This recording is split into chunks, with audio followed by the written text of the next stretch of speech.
I would like to tell you some of my personal experiences with the paranormal. When I was about 10 years of age, we were living in Trinity Springs, Indiana. I lived with 3 other sisters, and our mother, Will, our mother, decided to go for a walk to a friend's house that was about 5 miles, give or take a few miles. To kids, it seemed to be a long ways from home. On the way, we had passed the cemetery.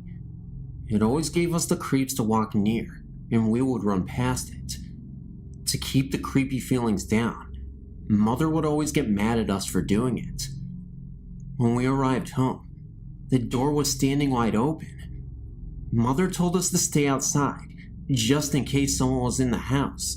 We did as we were told, and I watched the doorway in case the police needed to be called. After about 10 to 15 minutes, we all went in, ate supper, and went to bed. It was about midnight when something pulled down on the edge of the bed.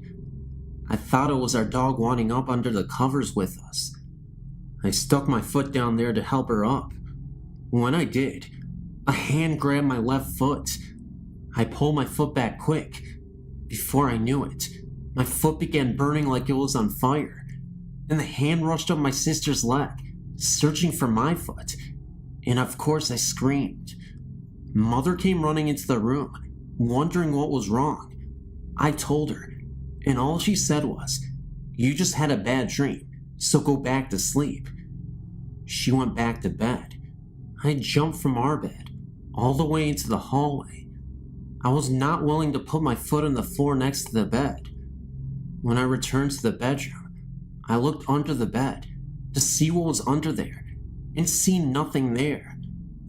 Soon as Mother was asleep, we jumped up and grabbed something to try and protect ourselves somehow.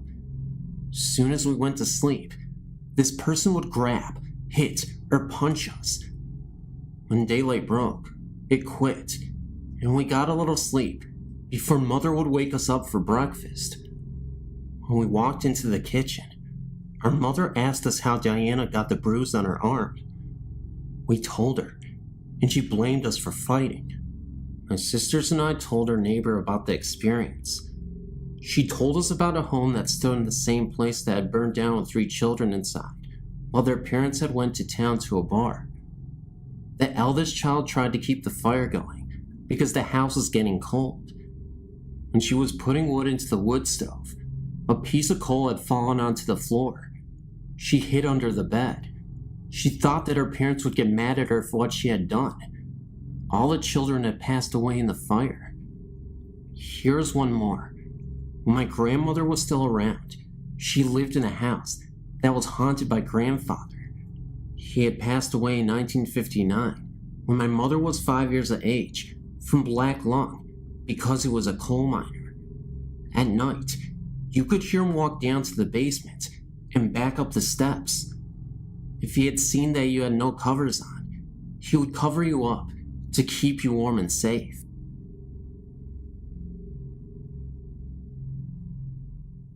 My friend, his girlfriend, and myself were all sitting around watching a scary movie one night in his apartment. After the movie, we discussed supernatural things we had experienced before.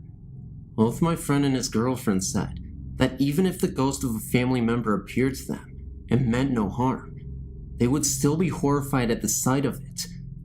I, on the other hand, had said that I wouldn't be, because I've had experiences as a child, and that I wasn't afraid of them. As to whether or not there were ghosts of past family members is not known to me. I was too young to remember details. I stayed a night at his apartment. A few nights later, while I was laying on the couch, my friend came out from the bathroom, walked through the hallway, which is mostly visible from where he slept on the couch, and into his room. After he shut his door, it was almost completely dark. As I rolled over and faced the hallway, I saw a faint white figure of a woman from the middle of her torso on up. Her hair was short and black, and she had broad shoulders. As to whether or not she was in fact a female isn't for sure. I just got the distant feeling that what I saw was female. It stayed floating in the hallway, facing me for a few minutes before ultimately fading. Now honestly, I was slightly freaked out, but I didn't feel threatened. I rolled over and tried to go to sleep. A period of time that seemed like a few hours had passed, and I'd finally gotten into the half-conscious state of sleep. Slowly, I started to develop a strange feeling on my right shoulder and back. I was facing the back of the couch with my back to the hallway. I heard a calm woman's voice say, "How are you feeling?" And I responded immediately, "I'm very tired. Please let me sleep." Movement from my mouth jolted me from my sleep, and the feeling on my shoulder and back had disappeared. The next day I told my friend about what I experienced. He bursted into tears as I finished the story. To my surprise, the night was the anniversary of his mother's death. After discussing it with my friends, I wonder if it was in fact his mother. Then why would she appear and speak to me and not him? They suggested that the fact that I was not afraid of the paranormal, and that I had admitted it a few nights ago, was why she came to me. This was about a month ago. Since then, strange sounds and odd visions are seen in his apartment occasionally. The slight sound of egg shakers are heard moving around the living room. I've heard it pass right over my head before and circle around in the kitchen.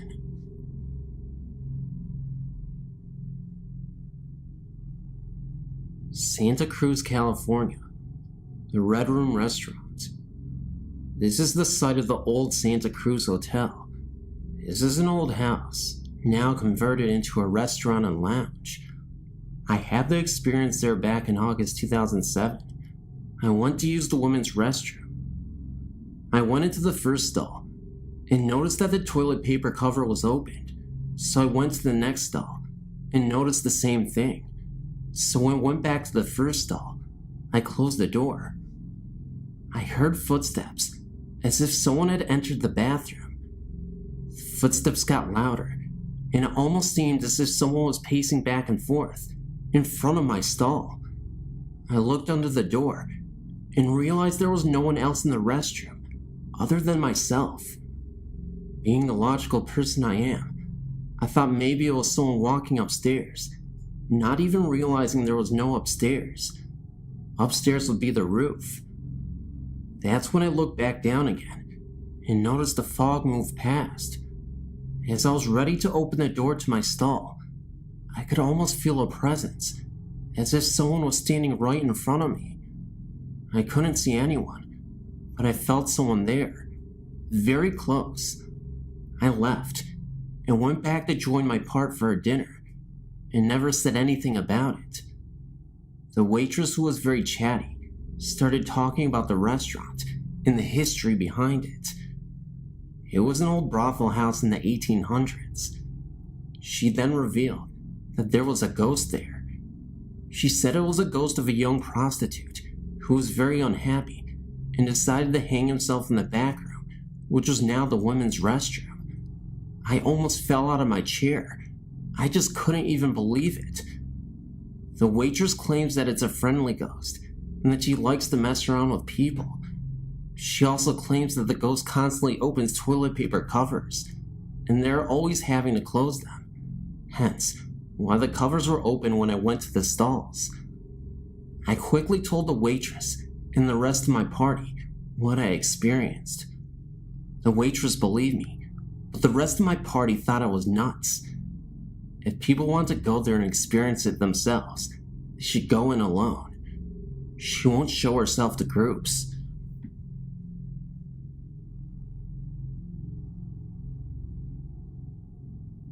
I've always had weird experiences in my life that many people have never had or do not believe.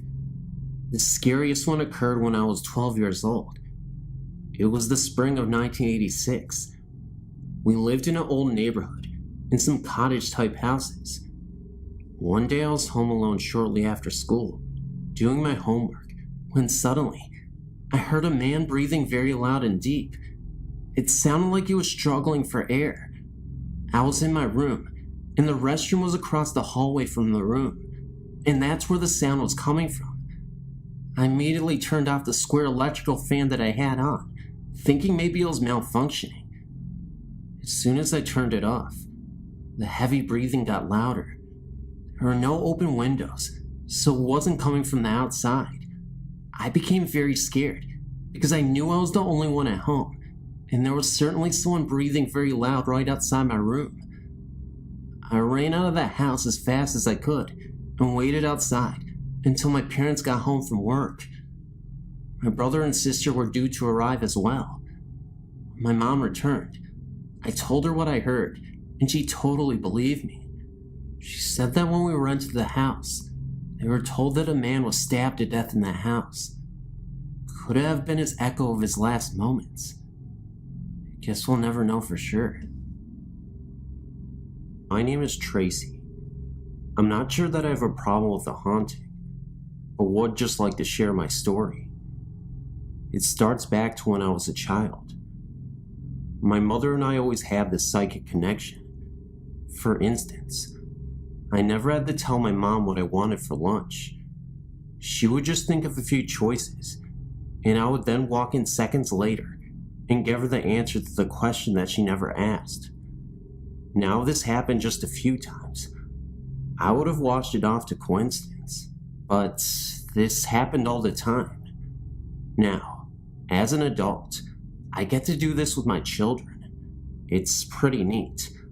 I always had this psychic capability, not asking for it or concentrating on it. It just happens. Well, now with a little background on me, I'll get to the good stuff. When I was about 5 years old, my parents purchased their first house from an older woman whose husband had passed away, and she was moving to Florida.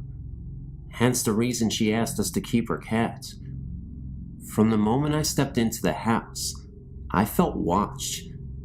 This feeling only increased with time, so bad that I used to get dressed under the covers. I remember it happening in my bedroom more than any other room. I didn't feel that way in the bathroom after I took a bath or something. It just seemed to be in my bedroom. Then, the nightmares started. I would wake up extremely distraught, usually having the same few nightmares over and over again. I was terrified of under my bed, so I used to jump from my bed out of my doorway and run to my parents' room on the other end of the house. I would then go to sleep on the floor by their bed. I was never afraid of under their bed, though. I didn't realize how strange that was until I got older. As I would run to their room on many occasions, I would look behind me, and I would swear I would see something chasing me. Now, I guess I left this to an overactive childhood imagination, but I found out more. When I got older, my mother told me that she used to hear voices in the attic, but upon going up there, with a knife in hand, there would never be anyone up there. There was never anyone outside either. She said that she would always feel the presence of an older man. When I was 14, my parents divorced, and I rebelled, and in short, my father got custody of us, and we got the house. My dad is very carpenter handy, so he decided to rebuild the house and increase its size. Not too long after the remodeling of the house, me and my brother were sitting on my dad's bed, with the door shut, and all of a sudden, the door handle started to jiggle, so my brother jumped up and grabbed the handle as it was jiggling, and threw the door open, and nothing. There was no one else in the house, but my brother immediately ran down the hallway to the front door and looked outside to make sure. It's impossible that someone was there. The only original things left in the house are the original foundation and the chimney. I figured after the remodeling was done, whatever was here left. Until recently, about 2 years ago, me, my fiance, my 2 children, and my brother all took the house over one night. Me and my fiance were in bed, sleeping for about 30 minutes or so, and I woke up and saw a dark shadow leaning over his chest. I yelled stop, and then went right back to sleep. The next morning, I didn't even think of it, so my fiance called me from work. He asked me why I yelled stop, and I told him that I didn't know why, that I even forgot about it. Then I told him that I did see a shadow that resembled a short, bald, heavy-set man leaning over his chest. He then told me that he woke up gasping for air, and that the dark shadow was pushing on his chest and pulling him off the bed. Then when I yelled stop, it vanished. My fiance is not a weak man at all. He's very strong, so I knew something was going on.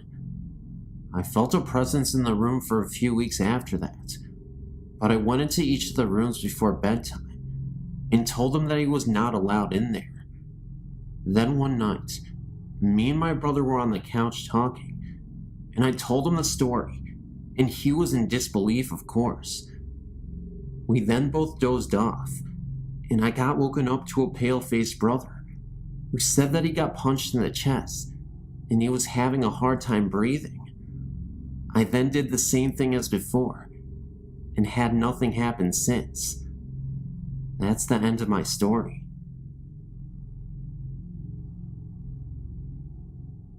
Well, this experience takes place almost 30 years ago. It was on a cold February morning. In those days, I would wake up at 4:30 in the morning to get my husband ready for work. I remember making him a fresh pot of coffee along with his breakfast and packing him a lunch for the day. He would leave the house for work at 5:30. After he would leave, I would go back to bed, but on this day, I decided to lay on the couch in the living room because I had to be up again to get the kids ready for school. As I was laying on the couch in the living room, I suddenly heard the front door open. It was in the middle of the dark. I jumped to my feet, thinking my husband returned. Maybe he was coming back for something he forgot. As I approached the door, a man, a tall man, walked into the house. I was frightened. I backed away. I froze. Was he going to rob us? I shouted at him to leave, but he just ignored me and walked past me, as if I wasn't there. He was heading towards the kid's bedroom. I immediately ran after him, and just like that, he disappeared. I woke the kids and ran to my neighbor's house. We called the police who came and went throughout the house to make sure he was not hiding. They found no one. I was confused, no doubt, because I did see this strange man walk into this house. He was somewhat odd looking. I described him to the police as a tall man with a mustache. He was not wearing a coat, and I found it odd because it was the dead of winter, and he obviously would be cold. The police were polite and courteous, and told me to reinforce the doors with security locks, and left feeling a little like I was losing my mind. I did not just dismiss it. That night, when my husband came home from work, I told him what happened, and he too was worried, and the next day had Deadpool to put in.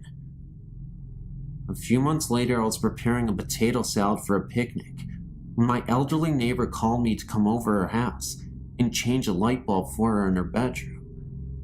I noticed that she had pictures. Some looked real old and spread out on her kitchen table. I sat down and started to look through a few of the pictures. Then I came across the picture of two men, one short and stocky, wearing a bowler hat, the other, a tall light-haired gentleman with a handlebar mustache. I recognized the mustachioed man immediately as the man I saw walk into my house. I asked my neighbor Phyllis who the men in the picture were, and she told me that it was her father and a friend of his. I told her that the man next to her father looked exactly like the man who walked into my house. She gave me a strange look and said, "Honey, he's been dead for over 40 years, but he used to live in your house. He was a barber, and he used one of the back bedrooms as his shop. The same room my kids shared. Could this have been the spirit of the man in the picture? I do not know.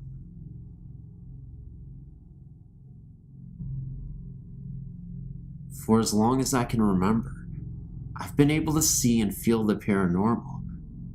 I didn't know what it was at first, and was truly terrified by the feelings I would get when someone came near me. I'm at the point where I'm no longer afraid, but I do have my moments when something sneaks up on me. Almost every home I lived in has been haunted, and I'm not sure now if they were the homes themselves, or if I'm being followed.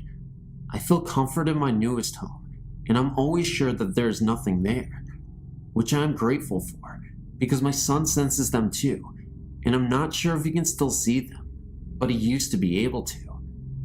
He knows his uncle and grandfather, and they both died before he was born. He knew things about them that no one else told him, and as a baby, he would stare past me and start laughing at air. In time, he was able to communicate what he saw, and the truly significant moment came 2 days before his papa passed away. He went into the room his great-grandfather was resting in, and came out, and told me that there was a man in the chair, and he was there to take papa home. My son was 2 at the time, and we did not discuss his grandfather's dying to him. We only told him that he wasn't feeling well. I knew for sure then that he was able to see and sense things as well. I've seen my brother-in-law praying beside his parents' bed a few days after he died in a snowmobile accident. He has made a clock in his grandparents' home run when it has no batteries and hasn't worked in many years. Every time someone truly missed him and wanted to know if he was there, they would ask him to make the clock go, and most times it did. I knew in my gut the instant my own father died. No one had to tell me. I had a very uneasy feeling in my stomach the night before he died, and I knew that I needed to go to him, but this feeling stopped me from getting on the plane to go home. The next morning, I knew the instant he died, and I was at my sister's house. The feeling just vanished, and I just knew. I told my sister that I had to go home, and that our dad just died, to which he pretty much told me that I was crazy, but I insisted, and I drove myself home. I don't know how I got home. I don't really remember the drive. I remember getting into my car, and this calm was over me, and I remember pulling into my driveway, and my mother-in-law was standing there waiting for me. I got out and told her that I thought my dad died. She confirmed it, and that is when I lost it.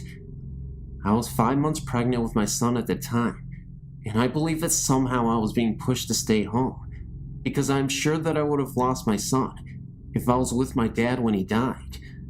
The stress alone nearly killed me. My dad used to come to visit me. He would turn the lights on and off to let me know that he was there. I could feel him around me. It has been a while since I've felt him, but I know he's still around. A duplex I lived in had 2 spirits, a man that was not good, and a woman. The woman would unlock doors in the night and turn lights on. The man did not want us there, and I sensed that especially in the basement. A few people saw and felt both, but the woman kept him in check.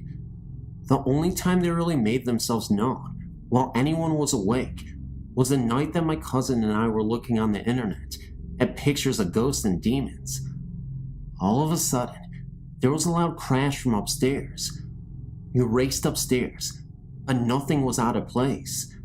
I got a really bad feeling and ran upstairs to my son's room and grabbed him. My husband wasn't home, but I called him to come home. My cousin and I sat in my living room freaking out when I saw the man walk by me, and he was in black with a large brim hat. My cousin saw him too, and he had never previously had an encounter. It was as if he was telling us to stay off those websites because they were not good or something. All I could even remember was the absolute terror in my heart. The orchard I grew up on was haunted by more than 3 spirits. Not all of them are good, and they made it known that we were not wanted either.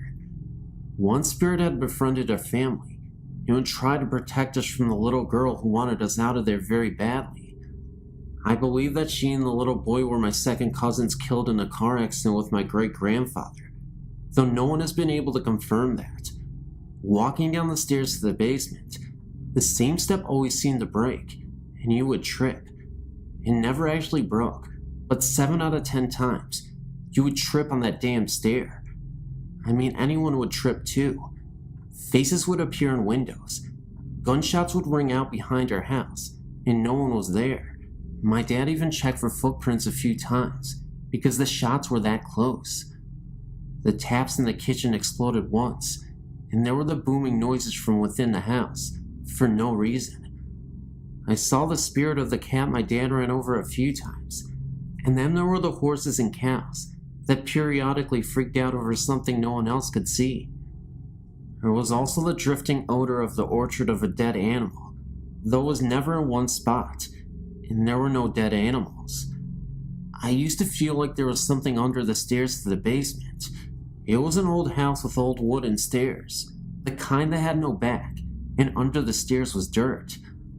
I always had a bad feeling about that, and would fly down the stairs as fast as I could, and run them up 2 or 3 at a time. My dad had renovated the house, and my brother and I were fortunate to have bedrooms in the basement. I got locked into my room one night, and we ended up having to take the hinges off to get me out. No lock on the door. When we were moving, I was sitting on the floor in my room packing, when all of a sudden, the mirror on my dresser came crashing down, shards of glass missing me by centimeters. My friend's family rented the house for my dad for a short period of time, and one night, my friend had fallen asleep in the area of the basement by the stairs. The hissing cat woke her up, and she looked to see something clawing out of the dirt. She didn't stick around to find out what it was. A few days later, her brother came bolting into the room she was sleeping in, my old bedroom, and grabbed her arm and demanded to know if she was practicing witchcraft or something. She didn't, because he had 2 perfect bite marks on his wrist, and when they looked at her arm, she had the exact same marks as if they had been bitten by fangs or something. Of course, they left shortly after, but not because of the things they experienced. I didn't find out about any of this until after they moved. An older woman bought the orchard, and when my sister went back to visit a year or so ago, she happened to mention strange things that were happening around the orchard, and asked my sister if she knew anything about it. My sister quickly filled her in about the yellow and green orbs seen floating around the house, strange occurrences, and all the noises. The difference of what she had seen and felt was that she saw a cowboy, and we were told there was an Indian on the orchard protecting our family. Apparently, the land that my great-grandparents had settled on was once a battlefield, and our family had been told the Indian warrior died there in battle. The house we moved into after we moved off to Orchard had its own spirit or two as well. My parents didn't believe me until a few years after I moved out, and my mom had been home alone, and the front door unlocked, opened, closed, locked, and she heard footsteps move around the house and up the stairs, and then they stopped. She also heard the kitchen cupboards open and close, and kept calling out to my dad. They lived alone by this time, but no answer. This continued like this for about half an hour. My mom got scared and refused to leave her bedroom until my dad actually came home an hour after that. She blamed him, but it couldn't have been him. He was at work.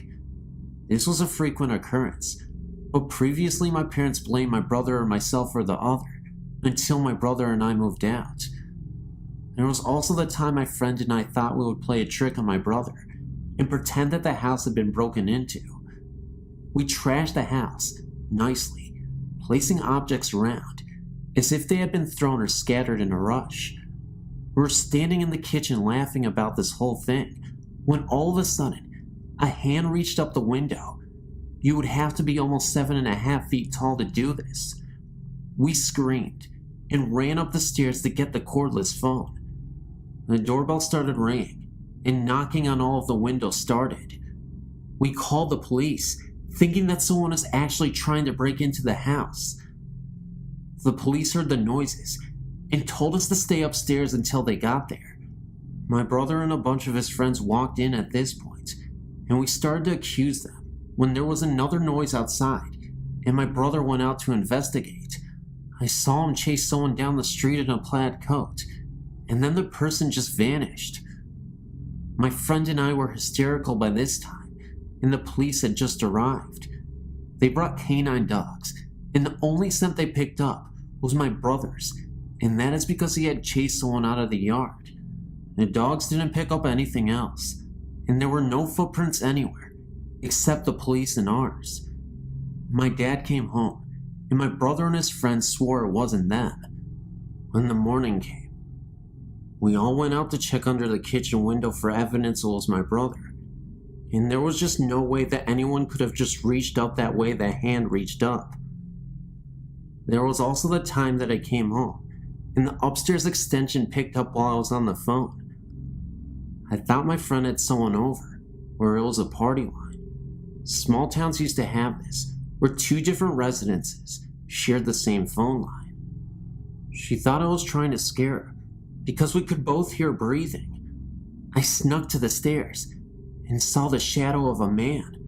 I freaked out, grabbed a knife, and ran out the door. I called my sister down the street to come, and there was no way anyone could have gotten out, but no one was there when it was checked out. There was also the glowing eyes in the bushes up the street. I used to see those frequently at night, and once in a while was brave enough to go and check it out, to see if there was a dog in the bushes, peering out. There never was, and the hairs on my neck would stand straight up on end. I wasn't the only person to see this or feel this way about those bushes.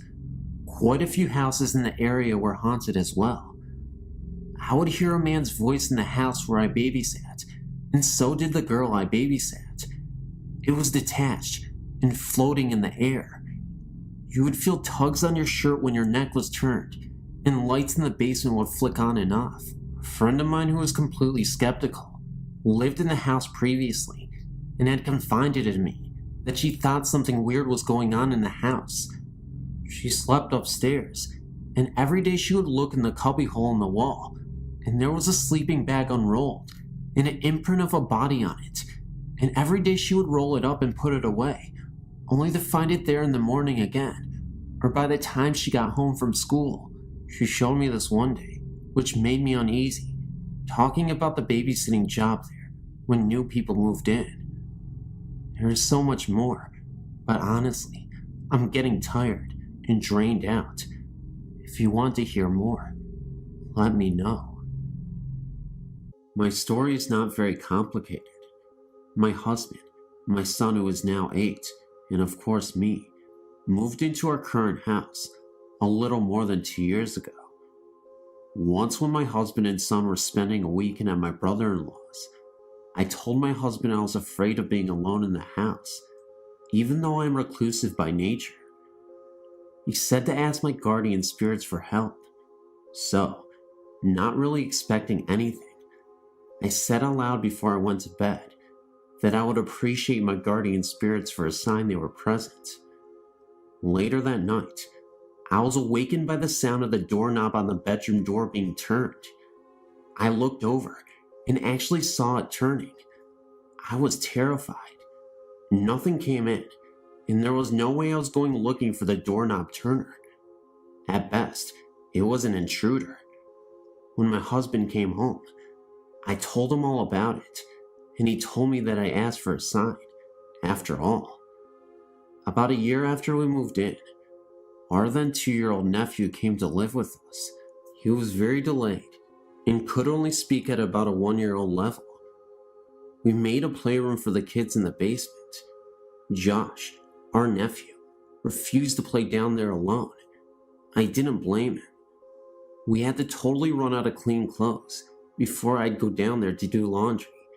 It was creepy, not dark at all, but there was always a feeling of being watched or someone standing close behind you. We also heard footsteps down there and water being turned on. That fall, Josh threw one of his little boots down the stairs, and my husband ordered him into the basement to pick it up. Josh reached the bottom of the stairs, turned to look into the basement, screamed "Ghost" in mortal terror, and ran back up the stairs and shot into my husband's arms. By this time, we had named the presence Alex. Josh said Alex had made a very bad face at him. He refused to go down in the basement at all after that. We also had an incident where our broom was totally missing from our house for almost 2 weeks. I searched every inch of the house, including the basement. It wasn't in our house. We thought someone had borrowed it. No one had. Finally, I yelled down into the basement, "Alex, if you have the broom, we need it back." After a couple of minutes, and another good search of the upstairs, I went down to the basement and found the broom leaning against the wall, right by the stairs. I thought I was doing pretty well with the whole having a ghost experience. Sure, I was secretly scared to death, but I kept reminding myself that there are spirits all around us, and Alex seemed to be rather mild and harmless. He even listened to my husband when Mike ordered him to stop scaring the kids, and later to stop coming upstairs. And surely, Alex had as much right to be there as I have. However, I changed my mind after taking a nap in the extra room downstairs. I was awakened with a jolt by the distinct feeling of a hand slapping me in the face. That was it for me.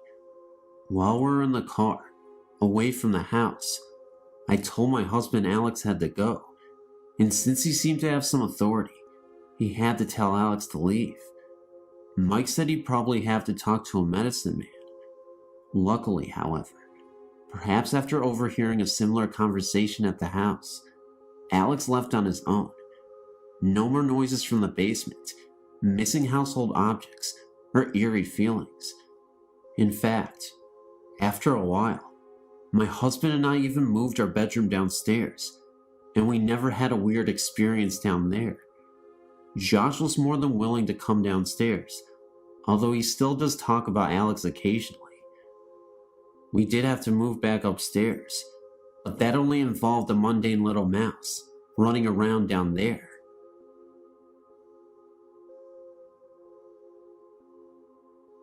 I had a friend in Arlington, Texas whose house had a ghost. Her family called it George, and they laughed about it. There was no malevolence involved. Their house was relatively new, and not particularly outstanding. It was a classic 50s ranch house. Anyway, my friend's room was always chilly. The temperature was about 65 degrees. Her family had ducked people check out the ducts to her room on several occasions. Despite the blazing North Texas summers, where the central heat turned on in the winter, her room maintained this temperature. I had heard all the stories, and didn't really know what to think. I spent the night, and that made a believer out of me. First, during dinner, things fell off of shelves in the adjacent den. Her parents laughed and yelled, "Stop it, George." Later, when I went into the kitchen for some water, the reflected view in the kitchen window started spinning. I was somewhat entranced, and then realized that the center of the spiraling image was the figure of a man. The figure was getting closer and larger. I ran into the den before I saw any more. As we went to sleep in the sleeper couch in the den, several books in the shelves opposite the couch slowly pulled out from their position on the shelf and almost fell to the floor. George is one of my fondest memories. My friend and I had other strange encounters after that, including many that didn't involve George. I think that some people are more receptive to energies and have more of these events than other people.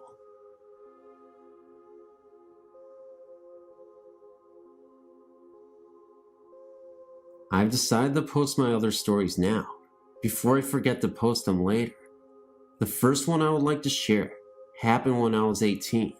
My friend was living with me and my family in our house in Northeast Calgary. We were sitting in our room playing cards. There had been a couple strange things happening the last few weeks, like my TV turning on and off by itself, the volume going up and down on my stereo.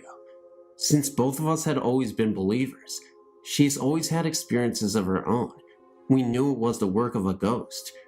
We were never really frightened, at least not until the night I'm about to tell you about.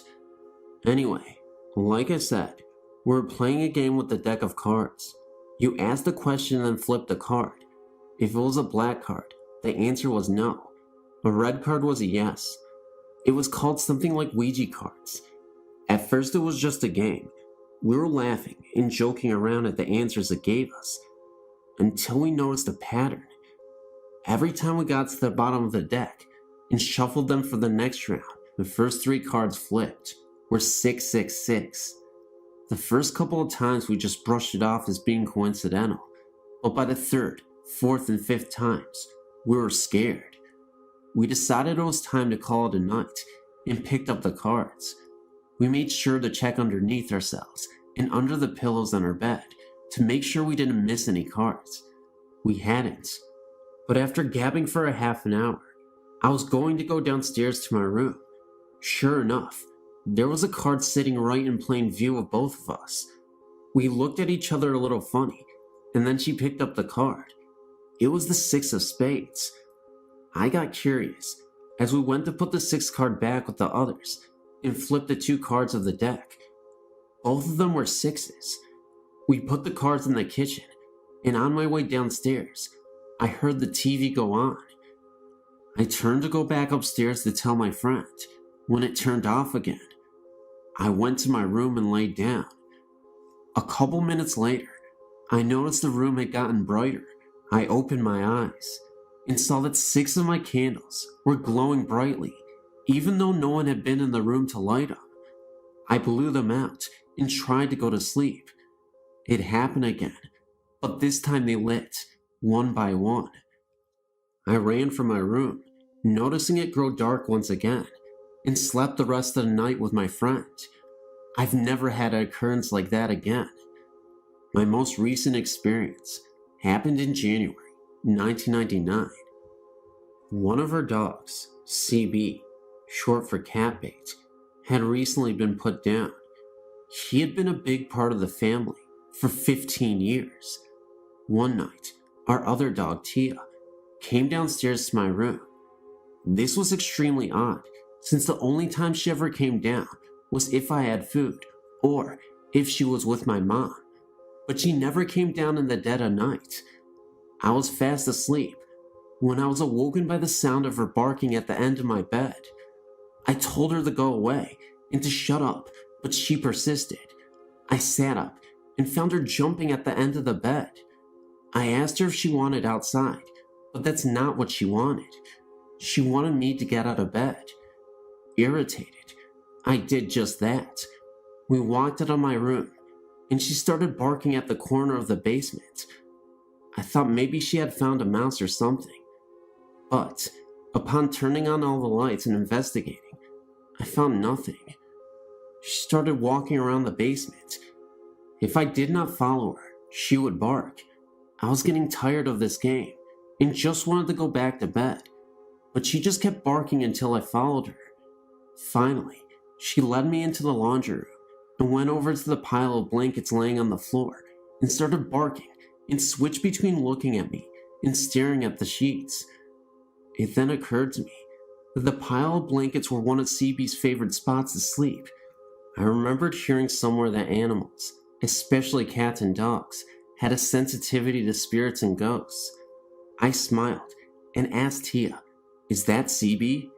Immediately, her tail started wagging, and she went over to the blankets, lay down, gave them one lick, and then went back upstairs.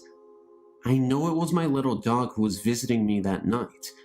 I'm just glad that Tia decided to share that visit with me. Since then, Tia shared it with me a couple of times, although I still haven't seen CB's ghost for myself.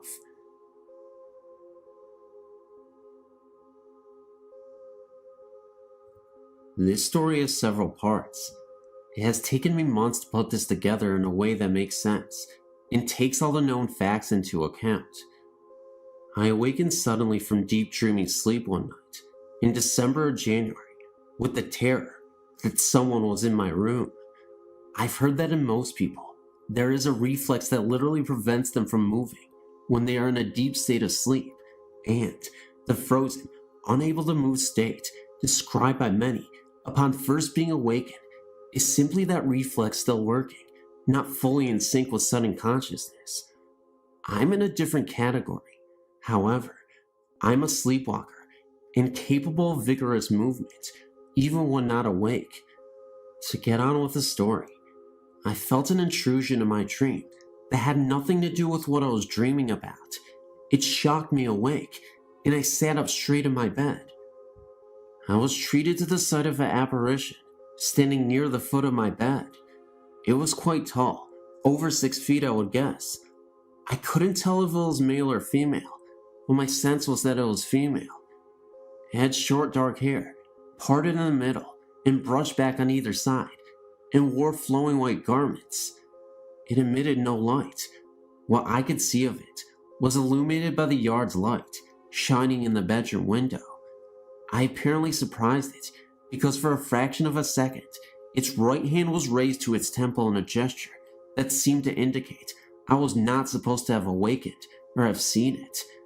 Immediately, it was gone, leaving me to wonder if I had really just been dreaming. It all happened so quickly. In January, I visited a psychic who told me that in addition to the spirit of my grandmother, which I knew about, I had the spirit of a young girl strongly attached to me. She was not able to give me any details as to who the girl might be, and I thought about this for a great deal. For months I pondered whom this might be, and got no enlightenment. Finally one day, the face of a child I used to babysit for many years ago sort of popped into my head, and I knew who my little girl attachment was. She was a tragic little figure, who was a foster child in a home that cared for her, but most certainly did not love her. Even as a teenager, my heart ached for that child, and I told my mother that once the lifeline on her left palm was extremely short. I always felt she would die young. I really didn't know any facts about her, since I lost touch with her foster family after I went to college, but I had no doubt that she was my attachment. A few days after this, I went to another psychic, who told me that the girl had not been ready to die when it happened. It had surprised her. For that reason, she was unable to find the lights that souls are supposed to go to when they pass. He told me that I was the only light she could find, and therefore she had attached to me. But that wasn't a good thing. She meant me no harm, but she was draining me some of my energy, and she needed to move on for her own sake as well.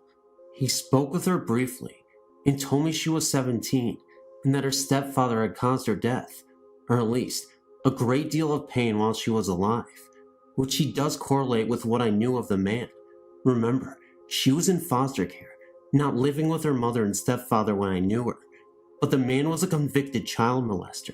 The psychic told me he would go help her to the light, and I presume he was successful. Tonight I was reading some of the articles on the site about why spirits tend to manifest at night, to get a glimpse of someone they loved, perhaps, or to try to communicate, and what the best reaction to an apparition is. And I realized that 1, probably my apparition was my young friend, who I wouldn't have recognized because I hadn't seen her for about 7 years before she passed, and 2, sitting straight up in bed was a good way to scare it off, because it disappeared in the blink of an eye. If I had realized who it was, I would have tried to make things easier for her, but for both of our sakes, I hope there is no next time.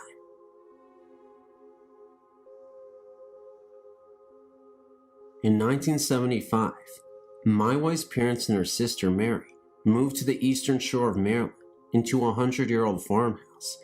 What made them believe there was a ghost was little things disappearing and reappearing in different places, doors locking by themselves, being touched by someone who wasn't there. Things really didn't start getting weird until her other sister Cher and her son David moved in with them. Cher had a little bit of ESP. She could tell when things were going to happen. She would have dreams and funny feelings that would mostly come true. They would hear noises in the attic, footsteps, and things rolling around. Cher would hear someone calling her name at night. She had the bedroom with the attic door in it. Once, my wife felt someone sit on her bed, and Cher felt someone run their fingers through her hair.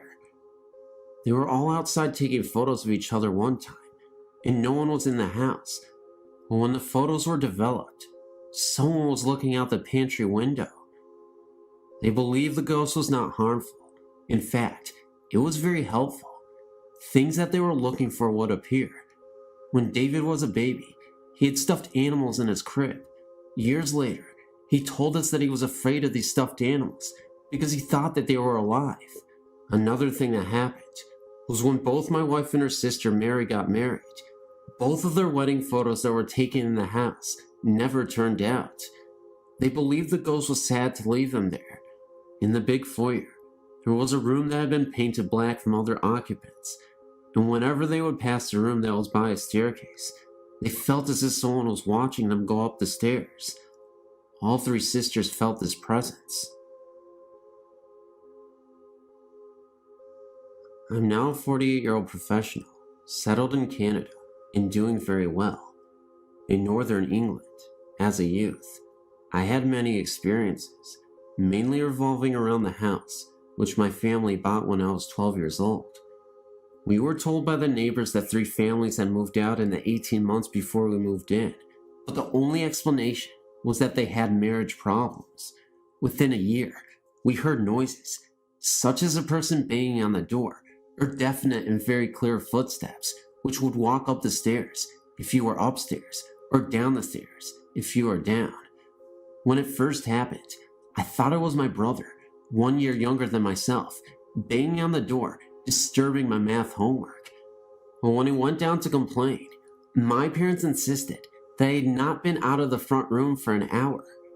The very next incident was I was awakened in the middle of the night by a tremendous racket from the bathroom, and I got up and put my trousers on to see what it was. As I left my room, my mother stood at her door, and we each asked the other if we had heard the sound. We agreed that it came from the bathroom and went to look. All that was there was an empty washing up liquid bottle, made of plastic, squashed and lying on the floor. Another night, my mother and I heard a crash, as if metal ladders had fallen outside downstairs living room, but again, there was no source for the sound when we checked. Over the years from age 12 to 18, I became familiar with these sounds, and joked with school friends that we had a ghost called Jack. Some friends were in the house when the footsteps came down the stairs. I heard them, but I said nothing. No one else did. When it happened a second time, I heard it, and so did a young man named Mike, who had never heard of this story. He searched everywhere, and would not accept my reassurance that no one was there. When I left to go to university, I told the next door neighbor, a middle-aged woman, that I was glad to leave. She told me that these sounds were the reason why the 3 families left in such a haste. The neighbors agreed not to tell us because they did not want to put ideas into our minds. A woman who lived there previously was found dead in the bath with her wrist slit.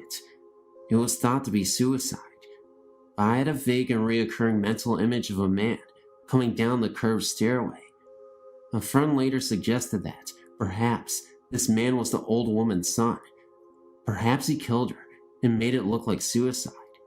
Who knows? One piece of advice: never try a Ouija board to communicate with the dead. Leave well enough alone. If experiences happen to you naturally, they are completely harmless, and in some cases, can be helpful. They might happen for a total of a few seconds in your whole life, but do not try to make them happen, because you might frighten yourself. This is my best advice. There are other stories, all true, but they have to wait. Hi there. I believe that I had a true experience with a haunting. I used to live in apartment 205 in Kingswood Apartment in Fresno, California. A lot of weird stuff used to happen there while my family and I lived there. I'm a homog. My religion is not Christianity, although I do not doubt that there is a God. I do believe in Jesus Christ, but I was simply not raised that way. My family on both my father and my mother's sides are shaman. Many do not believe our customs and ways to be valid, but you'd be surprised by how much sense it makes to us. I grew up around shaman all my life, listening to chants and stuff. It's awesome. Well, enough talk. Here's my story. When I was a little girl growing up in California and being in Homog family, I grew up with spirits and ghosts and hauntings all around me. I accept it, for it is real to me, although I've never experienced an actual haunting myself. Being around my family of shaman focused me to acknowledge the supernatural. But when I was 9, I did have an experiment on my own. Our apartment has always been rumored to be haunted. As a child, I never really paid too much attention to it. Weird things happen at night. Things go bump in the night. Dishes rattle. Indoors slam. I woke up every night from a nightmare I couldn't remember and crawled into bed with my parents. My sisters complain about seeing dark shadows moving across your walls. In our culture, hauntings happen because it is caused by some or something that is associated with the family or someone in the family. In our case, it was my mother. I remember one time, my mother was cleaning the tub, and I was standing out in the hallway watching her. All of a sudden, the door slammed and the lights went out. I heard the lock on the door click in place, and my mother screamed. I stood frozen in my spot, unable to comprehend what I just saw. I banged against the door, and then it opened. The lights were back on, and my mom was still in the tub. Naturally, she accused me of doing it. To this day, I still don't know what had happened. There was a time that something happened to me, not long afterwards, that scared me so bad I forgot about it until a couple of years ago. I remember it being around noon, and I was off on summer vacation. I just finished the 3rd grade. I was laying on my mother's bed reading a book, given me by a former teacher. I started to have this funny feeling all over my body, more like an awareness that something was watching me, or something was near me. All of a sudden, the bed started to shake. I felt something, hands maybe, holding me down on the bed, and I was unable to move or even say anything, not even a scream. The bed literally shook for a few seconds. It was over in a matter of minutes, but it scared me terribly. I jumped off the bed and ran into the living room. To this day, I've never told my family or hardly anyone. Those that I've told thought I was joking. Was I? Yet the memory is so vivid, and I remember that feeling of helplessness and fright. It was weird. I sort of forced myself to forget about it until a couple years later, when my class was asked to write about an actual haunting that we know about. I don't know, but things are weird. My shaman grandfathers, both maternal and paternal, came to our house to bless our room. They performed their ritual in our room, on my mother's bed. I remember something about someone dying or committing suicide in our closet, but it was so long ago, I can't remember much about it. My mom has been having dreams about a little girl carrying a knife, chasing her through a rice field in Thailand. My grandfathers did this chant thing, and all this stuff, too much to explain, to capture this thing. They've locked her up in 2 bowls that have sealed and chained together. Part of the chain that was used to seal it was made into an anklet brace that my mother wears around her ankle at all times. The trap used to capture it was something that my grandfathers did. To this day, my mother is doing better. No more Chucky-like girls chasing her. The bowls were taken to my mom's father's altar and locked up. When he passed on, it was given to my mother to keep safe. So now, it's in our bathroom closet on the top shelf. Every time we open the door, there it is. Scary. I get the creepiest feelings when I look at it. So, you wonder, what exactly is going on? And what happened? I couldn't tell you, but something did happen, and I've never been able to forget it. Could it be some evil spirit or poltergeist? Who knows? Maybe one day I'll find out eventually.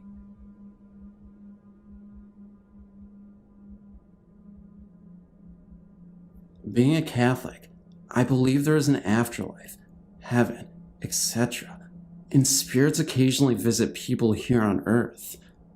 One winter, my family and I, mom, dad, and 2 younger sisters, went to visit and help out my grandparents, who had recently cleared some land they owned on the Tennessee River, move into their new home. The land they bought had many legends accompanying it, including stories of gold and ghosts. My sisters and I were very interested in exploring the 25 acres of wooded land that had an old Civil War home place on it. An old country store was located about a mile away, and this was the only neighbors my grandparents had. When we arrived, there was a 15-foot long, 15-foot high pile of cut down trees that had been piled up to make room for the new house. This was a great jungle gym for my sisters and I to play and hide on, being as it was a long way from the house. One day, my mom took my youngest sister on a walk around the woods, while my other sister and I stayed on the wood pile looking into the woods. I saw this black, 4-foot high figure scrambling from tree to tree. At first I thought it was my youngest sister running around, so I called her name. She answered from the opposite direction of the figure that I saw. By that time, I was really frantic, in tears, and running home because I could still see the figure moving extremely fast. It was so fast, I would only see it for about 2 seconds at a time before it went behind another tree. When everyone was in the house, I told them, but my grandpa brushed it off as a bear, even though there aren't any bears in the area. So I felt better. About a week later, after my family and I left, more people were beginning to have experiences, I guess you could say. My grandpa had taken his dog out one night when he had heard a woman's voice faintly yell, "Help me." The dog began to bark, so my grandpa got in his truck and began to circle his property, looking in the ditches for an injured woman. He found no one and went home. About 3 months later, a lady was changing a sign outside the country store around closing time. Extremely scared and shook up, she quit her job because she had seen a quick, black, shadowy figure coming from my grandparents' woods. We still don't know what is living in my grandparents' woods, but other people have seen it, so I know it's not a figure of my imagination. Thanks for reading.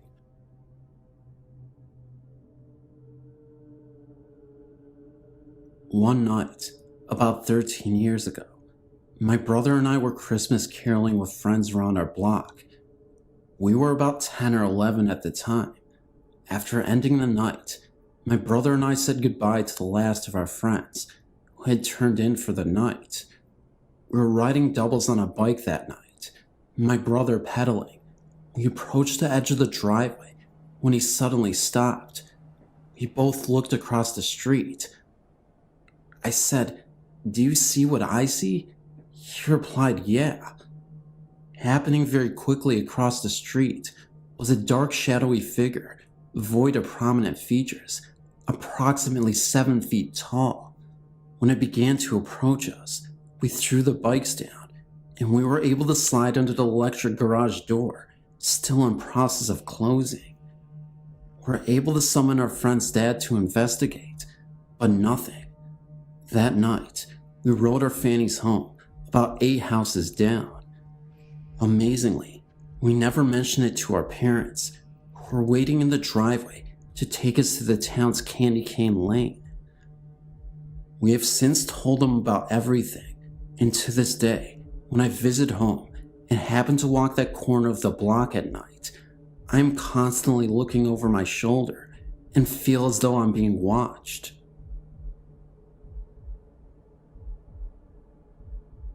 Akenesi East Pine Log Road now houses Riley's Whitby Bull Restaurant. This house was in my wife's family from the late 1960s until it was sold to the present owners, operators of the named restaurant. My family and I moved there in 1993 and lived in the house for 2 years after we moved back here from Atlanta. This house was in my wife's family from the late 1960s until it was sold to the present owners, operators of the named restaurant. My family and I moved there in 1993 and lived in the house for 2 years after we moved back here from Atlanta. This house was built in the late 1800s, estimated from the style, and was remodeled in 1914 when indoor plumbing was installed, and this date appears on the tax records, which would be correct. They used the latest remodeling date for effective date. Archaeologists from SC State Highway Department visited the site in the winter of 1994 when the road in front was being surveyed for widening. I took them under the house, and they showed me where the curve marks in the big supporting beams evidenced that the original part of the house was either built before the war between the states or wood from that era, which was recycled into the house. In any event, the home is an old, large, rambling affair of an old southern home that, like I said, is now a restaurant. It's unusual in that it is the Second Empire style, with a mansard roof and a large wraparound porch with Doric columns. On to the story.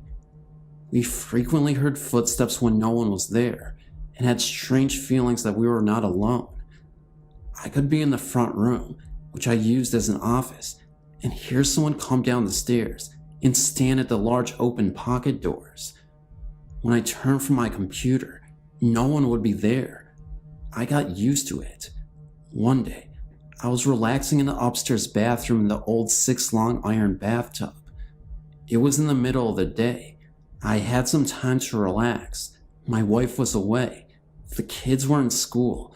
I had no pressing work, so I took a midday soaking bath. I was lying quietly in the hot, sudsy water with water up to my neck, stretched out with a washcloth across my face. I heard someone coming down the hall. I slid the washcloth away, opened my eyes, and listened carefully, because I knew I was alone. The footsteps came slowly down the hall, towards the bathroom door, which was at the end of the hall. The footfall stopped at the door, and the old porcelain doorknob moved slightly, like someone had it in their grip, then started to turn slowly in its big square lock housing. It was right near me, because the head of the tub was by the door. I watched over my left shoulder, and then spoke. "Mary Ann?" The turning stopped. I jumped up in a torrent of steamy water and snatched the door open, and there was no one there. No one down the hall. No sounds of anyone running or jumping down the stairs. Just the sounds of dripping bathwater. I grabbed a towel and ran down the hall, down the big hallway stairs, and jumped to the landing. The front door was closed and locked. I could see down the hall to the old Victorian carved door leading out to the back porch. Nothing. I sprinted to the kitchen. Nothing. I looked out into the side drive, in the circular drive out front. No car. Nothing. Doors were locked. There was no sign of anything out of the ordinary. I searched from room to room and found nothing. I never said anything that might spook the family, but nobody likes to be in the house alone anyway. Funny thing is, now that we live in a modern house, built in 1973, across the cotton field from 801 East Pine Lock, we still hear noises and footfalls when no one else is in the house. I've sensed a presence more than once, and a teenage friend of a family told us that he saw a kind-looking old man one night, dressed in white, standing in our foyer. It was late at night, and Tyler was in the library, and from where he was sitting, he could see out into the foyer. The man in white looked at him, smiled and nodded, and turning, went down the hall. He said it was really interesting, but not too scary.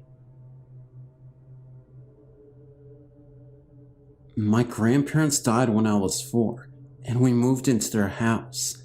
They were the only people who ever lived in it. I ended up getting their room. When I was in 5th grade, I started experiencing things in my room. My TV would go on and off whenever I would think that I need to turn it on or off. I had to sleep with the hall light on.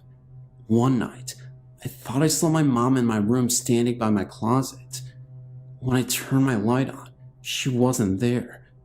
Then I thought I saw my dad standing in the same spot, but that time I kept looking at him as I went into the hallway to see if he was still sleeping on the couch, and he was. I was looking at him in the living room, in my room, and when I turned my light on, he wasn't there, but still on the couch. It always felt like someone was watching me. Then, my last experience of seeing something was in the same spot, but just ahead looking at me. He looked like he was from the 1700s. When I tried to tell my mom, she wouldn't believe me. I'd wake up at night not being able to breathe, and my sister would run in.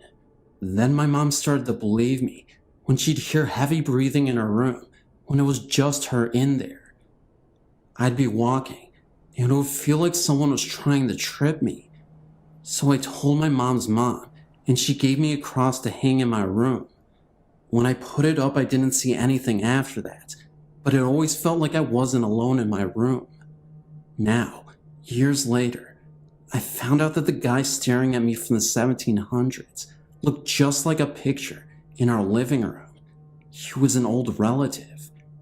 When I still go by the house, it still feels like something evil there, but at our new house, it feels like a household. Now that I'm 21, I think that it was my parents' dad still in the room that I had. That's the only reason.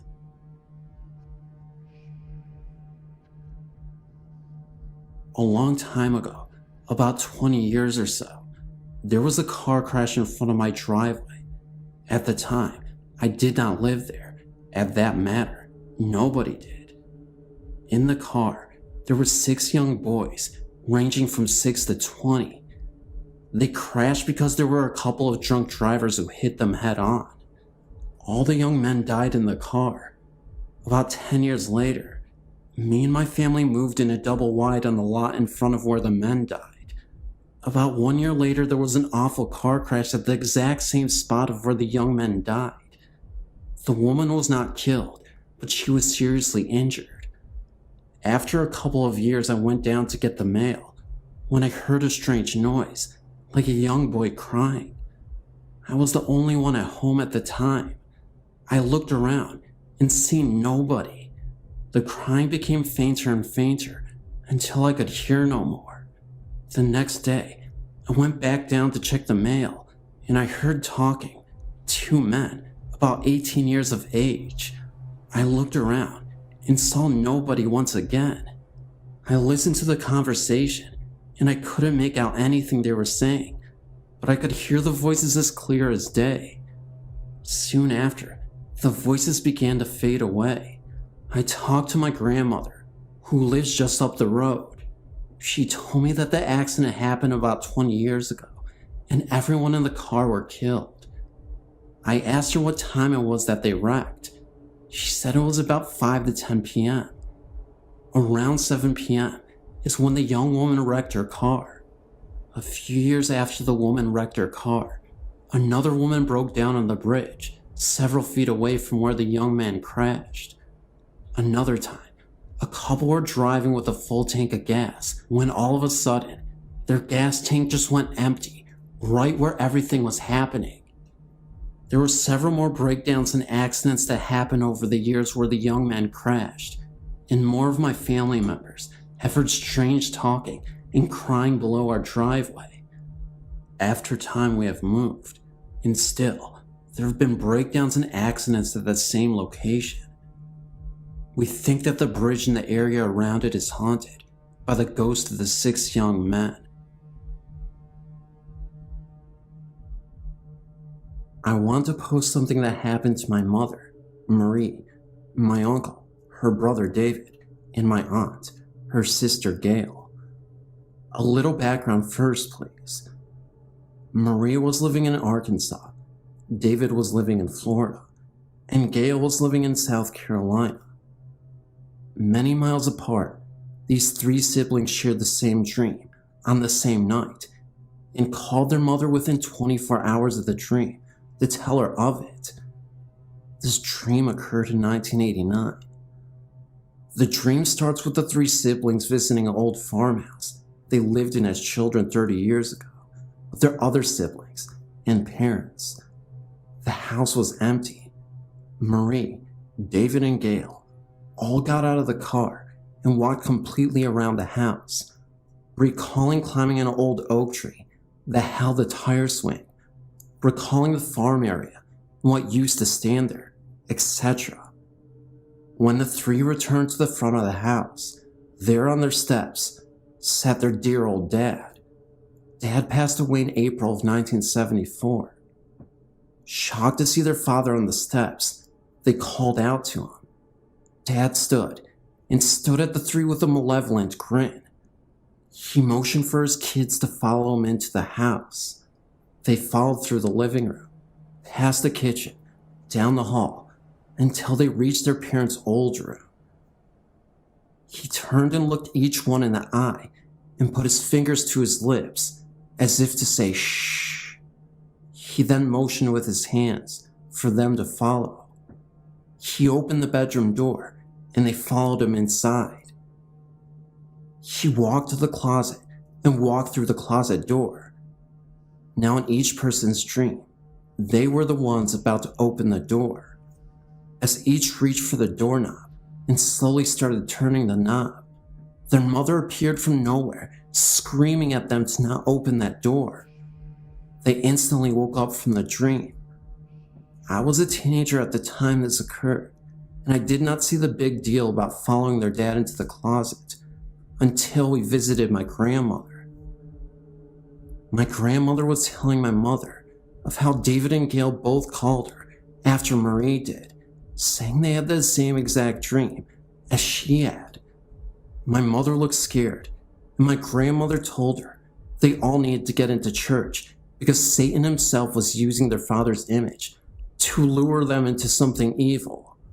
I asked dear old Granny how she got that from a dream and Grandpa going into a closet.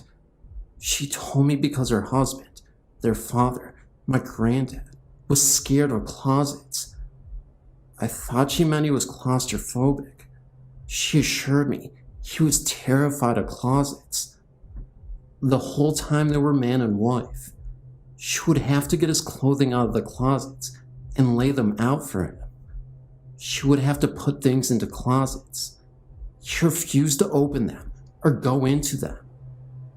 My grandmother believes that Satan used Granddad's image to lure the three siblings down a path of evil. I know this isn't much, but I love to hear the story.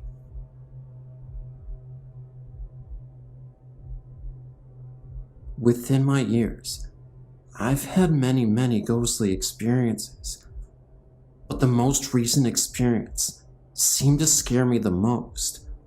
Almost every night sitting in the downstairs of my home, I feel a strong presence, each time at a different location within the dining room and the living room. First, you may want to know how my dining room and living room are set in my house. When you first walk into my home, you enter a little narrow hallway, where you then have to go through another door to get into my living room. Then, to get to my dining room, we have a huge opening, and there's my dining room and my steps to go to the second story in my home. The other night, I was sitting on my couch closest to the two living room windows, but something just kept telling me to look over at the window in the dining room. Sure enough, I saw a black mist that looked as if a face was watching me, but then it disappeared. I passed it off if it were nothing, and that I was seeing things, because it was around 11:30 p.m., and I was quite tired.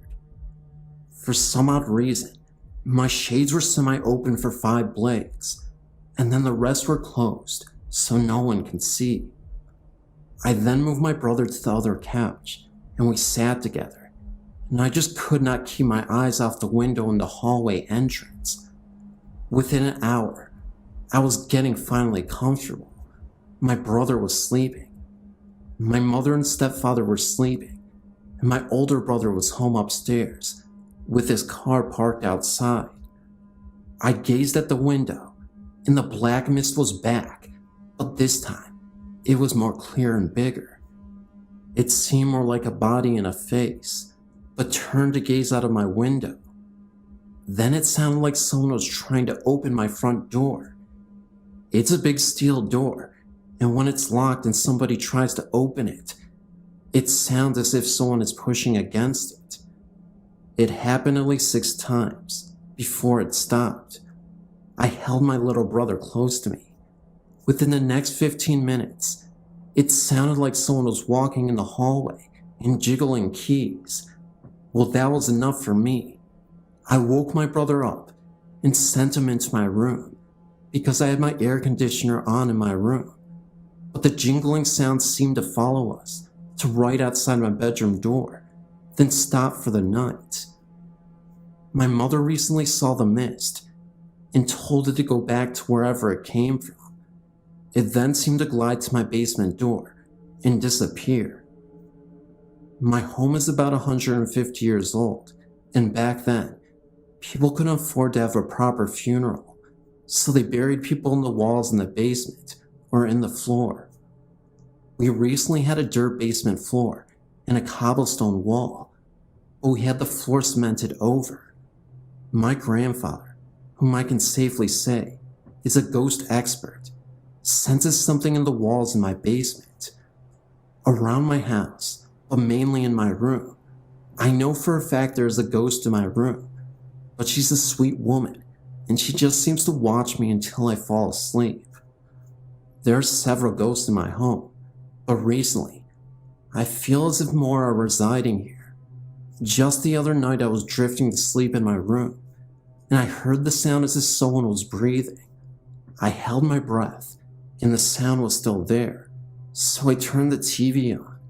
It seemed to just go away. I was scared, and looked towards the mirror, and saw a flash, and then nothing happened. But I saw the woman, and felt comfort. I feel as if she scared the other spirit away.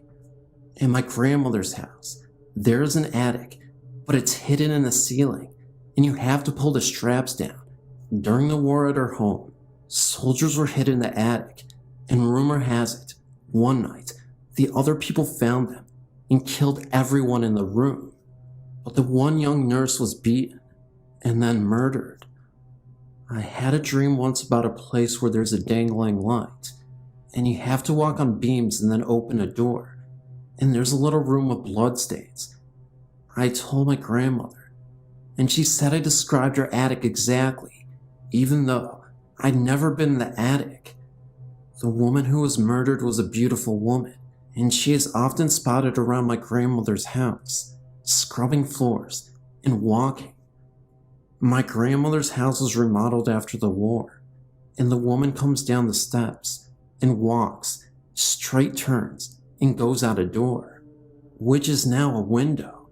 But before there was a wall separating the rooms and a separate door. Recently, my grandma had seen a little boy petting her dogs, saying, "Come on, doggy, come with me." She thought it was my little brother because he had spent the night, but he was downstairs sleeping, and no one else in the house was awake. She knows he's a ghost, and she is comfortable with him. Although I am severely frightened of her basement, which in 1947, a man was found hanging with a grin on his face, and a woman shot in the head underneath him. There were people found suffocated in their beds, random strangers.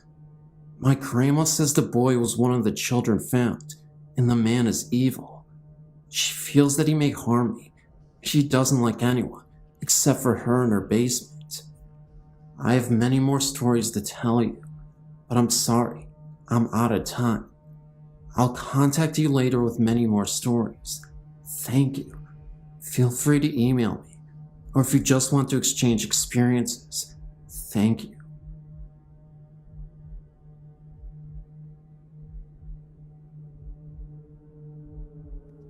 Although this is a true tale, it's not one of your spine tinglers, just something odd that cannot be explained.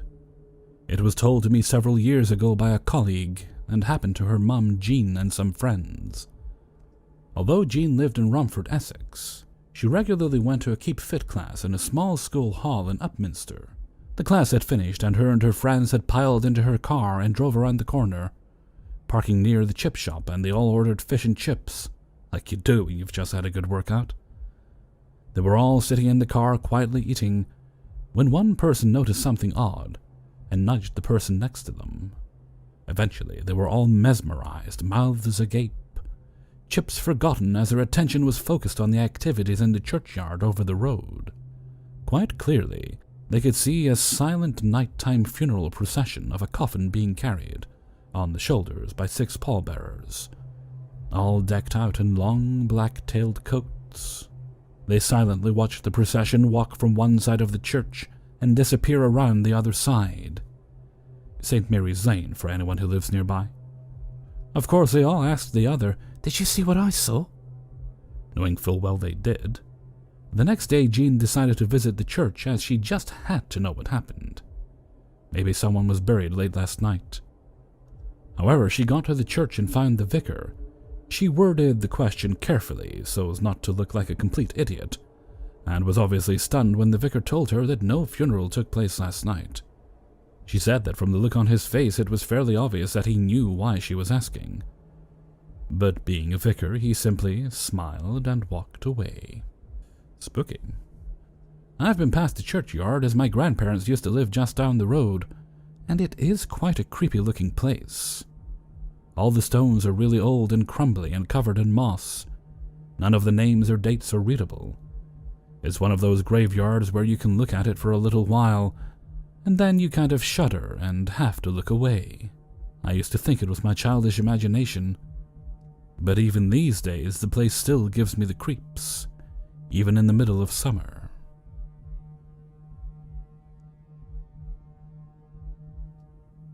My story has to do with things that happened to me as a child.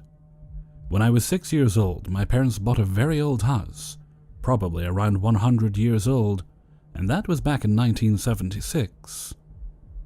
It was a very large house and some of the original wallpaper was still in it. I have always been kind of in tune with the supernatural, and I also have a psychic sense. I'm not saying I am psychic, but I just know things and I can't explain it. Well, anyway, I know that my sister was very afraid of this house. She is 3 years younger than me. She would either sleep with my parents or with me, and she would never cross the long hall that ran through the center of the house by herself. I know that one day I was sitting in the living room and I got this really weird feeling, like I wasn't the only one in the room. I felt like someone was staring at me. Now keep in mind that my mother and sister had gone to the store, so I was in the house alone. At this time, I was about 9 years old. I was sitting on the floor and I just happened to look up. If you are familiar with old houses, you know that some have these glass windows at the top of each door that I guess people used for ventilation before air conditioning was invented. Well, the upstairs of this house had been added years after the original one-story had been built, and the steps that led upstairs went even with the glass window above the door in the room I was in. There was also a small triangle of wood that was missing from the step, and that is where my eyes shifted to. There was something looking at me through that space. I was so scared that I grabbed my dog and ran to the front porch, just hoping my mother would drive up. I don't know what it was, but there was something there. People in the neighborhood were always asking if the house was haunted, and one time an old woman I had never seen before asked me if I knew of the girl that had been locked in her room, in my house, and she had died there. There is also another story that happened in this same house. My uncle was living with us. He was 70 years old, and I was about 10 at the time. One night I heard him calling my father. He was shouting, and that is what woke me up. My father went running into his room, and this was my uncle's reply. "I know you're not going to believe this, and I know I shouldn't be seeing this, but I do. There's a black woman standing in front of the fireplace holding a little girl's hand, and she's wearing a red coat and hat. Then my father said that my uncle's eyes followed something around the room, and then my uncle began to scream again, "No, go away! Don't come near me!" Then they disappeared. My father said that he had never been so scared in his life, because his uncle was being rational about it. Like he knew he shouldn't be seeing something like that, but he did. I knew there was something in that house. Although we moved out when I was 14, I still drive by it to look, and I still get a creepy feeling about it, just from driving by. I feel it in my bones. What do you think? I would really appreciate your opinion. Thank you so much.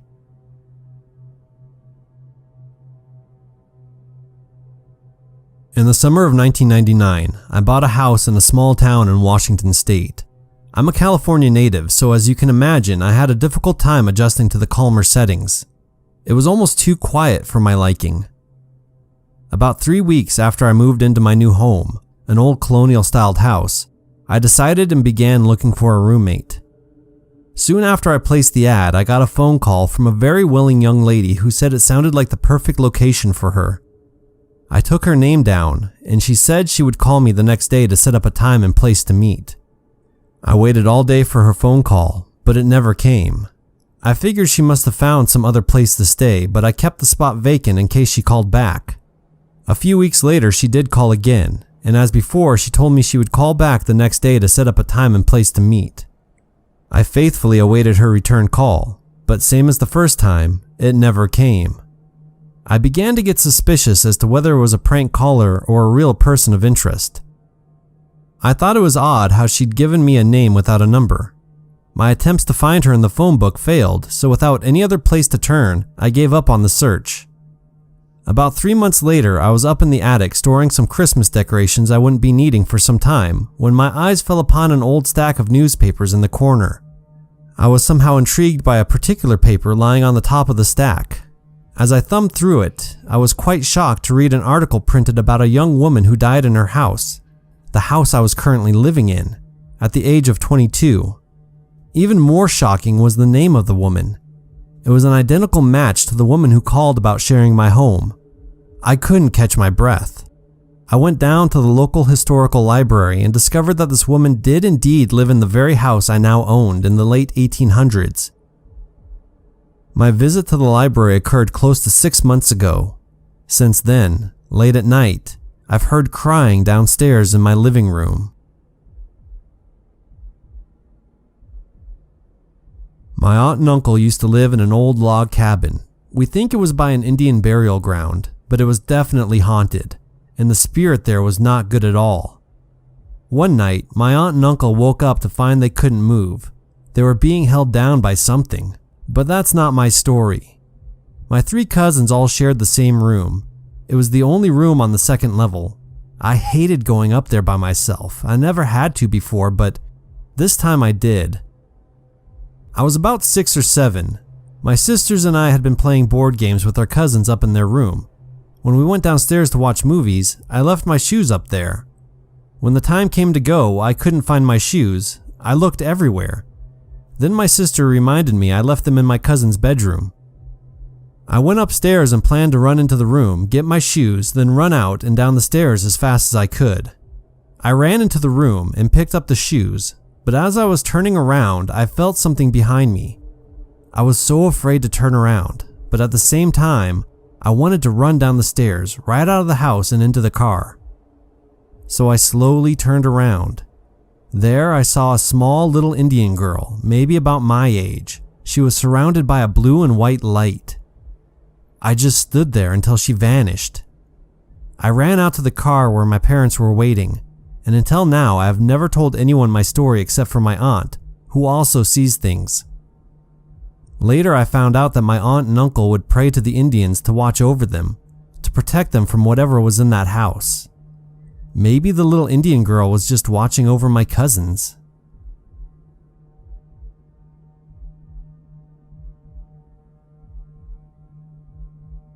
My wife and I had moved to the naval station at Mare Island of Vallejo, California.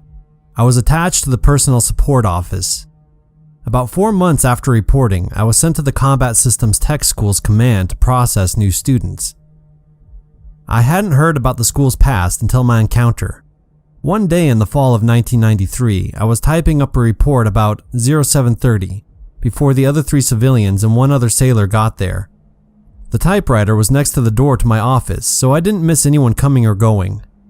There also was just that one main entryway into the office cluster. No other exits except for a fire door with the alarm connected. Anyway, someone walked by my door and I thought it was my shipmate, so I asked how he was doing. I got no reply, so I thought he hadn't heard me and I decided to go bug him after I finished my report. I went to his office and found it locked. Then I noticed the light on down the hall. The light was moving ever so slowly and getting closer to me. It was then that I realized that it was actually a translucent figure of a sailor. It terrified me so much that I ended up passing out from a panic attack. One of the civilian computer programmers walked into the hallway at work, noticed I passed out and shook me awake.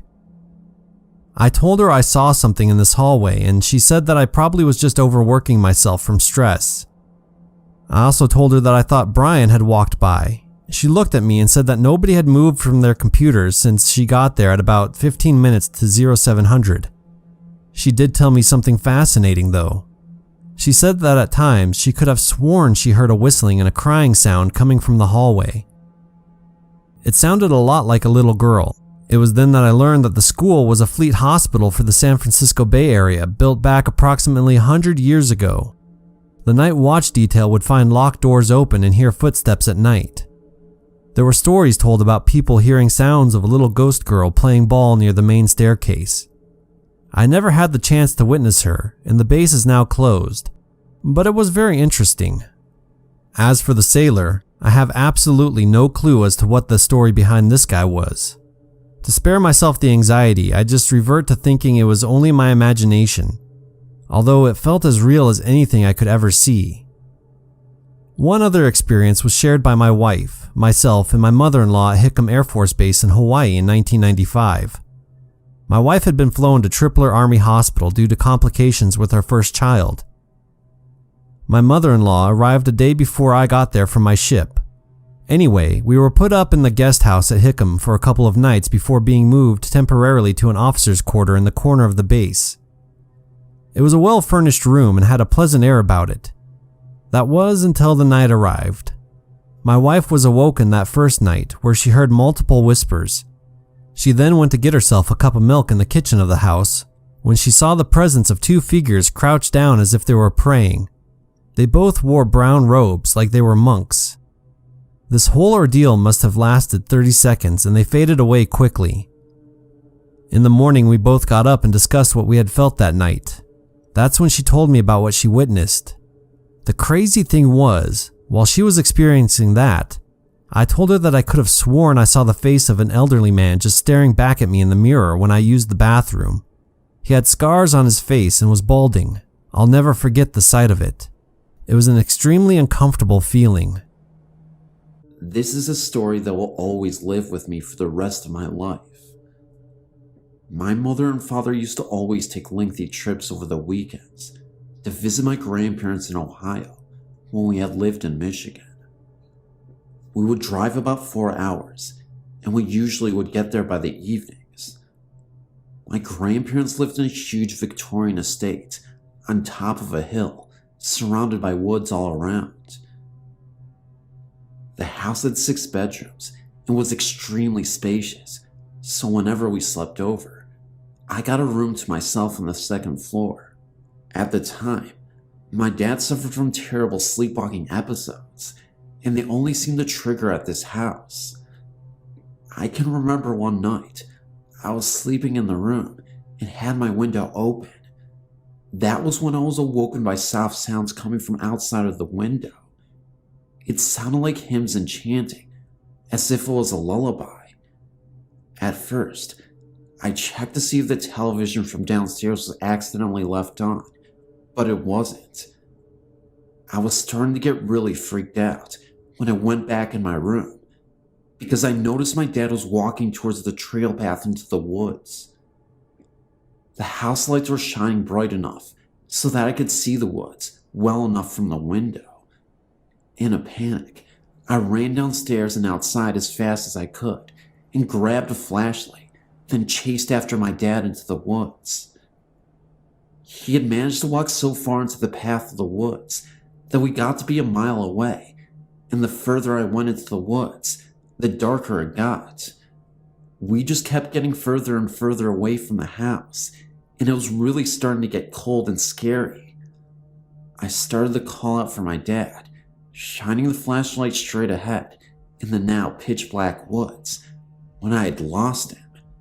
For a split moment, I felt someone whisper my name in my ear, and the rustling sounds of leaves behind me, as if someone was walking right behind me. For some reason, I thought maybe my dad was behind me instead, so I turned and pointed my flashlight, and there was nothing there. I kept going and continued to look for my dad. That was when I once again heard a voice, but this time in a low and guttural voice. I could have sworn I heard the voice say, "Let's play." At this point, I actually thought my dad was playing a practical joke, so then I yelled out to my dad and told him this isn't funny and to show himself. Even though the voice sounded nothing like him, I just kind of assumed, maybe to ease my mind in my panic state. Literally a split second later, I see a cloudy mist and what looked like an orb hovering from the distance of the woods and slowing going in my direction from afar. It then disappeared. I heard my dad's far off distant scream, and I started running faster into the woods to try to locate him. When I finally found him, he had fallen into this well that none of the family had any idea had existed. I quickly helped my dad out of the well, and he had asked me what happened. I brought him back into the house and told him that he was sleepwalking and managed to wander into the woods. The creepiest part of this whole experience was this. He said that while he was sleepwalking, he had dreamt that a woman in pioneer clothing urged him to find her missing son in the woods. She told him to run to the well and he will find him. When my dad told me this, I told him about hearing some soft singing before I rushed into the woods to get him, and that I heard voices and whispering into the woods. A couple days later, fascinated by the well that existed in the woods, we went to go see it in daylight. To my utter shock, we had made a gruesome discovery. We found what looked like human bones at the bottom of the well. We immediately called the police. They examined these bones, and we were able to confirm weeks later that they weren't animal remains, but human remains. We had the bones examined by a professional, and they believe that the bones belonged to a young boy who may have perished hundreds of years ago. My guess is in the early 1800s. I would like to state wholeheartedly that these events are in fact true, from my father's sleepwalking to the dream he had and the bones uncovered. It may sound a bit far-fetched, but I guess you'll have to take my word for it. This event happened in the 1970s, and I'm 70 years old now. This all happened when I was 17.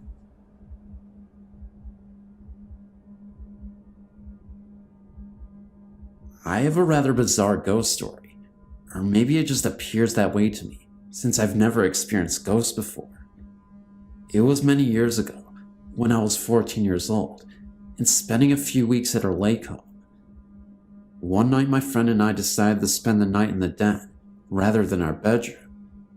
The den has a lonely view of the lake, and has a wall of windows. It is a very large room.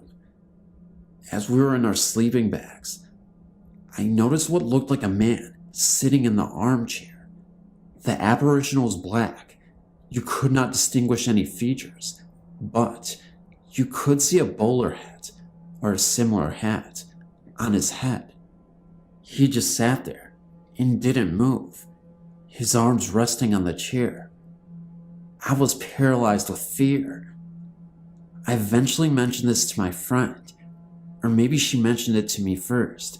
I just remember that after a long time, we started talking about our late night visitor. We compared notes on what we were seeing, and it became apparent that we were both seeing the same thing. A shadow? I think not, and if you read on, you will know why I'm so sure. My friend and I became so scared that we buried ourselves in our sleeping bags and held on to each other for dear life. We knew we had to get out of there, but we were too scared to move. Eventually we got up our nerve and made a mad dash to the bathroom. Keep in mind, our lake house is quite large and the bathroom was not nearby. We huddled in the bathroom for some time and got up our nerve to make it to our bedroom. This time, for some reason, we didn't run. As we were making our way to the bedroom, we saw another apparition on the living room sofa. This was definitely no shadow. There were no windows in this room, therefore no light except the bathroom light. This apparition was easier to see. It was a woman from the turn of the century. She was dressed in a white dress, possibly a Victorian wedding gown, and lying in the pose of a deceased person. As you could imagine, we hightailed it to our bedroom. When in the bedroom, we sat up with the light on. I'm not sure how much time passed, but eventually, we heard what appeared to be a marching band playing. We looked at the clock and saw that it was after 3 a.m., and therefore highly unlikely that a marching band would be performing in this rather sleepy lake community. Had it not been for this, we would have considered it as teenage imaginations going wild. You can see things, but hearing them is an entirely different story. In the morning, we checked out the house to see if there was any way music could be played by itself in the house. We found an old radio down in the basement, but it wasn't plugged in. We then plugged in the radio, and it did not even work.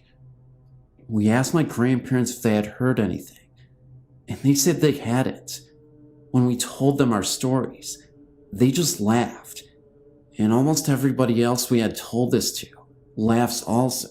If they don't laugh, they listen and nod their heads, but we can tell they are just being considerate and patronizing us.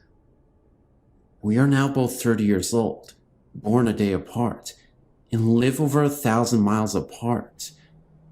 When we are together, we still talk about this and stand by our story and memory. We still agree about what we saw and heard. I have no explanation about this, but I will not sleep alone in this house. I don't even visit often, but when I do, I'm still scared to death.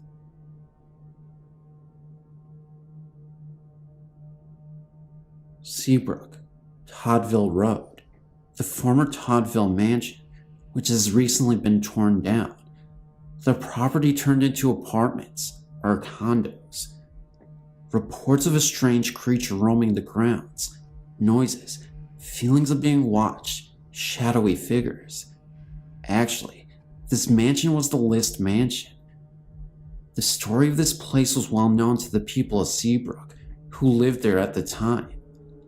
I lived near the List Mansion for many years. Several acres of land were bought by a Houston business owner in the late 70s to early 80s, right on Galveston Bay, near the intersection of Toddsville Road and East Meyer Road. Bill List was his name, and for the most part at first, no one knew who he was, only that there was a major construction project going up near the bay.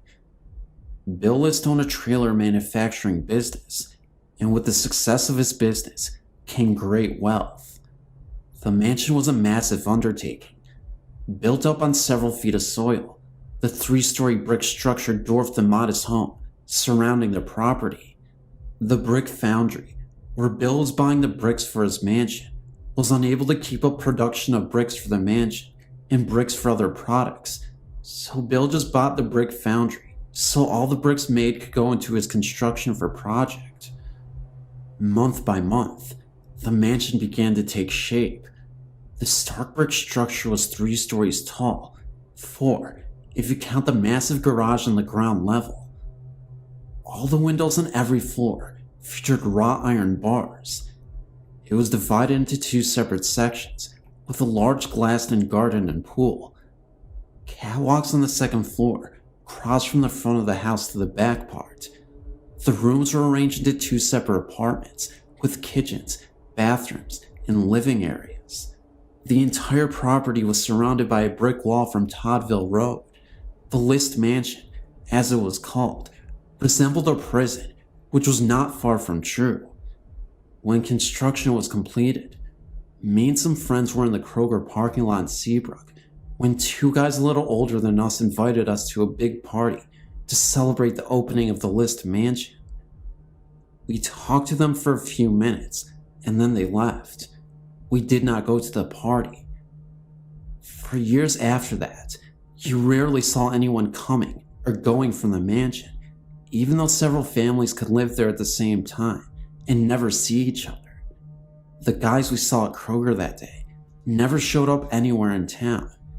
Then one day, Bill List was dead, murdered, and the whole story came out in the Daily Citizen, the Bay Area newspaper. The List Mansion was built like a prison, not to keep people out, but to keep people in.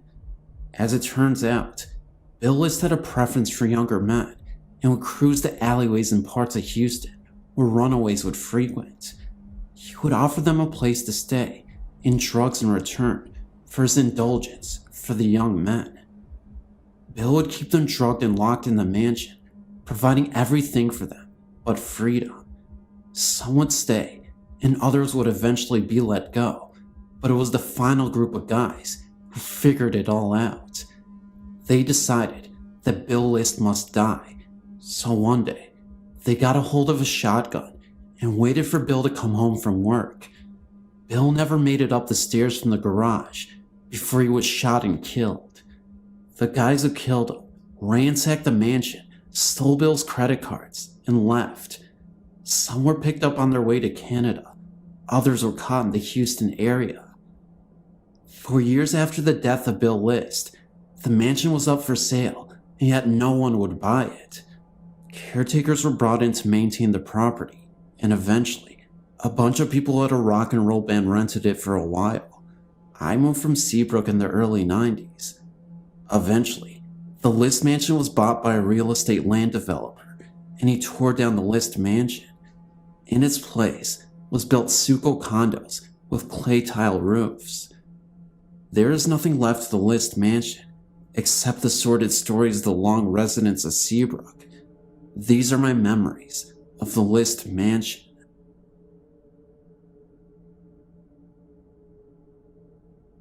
I grew up in a small town, and for about a year, we lived in a haunted house when I was just 2 years old. In other words, I don't remember specific things, just feelings. It all started when my mother and father moved from South Carolina to Kentucky. They rented an old house with a huge basement. This was told to me by my mother. I don't remember much about the house, so this is all secondhand information.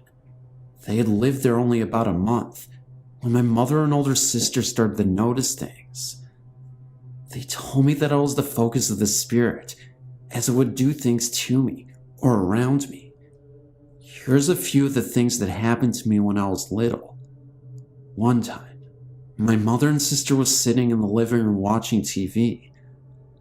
I had a little wooden rocking chair that I loved to sit in. My father was at work working a night shift in the coal mines. Mom said, all of a sudden, things got very cold and my little rocking chair started rocking very fast and the rocking tossed me out onto the floor. Then, the chair fell backwards against the wall, with no one in it by the way, and my mother and sister both heard a very dull laughing. My mother said that the thing in the house would push me, and a few times when she was watching me play on the front porch, would pick me up and drop me down hard on the ground. My mother says that she was terrified to leave me alone. Then another time, my big sister and her best friend were playing with me in the front yard, and my mother said she heard them screaming for her. When she went out in the yard, my sister and her friend was holding on to me and crying. I was trying to go down the little hill into a little field below our house, begging to go play with it. My sister to this day swears that she and her friend saw a big black figure hiding behind a tree and motioning for me to come to it. And what was scary was that I was going.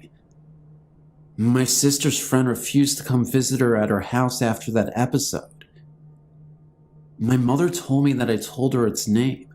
I won't repeat it here, for it makes me have anxiety attacks, and that I lived in a deep dark hole in the ground, down in the field below our house. My mother went looking for a hole in the ground, and she found an old well that had been boarded up, and the weeds grown over it pretty bad, so it was very difficult to see. She didn't tell me if she experienced anything there or not, but she wouldn't talk about it with me. She kept begging my father to move. My mother said it would laugh at her, and she was constantly scared. Finally, one night when my dad was home, something happened that made my dad rethink and take my mother seriously. My parents were in bed, and it was pretty late. My father looked up and noticed the shadow of someone staring at him in the darkness. My dad at first thought it was my sister, so he raised up and asked her what was wrong. The thing laughed, and my mother screamed that it wasn't my sister because the shadow was too big to be my sister. When she screamed, my dad jumped up to turn on the lights, and it laughed again and disappeared. From then on, my dad took what my mother said seriously. After a while, my dad was able to buy a piece of land, and we moved, and according to my mother, not a minute too soon. To this day, my mother refuses to talk about it. I didn't find out about this until years later, when I was watching TV about 15 years old or so. I saw a commercial for cat food with the same name of the thing that had haunted us for years before. I had no idea about this because my mother didn't tell me about it until afterwards. As soon as I heard the commercial and some of the cat food, I had an anxiety attack. When I told my mother what happened, she turned very pale and told me some of the story.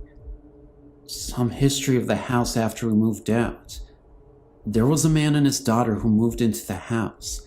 He was a single father, so he had his mother move into the house with him to help him take care of his daughter while he worked. Within 2 years of them living there, the man went crazy and one night killed himself with a gun. The daughter and her grandmother moved out at the night of his suicide and moved away to another state. No one ever lived in the house again. It stood empty for years, and the house started falling apart. The owner had since died a long time ago, and everyone just sort of ignored the old house. My mother never told anyone of our experiences. Finally, about 6 or 7 years ago, they tore down the house in the basement and they built a community fire department on the property. That building isn't exactly where the house was. It stands about 30 or so feet from where the original house stood. Anyway, that is my story. I've had other experiences as an adult, but I will save those for another day. Thanks for listening. I live in a 2-story townhome. It was the middle of July, and it was very hot in Kansas City. I was sleeping on the couch downstairs, as the upstairs is hot in the summer months. I was sleeping, and I remember a low, heavy, dark voice saying I must help Laura, my cousin, understand. I woke up startled by the deepness of the voice. You could even say a little bit scared. My dog, which hardly ever barks, was looking into the kitchen and growling, and then slowly he started to bark. He was watching something, and when I looked in the direction he was looking, of course I couldn't see anything. The light from the outside street lamp was beaming through the window, so it was somewhat light. He started to back away and follow the presence into the den, and then to the wall that was straight across from me. He was watching something, but of course, I still couldn't see anything. But from the way I woke up, in a startled state, I was somewhat scared to move. Like an idiot, I just stayed still and watched my dog follow this presence that only he could sense. He then started to go to the door, located on the wall across from me, and which opens to my garage, growling at the door. He would back up and then move closer, and then he started to smell under the door. Still, I was too afraid to move. I just stayed there and watched. Within 5 to 10 minutes of this, the presence seemed to have left. My dog stopped growling and was going from the kitchen to the wall, into the door again and again, as if to look for something. Finally, he gave up and just curled up at my feet, which have not moved an inch this whole time, and fell asleep. Feeling now that the presence had left the room, I went to the door, which led to my garage, and pushed on it to make sure the door was closed. Once again stating what an idiot I am, I did not dare to open the door. However, I didn't really have a choice, because that was when the door cracked open just enough that I could see the face and a body of a bloodied lady in a black robe. It appeared for 40 seconds, and I saw her long enough to make out that she had to be a nun. I just remember her face looking so badly bruised and beaten, as if she was hit with a bat or something damaging enough to give her a black eye. I turned away in fright, then opened the door completely to see that nobody was there anymore. It was like it appeared in a flash of lightning, then was gone. Just to give you some background on my house, the door that goes to my garage does not have a lock in it. Yes, this is dangerous, for if my garage door is open, anybody could just walk in, right into my house. Maybe this nun I saw was really a homeless person. Maybe it was someone who was trying to rob the house, but since they saw me, they fled. Nothing was stolen. Everything was in one piece. Feeling somewhat safe that the presence had left, I joined my dog and soon fell asleep. In the morning I awoke, went upstairs to take a shower, and dressed for work. When I came downstairs, I gathered up all my things and opened the door, which leads to my garage, and stood there in total amazement. My garage door was wide open. I left the door open all night and morning. I truly feel my spirit guide was trying to warn me, and I was too stupid and too afraid to listen to him. As I drove to work, I thanked him for trying to warn me, and I promised to try and listen more carefully next time. The reality sank in that I could have been robbed or beaten. Yes, today I'm buying a chain lock for that door and installing it right away. In hindsight, I wish I would have been more accepting of the events that were happening to me.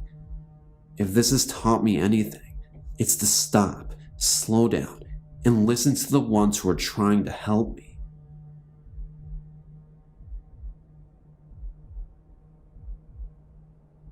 As a youngster, I was playing with my toys in the lounge, and suddenly, I had this great feeling of fright around me.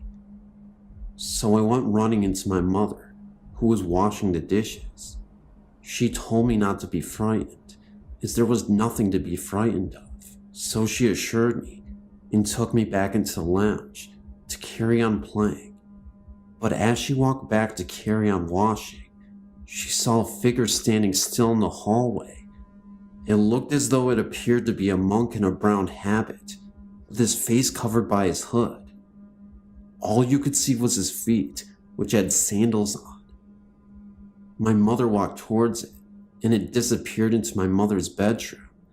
But my mother always said how I must have sensed the presence of this ghost. Another time in the same house, it was nighttime and I couldn't sleep, so I was just looking into space when 3 squares appeared on the wall. I thought that it must have been some kind of light shining in from the window, knowing full well that no light normally shines through, as we had blinds and curtains up at the window. I kept on staring at the squares on the wall. They didn't move or anything, but I felt really frightened like in the other story. I must have fell asleep, thinking about the lights on the wall. In the morning, when I awoke, the first thing I did was get out of my bed and go straight to the wall, hoping in the back of my mind that there wouldn't be any kind of marks on the wall where the square was. But I was wrong. Where the squares were, there were deep-lined marks, like holes that were pressed into the wall around where the shapes were. They looked almost like claw marks and definitely weren't there before. There is no logical explanation for this story, not that I can explain anyway. It was not possible for any light to come through the curtains, and there were no other kind of lights or anything on in the room or in the house. I've tried to come up with some sort of explanation, and I don't have one, and that happened about 23 years ago.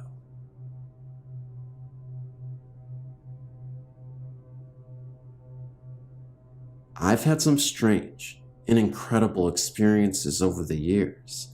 Just posted one in the last batch. Some of them I haven't sorted out how to share yet, but the following experiences are pretty strange. My roommate and I were living in a Seattle neighborhood called Capitol Hill. Our apartment building, the Ben Lamont, was built in 1910, and my apartment overlooked a little park area with a long retaining wall in the back. One night, I must have fallen into a deep sleep as soon as I went to bed. When I woke up the next day, I immediately told my roommate about a disturbing dream, that a menacing, sinister black figure had climbed out of a hole in the ground, right against the retaining wall. He seemed full of rage and anger, and was coming closer and closer to our window, and meant real harm. It was a very real, fearful thing. After hearing my dream, my roommate said she tried to wake me up soon after I went to sleep, but I was out cold. She said she heard something like a gunshot outside in the park and walked through a darkened apartment to the living room's bay window to see if she could see anything. She said she saw a man who was built like a tank, but fitting the physical description of the man in my room to a T. He appeared to be staring up at her. For whatever reason, I don't understand why she did this, considering she thought she heard a gunshot, but she shined a flashlight on him. When she did, she could no longer see him. Although she saw everything else, the trees, the ground, bushes, everything where she was standing was illuminated, but he had vanished. When she covered the light, there he was again. I guess she did this a few times until he really vanished. Very, very strange. Another time I was staying in an artist's loft in San Francisco that was in a really creepy area on Market Street and 6th. I was in bed, just starting to get the semi-lucid feeling, when I woke with a frightened gasp. The only way to describe it is a flash vision. I thought for sure my throat had been slashed with a deep, long knife from left to right, and all this blood was pouring. I remember sitting up gasping, knowing it was fatal. Then on the news the next day, chills went up my spine when the anchor person said that someone's throat had been slashed at a hotel on 6th Street, right around the corner from where I was staying. Somehow, I must have picked up on the victim's fear, anxiety, and shock. Not really a ghost story, but still weird. Another time, a friend and I had an interconnecting dream. I dreamt one part, and she dreamt the other. They matched perfectly, and since we both dreamt this right before we were waking up, we assumed we had these dreams at the same time.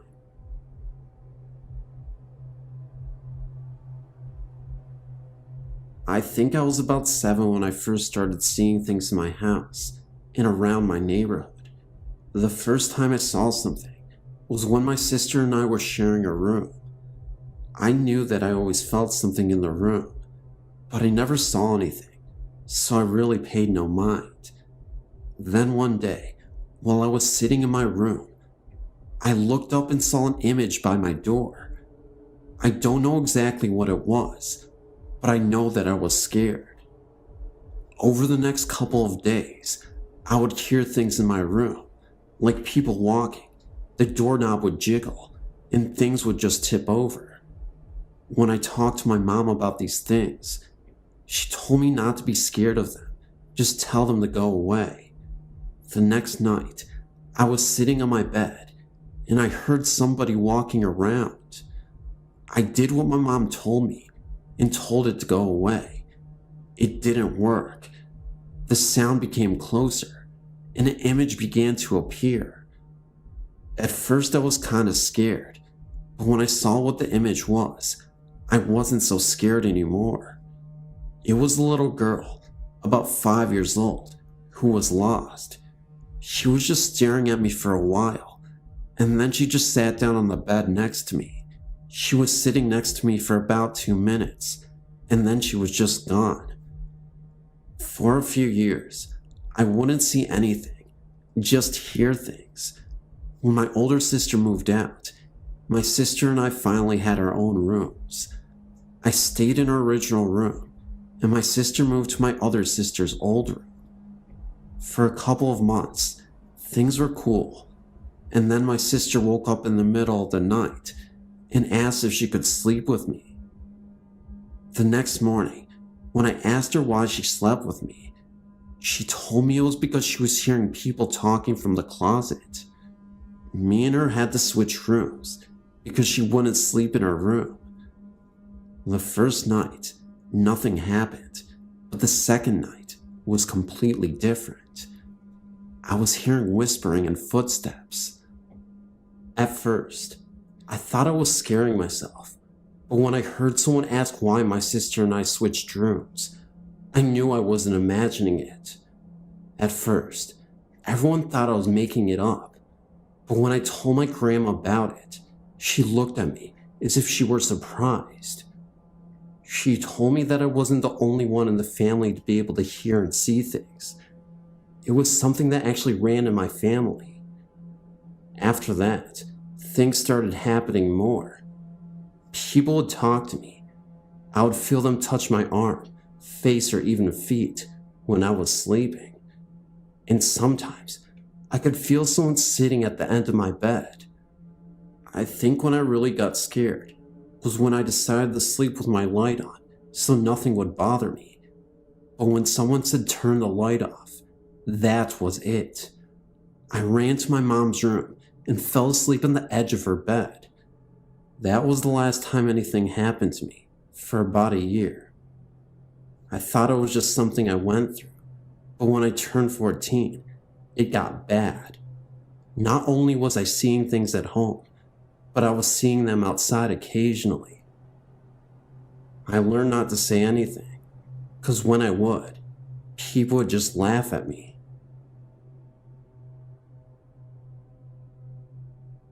My family and I became aware of a particular area of a supposed haunting in the Jamestown, North Carolina area. We were intrigued by the article and wanted to investigate, even though we are people of faith. The article, which made us aware of the haunting, was in a local magazine and caught my 2 sons' attention after my wife read the article in a restaurant. The article described the following. In the 1920s, there was an accident in Jamestown near a certain bridge underpass involving 2 high school students returning from the local prom. From time to time, Locals have reported driving by the area where the accident occurred and spotting a young woman dressed nicely standing by the roadside, needing a lift. The stories tell of a young woman named Linda entering the car and describing where she needed to be dropped. Upon nearing the destination, she vanishes. Of course, my wife and I are skeptical, to say the least. So, unaware of any peril, or should I say for a lack of knowledge or fear, we thought we would investigate with our 2 young sons, of 5 and 8 years. We arrived at the location, which is off the main road into the woods, about 100 yards. There is an old stone-blocked railroad underpass, located next to the now regularly used underpass. Both of the underpasses have been covered with graffiti, in tribute to the stories of Lydia. The old underpass, however, has been overgrown with ivy and weeds, and is relatively secluded to say the least. Nevertheless, we were determined to investigate, despite the spooky nature of the claims. As we entered the underpass, the air became distinctly colder, which we all noticed. We all felt frightened and left after only a few moments. We got in our car and drove home. We thought nothing of the event until that evening. Strange things began to occur at about 2 a.m. Of all things, an old woody doll with upholstery began to speak in a toy box and would not stop. The electric van door opened and closed several times without any provocation. My boys thought someone was in their room. We thought we were frightened from our prior experiences and let our logical minds control. The house still seemed strange to me, and I had difficulty sleeping, even though my male ego would not let me admit my fear. Time went by, and although the supposed haunting events were less traumatic, they nevertheless continued for about a month. It came time for the van to have a regular tune-up, and we took it to the dealership. When my wife returned with the van, the trouble ceased. I don't know what we experienced exactly over that period in 2001, but it seemed real. My wife and I still questioned the validity of our haunting, but our youngest son still maintains that Megan, as he refers to her, often talked to him and was very nice. Anyway, it's a nice little story we often tell family members who don't think we're lost on cozy evenings. Hope you will enjoy.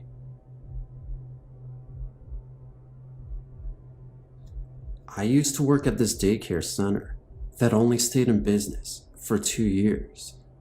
The building that we worked in had many owners and many businesses, but never stayed in business for longer than 2 years. Usually, bankruptcy would follow. Anyway, I had worked there for about a year and had always been scared of the back of the building. There was a long dark corridor that always gave me the chills, and I always felt like I was being watched. I had the early morning shift, so I had to be there at 6:30 and get ready for the kids to arrive. One morning, I had an infant who was only 4 months old and was asleep at the time of the incident. We were in our room, and I was writing out papers for the rest of the day when I saw a toy out of the corner of my eye being thrown across the room.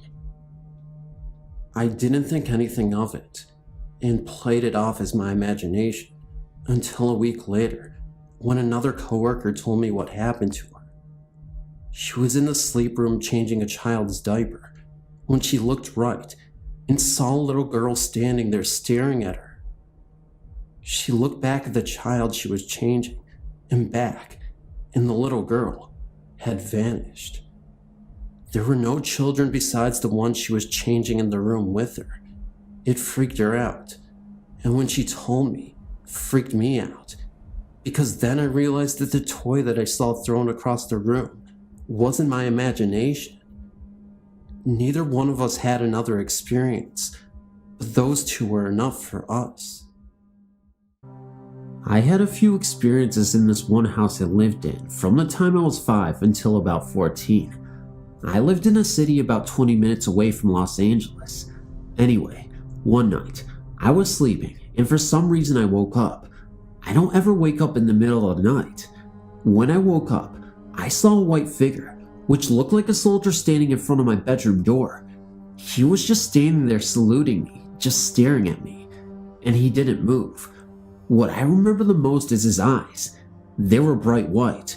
I was scared because yeah, it was a ghost, and it's not normal for me to see something like that, but at the time, I felt safe. I knew that he wasn't there to hurt me or he wasn't trying to scare me. What I wanted to do was run to my mom's room, but instead, I pulled the blanket over my head and prayed. The next morning, I told my mom about it, and I remember she got this weird look on her face, but then was like, "It must have been the lights from outside. You probably imagined it. Now stop scaring your sister." After that, everything was fine until about a year later, I had the worst experience. My mom had rearranged my room so that my bed was right in front of the door. One night, I was sleeping and I heard what sounded like a baby wearing a diaper crawl by. My baby brother still wore diapers, so I thought it was him. I looked out my bedroom door and didn't see anything. I checked on my baby brother and he was sound asleep in his crib. I went back into bed and started to doze off when I heard it again. I didn't feel like getting up again, so I called out his name, and just like that, the noise stopped. Then about 10 seconds later, I felt something tug on my blanket. Now remember, my bed was right in front of my door, so if my brother came in, I would have seen him. I grabbed onto my blanket, but whatever was tugging started pulling on it harder. I was so scared, but I wasn't about to let whatever was pulling me on my blanket take it. That's my favorite blanket, so I laid on top of it. Then the tugging stopped. I guess I passed out because I woke up again on top of my blanket. Something had woke me up. I didn't know what though. Anyway, I had long hair and it was hanging off of my bed because of the way I was laying. All of a sudden, I felt like something was pulling my hair very gently though. Then all of a sudden, it felt like someone had started at the top of my head and put their fingers through my hair, but it didn't feel like fingers because it scratched my head. It was sharp. I know I was not imagining it either because my head jerked back since I had a lot of tangles to my hair. That was it. I ran so fast out of my room. I ran into my parents' room crying hysterically. It took them a while to calm me down. When they finally did, I told them what happened. Again, my mom told me it was my imagination. I was not imagining it. Well, I slept on their room floor for about 6 months after that. There was no way I was going to sleep in that room. That was the last time anything bad happened like that. I remember I was always freezing in my room. The rest of the house would be hot, but as soon as you would go into my room, you were freezing. No matter what time of the year it was. One day, me, my mom, my brother and sister came back from my aunt's. I was the first to walk in. My mom was right behind me, and bro and sis were still getting out of the car. It was dark in the house, so I was walking to go put the light on when out of nowhere, this bright white ballish figure flew straight from the kitchen into my room. My mom saw it too, because I looked at her, and all she said was, "Don't say anything." We finally moved when I was about 14. One day, my mom and I were talking about that house, and I brought up that soldier I'd seen. That's when she finally told me what happened. The street we lived on had this one gang. They were always doing drive-by shootings, fights, and cops everywhere. Anyway, a year we both moved in, I guess there had been a little shootouts between the gangsters and the cops. Well, a cop was shot, and he crawled up to my front porch to get help, but before an ambulance could get there, he died right there on the steps. My bedroom window was right next to the front porch, so it turned out that it wasn't a soldier, but it was a cop dressed in full service dress that he was buried in. I actually felt fortunate to have had him with us. I feel like he was protecting us. A lot of the kids on my street that I grew up with had been beat up bad, shot, joined a gang, got pregnant really young, etc. Everyone except for me and my siblings. There's 6 of us. It was a dangerous neighborhood, but I always had this feeling when I was in that house, like I was safe and I had nothing to worry about. But at the time, I always felt like something or someone was watching me. Well, that's my story. Back in 1972, my family moved into a house on Upland Avenue in Fontana, California. The house was haunted. Just after that, the house at the other end of the street also became haunted. I'll start with the house down the street. I was friendly with the woman that lived in that house. She had a passion for gardening. The house is or was on the corner of the street. In front of two sides along both streets were two flower beds. I would see her outside caring for the flowers. I think in 1973 she died. I saw an ambulance out in front of the house one day. I just thought she got sick. Later, one of the boys that lived on the street told me that she had died. At the time, I didn't believe him because I had seen her just the day before taking care of her flowers, and the ambulance had been there about a week before. The next thing that happened was one day, I was walking past the house and I saw a woman tending to the gardens out front. I stopped to say hello to her. To me, she looked just like the woman that had lived there all along. I told her I was glad that she was better. She told me that she had not been sick and that she had just moved in. I don't know if I ever saw her again.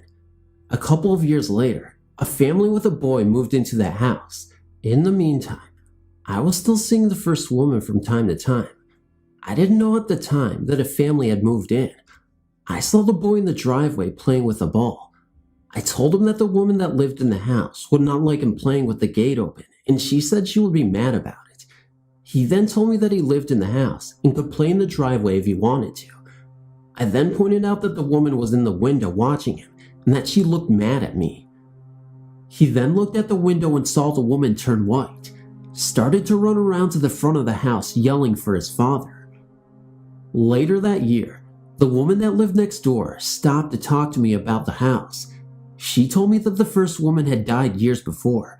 She also told me that all the women that lived there since 1972 had all gotten sick. She told me that she had seen the woman in the window also, and she thought she was mad because the other woman kept taking out the flowers she put in.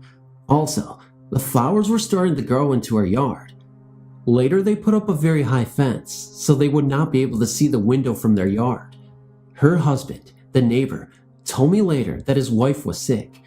He also wanted to know if I knew of anything that could be done about what was happening next door, plus that they were moving. In 1979, I told my doctor that I thought the house my mother had lived in was what made her sick. He asked me where she had been living at the time. I told him on Upland Avenue. He then asked if the house was on the corner and why he was asking me. He said that the first woman that had lived there had died of cancer, and so did the next two women that lived there, of the same cancer. The young mother of the boy did not die of the cancer that she got, but she was still very sick because of the treatment for it.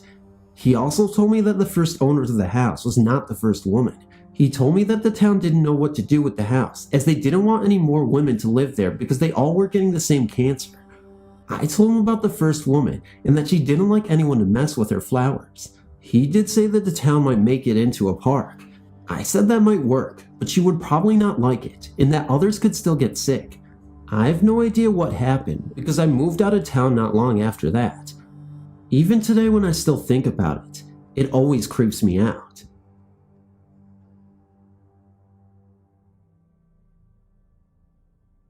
I'm 28 years old and am currently an honorary member of a volunteer ambulance corps in New Jersey.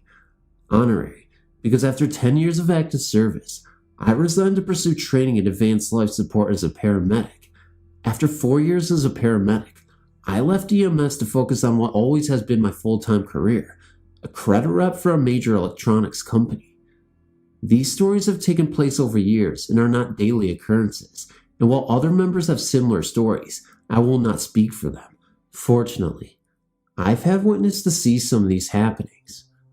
Most of the occurrences seem to focus around the garage area of the building, where the ambulance is parked. I happen to believe a man and a woman occupy this building. I believe this because of the following. While watching TV alone one night, I had a strange feeling that someone was watching me. Out of the corner of my eye, standing by the door leading from the building room to the garage, I saw someone just standing there. When I looked, no one was there. This happened a couple of times over about 45 minutes, and upon glancing a third time, I made out some features. It was a man in his late 30s maybe, standing about 5'10" with full dark hair and a mustache. I left for the night at this point. This was fall of 1992 if I'm not mistaken. In 1991, I was sitting on the couch with my girlfriend at the time watching TV again. We distinctly heard the door from the garage to the outside slam shut. It was a wooden door at the time and unmistakable with its sound. When no one entered the meeting room, we wondered what member may have come down. When no one came inside, I went into the garage to look. There wasn't anyone there, but heard the door slam once again back inside the meeting room. This continued about 5 times. The last time, when my back was turned and standing about 12 feet away, there wasn't anyone in the garage or outside. Nicole wanted to leave pretty quickly. In the spring of 1994, I think, I was again on the couch with yet another different girlfriend. The door to the garage was propped open when we both heard the sound of footsteps coming from the garage. It sounded a little odd in the sense that it almost sounded like someone walking on leaves. Lisa had me go check and of course, I found nothing, but this continued for about a half an hour. Whenever I would reach the threshold of the garage, it would stop. When I dragged Lisa into the garage to show her that nothing or no one was there, the sound started again. We were looking directly at the spot where the sound seemed to originate. About 20 feet in front of us, we heard the footsteps walking towards us. We both left right away. In March of 1996, I was dating yet a different girl. Yeah, I got around a bit. We had thrown a surprise party for my father.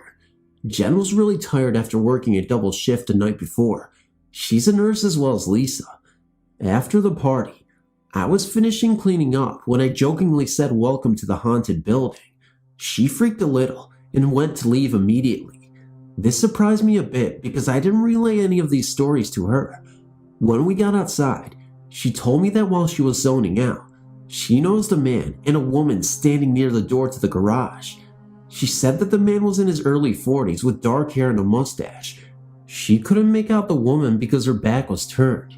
She noticed them because they seemed out of place to her. My cousin snapped her out of the zone and the couple disappeared. She didn't see them again, and nobody at the party fit this man's description. As I walked into the building through the back door one evening, I heard as plain as day a woman speaking. I simply thought someone left the TV on. When I stepped over the threshold, the voice stopped and the TV wasn't on nor anyone was in the room. There was no remote to the TV, so nobody could have turned it off from afar. I walked across the room to the garage. When I walked through the door, I noticed 2 friends, Patty and Allison, standing outside near the door. Looking rather shaken, I asked them what was wrong. They said they both heard a man's voice distinctly say Allison, twice, only moments before. They accused me of playing trick on them, although I did not. This was the summer of 1996. I have heard conversations take place in the garage a couple of times when no one was around. I could never make out what was being said, but it did sound like a male and female. Whenever I would walk into the garage, it would stop. Additionally, there have been instances when the light on the phone would blink on and off, as if someone was picking up and hanging up the receiver in another room.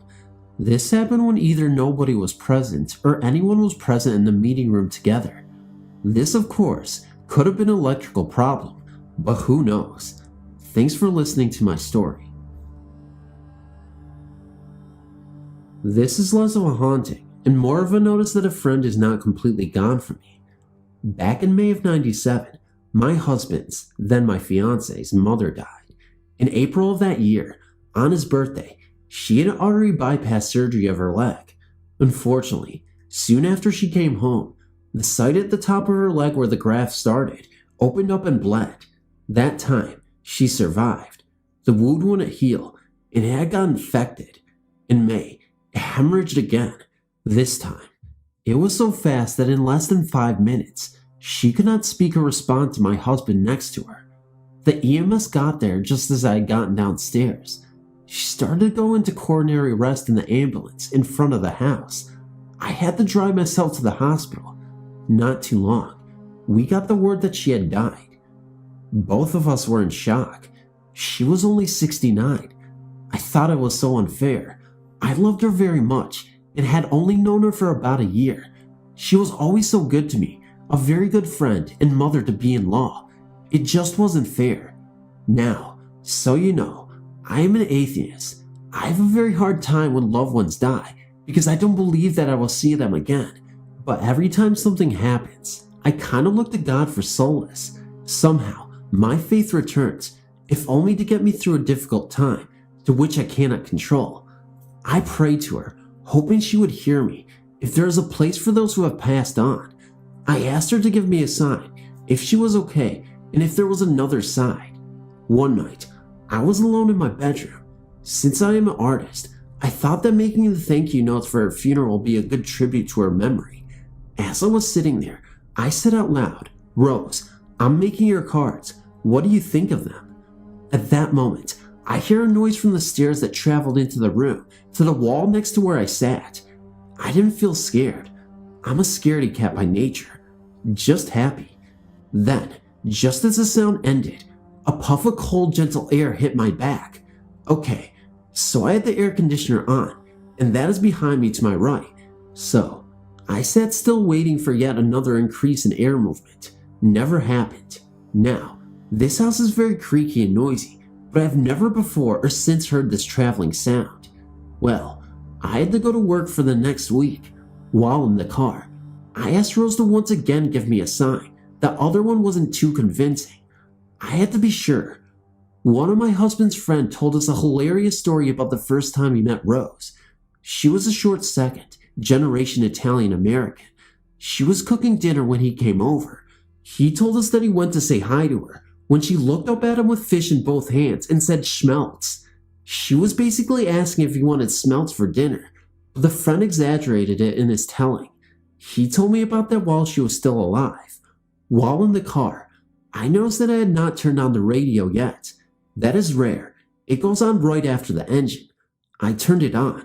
A DJ said schmelz exactly the way the friend did. Then everyone on the station laughed. I did not catch the ending of a word. It was start and finish. They were indeed talking about schmelz. Now, I didn't convert, though I do think more of her as being alive somewhere else.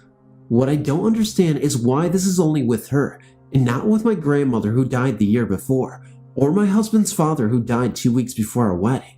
By the way, my wedding gown is cursed.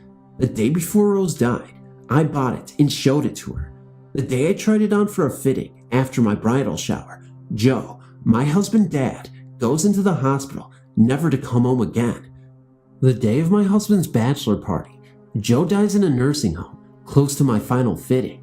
Not too long after my wedding, my dear seamstress was battling cancer died. That was the last dress she worked on. I don't believe in curses, but this one takes the cake. Just so you know, I'm hearing a number of bumps that normally don't occur here, so maybe I'll stop now. I'm starting to get freaked out. I've been a reader of the Shadowlands for quite a while. This is a story that my people of the Keskadena First Nation in the southeastern part of the Yukon experienced. They experience spirits that can imitate people, animals, and even vehicles sometimes. These are called Frozen Voice, or Gitsi in the Kaska language. As I was growing up, I've heard many stories concerning the Frozen Voice.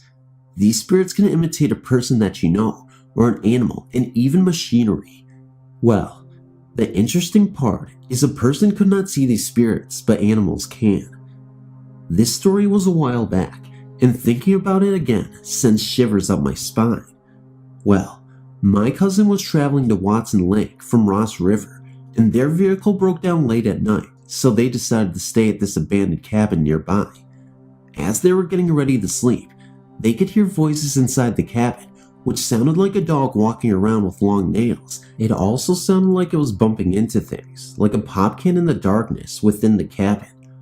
My cousins quickly turned on the flashlight to scan around the room, hoping to find what was causing the noise.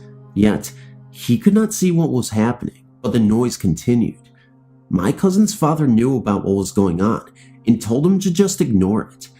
The spirits can sense fear and will get even worse. That's how my cousin was feeling and getting more scared, and that is when they started to hear noises going up and down the stovepipe, like a squirrel. The scary thing was that the stove was going at the time, and you could see the redness from the fire inside. My cousin's father knew that his son was getting freaked out by this and tried his best to calm him down, but it wasn't doing him any good. Later in the night, the frozen voice was in full force as it was feeding off of my cousin's fear. Then all of a sudden, it stops for about 20 minutes or so. Then without any warning, my cousin and his father heard something that they weren't ready for. A loud cry of a newborn baby underneath their cot. That is when they had enough and left the cabin without looking back. My grandfather said a long time ago, they used to kill people and said that they could see a person get torn to pieces in front of them. But this was a long time ago when Sagigi, a good person, was a person with good medicine that made them stop. To this day, there are many places that these spirits reside. I was told to never speak of this spirit because if a person talks about it, it will come and bother you as well, and not to make loud noises in the wilderness as well. If you are interested in this story, I have many other stories that I would be gladly to tell.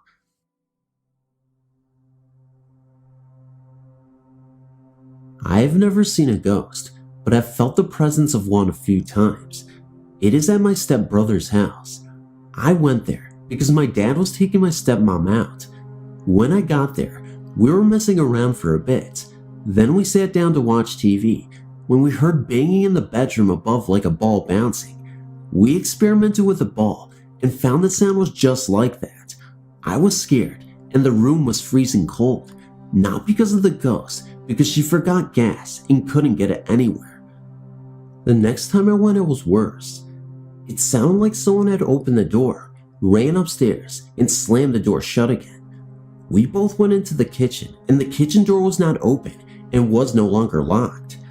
I went again, and this time, the telly kept turning on and off, and the volume kept going up and down and off all together. Then we heard shuffling in the kitchen, like someone was messing about in the cupboards, but again, no one was there. That night, I slept over the night, but was so scared we slept in the same bed. Then, in the middle of the night, her dog was waking up staring at a spot in the room. Then the banging started again. I have to truly say that this was a truly horrifying experience, and I would never want to experience it again. Even though it seems innocent, it was truly terrifying to me.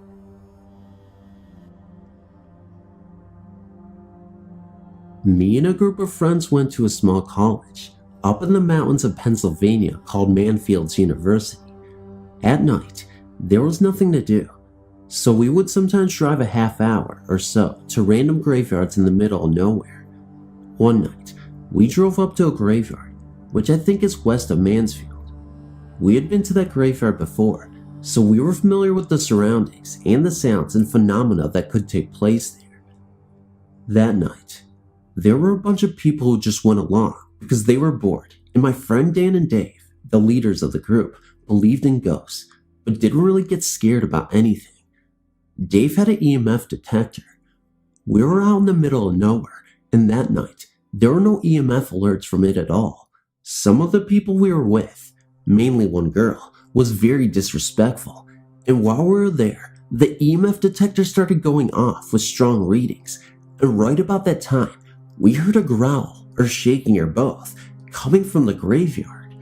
Needless to say, the people that usually weren't scared ran to the cars along with me and my girlfriend, and we drove away as fast as we could. It turned out later that we found out that the disrespectful girl couldn't hold her bladder and went to the bathroom in the graveyard. I think the spirits didn't like that, and that's why it happened. It was the freakiest night of our lives. We went back to that cemetery again, and nothing happened because unlike that girl, we're always respectful of the spirits. I just wanted to relate this story to you and see if you've encountered anything similar. Thanks for listening.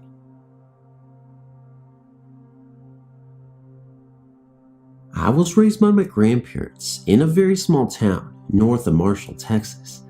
At the time of my grandmother's death, I was engaged to a man that I'd been dating for a few years.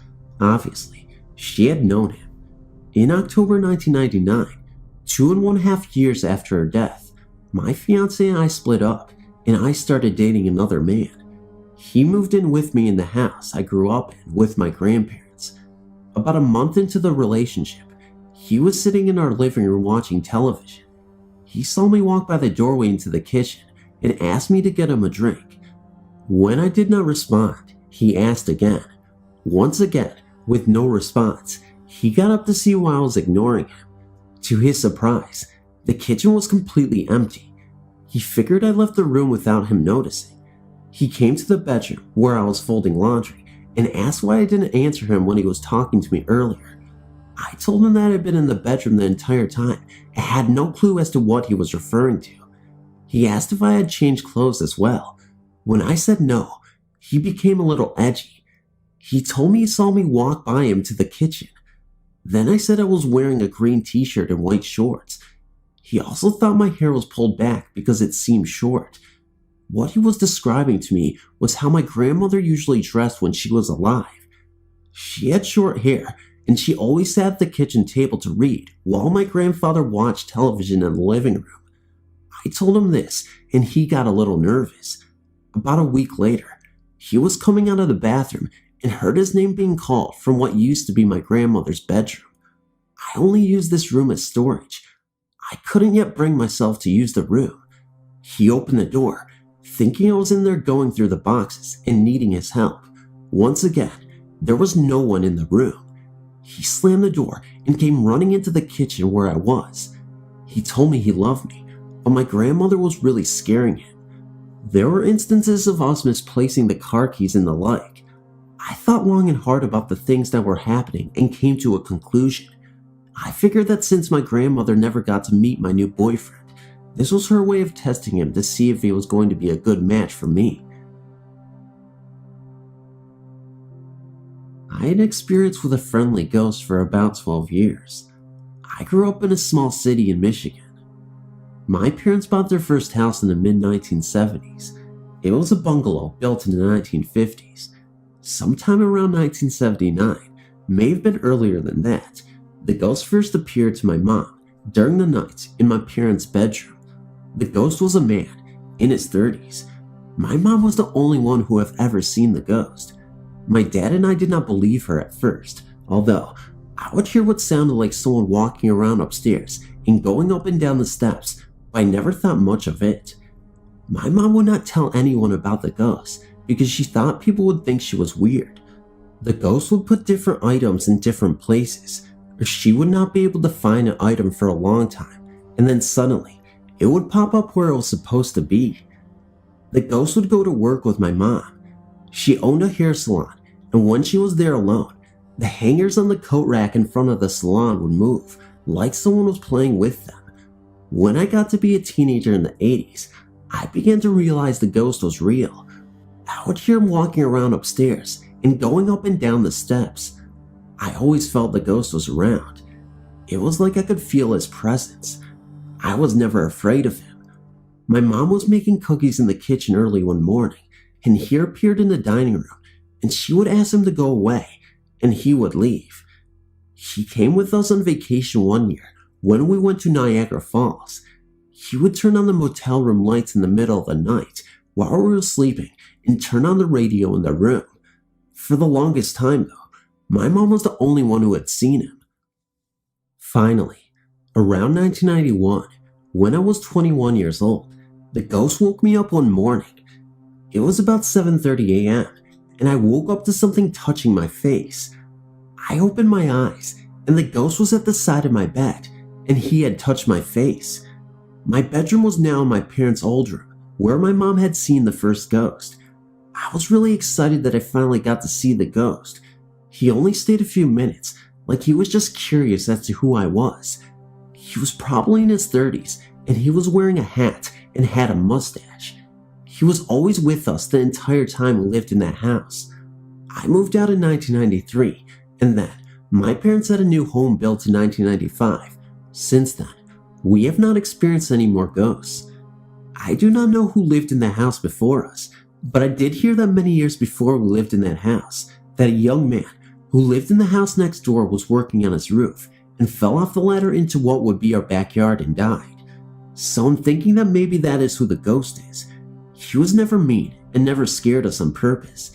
It was kind of like he was hanging around to be a part of the family or something. I always wonder if he is still in my old house.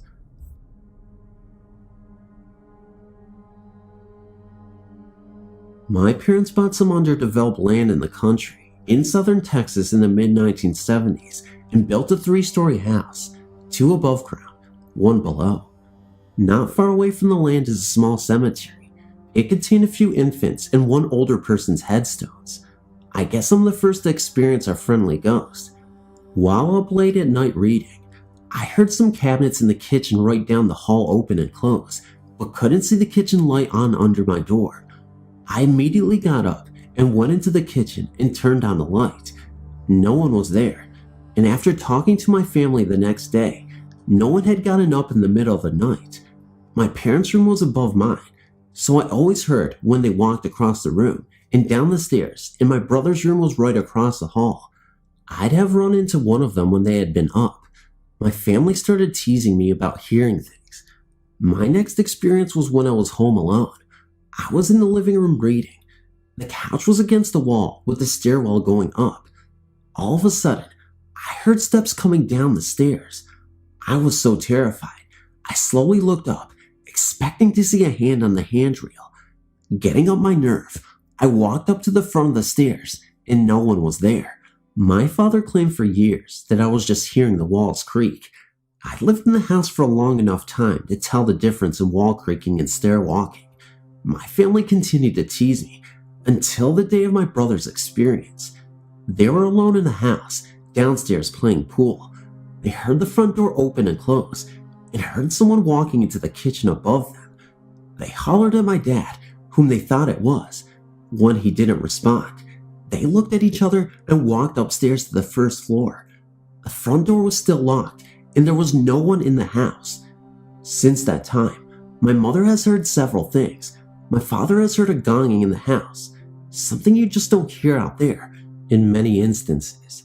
My parents have both felt someone kneeling on the foot of their bed while they were in bed and not asleep. When the light was turned on, no one was there. Now they don't tease me anymore. We just joke about Casper, our friendly ghost. We've never seen him or her, but we have heard plenty of noises he or she makes. Anytime I'm visiting now and am there alone, I always walk in with a greeting. Hello, Casper. I'm home. As the home was built by my parents, and we don't really know the history of the land, we've no idea who it could be.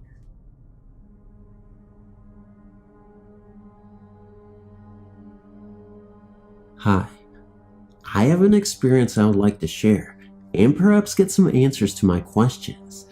3 of us went to check out the Amity Hall Inn, listed in your Pennsylvania Hauntings directory. 2 adults and 1 teen. We didn't intend to enter the building or take any photos. We just turned around in the parking lot and shined the car lights on it. We didn't see anything there, but we smelled a freshly opened can of coffee and an odd smell, like a decaying smell. We were only there for about 5 to 10 minutes and left. We proceeded back on the highway to Lewingstown, Pennsylvania. About 3 to 5 minutes after leaving the inn, we saw a bright light flash in the passenger side of the window, but there was no cars on the highway at that time. Almost immediately after that, I saw a hand appear from my rear bumper as if to grab something and tag along. I was startled and then saw an old man's face floating in my back seat. I was crying and closed my eyes in hopes it would all go away. I calmed down and we drove a little more. Another bright light directly in front of us zoomed up and flew over the top of the car. We heard something let loose from the car and sounded like a large rock hit the bottom rear end. We continued driving and felt like our hair was full of static, like after a balloon is rubbed on your head. There were tingly sensations all around. It lasted almost the whole trip home. We pulled in at our local 24-hour grocery store and checked out the rear end and passenger side of the car. My hubcap looked like someone put an auto-body grinder against it. We found some scratches on the paint and a small handprint on the rear passenger window. The handprint was made from the outside, so it was not made by the teen in the car because no one of us got out of the car until we got to the supermarket. I've had many ghostly experiences, like ghosts following you house to house, but never one that tagged along on a moving car. Can anyone please tell me what may have happened and why? Thanks for reading.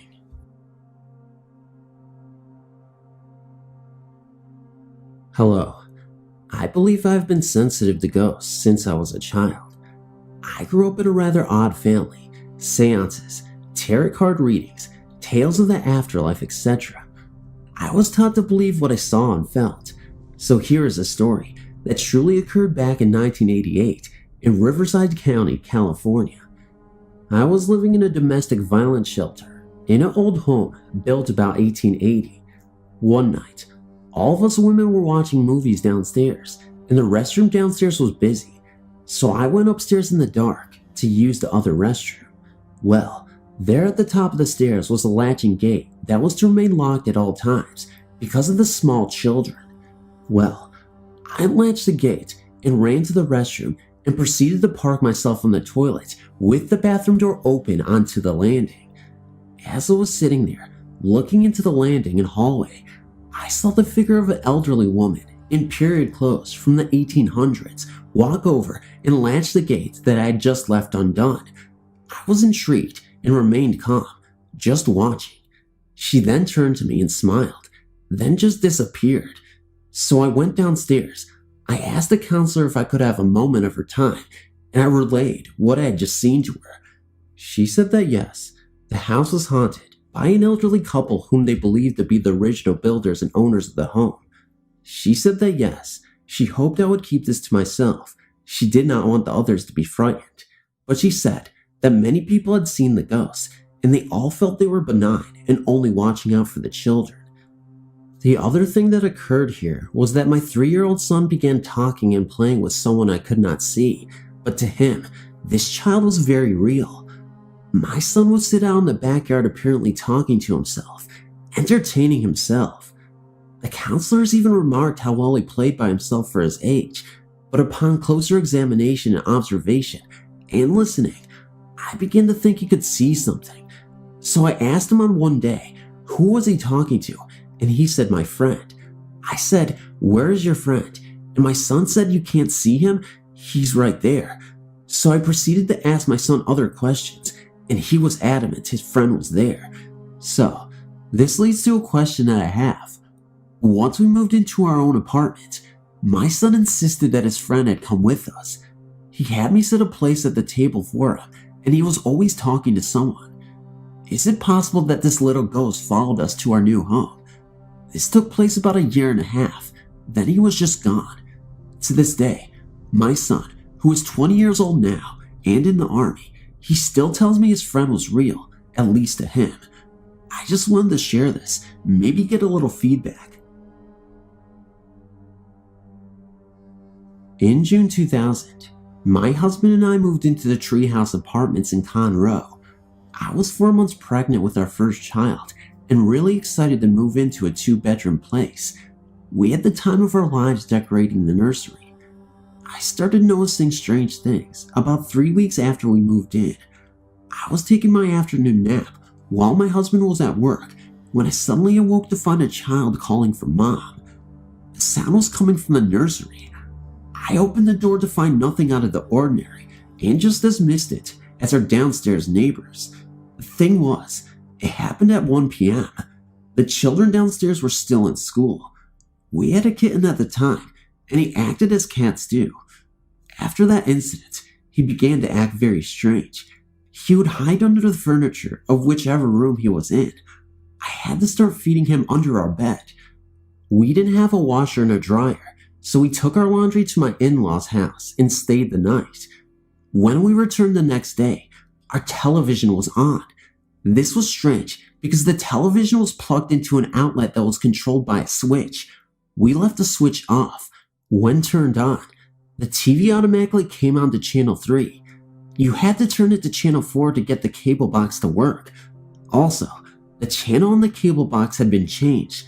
No one else, older than the apartment complex, had a key to our apartment, so it was really strange that this had occurred. We never saw anything like a ghost in the apartment. It was just those 2 incidents. After that, I had to put the litter box under our bed as well. My poor kitty would not leave the security of under the bed. One night, While we were sleeping, my cat jumped up onto the bed with us, yowling loudly. We could not get him calm, and he refused to come out from under the covers. We moved by the end of the week. I've had a few encounters with what I considered to be ghosts, but this was by far the scariest. In June 2001, my husband, son, and I moved into Bay Harbor Apartments in Baytown. The week before we came, there was a shootout between the police and a resident, and that apartment was still boarded up and had many visible bullet holes in it. Our apartment was a few buildings over, closer to the back of the complex. A couple of months after we moved in, we started noticing things in our son's room. He was 1 at the time and still slept in a crib. The crib still had a mobile and a toy that played songs and lit up when he rolled the bar at the bottom of it. John and I were up watching TV one night when we heard the toy start playing. We went in to see if the son was awake, and he was sound asleep. We just shrugged it off and went to bed. This same thing happened the very next night, and again, he was asleep. We decided to put his crib in our room. It didn't happen again. We eventually took the crib down and put him in a toddler bed. We put him down for the night and had left our door open to hear him if he woke up or was getting into anything. I suddenly had an irresistible urge to check on him. I did not hear any sound coming from our room, but there was a weird odor in the air. As I came around the corner into the doorway, I saw my son standing against the wall. We had a very heavy lamp on the right side table between our beds. The lamp was laying in the middle of the toddler bed on its side. The bulb had burned through the shade and was beginning to burn the top sheet of my son's covers.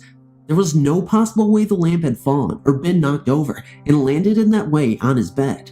It was equally as impossible for him to have picked it up and put it there himself. I removed the lamp from the room, and our son began sleeping in bed with us. I had his old room set up as a playroom, and he would stay in there all day long. One morning, he fell asleep on the couch, and I left him there for his nap. I was making my rounds in the apartment, doing my daily cleaning. When I finished his playroom, I shut the door behind me. There was no person or animal in that room when I left. My son's great-grandfather bought him a toy that had a motion sensor in it. When it was activated, the toy would whistle and say, "I love you." As I was in the kitchen washing dishes, I heard it go off. Thinking my son was awake, I opened the bedroom door. I saw nothing. I shut the door again and went to check on my son. He was still asleep on the couch. During the course of his 1-hour nap, the toy continuously went off. I went into the room, grabbed the toy, and changed the batteries. I thought this would solve the problem. It did not. I finally took the batteries out and removed the box entirely so that there would be no way it would come to life again. The majority of toys that he played with were moved into the living room. No one ever really went into that room again.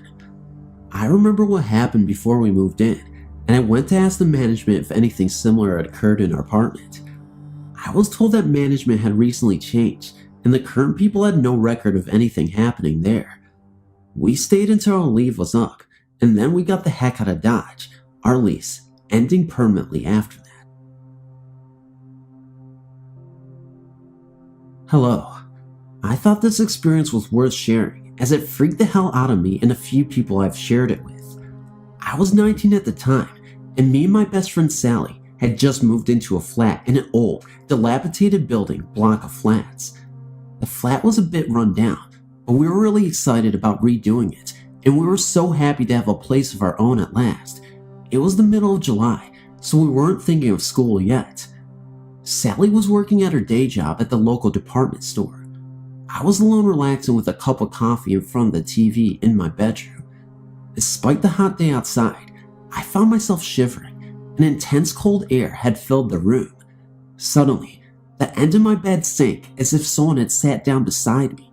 I was really freaked out and ran for the main room. It was warm again, and I was filled with relief. I didn't tell Sally because I didn't want to sound stupid. This happened at least a dozen times in the next week. I was so sick of it, I even thought about calling an exorcist, but I knew that I didn't have much to tell him. One night, I woke up to find an old man sitting on the bottom of my bed, looking at me. I tried to scream, but nothing came out. Eventually he disappeared. This happened several nights in a row. I was so freaked out, I knew that there was only one man for the job, the retired priest that lived down the road. The next evening, when Sally was out, I called the priest and he arrived at once. He entered my room and immediately detected an entity. He lit a circle of candles and placed them on the floor. He called on the spirits and I suddenly realized I did not want to witness the exorcism. I waited in the living room until about 15 minutes later. I heard the priest giggling and talking softly. I didn't know what to do, so I waited until about 10 minutes later when the priest emerged. He said it's going to take a lot longer than expected and that he will return this time next week.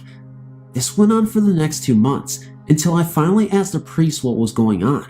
I demanded to know. I've been afraid to sleep for the past 8 weeks, for God's sakes. He finally expressed and told me he had been having an intimate relationship with my ghost. I couldn't believe it. I told him I wanted him and the ghost out, now. He reluctantly agreed and entered my room. He spoke gently and said, "Come on now, Albert, it's time to go. By the way, I've got a spacious bedroom and a double bed." I couldn't believe what I was hearing. The priest turned to me and said, "Okay, he has agreed to leave with me. Sorry for your trouble." As the priest bent down to pick up his candles, as he was doing that, I noticed the most disturbing thing that I ever seen in a paranormal event ever. His voice changed to really dark, deep, and sinister, and he said, "I will be leaving myself out of this place soon, and I'm taking my friend with me." I then froze. I didn't know what to believe, or even if that was coming out of his voice. I said, "What did you just say?" And he returned to normal. To this day, I can't really explain what that voice was, or if it was the entity that possessed him, but I know that was really strange, and he acted like as if it was nothing after that, like nothing ever happened. The story I'm writing to you involves myself and many other people as witnesses. There were many events that took place in the same old brick farmhouse outside of Black Earth, Wisconsin. The first story is one that I will never forget. It was late in the evening on a summer night. My friends and I were playing a game in the old farmhouse. Beth, the girl who was living in the house at the time, decided to go to bed. She went upstairs alone, and the rest of us just sat around talking. Moments later, I heard the most blood-curdling scream ever, and immediately after the scream, the wind chime inside the house chimed. Bridget, another friend, ran up to see what was wrong. They both came back downstairs, and Beth told us what happened. She told us that she was laying in bed, and she saw the shadow of a man in her doorway. She called out John, that is her brother's name, who also lived in the house, and there was no response. She said that she thought it was her brother and turned over to go to sleep. Then, what happened next gave chills down my spine, and I felt very uncomfortable. Beth said that she felt someone crawl into bed with her and she was frozen. When she reached over, she said she could feel someone laying next to her. She tried to speak, but nothing would come out. My sister lived in the same room for a while. She said she never saw anyone in her room. She did, however, notice imprints in her mattress as if someone had been sitting there. She also saw a man with his head bent down in an old car on the property. One other night, my sister, a friend named Scott, and myself were having a few beers, and Scott asked to use the bathroom. We told him it was at the top of the stairs, so he relieved himself and came back down and told my sister that she left her curling iron on, but that he turned it off. A little later, my sister went to use the bathroom and returned and said that Scott must have not turned off the curling iron because it was on when she went in there. We didn't think much of it, but when my sister went to the bathroom again, it was turned back on. No one else was in the bathroom between her visits, and no one else was in the house. In May 2001, I got a job working as a dispatcher for a cab company. Adjacent to our office was this garage, and it was 10,000 square feet. This company also had charter buses. When I first started working there, the owner told me I might hear weird noises. and growing up, my father was a truck driver, so I was aware of the air brakes, ticks, etc. But I didn't expect what was adding to the noises in the garage. This would be my third ghost experience. It all started on the third night I worked there. My boyfriend had called me on the phone when all of a sudden, there was this loud banging noise coming from the garage. So loud, I could barely hear him on the phone. I was working midnights, so he came up there. By the time he got there, the noise had stopped. We hung out there and about midnight, my boyfriend went to go lay down in the garage. There was a front bed just outside the office door. He was out there about 2 hours. Then he came into the office in a tad bit of a hurry and sat down. The look on his face was a Kodak moment. He asked if I had just tried to wake him up, and I told him no. He said he was lying there and someone kept saying hello. Then he said he sat up to put his shoes on, and the voice was right up in his face and sternly said hello. Also at that time, a driver had called me and asked if he had jumper cables. I asked my boyfriend to go look. He wouldn't go out into the garage till I went in and turned on the lights. Then he told me what happened, and I was just like, wow, too cool. Then in the days after this, I started experiencing my own little visits from now who we called Casper. It was weird. I could get out in the garage and sit by myself. I could actually feel the energy moving, like it's sweeping around the room. Then he would go and knock on things. His best one was turning on the air compressor. It was unplugged. Then one day Casper must have gotten upset about something. He started being on the garage overhead doors, and my boyfriend and my son and myself were in there. Between the two overhead doors was a regular door. When the beating started, my boyfriend went out the regular door because he really thought someone was out there, and he opened the door and no one was there, but the beating continued. After that, I was working one night, and one of the bus drivers came in. We were sitting in there talking and watching TV. Then all of a sudden, the channel changed. The driver asked why I changed it, and I said I didn't. The remote was next to the TV. I got up and changed the channel back. A few minutes later, it was changed once again. This went on for an hour. That's when the driver told me that he believed there was a ghost. I was convinced already. Me and my boyfriend used to sleep in the garage when things got quiet. Of course, as you guessed, Casper was there with us. Back in the corner of our garage was a portable basketball net, and we would go out and shoot hoops. Then one day, the basketball vanished. We couldn't find it anywhere. About 2 weeks later, at about 6:30 a.m., me, my boyfriend, and 2 other drivers were sitting in the office talking. The door from the office to the garage was open. We were sitting there, and we were starting to hear a basketball bouncing. Me and my boyfriend looked at each other, and we were like, what the fuck? So we ran out there, and the bouncing stopped, and no basketball was anywhere to be found. The other 2 drivers heard it too. Then one night, my boyfriend and I were sitting in the office.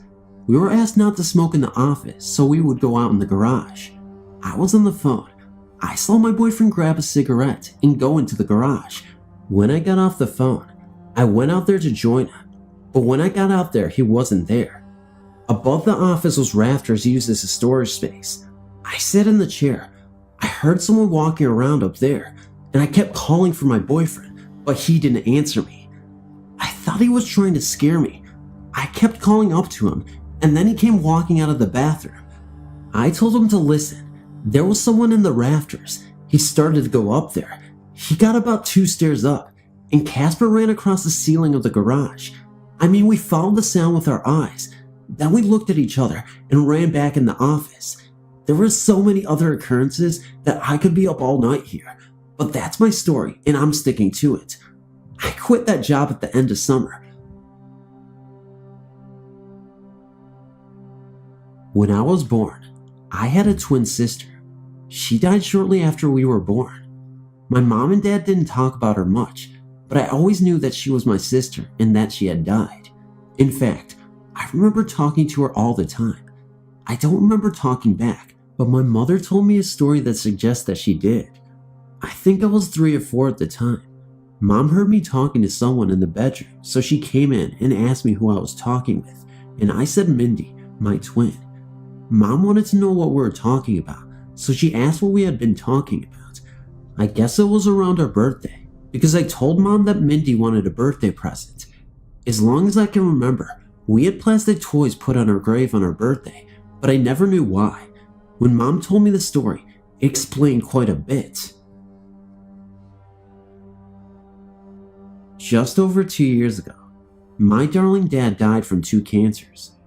When he finally died, my sister, mother, and I were there holding him as he left his life.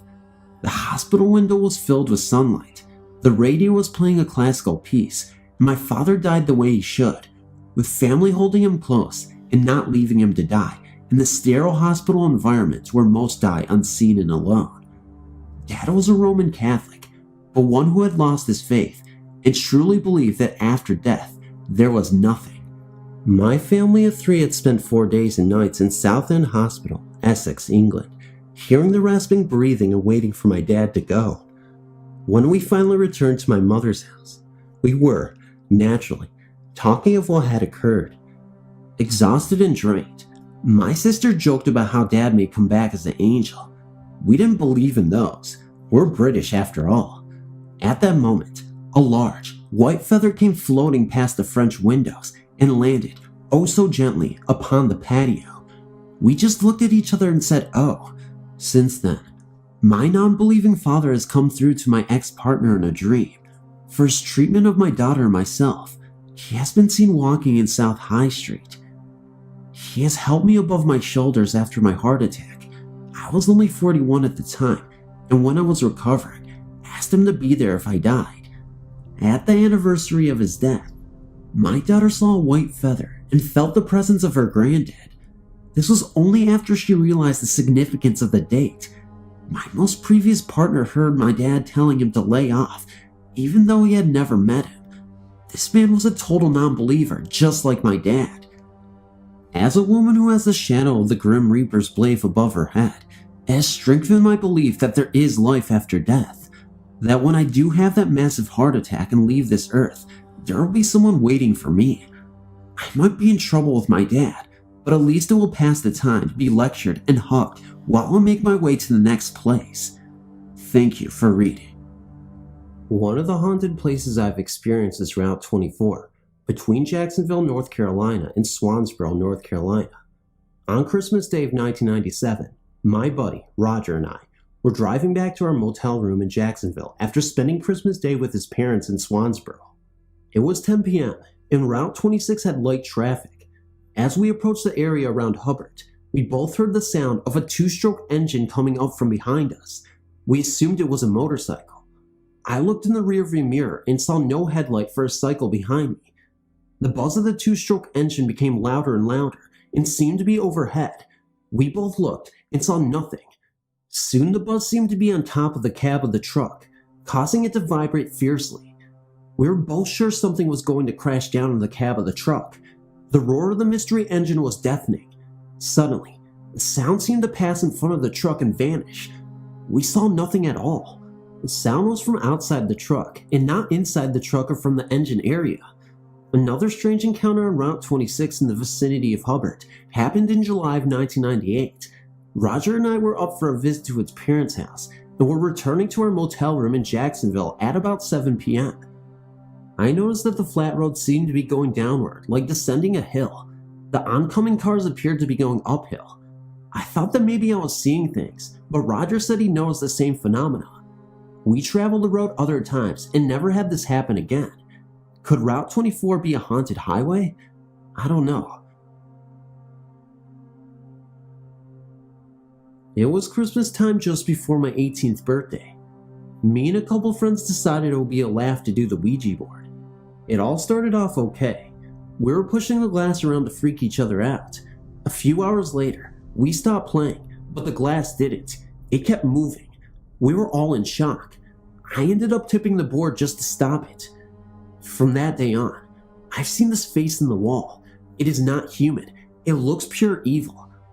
I can only describe it as a beast, like it has moved from wall to window to mirror and keeps threatening me. It chants and screams at me. It told me its name, but I refuse to say it or even write it down. As I've read, if you take notice of it, it gets stronger, and I don't want to invite it in. I no longer have any mirrors in the house, but it has started visiting my dreams. I am alone in a room when it appears and tells me that I am its meal. It will have me and won't rest until it has gotten me. I'm 25 now, so this has been going on for a while. I'm scared it will go after my children, as my oldest won't sleep in her room and is too scared to tell me why.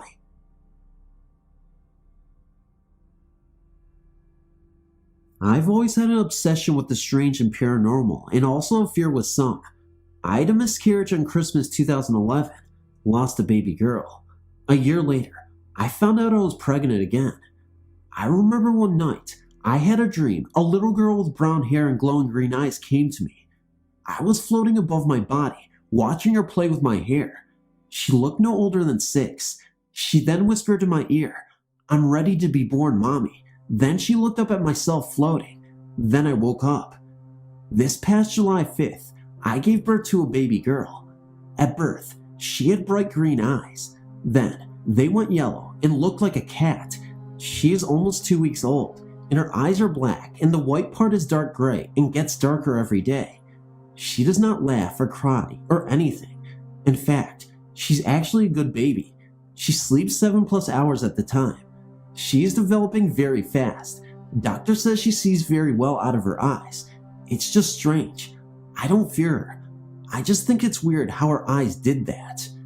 Thank you for reading my short story, and I hope you understand what I'm trying to say.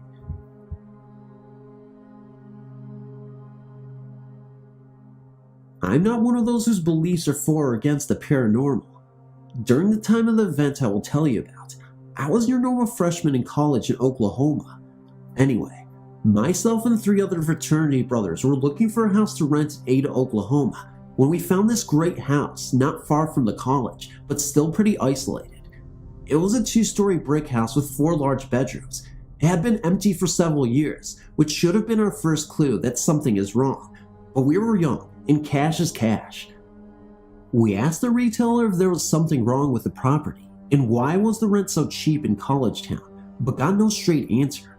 Regardless, we took the deal and moved in. I and Skip took the rooms upstairs while Randy and Alvin moved downstairs. Nothing much happened at first. Nothing that we took as remarkable. For one thing, the front door, made of heavy wood and very difficult to open or close, would sometimes just open, stand open for a moment, then close. We would laugh it off, even though one of our roommates worked as a carpenter and would examine the door and say that it was not possible to do that on its own. After one of these incidents, he went over to the door and tried to open it and had a difficult time opening it like always. He looked it over very close, as it said he had warped with time and would always be hard to open and close without planing the ends off. Soon after, some other things began to occur. All of us, at one time or another, had seen a small ball of light go from the bottom of the stairs to the second floor. Still, we thought this was odd, but not something to be concerned about. Being in college, we figured it was a reflection from one source light causing this, and that was kinda cool. This is when things started to get very strange. One night, we were all in the living room watching a football game on TV when a loud noise started coming from the wall, separating the living room from the kitchen. It was a banging noise, like someone was hitting the wall. The strikes were so strong that our flat crest hanging on that wall was bouncing off of the wall. We all got up and ran to the kitchen, figuring we would find someone playing a trick on us, but when we got there, found no one. The banging continued for only a few minutes, then stopped. Alvin, the carpenter, said it was from some pipes in the wall causing it, and we had better all tell the landlord. The next day we called them and we were told that there were no pipes in the walls. This still was nothing more than a strange event to us, but we did start to compare notes about things that happened in the house. One thing was that in my room upstairs, you could not keep the window closed. These were old wooden windows, hard to open or close. My window was open about an inch the day I moved in, and with great effort, I closed it, only to find the next morning it would be back open to the same place. This got a bit uncomfortable because it was winter. Each night, I would close the window, and the next morning, it would be open. I got very angry with my roommates about this and asked them to stay out of my room, but they each denied opening the windows or even being in my room. Finally, I figured the window was warping during the night. That is why it opens, so I put a cut-off broom handle wedged at the top. The next morning, the window was open again, and the broom handle was sitting propped up near the door, 12 feet away. It gave me chills, but decided just to leave it be. As I told my story, my upstairs roommate reminded me about his room, although exactly the same as mine. No matter how many lights or stronger watt bulbs we put in there, it would never lose the darkness. Not enough to be able to see, but not enough to read. Our other roommates told me some other stories, but you get the gist. As things progressed, we noticed some other changes in the house. For one thing, some girls would not even go into our house. Now I know what you're thinking. No, we were popular and had girlfriends and such, plus had some great parties. Yet, some girls would not even go into the house. As soon as they got to the door, they said they just could not go in. A couple even broke into tears at the thought of entering the house. When asked why, they could not give any answers. All they could say was that they were not going to the house ever. This is getting a bit longer than I expected, so I guess I'll cut to the chase. Have not thought about this in 30 years, and it's still going to give me the creeps. Anyway, things were happening, and Alvin and Randy were ready to move out. Randy's girlfriend was one of those that could not come into the house. It was Christmas time, and our house was pretty dressed up for a bunch of guys. Big tree with too much decorations, and the Xmas presents would be taken home to our families in a few days under the tree. Nothing remarkable happened this night. As a matter of fact, it was particularly quiet. We had all went to bed about 2 a.m., and nothing woke us till morning, when I heard Randy yelling from downstairs. It was about 7 a.m. We thought maybe the house was on fire or worse, but when we got downstairs, the look on his face was scary. There, in the middle of our large living room, was our tree with all the tinsel and trimming stripped off of it. All the presents, all the furniture, all the dishware, every stitch of clothing we all owned, everything piled in a heap that reached the ceiling. 16 feet of ceiling, I might add. In the haste to get downstairs, none of us had noticed that everything in our rooms had been removed as we slept. After a few minutes of just staring at the sight in our living room, we checked the house from top to bottom. Everything we had brought into the house was there. Everything. This was it for a couple of the guys. We all said it was a trick another frat had played on us, or some of our friends that had heard some of the stories that had started to get around about our house. Still, Alvin was done. He moved his stuff out that day, and the rest of us said we would do the same when we got back from Xmas break. That night, my girlfriend and I was lying on the couch that faced the stairs. She was one of the girls that was not afraid to come over, when suddenly, the door did its trick by opening and closing, but this time, it was followed by the dim light darting up the stairs. I could feel her body tense, and she was trembling, and I told her not to be scared. She is highly aware of what goes on in this house, and this was no different. But she let out a scream that I'll never forget. She pointed to the top of the stairs, where steps joined with the ceiling, and there, in plain sight, was a face looking straight at us. No body, no expression, just a face between the top rug, stair, and ceiling. No one could have contorted themselves to a point to get into that position, but there it was. I remember my muscles were tense so much, I had a black bruise for weeks. Just as soon as we both got a good look at it, it moved from sight upstairs. No, it did not vanish.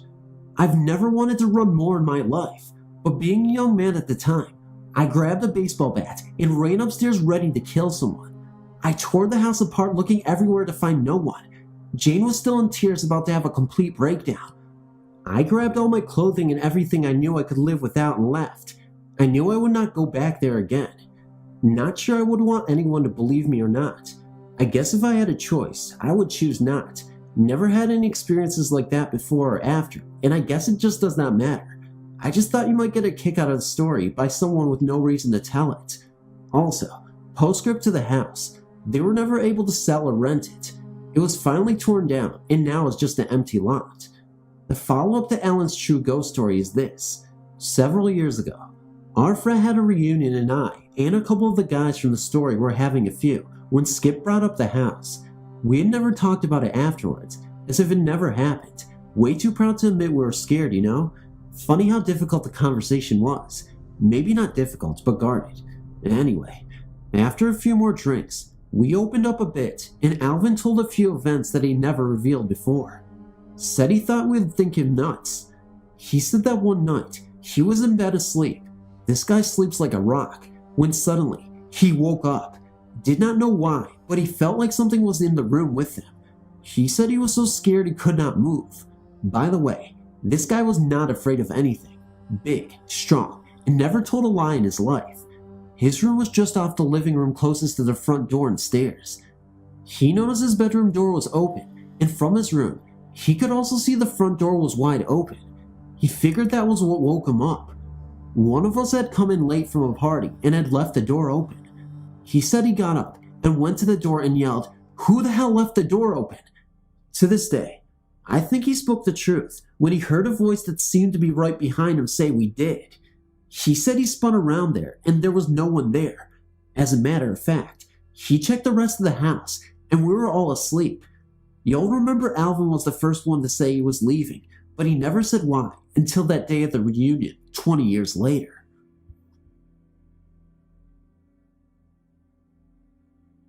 I've always believed in ghosts, and if anyone says I'm crazy, well, that's just their opinion. It's nothing I've ever seen, mostly just feelings. I think if I actually saw a ghost, I just might pass out cold. My son passed away 2 years ago, and I get visits from him once in a while. Not the cold sensations most people feel with a ghost, but a warm, pleasant sensation of being very loved and safe. He's my guardian angel, and he proved it to me just last night. My fiance and I had gone to his aunt's house in Warren, Pennsylvania, which is 70 miles from where I live, which is near Erie, Pennsylvania. It was snowing pretty badly by the time we left Warren, and the roads were awful. No visibility, slippery, and drifting snow made for a very unsafe experience. Every time we thought we lost the road, another vehicle would come along and show us the way. I just knew it was my baby protecting me. I'm pretty sure my house is haunted. By who? I have no clue, but it is an old house, and I'm in the process of investigating its past. I used to work 11 p.m. to 5 a.m. and would sleep till 2:30 p.m. when my fiance would come home from work and wake me up. My bedroom is upstairs, and to get to it, I have to walk through the other bedroom. I would keep the other bedroom's door shut to keep my cats out so I could sleep in peace. One day, I heard the bedroom door open and footsteps walk through the other room to the side of my bed. I thought it was my fiance coming in to wake me up, but when I turned over, no one was there. The clock read only noon, so it was way too early for him to come home. Needless to say, I got the shivers and was awake for the rest of the day. This has happened several times. I also see things out of the corner of my eye, like movement or someone standing there, but when I turn to look, of course, no one is there. Sometimes, I go to check out my cat to see if it was them, but they're usually asleep downstairs, and these things always happen upstairs. I refuse to go into the basement because I get really bad vibes down there. Don't know why, but I won't mess with it. Same with my attic. This is a duplex house, and a couple of months ago, the neighbors moved out. Lately, I've been hearing someone going up and down the steps, but when I go to check if maybe the landlord or new neighbors are over there, the place is totally empty. What do you think? Is it my imagination, or am I haunted?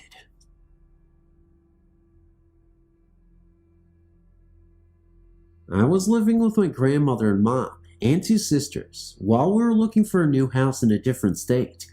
I was in the 4th grade when this happened. It was snowing outside, and the school bell rang as I left the building and headed towards the bike racks. I got a very sickening feeling in my stomach, and immediately, I knew that something bad was going to happen. As I rode my bike out into the middle of nowhere, and on the long dirt road that led out to my grandmother's house, the feeling got worse. I was really freaked out by the time I got to her house, and I discovered that I was at the house alone. I had a million things running through my mind as I entered the house. The main thing that was running through my mind was, when will Grandma get home? I picked up the telephone and called my grandma at her store. She said that she would not be home until the 2 hours after the store was closed, which would be around 8 or 9 o'clock in the evening. My mom and baby sis were with her, and they had to wait to go home with her. My uncle and other sis were spending the night at the friend's house.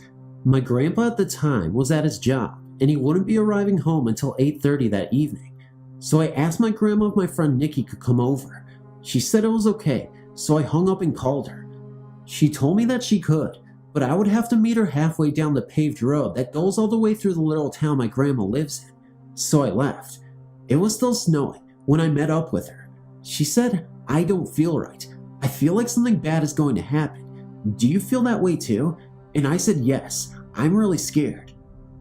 We rode up the long dirt road to my grandma's. As we pulled into the driveway, the snow got thicker. We propped our bikes against the tree next to the doorway to my grandma's doorway. We went into the garage and gave my uncle's dog Blondie a doggy treat. When we came out, we shut the garage door behind us. My grandma's garage door is temperamental and it will come up again, so we stood there freezing cold waiting for 5 minutes to see if it was going to go up again. After 5 minutes, we went inside because it wasn't going to go up again. We put in that movie Grumpy Old Men to get that ill feeling of danger to go away. At the funniest part in the movie, I got this sudden funny feeling, which isn't unusual for me, so I asked my friend what flavor of Crystal Light she wanted. I went into the kitchen and got out the lime flavor and started making it. By this point in time, I'd forgotten all about the sick feeling. All of a sudden, the sick feeling wished over so fast, I almost threw it up all over. I shook it off to the point where I could stand it and continued to make the drink. My friend cried out, "Oh my God, what was that?" She startled me by using that kind of language. I turned to her and said, "What?" She replied, "I don't know, but it was running very fast and it was really tall." I said, "Don't try to scare me, you know how I'm feeling." And she said to me, "I'm not trying to scare you." We kind of brushed it off, and for about 5 minutes, everything was fine. Then I got another whoosh over the feeling over me. She squealed and said more like a shrill whisper, "What the hell is that?" I turned and looked at her and turned my head back to my drink and looked up at the window in front of me just in time to see a rather tall man running by the window. I said, "Holy God, what was that?" I immediately dropped to the floor in fear of whatever it was that was running around would see me. I told her to drop on all fours. She did as I said, and I crawled over to her and picked up the phone and called my grandma at the store. She said that she would send someone over to check on us. Shaking uncontrollably, I hung up the phone. Almost 2 seconds after I hung up, a loud bang was heard coming from the door. I, terrified, crawled over to the door to see what it was. The figure was banging on the door with the handle part of a hatchet axe. The blinds were bouncing wildly around from the harsh banging. I told my friend to start crawling up to my uncle's stairs that led up to his room. I crawled over to the door to see the face of the guy so I could give a description later. I saw the face and crawled frantically to the stairs. Nikki was crawling up the stairs between bounces to the blinds so the guy couldn't see us. As soon as we got into my uncle's room, we turned on the light in his closet and went inside it and locked the closet door behind us. As soon as we were in the closet, we hugged each other and shook. We could still hear the banging on the door. Then I noticed that I was still clutching to the phone. It rang. I answered it. It was her grandpa calling her to check on us. I told him what was happening. He said he would be right over. We waited for about 2 more minutes, and the banging had subsided. All of a sudden, we heard our names being called. We were still terrified to come out, but we did anyway. As soon as we did leave the house, her grandpa surrounded us with hugs. We told him what happened, and I didn't think he believed us. The funny thing is, the snow had stopped falling, and there were no footprints in the freshly fallen snow. 8 to 10 different dents in the door that weren't there before, and the garage door was open. I truly believe it was death coming after us. I was going to get my friend. It had just snowed. I got towards the end of the street and saw very faint footprints on the new snow. I looked at the footprints I had just made and looked in front of me. The mysterious footprints looked like mine.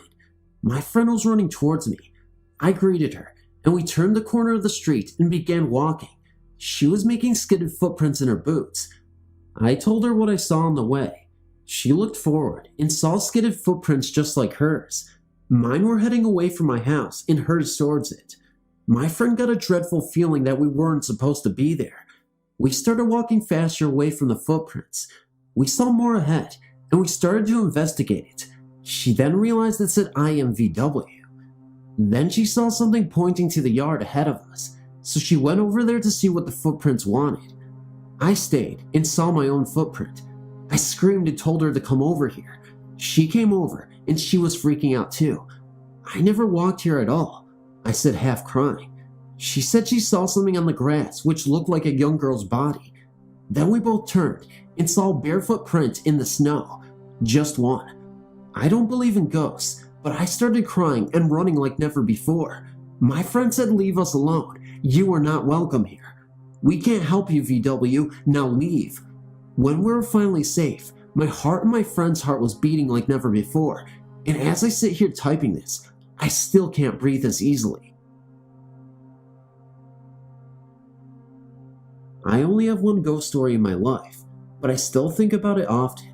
About 12 years ago, I lived in Westland, Michigan, where I was born and lived until I was 32. Westland is as boring a suburb as you can imagine, and my encounter was about the only thing interesting to relate from my neighborhood. I was driving home late one night in late December. Anyone who spent a winter in Michigan can tell you that it gets very, very cold, and the night in question was one of the coldest I remember. It was hard to even breathe when you were out there in the bitter wind. It was probably just after midnight, and I'd just spent a few hours with one of my college friends, working on a graphic design project that was due shortly after I returned from a short holiday break. I was only a block away from my house, and was driving very carefully because the streets were icy and narrow. Any swerve would cause me to collide with the cars parked along the residential street. All of a sudden, I became aware of a flash of white in my peripheral vision, off to my right. I looked very quickly, and saw a girl in white running down the sidewalk, a flowing white nightdress trailing behind her. She was pale and had long black hair, which also blew wildly in the harsh wind. She was obviously not dressed for a Michigan December, and I remember distinctly noting that she was barefoot. She had a red ribbon tying her hair at her neck in a loose ponytail. I still remember that there was a strange quality to the vision, as if I was seeing an old memory. There was some strange otherness to it that I can only attempt to describe. She seemed to move at a slightly slower speed than normal, but not quite as slow as you may describe as slow motion. Also, I've no recollection of any sound at all during that brief moment, not even the sound around me, like the car engine or the wind gusting. I looked back and saw her again, her pace now leaving her almost behind me. I had turned my head to spot her. Again, I couldn't look for long without risking an accident, so I slowed the car down and tried to spot her a third time. She was gone. I did not see any doors closing on any of the nearby houses or any persons in the immediate vicinity.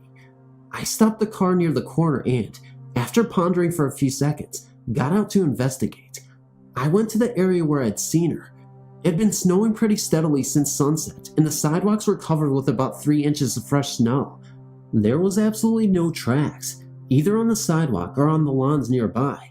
I stood there for a minute and then walked around the perimeter in a circle covering about 40 feet. This was definitely the spot I had seen her, but there was no tracks but my own. In the weeks and months after this first happened, I tried to write the experience off as a trick of my mind, but I've never had any visions since, and I've now accepted that this was a ghost. I didn't know the people on the street and never investigated who this girl might have been, but thank you for reading. My story starts in 1969. I was 5 years old. My brother and I shared a bedroom. Our twin beds were arranged side by side with the foot of the beds facing our door, which entered into the upstairs hallway. If you were in a room facing the doorway, to the right of the door hung a picture of a map of the world. If you were laying in our beds, to your right would have been our closet door. This was a walk-in closet. I'm describing the layout so you can get a sense of how this all seemed to happen. Anyway, my bed was the one nearest to the closet door. The first time I saw the man in the barrel, it was around 3 a.m. It was a summer night in Iowa, not too hot and not too cool. I awoke and saw something that has haunted me to this day. I'm now 32 years old. To describe this figure will take some work. The figure looked very much like a troll. He appeared to be approximately 2 to 3 feet tall. He seemed to be either wearing a barrel or standing inside it. His feet were exposed outside the bottom of the barrel, and he was wearing shoes much like that of an elf. The toes of the shoes were curled at the end. At the top of the barrel, straps were connected and hung over his shoulders. He had very sharp and long fingernails, dirty hands and arms, jagged sharp teeth, a very long dirty beard, and wore a hat that, now as I reflect back, looked like something from a Rumpelstiltskin fairy tale. The hat had a round brim and a long pointed top.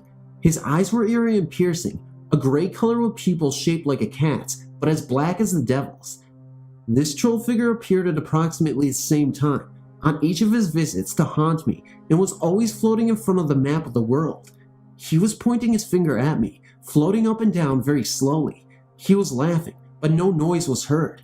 I can remember quickly covering my head with my sheets during this first encounter.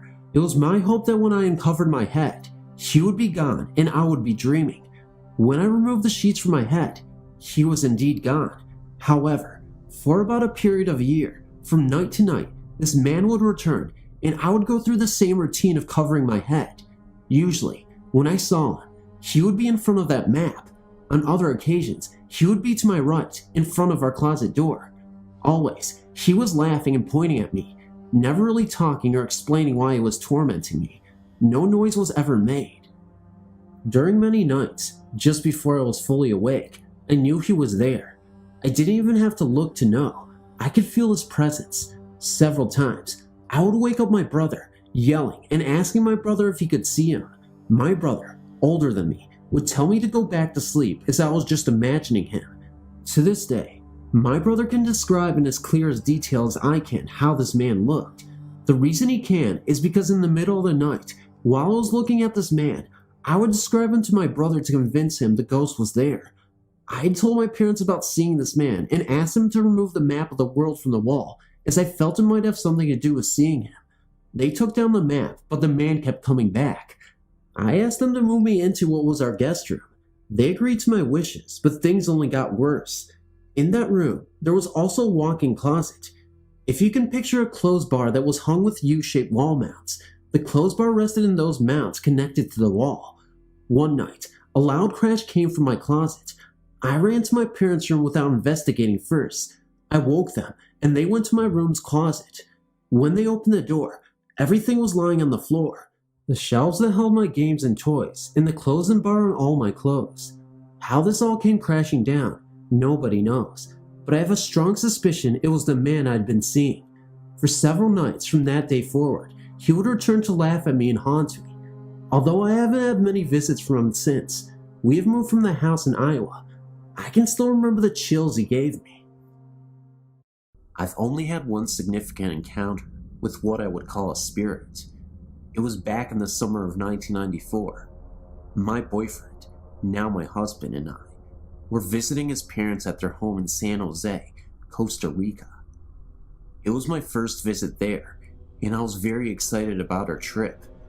We arrived on a wet and rainy afternoon in the middle of June, rainy season in Costa Rica. After chatting for a bit with my boyfriend's mother, both of us returned for a nap to our respective bedrooms. The room that I was given was towards the back of a very large house. Luckily for me, it connected my boyfriend's bedroom with a bathroom in between. Anyway, after a very good but short nap, I awoke to a figure standing over me. I never saw his face, and I say his because he was, unmistakably, a male presence. I blinked a few times, disoriented, and then ran to my boyfriend's room. I told him that I was never going to sleep in that room, especially by myself. Upon retelling the story to his mother and other family members, I was intrigued to learn that the house has been haunted for years. Since my husband's childhood, in fact, young children and other guests have reported weird visions, spirits, etc. Although this spirit seemed rather benign, there had been another entity in the house that was anything but friendly. My sister-in-law says that as a young girl, she was afraid of going up and down the stairs because a man or woman in a black cloak would chase after her with a long knife. When my in-laws finally acknowledged the presence of the spirit and had a priest come to exorcise the spirit, he found something strange. Behind a painting that my mother-in-law had, he found another painting of a witch slicing the neck of a goose. The painting had been recently purchased on a trip to Spain or France, although I've never been sure why she bought this painting or stuck it behind this other painting. The priest said that the painting was associated with many hauntings. Do you know of this painting? And can these kind of hauntings occur through artwork?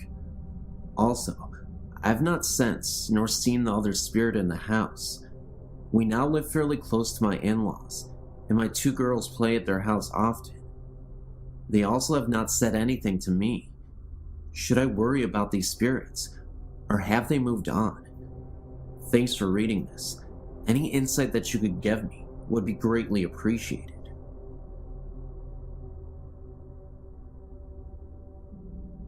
I've never personally had a paranormal experience, but my older brother has, and this is his story. First, you have to know that my brother is a very practical person, an engineer in the army to be exact. No one in my family really believes in ghosts, but I believe this story because he called me the next morning freaked out and said, "You're never going to believe me and think I'm crazy." But he lived in Texas, is in Iraq now, and his apartment complex was located on the same road as an old cemetery. This is exactly how he told me what happened. One night, he was laying in bed on his back, having trouble sleeping. He said the covers on his bed started getting tight as if they were being pulled down from both sides. The covers got so tight that he could barely breathe. He was wondering what was going on, but couldn't move. Then he got really hot, and then really cold. All of a sudden, he says he felt tingling, and then his mouth flew open, and a long rush of air was being forced out of his mouth. He said it didn't even feel like it was his own breath. He felt like it was coming from someone else. After that, the temperature returned to normal, and the covers loosened. Then he heard footsteps going towards the door of his bedroom, and then he heard the sound of a little child giggling. After that, he said he laid awake for hours, just scared, and trying to make sense of what had happened to him. To me, this sounds almost unbelievable. In fact, I'd never believe it if it wasn't my own brother, who would not make something like this up. He was really afraid when he told me, and I just have to believe that it happened. Now that I've read all the other stories on this website, I can definitely tell him he isn't crazy. Probably just had a ghostly encounter.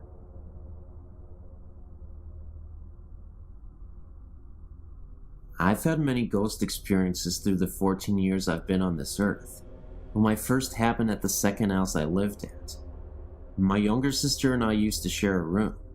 She's always rocked and made noise. Well, one night I was asleep, and she started crying and rocking in her crib. I couldn't stand the noise, and needed my sleep for school the next day. So I grabbed my blanket and pillow, went into our living room, and crashed out on the couch. I awoke to a strange presence. Something that was watching me. I opened my eyes, and across from me, on a brown chair, was a hazy yet solid figure. I can only describe him as well-dressed. A gray suit, a tie, buzz cuts, and a mustache. He sort of looked like my great-grandfather, who had passed away. I couldn't believe what I was seeing, so I shut my eyes and opened them again. He was still there. He just sat there, staring back at me. After a while, I started to fall asleep again. I didn't have any nightmares, but I woke up to the door of our garage being opened. I looked around, and the figure was gone. I later discussed it with my parents. They said that weird stuff happened in the house to them too. They told me that they woke up to our back door being shut. They said that they thought it was me letting out the dog, but I was sound asleep in my bed. Out of all my experiences, this is one I can't forget. I found out later on about the history of the house. An old man who lived there before us died of a heart attack. He was kind to all the kids of the neighborhood. His wife had already passed on, and he was just waiting for his time to go.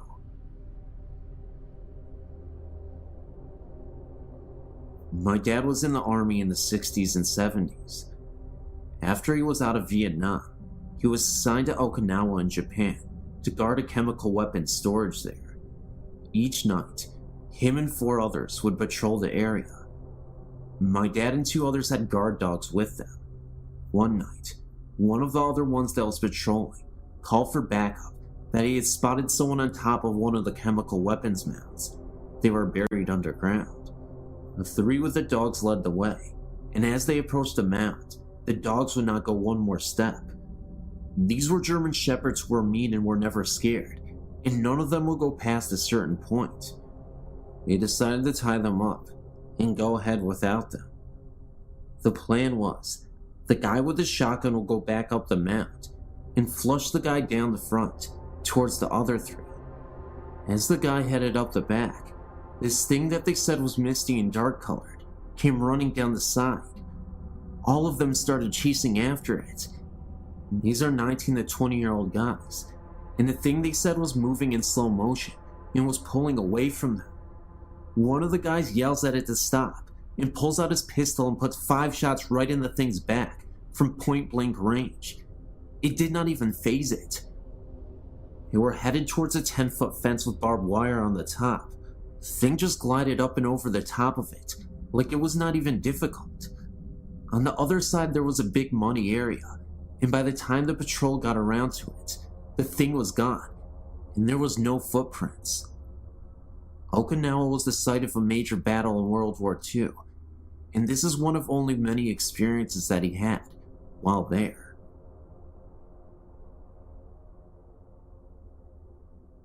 When we first moved into my house on Navajo in San Francisco, everything seemed normal. We all felt safe, and nothing seemed off or weird. In 2000, we started to encounter odd sightings and sounds at the house. My mom was doing laundry in the garage. Usually she only has one light on, but this time, she turned both of the garage lights on. As she was getting the clothes from the dryer, she saw a young teenage boy standing near a parked car we had inside. He slowly moved towards the garage door and disappeared. Later on, a few weeks passed. We didn't make much of it. One night, my sister was sleeping alone in her room. It was just me and her at home. I had been watching TV with the mute on, waiting for my parents to come home. I then saw the doorknob slowly move. I had the door locked, and I could look under, and no one was there. The following day, I woke up with bruises on my arm. After that, my sister felt and saw someone all in black, sitting at the edge of her bed. My brother had seen the same young boy my mom saw downstairs in the guest room we have. After my sister got married, she and her husband stayed with us. Every night, she recalled being awakened by someone. She would feel like someone was lying next to her on the opposite side of where her husband was, and touching her. It got so bad that we had to call a spirit channel person. She took the ghost away, but it wasn't over. Every night in my room, I see objects change from place, or things on the floor when I haven't touched anything. I've heard repeated voices calling my name, knocks on my door, someone walking in the kitchen, turning on the faucet. The last sighting I saw was at night. It was 10 p.m. No one was home but me. I was doing exercise, and I turned around, and I saw a woman standing at the doorway for my kitchen. As I winked and blinked, I saw the faucet running, and I felt a cold chill, when it was really hot weather that day too. Whatever it was, it just won't leave till it gets its message across. Me and several friends and family members have come to believe that my house is haunted. These are a few of the incidents that have occurred in my home just over the past few months. My house is very cold and old, dates back to the 1800s. After a short time, we started to notice strange things happening, and sounds, footsteps, whispering, thumps and slamming doors. Let me first say that these things are unnerving for other reasons than the obvious, that it is a ghost, but it is also frightening, because you can never be sure if it is only a ghost, or that someone is actually breaking into your home, which is something I fear more than the dead. The dead aren't going to steal your TV, or kidnap your children.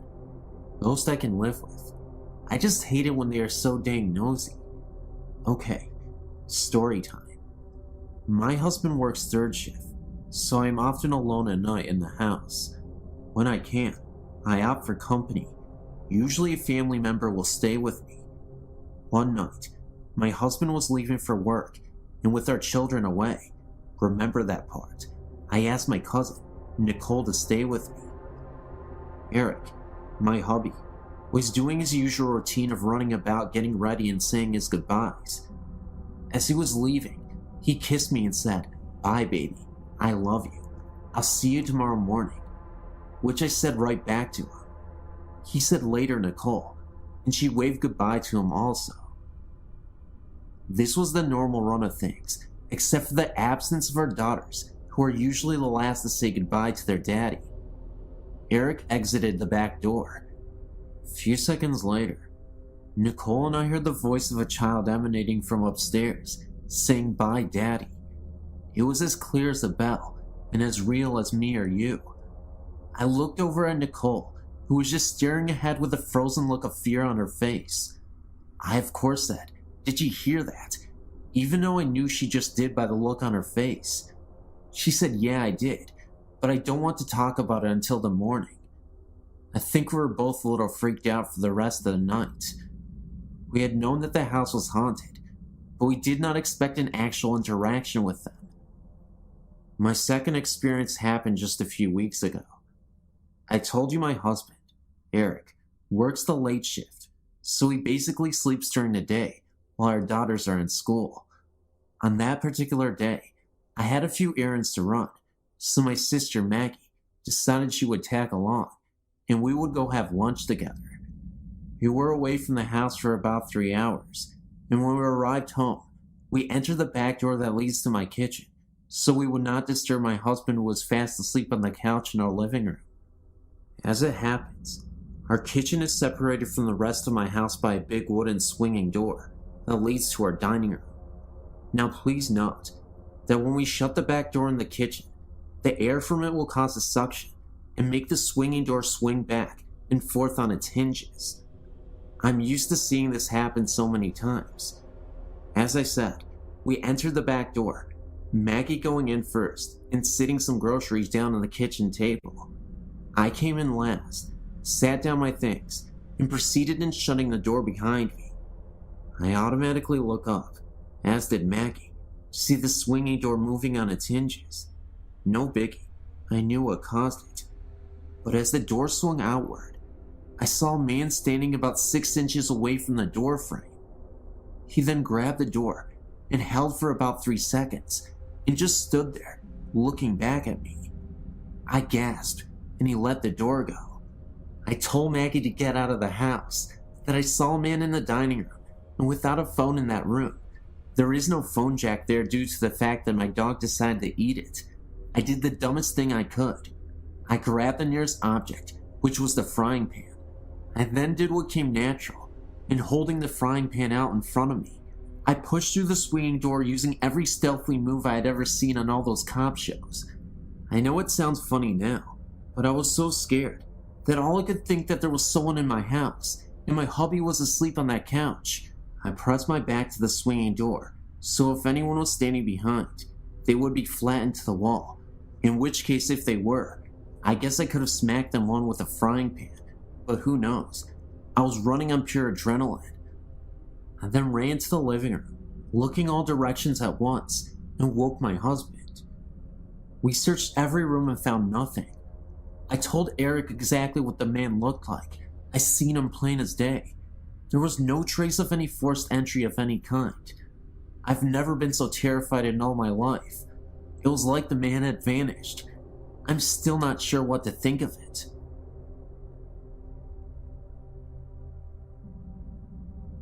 I've moved back to my hometown in Michigan after being away for many years. I've many stories to share, but this is a recent one that stands out.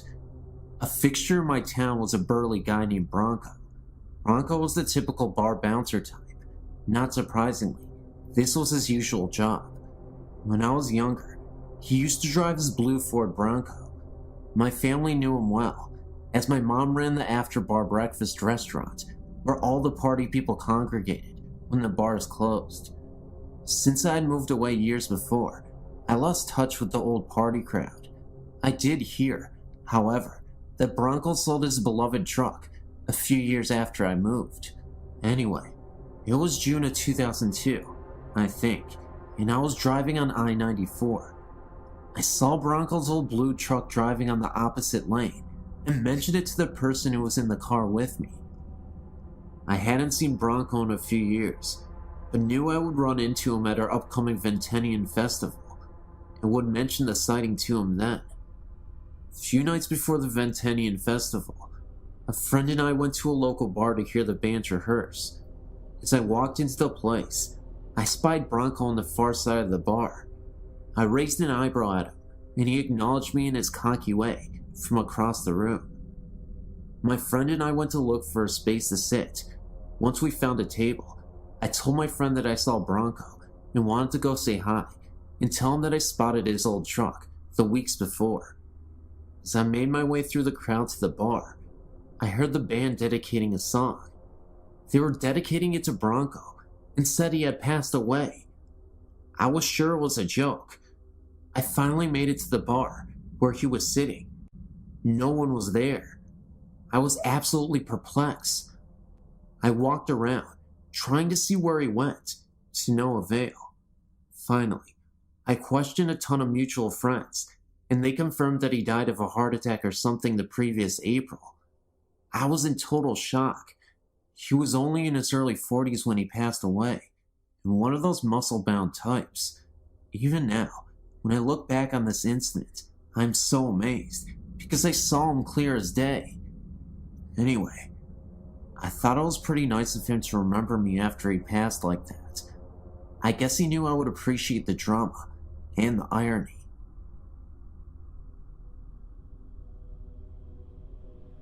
About 3 years ago, I was at my grandpa's house, getting ready in the bathroom for school.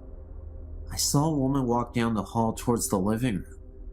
I just thought it was my grandma, so I just brushed it off. Then a few moments later, I was looking out the door into the hallway, and I saw her again. I didn't recognize her. I ran into the living room screaming at the top of my lungs, "There's someone in the house! Hurry!" My grandpa took off into the house, searching for an intruder. He looked in every room, under the beds, and in the closets. He even looked in cabinets big enough for someone to hide. There was no one there. Later that day, he said an old boarding house used to be on the same spot as the house was built a long time ago. He said that I more than likely saw the woman who owned it. He took out his picture box and showed me an old book that he had the town's history in it. He turned to the page where it had information on the boarding house. As soon as I saw the picture of the owner, I was speechless. It took me a while, but after I caught my breath, I told my grandpa, "Oh my God, that's her." It seems that this place is only active when Christmas time comes around. In a very small town called Whitewright, Texas, there's a very old house that now belongs to my uncle. The structure of the house is very stable. As a matter of fact, it has been lived in a lot longer than usual. It is now used as a storage by various family members of mine. First experience was when I was 11, and 2 days before Christmas. It was late into the evening, and instead of my parents driving back home 27 miles, my grandparents offered their old house for us to stay the night in. It had been raining a little bit, and it didn't take long for the 3-bedroom house to warm up, so we went to bed. I had 2 younger brothers. One of them was still a little baby, so he slept in the same room in a little crib that my grandmother put together for all of the grandchildren. I was quite tired and almost fell asleep immediately when it started thundering and lightning. The first crash woke me up, and precisely the loud crash, the outside screen, sounded as though someone had kicked the door. The house had a horseshoe-shaped porch, and at each end of the porch was a door to the house. Another door was for the living room. I screamed, and Mother came in. I had woken up my baby brother she had claimed, but the thunder had woken him up. My mother picked my brother and took him with her to get him back to sleep. I tried to calm myself to go to sleep, and convinced myself that it was just a cat that got scared and jumped up against the door. Many times, though, to convince myself, I would check outside through the window of the door and then run back into the bed. I was starting to drift off again when another thunder blast went off and lightning followed, but what I saw next terrified me even more so because I saw a figure outside the window through the window curtain. I screamed out again and scrambled off the bed to look into the next bedroom and tried to tell my mom that someone was outside. She didn't believe me, and upon the suggestion of my father, I was escorted to the living room to sleep on the couch, which made the very front part of the porch even closer to me. All the windows were huge, and pretty much most of the living room was hallway. Nothing but windows, but had dark brown curtains. The storm subsided a little bit for an hour or so, and I tried with everything to stamp down the fear that wouldn't let go of me, no matter how hard I tried to shake it off. I forced myself to close my eyes. At that moment, someone or something stepped onto the porch, stomping, and then started walking. I stepped into my parents' bedroom and asked my father if he heard the walking on the porch. He said it was the house settling. Look, I know it was just a kid, but settling of the house didn't sound like a heavy man with big boots either. I pleaded out of the window. I threatened. When I threatened, it would stop for a while, but start back up again. My last resort was praying to God for this to stop, to make whoever or whatever to go away. A few minutes later, the rain drizzled, and the walking faded away. It didn't stop immediately, just as though someone had stepped off the porch, but as though it was going away slowly. I fell asleep, and the morning came. I stepped out on the porch, and the whole porch was covered in mud clumps, from one end of the porch to the other side. I talked with my aunt, and she told me that the only knowledge of the house was an old lady had lived there, and that some neighbors had found her dead in her bed, and her dog was missing, but that no one really cared about the dog anyhow, so the missing dog wasn't much thought of after the lady's burial. The second activity was when I had moved in with my aunt in the same house. She moved into the house a year before I moved in with her, and my cousins, of course. My parents and I had very considerable disagreements. Anyhow, as usual, just a little before Christmas, one of my cousins and I were just about to go to sleep on the couch in the living room, which is the center of the house, when my cousin rose up off the couch and told me that someone was standing right beside me. I got off the couch and made a mad dash to jump on the other side of the huge circular couch and jumped right beside her. At that precise moment that I jumped up, at the corner of my eye, I saw a very faint light move very fast in the center of the room, not on the wall or on the floor. Dishes were knocked over in the kitchen, and my aunt turned on all the lights. To explain this away so that we wouldn't be scared, and for all of us to get some sleep, my aunt told us that a cat had found its way into the house, and we scared it. The next morning, my aunt went and talked to my grandfather, and a few weeks later they were digging in the backyard and discovered a well and the remains of a dog. They filled the well with rock and concrete. The activity stopped.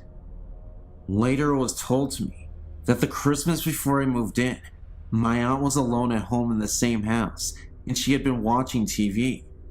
Someone stepped on the porch very heavily and tried to break into the house by first turning a doorknob and then trying to force themselves through the door. She threatened whoever, and they went away. The house is now being used as the family storage house, and whoever's friend of the family storage as well. It has not been lived in since my cousin Shane.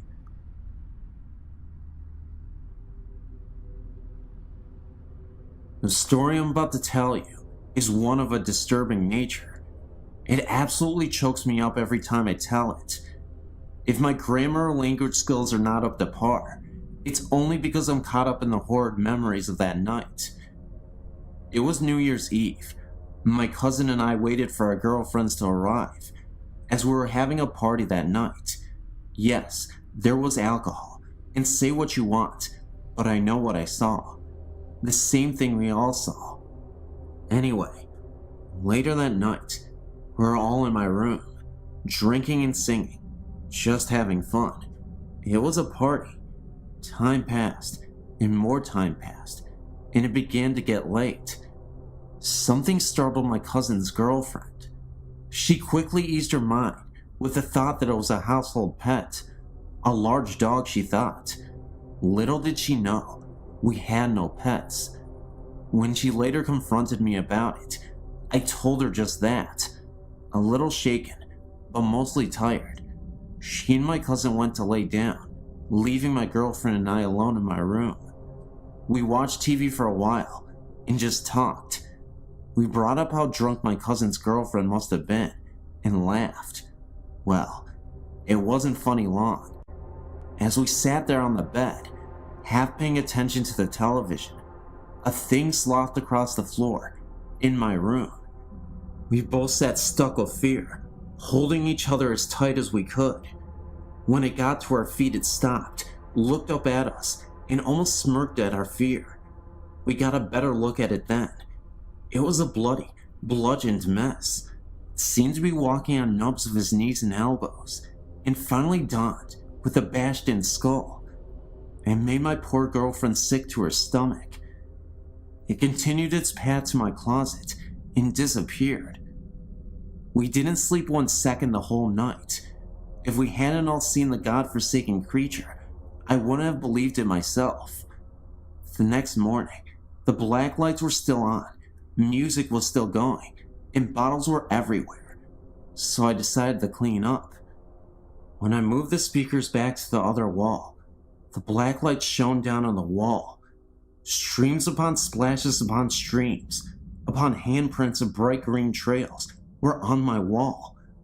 It looked as if someone with green blood was bludgeoned to death, and I remember watching forensic files, and the luminol that they put on the surfaces to detect blood showed up green wherever blood was. This really choked me up. So finally, I went and asked my stepdad if he knew the house's history. His exact words were, "No. Why? Is the house haunted?" This is the first time I've ever publicly shared this story. I've only told 2 of my closest friends, and sadly, they looked at me like I had gone crazy. I've never even told my family this. It happened when I was very young, so that could be a reason why my friends looked at me like I was insane or something. But the weird thing is that the memory of these strange encounters has stuck with me until now. I don't even remember half of what happened to me at that early age, but this experience is so vivid still that it makes me believe that it actually happened. I was 5 years old, turning 6. I was living in Providence in the Philippines, and my dad had come to visit me and my mom. He left 2 years earlier when he moved to California to find a job from the United States, and a year and a half later, I moved to the US also. I have a big family with a lot of aunts, uncles, and cousins. My dad coming to visit was a big deal, so the whole family slept over my grandma's house.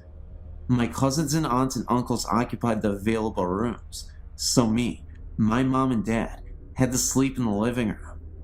The living room is on the ground level, so if you open the window, you'd be looking straight towards the street. It was around 10 p.m. that night when I fell asleep, and I don't know how long it had been until I woke up because I needed to use the restroom. Some restrooms in the Philippines are located outside next to the house, and since I was only 5, I needed my mom or dad to accompany me. I sat up and asked myself, who should I wake up? As soon as my eyes darted from my mom to my dad, a figure caught my attention. He, or it, was tall, but I could make out a shape. It was a dark shape, but the scariest thing about it was that it was just there, leaning against the window, looking straight at me. I could make out 2 distinct points where its head was. Horns, maybe. I don't know. But how it could have opened the windows without waking anyone up, I thought, was kinda crazy. I didn't panic or anything. I just sat up and watched it looking at me for about a minute or two, and then laid back down. I forgot that I had to use the bathroom. I pulled the covers over me and went back to sleep, hoping that I was still dreaming. Since I never really mentioned it to my parents, I can't be sure what it was. It was either a demonic figure, hence the pointed horns, or maybe a drunk relative who couldn't open the door, so he had to go through the window. Why did he stare at me though? And shouldn't he have had a face and maybe some color to him? No, that figure was straight black, like a shadow. Some people might argue that I was dreaming, and if I was, then that was a pretty vivid dream that still makes me remember what happened 16 years later. It gives me goosebumps every time I think about it. My ghost experience occurred at the trailer home that my family and I used to live. Several weird things have happened to us. Often, both my husband and I would be sitting on the couch watching TV, and the hallway light would be on, and out of the corner of our eye, we would see a shadow in the hallway that would briefly walk through the light, causing a second of darkness as if it was passing directly in front of the light bulb. My husband usually sleeps on our couch because he prefers to have the room icy cold, so he'd sleep on the couch in front of the living room. One night, in the middle of the night, he hears someone stomping through the living room. The sound woke him from a deep sleep. He woke up yelling, thinking it was one of our kids, yet he found no one there.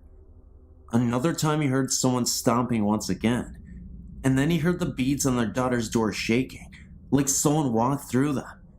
He turned around to look at our daughter's door, and the beads were perfectly still. Several items, such as toys, clothes, and jewelry, would come up missing, only to reappear at a later time, long after you decided you would never see them again. My daughter once saw a figure in the hallway. My daughter and brother are very close, so one night, her brother and her made a tent in my son's room. This tent was right in the doorway of my son's room, and his room was down the hallway that my husband and I frequently saw shadows. My daughter said that she woke up in the middle of the night and saw a tall, thin man walk in front of the doorway as if he was walking towards the living room. At first she assumed it was her father, until she started thinking about it and realized her dad is a much larger man than what had just walked by the doorway. We have since moved out of this place, and we have not had any unusual experiences at our new home.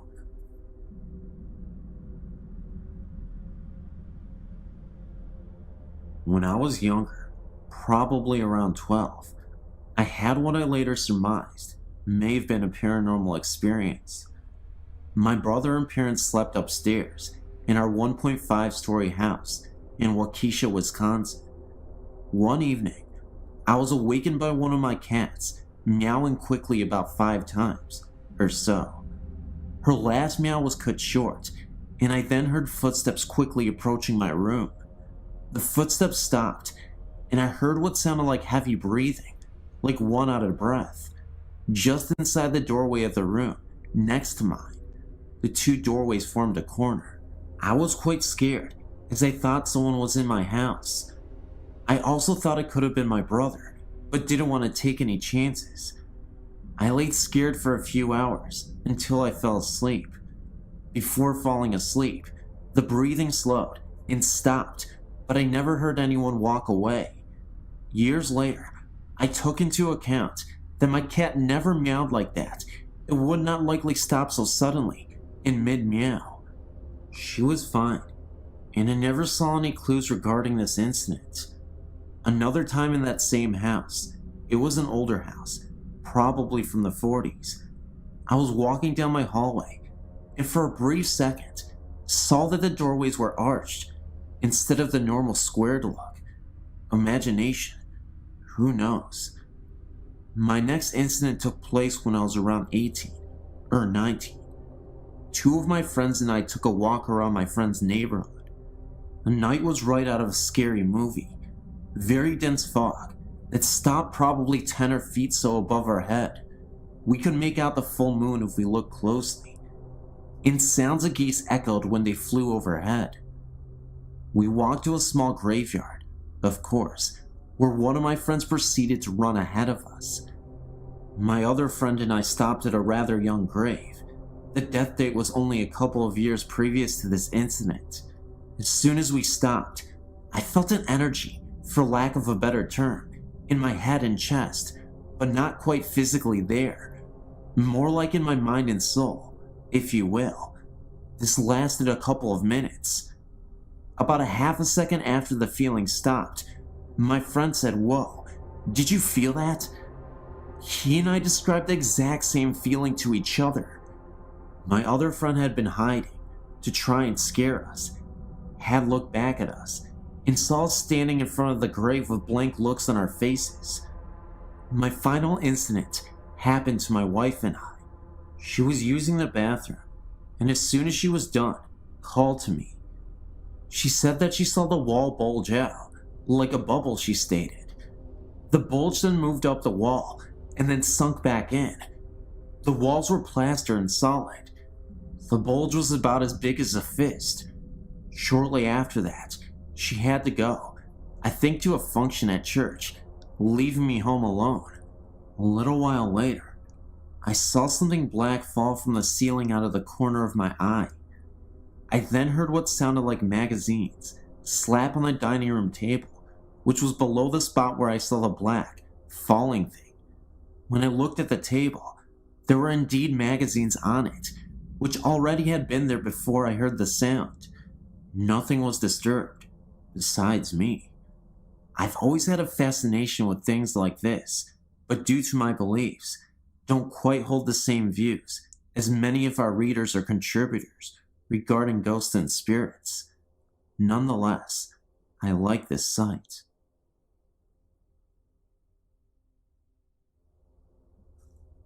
I am a strong believer in ghosts, considering the fact that I used to see them a lot in my old house when I was a kid. When I tell people my stories, they do get very skeptical, so I'm going to tell you the story in which me and a lot of other people that proves that ghosts do exist, and it is unexplainable. I had found a stray cat back in 1996, and his name was Blackie. Anyhow, my grandma didn't like my cat at all, considering that she hated animals, and she used to kick him every chance she could. Of course, I would have a fit about it, and try to protect him every chance I got, but it was inevitable.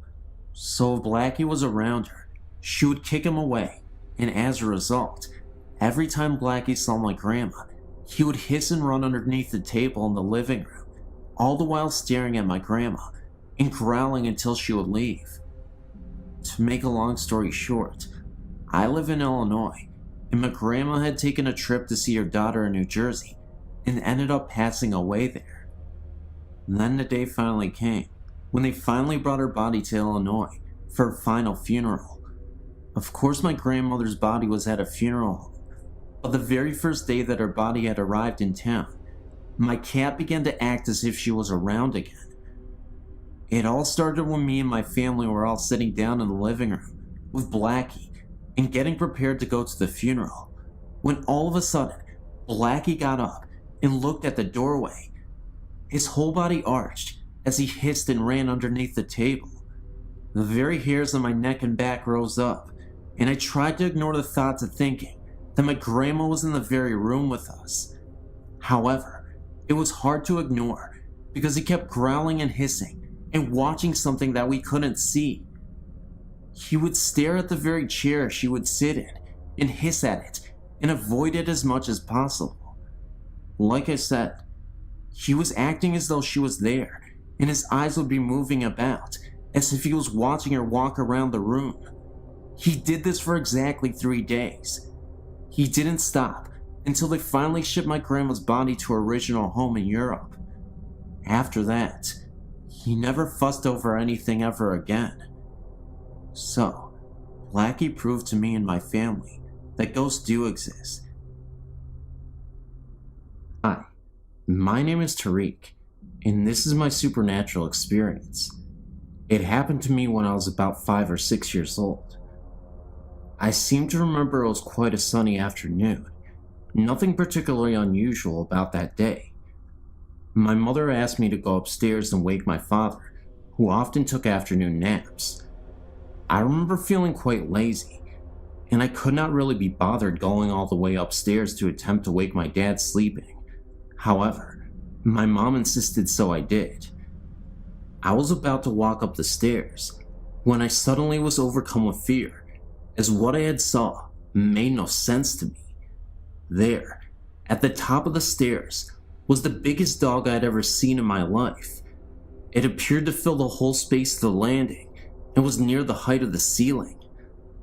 The dog appeared to be aggressive and was barking and growling so loud that it could have woken the dead. I was so shaken and scared that I just froze in the spot. I shouted for my mom. I said, "Mom, I can't go upstairs," and she told me not to be lazy. I told her no, there was this big dog at the top of the stairs, and it would not let me pass.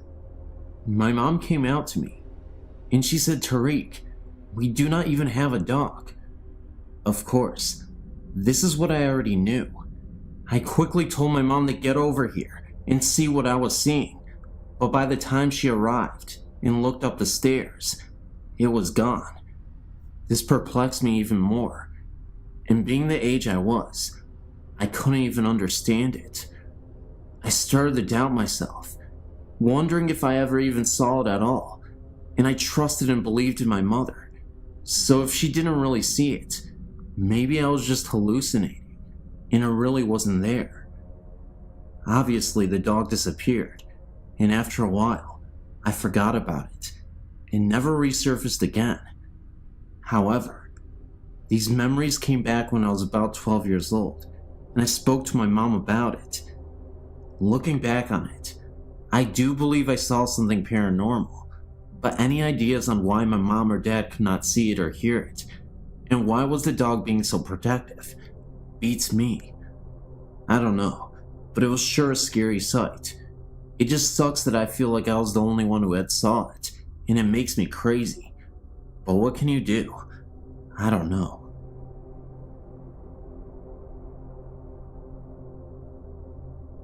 I recently had an experience that I can't explain, and decided to tell my story here. In June, my boyfriend Ian, our then 15-month-old twins, of course me as well, we all went to his family reunion.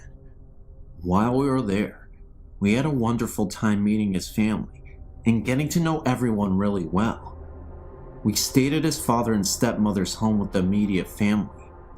One night, while everyone was asleep, one of the girls started crying, most likely from being in a new place or losing her pacifier. I woke up and, still groggy, I sat up in the bed. I looked over to the crib. Next to the crib, there was a little old woman standing there looking into the crib. When I saw her, she didn't scare me, and I thought nothing of it. She looked at me, put her finger up to her mouth, kind of bent down, and whispered, "Shh." So I laid back down and fell back to sleep. Brianna slept through the rest of the night. The next morning, I got up and remembered what I saw. Not sure if I dreamt it or not. I pulled Ian away from the family and asked him if he had a picture of his grandmother. The family had spoken a lot of her the previous day at the reunion, but I had never met her. Ian was very close to her and was very upset at the time of her death. It would have been almost 9 years ago. They found one, and after I saw the picture, I felt this warmth, the only way I can describe it, and it filled my body. It was the lady I saw the night before. I wasn't sure if I should tell anyone, for fear of them thinking I was insane, but I decided to tell Ian. When I told him, he kinda gasped. Like I said, he was very close to his grandmother. I'm glad I told him. Well, later, as we were talking to the family, someone said, "Oh, it would have been so wonderful for her to be here and see all the family together." Speaking of the grandmother, Ian looked at me and asked me to tell everyone what I saw. I'm still new to this family and wouldn't want to be dubbed as the crazy one just yet, so I kept it to myself. Thanks for giving me a place to share this.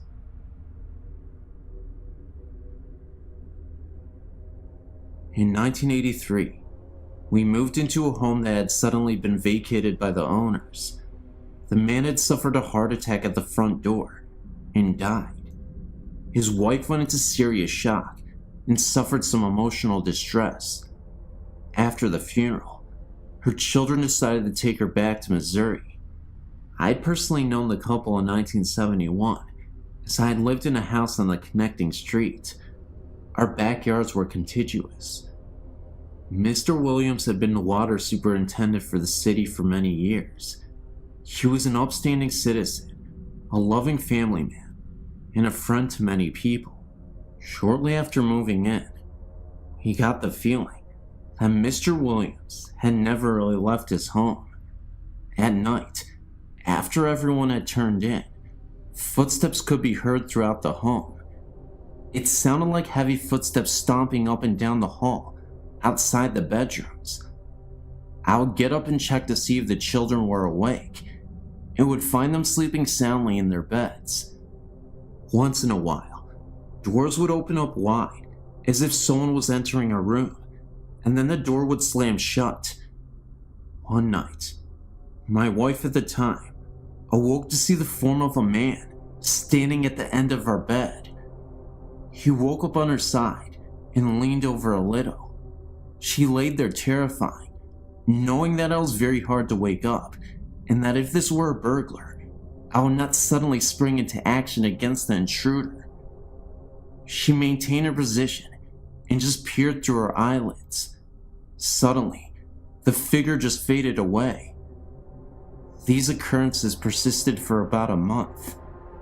One morning, at around 2:30 a.m., we were suddenly awakened by the bedroom door slamming open with a violent force.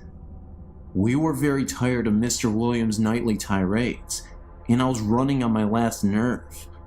I got up and decided to try to talk with this confused soul.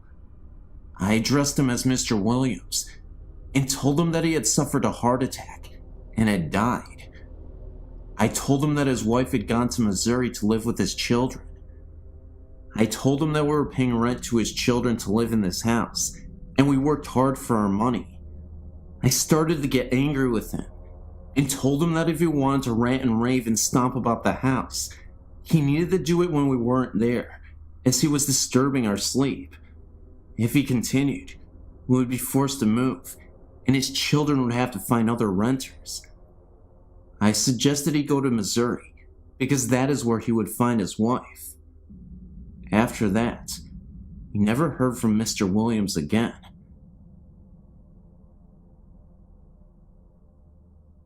In August of 1997, I was helping a friend deliver some things for a post-funeral reception that was to be held in the officers' quarters number 1 at Fort Concho in San Angelo, Texas.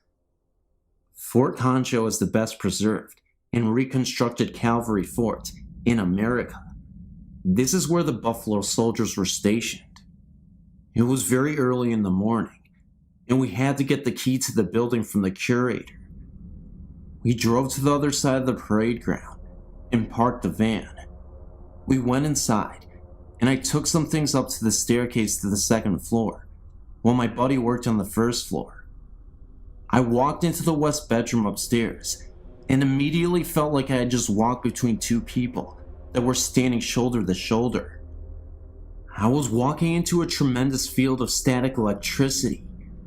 I had a cold sensation, and the hairs on my neck and arms stood straight out.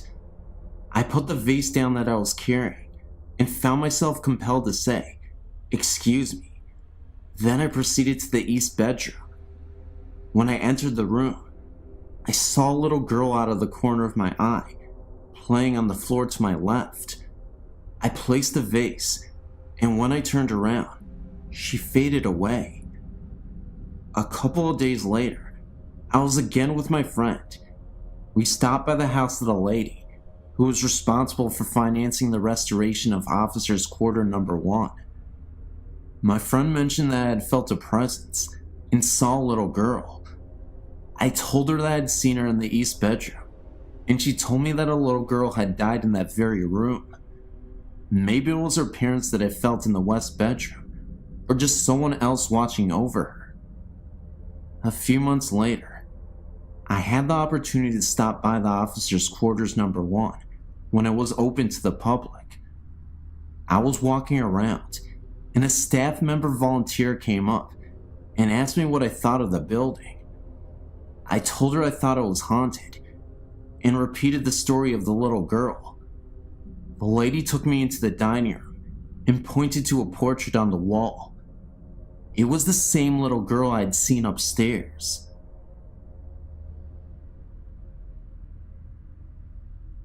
I would first like to say, I was not a believer in ghosts or spirits. I was in the Navy at the time, and had been just transferred to Japan. My family and I arrived there in August of '91. I felt very lucky because the Navy had just opened Harrio, a new housing complex about 9 miles from the naval base. This meant that my family and I would not have to live off base. My wife and I were taken out to the Harrio to pick out a house. Being newly opened, we basically had the pick of the litter. My wife and I chose a nice 3-bedroom room townhouse in the center of the housing complex. We moved in within 3 days and began to settle down. Nothing much happened for the first month or two. Then one night, my daughter, who was 3 at the time, started waking up at night crying. She would point at the wall and tell me to make the snake lady go away. This happened about once a week. Of course, I thought she was just having bad dreams. We let her sleep in her bed when this happened. My wife became pregnant at the time, and we were allowed to move into a 4-bedroom house. I was hoping this move would solve the snake lady problem. As we moved into the new house, I assured her the snake lady was gone forever. Boy, was I wrong. It was about 2 weeks before our encounters with the snake lady started again. This time my wife and I could actually feel some sort of electrical charge throughout the house. These encounters intensified, and my daughter started to see more and more apparitions. She would tell me that the snake lady wanted to take her away. I, being a skeptic, thought the electrical charge was sort of funny, but never gave much thought about my daughter's nightmare being real. Then one night, my wife and I were awakened by my daughter screaming at the top of her lungs. We rushed into her room to find her pressed against the far wall, her feet approximately 1 foot off the ground. My wife and I both grabbed her arms, and with one of my feet pressed against the wall, I pulled with all my might. She wouldn't budge. I'm not a small man, 5'10", 191 pounds, and I worked out all the time. I could not get her off the wall. All the while she was screaming that the snake lady wanted to take her away. Scared to death, I started praying in my head. My daughter started to slide down the wall, and she fell into our arms. I don't know what it was, but I believe there is something out there that we don't know about. The next day I blessed every room in the house with olive oil. This seemed to do the trick, because my daughter never had another experience. My wife is Japanese, and she did some investigating of the area's history. Harrio was once an internment camp for the sick and dying Japanese soldiers of World War II. There is a shrine just outside the back gate for the soldiers that died there. And that's what we found out. Thanks for reading. It's funny, really, because I've been reading your site for quite some time and have marveled over the experiences people have had, but never, ever thought I would be emailing you my story. This experience is mainly my 2 friends, but I experienced it firsthand last night. They live in RAF, Royal Air Force Quarters, in Middlesex in England, and have never really mentioned anything before. A couple weeks ago, Susie and I were chatting about various things when the subjects of ghosts came up. Funny enough, the handprints have come back since Elena was born, said Susie. Handprints? What handprints? I replied. It seems that since they moved in over 3 years ago, they've had various things happen. So she took me upstairs, and there, clear as day, was a set of huge handprints on the wall just above their bed. Apparently, she has tried everything to get rid of them, and they disappeared when she was pregnant. As soon as the baby was born, they came back, and when I saw Susie and Jay last night, they casually informed me that the handprints had moved. By now, I was getting quite spooked out.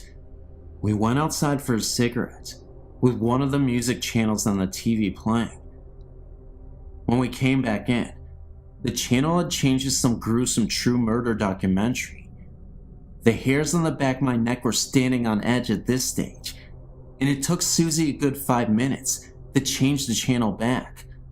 Also, they've both watched a candle that stood on top of the telly very casually move from the middle and drop off at the end. Things have been moved around, never hidden, and the TV also turns on and off. Susie and Jay were very relaxed about this, and the ghost obviously means them no harm. Last night, it was Susie, Jay, and me, and they told me what happened last Sunday. Apparently, Susie had gone up to change Elena, and had set out her pajamas and nappy out in the changing mat in the bedroom. She was bathing Elena, and thought that perhaps she could use one of the smaller nappies instead of the big one that she had pulled out. When she went back into the bedroom, the pajamas and the big nappy had been thrown onto the chair, and in a perfect arc were 3 of the smaller nappies on the changing mat. Poor Jay got it right in the neck for that, until he explained that he hadn't been upstairs at all. Again, the hairs on my neck were standing on end, and when I had to go upstairs to use their toilet, Susie had to come with me. We then went out for a cigarette, and as we were sitting there, I saw the shadow of someone walking to the kitchen. Didn't think anything of it until I realized that we were all sitting outside. I told them, and Susie said that she sees shadows out of the corner of her eye all the time. We then went back in, and I was sitting on the sofa next to Susie, talking to Jay, when I noticed that she was staring at something right behind her. I asked her what she was looking at, but she said nothing at first, knowing how freaked out I was getting. She then began to tell me that she noticed a transparent man with an axe lodged into his forehead casually move from the room we were in and into the kitchen, then disappear. She had told me that when she was alone in the living room, another time, that she also saw a man sitting down at the kitchen table, as if he was writing on a piece of paper, then disappear shortly after. Apparently, they are not the only ones to experience things. It seems that quite a few people in the row of houses had strange things happen, and the couple on end have seen a shadowy figure. She asked me to babysit Elena next week. Must admit, not too keen on having the extra company though. When I was about 10 years old, my family lived with my great-grandmother and me, and my brother had to sleep in the basement. Half was for storage, half was an extra room. So one night, at like 3, I had to walk to the top floor to take a pee. On my way down, I hear the voice of a little girl say goodbye. Then I noticed that same voice, and it said die. I immediately freaked out and ran back into my room, absolutely terrified. There was another incident with my brother. He was in the basement, and he heard the same voice coming up the stairs from it. It said die as well. And he turned back, looked down the stairs, and the apparition of a girl was standing right there, and then materialized and disappeared in an instant. When I was 15, we moved out to New Jersey. When I was 16, I heard horribly violent screaming. It sounded like a woman, and it sounded like it was coming from behind me. 3 days later, my brother, he was 19. He heard the same screaming coming from our bedroom closet. Nowadays, we don't hear any mysterious voices, but we both know they had to be ghosts. And not only that, they had to be evil. And I don't want to experience that ever again. I'm sure my brother doesn't want to either. Thanks for listening. The first time I had a supernatural experience, I was asleep in my room at my parents' house. Now, I knew this house was haunted because in the middle of the night, I would hear something banging on my walls or my doors, and our dog, who slept inside, would bark on and off during one night, and the next night be completely quiet. But on this particular night, I saw an angel. I later found out that there is an old refrigerator under our house. Ask me why, and I couldn't tell you. Anyway, about a month after we moved in, we bought a 6-year-old Shih Tzu puppy. About 2 days after we bought her, my fiance and I were sleeping when he woke me up and told me the dog was on the bed. This, of course, was impossible since she was only 6 weeks old, had short legs, and our bed was tall with nothing around it for her to jump on. He told me that he felt something tugging at the covers around his neck and growling, and when he rolled over it, ran and jumped off the bed. I just passed it off as him dreaming. But about a week later, while he was at work, he works night shift. I was asleep, and I woke up because it felt like something was running from one end of the bed to the other, and back and forth. When I rolled over, it stopped. That kind of freaked me out. Then about 3 months later, I woke up and saw a hand coming out of our closet door with what seemed to be a letter or a piece of paper in its fingers. The hand was small and white. When I gasped, it disappeared. Then, about a week after that, the bed would periodically shake while I was asleep. I later asked my fiance if he ever felt the bed shake, and he told me he did. And when he described how it felt, I knew we were both feeling the same thing. It's a subtle shaking as if we're an earthquake, except we live in Virginia, where we don't have earthquakes, at least not the kind you can feel. It was almost as if there was a big dog on the bed, scratching furiously at a flea. And he also described it the way I would have, which is when you wake up, your first thought is, man, my heart beating that hard? And then you realize that it isn't your heart at all. And just last week, I saw a young woman with brown curly hair and brown eyes peering at me from a crack in the closet door. And last night, the downstairs bathroom door slammed by itself, and the bed shook with both of us on it. Usually, it only shakes with one of us on it. Anywho, that's my story. If you have any insight, please give it to me, and you can put the stories on your site.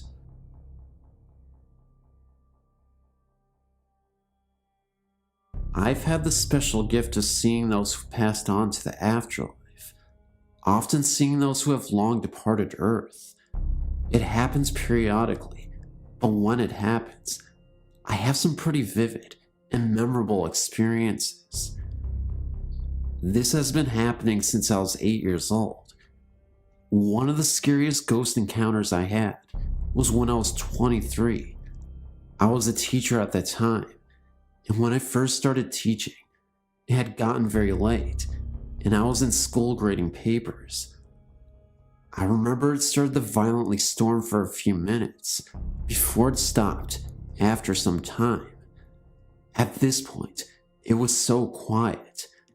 I was the only one in the school at the time. I had left the classroom door open when I heard a loud banging on the school lockers right outside the door. It startled me so much, I flinched so hard. I wanted to make sure it wasn't a break-in, so I went outside in the hall to investigate. That's when I was floored. Standing all the way down the hall near the lockers was a man in blue overalls with a long beard. He was holding an umbrella in his hands and looked so deranged. He honestly looked like a homeless squatter to me. I told him not to move at all and that I'd be calling the cops, that I was armed with weapons, so if he tried anything, I'd attack, which wasn't true at all. I was bluffing, but I needed to scare him anyway. The next thing I know, the man starts charging at me full speed. I run back into the classroom I was just in, slam the door, and hide under the desk. I remember hearing the most intense scream for a second, coming from the hallway. The lights go out, and it's pitch black for a moment's time. I started to hear a couple footsteps. Then, silence. It wasn't until about 2 minutes later, the lights went back on. I screamed out loud, "I'm armed. You need to leave. You are trespassing. You don't belong here," etc. I waited a minute or so under the desk and eventually got out. Still quiet enough to hear mice. I opened the door and head out into the hallway. There was no sign of life.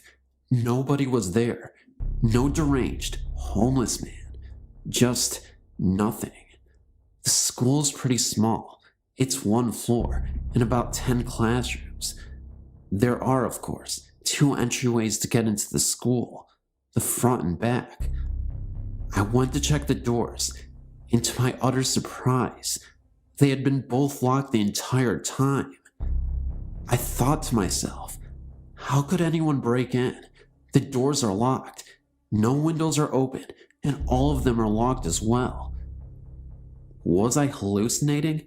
No, not at all, because the man looked as real as any person I could see. So, I made sure to check all the classrooms, even opened the lockers, to make sure this man wasn't hiding in there. But there was no sight of this guy. I did end up calling the police. They checked out the school as well, and saw absolutely nothing. By morning, everyone was aware of what happened.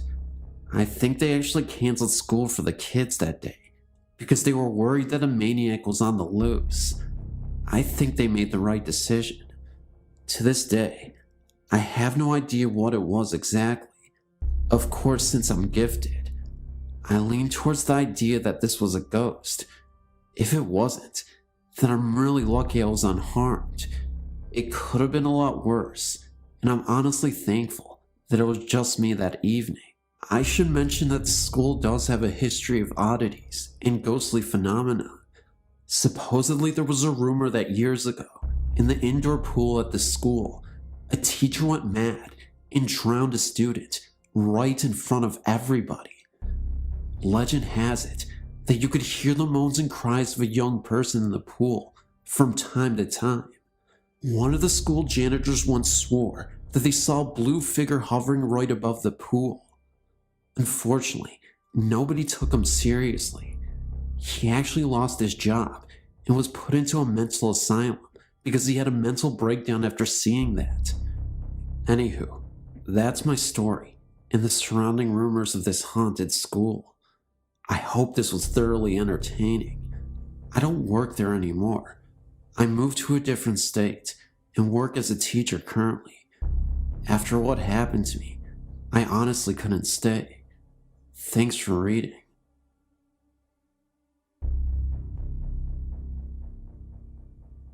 I'm from Dublin, Ireland, and when I was a boy, I forget how old I was, maybe about 14 or 15, I was staying with my parents with my old aunt and my family's ancestral home. There's a very old church just up the road from the house. It's so close that you can take a shortcut across just one field, and you're there. It used to be part of an old Franciscan monastery. Anyway, I was in that church on my own one summer's afternoon. It was a hot day, and though the church was naturally cooler, it was only a degree or so cooler. I remember feeling a little uneasy. All of a sudden, the hackles on my neck rose. I thought my little sister had followed me in, but then the temperature literally nosedived from somewhere in the high 90s to the mid 40s in a matter of seconds. I sensed that someone, or something, was watching me from the choir balcony, above and behind me. Something told me that it sure as hell wasn't human. I don't know how, but I knew. I slowly turned and looked up. 3 seconds later, I was tearing down the road as fast as my legs could carry me. What I saw was the semi-transparent, cowled figure of a Franciscan monk regarding me from the balcony. He was barely there, yet details, the folds of his robe, the heavy cross about his neck, and the shaded outline of a face was visible, yet weirdly see-through. I'm now 20, and still refuse to enter that church alone. I've since asked the parish priest about it. He explained that he had seen an apparition a couple of times when he was alone in the church, but refused to comment or speculate further.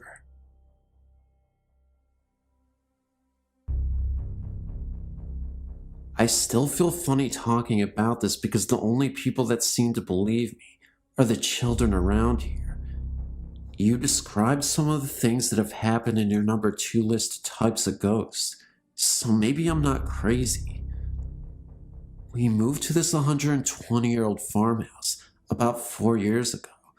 When we first moved here, my youngest son was 3. He would ride his tricycle back and forth from the living room to the kitchen, which at the end was the basement door.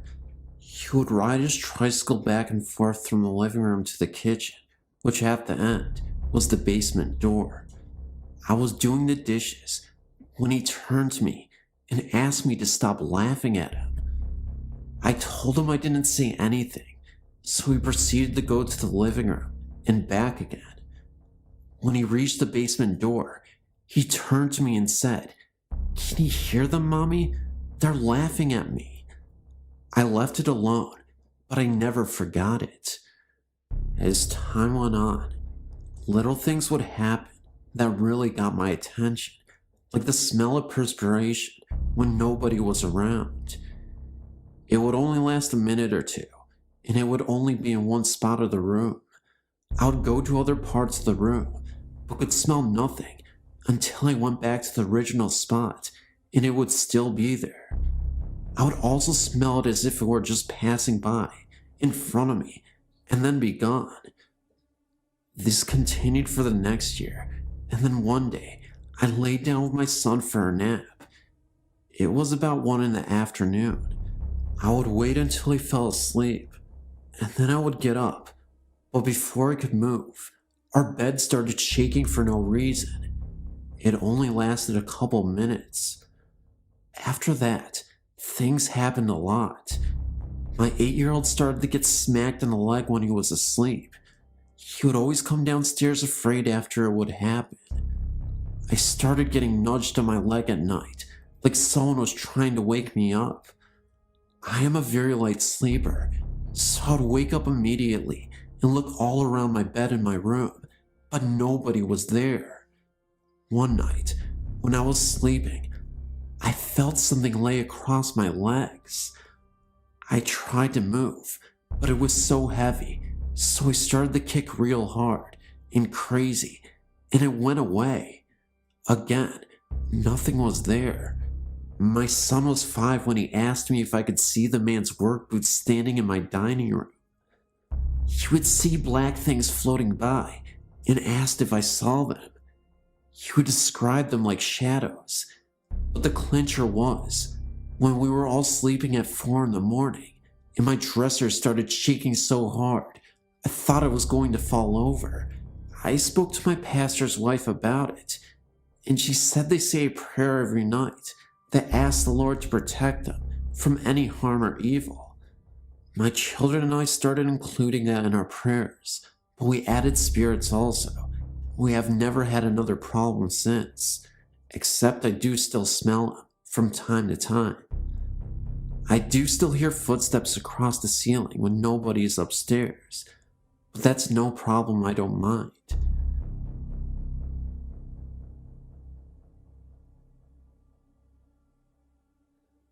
My mother, brother, sister, and I moved into an old house in Cambridge, New York in 1995. They had the intentions of refinishing parts of the house to make it more modern. To give you an idea of the house, it was built in 1884, had 4 floors, which consisted of a basement, first floor, second floor, and a full attic. Above the attic there was a window's peak, and access was through the attic by a flight of stairs. Strange things started happening that everyone just brushed off the first week. Every night at 7 p.m. on the dot, the house would fill with the smell of cigar smoke. Nobody in the house smoked cigars. We could hear voices of adults upstairs and people running around. When we went up, no one was there.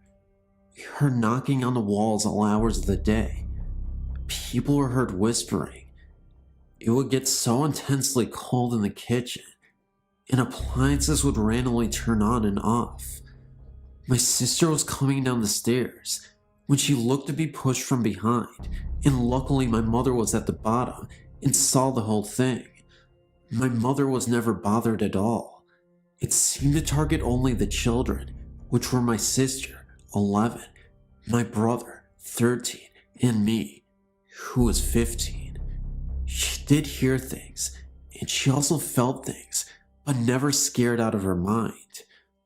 One day, my mother came to me and said she had to show me something. She took me to the basement door and said, "Watch." She opened the door and turned a light switch off. Then she shut the door, waited for a few seconds, then opened the door, and the light was back on, and the switch was up. We then proceeded to do this over and over again, and the same thing occurred, so we duct taped the switch off. We left that night to visit family friends, and when we returned, every light in the house was on, even the basement, where it looked like someone tore the duct tape from the wall. We left the light on. From then on, everyone in the house had seen shadows and felt presences. My brother was the one who saw and felt the most. One day, he was home alone and said he saw 3 men in the backyard digging by the garden. He watched them for a few moments when one of them looked up at him and all 3 of them disappeared. He said the men looked as real as he did. He woke up one morning with 3 scratch marks down the front of his chest, and he said he didn't feel it, nor did he wake up during the night. My closet doors in my bedroom one night rattled uncontrollably while I was trying to sleep. This creeped me out so bad, I refused to sleep or even go into the room. The room became a used office, and me and my sisters opted to share a room. My sister said she felt something watch her whenever she was in the bathroom, and on one occasion, she said the shower curtain whipped open. I do believe her, because she ran out of the shower screaming and straight onto the front porch. We found out that the house was part of the Underground Railroad. When research was done on the house, it was found that it was also an underground bar during Prohibition. Many people lived in that house and also passed away in the house. A woman by the name of Ann Douglas hung herself in what was my bedroom. And we also know that there was also a shooting outside of the house, around where my brother saw the 3 men. There were so many incidences, but too long to tell all of them. We lived in the house for 5 months before selling it and moving out. We have heard that people have lived there or stayed a short time before moving out. The house is currently vacant. I wonder why.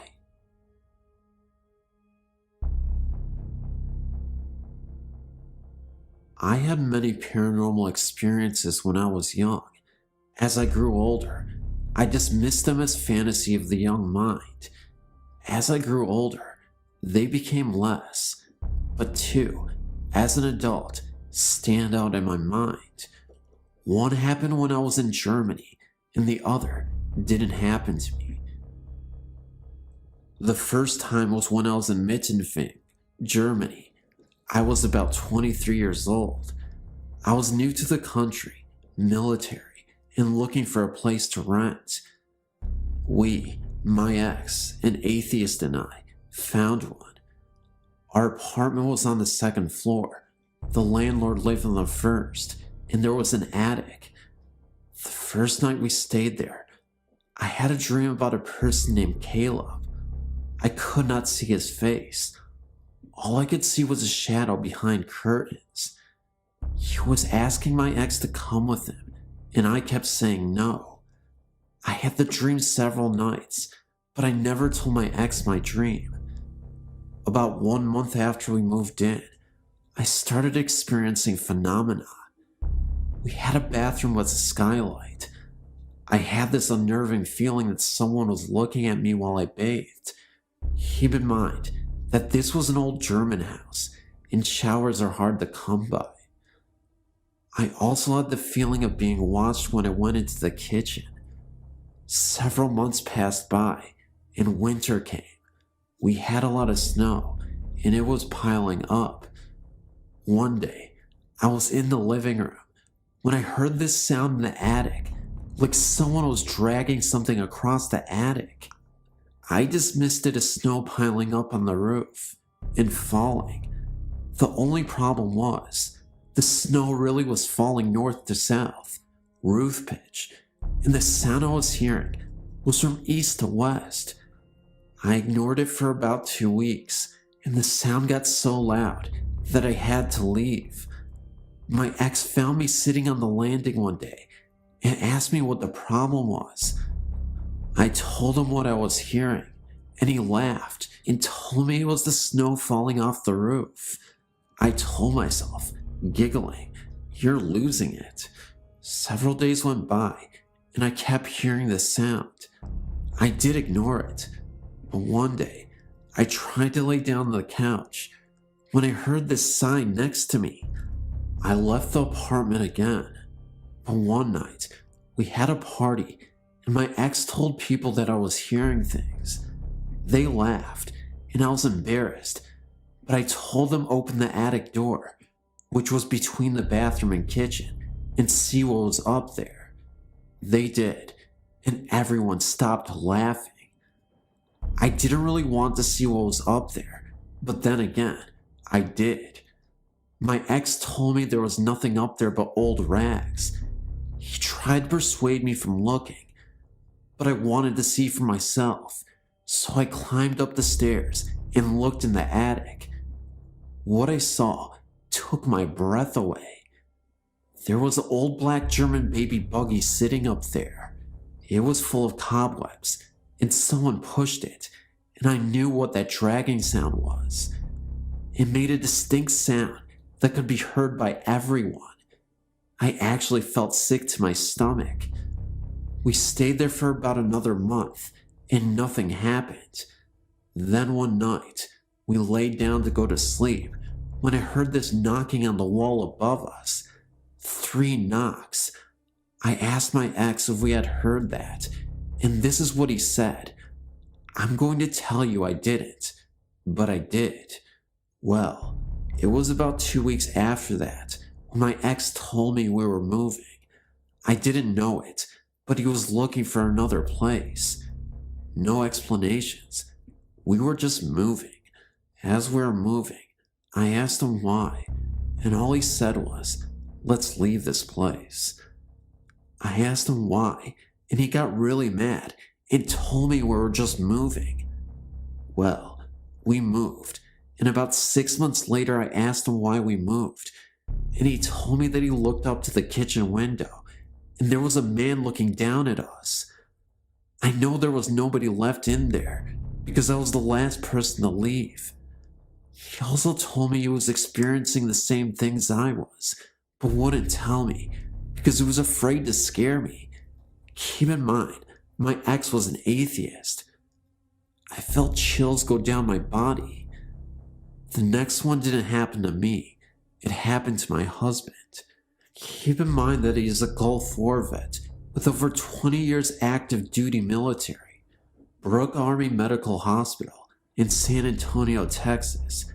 Where it stands now is not where it used to be. You actually have to go on post to see the real hospital. It was abandoned many years ago. It is barricaded off, but I would like to hear more about this building. My husband went for training last year. He's a reservist now. He stayed in a hotel across from the abandoned building. After a few days he was there, he called me and told me he couldn't sleep in this haunted hotel. He stated he woke up several times to find his stuff from his closet strewn across the floor. He also said his closet was extremely cold. He also told me that there were roaches as big as tanks. I laughed most of it off until I went there. He told me that several soldiers complained about things happening to them, but no one believes them. Well, I didn't believe him until he drove me by the old hospital, and it looked like an abandoned building, barbed wire, and chains with locks. After a few passes by the hospital, he told me I needed to see the hotel. He got me into the hotel pretending I was a soldier. I felt more like a prostitute, the way the CQ looked at me. I will tell you, this place looks as if you stepped into the 30s. I swear they haven't changed the wallpaper since then. He kept telling me that when he looked out his window, the hospital would have lights on and the windows would be open. Keep in mind, this is an abandoned building. He took me to the room he stayed in, and yes, the whole room was cold. I could see the hospital from the window and no lights. When we left, I looked up at the hospital and I saw a room with lights on and a window open. I got the creeps. As we were leaving, he drove closer to it, and there was no way anyone could have gotten in there. Firstly, I guess I'm what you call a sensitive. I regularly see things, hear things, and feel things that others don't. I'm usually the first one to point out when something doesn't feel right, and I've been like this all my life. During my first year at university, I stayed at Hillhead Halls, and I had the strangest experiences. For about the first month of being there, it was fine. One day, I was walking about the kitchen, and I felt a huge blast of cold and loud whispering, which really frightened me. Seeing strange things doesn't usually bother me, because it happens quite regularly, but this really bothered me, because it felt so bad. I asked my flatmate if she had heard anything, but she said that she hadn't. Just after the Christmas holiday, I came back to the worst time of my life. Firstly, there was a man walking around my flat. He was very tall, wearing all black, including a black hat or hood, and you could not see his face. I saw him outdoors and inside the flat. He frequently had a black dog with him, which often walked by my bedroom door. My flatmate got really scared of being alone in her room, as she felt there was someone watching her from her door. It was about a week after seeing this man that electrical appliances in my room started to go wrong. My electrical alarm clock, for example, would just start to beep much louder than anything it had ever done before, and did not stop when I pulled the plug out. It has no battery backup. My printer would just print out random rubbish, even if it was not switched on, and light bulbs will blow if you looked at them for a long time. The electrical stuff would only happen in my room. Objects would disappear from my room, reappearing elsewhere in the flat. An example of this is that we lost a bread knife found in the kitchen. Bearing in mind that I don't eat bread much, especially not in my bedroom, we found it on top of my wardrobe at the back, about 3 or 4 months after it got lost. At night was the worst.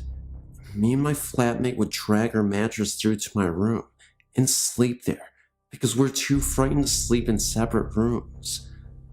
I would have the most horrendous nightmares, which I never got before and have never got since. At night there would be constant bangings, tappings, and scrapings, which sounded like they were coming from the space between the walls. I think about the worst thing that I experienced while living there was getting up one morning and walking to the window at the end of the landing and looking out at the trees that are above the river dawn. On the larger branches, there were hanged people, as in dead, with a rope around their neck, swinging in the wind. They weren't dressed in modern clothing. I wanted to run away and stop seeing it, but maybe I was too frightened because my feet wouldn't move and I found it really difficult to breathe. After this, my flatmate found staying in her room, which overlooked the river dawn, unbearable, and moved into the room next to mine. As soon as that room was locked, everything was fine, until it came to the end of the year, and she moved out. She moved out about a fortnight earlier than me, but I was spending most of my time in the flat above mine. After her moving out, I came downstairs from upstairs to find her door open and light shining through onto the landing carpet. Very bravely, I went to shut the door and switch the lights off, but just as I got there, the door slammed in my face and locked, and I heard the light switch off. I phoned my flatmate to make sure she was home, which she was. I then phoned the people from upstairs and asked them to come down, and when they got to my flat, the room wasn't locked again, but was totally empty and freezing cold. It was the summer, but you could see her breath was white. The next day when I got out of the shower, I found that the bathroom door was wide open, despite the fact that I'd locked the door and there is no way that the lock could open itself. Also, the bathroom door was very creaky, and I hadn't heard a creak. I went to my room and got dressed as quickly as possible, but I couldn't find the key to my room so I could lock up and leave. I'd left the key in the lock on the outside of the door, but it was gone. I found it in the bathroom sink. Finally, one night, I gave my key to one of the people living upstairs to go and get me a sweater for my flat, as I was too frightened to go down. This person, who was a complete skeptic, came back upstairs completely pale, sweating cold sweats, shaking, and totally out of breath. I don't know what happened, because this person won't talk about it, and has made us all promise never to bring it up in conversation. These all sound like really weird events, but I don't smoke, drink, or do any kind of drugs, and I didn't then, but I swear they are all true. I don't want to experience anything like that again as long as I live. Thanks for letting me share this with you.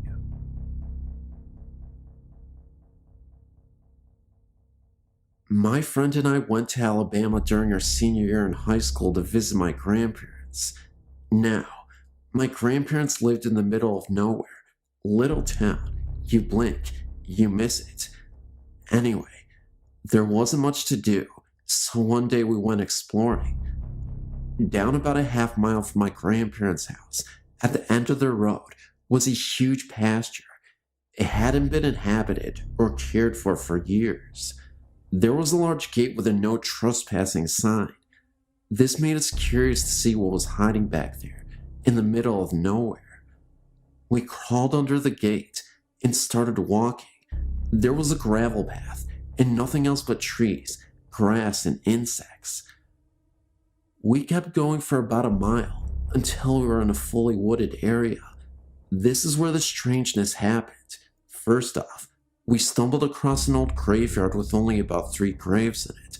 Looked like a family. The tombstones were dated back to the early 1800s. I took photos, that I can send at a later date if you'd like. Across from the graves was a waterfall. We decided to sit and take in the sight. While sitting there, we heard horse hooves galloping closely. We turned and saw nothing.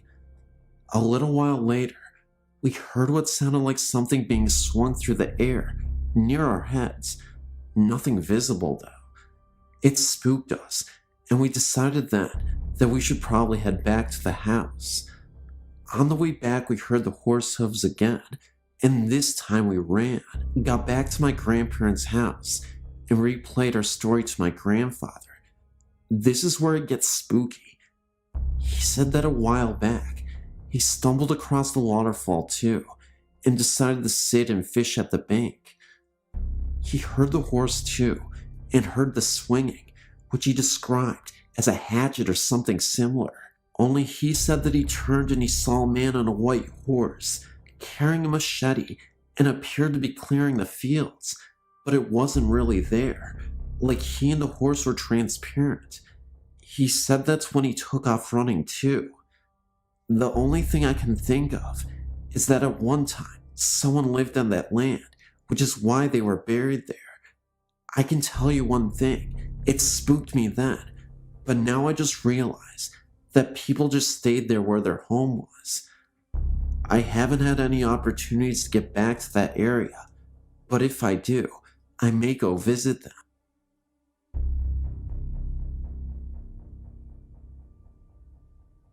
I moved to Indiana in 1986. I befriended a woman who sold real estate and said she knew of this huge house that was for rent in a small town called Lamb, Indiana. It sits directly across the river from Carrollton, Kentucky, and is halfway between Vevey and Madison, Indiana. The house was absolutely fabulous, made of stone and built circa 1800. It is told that the Native Americans taught a white man how to build the house. It became part of the Underground Railroad during the Civil War. There was a tunnel built from the Ohio River up to the basement wall, where they had knocked a hole in the wall for slaves to enter.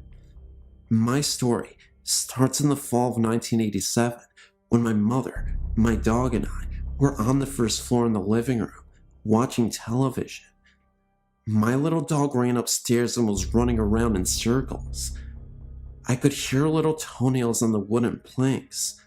I felt a cold chill, like a burst of cold air, and became puzzled by it. There were no doors or windows open in the house. It was cold out, and we had built a fire in the wood stove.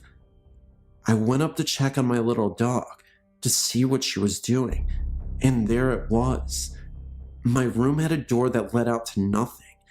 I assumed there was a balcony at one time, but at this time, there was no evidence of one, so the door stayed shut and locked. When I had gone upstairs, I noticed the air was more frigid, and it seemed windy. I went to my room and the door was standing open, and it looked as though a small child had breathed on the window of the door and wrote Amy's room on the window. I think the most interesting experience in this house also happened to be the most terrifying.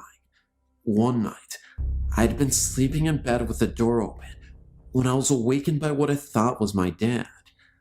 I remember the door squeaked open slowly, and I heard a whisper. I couldn't hear it too clearly. All I knew was that it was some sort of talking. That's when I started to open my eyes slowly and saw what appeared to be a nun with an axe on her head, kneeling down and praying in front of my bed. I screamed. My parents rushed into the room, and I told them I saw something. My dad did his best to reassure me that everything was okay, and after I explained what had happened to me, I feel like he was just as creeped out as I was, even though he tried not to show it. Well, that even frightened my dad, to the point at which he told me he couldn't sleep the rest of the night. I ended up falling asleep, and my dad stayed up. He told me he went to the bathroom and turned on the light, when all of a sudden it went out. Needing to use the bathroom, He grabbed one of the flashlights we had. When he shined the flashlights towards the mirror to wash his hands, he looked at the mirror for a second, only to notice an old man's face right behind him. He only saw this for a few seconds, but he couldn't forget the man's face. He had 3 large gashes on the side of his face, like he had been mauled by a tiger. Claw marks. He was a balding man, with gray hair only on the side of his face, and he looked about 70s. Of course, when the bathroom light came on, there was nothing there anymore. The basement had some creepy occurrences as well. You would hear a very young voice, often singing softly, not super loud. In fact, very faint, but a voice was there. When he'd get downstairs and into the basement, you wouldn't hear it anymore, but it was always something you heard whenever you were in other parts of the house. About a year or so later, we had some family staying with us for the weekend, and my cousin set up a large tape recorder in the basement to see if there were any noises. My little nieces and 3 friends bedded down in the living room by the wood stove to stay warm, and we all went to bed. The next morning, one of the little girls thanked my dad for stocking the fire that night because it was getting kinda chilly. My dad hadn't been downstairs all night. My cousin went down to the basement to get the tape recorder, reel to reel by the way, brought it back upstairs, and played it back to us. You could vividly hear a little girl say "Mommy." My family lived in that house for almost 15 years.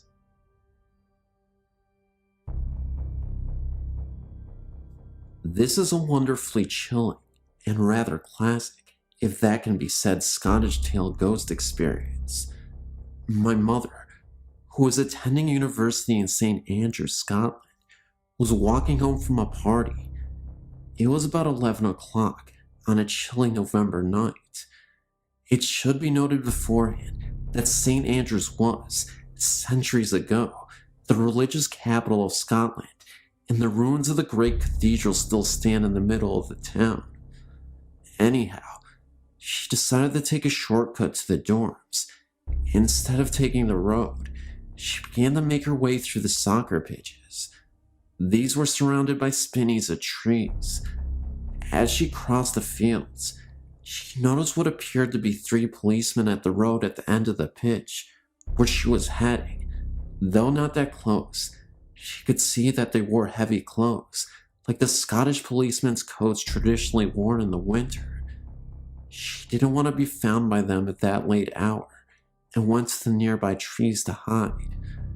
To her chagrin, they began to move towards the center of the field, though not directly at her. She stayed put. As they came closer, she realized that they were walking on the air, about 3 feet above the ground. Furthermore, they were not policemen, but monks in clerical robes. 2 of them were supporting a third in the middle, who seemed to be wounded. They passed only a few yards away from her, so that she saw them very clearly. Oddly, their feet moved very slowly, but they were moving through the air very quickly. When they came about parallel to her, my mother, mad with fear, ran as fast as she could back to the dorms, clearing a fence that was as high as her, with one leap on the way. A violent wind kicked up against her as she ran, as if trying to blow her back. The next day, she went back to where it happened. At the very spot where the 3 monks had passed near to her, she found 3 black cats eating the carcass of a rabbit that they had just killed. In another note, the mystery as to why the apparitions were floating is easily solved. The ground was leveled in order to make a proper playing field. The monks were simply walking on their own terrain, as it would have been in medieval times, 3 feet higher than the leveled field.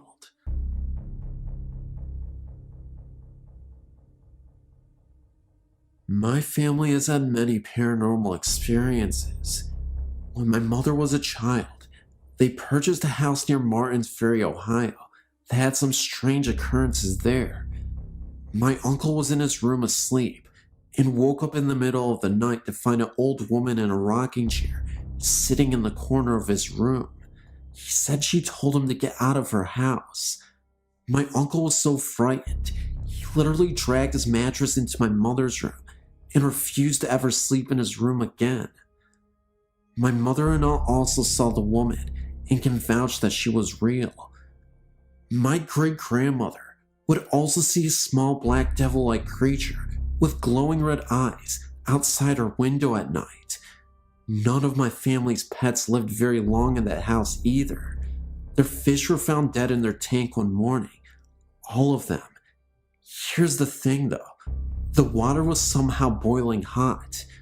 My mother's hamster was found dead in its cage too, and I've been told it looked like something had maybe scared it to death from the expression on its face. Also, every night, my grandmother would dream that the house was on fire and they couldn't get out. After living in the house for 6 months, they moved out. The day after they had moved out, the house caught fire and was almost burned to the ground. To this day, my aunt still has ghost experiences. At one of their old houses, they would turn out all the lights, lock the doors, and would come home to find that every light in the house was on. I never felt comfortable being alone in the house upstairs. I would feel like someone was watching me when there was no one else upstairs. And in the house they live in now, they were in bed one night when they heard a blood-curdling scream coming from their living room. They ran into the living room to find nobody there, and all the doors in the house were unlocked when they knew that they had been locked before they went to bed. Also, my aunt was in bed, and someone told her that her baby's daughter's face was covered by her blanket, but no one else was home. I swear this is absolutely the truth. I wanted to share my family stories with other people, so they can know that maybe they are not alone out there.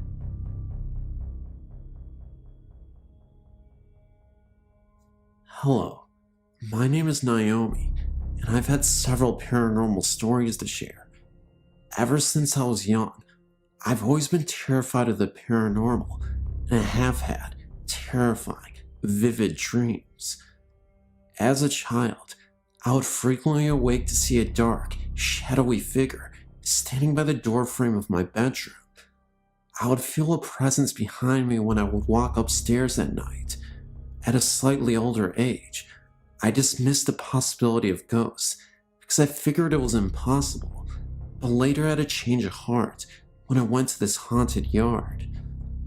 I'd heard many stories about a small yard where strange things had occurred.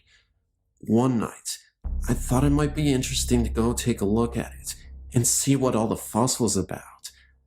The yard is almost impossible to find, totally surrounded by trees. If you are able to find it, go there in winter. The snow is always perfect, not a single flaw. If it's a windy night, there will be no wind within the yard.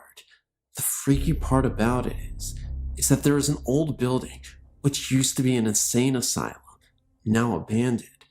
It's boarded up, but one night we opened it up, and we heard a faint barking of dogs from within, but there were no dogs anywhere nearby. Next to it, there is a small trailer. No one lives in the trailer, but a light and the TV are always on. There is an old swing on the yard. If you watch it for long enough, it will begin to swing slightly. The strangest part is that there are 2 old Native American tombstones. Every time you go back, they've been redug and moved to another location on the yard. I'm not sure if any of this is ghost related, but it certainly is freaky. An incident happened to me this evening as well. I was walking with some of my friends along the railroad tracks in my town. On the street next to the tracks, 100 years ago, there was a man who went insane, killed his family, and was hanged in the courtyard. Anyway, tonight, as we were walking, we all of a sudden simultaneously stopped and looked at each other terrified. We all felt a strange presence brushing against our backs. Later, we were sharing stories about screams people frequently hear coming back from the park. We decided to sit out on the deck of my friend's house, who lives right by the park. We were just sitting around, talking, when we hear the scream of a little girl, as if she was being murdered, coming from across the park. We randomly ran inside. Once inside, we began to share ghost stories. One of my friends believes his house is haunted. He always feels things in his room when he is sleeping. With one particular experience, back in winter, he would wake up in the morning with claw marks in his shirts and slight scratches on his back. This happened about 6 times.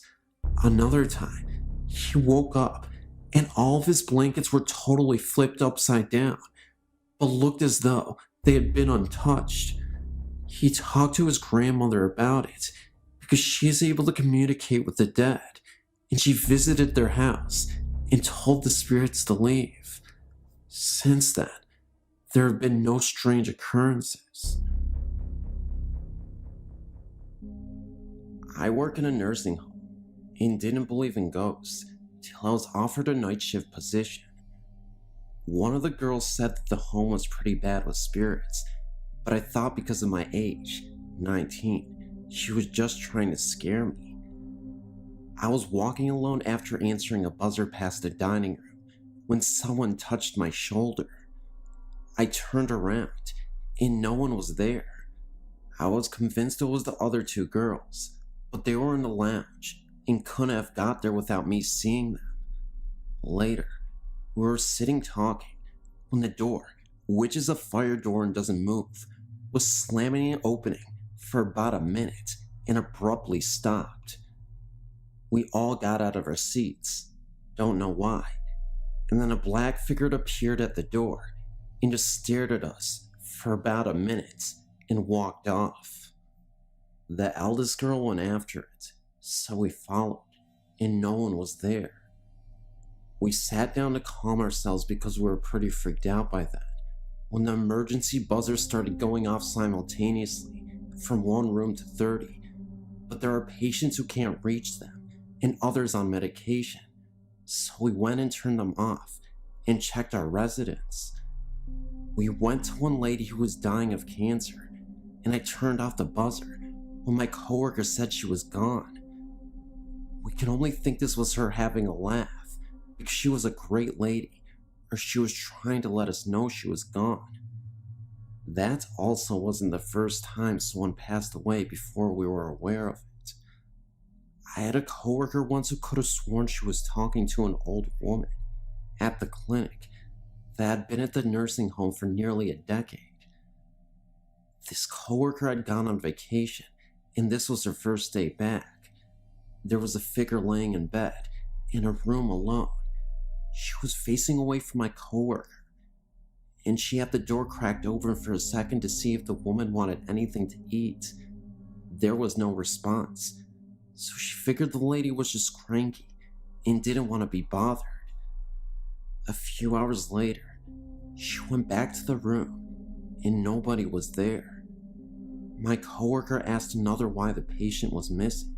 The other coworker looked puzzled. Did nobody tell you that Miss Noble passed away in her sleep while you were on vacation? My other coworker said, well, then why was there somebody in the room a few hours ago? She found out that nobody moved into the new room since Miss Noble passed away. They tried moving a patient in there for a couple of days, but we would hear him scream bloody murder for no explicable reason. But again, they took him out right away, and way before my coworker returned to work. My coworker insisted that she saw a figure in that room, and that she wasn't tired or feeling unwell.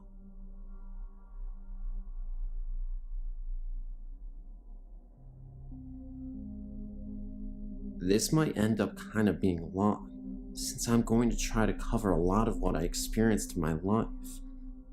I will start with the first thing that I remember. I was about 4 or 5 years old. I was sitting in my bedroom getting some coloring books. It was summer, and the window was open. I heard this noise, and at first, I couldn't tell where it was coming from. I looked towards the window, and the sound faded. It sounded sort of like a lawnmower. Well, I went back to what I was doing, and the noise just got louder. I realized the noise wasn't coming from my window, but from the other side of my room, where the closet was. I looked over and saw this black orb hovering over the molding of the closet. It was moving in this swaying motion, and the noise I was hearing came from the black orb. I screamed and curled up into a ball. I continued to scream until my mom reached my bedroom. She looked terrified and kept asking me what was wrong. Well, my little brain could only assume it was a black bee, which she didn't find amusing. She said she thought someone was trying to kill me because of how I was screaming. From that point on, I read everything I could get my hands on about ghosts. Nothing happened for many years after the first incident. My father was in the military, and we moved from Atlanta to Minot, North Dakota, my sophomore year of high school. I'm not going to get into everything that happened down there, since it was a daily occurrence down there, no matter where in town I was. In brief, let's just say the blacker than black negative things. Everywhere. Luckily, the people that I normally hang out with saw them too, so I didn't feel like I was going crazy. They ranged in height from being 1 foot to over 7 feet. There was one we nicknamed Split Toes. Keep in mind, there were more than one of them. I lived in Minot for just under 1 year, and I'll never step foot there again. On top of the shadows, there were many other things that happened, ranging from smells to noises to the absolute feel of being chased, the fear. My sister even saw them. Though it traumatized her so badly, she shut down and now says she didn't. Now I know this sounds crazy, but I know there are other people out there that have experienced these things. I know that what happened down there was not an overactive imagination. We all from time to time will wake up with cuts we couldn't explain, or have them appear out of nowhere, sometimes singular, sometimes looking like a tiny clawed hand that hit us, and rarely bite marks. We were told by a friend's mother to wear sage and little leather bags for protection. I still wear one, even though I'm back in Alaska. After Minot, things slowed down a lot. I had a few more experiences with the shadows. After a while, I had enough though. I yelled at them and told them if they agreed to leave me alone, I would pretend they didn't exist, and it has been pretty much quiet ever since. The last time I had an experience like that was out in Cooper Landing, Alaska, just a few years ago. I left Minot almost 8 years ago. My friend invited me and a few other people to her parents' cabin for the night. We drove out there from Anchorage at around 8 p.m. in the winter. I don't know if you're familiar with Alaska's seasons and such, but in the winter, it's hardly ever light out. Maybe a couple hours a day during the time period we went out there. So anyways, we drive out to Cooper Landing in the dark on really icy roads. We finally get out there, and at first sight, this place made me nervous. I was determined to have a good time, so I forgot my initial feeling on the cabin. The night went well. The cabin was set up in a very open layout. There was a wall that went halfway across in the middle of the cabin, with the living room on one side and 3 sets of bunk beds on the other. Come to find out, it used to be her grandmother's cabin before she died. Well, we all decided to go to sleep. My friend and her boyfriend pulled out the futon in the living room and went to sleep. Me and my boyfriend were lying on the bunk bed, where we could look into the side of the cabin where the living room was. We were just talking, and then all of a sudden, we started to hear this noise. It started by the living room, but outside, and worked its way around the cabin. But the noise would continue to come from everywhere it had already been. It was sort of like wailing. It reminded me of what a banshee might sound like. I was really freaking out and asking my boyfriend what the hell that was. He said it was a ghost crying. I looked out to where the living room was, and this thing started to appear, starting at the top and kind of whirlwinding down. My boyfriend saw it and leapt to the bunk bed directly across and was freaking out. I started demanding he go and turn the light on. It wouldn't stop until he did. Finally he did, and the thing disappeared. My friend woke up and told us things like that always happen out there, and we just needed to get used to it. I was really upset she didn't tell me. Neither me or my boyfriend could sleep till it got light outside. Nothing else happened that night, but I have no desire to try my luck again.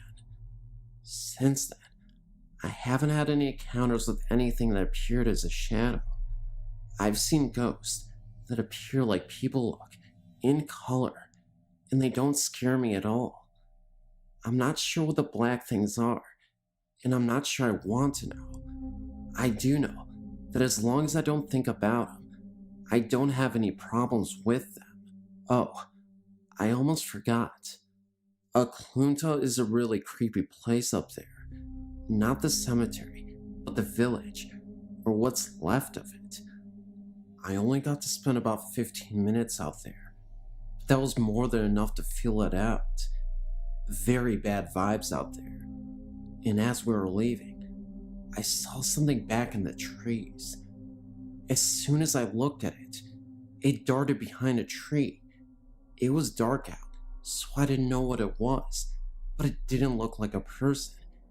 And when we were driving back to Anchorage, on the outbound side of the highway there was an accident, and this huge bull moose was on the side of the road dead. But none of the vehicles looked like they had hit it. A moose hitting your car would crumple it like a soda can. Well, that's all I have for this morning. Maybe sometime I'll go more in depth about my experience in MYUU, but not yet. I don't like talking about it when it's dark outside.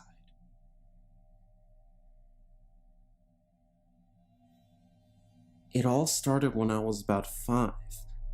There was a thunderstorm, and I hate storms, so I went to my parents' room across the hall. After the storm was over, I decided to go back to my room. When I got to the doorway, I saw 2 figures sitting in 2 of my chairs. I had a little table and tea set in the middle of my room, and they were just sitting there. One of them was facing me, and it looked like a pitch black shadow. The other had its back to me. I wasn't sure if it was real, so I blinked my eyes very tight multiple times. The one whose back was facing me slowly turned around to look at me. It was white, kind of fuzzy looking, like the way your TV looks when it gets all snowy in the TV set, and had 2 black holes where the eyes should be, and an outline of the nose and mouth. I think the best way to call it is a static man. I got scared and ran and told my father what I saw. He told me that our grandfather tends to watch over us. He passed away years ago. He even said he saw this dark shadow hovering over his bed one night, although it was pretty dark, so we could barely make out anything. I later found out that an old couple originally lived in the house before my parents bought it in the 70s. The original house is small, 2 bedrooms, and a kitchen, a small living room. It was only 1 story, and when my parents moved in, they said the old man died. They heard voices a few times, but didn't think anything of it. Then, when me and my brothers were born, they built a basement and 2nd story where the bedrooms are. My bedroom and my parents' bedroom are right above the original part of the house. My room used to be the attic until we built the upstairs. I think the ghosts were my grandfather and the old man, but I keep seeing the same ghost when I go places. I'm never scared though. Also, we've had things fly across the room, things shatter out of nowhere, hear noises, and I've had experiences where I felt a presence in the room, and then I saw a crease in the couch right next to where I was sitting. I'm not scared though, because I just have a feeling they don't intend on hurting me. It actually makes me feel safer at times.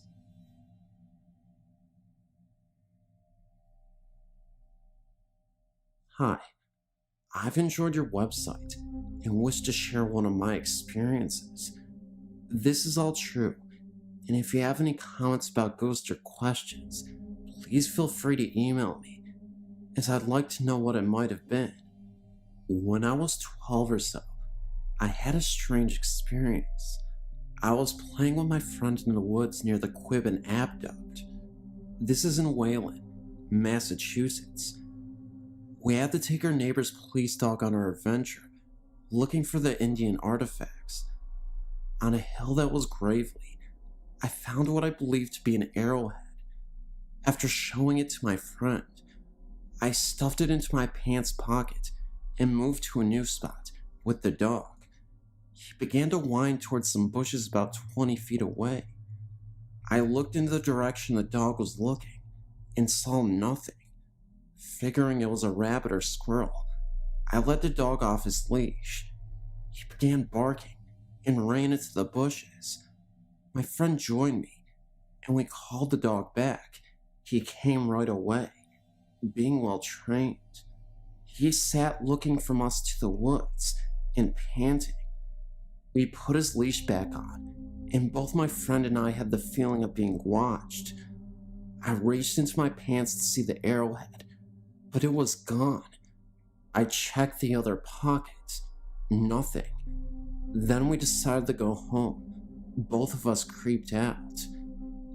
On our way back, the dog stopped at a tree and looked up, and at least 30 feet up, we saw a piece of bloody fur stuck to the tree.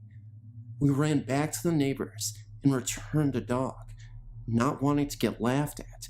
We didn't tell him about the fur. My friend got her bike and went halfway to me to my house. When I got in the door, the phone rang. It was my friend. She asked if I was okay. I was fine. I told her. Then she'd explained she'd seen someone lurking in the bushes of the only empty house in my neighborhood, and they seemed to be following me. I dismissed it and ate dinner. That night, a storm came. The thunder and lightning woke me up. During a flash of light, I saw a tall, thin figure at the foot of my bed. I think it was a man. He wore all black, a long, odd jacket, and had very long arms. They reached his knees. On his head was a stovepipe hat that was too high and had a wide brim, so his face was shadowed. As I looked at him, too terrified to scream, he raised his arms and pointed at me with the long finger. Another flash of light, and he was gone. In the morning at school before homeroom, I asked my friend to describe the person she had seen the day before in the bushes. She said he was thin and had a weird hat like Lincoln wore. Of course, I was freaked out.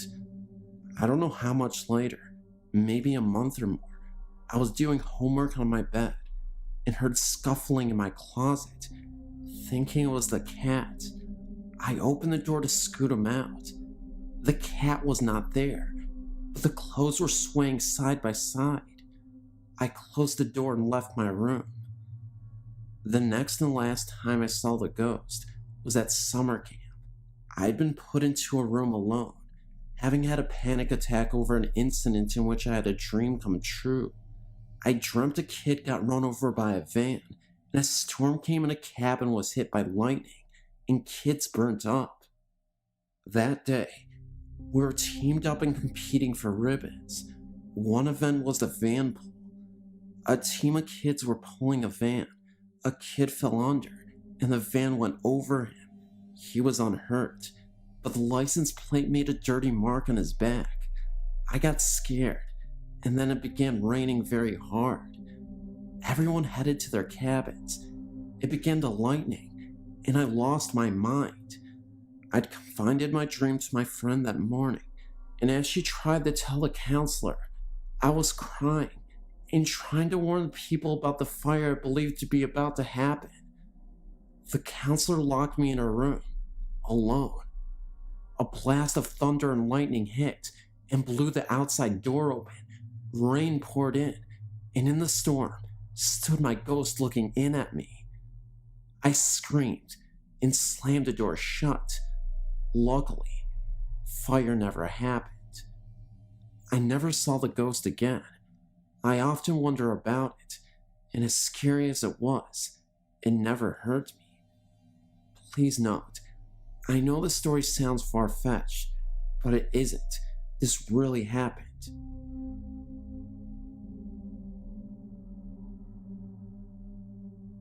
Hi, Sam here. I've apparently spoke to a ghost when I was 2 years old. To cut a long story short, I moved to Invicta Road in Charnes, Kent when I was 2 years old, with my dad. A year or so before we moved in, a lonely pregnant woman lived there and offed herself by hanging. Because of the pregnancy in the back room, no one lived there till my dad and I. I slept in the back bedroom.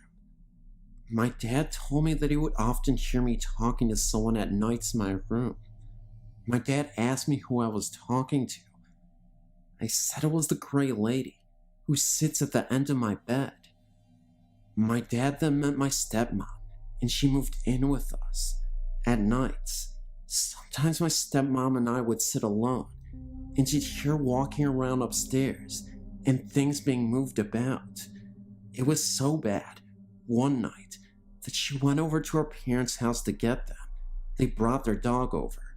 The dog started growling and barking for no reason. My dad moved me out of the back bedroom to another bedroom when I started to get upset, and not sleepiness. Dreams and anxiety are my main feelings I get. I can't walk through a graveyard without getting anxiety, and I also smell a really musty smell that no one else seems to notice. It's so intoxicating that it makes me feel like I'm suffocating, and it makes me feel sick. Sometimes it makes me wonder whether I still have this woman following me. I was recently staying at a youth hostel in Cornwall, England. The manager warned me jovially when I arrived that there were 3 ghosts in the hostel, all linked to different areas in the building. He added with a mischievous grin that one of them had a particular dislike for the new computer that had been installed and seemed to keep switching it off. He chose to tell me this because the reason I was there was to do some work with that very computer. After an evening of unproductive work on the computer that obviously wasn't working properly, I retired to the small private room I had been given. I dropped off to sleep fairly quickly, but woke up after about an hour feeling cold, the reason for which became clear very quickly. The duvet from my bed was lying in a heap on the floor around my feet. I picked it up and covered myself, but then had trouble getting back to sleep as the couple in the next room were being very noisy. Eventually, they quieted down and I started to relax, but before I managed to fall asleep again, the duvet began to slowly slide down the bed as if pulled from the bottom. I let it move about 6 inches to see what was happening, then got hold and pulled back. Whatever was pulling gave up with relative ease, and I was soon covered again.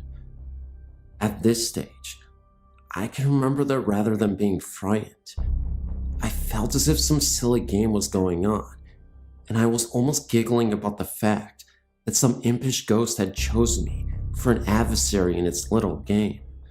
As a result, after a half hour or so, I had no trouble getting back to sleep.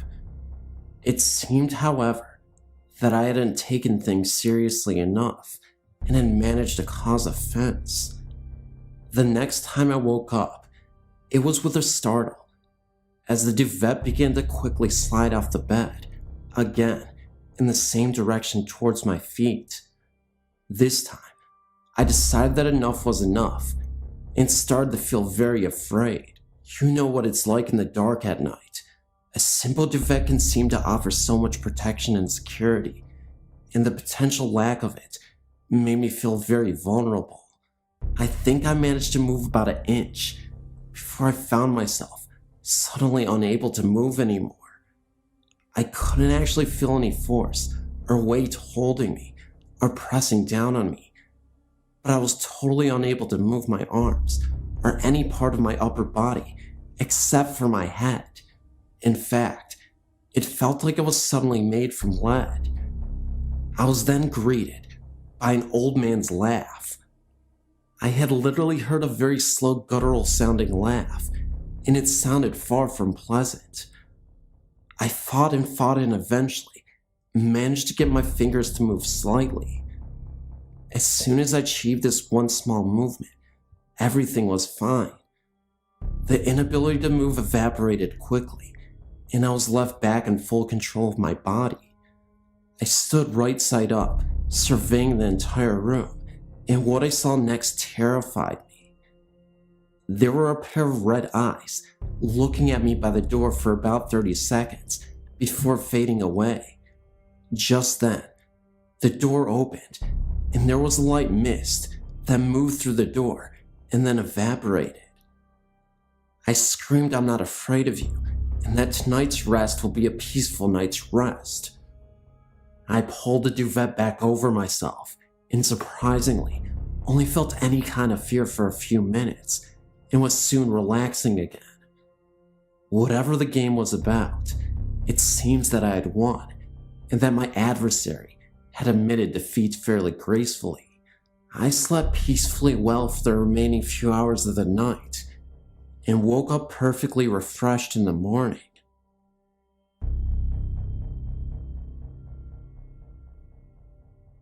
Since I was a little girl, my sisters and I have had frightening experiences with spirits. When I was 6, my family and I moved to a fairly new house, only 8 years old at the time, in West Texas. As far back as I can remember, we had strange things going on in that house. First off, at night, if you were to go through the hallway to get to my parents' room, you would always hear what sounded like a TV. You could hear voices and sometimes music. Most of the time, my parents' TV was off. If you left the room and stood in the hallway again, the sounds would be gone. Secondly, when I would try to go to sleep at night, I would always have that classic "someone's watching me" feeling. I always blamed it on me being a young child. The house was a very scary place to be at night. Wherever you went, someone was watching you. Friends who have spent the night rarely stayed twice. The areas of the house that scared everyone the worst were the hallway to my parents' room and my older sister's closet. The closet always had a feeling of hate radiating from it. I tried to spend a night in there with my scared sister, and it didn't last. I was sleeping on the floor with my head next to the closet, and that just wasn't a good feeling. I went back to my room after she fell asleep. A couple years after we moved in, my younger sister had a frightening experience. Her and I shared a bedroom with our beds parallel to each other, with a nightstand in between us. We were about 3 feet apart. One night, I woke up to her screaming my name. I woke up and asked what was wrong. She told me that, for no reason at all, she woke up and looked over at my bed. Laying at the foot of my bed was a light blue glowing figure of a woman. Her eyes were gone, and her mouth hung open. My sister described her as looking dead.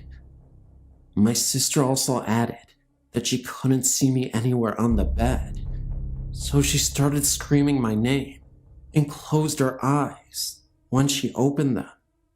I was awake, asking her what was wrong. She told me, and I looked down at the foot of my bed, and my huge stuffed animal that I had there every night was sparking like it had really bad static electricity. I took it off my bed and threw it in my bathroom sink and ran water over it. Being young, I thought it would help. Years later, my family and I moved to southern Louisiana and moved into a gated subdivision. One night, my two sisters were mad at me and left the house to go on a walk. I followed them without them knowing. I followed them up to the front gate of the subdivision and talked to them for a minute. They quickly left in a huff, being that they were still angry with me. For what? I don't remember now. I stayed by the gate for a couple of minutes afterwards, and then decided to run to the end of the main street and hide behind some bushes that faced the gate. I waited for my sisters to walk by, and when they did, unaware where I was hiding, stopped remotely in front of the bushes. I heard a younger sister say, "What is Jenny, me, doing, sitting on top of that stop sign? The stop sign is located next to the gate." After that, they walked on. I was a bit confused and was about to chase after them, but then, through the leaves, I saw a shadow of someone running past the bushes I was behind. I could also hear the sound of footsteps. I stood up quickly to see who was there. No one was in sight. After this, I ran to my sisters and told them what I had seen. They then told me that they saw me, or what looked like me, sitting on top of the stop sign. They said I had a very angry, disfiguring grin. After we traded stories, we ran home quickly. Later, my younger sister told me that the ghost she saw in my bed and the ghost she saw on the sign both looked exactly like me.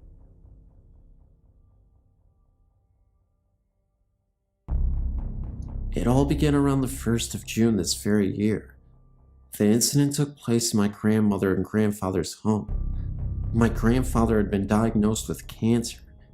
In the summer of 1998, I didn't know that those last few months would be the last time I would ever see him alive.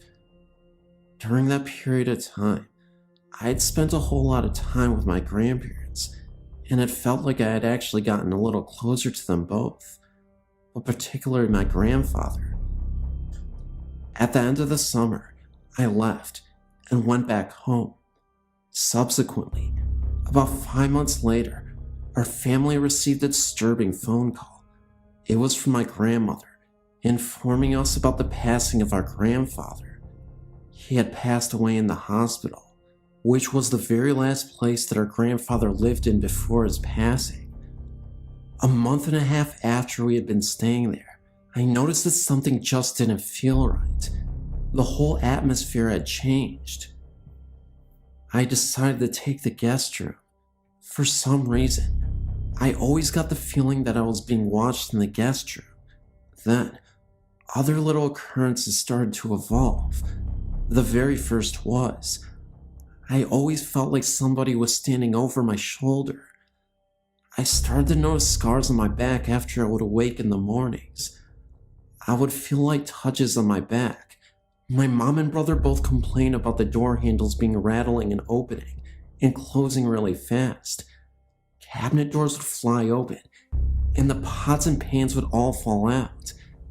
My hair would get pulled in the night. Diminutive objects would fall from midair, such as paper, hair clips, and coins, and I would hear voices, one of which said "wake up" very loudly in my ear. I would see mists and rays of light shoot past me extremely fast. So fast, in fact, I would hear a whoosh of air. I would notice some of my belongings missing, such as my CDs, jewelry, money, to name a few, usually belongings that I would use around the house. I would feel my bed move, as if someone were to bump into it during the night, flickering lights, and last, but certainly not least, since animals can sometimes see things humans cannot see, my cat would turn her head really fast and just stare at something, which I would not be able to see for a significant amount of time. A little while later, about a month after being there, I saw the unthinkable. After I'd been sound asleep for about 7 hours or so, I woke up suddenly to a spirit at the foot of my bed, and it was my grandfather. I could not believe what I was seeing, but I will describe this to you in full detail. There was no doubt in my mind that this was actually a spirit. He was shadowy-like, but his clothing was colored. He would always wave at me, and sure enough, he was waving my direction with a smile on his face. It was plain to see that he was trying to get my attention. He just wanted to see me. I was too afraid to move a muscle, in fear that in spite of everything else that he would approach me. I'd never seen anything like this before in my entire life. I didn't want to tell this to anyone though. I thought that maybe nobody would believe me or listen. About a week later, I was in the kitchen with my mom, and she told me that the guest room was where our grandpa had stayed in before he died, because he was too ill. That explains the reason why that very room felt like the most eerie room in the house. I almost fainted when I discovered that, but I knew that a spirit can travel anywhere in the home, even outside or in back of the house. But it wasn't until a month later that I decided to come out with the news. I first confided in my mom and my brother, and my mother believed me, because she said that before I brought up anything that I had said. Our grandmother had experienced the exact same thing, that he was at the foot of the bed watching over her and smiling.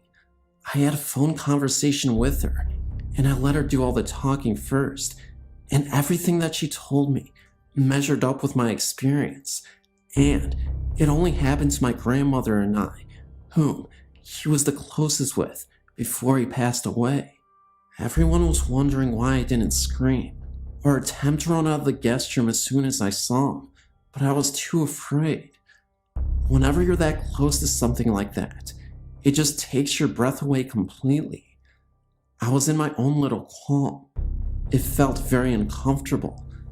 It wasn't until I started sleeping on the living room sofa that I felt appeased, albeit this has not been my first experience. Ever since the age of 5, my family and I started traveling around a lot, and we would move here and there. I've went to 9 different schools total. I'm 17 now. In previous homes, I've experienced a whole lot. I lived in a haunted house for a total of 3 years. Not only by all of the experiences that I've endured, I've been doing many researches involving the paranormal. I'm really good at picking up on things too, which I've found out. There was this one house that we went into that we were thinking about purchasing, but I felt like something was wrong. There were several rooms in the home that I could just not stop venturing off into. The main ones were the master bedroom and the study. After I left the house, I told my parents that someone from the house must have passed away. So my mom went to go look up the history of the house, and sure enough, the owner and his wife on a trip to California got killed in a car wreck, and they lived in the master bedroom, and the owner spent most of his time in the study. After I was enlightened with that information, I was in disbelief. I still am to this day too. My mom told me that it goes back to her being Jewish and Indian. She said that she can pick up on and see things too. She claims that it's an Indian thing, but I don't know. Maybe it is. Anyways, God bless everyone, and thank you for your time. Great website, by the way. I'm a current visitor. When I was in high school, my family lived in a rented farmhouse in the country. I was 17 and dating a very nice gentleman who had come to visit me for the evening. My mother worked nights, and usually got home around 11 p.m. or so. My boyfriend and I were sitting on the floor in the living room, leaned up against the couch watching TV, when the kitchen door opened and the light came on. We both heard a thump like my mother had put her purse on the table, and then the bathroom door opened and closed. We both thought that was odd, because usually my mother would not have turned on the light, because my dad is a light sleeper, and the light would have woke him up, and my mother would have at least said hi to us anyway. My boyfriend noticed that it was getting late, and he needed to get home. We had expected snow, and he didn't want to be caught in a storm. I got his coat, and we walked to the door together, and stood on the back porch watching the snowfall. As my mother pulled in, my boyfriend made us both wait on the porch as he searched the house from one end to the other. No one was in there other than my sister, upstairs asleep, and my dad, who was sound asleep in the back bedroom. Many other things happened there. One night, me and my boyfriend decided to play the Ouija board to summon the spirit that was residing in the house. I remember it was a blizzard that day, and my entire family except for me were in another state visiting my extended family. We were asking questions about the spirit. At first we asked its name. Nothing happened. Then we asked if we were bothering him. Still nothing. After nearly 20 minutes of continuously trying to get in touch with someone, my boyfriend angrily grabbed the planchette and Ouija board and threw it out of the window. He said he had enough of this make-believe and that he was really starting to get tested. I told him he shouldn't have done that he could really upset whatever was living in the house. My boyfriend mockingly says, "Sure, why doesn't this stupid spirit just possess me if it even exists? Make some real noise." My boyfriend gets frustrated and ends up sleeping on the couch because he was tired of playing games. Later that night, around 3 a.m., I was awakened in the middle of the night to hear my telephone landline ringing. The only problem was, there was no landline telephone here. We all had our cell phones, and they were on silent. Seconds later, I hear loud pounding on the door to my bedroom, and it's slightly opened. I yell out to my boyfriend, but there was no answer.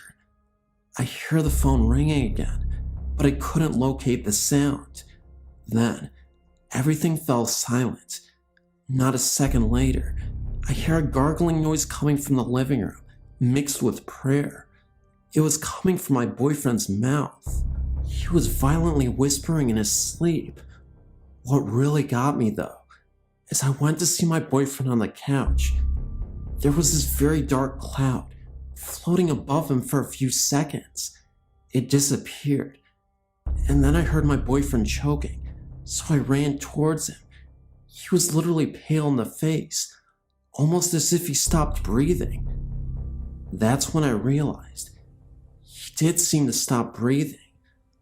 I frantically shaked him, yelling at him to wake up. I started getting scared, and I cried. This time, my phone went off, and someone was on the other line. All I heard was what sounded like a low voice saying call, and the phone call disconnected. This was on my cell phone. I then called the paramedics. They arrived. Paramedics were in my house, checking my boyfriend's pulse. That's when he wakes up, delirious, but confused. He asked me what's going on.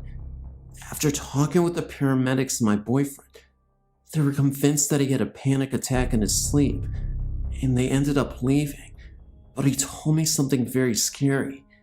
He said that while he was asleep, he had this odd dream that someone was trying to get him to go to the afterlife with them. There was this hooded figure who said nothing to him.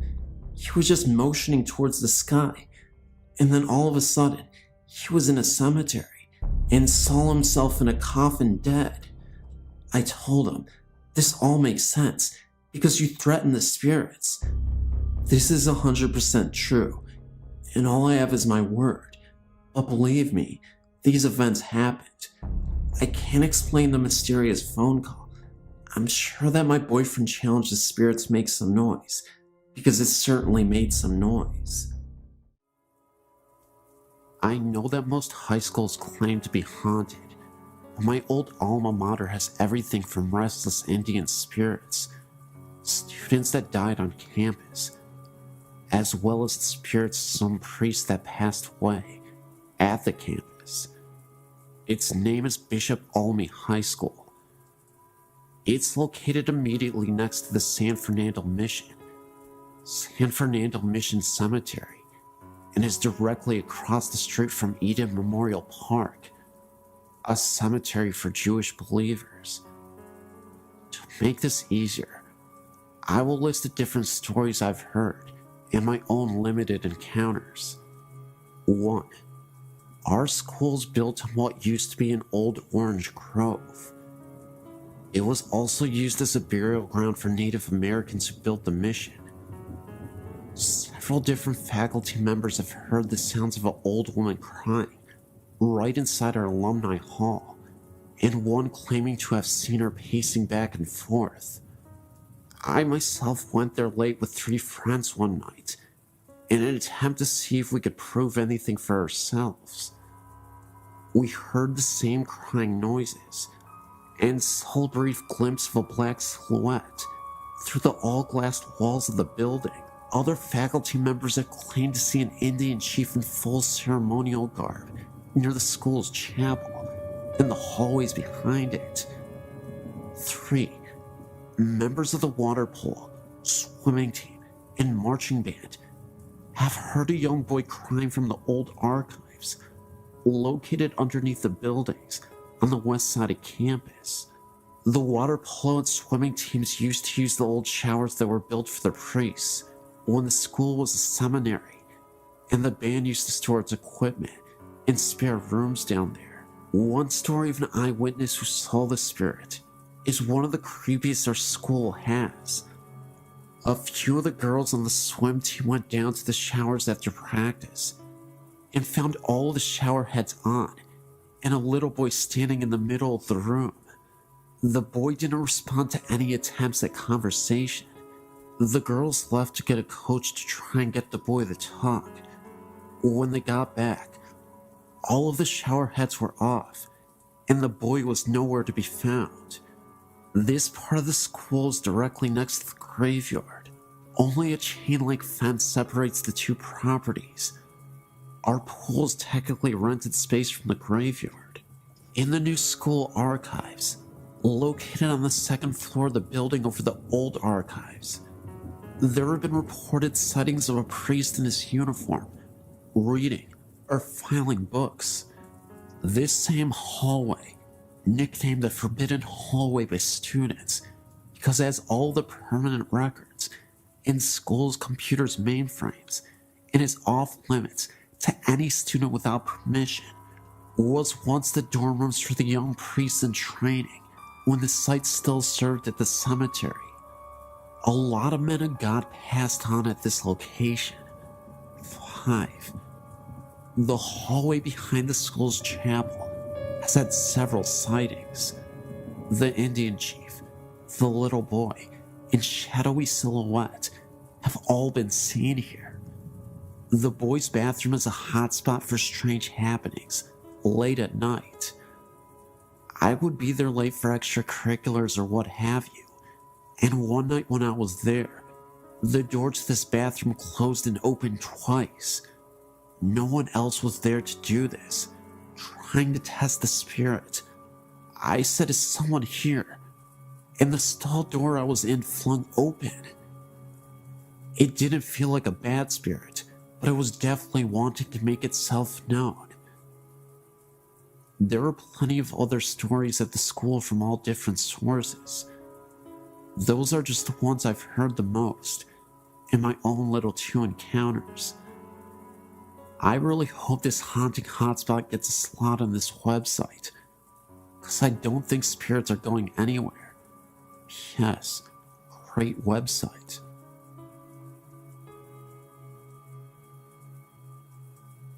When I was a little girl, about 4 or 5 years old, I remember this clearly as if it happened yesterday.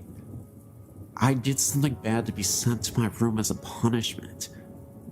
I was laying in bed, not sleeping, mind you, just laying there, looking up at the ceiling. As you may have guessed, I was bored out of my skull. Anyway, a few moments later, I looked at the head of my bed and saw 2 white heads, round-shaped, with red eyes. No teeth, or any body for that matter. They just kept staring at me. I screamed as loud as I could, and my mother came running into the room. As soon as she did, the image or ghostly figure, or whatever it was, had vanished. This house that this happened in was known to be haunted.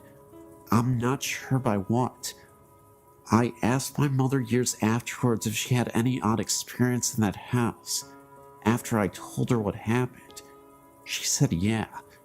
When she was down in the basement doing laundry, she heard someone call her name. No one was in the house at the time. I'm not sure where I was, or my brother were at the time, but I know we didn't call her. We call her Mommy, not by her first name, as this thing did. She answered it. Now, as I recall, if something unknown calls out your name and you answer it, isn't that an invite? This house is located in Vermont on West Road in Burlington. I forget the number of the house. My mother said I was a gifted child. Gifted, meaning able to sense things, as well as sometimes able to predict the future, which I've had in the past. It's not something that happens to me all of the time.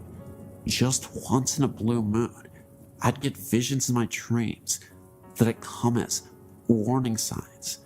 For example, my brother was going on spring break during the days of his high school years, driving his Jeep over to coastal beaches in Florida. I recall having a dream of him doing this, and his Jeep caught fire while he was driving down the road. Odd how this dream came about. I told my brother not to go. He thought I was crazy, of course, and he didn't believe in that sort of thing, nor does my husband. Anyway, my brother called me up one day and said that his Jeep caught fire. He had a flat tire and parked on the side of the road. He wasn't going to spring break. He was just heading over to a friend's house when this happened. Come to find out, some punk started the fire to his Jeep.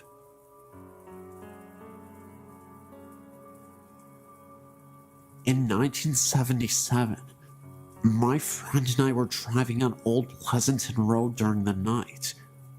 We were heading south when we came upon a woman wearing a black wedding dress. All she was doing was standing there, not moving an inch. We decided to pull over to see if she needed assistance, but didn't go too close, in case it could have been an ambush.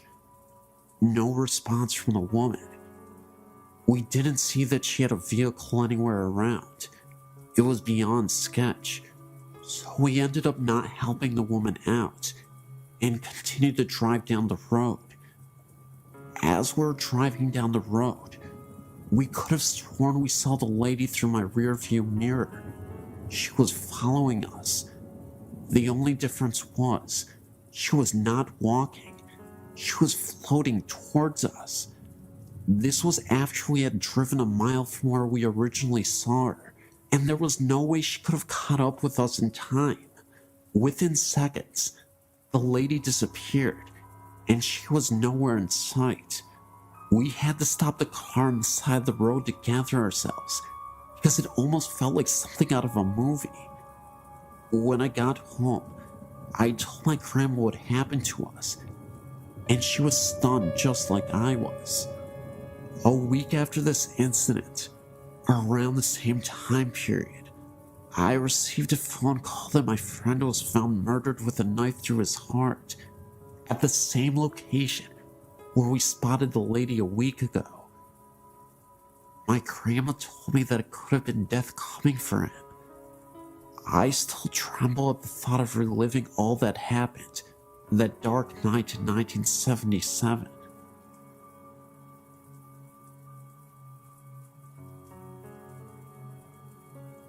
Great Aunt Amy, she lived in a small 2-room shack in the middle of a very remote wooded area in northern Michigan, next to her brother and his wife.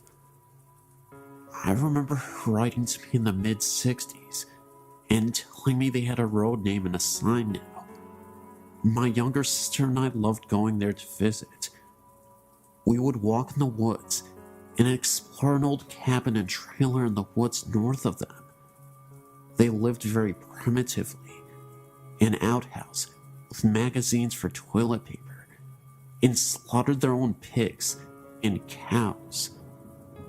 There was a great green apple tree down the road, and we always stopped to get our pickings before heading home.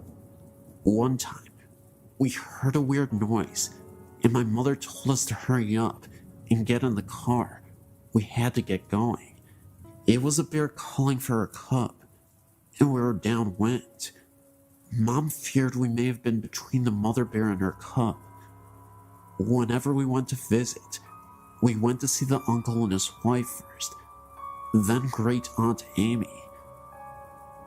Although we would see her peering over the tiered kitchen curtain when we arrived, Great Aunt Amy was very short and stout, and you could just see the top of her head from the eyes up, over the lower curtain, and I'm sure she was on her tiptoes at that.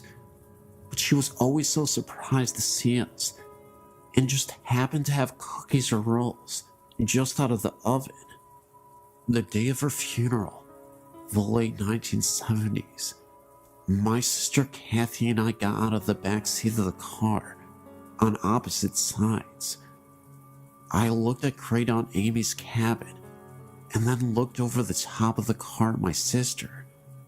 I knew she saw her too. Great Aunt Amy's little head, eyes peering up over the curtain, as she always did when we came to visit. I could almost smell those rolls baking that she just happened to be making.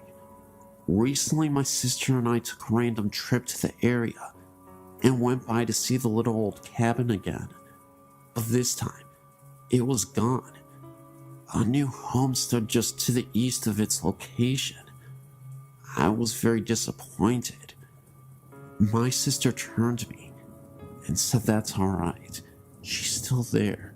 Can you feel her?" I could.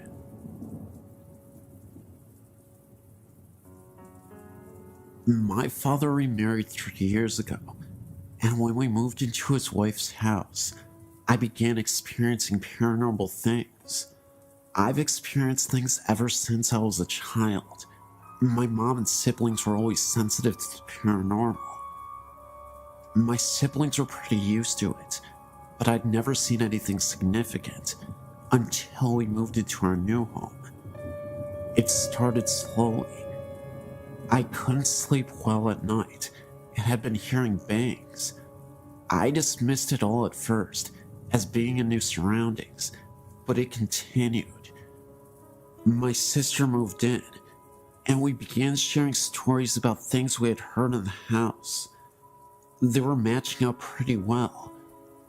One night I was laying in bed, and I heard hand slams against my window and slide down it.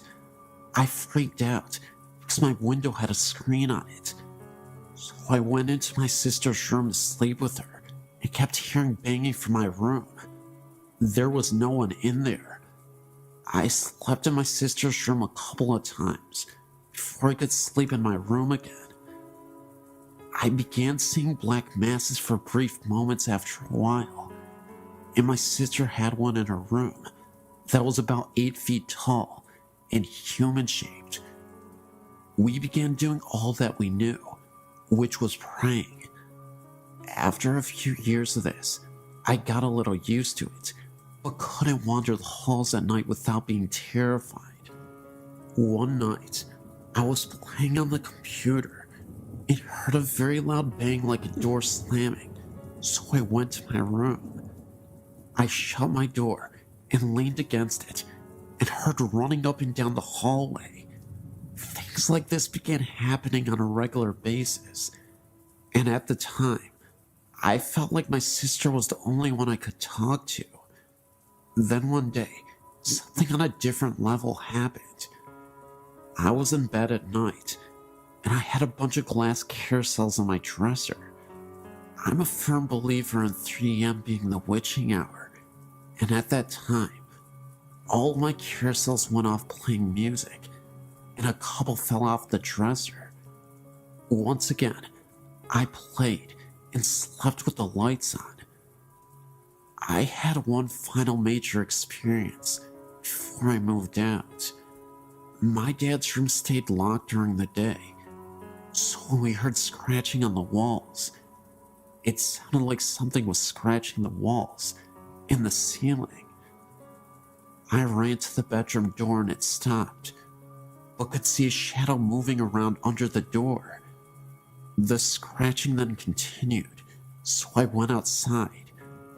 I moved and don't experience things like that anymore, but sometimes hear noises in my apartment. I just ignore it because I know my family and I are skeptical to these kinds of things. Just keep my faith and know that I know it's human in my apartment. My dad's house, I'm not so sure.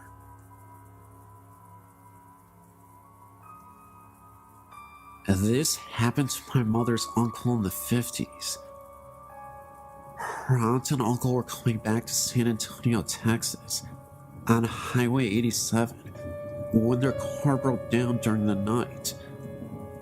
Uncle Steve went walking during the midnight hour to get help before he told my aunt to lock all the doors. She did just that. About 3 a.m., 3 men in a car stopped to help her. They told her that they would help her, but she told them that her husband had gone to get help, and he might be coming back. So, the men told her that they will leave, and they were going to leave her some food in a brown paper bag, which they left on the hood of her car. Hours after she thought about the food in the bag, but she was too scared to get out of the car. Soon, a highway trooper arrived. She told him that her car broke and her husband had gone and never returned. The trooper asked her if she had seen a few gentlemen in a 57 Chevy. She told him about the 3 men that stopped, and before he left, he asked her about the bag on the hood of the car. She told him that the men left her some food in case she would get hungry. The officer grabbed the bag and peeked in it, and out of the bag, her husband's head came out. She has not been the same ever since then. I live in a small town in Kansas. I've lived in several houses in this town, and in just about each house have had strange experiences. The first I can recall was in a small farmhouse in the country. My sister and I shared a room and had bunk beds. The head of the bed was the opposite of how most people would set a room up. The head of the bed was by the window, and the foot of the bed was flush to the wall. I was in the bottom bunk, and my sister in the top bunk. I recall waking up one night and looking out the window to the shed that was across from me. In the top window, the second floor, I noticed a black human figure, no discernible facial features. It had a pale yellow light glowing around it, just purely out of fear and not wanting to experience this alone. I asked my sister, who was supposedly asleep on the top bunk, if she was seeing what I was seeing, not expecting to hear her to really answer me, and she said yes. We still joke about our psychic connection. When I was in high school and living in a small town as I do, My friends and I would drive around the countryside, mostly because we heard that there was some scary haunted place outside of town, and we always liked to investigate. But one night, I was sitting in the front seat of my friend's car and noticed that there was a small boy running in the road ahead of us. It was rather late at night, at least sometime after midnight, a very strange hour for young boys to be running out in the country. I noticed that he had on a red and green striped shirt and brown pants. What was really creepy though was the way he just kept looking back at us, almost begging to be hit. I could only see this boy at the middle point of the curve in the road. Just as we were rounding the last corner, he would disappear. It would only last several seconds. I questioned whether or not I was losing my mind, or if I really saw it, because no one else did.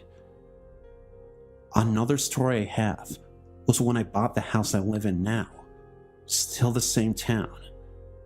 I'd fallen asleep on the floor in my living room. My dog was sleeping next to me. I'm not even sure what exactly woke me up, but when I looked towards my bedroom, I could see a small girl in a white nightgown. She had blonde hair, and next to her was a white cat. I could see through them. They had a mist around them. And again, just as it registered what I was seeing, they vanished. A few months later, I was in my room, standing on the edge of my bed, which is right next to the bedroom door. I was reaching for the light fixture to change the light bulb, with my arms extended. I noticed a man, dark short hair, and in his 30s. He had dark rimmed glasses, and he walked past me through the living room, into my room. As soon as he got past my arm, so he would be standing right in front of me, he disappeared. I've also noticed small dark figures, a possible dog, like roaming around me when I was walking in my house at night. I always try to jump over them, thinking that it was my dog, but she was in another room when this happened. In 1978, my parents purchased a relatively new house in Niceville, Florida. The land the house had been built on had previously been a swamp that was drained to make way for the housing subdivision. Nothing bad had ever happened in the house, yet, after living in the house for a short time, we all began to notice odd things. It started the night I broke up with my fiance. My parents had got out for the evening, and I was in my bedroom crying. Suddenly, I realized I was not alone. I looked up, and I saw a woman dressed in the turn of the century clothing. She had a look of extreme empathy on her face. I did a double take. Never take your eyes off of them, I've learned, and my visitor was gone. My brother brought her engagement ring into my room so that I could take it to work the next day and have it sized. When I woke up from my nap, I got the ring off the dresser and noticed that it wasn't quite right. I got on my loupe and discovered that the ring had been squashed. I took the ring to my parents and showed it to them. Dad examined the ring. As a scientist, he was a little more observant than I was. He pointed out that the ring appeared to have been squashed from the right, beside the head that held the diamond, as if it had been sitting on the rear shank of the ring, and an incredible force put on it that literally broke the head from the shank, without leaving a single scratch or gouge mark. That kind of spooked me, since I had been sleeping with the ring on the nightstand next to my head, and it had been fine, prior to being placed by my bed. However, events would soon unfold that made us all realize that the house was indeed haunted by the lady, but she was a friendly ghost, provided you were nice to her family. After having moved to the house, my mom was in a terrible car accident, which almost killed her. She was in the hospital for over 6 weeks, and even after she got out, she was in and out of the hospital repeatedly. By this time, I was married and out of the house, but my middle sister's kids would stay over while my sister worked nights. My niece slept in my old room, which seemed to soon become the epicenter for activity, perhaps because of the pre-adolescent age. It started with her being awakened by the feeling that someone was sitting on the bed. She turned on the light and saw depression in the bed, as if someone were sitting there. As she watched, the depression slowly lifted out, as if the person sitting there had stood up. She was too frightened to sleep in the room after that, so her brother slept there for her. He was awakened every night by the sound of a dresser drawer being pulled out and rattled. At first he thought it was Granny, but then he turned the light on and there was no one there. The final straw for my sister's kids came when they were sleeping over one night. Mom had just been released from the hospital, yet again, and was sitting up in the den. Dad had gone to bed. Suddenly, Dad was awakened by the sound of the smoke alarms going off. He ran into the den and found Mom passed out. She had been in incredible pain since her accident and had begun stashing pills for a grand escape. That night, she had gotten so depressed that she ended up taking all the pills that she had been hoarding. There was no evidence of smoke in the house, not even Mom's usual cigarette smoke. By this time, the smoke alarms had stopped blaring their alarms, but Dad stood there, surveying the scene and thinking about how much pain Mom was in and how horrible her life had been since the accident, and even going as far as to whether it was even right for him to decide that Mom was not entitled to escape the horror her life had become. Then the smoke alarms went off again. Dad figured somebody was trying to tell him something, and he called 911. The next day, after we had all been to the hospital to make sure that Mom was going to be okay, we all gathered at my parents' house. I asked Dad why he had called the paramedics.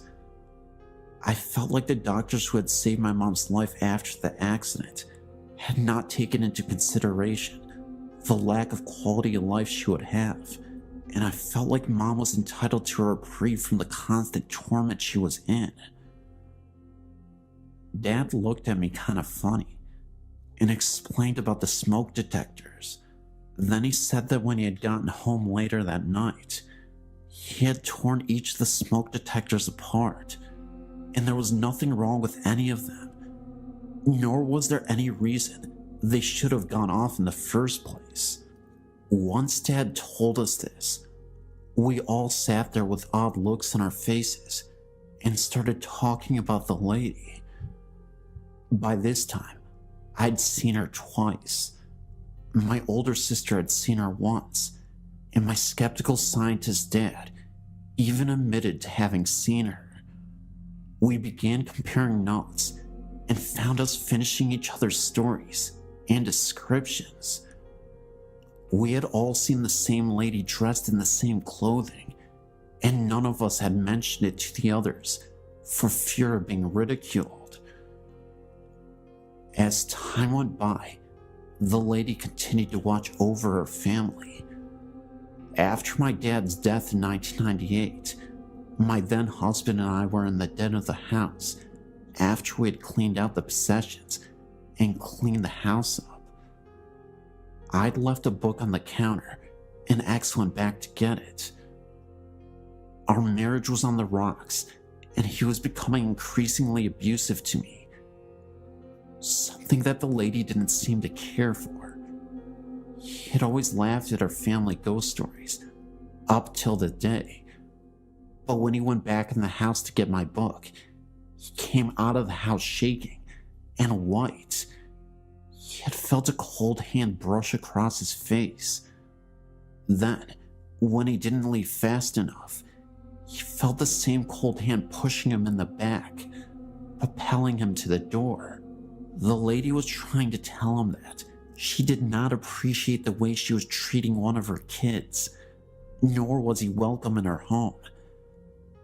After that, the lady began dropping by my house. I always knew she was around because the stove timer would go off for no reason and the dresser drawers would rattle.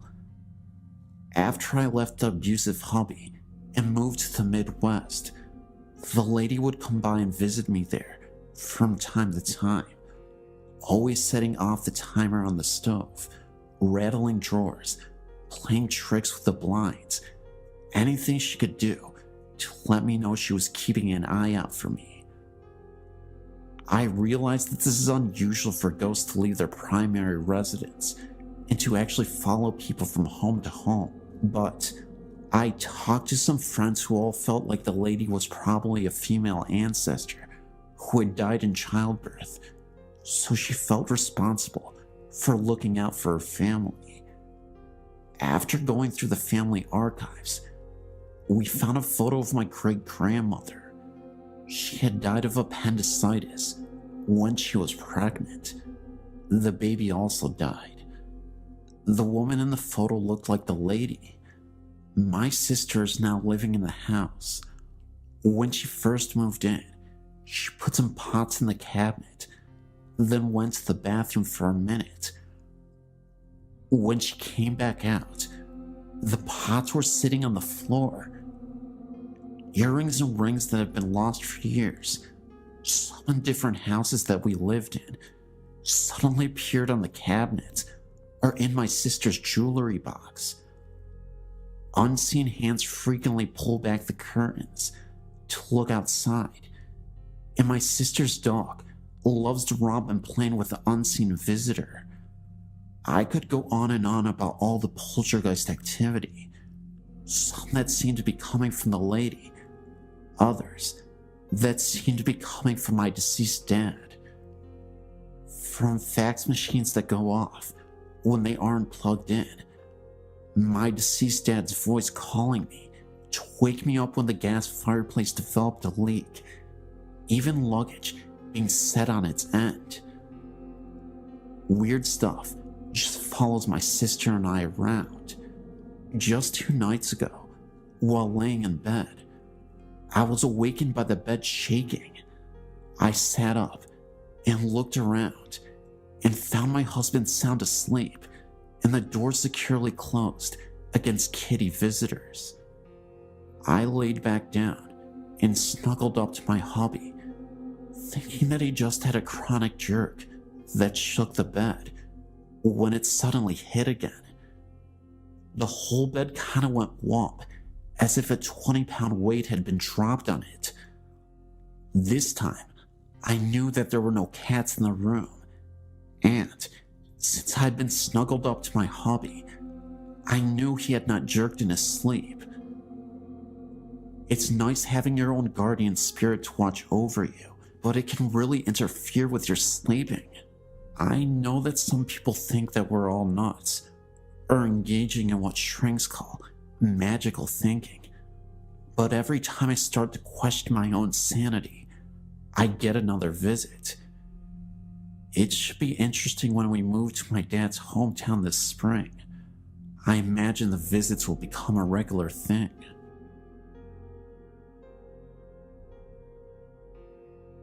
Growing up in rural northern Wisconsin, there were few opportunities for earning cash, aside from service positions and agricultural work.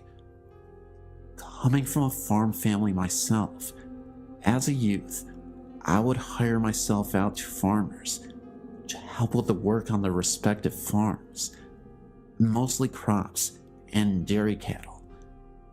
If you never have this experience, it may come as a surprise that these farms are usually isolated and could be quite unfriendly, creepy, and sometimes dangerous. Physical injuries like losing an eye or a limb or even a life are not uncommon. This is the setting for my story. One January, I was a hired boy at a dairy farm owned by an elderly couple with whom I was acquainted with through a parish church. The farmer's house was heated by a wood furnace in the basement where I was lodged, and among my other jobs, I had to bring in the wood and tend the fire. One day, while carrying wood down the steps, I felt pushed, which caused me to slip and fall down the stairs, landing on the concrete floor, which knocked me out temporarily. I must have been out only a minute or two, as I awoke in pain and found the wood scattered all over. The farmer was very stern, and I feared how he would react to a mess and me not being busy with the work to which I had been assigned. When he did see me, he asked where I'd been and what I had been doing, and so I explained it to him. As I suspected, he was cross with me. Later that night, over supper, he told me a story which made me rethink my staying there. He related that some time ago, his wife, although a Catholic like me, had been dabbling in the occult, things like divination, astrology, cards, etc. Odd things began happening around the farm, and it was no longer prospering. He told me that the last straw had been when he awoke to find her levitating above their bed in the middle of the night. They decided to call the parish priest. The priest, whom I will call Father X in the story, was a mature, spiritual, and virtuous man whom I knew and respected. His brother was likewise a priest and an exorcist. The couple explained what was happening on their farm and house. Father X had to get rid of the occult books and the paraphernalia, and after hearing their confession and absolving them, offered to bless and cleanse the house with a kind of minor exorcism. Before getting out his handbook of rituals and his stolen holy water, he had them close and lock the doors and windows for some reason. He went through the residence, leading the couple in prayers and reciting the house blessing and minor prayers of exorcism, all the while sprinkling each room with holy water. When they reached the last room, which was the kitchen, Father X was finishing the prayers, and after everyone said amen, the kitchen door, which led outside, unlocked by itself, opened and then slammed shut. Father X then explained that this is why he had locked the doors previously, to make sure that by the door opening and closing by invisible force, he could tell by that sign that the spirit had really left. The farmer went on to explain that he liked the instruction that Father X had left him with, namely, that the devil is like a dog on a leash. The demons are all restrained by the power of God, he said, chained, as it were, and they cannot really hurt you directly unless you come within their reach. Occult practices, blasphemies, and even grave sins can put people in places within the perimeter of the influence of evil spirits, and so if you want to avoid being harmed by them, don't come near them any more than you would approach a vicious dog that has been chained. I asked the farmer if the basement where I was lodging was also blessed. The farmer thought for a moment and said he did not recall that it was. The door to the basement was right outside of the kitchen door. After the experience with my fall that day, In the story that the farmer told me about what had transpired, I determined that I would not stay there another week. I left and didn't return. I didn't explain why, except to say that I wanted to be closer to the parish church and I wanted to go to daily mass. I did not have my own transportation at that time, except my bicycle. The farmer was unhappy that I left, as I was hardworking and well behaved, but for me, there were plenty of other farms where I could work that did not have such problems.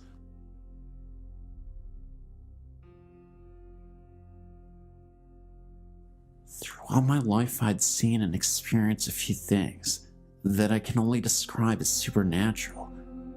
Everything I'm about to tell you about actually happened, and I will describe each experience as I remember them. The first thing I can remember happened whenever I was only a young boy, growing up outside a village in Northern Ireland called Besbrook. It was during the winter because we had a heavy snowfall the previous night, and I was outside playing with my two brothers. After a while, I went inside to warm up because my hands were frozen. My mother told me to take off my boots so that I wouldn't tramp snow all over the house. I sat down at the table with a bowl of soup in front of me, and it was then that I noticed something out of the corner of my eye in the hall leading from the kitchen to the living room. I turned to see what it was, and what I saw absolutely terrified me. I saw the figure of a woman walking down the hall towards the kitchen.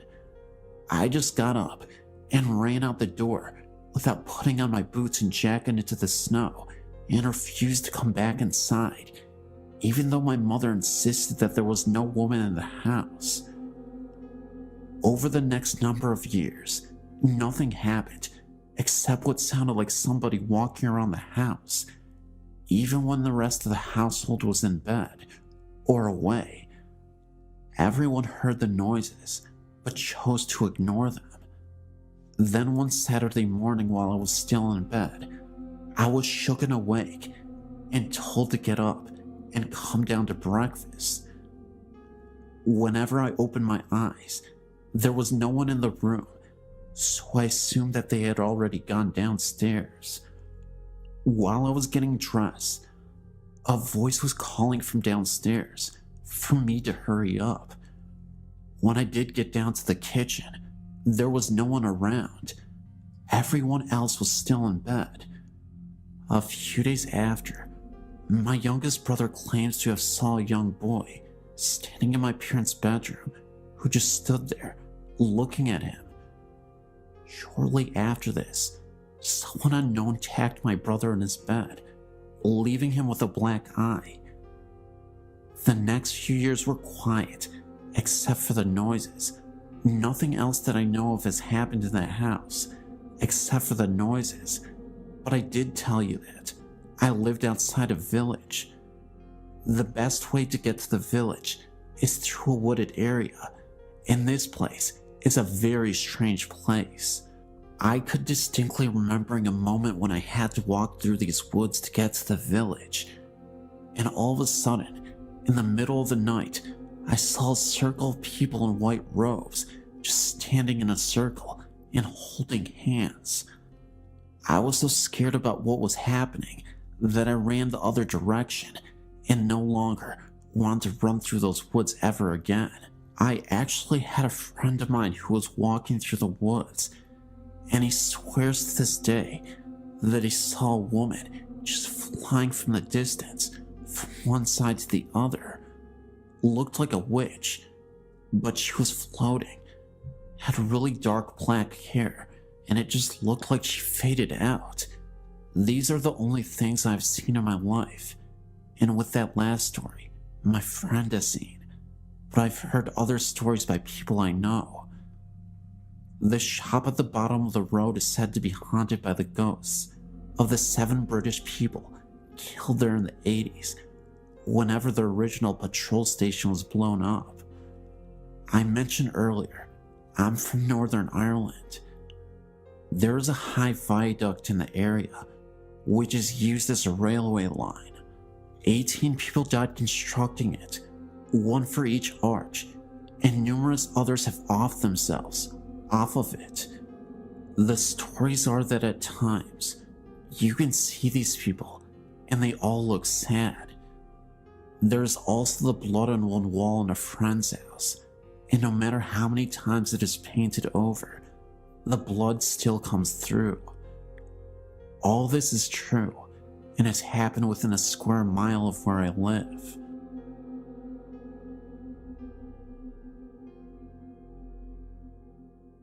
My friend from Arizona and I made our first trip to the Queen Mary together. We happened to run into a paranormal researcher when we were on a tour and decided to stay the night. We rented a room with 2 beds so the researcher could stay with us and show us around the old boat in the middle of the night when the most activity had been reported.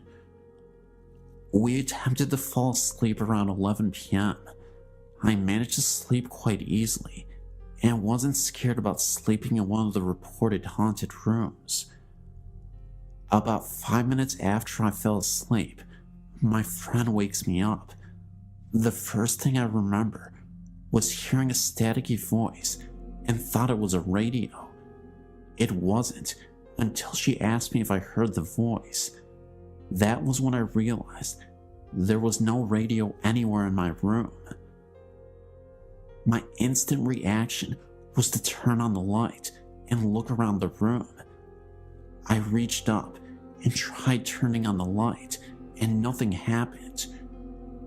We were really freaking out now. The light had just been on. My friend finally turned her light on, and we laid there in bed for a few more minutes, and I decided to try the light again, and this time it turned on no problem. We tried to fall asleep again because we wanted to wander around the ship at 3 a.m. to avoid security guards. As soon as we turned off the lights and laid down, I saw my blanket pushed down and felt something on my arm. My friend also reported feeling things brush against her arm.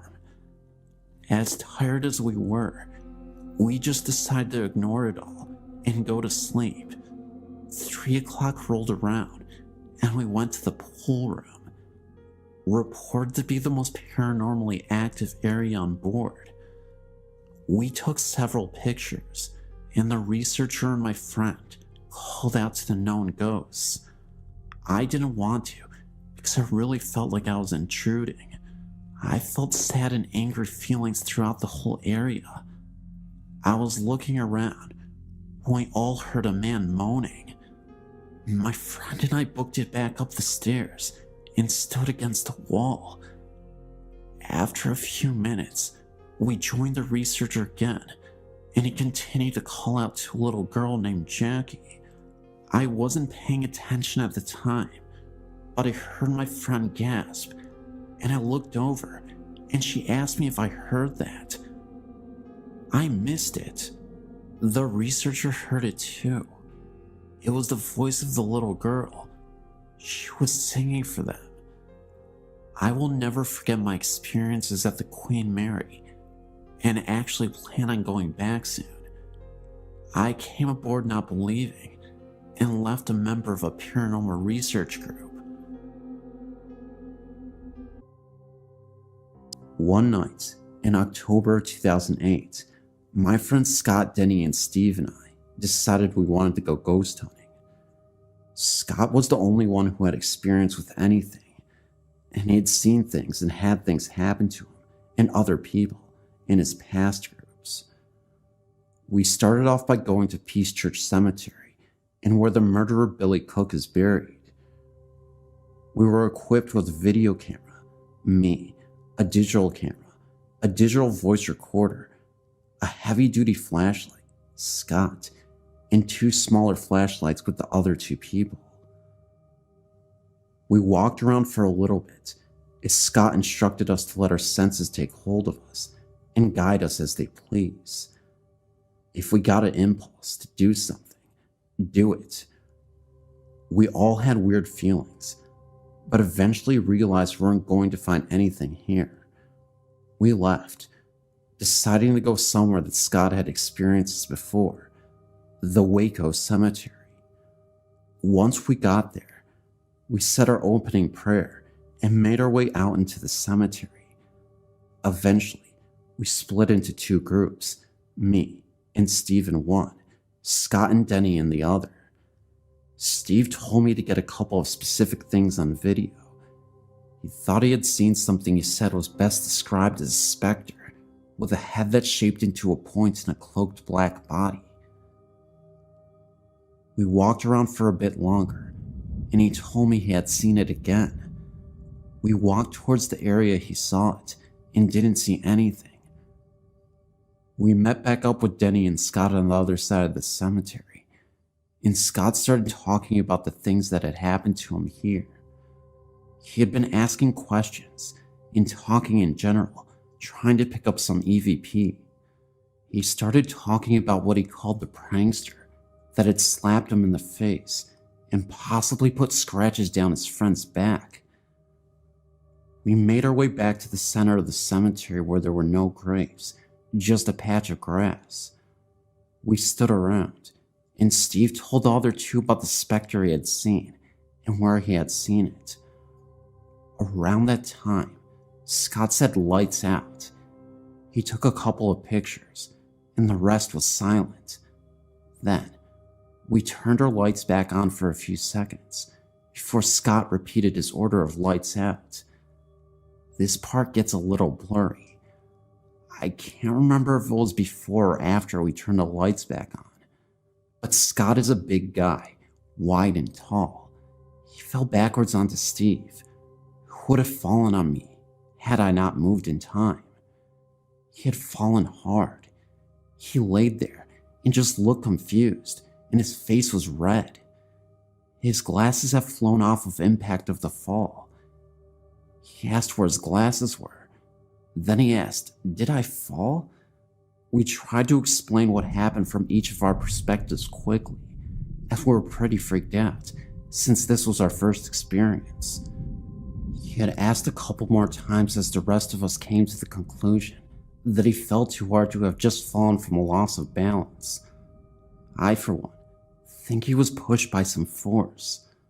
Anyway, we got him up to his feet. He looked around and said, "We're leaving." Scott was shaken, and that was all we needed to hear. As we walked back to our cars to say a closing prayer, Scott started coughing, which progressed into dry heaving. We had 8 Hardees before we went to the first place, so we knew that he had something to throw up. We stopped to wait for him, and after he felt better, we proceeded to walk to a space between the cars to say the prayer. Scott began, "Our Father which art in heaven." It was interrupted by more dry heaving. Steve said, "Scott, are you okay?" He nodded and said, "Hallowed be thy," and cut off to some dry heave some more. This time, it was so bad that he lost his glasses and was down on his knees coughing up something that wasn't there.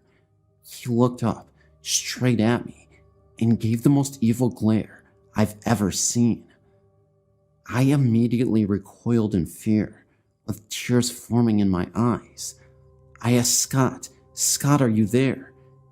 He got over this fit eventually as Steve said, "Hallowed by thy what? Finish the prayer, Scott. You have to finish it." Scott straightened up a little and hoarsely started to finish, "Hallowed be thy name." Again, the same occurrence had just happened, and he just kept coughing and dry heaving. At this point, Scott has regained his composure enough to finish, and says, "For thine is the kingdom, and the power, and the glory, forever and ever. Amen." As we each followed with a thankful amen, he said, "Now let's get the heck out of here." I was ahead of him in parking, so I started the car and drove out of the cemetery as fast as possible. We stopped into a church parking lot up the road. Scott got out of his car, and we started talking about what just happened. He claimed to have no recollection of falling or anything after that. That's the story of what happened in Southwest Missouri on a late October night. May you form your own conclusions, and I hope you enjoyed.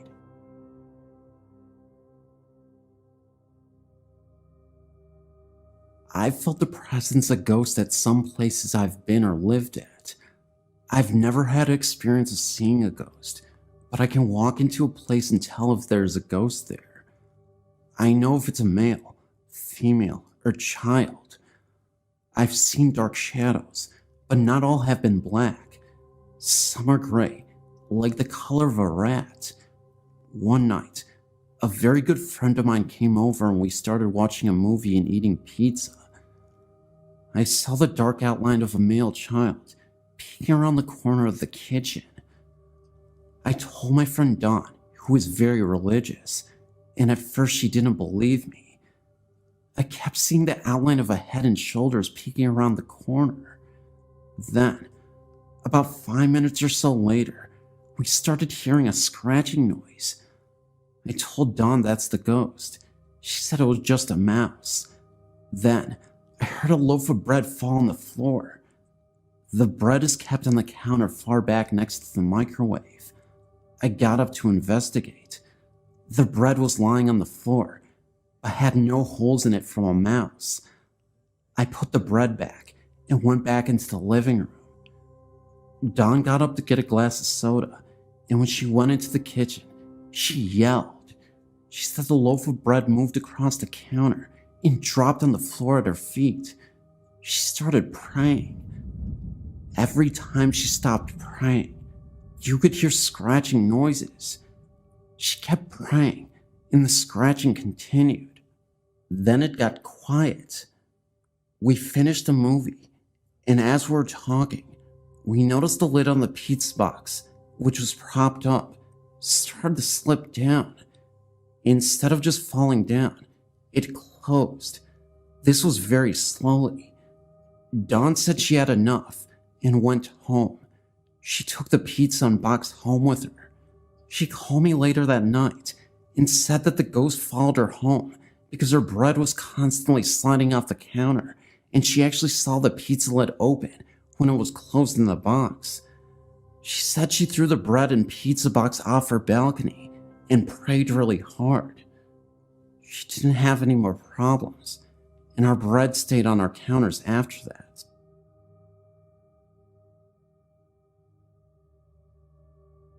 I was at the age of 12 to 13 when my grandmother bought me a rocking chair out of what she said was a yard sale.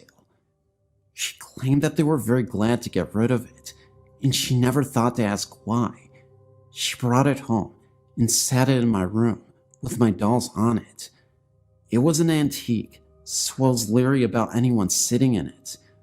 I never experienced any weird activities in it, but my brother at the age of 9 years was sitting in the living room where he could see it and claimed to have seen it rock 3 times. It scared him to the point where he just ran outside to my grandmother, crying and screaming. I was confused, and my grandmother told me to keep it closed and keep my door shut. Later, my aunt said she went into my room to get something, and she also seen it move. I was getting mad, thinking that there was something wrong with my chair, and hid it in my closet. The last person that had seen it move was my little cousin, due to us moving to another location.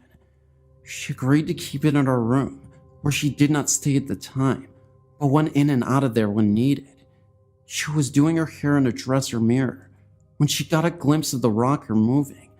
Then, to her surprise and fright, a little girl appeared. She said she was very beautiful in an older clothing. She screamed and ran from the room. It took her some time to calm down to tell what happened, and there I was, ready to get rid of it also. The one thing I did find out about the chair before giving it away was that it hated men. Due to my family's curiosity, my great uncle was determined to see it and experience it sliding away from him across the room. He was nevertheless very scared and left quickly. I'm glad I gave it away and didn't think twice, but never had it do anything in front of me.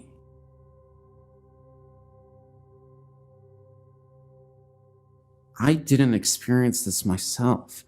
It happened to my mother a couple of months ago, and she told me about it after it happened. What happened was, a couple of months ago, my mom was prepping for a party in our kitchen at about 9:30 p.m. Me and my brother, who were about 11 at the time, were both at the house at the time. I was upstairs, and he was in the living room. My mom told me that she was washing dishes and that she looked up at the window in front of her and she saw someone walk by the hallway behind her. She immediately thought that it was me because of how tall the person was. She called out my name and told me to do something for her. After a couple of minutes, she came to look for my brother to ask where I had went. He looked at her like she was crazy and told her that I hadn't come downstairs for about an hour. She calmed me down noticeably scared because she thought someone was in the house, but we couldn't find anyone. This happened more than once to my mother, but more noticeable. She was washing clothes and had to walk through the kitchen and saw someone poke their head out from behind the counter. She of course thought that it was either me or my brother, but when she checked, she found no one. She called me immediately and told me what had happened, and now we believe that a ghost is in the house, but it doesn't show itself regularly. 2 other things that have happened since then. One happened a couple months after that. Me and my brother had a friend over, and he had gone to the bathroom on the 2nd story of the house. No one was up there at the time, but when he came down, he said that he had seen 2 red eyes down the hall near my parents' bedroom. He immediately ran downstairs, and we told him about my mother's experiences. The other things that happen more frequently now is that our dog starts to growl at something in the hallway. She sleeps in our parents' room, and sometimes she will get up and walk around the room, and then she will stop in the doorway and growl at something in the hallway. But when we turn on the light, there will be nothing there. It has been a couple of months since anything worth reporting has happened, but we believe that it is a friendly ghost and nothing harmful will come of it.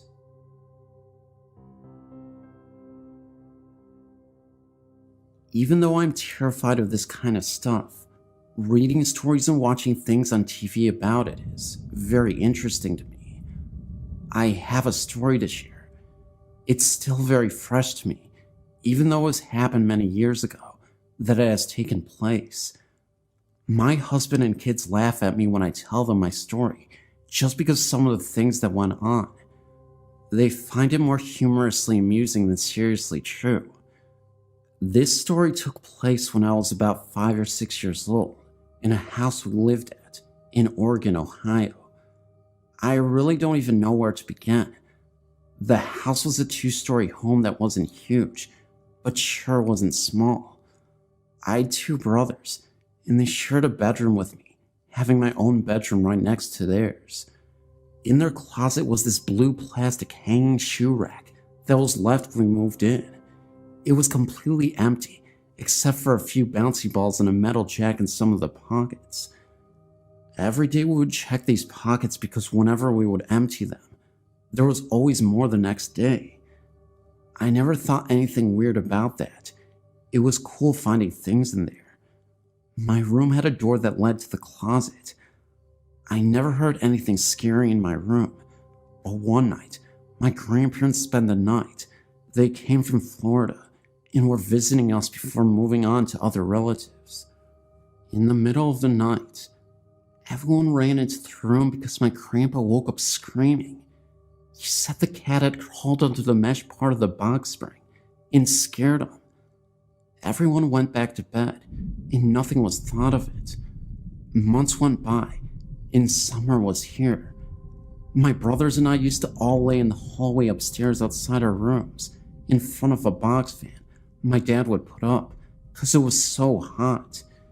Sometime in the middle of the night, my younger brother Mike woke up, I guess to sleep in my room, and began screaming. He said my older brother's Jake's face was on the wall scaring him. Jake had been laying in the hallway the entire time with me and Mike. Still, everyone shrugged it off like the other things that happened and figured he was sleepwalking. I've heard things throughout the night on and off after the last incident, but the last and scariest part of the house that happened to me, and I'm not sure how much time in between this happened, is one night when I was sleeping with my cat. It was sometime in the middle of the night, and for some reason I woke up. My cat also woke up. My cat was tucked under my arm at my side, and all of a sudden, it opened its eyes wide and hissed with its hair standing up on its back. Then it darted out of my room. I didn't understand why the cat acted like this, and seconds later, at the end of my bed was this figure. It was definitely human, but was all white and misty. It had no features or limbs. The only feature I remember is seeing an O-like shaped mouth. It was just standing there, but then looked like it was moving slowly closer. I kicked my feet at it, and nothing happened. I just kicked right through it. I was scared to death and ran into my parents' room and slept there the rest of the night. I thought I heard sounds coming from the drawers in my dad's dresser the rest of the night, but never heard anything or seen anything since. My husband, like I said, finds this humorous, so last year, he bought some ball and jacks and placed them on my pillow and laughed. I would love to find out if anyone living in that house after or before me ever had any experiences like that. I always wondered why that thing would want to scare us like that.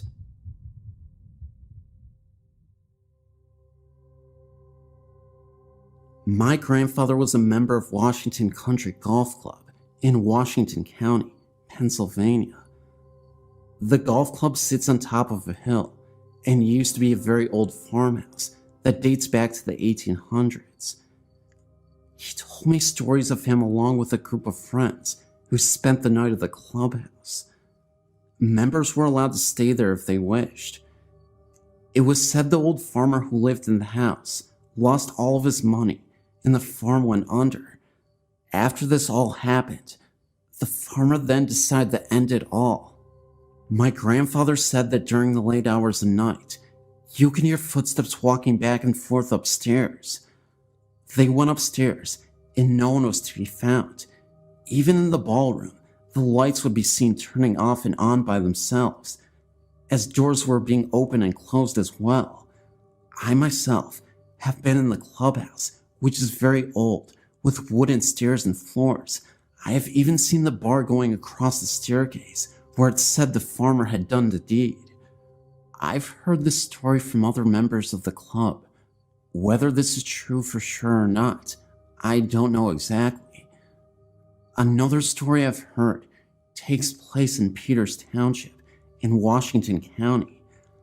I've been told by an old football coach whose family lived in the town all their life, dating back to the 1700s, I believe. He tells a story of an old haunted railroad tunnel close to Hidden Valley Road in the area. It's said that many years ago, when the railroad was a busy place, a man was hooking up two boxcars. The boxcars then rolled together, hitting the man in between the two hookups. The man was cut in half from the two boxcars, and many people say that they have walked the tunnel holding hands across the tunnel very late in the night. They said they have seen a man walking at the other end of the tunnel with an old oil lamp in his hand, swinging back and forth. They even say that a train can be heard off in the distance, but no train even came. The story has been known as Boxcar Willie. I've heard this story from many different people in the past. I've seen the tunnel myself one night with two of my friends. We held hands going across the front of the tunnel. We all then saw a very small light at the end of the tunnel. Never went to check it out, but something was there. We all saw this light. It may have been something off in the distance, but I believe it was Boxcar Willie. We all felt something very weird that night. That's why I get the feeling something was out there. My girlfriend Liz and I haven't been together for very long, but we share a passion for ghosts and hauntings. On our second date, we went to a couple sites in our county that are supposed to be haunted. The scariest one has to be the Jericho-covered bridge, located in either Falston or Jarrettsville, depending on who you ask.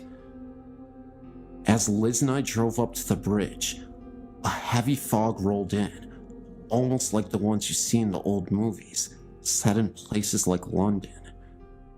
This was weird, because Liz and I have been driving around the county for the last 2 hours, and we had only encountered fog in this one place. Maryland was a neutral state during the Civil War, but racism ran deep here. The Jericho-covered bridge is a grim reminder of that. It is a well-known local legend that runaway slaves were hung from the rafters of the bridge and sometimes left there for days. As we drove over the bridge, we both felt a chill and a sense of terror in the air, like the bridge had been, in fact, the scene of unspeakable horror. Neither one of us really wanted to leave the safety of the vehicle to take the pictures we were so willing to take just a few minutes prior. Eventually, though, we did take the pictures, and when we got them developed, we found only 2 pictures had turned out. In the first one, you can see some kind of disturbance in the air towards the rafters, and in the second one, we can definitely see an orb in the area where just a minute before, the unidentified disturbance had manifested itself. A couple of months ago, I was living in a house with similar history as the Hanging Bridge. It was a super old Victorian-style home, very big, wide and spacious, multiple rooms. A few things happened that I thought was very spooky. The first incident happened when I was sleeping with my girlfriend in bed. In one of the rooms upstairs, we had an old music box that was in the dining room. It came with the house. I was awoken by the sounds of the music box playing by itself and could see that the door was slightly opened. Needing answers, I hopped out of bed to investigate, not understanding how the music box could play by itself. Needless to say, I made a gigantic mistake. As I opened the door and faced the stairs, I saw a dark shadow move directly up the stairs and then disappear. I froze for a second, almost chickened out, but decided to go downstairs anyway. To my surprise, there was nothing there, and all was silent. The music box had stopped playing. Another time, I was standing in the kitchen with one of my friends, and we were the only 2 people in the house at this time. We decided to use a spirit box and play with the Ouija board to conduct a session. I was fairly convinced that there was a spirit that needed guidance and was lost. We asked the spirit box multiple questions, but at first, no response was given to us. After nearly an hour, being frustrated, we nearly gave up. That was until we asked the spirit to give us a sign that they were still there. My back started to hurt, like some kind of pressure was being applied to it. I said to the ghost, "Is that you on my back?" Now get this. The spirit box sounded like it said death on the bridge. This immediately startled us, knowing that down the road was the Hanging Bridge. We tried asking it follow-up questions after that, but the spirit didn't say anything, and just like that, the pressure on my back disappeared. I was starting to think that the ghost was trying to tell us that they were one of the ghosts that tragically passed on the bridge. The last incident happened in the kitchen. The kitchen door was slightly opened, and all of a sudden, I heard what sounded like a girl's whisper in my ear. As I looked towards the door, I saw a lady, I think, walk past the door.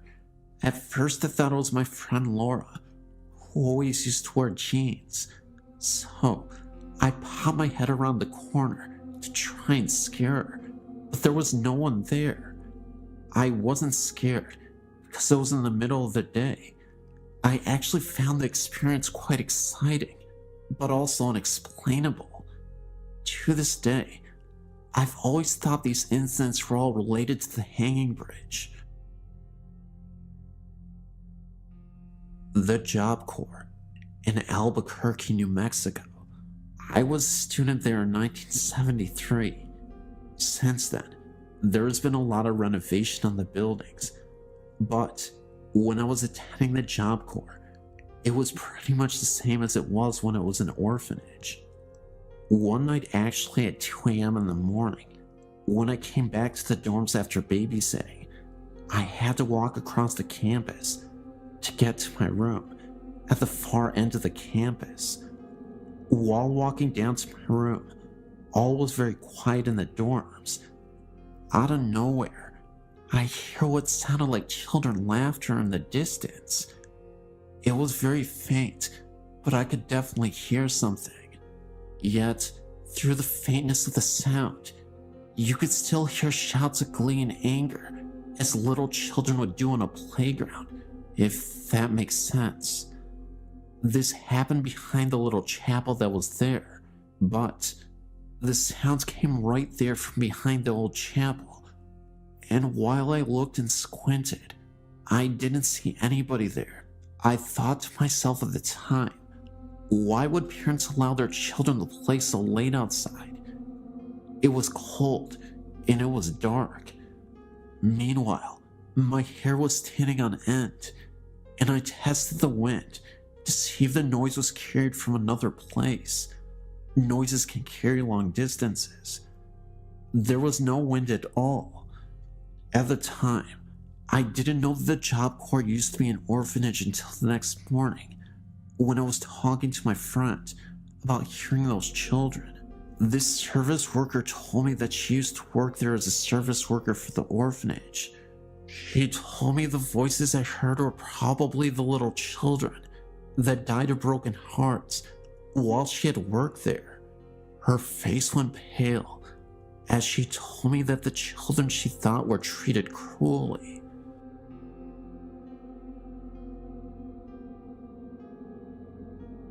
There are 2 versions of this legend that I know. It's called the Devil's Footprint. The first is about a construction worker that was aggravated with a boulder that would not budge.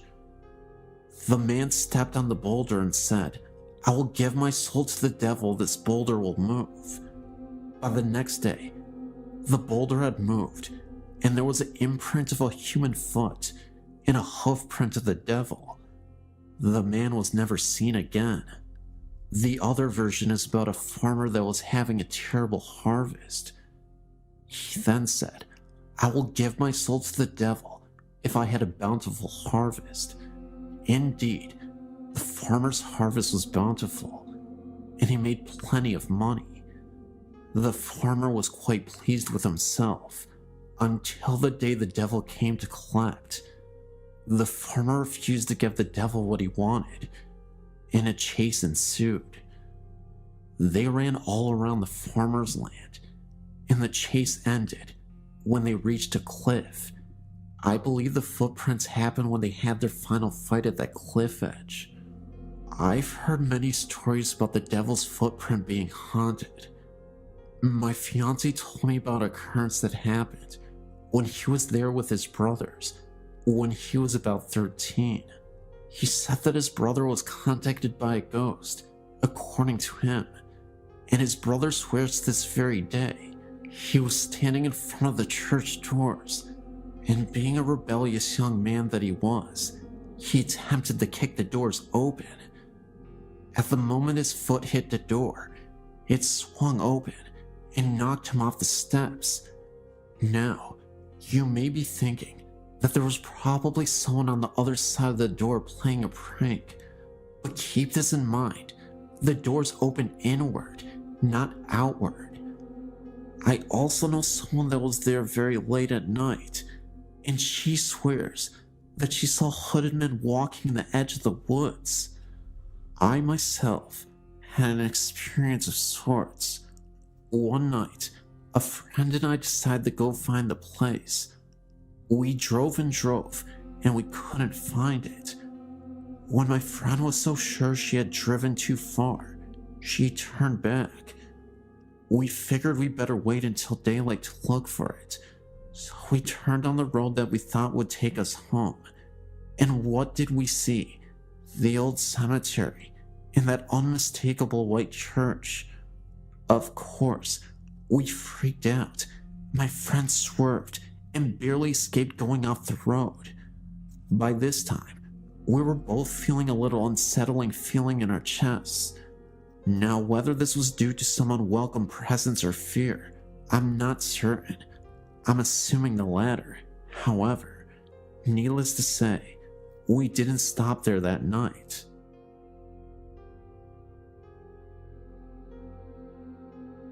My name is Bobby, and I was checking out your website, and I decided I should send in my own story. We live in Grosse Pointe Shores, Michigan.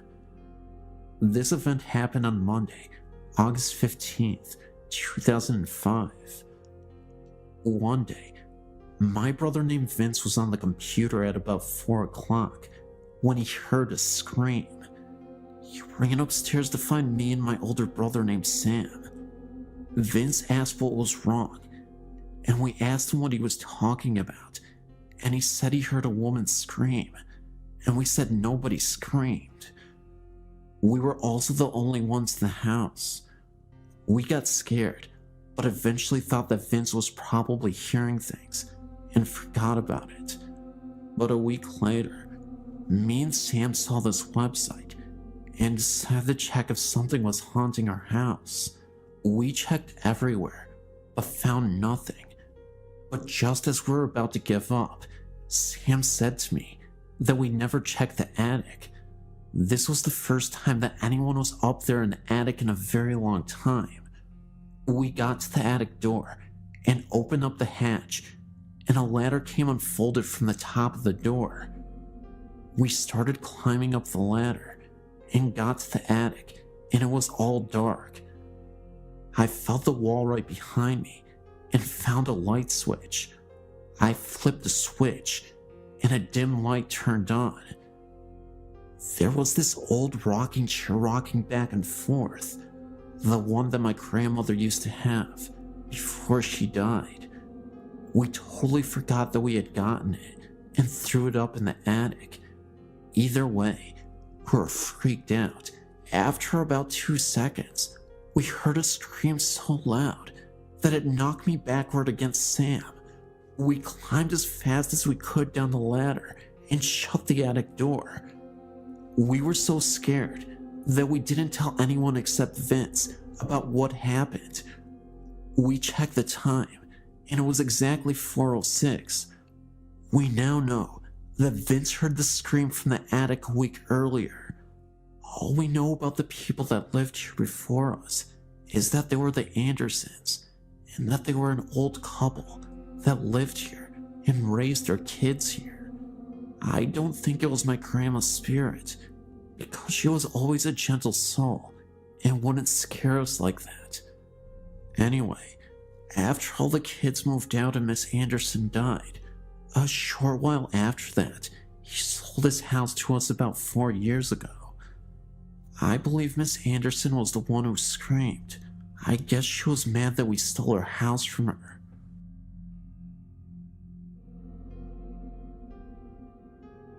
When I was a freshman in high school, my parents moved us from the city in central New York to a big, empty house in the country. Little did we know that the house was haunted. So many things happened there that even my skeptical dad began to believe that we were sharing the house with someone or something else. My best ghost encounter occurred in the middle of the day. I walked into the bathroom and saw, from the corner of my eye, someone that I thought was my youngest sister. I said, "Hey, Lori," but she didn't answer me. Annoyed, I turned to find out what her problem was, only to realize that it wasn't her at the sink. An old woman with gray hair up in a bun, a pink flowered dress, and a white apron was drying her hands. She turned to look at me, and then she disappeared. We weren't often frightened of the ghosts and missed them when things seemed to be quiet for too long. We would lament that they didn't like us anymore. One day, I was in the house and I went into the shower. All of a sudden, there was a huge noise. I thought a plane hit the house, or at least there was a terrible car accident outside. I jumped out, grabbed my robe, and went to investigate. I found nothing out of order at all, so I got back into the shower. Not 2 minutes later, I heard that huge noise again. I jumped out, shaking this time, and checked everywhere, but again, there was nothing to find. I decided to skip my shower. I had a ghostly nightmare about this house before even moving in. My family moved into the house, and from day one, things were creepy. People before had moved out in a hurry, and their family broke apart almost instantly in 4 months. They all spread to 4 different places. When we moved in, we all got terribly sick within the first month. My mom had a life-threatening experience. My sister ran away. All the pets in the house died mysteriously with no known cause of death. My parents divorced. All of this happened in only 4 months. I walked into the house after school one day, and I heard my name being called. I knew no one was home because none of the cars were in the driveway. The voice calling my name sounded exactly like my mother, and I looked all around for her, even though I knew that she was presently in the hospital. Within the next few days, and a few more creepy paranormal events, all 4 of us left in just as much of a hurry as the one before us, leaving most of our personal belongings. We all split, each of us in a different car, to different places away from each other and away from the house. I will never go back to see it, nor would I wish the haunting of the house on anyone else.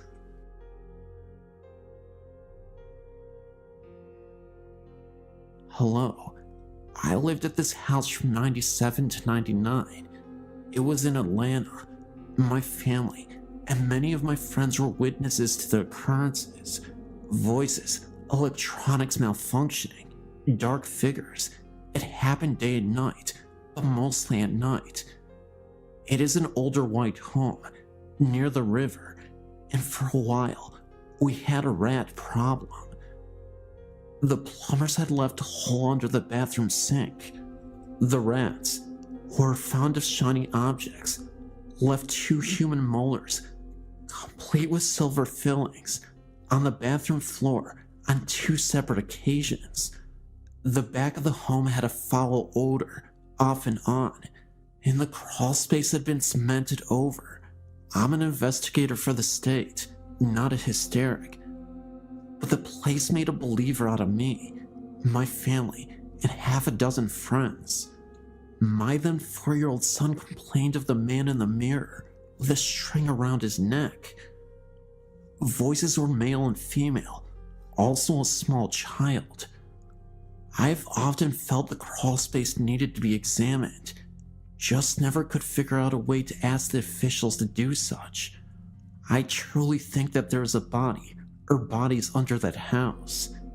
Myself and a girlfriend watched as a man-shaped shadow moved across the dining room wall into the kitchen where the light turned on.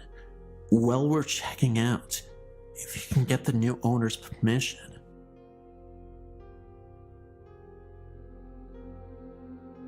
So when I was about 17, my family had just moved back to Canada from living in the USA.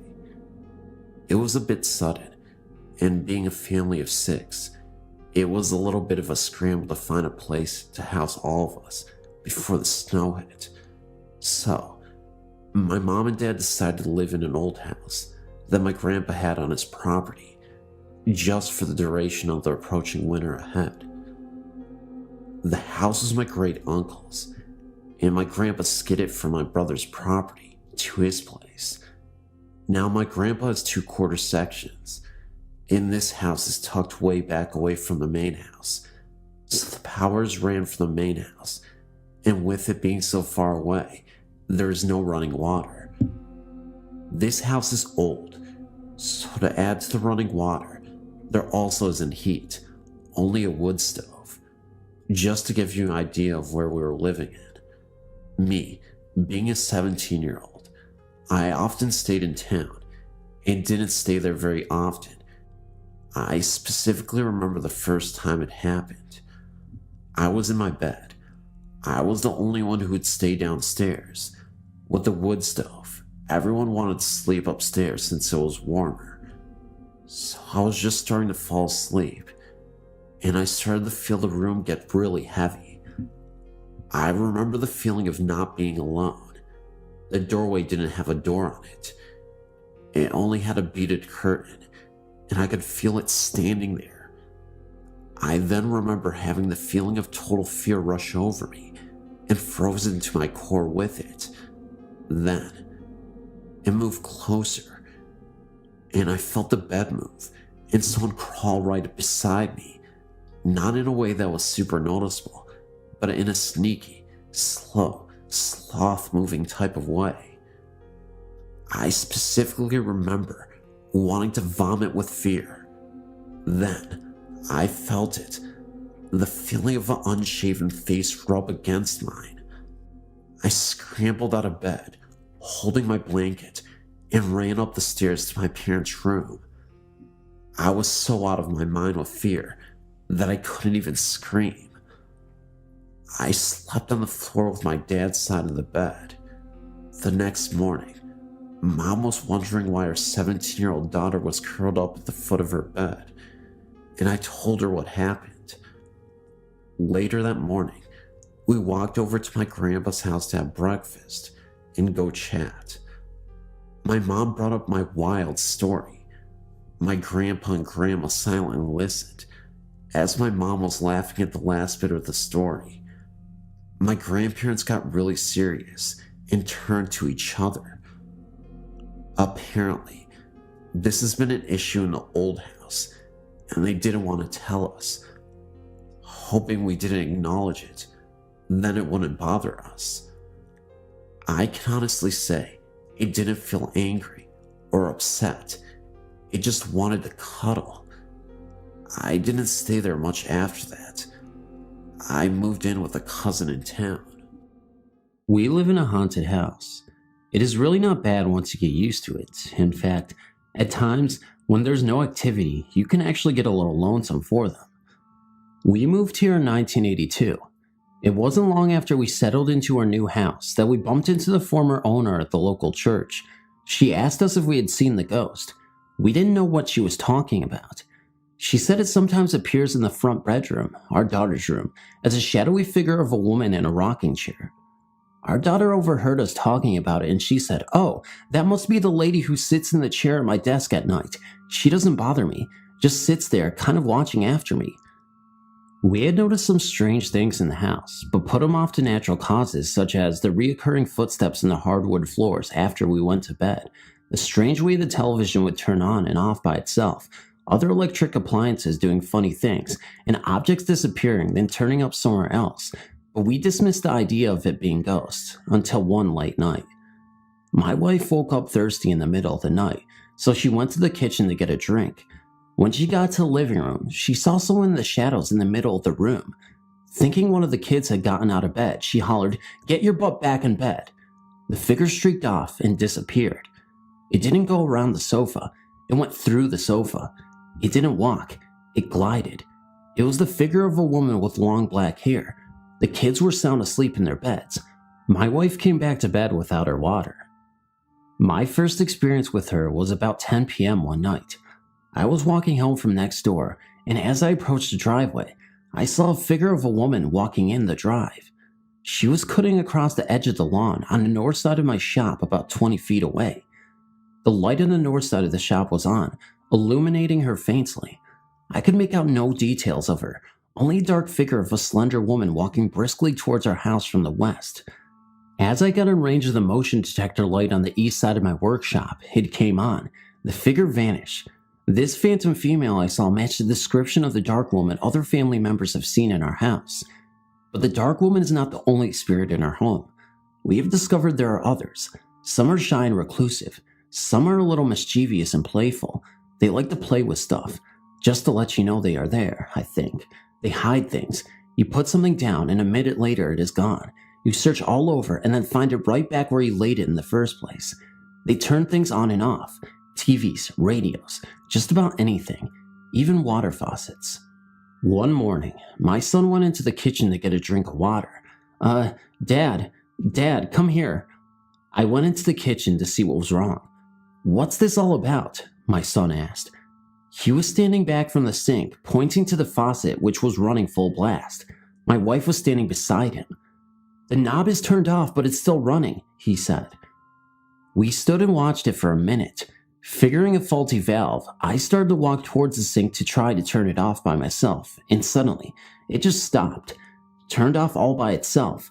I looked it over, turned it on, and then turned it back off again. It worked fine. I checked the valves the next day, and everything was functioning properly and has worked fine since. TVs are a real favorite. I was waking up from a nap one evening when I heard the television on in the living room. I assumed my son was home and was watching a movie. As I arose, I heard the television turn off. When I went into the living room, the lights were off, the television was off, the door was still locked, and my son was not there. My wife and I were the only people in the house, and she was still sleeping. I turned on the television, and the same movie I had heard from the bedroom was playing. Radios are popular with them too. On another occasion with my wife, my daughter and I were watching television in the living room. All of a sudden, the CD player comes on and starts playing a CD at high volume. My wife got up and turned it off. Reaction from all of us was very casual. "Go to grandma's if you want to listen to music. We are watching TV," I jokingly said out loud. At the time, my mother was living in a mobile home behind the property. My sister was staying with her. I found out the next day they took my suggestion to heart. My sister called. "I went out to go to work," she said. "The radio in the van was playing. I thought someone left it on. Oh great, now the battery will be dead," I thought. Then I realized the radio doesn't work unless the key is on. I was holding the key in my hand. That's weird, I thought. I unlocked the door and I reached in to turn off the radio and it was already off. It quit playing when I touched it, so I put the keys in the ignition and turned on the radio and it came on. I turned off the ignition and it went off. Ignition on, radio on. Ignition off, radio off. Does not work without a key. How is it playing without the key in the ignition and the knob turned off?" she asked. We have all gotten used to our ghosts now. Our children have grown up around them and have their own stories. Their friends and ours have all been scared out of their wits a time or two, but are accustomed to it now. New friends take a little time to get acclimated though. My son was in his teenage years and most of his friends knew about our house. His new friend Jason did not though. My wife and I had gone out for the evening, and my son was having a party. All his friends were over. Everyone was having a good time but Jason. He was tired. Jason was new to Tommy's parties. Jason was also new to our house. If he had known about the things that happened here, he might have not left the main group and gone to the game room where it was quiet. Most of our friends know and have experienced eerie things while here with enough frequency that it really doesn't surprise them. But Jason was new. Ripe picklings from a mischievous ghost. So Jason left the party and went into the game room by himself, where he laid on the floor to get a little rest. My son and his friends were only a little surprised to see Jason run into the living room pale and frightened. "The pinball machine," Jason said. "Flash Gordon, it came on all by itself and started playing itself. There's nobody in there, and it just came on and started playing." "Yeah, so?" responded my son's other friend, who was so accustomed to such things here. "Flash was Philip's favorite machine," my son explained casually. "Philip was our nephew who died in an accident a short time before." "He was probably just enjoying a round of pinball," said my son. "He is a nice guy. He won't bother you." Everyone went on about having fun, except for Jason. He stuck close to the group for the rest of the night, but he never came back to our house. There have been times when these spirits have saved the day for us. We once awoke to find a fire had started on our patio by a candle left burning when we went to bed. About 15 square feet of one wall covered in rattan was charged from the flames, but somehow, mysteriously, it had gone out by itself. The dry rattan, though very flammable, had just stopped burning. This was not the only time. It had only been a couple of weeks since we buried my wife's brother, Virgil. Tragically, he was killed by a car while walking home. My wife had been cleaning out his mobile home next door. A terrible task, but she faced it with courage and fortitude. Sometimes I think she is operating on automatic pilot. She came home and told me, "I saw him, Virgil. He was just standing there in the doorway of his trailer while I was sorting out his things. He said nothing. Then he disappeared." A few days after that, my dad came into the shop where I was working. "Do you know the door on Virgil's mobile home is open?" he asked. "No," I replied. "I'll check it out." The home was vacant since Virgil died. We were watching his property while probate proceeded. I walked over and saw the front door ajar. I feared the worst, that the vacant home had been broken into. We were careful to lock the door, and no one else had a key. I carefully entered the premises. The overwhelming odor was unmistakable. Propane, strong. I had to exit immediately. A gas leak. The house was full of it. I went to the rear of the home and found the main gas valve. I turned it off. Covering my mouth, I entered the home again. Quickly, I began opening windows. I could not stay in there for very long. "I can't believe this place didn't blow up," I said to myself. "It's a good thing the front door was open, but how did the front door get open anyway?" Sometimes they go with us, sort of a spirit field trip, I suppose. In 1998, my wife and I took on extra jobs. I was managing and bartending at a local hotel bar, and my wife was the cocktail waitress. I guess they got lonesome for us. No one at home to pester and all, maybe just bored. So they started going to work with us. We were at the lounge. It started out small. TV on, TV off, glasses doing funny stuff, that sort of thing. We had closed for the night. It was clean up time. I was walking to the kitchen when I heard a noise from the juice box. The pages of cards, which show the selections, were flipping on their own. Page after page flipped, all in one direction, then it would switch and go back the other direction. This was just the start. They seemed to prefer after hours at the bar. We were cleaning up one night when we decided the small table and chairs would look better if I moved them farther away from the pool table. I moved them over near the dance floor. I proceeded to clean the rest of the bar. When I turned around, the table and chairs we moved are back in their original positions by the pool table. The next night we decided to mess with them. After closing, we rearranged the entire setup in the bar. Tables, chairs, everything. Then we went to my office, got our stuff together to go home, and walked out to find everything back where it was originally. What had taken us a couple of hours to do, they had accomplished in a few minutes. We have lived here in the magic spot about 25 years now. I have notebooks full of activity, notes about ghostly occurrences, sightings, etc. We've never tried photography, but being an artist, I've done paintings of some of the entities we have here. We also experience really odd weather patterns, most often in the winter. Radios and televisions, actually just about any electronic device, is likely to act up when used here, and we have learned more about the history of this area.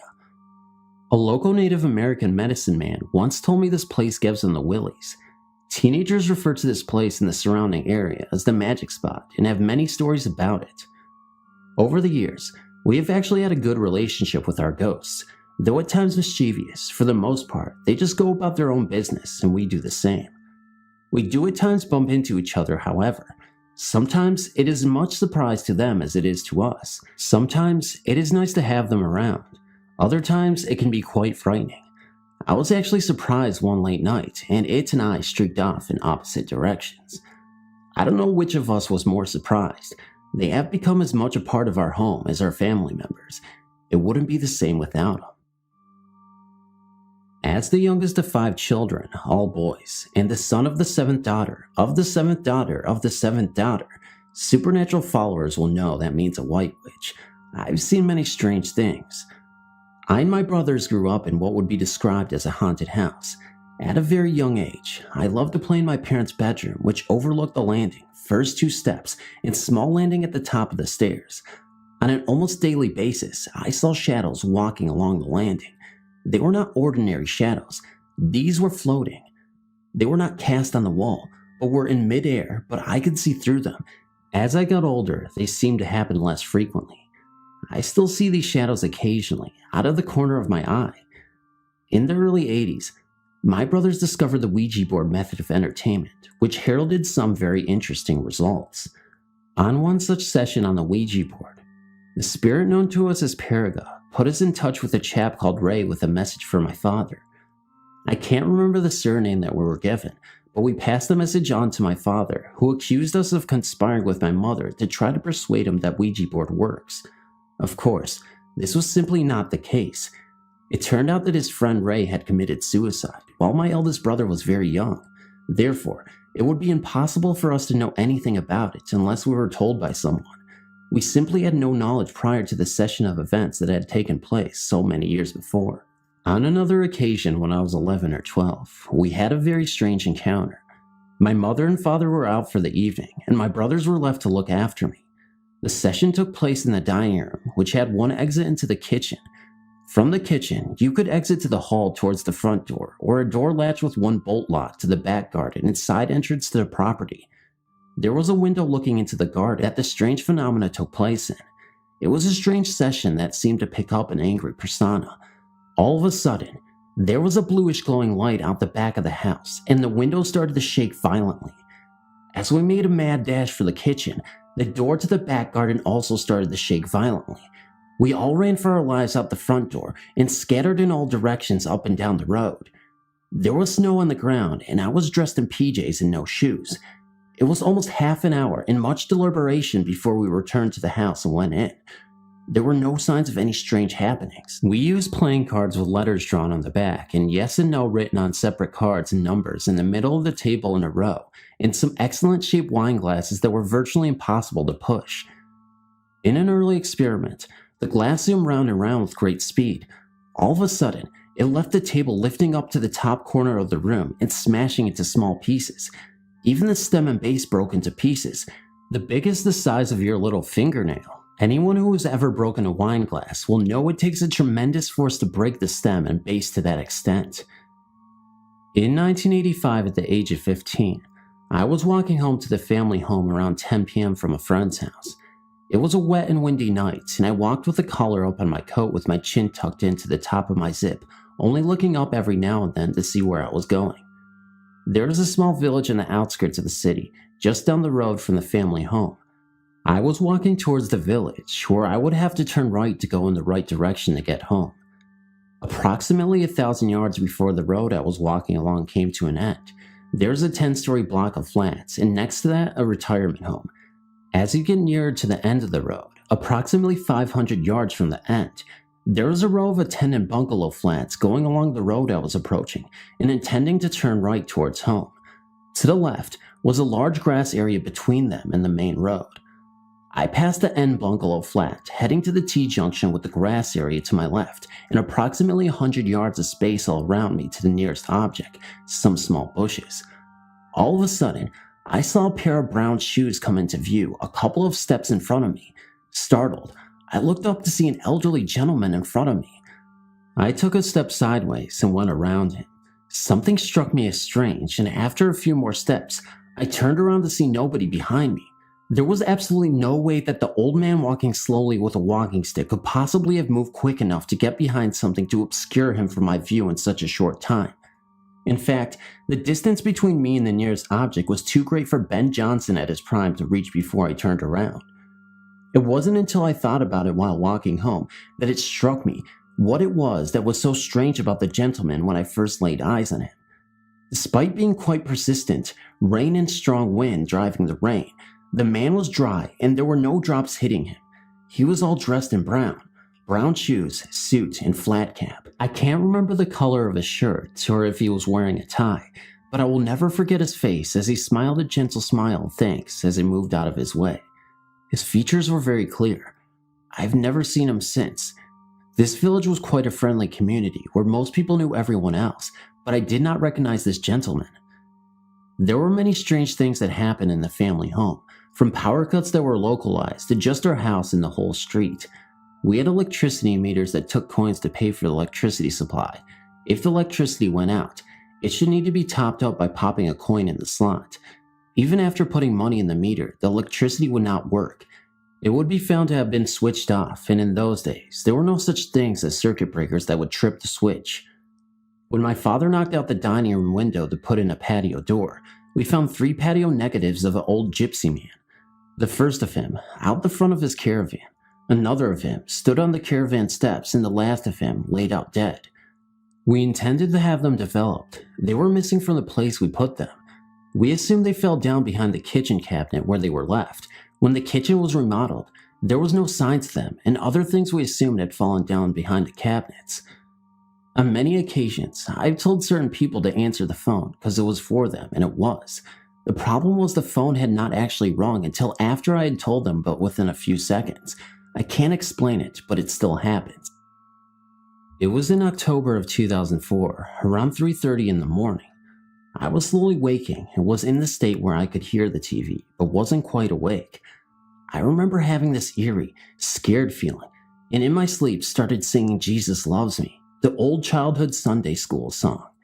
Anyways, I remember feeling a presence on my legs, real heavy, and I felt something was watching me. I snapped awake and moved, and the thing made a swooshing noise, and my cat even looked up in the air where this went over my head and out the door. I was on the couch and the front door was behind me. My cat was acting funny even before this, and at times, I would come home and feel a nervous, scared feeling like someone was in the house. That's when I saw it. It was the silhouette of the Hat Man. I looked petrified, and I couldn't just shake the feeling.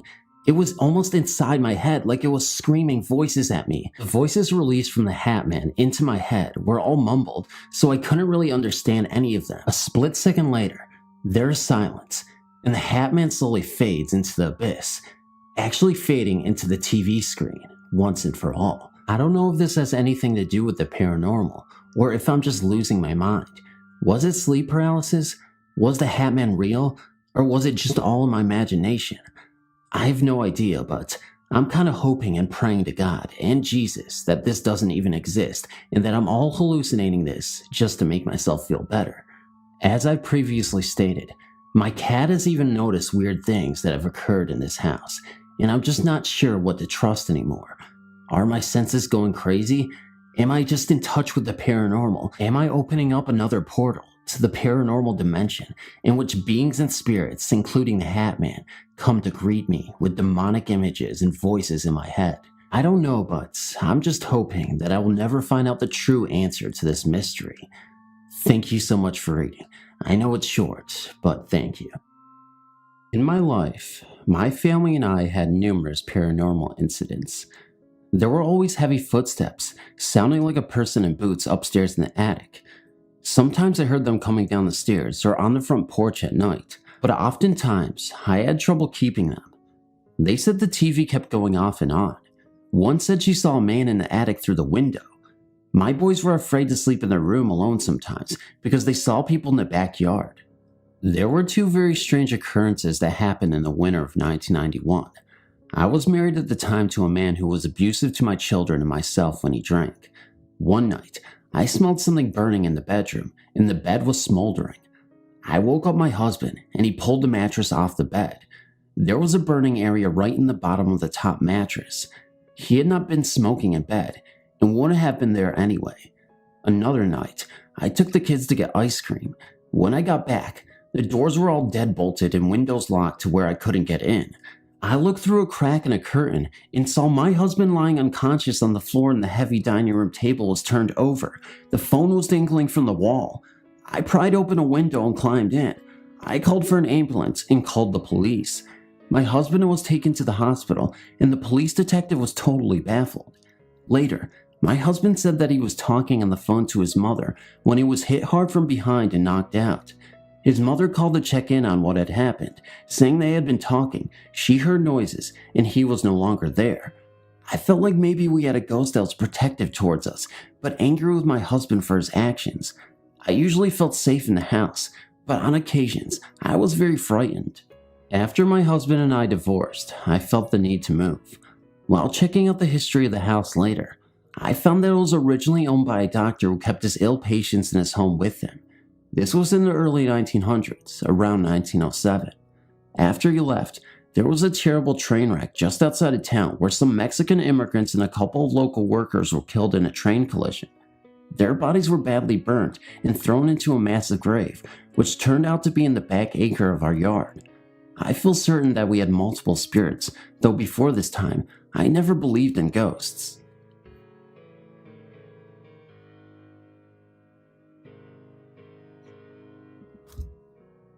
I was visiting California on a school trip. My friends and I were hanging out in the hotel's hot tub. We were playing Truth or Dare.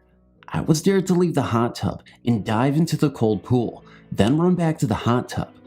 I got out and went to the edge of the pool. Looking at the clear water, I dove in. Next thing I knew, I was face to face with a dead body. He was face down at the bottom of the pool. It was like it was slow motion. He turned to me with his eyes closed. He slowly opened his eyes and stared into my eyes. He was missing his left eye. I was scared. I breathed in to scream and breathed in water. I pushed through the dead man on accident, and in my struggle to get to the top, I was thrashing around quite a bit. A friend came and helped me out. Panting, I said I didn't feel like playing anymore. Me and my two friends went back to our hotel room. One friend was taking a shower, and my other friend was watching TV. We noticed our phone blinking. We checked the messages. We had 362 messages. We were only out for an hour. We had no way to trace the calls.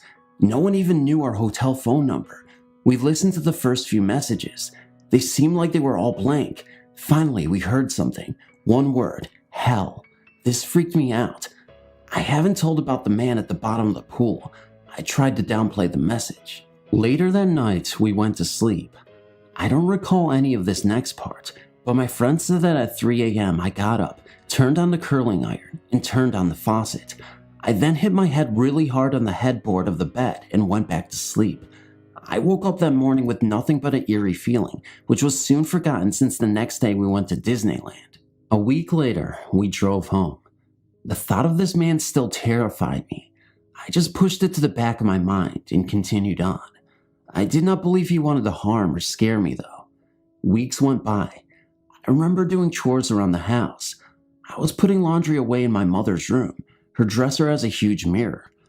After placing the clothes in the drawer, I looked up into the mirror. Standing behind me in the back of the room was this man. I could see him very clearly.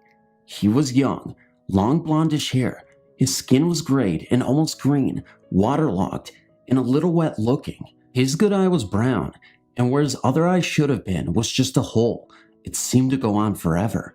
It was almost hypnotizing. I noticed this all in an instant, because when I turned around, this young man turned and walked away. I sensed that his name was William. I didn't see William for a very long time, although I felt him following me. Our house began to change. Radios would turn on when they weren't even plugged in. A music box would start to play randomly. Shelves would fall off the wall. Everyone noticed it. Everyone was afraid. I wasn't. Years went by. I started to feel a difference over me. At night, I would wake up to voices in my room, like a crowded room where you could hear only a few words that made sense. I tried to ignore the voices.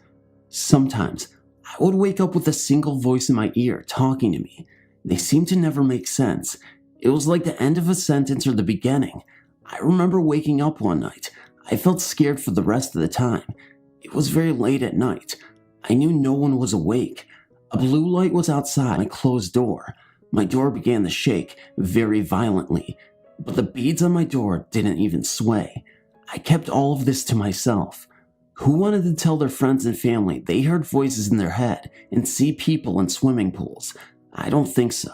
Later that year, I moved out and started going to college. My family said that since I left, the strange happenings seemed to have moved out when I did. Strangely, my roommate said that since I moved in, strange things started happening. Pictures falling off the walls, TVs turning on, shadows, and the feeling of being watched. I still heard voices at night, but never anything scary. I learned to live with it all. Now, in 2009, I'm married. I still hear voices at night, but they're making more sense now. Sometimes the voices say things to me like, "Get out, I'm not kidding, get out," and laughing followed. Evil laughing. I tried to go back to sleep. One night, a few weeks ago, I woke up feeling like someone was in the room with me, a different energy than my husband's. I looked up and saw a dark figure standing over me. My dog started barking and growling like crazy. The dark figure turned his head and walked out the closed door.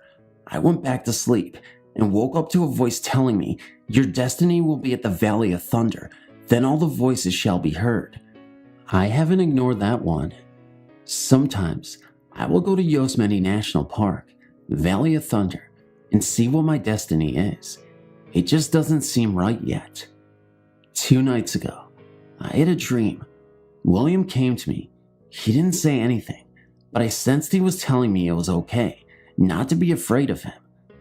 I feel as if since I've met William, I've become sensitive to spirits and energies. I've met other spirits beside William. I feel as if now I have the ability to read energies and sense thoughts. I almost regard William as a friend.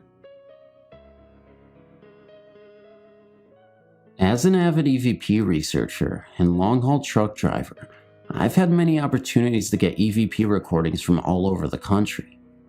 My research has revealed some startling results lately.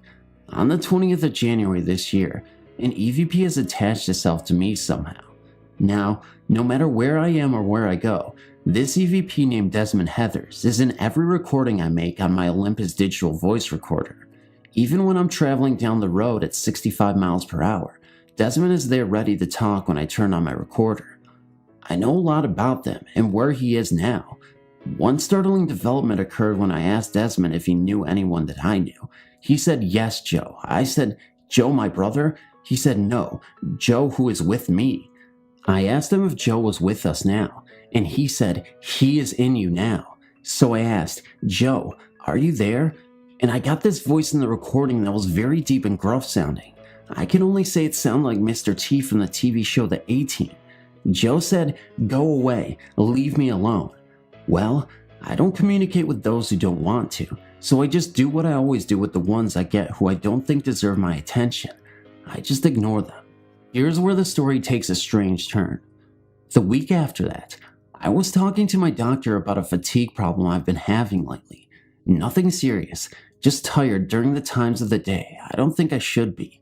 He asked if I was sleeping okay, and I said I tend to wake up several times during the night. He recommended I get a sleep study done. After finding the only sleep research center within 100 miles of where I live, I was told the study would cost in excess of $1,600 for one night.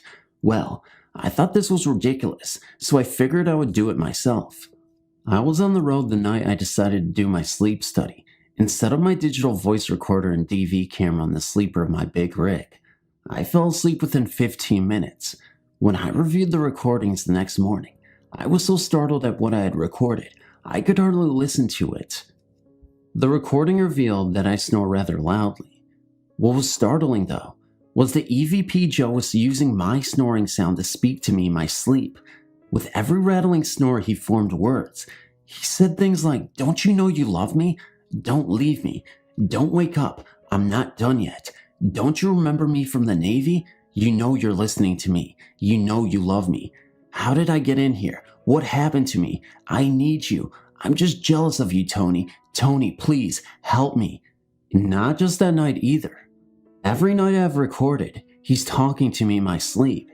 It concerns me because I don't know if there may be some subliminal influence with him talking in my sleep like that every night. I think I know him. I vaguely recall a friend I had in the Navy named Joe back in 1980. I remember feeling sorry for the guy because of his drinking problem and was always trying to help him when he got in trouble.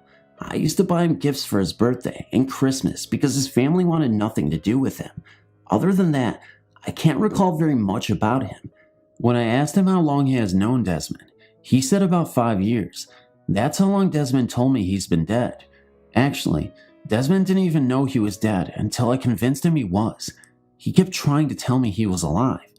So I asked what it looked like where he was, and what did he see around him. He said nothing but a faint amber and turquoise colored light that was all around him. He desperately wants out of there. He says he can see me sometimes. One day, when I was sitting at my office desk at home, I asked him if he could see me, and he said he could. So I reached in my pocket and pulled out a $20 bill and asked if he could see what I had in my hand. He said $1. Thinking it was just a lucky guess on his part, I dropped the bill and picked up a Bic lighter. I then asked again, what am I holding in my hand right now? And he said, a light. I reached in my desk for it and had my hand closed around it so I couldn't even see it. How did he know? Many times Desmond will ask if I can see him. I've never been able to do so, so I got out my digital camera and asked if he would let me take pictures of him. He said, I will try. I told him where to be in my living room at home while I snapped a few dozen pictures. Nothing showed up on review, so I asked if he would mind trying something else. I explained what white noise was to him, and he was already familiar with it. He helps me to adjust the levels and spectrums of white noise to be able to hear him better.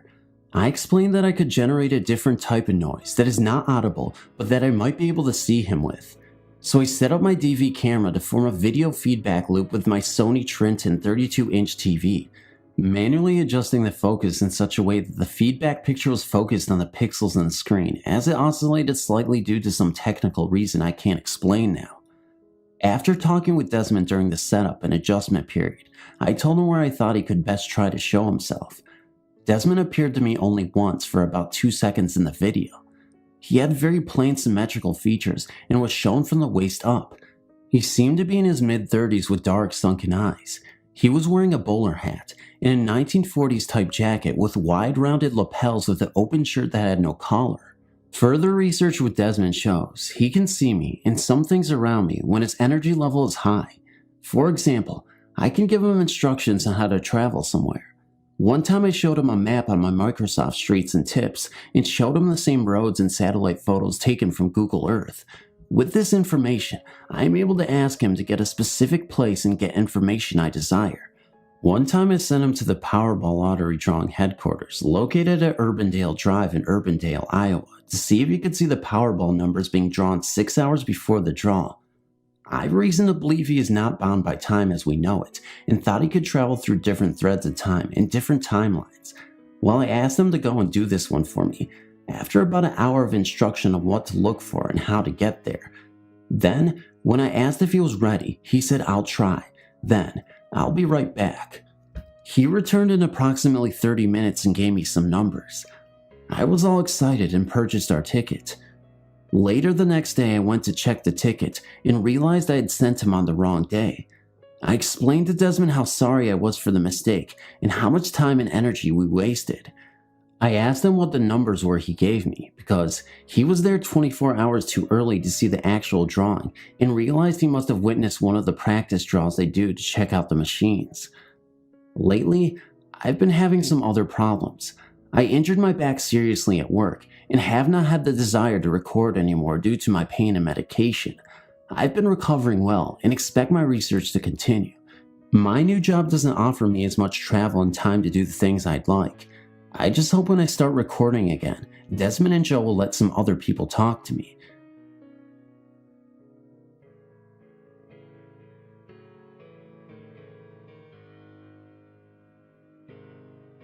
I wanted to share my experience with you guys.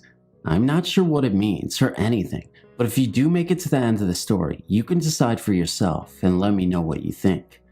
One night when I was 13, I couldn't sleep, so I tried to turn the other way, on my side, to try to get myself comfy. As I turned around, I saw a figure of a woman against the wall in front of me. She was kind of a black figure, and she seemed to have a hunchback and a hump on her back from the way she was standing. This, of course, freaked me out, especially since I was only 13 at the time. I lay in shock and not knowing what to do, and after like 2 seconds, I put my head under the covers and called for my mom. She came in, and I was really afraid to tell her in case she thought I was crazy, so I just told her that I had a really bad dream. I was definitely not asleep. I couldn't sleep for a few nights as it freaked me out so much. This kind of went away after a few weeks, and I was gradually able to sleep again. However, a few weeks after this had happened, I was getting pains in my back and I went to the doctors to get scans and things. I then found out I had sclerosis, curvature of the spine. I eventually started getting a slight hump in my back because of this. It has been 10 years since I saw this woman, but I can never get it out of my mind. I've since told my mom about this and she seemed freaked out about it as well. I'm not sure what this means or if it was a ghost or spirit trying to tell me something. I have no idea, but it really did freak me out. This is just a short experience I had at about 17. A group of 4 friends and I were sitting at my house, bored out of our minds. My buddy Joey, not his real name, was literally banging his head against the wall out of boredom. Tommy, also not his real name, was reading a book he brought. His sister Alexis, of course not her real name either, was teasing my dog with a flashlight. Henry had his earbuds blaring. Finally, my friend Annie was on my laptop looking for something that might be fun. Annie came across a story a few guys had posted on a ghost website about an abandoned local farm. They posted how they went exploring the farm and got the hell scared out of them by a black figure. Annie is into the paranormal and asked if we wanted to investigate it. I said sure, better than sitting around waiting for my dog to bite Alexis for teasing him. The others agreed, so we hopped into my truck. It's a single cab with 3 seats. The girls rode in the cab with me, while Henry, Joey, and Tommy rode in the truck bed. I didn't believe in ghosts. If someone told me they saw a ghost, I would have to say stop watching Scooby-Doo and return to reality. Annie told me how to get there with the directions the guys posted on the ghost site. When we arrived, we all hopped out and walked up to the gate. We hopped the gate and started talking about where to go. We agreed to split up. Tommy and Joey were with Alexis. They went to the old barn, while Annie was with Henry and I. We went into the 2-story farmhouse. I looked in the upstairs window. All the glass looked like it had been smashed out of the windows. The house looked wrecked. It looked like whoever lived there had been a hoarder. While Henry and I were exploring, we heard what sounded like footsteps upstairs. We were intrigued, so we took off upstairs. When we got to the 2nd floor, it was empty. While walking down the stairs, I felt like someone had been pushing me. I was mad. My right shoulder was cut thanks to the old wooden steps I had twisted my ankle on. I asked Annie and Henry, "What the hell are you guys trying to do? Are you trying to kill me?" Annie said she and Henry were in the bedroom to the right, looking through some of the old junk when they heard me scream and they came running. Henry held me up and we were about to leave when we heard something slam hard in the kitchen. We went in and saw a toolbox we had seen on the table on the floor with various tools around it. Henry said no way in hell that toolbox had a damn padlock on it. We all looked around the lock. It was on the table now, besides where the toolbox used to be. Henry tried to get in the toolbox earlier, but the lock prevented him. We heard footsteps upstairs again.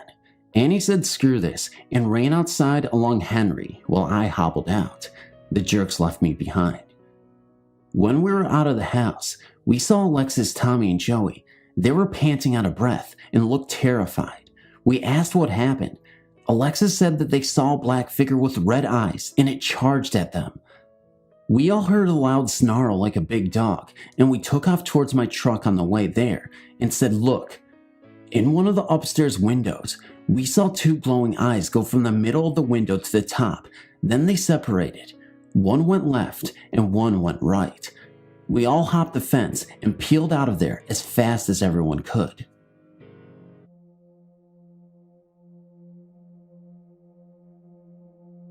I am not currently experiencing any hauntings, but I do have a tale of a spiritual encounter. I will begin by prefecting story with the events leading up to the event. My grandfather passed away in hospice care in July 2000. I spent his last night on Earth with him, holding his hand and reading the Bible to him, which was his favorite literature. He was an artist and a carpenter, and spent his last remaining years up in his home carving beautiful artwork out of wood. He loved his simple life and carved because he wanted to, never once selling his museum quality work. He would only give it away to anyone who truly appreciated it. At 88, he was about 80% deaf and completely blind in one eye, and nearly blind in the other.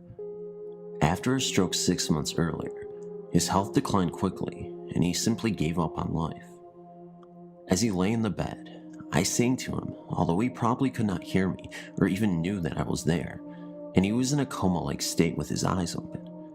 He had stopped eating, and he was severely underweight, and it was hard for me to see him like that, knowing how much he loved life and living. Many times he cried in his last few years, saying that he loved his life and didn't want to die. During his last living moments with me, I looked down into his distant, foggy eyes, knowing he couldn't hear or see me, and told him that the baby goose that he held at my house the last time he visited had grown up now and had 4 babies of her own.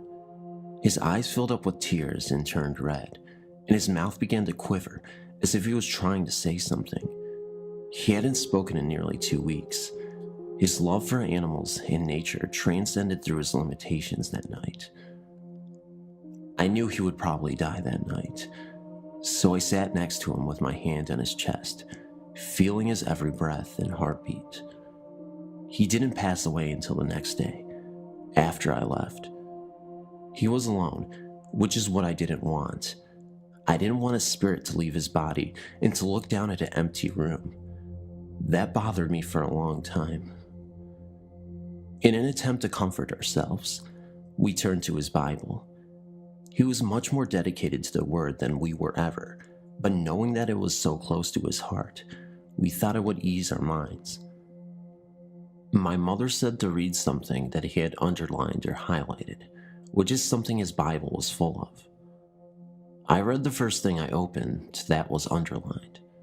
You do not have to understand the Bible to feel the power behind these words, which read, "For the Lord himself shall descend from heaven with a shout, with the voice of the archangel, and with the trump of God, and the dead in Christ shall rise first.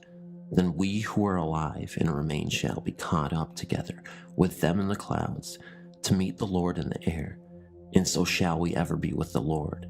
Where there, comfort one another with these words." We all felt a chill run through us. At his wake, I waited until everyone left, and I cut a small lock of his beautiful, thick white hair and placed it in an envelope. As myself and my friend walked to the vehicle to leave, I opened the door, and a mourning dove flew into me as if trying to enter the truck with me. It injured its wings, and I brought it home. I rescue and rehabilitate small animals all the time, so I mended its wing and let it go about a week later. I took that as a sign from my grandfather, as we had that bond of loving all creatures great and small. A couple of weeks later, in August, my best friend was at my house, and I was showing her videotapes of Papa, that is what I called him, because she had never met him. I wanted to share with her the kind of person he was. For nearly 2 hours, we watched him talk about God, Leonardo da Vinci, his childhood, his 24 brothers and sisters, his beloved mother, and we saw him play his guitar and sang old, sad songs about homeless children and hobos, songs that made grown men cry, including himself. After the tape was finished, I got up to go to the kitchen for something to drink, and my friend went to the restroom. At that moment, we both heard a loud musical tone that sounded like a doorbell. Since I do not have a doorbell, we both said, "What the heck is that?" We both re-entered the living room where we had been watching the tape and searched everywhere where the sound had come from. My heart sank as I realized what it was. About 2 years earlier, I had one of those cheap doorbells that you plug into the wall, using a battery-operated button at your front door to operate the sound. I became so irritated by all the neighborhood kids ringing it that I just took the button off and put it in my piano stool. The battery had gone bad anyway. I never unplugged the part that rings. I'd forgotten it was there because it was hidden behind a chair. That was eerie enough, but what really got me thinking was when I explained to my friend that I had the ringer set to only ring one long tone. To change it to the traditional two-tone ding-dong, you had to take the back off of the unit and set the switches according to the manual. Needless to say, it did ring in the ding-dong fashion. Oddly enough, it was my friend who said, "Maybe it was your grandfather saying hi." It hadn't even occurred to me. Shortly after that, I was explaining what happened to my mother on the phone, and it happened again. She could hear it, and we both fell silent. He was letting me know that his fears of leaving his family behind were pointless, and that he was with the rest of his family in heaven. I believe he was thanking me for being there for him when no one else could. It has been 3 years since his own death, and the doorbell has not rang since.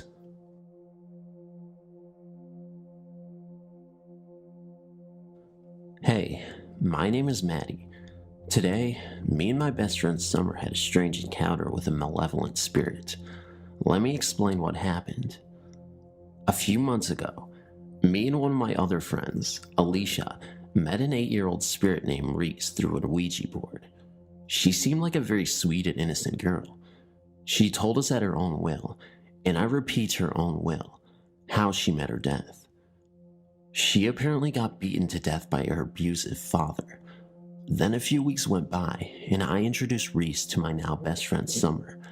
They got along very well. It didn't seem like she had any sorts of problem with her or anyone she met. The next day we were playing when we got a call from my friend Amy. Long story short, she had an encounter with a spirit named Sarah. She claimed that Sarah was a very stubborn spirit. It took her hours just to get her to say goodbye. Amy also stated that Sarah seemed like a very lonely and clingy spirit who did not want to let her go. Then we made an attempt to contact Sarah through the board. It was a success. After we talked to Sarah for a bit, we asked her if she knew Reese. Sarah suddenly stopped moving the planchette. We asked her if she was alright. She answered no. She also said that Reese isn't Reese. She said that Reese is actually a man named Roger. Sarah also told us that Roger was the one who killed her at the age of 27. The final thing she said about Roger was that if we ever told him that she was the one who told, that he would send her straight to the gates of hell. We tried to contact Reese, Roger, on December 10th, 2016, around 2:30 p.m. Eastern Time. We successfully contacted Reese. At that period of time, he didn't know that we knew who he really was. Then, we did something that we both regret. We asked if she was hiding anything from us. He responded this in his own words. "Fine, you fucking caught me." Then right after that he said, "Who told you two idiots?" We simply responded the internet in hopes to keep Sarah safe. Then Roger responded by saying, "You are a liar." Then the planchette started to circle around the alphabets counterclockwise, excluding the letter M. It did not touch the corners whatsoever. Summer and I started to panic, wondering what it was trying to do. I thought he simply lost control over the planchette, but Summer thought it was something more, because at that time, it was spinning around continuously for about 30 seconds. So I suggested that if we put pressure on it, it might stop it. It just kept going even with pressure, but just slower. But after we lifted the pressure, it continued to spin and got even faster. After a while, it just randomly landed on goodbye. Maybe it just got tired or got sick of us panicking.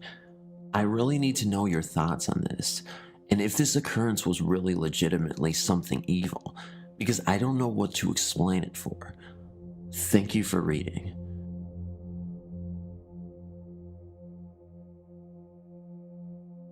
I didn't believe in the Ouija board because they sell them at Toys R Us, so I didn't think they would sell something dangerous to kids and adults.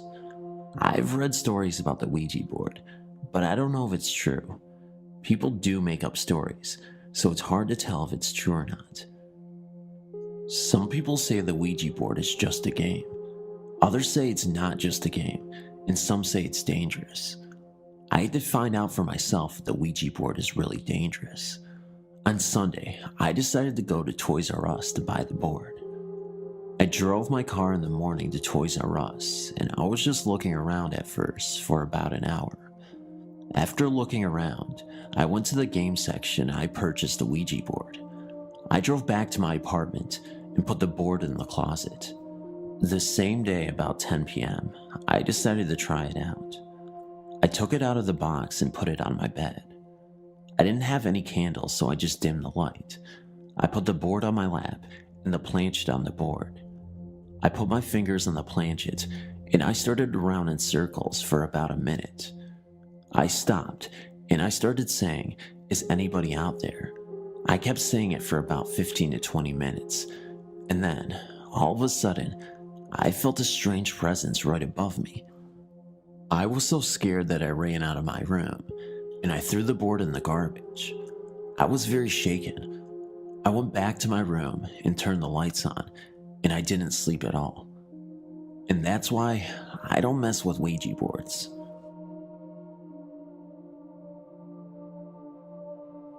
I have had several experiences, but I will tell you two of my most frightening. A friend and I had started playing with the Ouija board, and it ended up turning our lives upside down for the span of around 2 years. One night, my friend Judy, her husband Luke, Loma, and myself were watching a movie called Witchboard right in the middle of a winter storm. All footprints had been covered at this time, and the streets were empty. About halfway through the movie, the front door blew open, and we heard running footsteps come into the house, up the stairs, down the hall, and into the bedroom where Judy's 2-year-old lay sleeping. We were all just sitting there frozen in shock and fright when we heard a loud slam, which turned out to be the bedroom door, and the poor little boy started screaming, "Monster, monster." Luke took off up the stairs, only to find a very upset little boy, and nothing or no one else. As things started to calm down, Judy and I went to shut the front door, and there were still no footprints in the snow. The only snow that had come into the house was blowing from the wind. It was around March now, and one day, as I laid down for a nap, I felt the bed start to shake under me. I was uncertain if I had really felt what I thought I had, so I was not frightened, but I got up anyway. That was only the beginning. Not long after that, it became a constant thing every time I tried to lay in my bed. The shaking started to get more violent, and it also felt as if someone was punching up at the mattress from beneath. I complained several times, and no one believed me. It was now to the point where I was afraid to go to bed.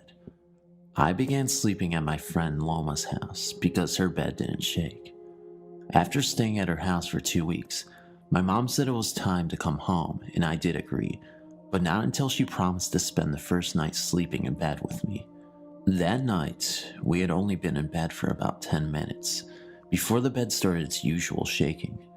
It was very minor at first, so my mom started to make excuses for why it was happening. By the time 5 minutes had passed, it was now undeniable, and I could tell my mother was getting scared, but was trying to stay calm for my sake. The last straw for my mother was when the punching started. It was harder than I had ever felt before. We laid there for a moment while my mother mustered up the courage to peek under the bed. Of course, she didn't find anything, and we promptly left the room and set ourselves up in the living room for the remainder of the night. My bed continued to shake and punch for some time thereafter, but it eventually quit. However, once in a while it will start, to this day, and I just get up or ignore it, and it stops.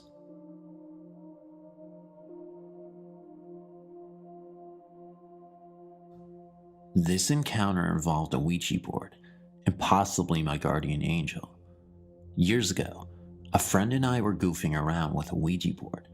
Being a bit ignorant of the unknown, I mistakenly asked it how old I would be when I died and how. It replied that I would be 16 and that I would die in a car accident. A month or two after I turned 16, I was asked if I wanted to go out with my parents the next day to run errands. I said yes. That next morning, I woke up to discover that my parents left without me. I was annoyed. An hour after I woke up, my mother called me from the hospital. They had been hit by a transport truck an hour before. When I asked why they had left without me, my mom replied that her and my dad had tried for a half hour to get me up, and then they gave up. What makes it so scary is where the truck had hit. My one brother has to sit behind my mom, and my dad does not wear a seatbelt. Had I been in that car, I would have been sitting behind my dad with the seatbelt on. The transport truck hit the car on the driver's side, almost imploding on the driver's and left backseat side. That's where I would have been sitting. Guardian angel? I think so.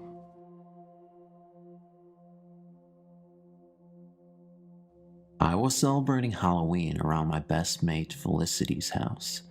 We usually have a laugh and a joke, but neither of us had played with a Ouija board before, so we gathered about 7 friends from the neighborhood.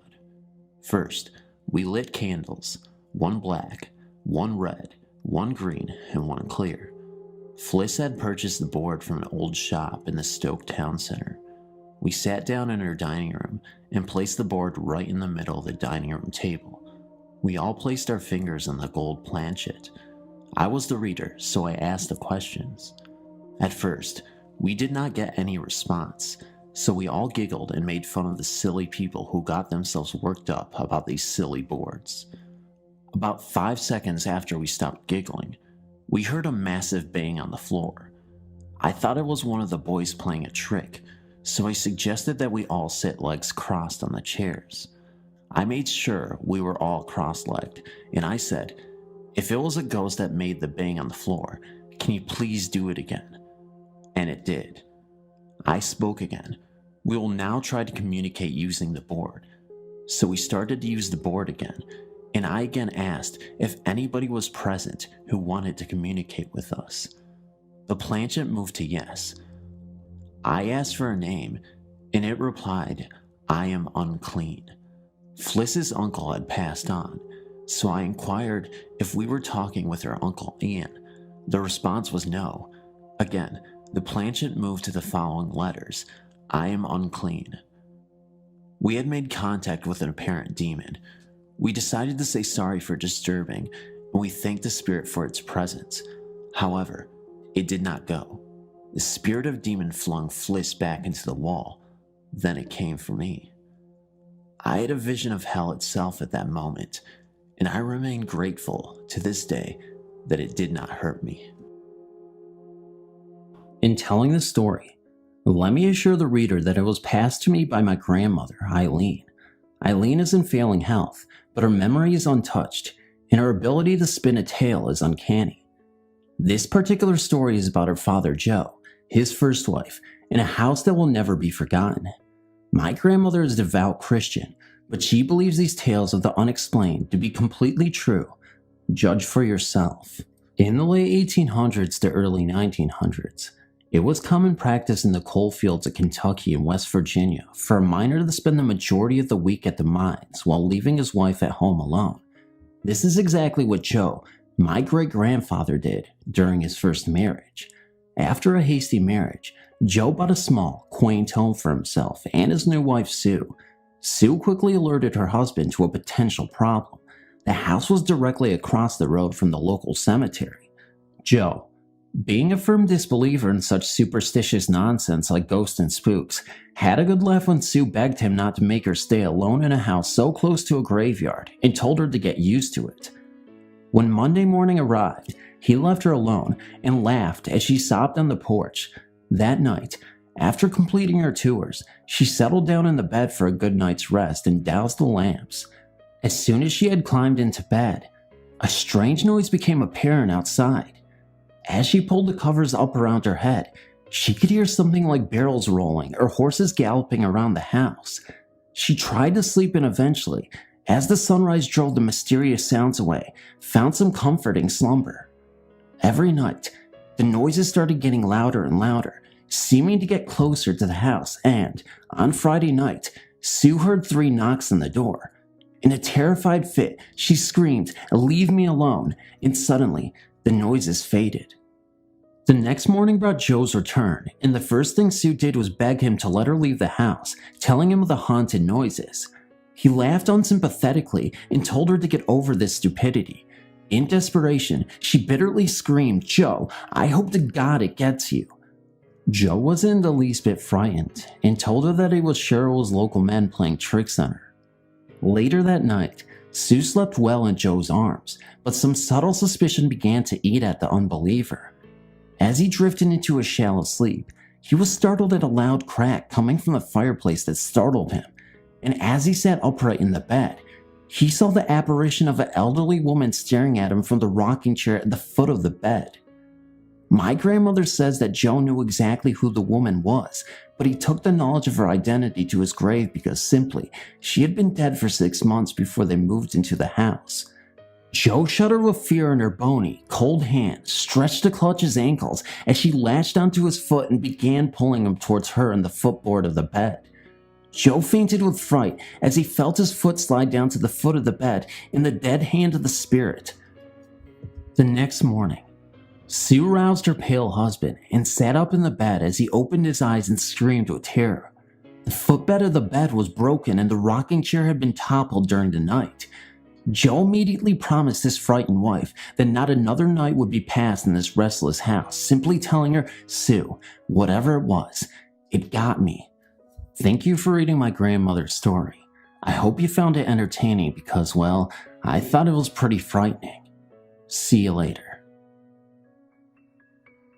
I have told this story to people who are not there to witness the actual event, and some look at me as if I am just telling a story to get a good laugh, but I find nothing funny about it.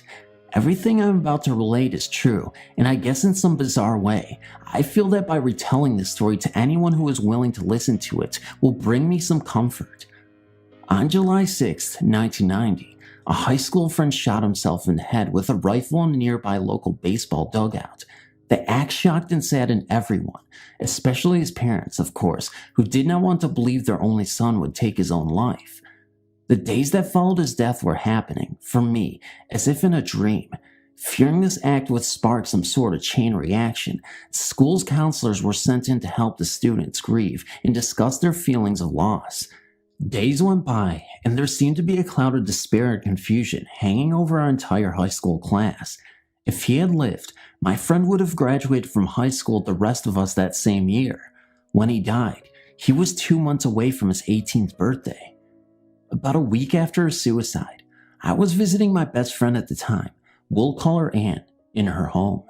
We were both still very affected by the death of our friend, and we began to talk late into the night about his possible reasons for taking his own life and how crazy and unexpected it was.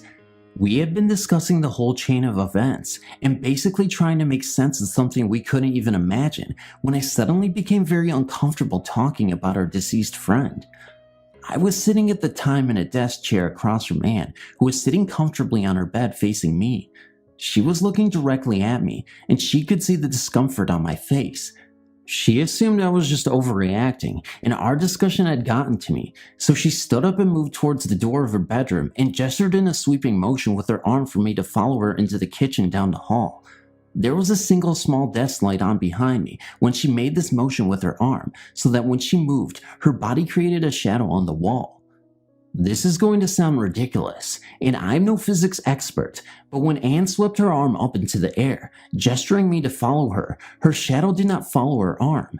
Instead, there was a strange kind of delay, and I saw her arm move, and about 5 to 10 seconds later, the shadow of an arm moved, mimicking the same gesture she had just made.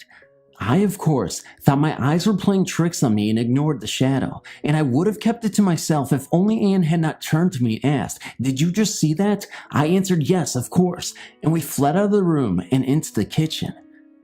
Anne's house was large, and our frightened voices bounced off the columned walls, but nothing ever occurred after that.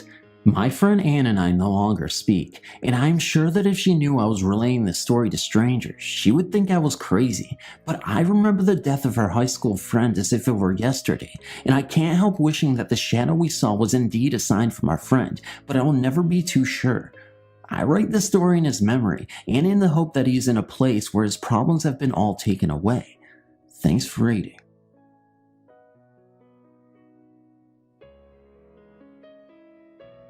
This story I'm about to tell you has been talked about in my family for years. Now it has been passed down to my own daughter, who tells it to her friends at slumber parties. It begins with the first time I ever saw anything, when I was around the age of 7. It happened in a house that we lived in years ago in western New York. I shared a room with my sister. We both had the feeling something was always watching us, but being so young, we never really worried all that much about it, until one night, while I was trying to sleep. My bed was up against one wall, and my sister's bed faced the other. I turned, so I was facing the wall. When I opened my eyes, after getting that feeling of being watched again, there, standing in the wall, was a woman. She was a young woman, dressed all in black, high white lace collar, wearing a cameo, and hair pulled up neatly in a bun. She stood there with her hands folded in front of her, smiling sweetly at me. Now mind you, I was 7 years old, so I pulled the covers up over my head and then down again to take a peek just to see if she was still there, which she was, and this time with a bigger smile. I got so scared I jumped from my bed and ran across the room to my sister's bed. I landed right on top of her, waking her up, of course.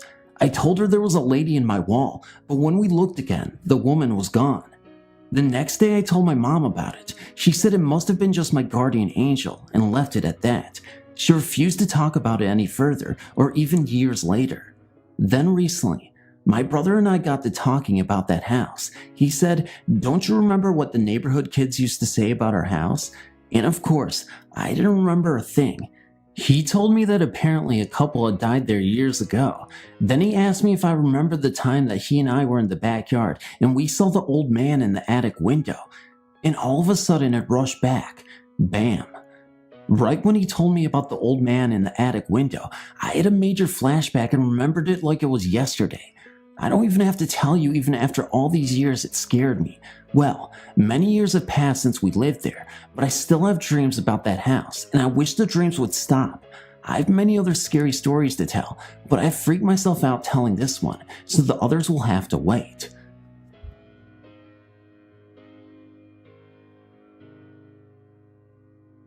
This incident happened about 2 years ago. I was 17 at the time, working at a restaurant motel in Old Saybrook, Connecticut called The Castle. The scariest thing about this place, besides the low pay, was the old story of what happened to one of its original owners. From almost my first day working there, I was told that one of the members of the family who built the house had killed himself on the grounds. The story was that one night, the son had discovered that his fiancée was cheating on him with one of his close friends. Deep in depression, the son climbed to the tallest tower of the castle, tied a rope to some type of pole on the roof, and hanged himself. The next morning, as the parents were leaving the home, they saw him hanging. They immediately sold the mansion, and it has been a hotel ever since. Many employees said that they had heard and seen things, yet I, as most people believe at first, didn't believe the stories. That is, until one night, I was working a late shift with a friend of mine named Katie. We were cleaning up the dining room after closing when we heard the kitchen door slam shut. I had popped them open, but as the wind off Long Island Sound is pretty strong, I figured they had been blown shut. Katie yelled at me to get over there and look at the kitchen. When I arrived, I saw a weird green light pouring through the round window of the door and flooding out the crack at the bottom. Still unconvinced of any supernatural going-ons, I tried to open the door, but it was not happening. I thought someone was in there, and I knew if the place got trashed, I would get fired, so I reared back and tried to put my shoulder through the door. At the time, I was about 6'2", 200 pounds, played football and lifted a lot of weights. The door should have popped right open, but not this time. Katie and I peered into the window, and there, plain as day, was a man dressed in antique clothes with a noose around his neck looking right back at us. He walked by and the green light left us. We instantly figured, forget the boss, it's quitting time. We ran outside and could barely light our cigarettes. Our hands were shaking so badly. From then on, I was a believer, and I knew I would never, ever doubt ghosts ever again.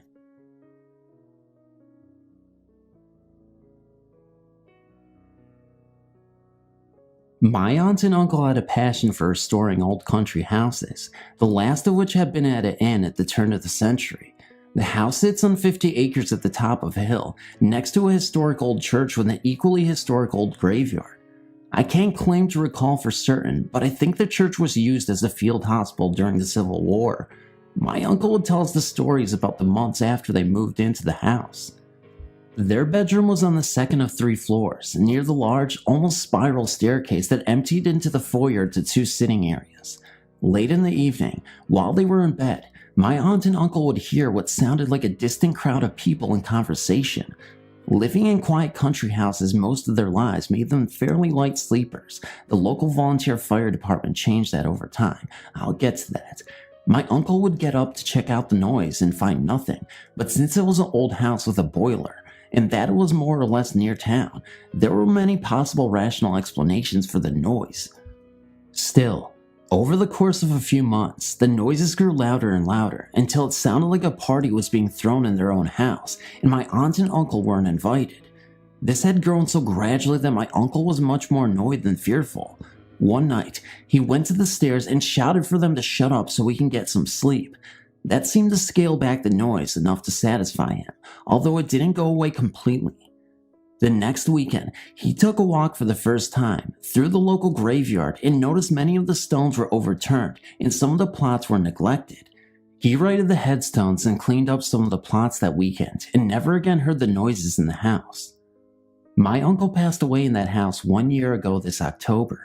Subsequently, I spent a great deal more time there last winter than I had before taking care of a few things for my aunt. I slept on the top floor across from the game room.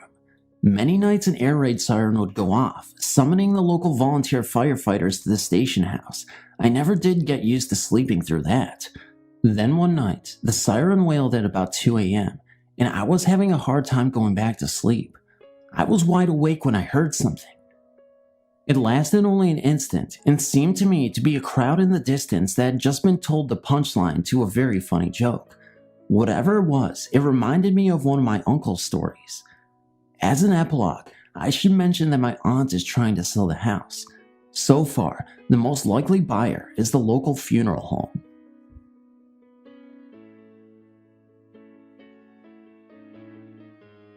While sitting around looking at photo albums with my grandmother, we came across some newspaper clippings. The clippings were from a newspaper in Indiana. They were about an old brick house being torn down. Since we live in Mississippi, I found it strange that my grandmother would have these clippings, so I questioned her about them. She then told me one of the eeriest stories I have ever heard. In 1946, my grandmother lived in Mobile, Indiana, with her husband and their child. They lived in an old brick house that was built before the Civil War and stood on the outskirts of town. It was a large house with very high ceilings and wooden floors. In the master bedroom was a closet with a heavy wooden door that did not have a knob, only a wooden latch to keep the door closed. My grandmother would shut and latch the closet. When she would leave the room and return, the closet door would be standing wide open. She would shut the door again and go about her chores. When she returned, the door would be open. She did this several times a day. She said the door stayed open more than she could keep it closed. She was more annoyed than scared by this strange event. About 8 months later, she and her husband divorced and she moved to Mississippi with my grandfather. The house she had lived in did not cross her mind until 10 years later when her Aunt Bonnie wrote her a letter and sent her the newspaper clippings.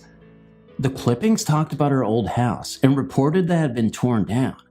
While they were tearing down the house, a hole was discovered under the closet floor. They had found the remains of a man in the hole. It was believed to be the body of a soldier from the Civil War.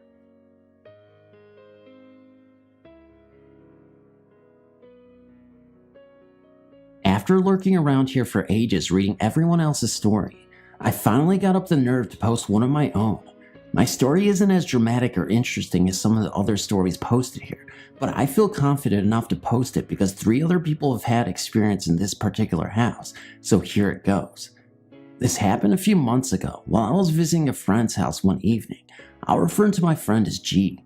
A mutual friend of ours, Jay, was also present.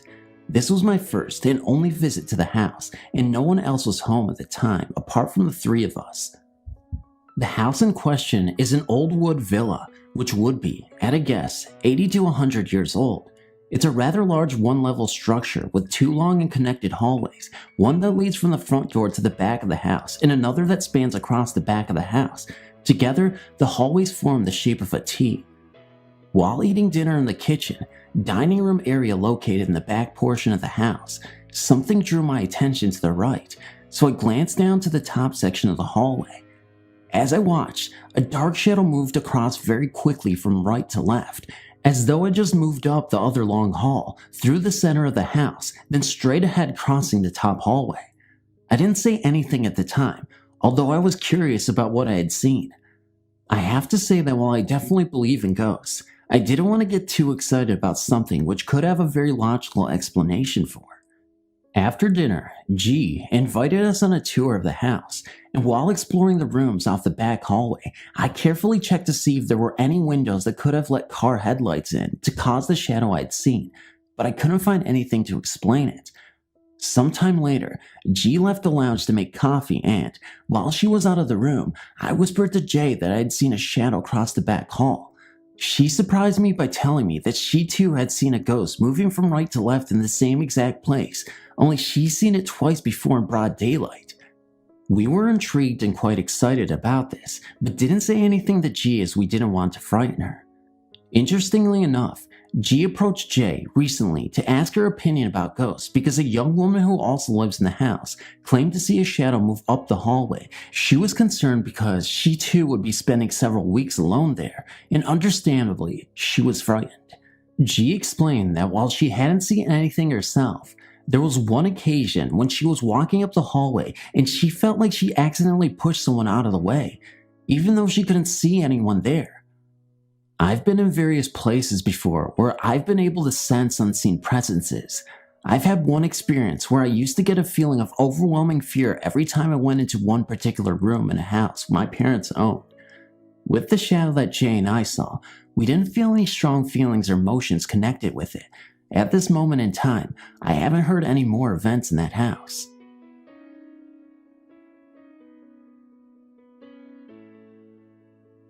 When I was about 12 years old, my brother, sister, and I moved into my grandparents' house. Ever since we could remember, we heard stories about the house being haunted. Nothing too big, but strange things happened a lot. Rumor had it that there used to be a horse track room stable where my grandparents built their house, and a little boy had been trampled in there. We have never actually checked into this story, but it is what we heard. At least it is what we were told. Anyway, all of us grandkids were petrified of going upstairs. It was always so cold up there and just freaky, but that was where all the bedrooms were, so when we moved in, we had no choice. Actually, I had no choice. My little brother and sister had beds set up downstairs and I slept upstairs. When I was about 4, I had taken up smoking cigarettes, but no one knew about it. I used to turn off my bedroom light and smoke cigarettes. I turned off my light just in case my grandparents happened to come up the stairs. They always turned on the hall light to help their way up the stairs. This way, I would know how to put out my cigarette and spray air freshener.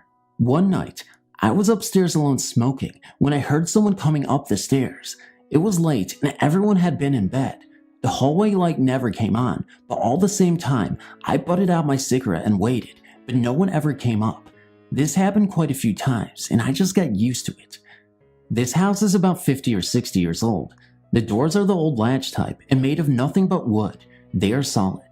To close the door, you have to lift the hook and latch it onto the other part of the door. To open the door, you have to lift the handle and pull the door open. On my bedroom door, I also had an eye hook lock to keep my room locked and my little brother out. I would be laying in bed at night watching TV and my bedroom door would just pop open, but it would never open all the way because of the lock on my door. I never thought anything of it. I just thought it was a breeze until my brother and I started sharing stories about what was happening in that room in the house.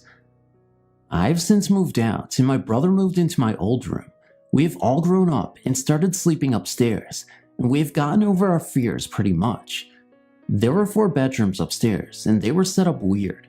The house was square, 2 bedrooms on each side of the house with a staircase up the middle. To get to the 2 rooms, you have to walk through the main 2 ones. When my little sister finally decided to move upstairs, she moved into the room behind mine. She swears to hearing a little boy crying in her room at night. Recently I bought a Ouija board and have been using it at my new house.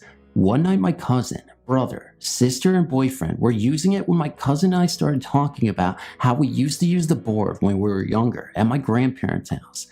My cousin remembers talking to a little boy who died at this location, and she remembers the little boy telling us his vision of the story of what happened to him. He told us his name was Brandon, and his father beat him in the tack room, and that unlike the story being passed around, he hadn't been trampled at all.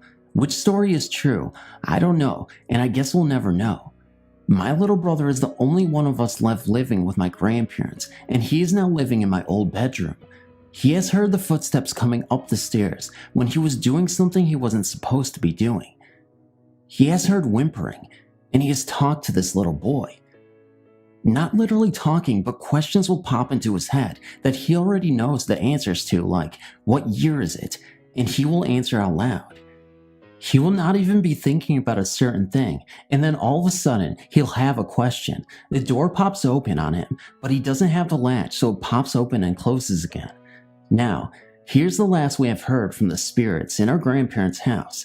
He was sitting in his room talking to his girlfriend on the phone when he heard someone coming up the stairs. The footsteps stopped at the top of the stairs. He hung up with his girlfriend and went into the hallway, but nobody was there. Now, what happens next makes us believe that the little boy was beaten to death and not trampled as everyone had been told. The footsteps were heavy ones, definitely not of those of a child.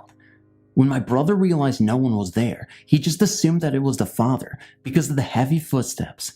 He told the father that if he didn't leave Brandon, the little boy, alone, that he was going to kill himself and haunt his butt down. He would then beat him to a fine pulp, then come back to life, yeah right, dig up his grave and burn his mangy hide. My brother has become attached to Brandon and has not heard anything from him about his father or heard his father around the house. When I was a small child, around 7 or 8 in the late 1950s, my parents took our family consisting of my sister and 2 families of cousins, and all their parents, plus 1 grandmother, to the UP in Michigan. The reason being for this was, there weren't enough bedrooms downstairs in the rented cabin, circa 1920s. That's where all the adults slept, and all of us kids were put in the sleeping bags up in the loft. Not too much time after going to bed, I felt a heavy presence and looked around to see if any of the cousins were feeling this, whatever it was. Alas, they were all sleeping soundly, except for me. After a while, I became very afraid, and a man's face appeared right above my sleeping bag, glowing like it was daytime. It was well after midnight. I remember seeing this face for a moment or two, before the face vanished entirely. I was so scared, I screamed in terror to leave me alone, waking up my family in the process. They asked me what the matter was, and I told them that I saw a face. They both tried to confront whatever it was, and told me that it was just my imagination, and that there was nobody there to scare me. All night long, I laid there frozen in my sleeping bag, unable to move.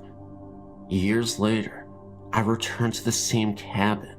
I was 18 years old now, and I was with a couple of friends. At this point, I'd become so fascinated with ghosts and the paranormal that I wanted to do some spirit sessions in the process. We ended up using a Ouija board to contact the spirits that I thought appeared to me years before as a kid. So, me and my friends began the Ouija board session. We began to ask it all sorts of questions and requested it do things for us. Things such as turning the lights on and off, knocking on the walls of the cabin, anything to get that extra confirmation. It wasn't until my friend James told me that he was getting bored of this because we weren't getting any answers, and the Ouija board wasn't even moving the planchette. It almost seemed as if the spirit had completely left, until late that night, when we went to bed. There was a rocking chair in the cabin that had been left there for years. What my friend James saw next swears it was true.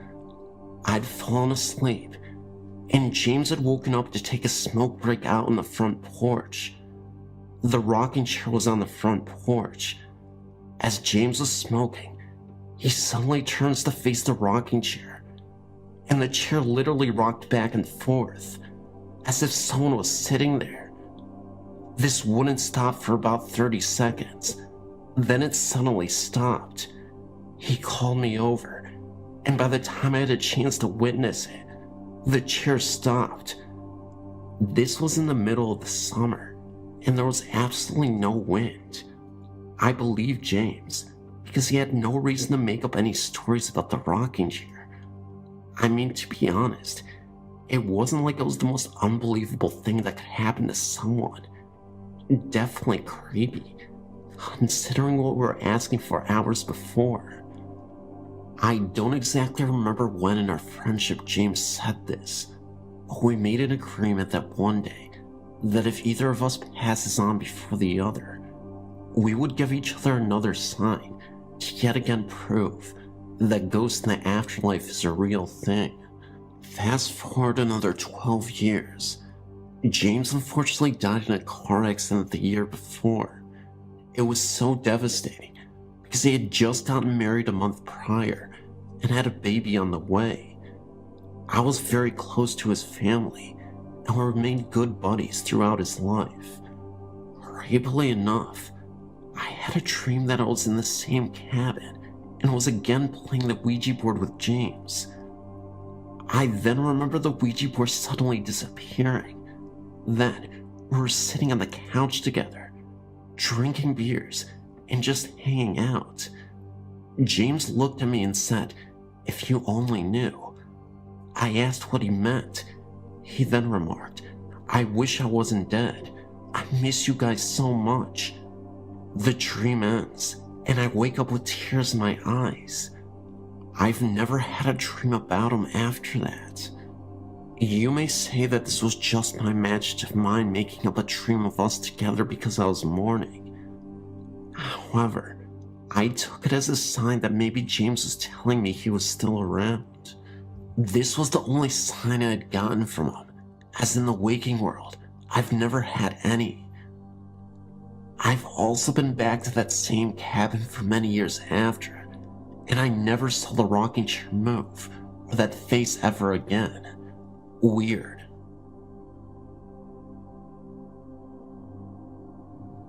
I will start by telling a story that happened to me when I was about 13.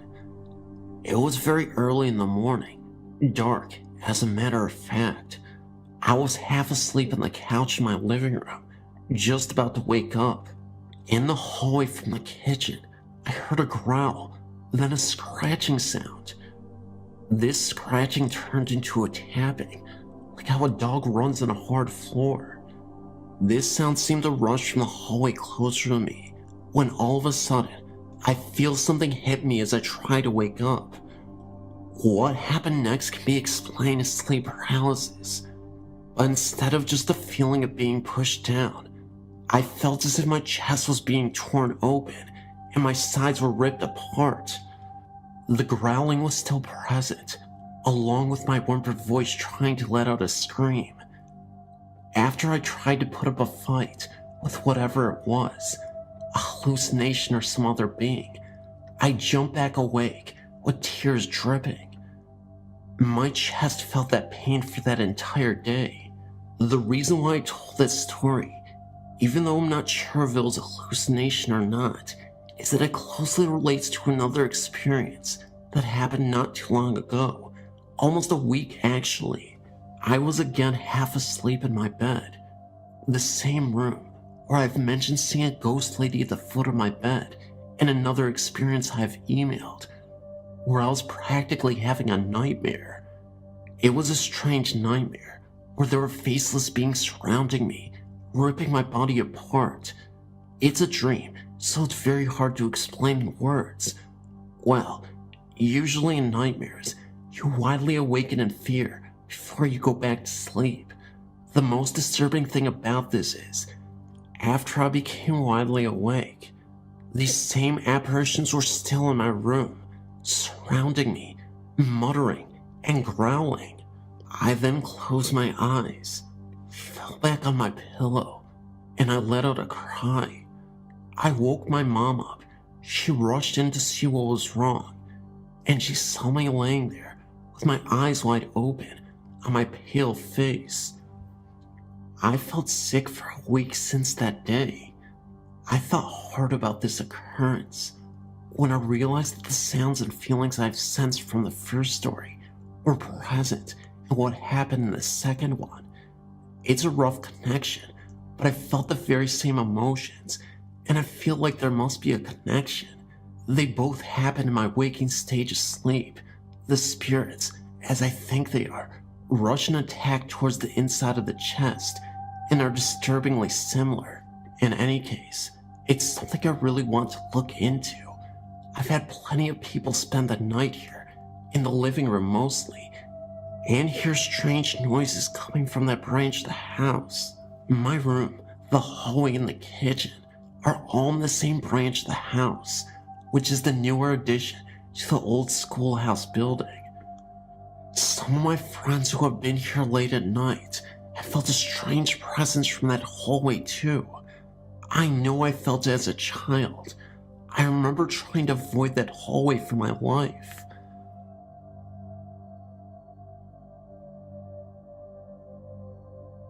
I remember when I was a little girl, my grandparents owned a colonial farmhouse that had been standing for at least 150 years.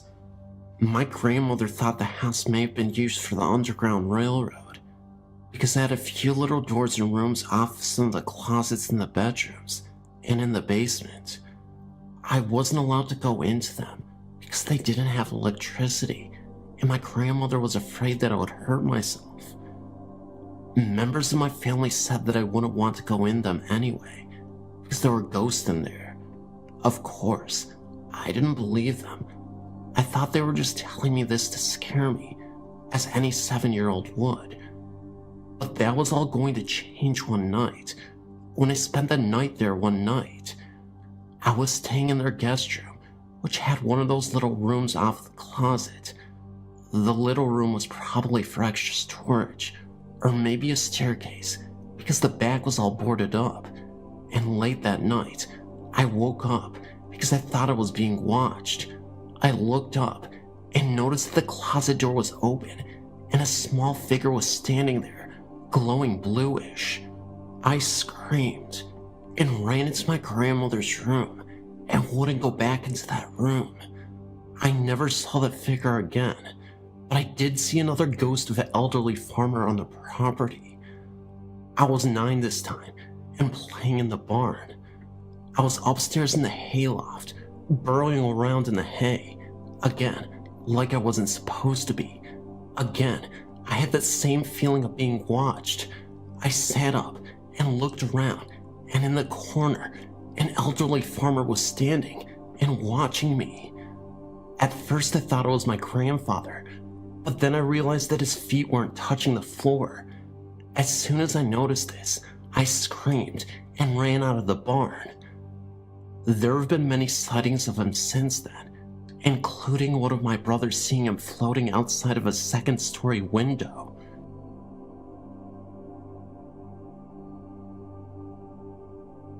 This is an experience I've had repeatedly over the course of several years when I'm in bed for the night, just falling asleep. Still, to this day, it tries to return, but I've found ways to avoid it or fight it because it scares the heck out of me. It's almost as if it were a dream, but I'm not actually asleep when it happens. I feel as if it is when I'm on the verge of sleep, but still almost awake. Like just before your mind actually lets go and sleeps. There's a place in between, and it only lasts a second. But that's when this thing happens to me. I can only speak for myself. I don't know of anyone else who has experienced this, but I've heard stories. Also, whenever I remember this, it is always in slow motion. I feel as if it is something coming at me from behind always towards my back. It's like a shadow, and it tries to suck me deeper into sleep. And if I don't fight it with all my might, I truly believe I'll never wake up again. While this is happening, I'm frozen and cannot move, yet I am aware of my room. I'm aware of things around me and what is happening. I can even hear my TV. I can scream in my mind and barely hear it all come out of my own mouth. It takes all my might and effort to open my eyes. But once I get my eyes open, I can focus on things in my room, like my dresser or door, anything, and come out of it.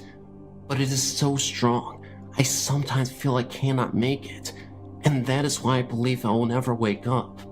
The entire time this is happening, I'm frozen to my bed and cannot move. Please note, it's hard to explain. It doesn't feel as if it is pulling my body. It is pulling me deeper into sleep. One time, it was pulling me so strongly that when I did get my eyes open, I actually could see my room, but it was as if looking through water or fog. It still had me, even though I was opening up my eyes. This is a true experience. Believe this, I'm not joking. I would not type this much otherwise.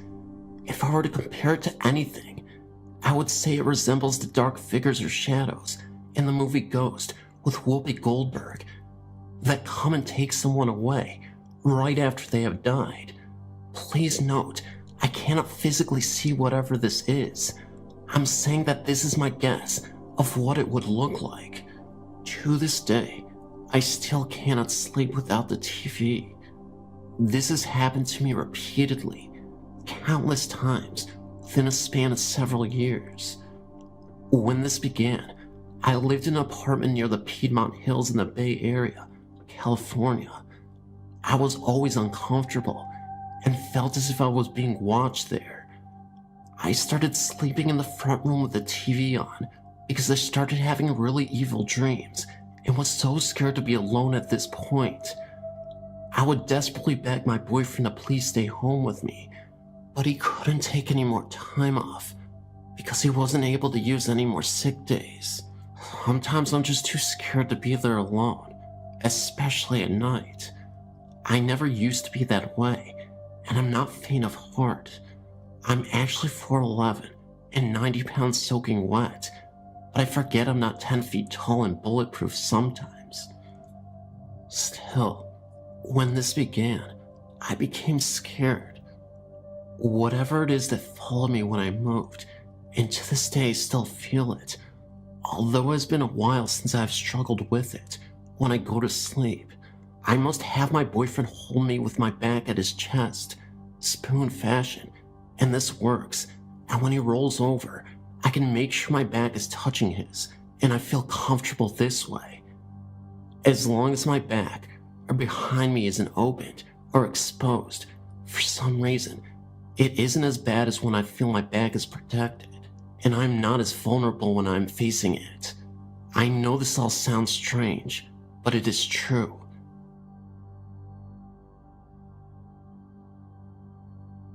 I work in a nursing home, third shift.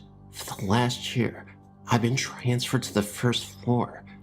I, among others, have seen some pretty weird stuff. It starts like this. About 6 months ago, I started seeing off-the-wall things. While all of us were at the nursing station, there are only 4 employees on third shift first floor. People coming out of the dining room, not in wheelchairs, but walking upright and pretty darn fast. A person down one hall walking out of one room and into the next on the same side of the hall. Both rooms have non-ambulatory residents. Water turning on in one's room's bathroom. One resident that passed away about 4 months ago can still be heard laughing. I've never heard this personally, but others have. An entity that always runs in the same direction at lightning speed with arms flailing. I'm talking 28 days later style. Only 2 of us have seen this. I see it sometimes up to 5 times a night, but only when I'm down one certain hall. I call it the track runner. These are some of the real common things that happen. Now, for the ghost stories. About 3 months ago, I had a resident that is mentally with it ask me to get that man out of her room. It literally gave me goosebumps. When I asked her where he was, she said there by the mirror. Needless to say, I saw no one. So later on, I asked a coworker if she had seen anything that was different or odd. She told me to stop and went pale. About 10 minutes later, she came to me again and started talking, mainly about the things I posted above. We ended up at the nursing station in a pretty good discussion, and all of us had pretty much the same story. Fast forward to Thursday, October 14th to 15th, 3rd shift. The same resident that had asked me a few months ago to remove the man by the mirror from a room rings me her call bell. I go down and ask what I can do. She tells me to get him out of here. I ask who, the person by the dresser. She replies. Now I'm thinking too cool. I step out in the hall and get another coworker and have her wait outside the door out of sight. As I return to the room, she's now asking me, why is my husband with that stranger? My husband is dead, and I don't know that other person. I ask her where they are, and she tells me, don't act that way with me. I'm not crazy. I know what I see. Then proceeds to get verbally abusive with me. The other coworker comes in at this point after hearing what went on, and the resident goes through the same routine about her husband and the stranger with him. So we get the change nurse. Same routine. 3. About an hour later, another resident rings her call bell. At this point, 2 of us go down together, different hall. This resident is bugging us to get her out of bed. Her words, I don't want to be in bed with him. He's not my husband, and I don't know him. She was definitely shook up, so we transferred her to her chair and brought her out to the nursing station with us. While we were getting her some coffee and graham crackers, another bell rings. Again, different hall. The charge nurse got that one. She comes back out and stated that the residents that the man by her TV told her she wasn't going to be here much longer, and she insisted that he was still there, although the charge nurse couldn't see him, even after turning the lights on. Number 5. The first lady that saw her husband, and stranger rings again. So 3 of us went down and left one aide to watch the halls answer and answer call lights. This time, 2 of us stay in the hall, and only the charge nurse went in. The residents started talking about possession and demons, very detailed and very scary, to say the least. I figured with all the weird stuff happening at work and all, I would share what I've been experiencing with my coworkers as of late. I've had other uncanny things in my life at other places, but nothing with this much activity. There's so many other people that either agree with me or describe what I've seen to me first without me asking. I have a confession to make. I'm not an ordinary person. I don't mean that I've exhibited quirky behavior in the past and I'm simply unorthodox, but I have this uncanny ability to sense things. Whether these energies that I've learned to embrace are malevolent or benevolent, I can't say, as I'm unable to clearly make the distinction.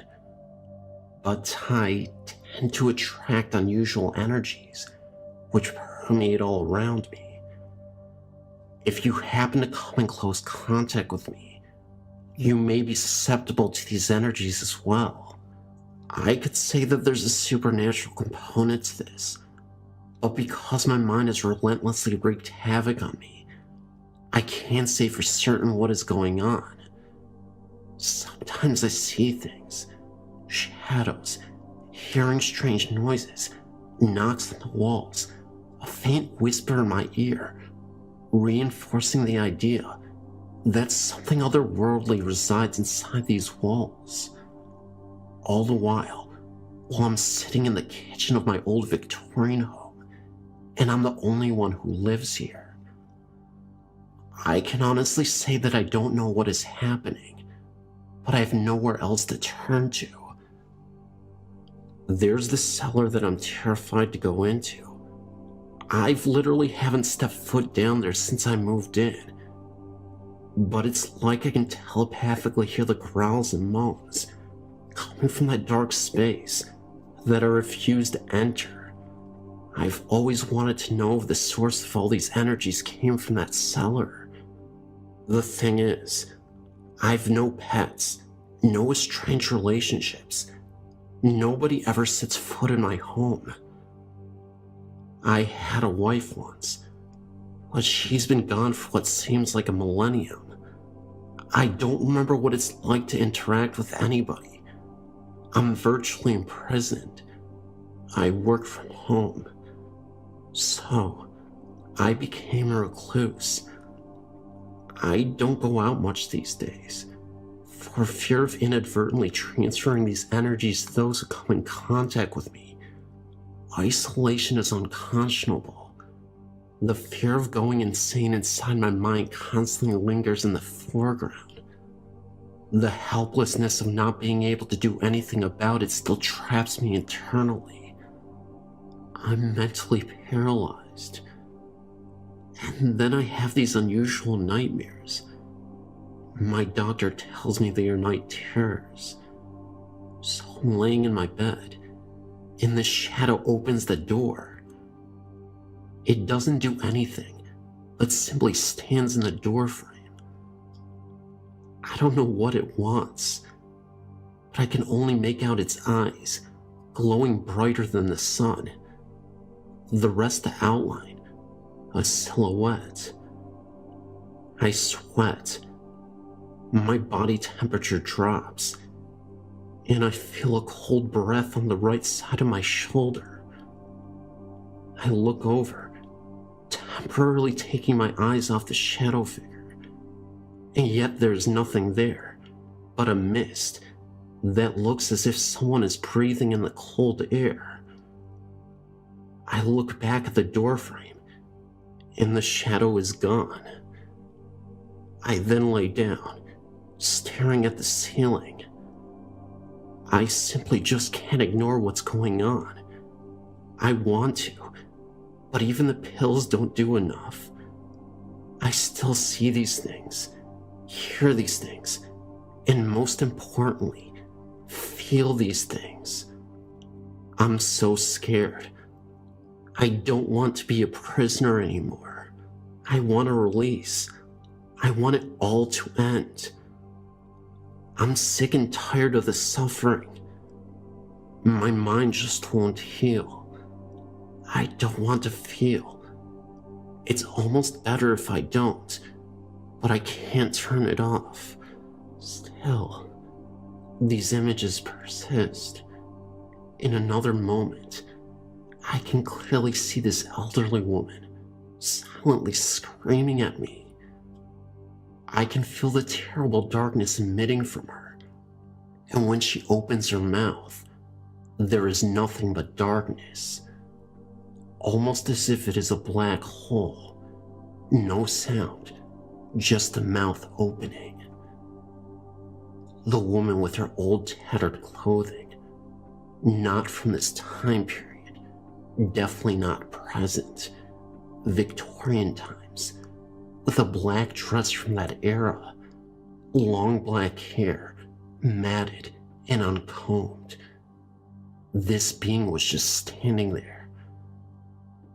I ask it what it wants from me, but it remains silently screaming for a few seconds. I blink my eyes as hard as anybody could. The figure simply won't disappear. I see a single cockroach move out of her mouth. I had to have dreamt this. This night terror felt so real. It consumes me. I can't get it out of my head. I go back and forth thinking this has got to just be a hallucination.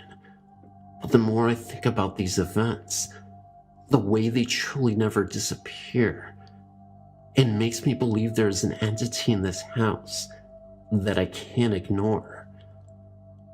They are communicating to me through my dreams and through some of my hallucinations that I've had as well. The therapists, the doctors, they all tell me that I've got some psychosis. Trauma from my youth remains unsolved. But these walls inside this old home has so much history engraved into it. Tell me that spirits don't exist, and I can't prove it to you. I can only tell you about my experiences and how sensitive I am to the other side. Then I think to myself, why are we so arrogant about this other side? Why do we dismiss what we do not understand? Maybe I'm just crazy. Or maybe the world wants to shield us from the fact that these beings live among us. If you truly open up your eyes and begin to understand that there's nothing that the world can't see, then you can believe. Several years ago, I was planning on moving from the USA to Australia to be with my partner Craig. My partner and I would talk for hours on the web. What else can you do when you're 9,000 miles apart?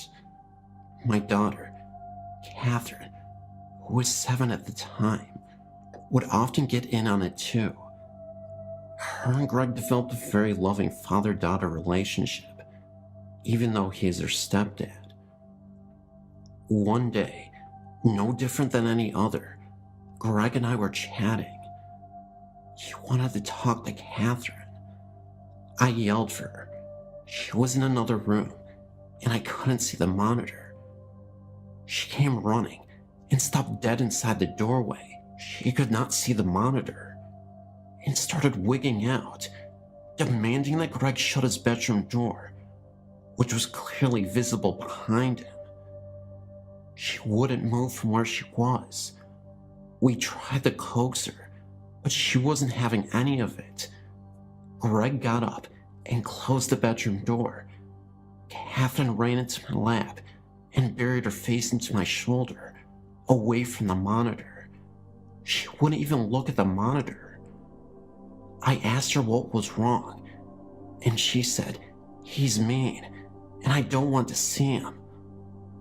Completely caught off guard, I asked her who was mean. She answered, "The mean guy in the doorway." I asked her to describe him. She said he was tall, had red hair, blue eyes, and wore a dressy shirt. Deeper voice than Greg's. Oh, and by the way, Greg's voice is already pretty deep enough as it is. I tried to get more information out of her. That was all she had, or what she wanted to tell me anyway. I relayed what she had told me to Greg, and he just didn't get it.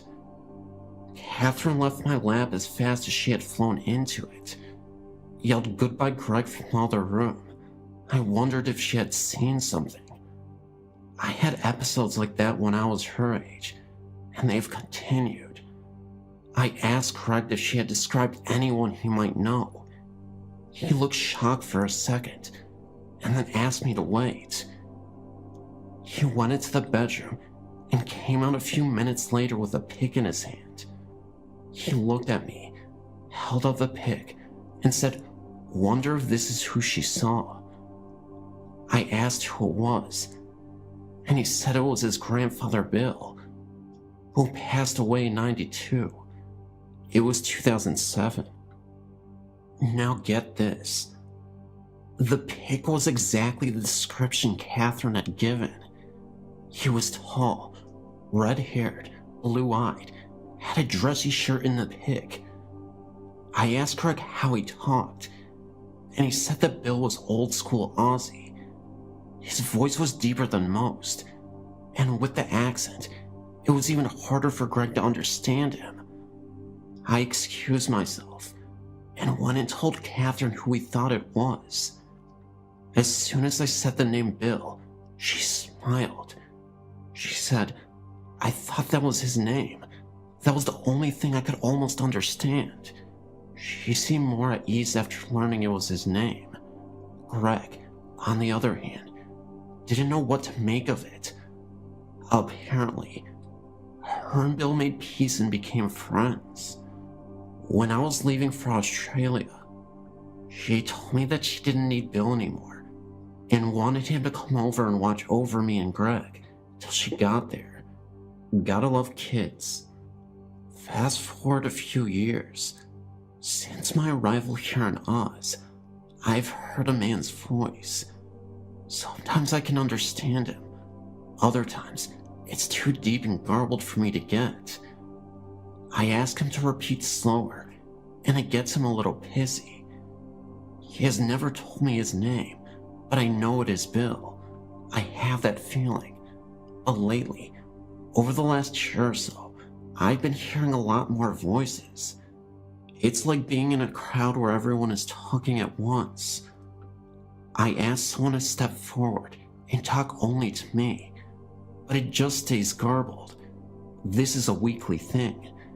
It has gotten to the point where, when it starts, I simply say, if you're all going to talk to me at once, then I won't be able to understand any of it. What I was wondering is if anyone else has ever heard this, and if so, what did they do? Might this be more family members who saw that Bill was able to talk to us and want to try themselves? Or might it be something bad? Sometimes, not very often, I get a bad feeling when they start talking. Bill is still with me. I asked him, but he's given me nothing.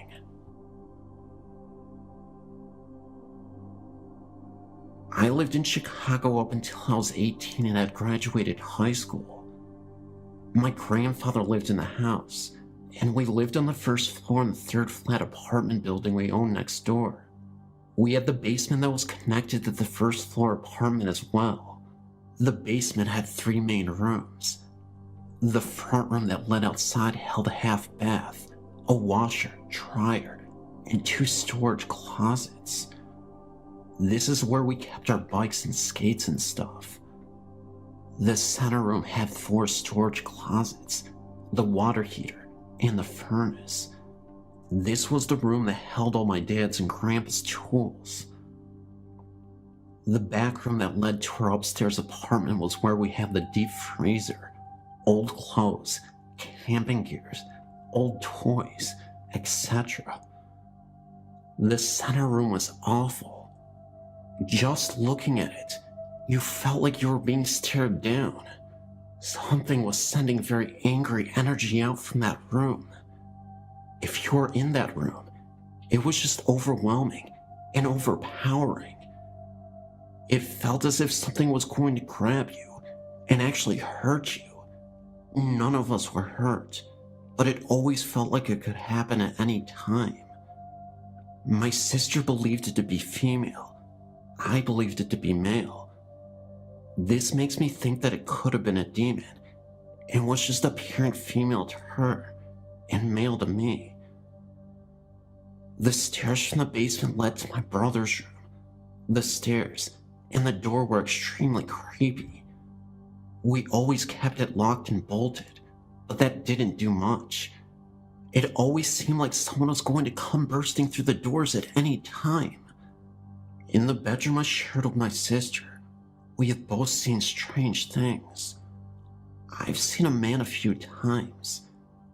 He would start at the head of my bed, which happened to be by the door to the bedroom, and walk towards my closet. My closet and my parents' closet shared a wall. From there, he would kind of nod his head and then disappear. I could tell he was wearing overalls, work boots, and had gloves in his back pocket. He was tall, about 6 feet, dark hair, dark eyes. I could see all of this, but I could also see the other side of my room through him. He was kind of a misty gray color. I saw him first when I was 5, then again when I was 8, and the last time when I was 14. When I was 12, I felt a pulling on my blanket. At this time, we didn't have any pets that would roam loose, and there was no way for them to get out or even reach my blanket. I feel my blanket being pulled. I kinda grumble and try to pull it back up, but I can't. So I look at the foot of my bed, and there's a boy sitting there, grinning at me, gripping my blanket. I tell him, "You let go. I'm not scared of you. Go away." And he disappears. I pull my blanket back up and go to sleep. Then we just had weird things happen. Bread would slide across the counter. Things would be moved from one end of the bar to the other. Things would go missing for a few days. These types of things not only happen in our apartment, but in the upper 2 levels that we rented out.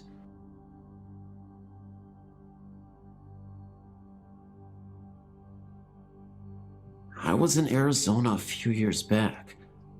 I was at the Sonoran Desert Museum outside of Tucson. It is more like a zoo than a museum.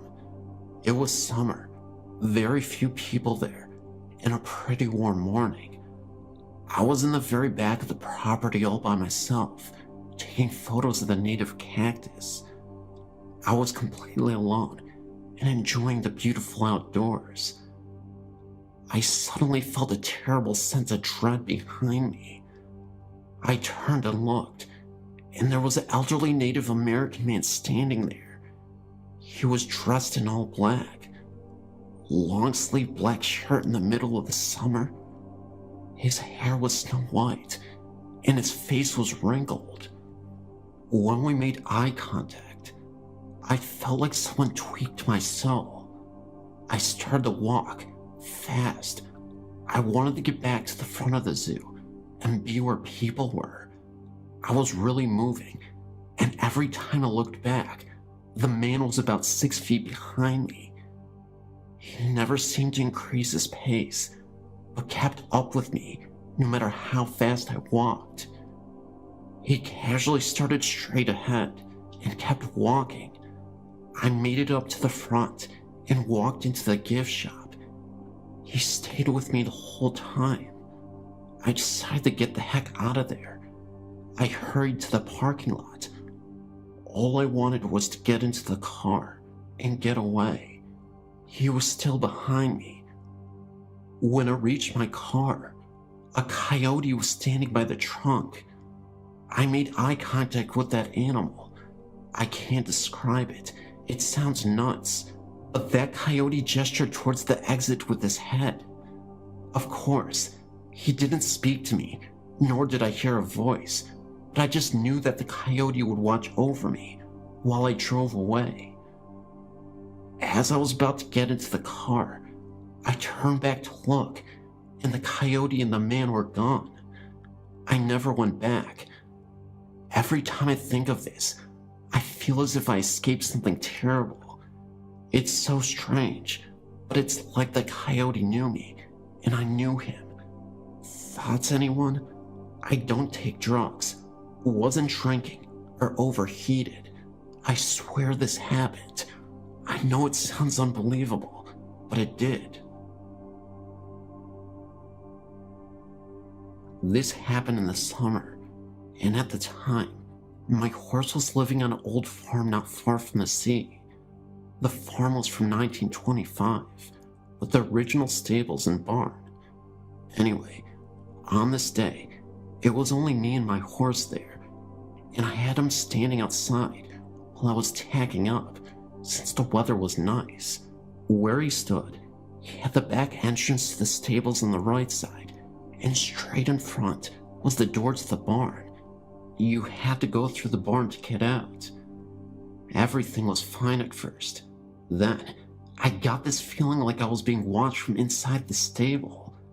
I looked inside, thinking that maybe one of the other girls who had their horses there had come, but it was empty. I shrugged it off and continued grooming. Then, I noticed my horse had his attention towards the stables. I walked up to the door and looked inside, but again, there was no one. I got my saddle and stuff and started tacking up, and then my horse suddenly tensed up. He stood completely still, his ears forward, and all his attention on the entrance to the barn. I looked over, thinking it was a cat or something, but what I saw made the hairs on my neck stand up. In the barn stood a tractor. Behind us, I could see a dark figure. It didn't really look like a man. It was more, I don't know, liquid sort of. It stood on the one side of the tractor, partly hidden, and I could swear that it was staring back at us. It moved backward towards the back of the tractor and just vanished. Well, I hurried up with my Sadie, grabbed my helmet, and though I really didn't want to, I walked my horse towards the barn. Let me tell you, it was no easy task getting him to go inside, and when I got him inside, he refused to go anywhere near the tractor and almost ran out the other side, pulling me alongside with him.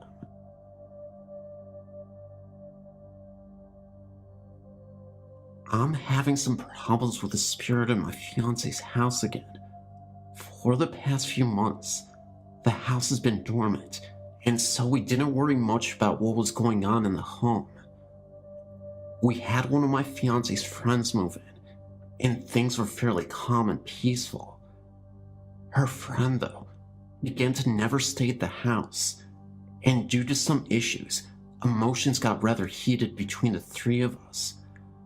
2 days ago, her friend moved back after a fight, and activity has escalated in the home since then.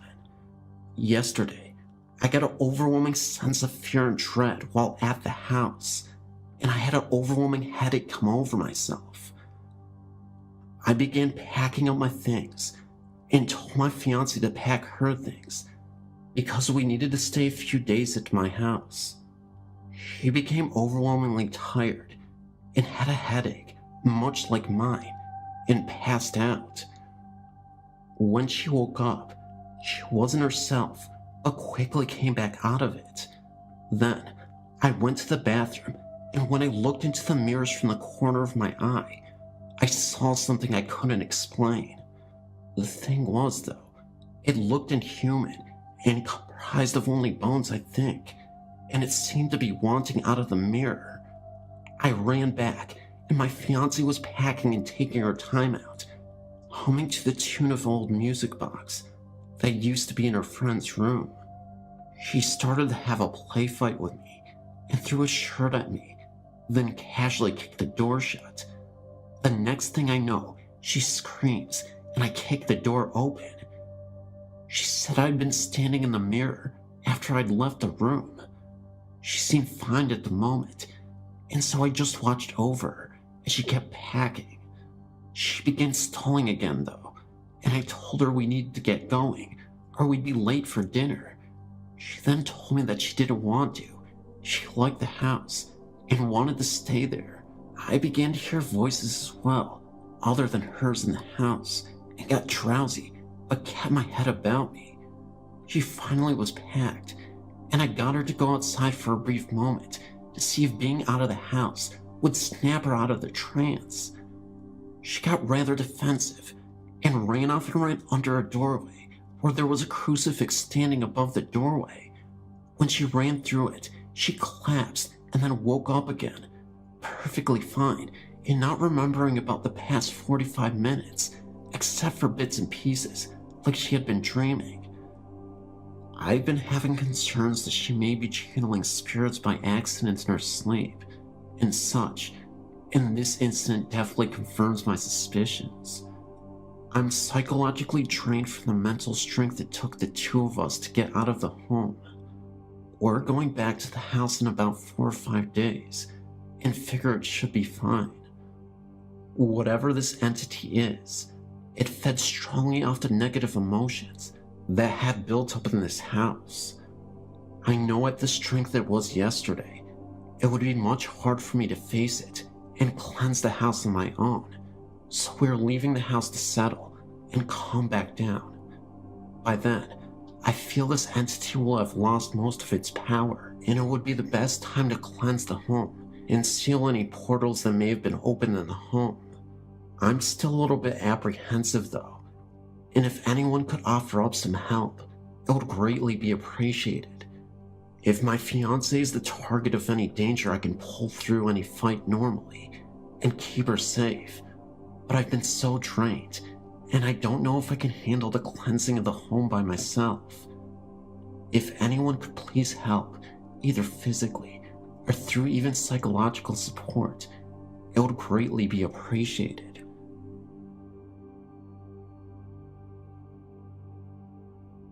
Hey there, I live in Akron, Ohio. About a year ago, I moved into my ex's house since it was nice, and well, we were in love. I lived there for about 6 months before she broke it off and decided to live in Ireland. I've been heartbroken for a long time, but I do remember some extra stuff that happened in that home. It's on Spicer Street in Akron, Ohio. About a month after I moved in, the first thing I noticed was waking up with her, and every single clock in the house, including the computer clock, wristwatches, etc., would be turned around 40 minutes ahead than what they were supposed to be. This only happened once, and after I arrived at class, she called me to explain how each clock had changed overnight. Later, she told me that the previous tenants believed the house was haunted and refused to move back in. They were both girls, I was told. We began to notice other things too, such as their stuff would get moved if we left the kitchen. The television would turn on and off. Lights would turn on and off if we left the home. Fan would move and not move. TV would turn channels with the remote being on the TV. And certain spots in the house would be unusually cold. She was scared at times, but I typically wasn't. I just thought of it as having a little kid in the home. I wasn't really worried, and I was confident that I'd be able to protect her from that kind of stuff. If you read some of my earlier posts, I see specks a lot, and I guess it gives me some sort of confidence, even if I don't understand them. My thoughts were confirmed, I believe, when I was sitting in the living room with her and thought I spotted a blonde-haired boy's face under her table. It looked a lot like a German kid, but naturally, I blinked and it was gone. There were 2 spots in the house that seemed really weird. The basement was odd, but not too odd, since students in the past used this place for studying. The oddest part in her house was her bedroom closet. I would step at the door and not go in. She refused to even sleep close to it. I was the one who slept closest to it while she slept between me and the wall. I didn't really see anything from it, but it did feel really weird, and it didn't feel like the kid. It was something else. Also, that closet was connected to the attic, which neither of us ventured into. After I saw the kid, I felt some sort of attachment to it. I remember she used to complain that sometimes my eyes would go completely black in the house. I'd usually counter it with me complaining about staring at me, as she slept as if I woke up around 5 in the morning, but we wouldn't argue about it. It was just weird. When we broke up, or rather, when she broke up with me, I'll admit it. Her away messages often wrote how she was scared and didn't want to hear any noises. So I guess the activity in the home increased when I left. Again, not sure why. So, I want to find out more about the home, but I don't know where to start.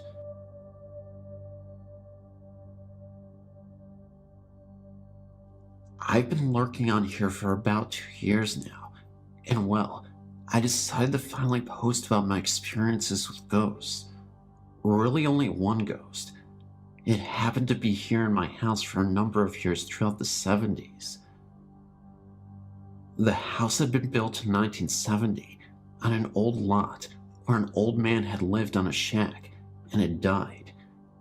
Now, the spirit that had stayed on the property was one of a child, though. Maybe the old man had a kid and it died. Who knows? Anyway, all sorts of stuff that one would imagine a child would do happened. You know, things would get lost, stuff would move from one place to another, vases and sculptures would be on their place on tables, and when the family would come back, the sad items would be in pieces, smashed against a wall about 3 or 4 feet away. Sometimes, of course, you couldn't get into the house because the screen door would be locked and nobody was in the house at the time. Just imagine a door with a simple hook going into the circle slot. Now, over the years, I've tried to get that hook to slip over into the lock, you know, to see if it could happen by accident.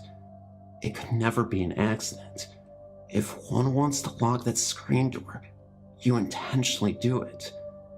Feelings of being watched and feeling the weight of someone or something next to you in the bed. My grandma would tell me that I would go off in the house in my walker, circa 1981 or 82, and I would travel all the way from the kitchen to the living room to the hallway. Now, when one enters the hallway, even in the daytime, if all the doors to the room are shut, it is pitch black. She claimed that I would be in the hallway for a couple of minutes, and then I would come shooting out from the hallway as if my walker was pushed or shoved by something, all the way back to the kitchen and crash into the wall. Now, it would take me a couple of minutes to get all the way to the hallway since I was a toddler, yet it wouldn't even take me a minute to come crashing into the wall of the kitchen. Now, I remember seeing some sort of whitish gray ball floating when I was laying down on the rug one day. This must have been 1982 or 83. I can still see that image in my brain to this day. My grandmother noticed me getting up and looking under the dining room table, and I started to shout, "Get out!" or in my way of talking back then, "Get out!" My grandma started yelling, "What's wrong? What's the matter?" I kept on shouting and punching and kicking at nothing, all the way towards the front doorway. And when I got to the door, I kept kicking the door, and then I stopped. By this time, my grandmother, who was rather slow due to weight, had gotten to the hallway that led to the front door and was asking me what was wrong. She told me that I had said that I didn't want it here, and I told it to get out. I think I had some sort of hold over it, as I was the only child born in the house. My uncle, who was only 12 at the time, had been born in an older house. I think the spirit was attracted by the fresh new life that was now in the home, much like the spirits in Poltergeist were attracted to the little girl. You know, they wanted some sort of that life force. I think that was the case with this. I got rid of it before it got too powerful, much later on. What do you think? I've lived in this house for the past 27 years. Nothing out of the ordinary has happened since those early years. For a while now, my sister has lived in a house a few blocks away from my parents' house. I live with my parents. I would go over there to babysit my nephew when my sister had plans. Some nights I would sleep over there. Our house always had a creepy feeling to it, a thick feeling to the air. My sister had just had knee surgery and wasn't able to take care of her son, so I was spending the weekend over there. The first couple of nights were fine. I didn't mind at all. But the last night I stayed there, I was in the living room watching TV when I caught something out of the corner of my eye. It looked like a shadow. Before I say any more, I better tell you the layout of my sister's house. When you walk in, you go to the left and down a hallway. The open doorway to the left leads to the kitchen. The kitchen has another entry as well. The first door on the left is my sister's bedroom. The only door on the right is the bathroom, and the door at the other end of the hallway belongs to my eldest sister, when she's there, that is. On the other side of the kitchen is a set of French glass doors and let out into a game room, an add-on to the house. The doors are always kept closed and locked at night. The only people in the house that night were myself, my sister, the one on the mend, and her son. So anyway, I saw a shadow. At first I thought maybe it was my sister getting up to ask me to get her something. But the shadow simply vanished before I could get a closer look at it. I shrugged it off as me being tired. I lay down to go to sleep. I woke up a couple minutes later. It was around 5 in the morning. I didn't know what had woken me. I was sweating badly, and I felt like someone was sitting on my chest. I was propped up enough to see the French doors, which were across the room from the sofa. What I saw that night is engraved into my brain. There was an old woman outside the doors. She had her hands pressed against two of the glass panels, and her face against another. Her mouth was open in a scream. I was scared beyond belief, because I couldn't move, I couldn't speak, I couldn't do nothing but lay there. And then the door began rattling. The woman was shaking it. A shadow came out of the kitchen, and the woman vanished. The shadow vanished after that, and I could breathe again. I don't know what the shadow was, but it did make the woman go away. I like to think it was my guardian angel. Who knows? That's my story. Anyway, and yeah, it is true.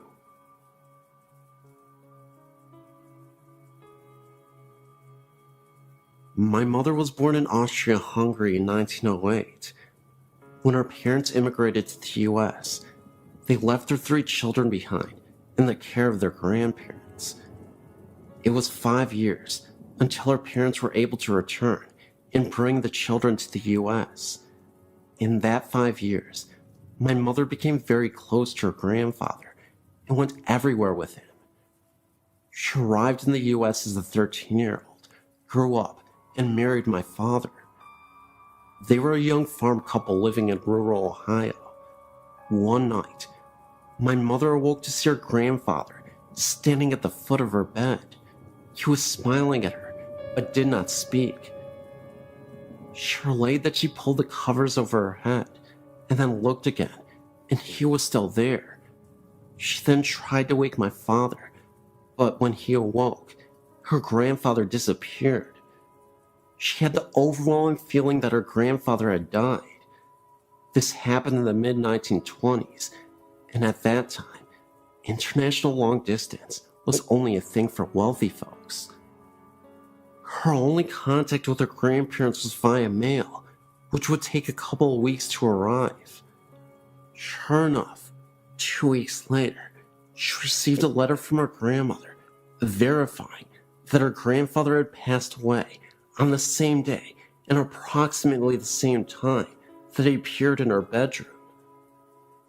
My father attested to the entire happening. This was always our family ghost story that no one ever had a reason to doubt.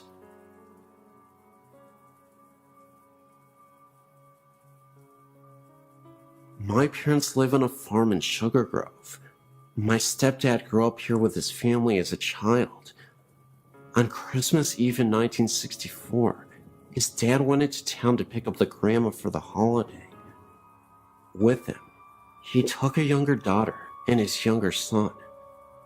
On the way home, there was a terrible accident, and everybody died except the daughter. Over the years, the farmhouse was used as rental property until my mom met her husband. They have lived here now for 6 years and have had many experiences with the spirits of this home. I, too, have had some of the same. There are many voices that we hear.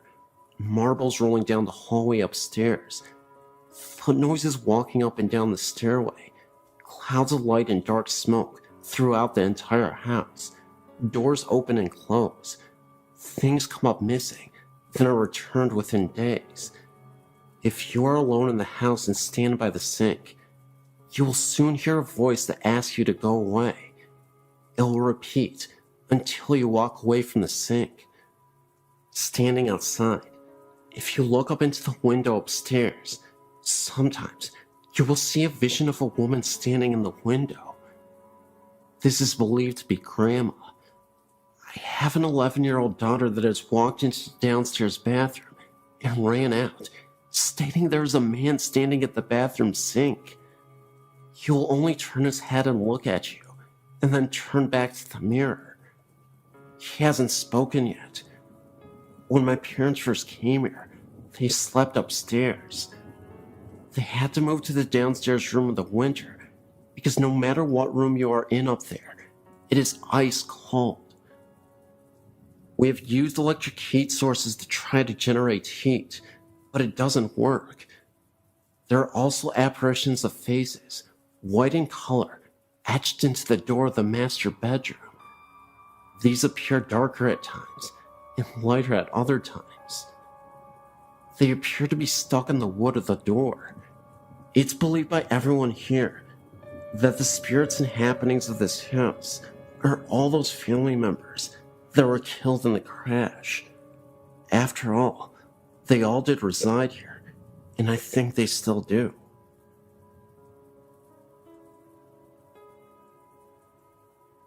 My mother passed away a little over 4 years ago.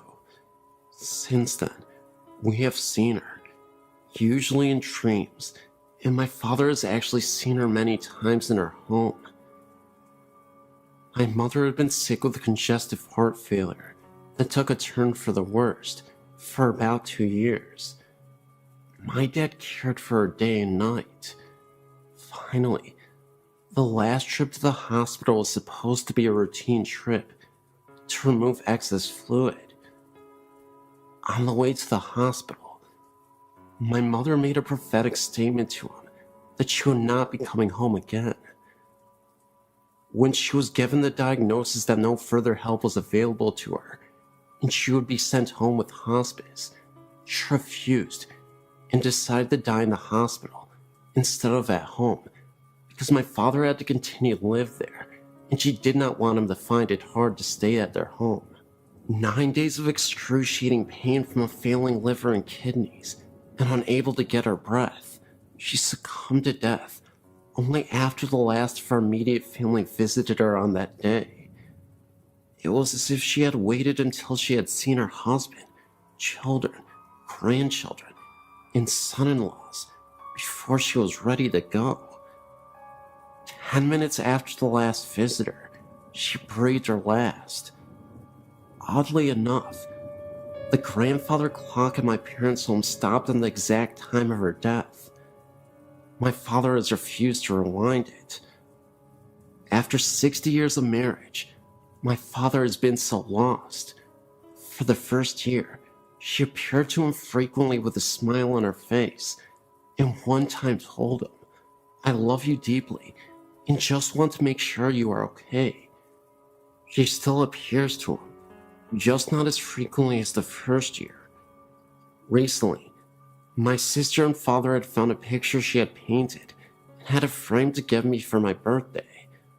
My dad saw my mother the morning they gave me the gift and said she was holding a shopping bag with a wooden frame sticking out from it with a huge smile on her face. He said they communicated without talking, and he knew she was happy and proud I was getting the picture. I've seen my mother in dreams, but only one stands out as a possible contact with her. In my dream, I was looking through the picture window at my parents' home and saw her sitting in her chair with my father standing over her, talking and smiling, as if he was catching up on recent events. I went inside the house and she looked at me and smiled. I remember how peaceful she looked and so healthy. I remember saying, "Mama, how can this be? I saw you in the casket at the funeral home." She just smiled at me and said, "Well, sometimes these things just happened." I replied, "Well, I don't care how it happened. I'm glad to have you back. I've missed you." With that, I woke up. One other time, after an extremely frustrating day, I was walking in a corridor and thought I'd heard her call my name. She said, "Susie." I actually said out loud, "Mama?" She was not even there. My sister says she has dreamed of her, but never actually have seen her. My son slept in my mom's bed about 6 months after her passing, and said sometimes in the night, he felt her sit down on the side of the bed. He knew it was her, because he could smell her perfume. My nephew recalled a dream he had the first Thanksgiving holiday after her passing. He said that in his dream, he walked out of his upstairs bedroom, and she was in the hallway. He said, "Let's go get some turkey, Granny." He said she replied, "Now, Mark, you know I can't go downstairs with you this year, but you know I'm here." My family feels that she is around us all the time.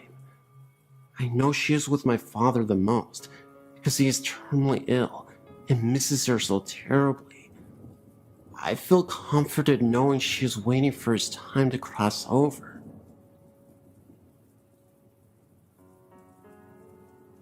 My mother is a current janitor working at Rockford College, and one of the buildings she is assigned to cleans happens to be the Burpee building. There, she and some of the other ladies that work with her have lunch in that specific building every work night. A while back, she told us that during her lunch break, she saw what was a female figure walk past the room they were in. She said she wore a blue dress and had blonde hair. The room has a mirror that faced the only door of the small area. She said, and I quote, "I glanced at the mirror, a habit of doing when you're in that room a lot, and saw this thin, transparent figure walk past the door. I thought it was one of the other girls that was walking by, but it wasn't until I realized that no one that night was wearing a blue dress or had dyed their hair blonde. I walked out to see if it was a trespasser, but saw no one in the hall. I called security and asked them if they allowed any blonde, blue-dressed girl on the property. They denied doing so, confirming my suspicions that it was possibly a ghost. This is just one of the stories that she has told us during the last 2 years of her encounters with the Burpee ghosts.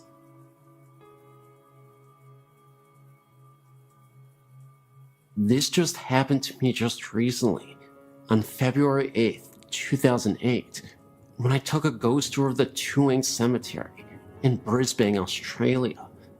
First of all, I'd like to keep this to myself anonymous. Secondly, what I saw is true, for I did some research to see if anyone else experienced what I saw that night, and, as it turns out, a few people over the years saw it too. It was cold and partly windy that night when I turned up at the ghost of the Tuang Boneyard, Brisbane's oldest and biggest graveyard. There's a lot of strange stories connected to this boneyard, like a vampire.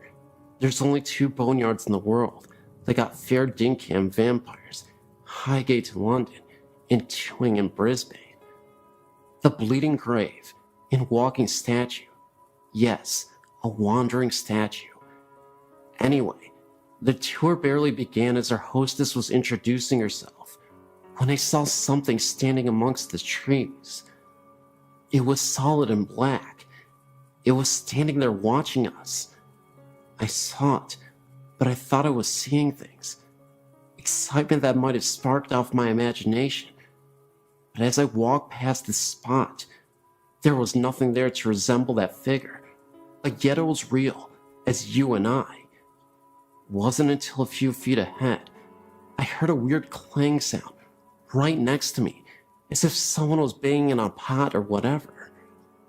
I thought it was the signpost rattling, but there was no signpost anywhere. Now that was frickin' weird, I thought, as I hurried on, looking behind me. Most of the night I felt we were being followed by something, as I was tailing Charlie. Best place to be on a ghost tour at the end of the line. Things started to get a bit stranger, like the cold wind I felt touching me if there was no wind blowing. The same thing happened again 2 nights later, when I felt something touching my neck in my own home, or seeing things at the corner of my eyes. When I turn around, there would be nothing there. I thought I was ready for the madhouse at one point. I know that I saw something, so I researched it, and as it turned out, others saw that same black figure at the same spot where I saw him or her, whatever the heck it was, and heard the same clanging sound I heard, so I didn't imagine it at all. I hope I didn't. That's my story. I've got other great spine-chilling tales, which I'll put up ASAP, but this was the first experience I had in years, except for the ghost of my dog who came back for a few nights to bark goodbye to us.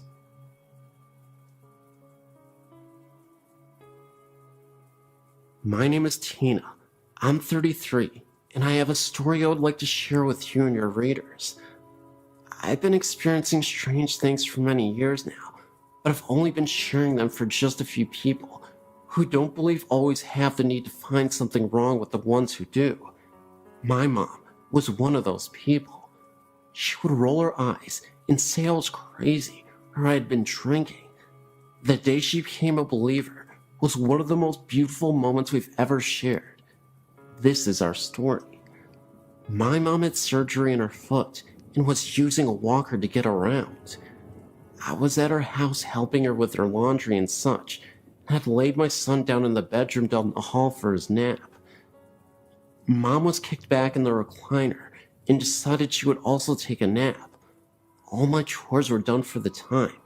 Everybody in the house was sleeping, so I went out to get into the pool. I turned on the baby monitor at the room where my son was sleeping and brought the other piece outside with me. My mom lives out in the country. No neighbors close enough for monitor to pick up any other signals from a phone or another baby monitor.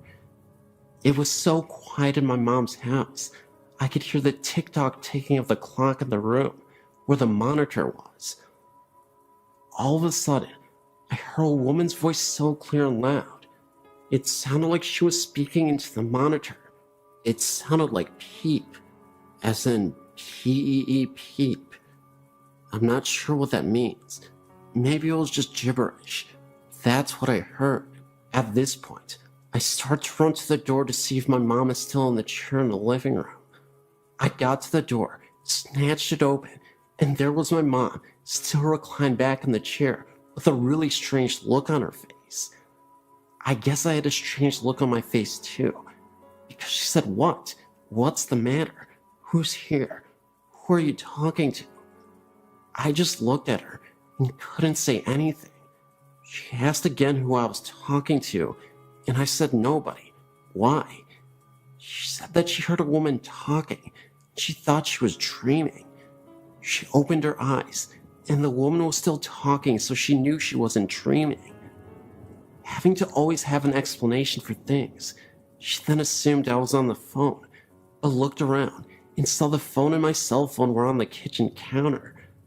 That was when I came in the door, and she knew it wasn't me. I said, "Heard that too?" "Yes," she said, with a very strange look on her face. So I went down to the hall to the room where my son was still sleeping and looked around. Nothing out of the ordinary, nothing out of place. I came back down the hall and told my mom he was fine, still sleeping, hadn't moved an inch.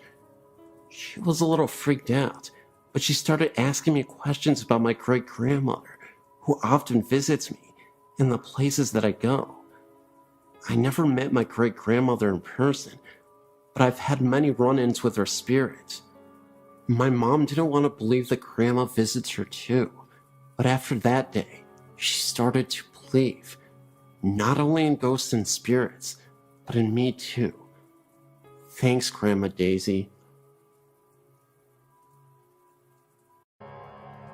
This is a true murder story that happened around the early 1900s in the Woods and Mooring Circle, Mapleville, Rhode Island. This story is a more true and detailed story of the one before that my great-grandmother told me about. Catherine was a mill owner's daughter. She was a very pretty tall blonde. She was engaged to a local farmer, Robert. Catherine, though, had one problem. A man, who some say had mental issues, was stalking Catherine. His name was David. David would send Catherine letters of how much he loved her, and how they could have babies together. These letters disturbed Catherine. He would watch her through the window and follow her wherever she went. One day, Catherine confronted him and told him never to talk to her again. David thought this was like a game, so he proceeded to send disturbing letters and watch her at all times. As a few days went by, he gave up. With this, he had a plan. If he couldn't love her, no one else could. So one day, while Catherine was going to the woods to get water for her family, David followed. First, he stopped at Catherine's fiance's farm. Robert was working on the farm as usual, and David came in from behind and stabbed him in the back with a pitchfork. Then he went off to find Catherine. Catherine was sitting next to a pond under a hemlock tree. David pulled out his knife and stabbed her through the neck. She screamed in pain as David ripped open her body. As she died, David messed with her dying body. Afterwards, he took her organs out, cut off her breasts, and nailed her heart to a tree, covered in blood. David went home and took a nap. He was supposedly awoken by the sound of dripping. He looked around his room, and it was covered in blood. In the middle of the room, Catherine stood there cursing at him. David had gone insane. He wrote his last letter to the police, telling them what he did, where her body was, and all that happened. He drowned himself the next day in a river, his body sprawled out on a rock, broken. Catherine and Robert were buried in a now abandoned cemetery, and David's body was thrown into a pit. During a biopsy, they found a heart in David's stomach. Some people think he swallowed her heart, while others think Catherine put it there. Still, rumors persist that late at night in the cemetery, you could see the couple holding hands as if nothing ever happened.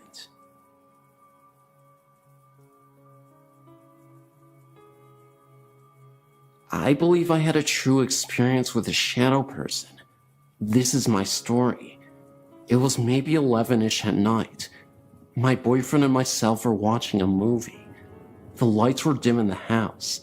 The house is more than 100 years old. From where I was seated, I could see the dining area, which was dark, and the kitchen doorway, which had a dimmed overhead light on. and the light was spilling into the dining room. I noticed a distinct shadow movement in the light from the kitchen, like someone or something walked past the light. I turned my head fully towards the doorway now, and saw a solid black elongated ovalish shape towards the top of the doorway, and it quickly slipped into the kitchen. My immediate reaction was not of fear, but sort of like, okay, what the heck was that? I wasn't alarmed. I continued watching the movie, thinking of explanations for what I just saw. Now let me tell you, there are 3 dogs in the home as well as the 2 of us. My boyfriend's 2 dogs were asleep on the floor by our feet, and my dog was by my side on the couch. He's small. He was acting a bit odd, nervous now. Perhaps he sensed it in me. 30 minutes later, he got down and headed towards the kitchen. He had just got his head in the door and promptly stopped. I couldn't see his head and shoulders, just his back end. I saw his neck raise like he was looking up, and then it happened. It took my breath and gave me chills.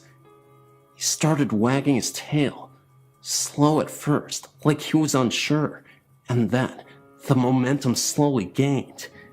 He never got to a full-on happy to see you wag. Then he abruptly stopped and came back to my side. He would not enter the kitchen. And in case you think maybe he was looking out a window, no, the window was too high up to see anything.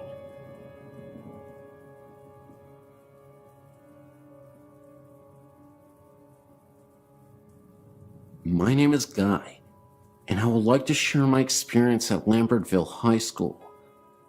I've been there numerous times. I live about 25 minutes away in Pennsylvania.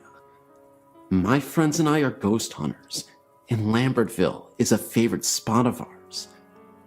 The first time I visited the school was about 2 years ago, in 2005 and 2006, and I've been curious about it ever since then. I've had many comments about history of this amazing site. I've been through some of the school, not all of it though, because the building is in poor shape. The first time we went, we didn't encounter anything out of the ordinary. Back then, we had no equipment except our eyes and ears and flashlights. We really didn't venture inside until the second trip, but that was during the day and also uneventful. The third trip back to the school was a shocker that still gives me chills to this day. We went on a summer night, around midnight, or maybe a little later than that, and not a smart thing to do, but we didn't know any better. We parked the car out in front of the steps leading up to the school. We were to go in shifts up and into the school. 2 go and 2 stay in the car to watch for cops. We were there for 5 minutes before 2 of my friends came sprinting to the car screaming, "Drive! Drive!" Me and my friend, who stayed in the car, were wondering what was literally scaring them to insanity. What they told us was pretty crazy at first. They said that while they were walking up the steps to the school, they heard the sounds of little children, little girls, giggling and laughing. At first I didn't believe it and wanted to go back to experience this for myself. I'm the kind of person that has to see to believe, but it's the hope of that proof that draws me back to this school. Anyway, that incident was about 2 years ago, and between my friends, it has been just a story with no proof. No proof until now. Last week, May 2008, me and my friends met up again, thanks to school being finished, and decided to go back. We went that night around 10 to 10:30 and stayed there for a good hour and ventured inside. Though we heard no laughing, I'm still a believer. I believe my friend's story and everyone else's stories of little children laughing because I caught it on tape. I recently purchased some equipment to help capture paranormal activity, and the most valuable tool I had that night was my recorder. It's amazingly lucky that I caught anything at all, because I only recorded audio for about 7 minutes of our hour-long investigation. And all but about a minute of the audio has voices on it that were not ours. I also caught the voice of maybe a teacher or student saying, "Does he seem okay?" in a 2-minute long conversation with what I believe is a female and a male that answers a question that I ask. I've showed this tape to my family and friends, and they all hear talking as well, and the laughter seems to freak everyone out. I wanted to make sure that what I was hearing was, well, what I was hearing. When I heard the laughing on the tape, I thought, my God, they weren't joking or trying to scare us. They really did hear something that night, something that I would like to share with your website, if that is alright with you. I just want to know that there's something other than this life. And that is what draws me to the paranormal. Thank you for your time, and thank you for reading this. If you have any comments or questions, please feel free to ask. I'd love to share these clips with you guys and your viewers.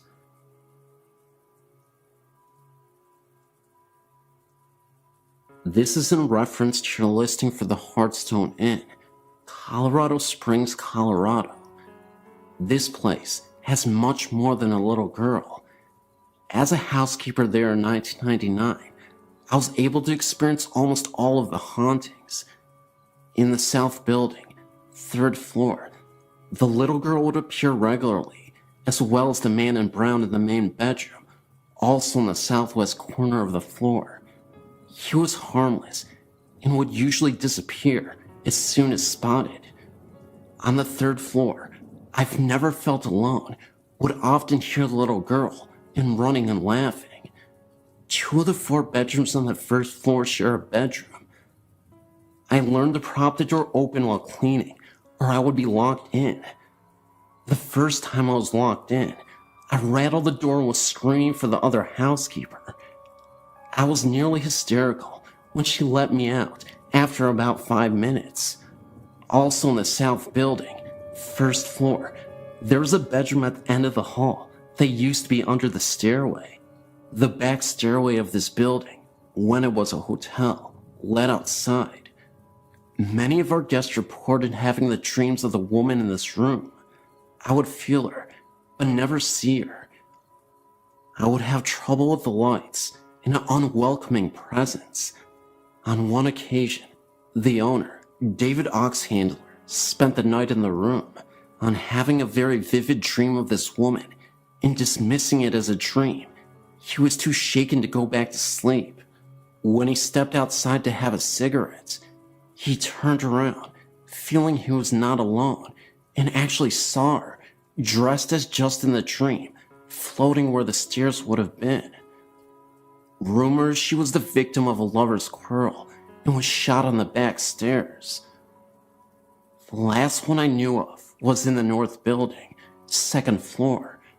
One room next to the stairs facing east was never pleasant to be in. The light was very temperamental, flickering and choosing when to be on or off. I would feel a presence on the floor, but really tried to ignore it until one day I was standing near the stairs with several heavy bundles of laundry to take downstairs, when I felt a pressure on the right side small of my back. Just a little shove, and I nearly went headfirst down the stairs, and not of my own volition. Last I hear, the Oxlanders were doing haunted history tours of their hotel. Shortly after, it has been sold to another local organization. Very much worth adding some info to your site, and thanks for the space.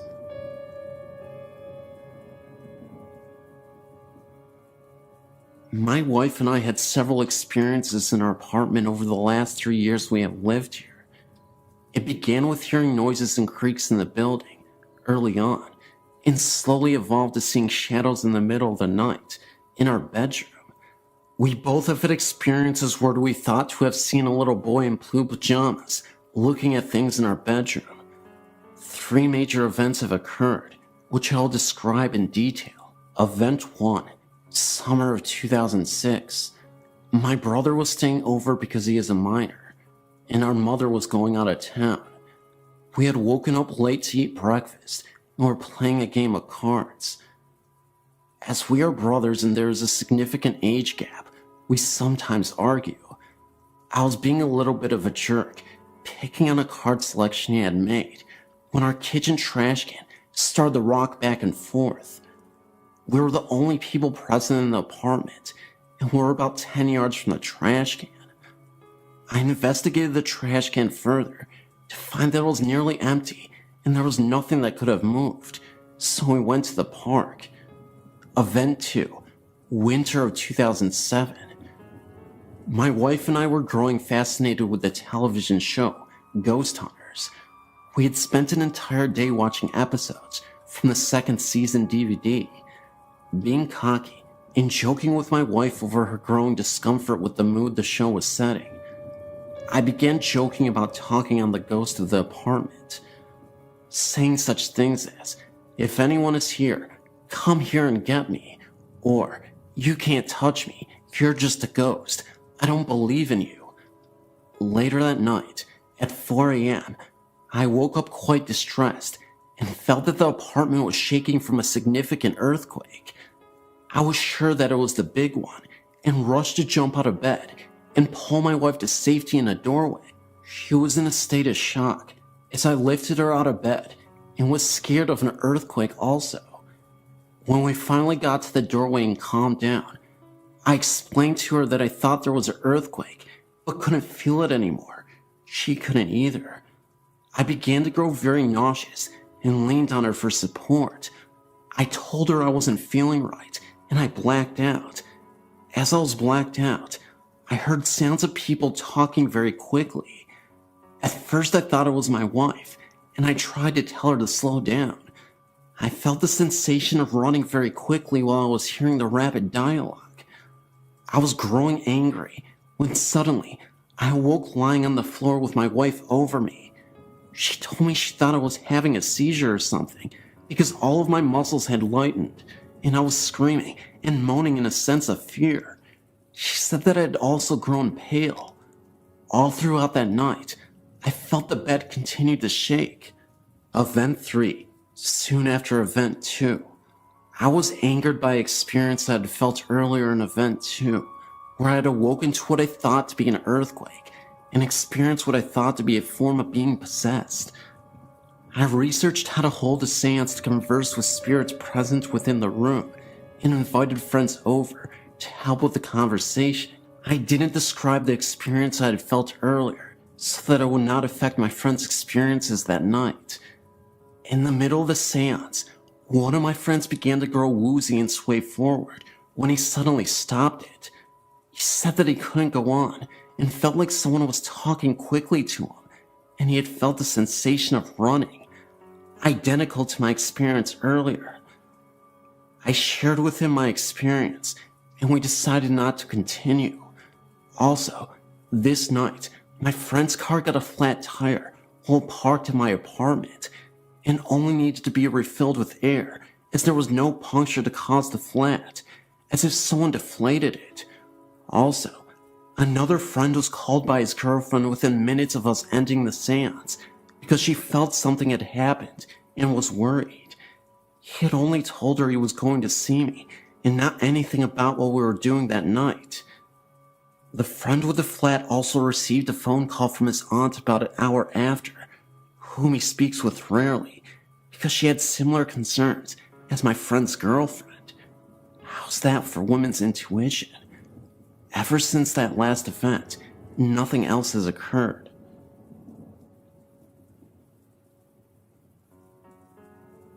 This is a personal experience that to this day has left me shaken. There is something wrong with this apartment complex. My experience centered on the apartment we were in, but from other residents, I heard other tales that made me really not want to live there, and as soon as I could get out, my husband and I certainly did. Pond Trail Apartments located in South Lyon. There is a huge tree right directly in front of it. Apparitions have been seen in the little hallway between bathroom and bedroom. The panel in the hallway leading up to the crawlspace had moved on its own. Personal experience was actually in the bathtub, and the only one home when it happened.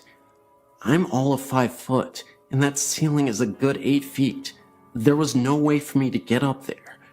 We figured that the only way to move that panel was to be up in the crawlspace. Each crawlspace is self-contained. EVPs have gotten into the apartment of a young woman with an accent saying, "Can't stay too long," and sleep. Both still have. If you leave the apartment door open while taking a shower, you get this feeling that you are being watched. Then look out. You see the retreating figure of what looks to be a young woman. I'd had this happen and thought I'd left my apartment door open, and it was a neighbor, and upon investigation, found my door deadbolt was locked. Numerous pictures of orbs and odd shadows have been captured in this apartment. All still have. Late at night, you can also hear someone walking past the apartment, and when you go to look, there is no one on the walkway. And considering where the apartment is, there's no way for someone to get down it quick enough without hearing the sounds of running feet.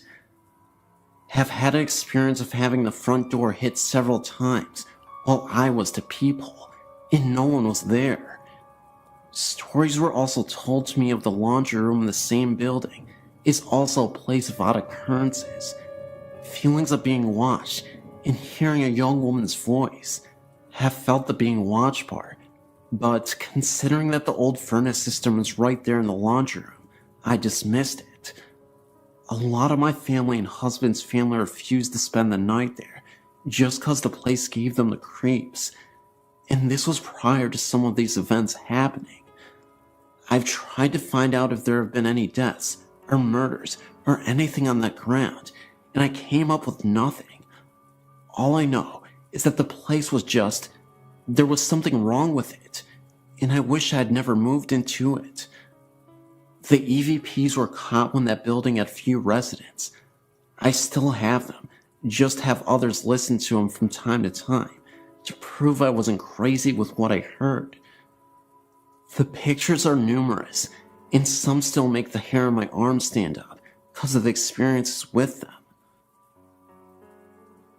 In October 2008, my friends Scott, Denny, and Steve and I decided we wanted to go ghost hunting. Scott was the only one who had experience with anything, and he had seen things and had things happen to him and other people in his past groups. We started off by going to Peace Church Cemetery and where the murderer Billy Cook is buried. We were equipped with a video camera, me, a digital camera, a digital voice recorder, a heavy-duty flashlight, Scott, and 2 smaller flashlights with the other 2 people. We walked around for a little bit as Scott instructed us to let our senses take hold of us and guide us as they please. If we got an impulse to do something, do it. We all had weird feelings, but eventually realized we weren't going to find anything here. We left, deciding to go somewhere that Scott had experienced before, the Waco Cemetery. Once we got there, we said our opening prayer and made our way out into the cemetery. Eventually, we split into 2 groups, me and Steve in one, Scott and Denny in the other. Steve told me to get a couple of specific things on video. He thought he had seen something he said was best described as a specter, with a head that shaped into a point and a cloaked black body.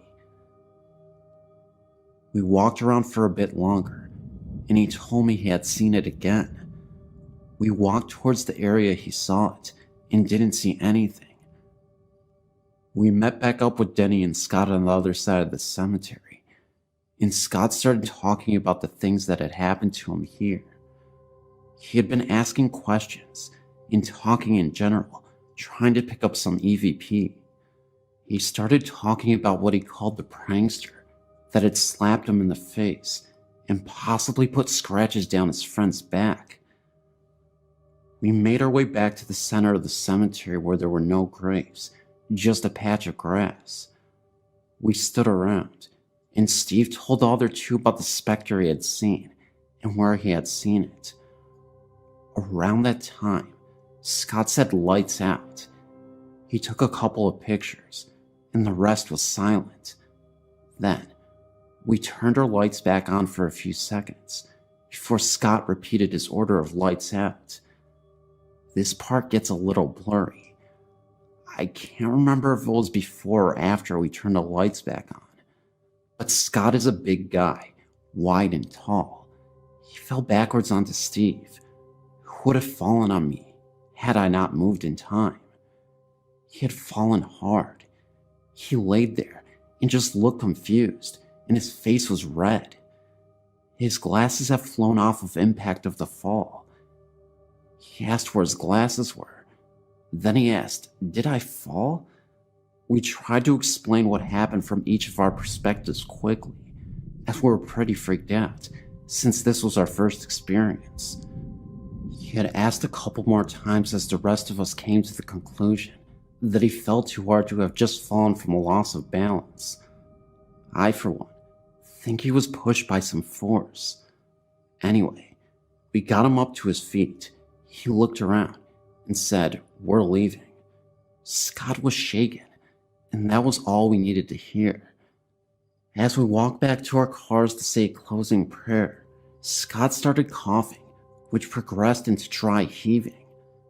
We had 8 Hoodies before we went to the first place, so we knew that he had something to throw up. We stopped to wait for him, and after he felt better, we proceeded to walk to a space between the cars to say the prayer. Scott began, "Our Father which art in heaven." It was interrupted by more dry heaving. Steve said, "Scott, are you okay?" He nodded and said, "Hallowed be thy," and cut off to some dry heaves some more. This time, it was so bad that he lost his glasses and was down on his knees coughing up something that wasn't there. He looked up, straight at me, and gave the most evil glare I've ever seen. I immediately recoiled in fear, with tears forming in my eyes. I asked Scott, "Scott, are you there?" He got over this fit eventually as Steve said, "Hallowed by thy what?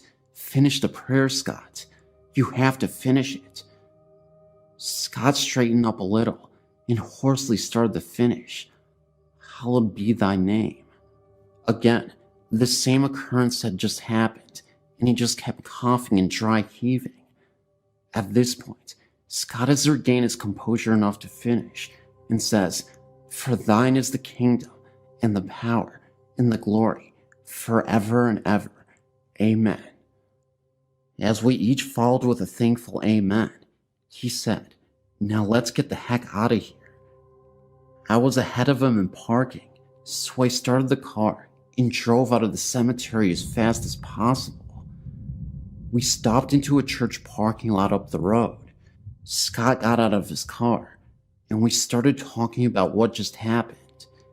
He claimed to have no recollection of falling or anything after that. That's the story of what happened in Southwest Missouri on a late October night. May you form your own conclusions, and I hope you enjoyed.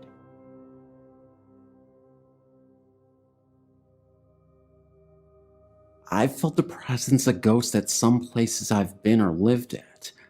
I've never had an experience of seeing a ghost, but I can walk into a place and tell if there's a ghost there. I know if it's a male, female, or child. I've seen dark shadows, but not all have been black. Some are gray, like the color of a rat. One night, a very good friend of mine came over and we started watching a movie and eating pizza. I saw the dark outline of a male child peeking around the corner of the kitchen.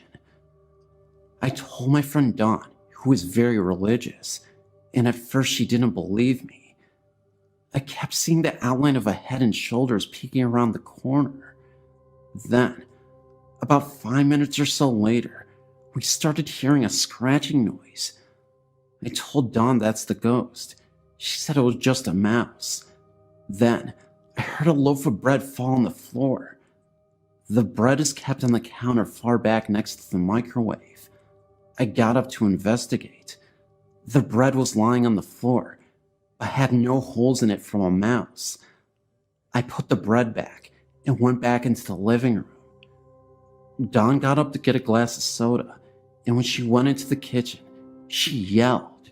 She said the loaf of bread moved across the counter and dropped on the floor at her feet. She started praying. Every time she stopped praying, you could hear scratching noises. She kept praying, and the scratching continued.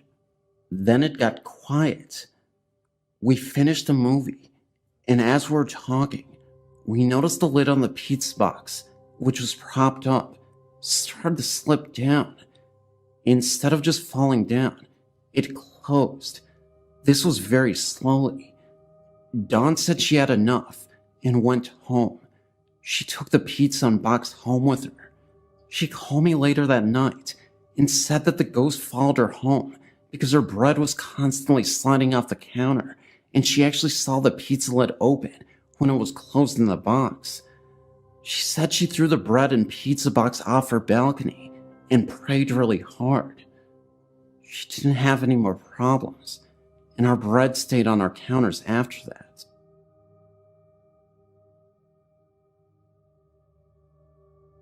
I was at the age of 12 to 13 when my grandmother bought me a rocking chair out of what she said was a yard sale. She claimed that they were very glad to get rid of it, and she never thought to ask why. She brought it home and sat it in my room with my dolls on it. It was an antique, so I was leery about anyone sitting in it. I never experienced any weird activities in it, but my brother at the age of 9 years was sitting in the living room where he could see it and claimed to have seen it rock 3 times. It scared him to the point where he just ran outside to my grandmother, crying and screaming. I was confused, and my grandmother told me to keep it closed and keep my door shut. Later, my aunt said she went into my room to get something, and she also seen it move. I was getting mad, thinking that there was something wrong with my chair, and hid it in my closet. The last person that had seen it move was my little cousin, due to us moving to another location. She agreed to keep it in her room, where she did not stay at the time, but went in and out of there when needed. She was doing her hair in a dresser mirror when she got a glimpse of the rocker moving. Then, to her surprise and fright, a little girl appeared. She said she was very beautiful in an older clothing. She screamed and ran from the room. It took her some time to calm down to tell what happened, and there I was, ready to get rid of it also. The one thing I did find out about the chair before giving it away was that it hated men. Due to my family's curiosity, my great uncle was determined to see it and experience it sliding away from him across the room. He was nevertheless very scared and left quickly. I'm glad I gave it away and didn't think twice, but never had it do anything in front of me.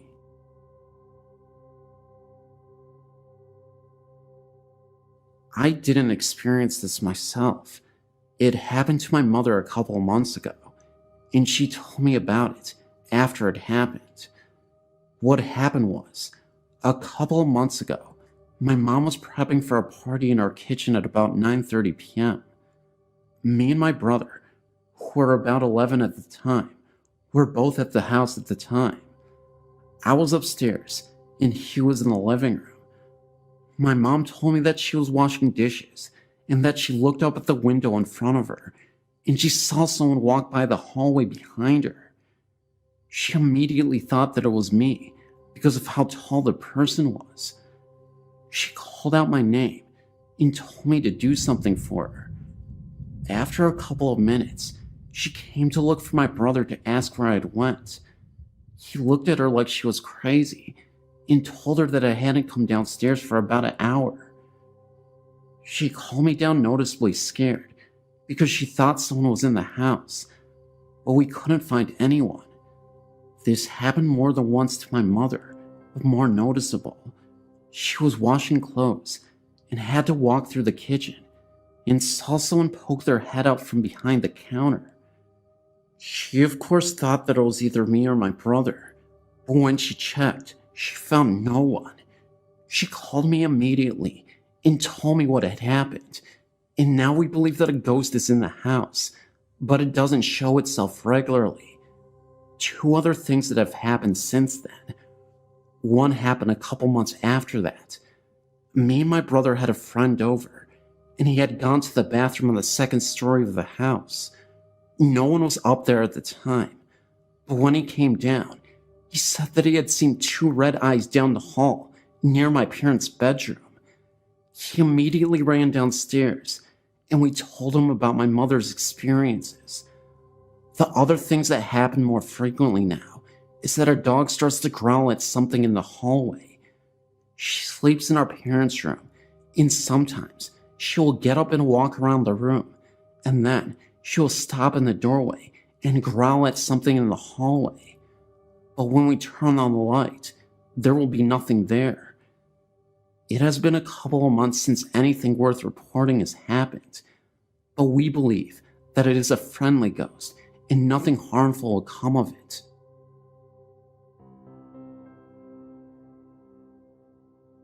Even though I'm terrified of this kind of stuff, reading stories and watching things on TV about it is very interesting to me. I have a story to share. It's still very fresh to me, even though it has happened many years ago that it has taken place. My husband and kids laugh at me when I tell them my story, just because some of the things that went on. They find it more humorously amusing than seriously true. This story took place when I was about 5 or 6 years old, in a house we lived at, in Oregon, Ohio. I really don't even know where to begin. The house was a 2-story home that wasn't huge, but sure wasn't small. I had 2 brothers, and they shared a bedroom with me, having my own bedroom right next to theirs. In their closet was this blue plastic hanging shoe rack that was left when we moved in. It was completely empty, except for a few bouncy balls and a metal jack in some of the pockets. Every day we would check these pockets because whenever we would empty them, there was always more the next day. I never thought anything weird about that. It was cool finding things in there. My room had a door that led to the closet. I never heard anything scary in my room, but one night, my grandparents spent the night. They came from Florida and were visiting us before moving on to other relatives. In the middle of the night, everyone ran into the room because my grandpa woke up screaming. He said the cat had crawled onto the mesh part of the box spring and scared him. Everyone went back to bed, and nothing was thought of it. Months went by, and summer was here. My brothers and I used to all lay in the hallway upstairs outside our rooms, in front of a box fan my dad would put up, because it was so hot. Sometime in the middle of the night, my younger brother Mike woke up, I guess to sleep in my room, and began screaming. He said my older brother's Jake's face was on the wall scaring him. Jake had been laying in the hallway the entire time with me and Mike. Still, everyone shrugged it off like the other things that happened and figured he was sleepwalking. I've heard things throughout the night on and off after the last incident, but the last and scariest part of the house that happened to me, and I'm not sure how much time in between this happened, is one night when I was sleeping with my cat. It was sometime in the middle of the night, and for some reason I woke up. My cat also woke up. My cat was tucked under my arm at my side, and all of a sudden, it opened its eyes wide and hissed with its hair standing up on its back. Then it darted out of my room. I didn't understand why the cat acted like this, and seconds later, at the end of my bed was this figure. It was definitely human, but was all white and misty. It had no features or limbs. The only feature I remember is seeing an O-like shaped mouth. It was just standing there. but then looked like it was moving slowly closer. I kicked my feet at it, and nothing happened. I just kicked right through it. I was scared to death and ran into my parents' room and slept there the rest of the night. I thought I heard sounds coming from the drawers in my dad's dresser the rest of the night, but never heard anything or seen anything since. My husband, like I said, finds this humorous, so last year, he bought some ball and jacks and placed them on my pillow and laughed. I would love to find out if anyone living in that house after or before me ever had any experiences like that. I always wondered why that thing would want to scare us like that.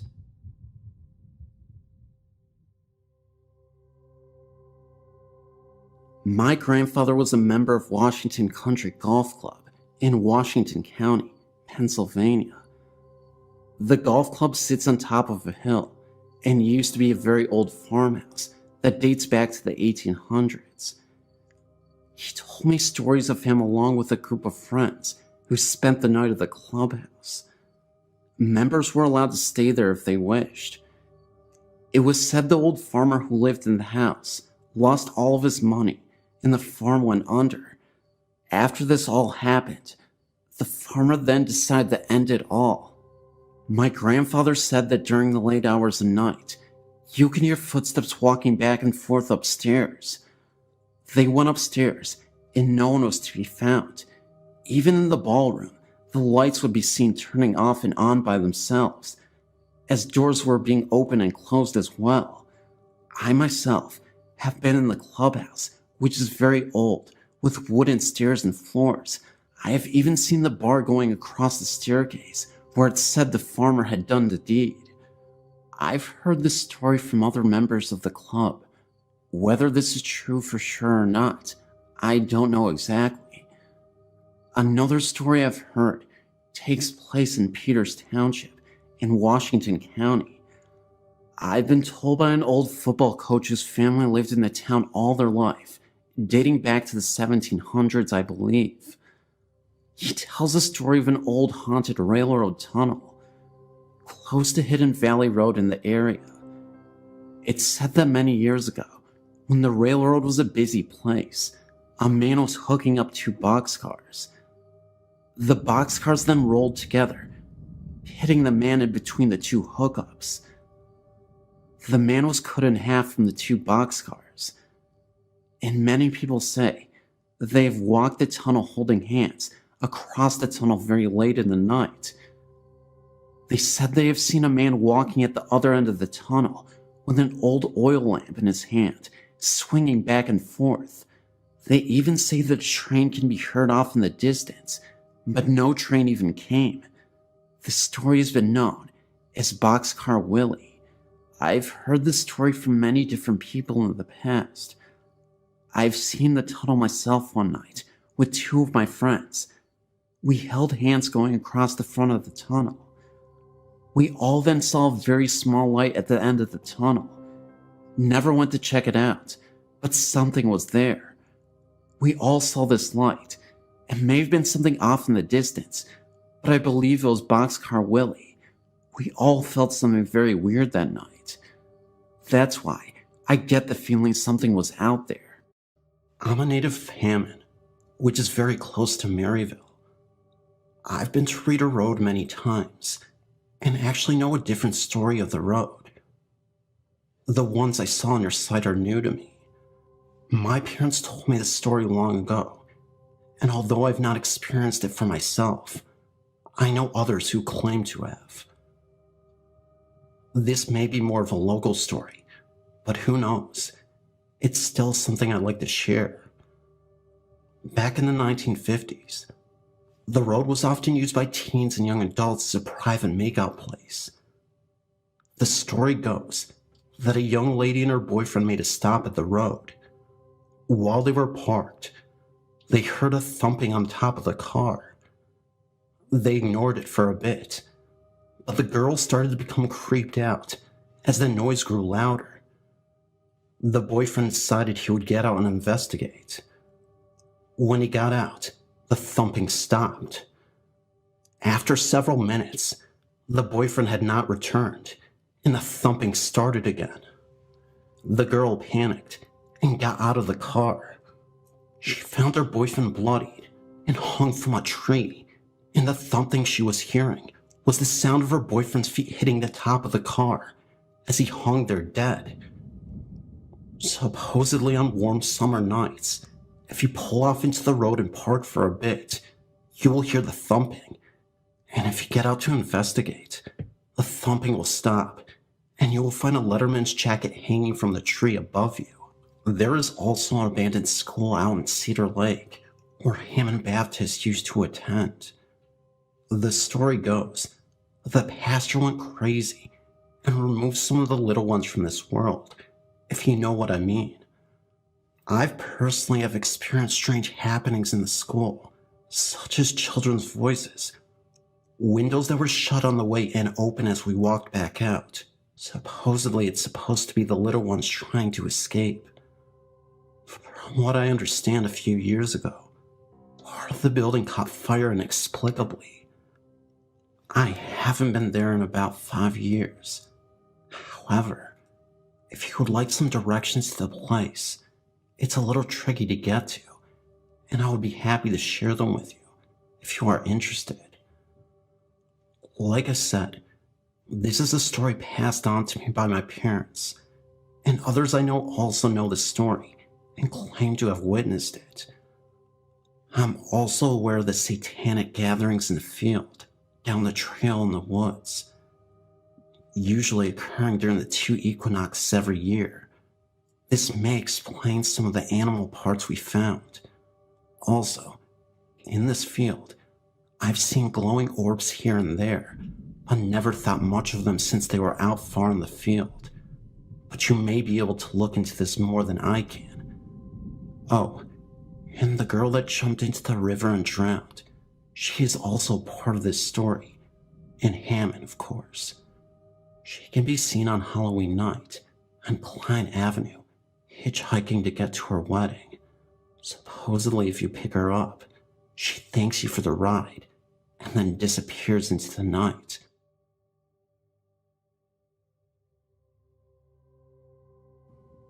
My name is Gemma. I went to a primary school in a small village where I lived for a year or 2. Then we had to move into a town nearby.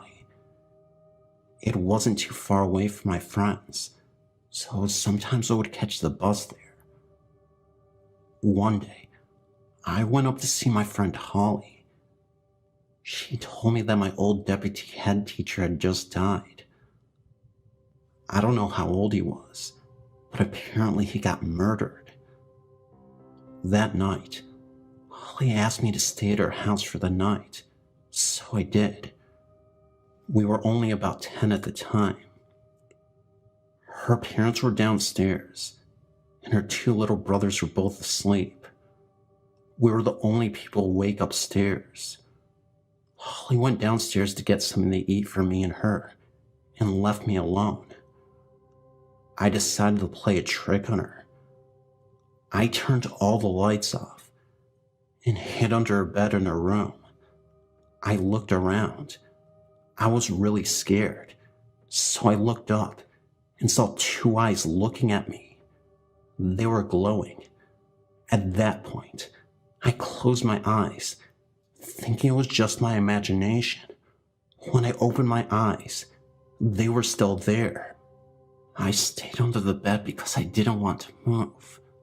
Then, I heard Holly coming up the stairs. The eyes backed away into the darkness, and I backed away and hid again. When Holly came into the room, I jumped out and scared her. I told her about the eyes, and she believed me. Then she said, "Let's take a look inside the wardrobe." So we both opened it slowly and took a look inside. Funny enough, nothing was in there except for her clothes and stuff. So we both decided that it was me seeing things because it was dark. Later that night, Holly turned the lights off, and we both went to sleep. I couldn't get to sleep, and I kept on looking over at the wardrobe. I laid there with my eyes open when suddenly I saw the eyes again, looking over at me.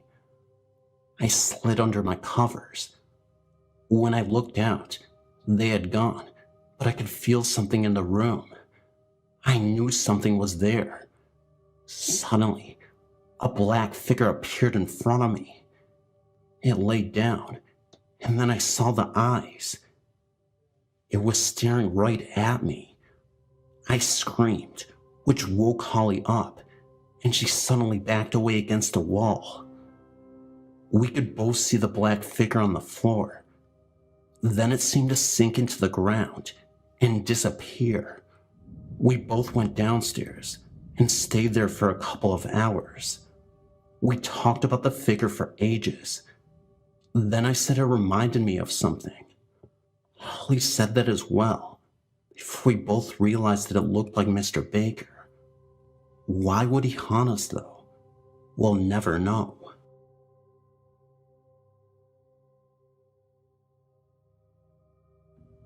When I was younger, I had quite a few paranormal experiences, as did my mom.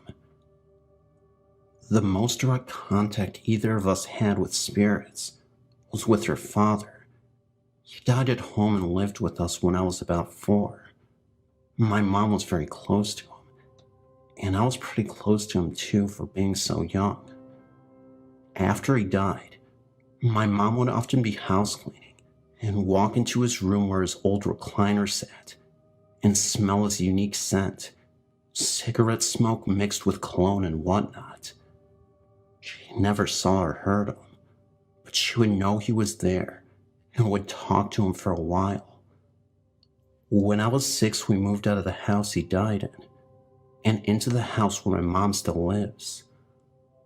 I never had the type of encounters my mom had with them, but I was lucky enough to see him once. First, I need to explain the setup of our house. The front and back doors are directly parallel to each other, and both have glass panes in them. The front door opens into the dining room, and you can walk straight through to the kitchen, and then to the back door. You can look from the front porch all the way into the backyard through the glass in these doors. When I was about 7, I was standing in the kitchen, looking out the window of the back door, and I could see the reflection of the front door in the glass. Suddenly, I saw my grandfather walk by the front door in the reflection, as though he was walking across the front porch. He smiled and waved at me. The whole thing only lasted a split second, but he was very deliberately contacting me. I believe he chose to do it in such an indirect way, so as to not frighten me. Maybe he was saying goodbye, since I was too young to understand when he actually died. What's really strange, though, is that I described him to my mom as looking younger than he did when he died. And when she showed me some pictures of him in his 40s, I told her that that's exactly how he appeared to me. She thinks he must have been happiest during that time of his life, and so chose to appear that way. I think it was a couple years after that when my mom had her final encounter with him. She was house cleaning again, when she smelled his familiar odor. She was in a hurry, and she told him, "I'm sorry, Dad, I can't really talk right now," and left the room. When she came back in, the scent was gone, and she just knew that was the last time she would hear from him. She feels guilty that she didn't stop to talk to him, but I think she just realized that she was ready to move on, and that's why he didn't contact her again. We do believe that he stuck around for a while after that, because he would often lose a piece of jewelry or something small, only to have it turn up right under our noses a few days later. I've had other experiences unrelated to my grandfather, but his was the only human spirit I ever actually saw. Not long after we moved into the new home, I had several experiences with feline spirits. I once saw the hind legs and tail of a cat disappearing into, not up, the top of the stairs from the landing. I know it could have been our own cat, because it was pure white, and our two cats were black. Another time, I was sitting at the kitchen table when I felt a cat rubbing against my legs. I reached down to pet it, but nothing was there, and when I looked under the table, there was no cat to be found. There were also a few incidents in my mom's house where electronics would do seemingly things on their own. The TV turned itself off at least twice that I can remember. Perhaps the weirdest instance was when I was in my bedroom listening to my stereo. It has one of those LED screens that flashes at things as music plays, and when you turn the volume knob, these bars show up on the screen that move up or down as you change the volume. I was listening to music one day, and I had my back to the stereo. When I realized the volume was getting lower, I turned around, and the volume display came up on the screen, and the bars were going down like the knob was being turned. I turned the volume back up, and nothing else happened after that. This has gotten long, but I only have one more experience to share. At another sleepover with my best friend, we decided to leave a tape recorder with a blank tape in an empty room while we hung out in the living room and record whatever there was to hear.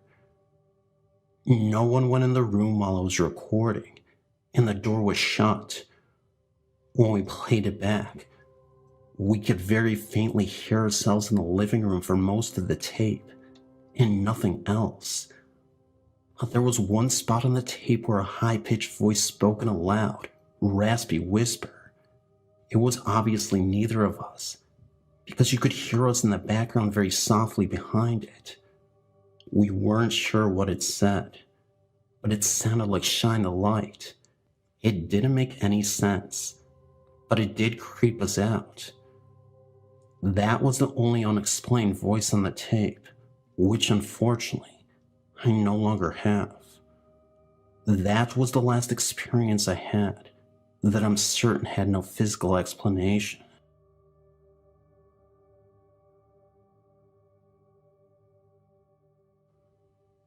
This is a story about ghosts that I think is worth sharing.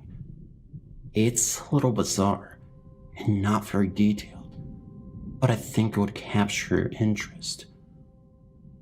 When I was young, I always heard ghost stories revolving around these red coat ghosts. These were entities that would often appear in our house.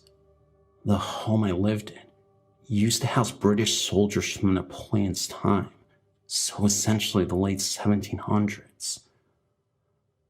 I remember one particular incident. It was late at night, and that's when I started to hear strange noises in my room. At first I brushed them off, not thinking anything of it, because you can always explain these incidents away as nothing more than just normal noises. Then, I started to hear noises which were very peculiar. I would hear faded whispers, like a group of people whispering when I would open my door to investigate the sound. It wasn't anything loud, and didn't last for too long. Of course, I ended up going down that staircase to find a root cause of these whispers. What I saw next was actually quite interesting to me. Not scary, although a bit unbelievable. After going downstairs and into the living room, I saw two redcoat soldiers for a second, just standing side by side as they quickly faded from the living room. They also had a foggy and faded quality to them to begin with, where you could barely tell a figure was there with the red colors. I'll never forget that moment the rest of my life.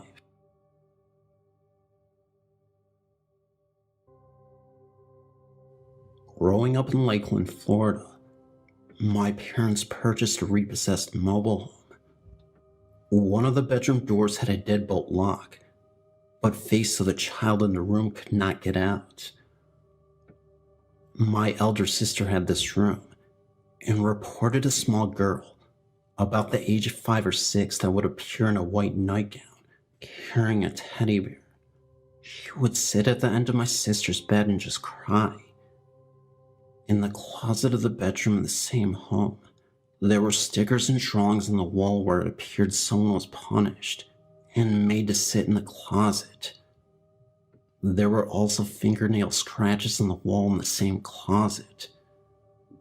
In the third children's room of the same home, there was brown carpeting with a line rim shape on the floor that was the same shape of a clothes iron. If an iron fell onto carpeting while it was hot, doesn't it make sense it would just burn the carpet hair instead of change the color to green? My aunt even had to come remove a spirit once that was following my little sister all the way to school and hiding behind things when she turned around to see who was following her. My little sister said it resembled a Grim Reaper type of shadow. In the same home, items would mysteriously be moved to another area. Things would then come up missing, then all of a sudden reappear one day.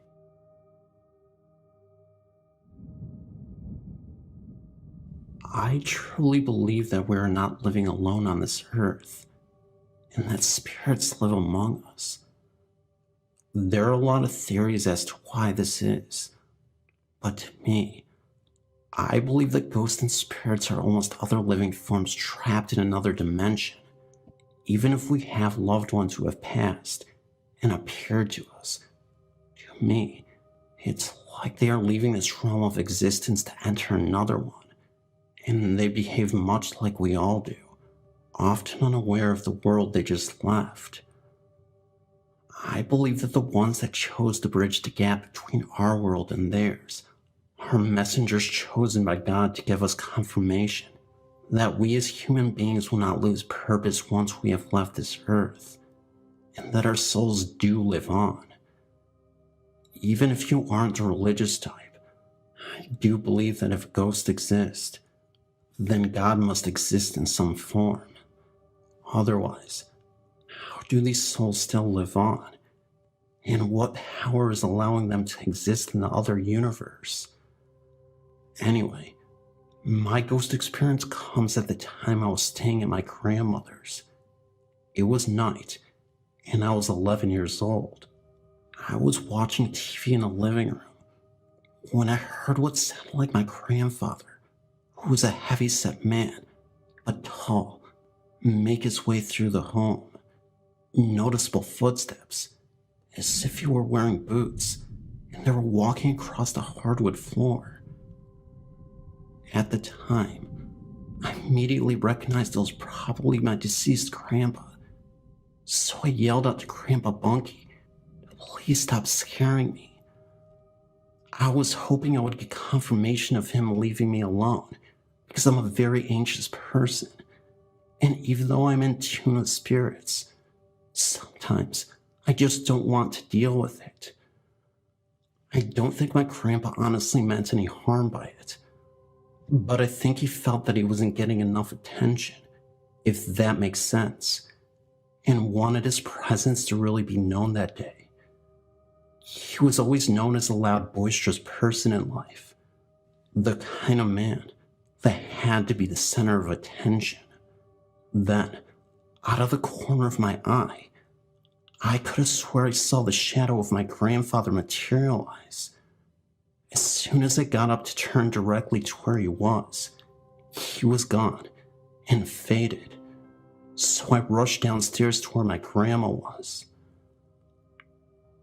I really wanted to make sure that nobody else was upstairs, so I just asked Grandma if she was just up the stairs in the hall. She emphatically said no, and asked me why I was so concerned. I told her that I saw Grandpa, and she said that Grandpa is gone, and that while you may miss him, we have to accept this. She didn't believe in the afterlife. Funny thing was, About a year before this all happened, my great uncle died of a disease in his lungs and kidneys. This was the exact same disease that my grandpa had died from. While that's not unusual, my older sister told me she witnessed the exact same thing that happened to me. One night, when I was at a friend's house sleeping over, she was about 17 at the time. So, I'm not entirely sure if it was my grandpa or great uncle exactly, but I still think my grandpa was the one to visit because he knew me better than my great uncle did. I also think that it had to be my grandpa because maybe he wanted my grandma to believe, but since she's closed off to this world because of her views, he was frustrated. Maybe he gave her signs and she ignored them. Are frustrated ghosts a thing? Anyway, hope you enjoyed my story.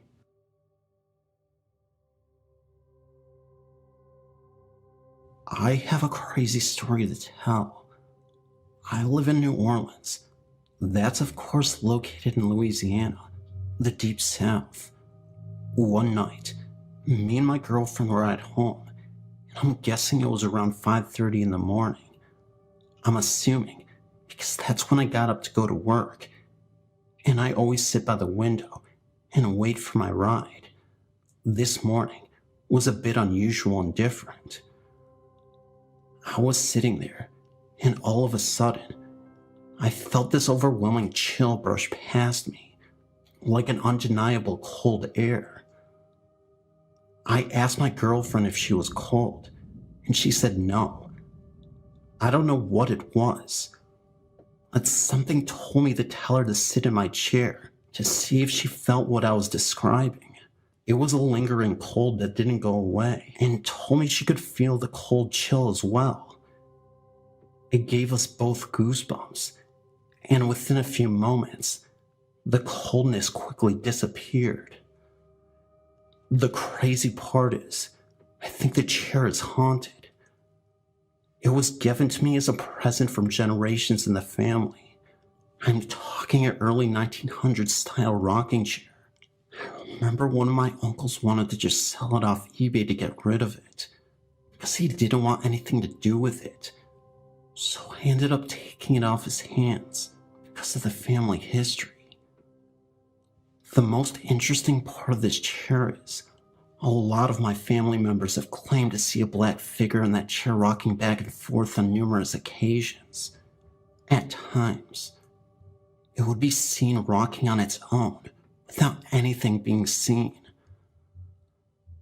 I still have yet to witness anything like this, but ironically, a friend staying over our house actually did. It was later that night, and my girlfriend and I were in a separate room. Suddenly, my friend screams for us to come in because he just saw the rocking chair move on its own without any force. He didn't even know about the history of that chair and our family, so that made it even more terrifying, but intriguing in a way. My dad had stayed in our house once, and he said looking out the window, there's a tree outside our home, and late at night, he saw a faded man in overalls walk behind the tree and suddenly disappear. Again, none of these things have personally happened to me, but they seem to be happening to my family and friends. None of them are capable of lying.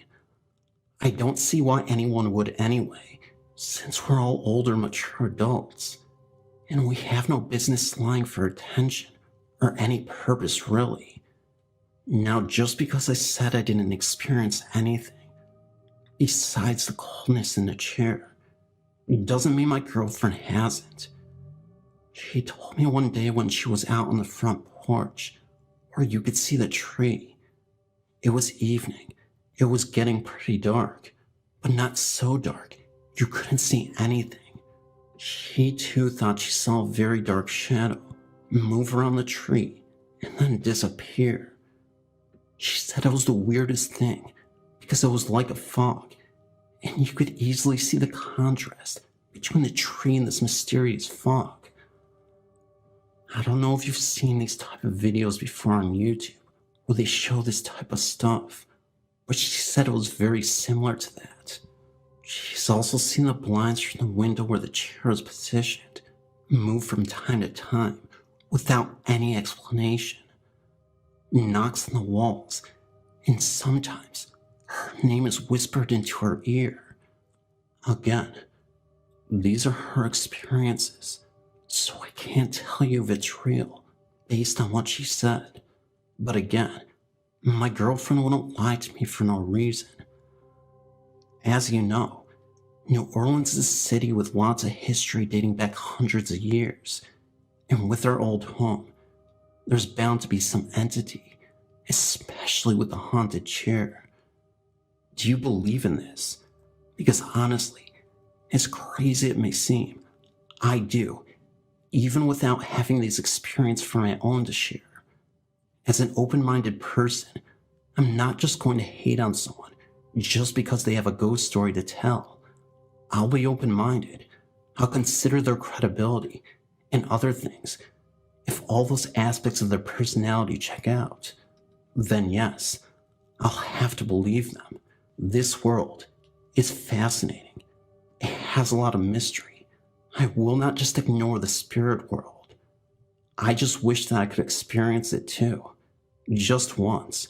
What everyone else has as well.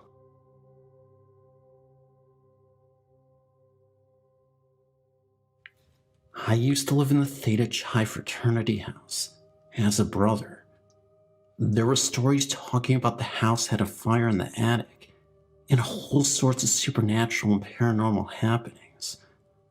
I can confirm the fire in the attic was true, and strange things did happen too.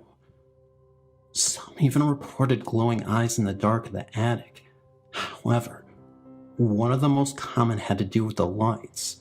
We had sensors installed to cut back on the brothers leaving the lights on. These sensors only react to the movement. These lights would go on and off all the time when nobody would be in the room. We would be several rooms away, far enough from the sensors that we wouldn't set them off, and they would suddenly go on and off. Also, there were times when we would be sleeping, and we would wake up to what sounded like a large social gathering downstairs.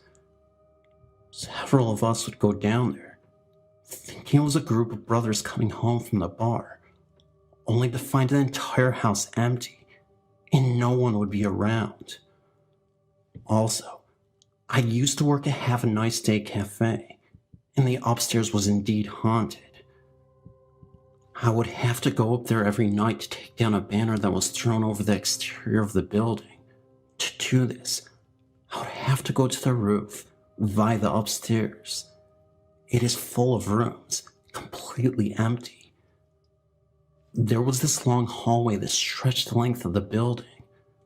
There was only one light that sat at the end of the hallway. As you walked down the hall, you would get the feeling that you were being watched. Several bouncers have claimed to see a man up there. Apparently, before it was Have a Nice Day Cafe, it was called Industry, and one night, a barback intentionally left the world upstairs, using a broken beer bottle, and when the bouncers would make their rounds before closing, they would have to go up there to make sure no one snuck up there. When they would flash their flashlights into the room in which the sad incident took place, the man ghost was seen crying and bleeding. He would get up and run towards you, as if asking for help. Many bouncers quit after they experienced it. I guess you could say they bounced after they saw that ghost.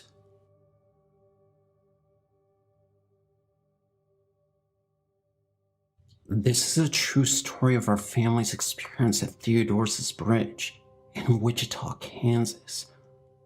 I grew up in Sagewitch, Kansas, a small town just north of the bridge's location. Since my family is American Indian, we always respected the legend and tales of the bridge. On May 12th, 1983, My own mother was killed in a car wreck within feet of the old bridge. The police couldn't explain what caused her to swerve sharply to the left. However, they agree that something must have been in the road right in front of her. What's odd is that no animal tracks were ever found, and it wasn't another car. I was young at the time, and awoke around midnight with a horrible dream. It had to do with being grossly removed from this life. Someone had chopped my head off with an axe. Later that morning, around 4:45 a.m., I was awakened again by someone pounding on my door. It was the police looking for me. Turns out, they found my driver's license in my mom's car. Thinking it was me who died, they came to inform my parents only to find me standing in the doorway. Several years later, I was helping my dad go through some papers and found my mom's death certificate. Only then did I find out that Mom was thrown through the windshield with her head coming right off. Throughout the years, as family members and friends have drove by, the sight strange things have happened to them. Their cars would quit working for just a few moments, or they see things, like my mom standing there, looking at them and smiling. If anyone would like to email me, I'd be more than happy to talk to you about all the strange things I've occasionally seen.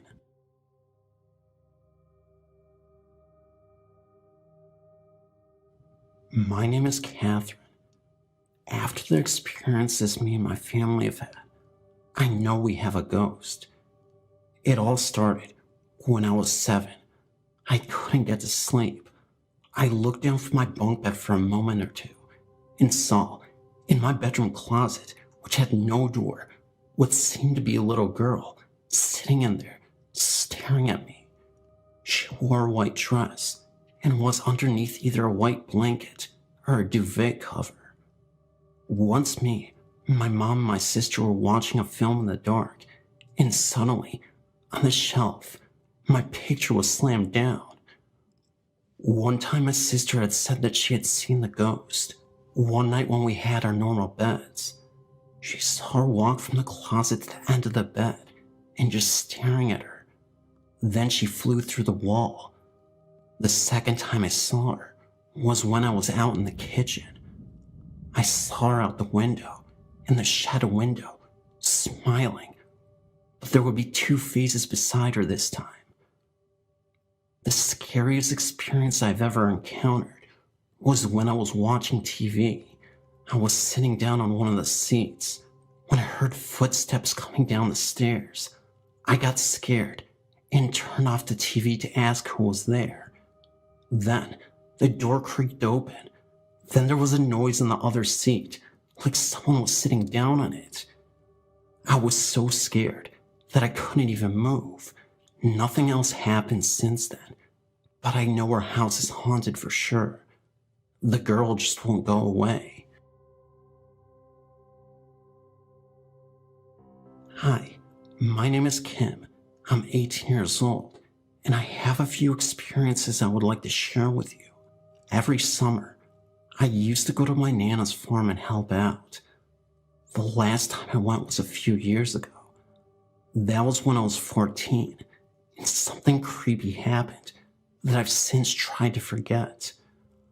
I think it's about time I shared it with you all.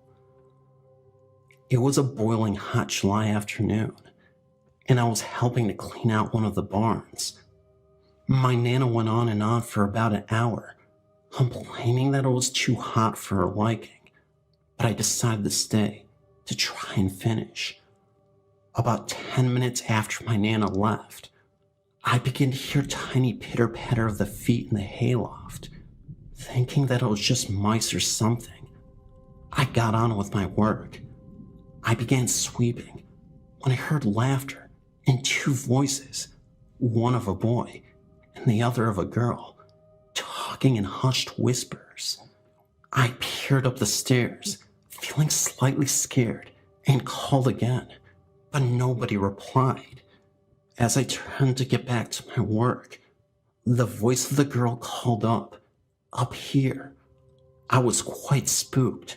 Nobody should be up here, but yet, there I was, hearing a voice. Sometimes, though, the other kids in the village muck around, so maybe I thought it was one of them. "Hey, you're not allowed up there," I shouted as I walked up the stairs.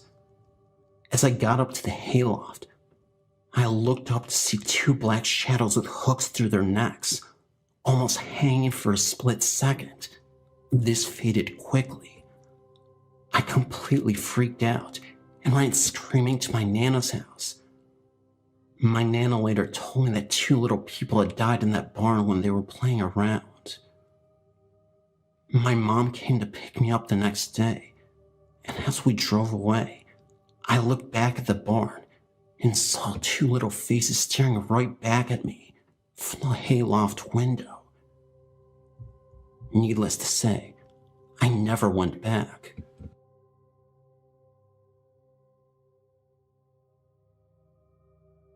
In 1998, I had a ghost experience. My first, and I hope my last. I was living in the second floor of a college dormitory. My colleague that lived directly under me would ask me on occasion if I was moving furniture late in the night and early morning, between 12 midnight and 2 a.m. Absolutely not. I can recall that I moved my bed once in the middle of the day when I first moved in at the beginning of the semester. I thought maybe it was a ghost because it was common knowledge that our dormitory was an old TB hospital. The entire campus was located on an old military hospital site. Our cafeteria was where the morgue was, back in the Great First Conflict, or the Great Second Conflict. I never heard anything in my room. Then, early one Saturday morning, I got up and made myself coffee and left the dormitory on the second floor and headed down the old iron stairs. I made my way across the tennis courts to make a phone call. I could see my dormitory from where I stood. I dialed the number and was talking to a friend steadily watching the stairs to my dorm. That is, when I saw a smoky black figure flailing its arms around and staring straight at me. Then it went back into the locked closed doors of the second floor dorm. They lock behind each person that leaves, so I reported it to staff. That is when I started to hear many ghost stories from the Knights Guardsmen that patrolled the cafeteria and hallways. There are many dorm buildings on campus. Anyhow, I put it behind me and continued my life. Shortly after my brother died, due to a long illness, I returned to college, but got my own apartment and shared it with a friend. It would get so cold in there. Heat turned on all the way up and the fireplace on, yet it was 70 degrees outside. I was still grieving, so I withdrew from college and took my truck on a long drive across the country. In Nebraska while at a rest stop, my entire truck swarmed with flies. I'm very clean, and so was my truck. I was eating, but still swarms of flies. I threw my food away and drove crying and screaming, trying to get them out of my truck. I stopped to wash my truck, then got a motel and shower. I returned 6 months later to my old apartment to ask around to see if the new renters had any problem. The lady that opened the door was really nice and said that she had to hire someone from another state to come and clear the ghost. She said that it was so bad that the person they hired had to have a partner come and help. She mentioned the freezing cold room temperatures, the feelings that someone was following her up the stairs, like I had. They said they do a certain ceremony and burn certain herbs to clear away the spirit, because she did minor ghost clearing work, but it was too much for her. She said that the people she hired said that the bowl they used to burn herbs caught fire. The flames reached the ceiling. It was the worst ghost cleansing they had to do in a long time. Then the lady did a ceremony over me, and the feeling that something hanging on my back just went away. Actually, I felt whatever it was kind of crawl up and out of me and move my spine involuntarily. I've never had a problem since. Mabel Castle, located in Ayrshire, Scotland, was built many hundreds of years ago and is reputed to have its fair share of ghosts. There have been many sightings over the years, one of which may be the young lady Jane, who had been imprisoned in the turret for falling in love with a gypsy. I recently have been invited to participate in a sponsored ghost watch at the castle, but chickened out at the last minute due to a recent visit by a ghost expert who reported the presence of at least 3 ghosts, one of which was a crying child who had been tortured and tied in the basement. There is regular paranormal activity reported, as the castle is still being used as offices. Anyway, I'm sort of 2 minds about losing my nerve, as the ghost watch had proved eventful. Crying had been heard from the basement. When the team left at 4 a.m., they made sure all the lights had been turned off.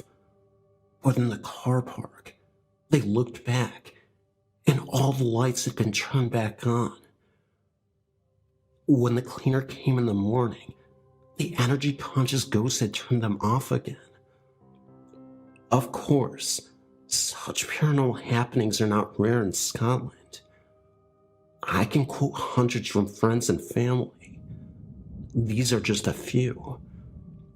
My sister and husband walked into a bookshop housed in a very old building, with the books shot straight off of one shelf, one after the other. My youngest sister lived for years in a haunted house, possibly the spirit of a young child. There were occasional temper tantrums. This is a tragic but true tale. My youngest sister and her then boyfriend George had friends over for the evening.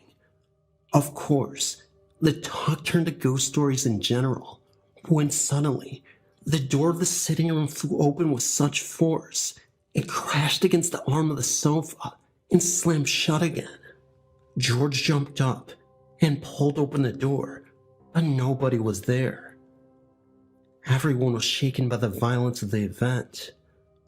Later it was learned that at that precise moment in time, George's cousin and his friend had drowned in the River Irvine after a night of drinking and hijinks that went badly wrong. I remember reading about the drowning of these men in the local paper at the time, but did not learn of the connection to my sister's boyfriend until later. A friend heard the voice via baby monitor, which urged the baby to come. It was hard to be distinguished from the low guttural tone, whether it was male or female. When they went to investigate, no one was in the room besides the baby.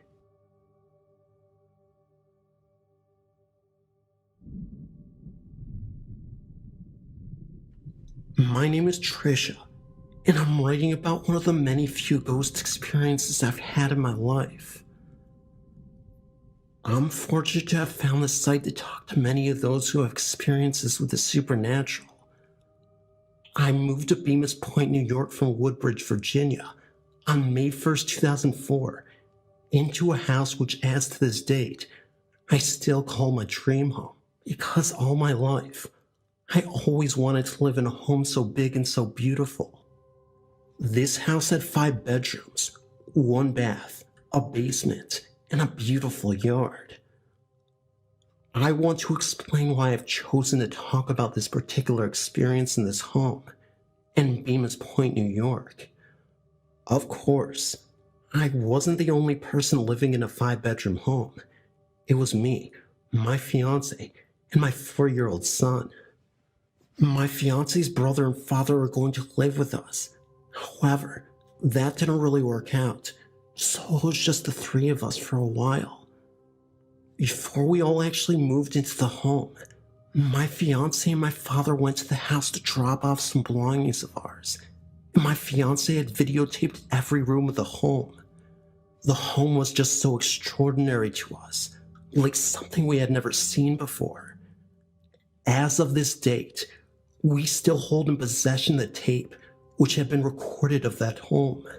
One of the bedrooms had been painted with artwork from a very artistic person. That artwork is believed to have been finger painted and very unusual. At the time I looked at the house before we had all moved in, I went to that room with the painting many times. I knelt down on my knees in front of the painting and touched it with my hands to get a full feel of its characterization. I will say, to this date, that the painting that was on the wall that very moment had changed once we had moved into the home. First, it was a painting of a turkey, very unusual. There were many things in this house that were strange, only we didn't catch the unusual things about them until we had moved in. To this date, I only hope to find who had lived here before we had, and I will, in time, find my answers. Now you will know the beginning of this unusual experience. It started with that painting. After we had moved into the home, we began to refresh our minds a little bit of what we thought was strange. I was in the process of unpacking and settling into our new home. I went back into that room with the painting and was in shock from what I had seen.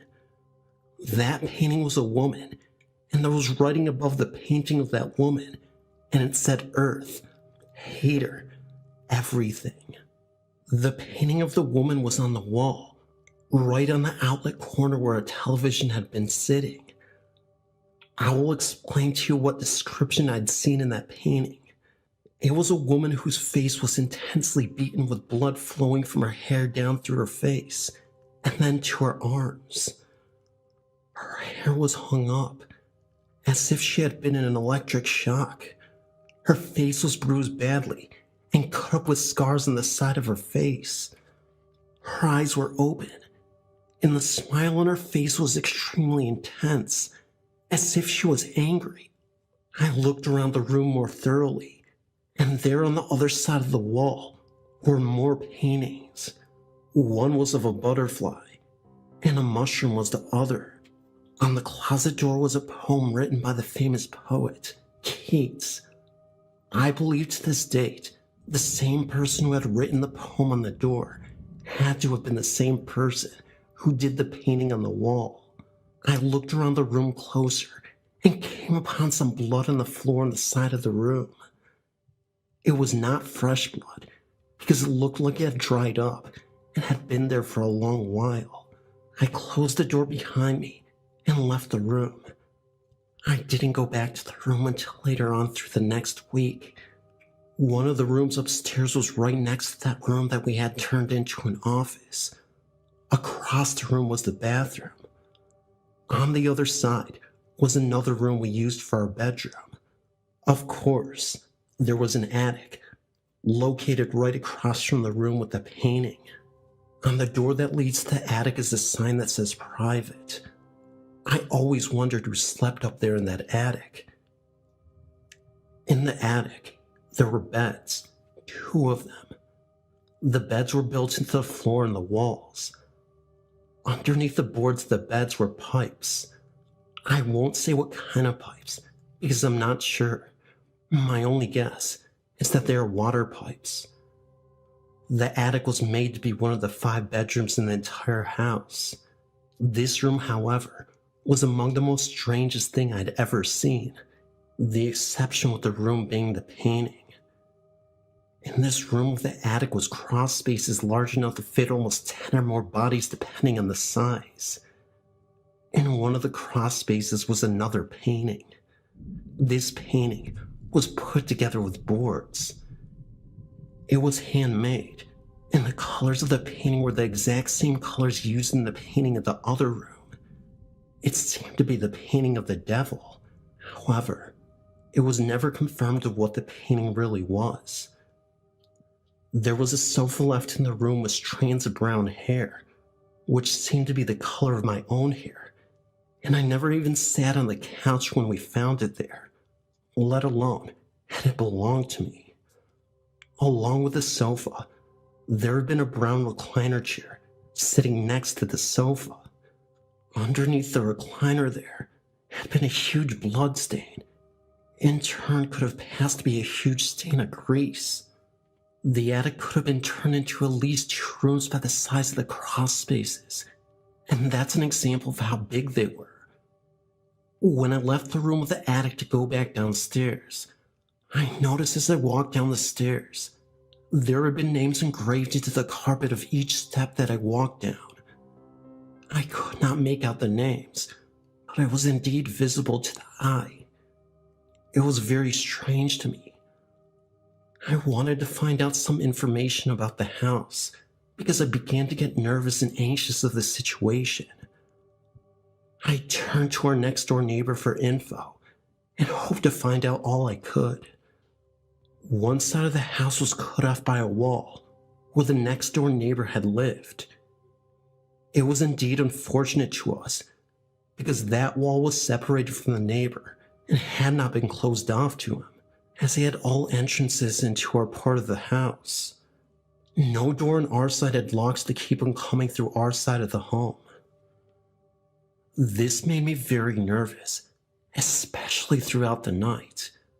With an exact total of 4 rooms upstairs and the bathroom and only 1 bedroom downstairs.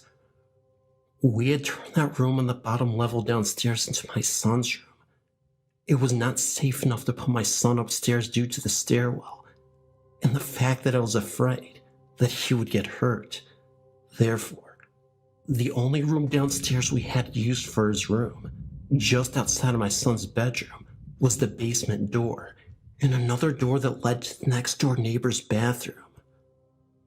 We were told that the door that led to the neighbor's bathroom had not been used because the bathroom toilet was broken. To this date, I don't believe that theory which had been said to us. I noticed on the side where my son's bedroom was, each door had locks on them at the top, which made me nervous because I was concerned that someone could get locked in and would not be able to get out. However, the only door without a lock was the bathroom door to the neighbor's side of the home. That seemed a bit unusual to me, as if it was purposely set up that way, so that the next door neighbors could have entrance into our side of the home whenever he wanted to come on our side. Another entrance that our next door neighbor had to our side of the house was in the kitchen right where the pantry closet is. In the process of unpacking, I had sat some pictures against the door until I got around to hang them up. Other entrances the neighbor had to our side of the home were upstairs and in the basement. There was a storage place located right between the office and the bathroom, which had 2 doors inside the storage space that the next door neighbor could use on our side of the home. On our side of the storage space were locks.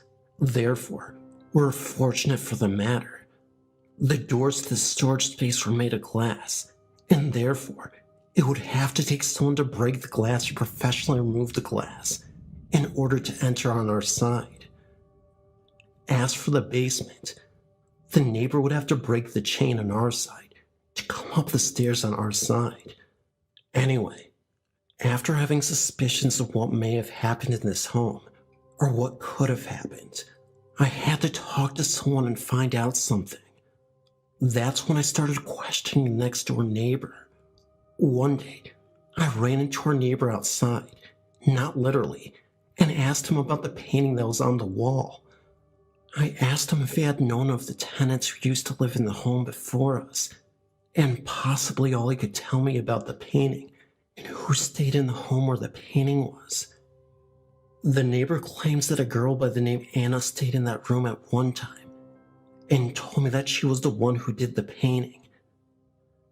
At that very moment, I felt that there was more that he had known, that I need to know now. With having a few supernatural experiences previously, the feeling that someone would lead me to some kind of answer clung to me, to ask him more about what he could tell me. He told me that Anna was about the same age as me, and knew that she had been involved in many serious circumstances with others dealing with gothic rituals, practicing witchcraft, and had camped out with others in the back of the house at a campsite where most of the rituals are being performed. He offered to take me back to the campsite one day, although I never was able to get around to it. Thereafter, I insisted on letting him take a look at the painting himself, as well as the poem from Keats that was written on the door in the room. We also went to the attic to look at the stain that was on the floor. He could not agree with me that it looked like anything like a bloodstain. I showed him the names engraved into the carpet on the stairs to the attic. He couldn't make a vision of what I had been seeing. Therefore, he wasn't able to discuss that matter with me. As far as the blood in the room on the floor of the room with the painting, he did in fact agree with me that it appeared to be bloodstains. However, he could not give me any explanation of why or how it got in there. The neighbor explained that he rarely paid any attention to anything in the home and hadn't been in the home but a few times to do some work to it. I didn't agree with that theory at all.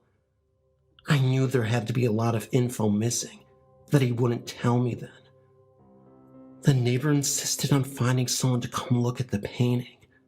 I told him that it would be a good idea for someone to come out to take a look at everything I'd seen and to examine the home in case there was any signs of supernatural crisis. When the neighbor left, I assumed that what he intended to do was not going to happen only because I felt that he knew more than he was willing to tell me at that time. I left the matter alone long enough for me to stumble across anything else that seemed unusual to me.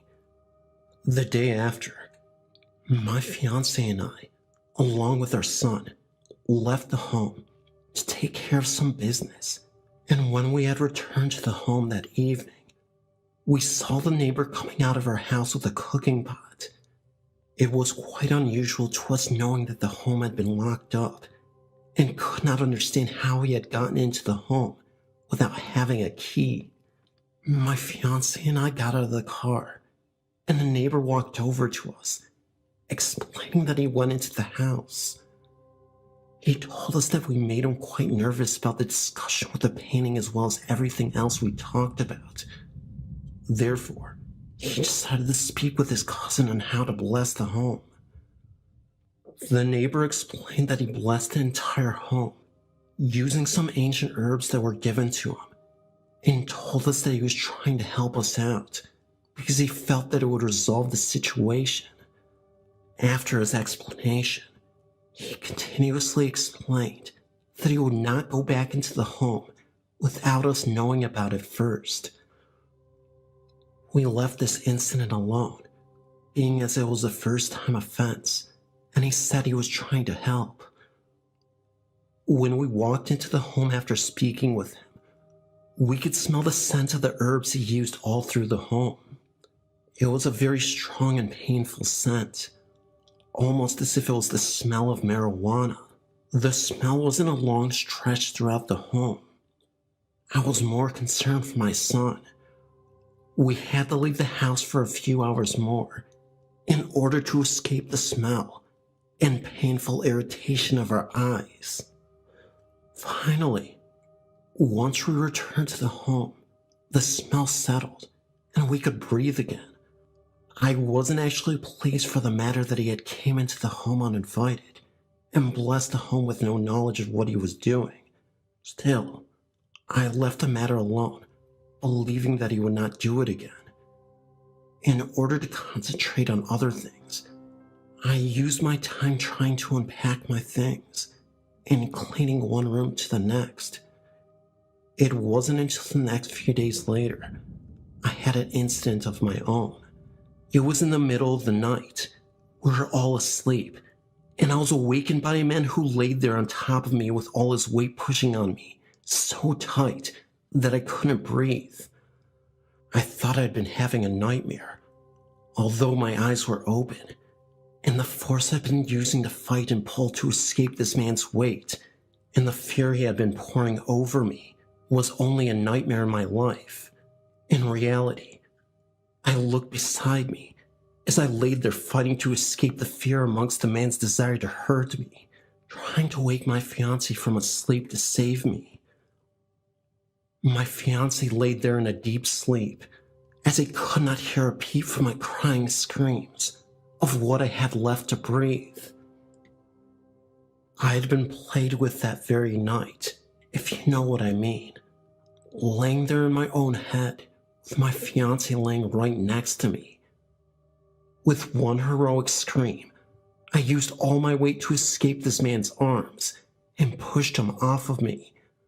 Frightening, all I could see was his brown hair and his back that turned to my face as he walked away with not even 2 seconds and disappeared. I sat up in my bed next to my fiancé, waiting there, holding my body, hoping he would be awake and hold me. I could not make sense of this, not then and not now. Even after, I knew it wasn't over. I couldn't even call the police because, let's face it, I wouldn't be able to explain to them of such an incident. Even so, they wouldn't be able to believe me. Amongst other things, they would turn it on my fiancé, and I would not take that route. Not then, and not now. After my fiancé had awakened, I told him about what happened. He just held me tight, and he was worried. I'm thankful he believed me. After a while, I was too angry to sit there and do nothing. I was determined to get my answers. Even then, why me? I know I'm not the only person in the entire world who has had this exact same incident.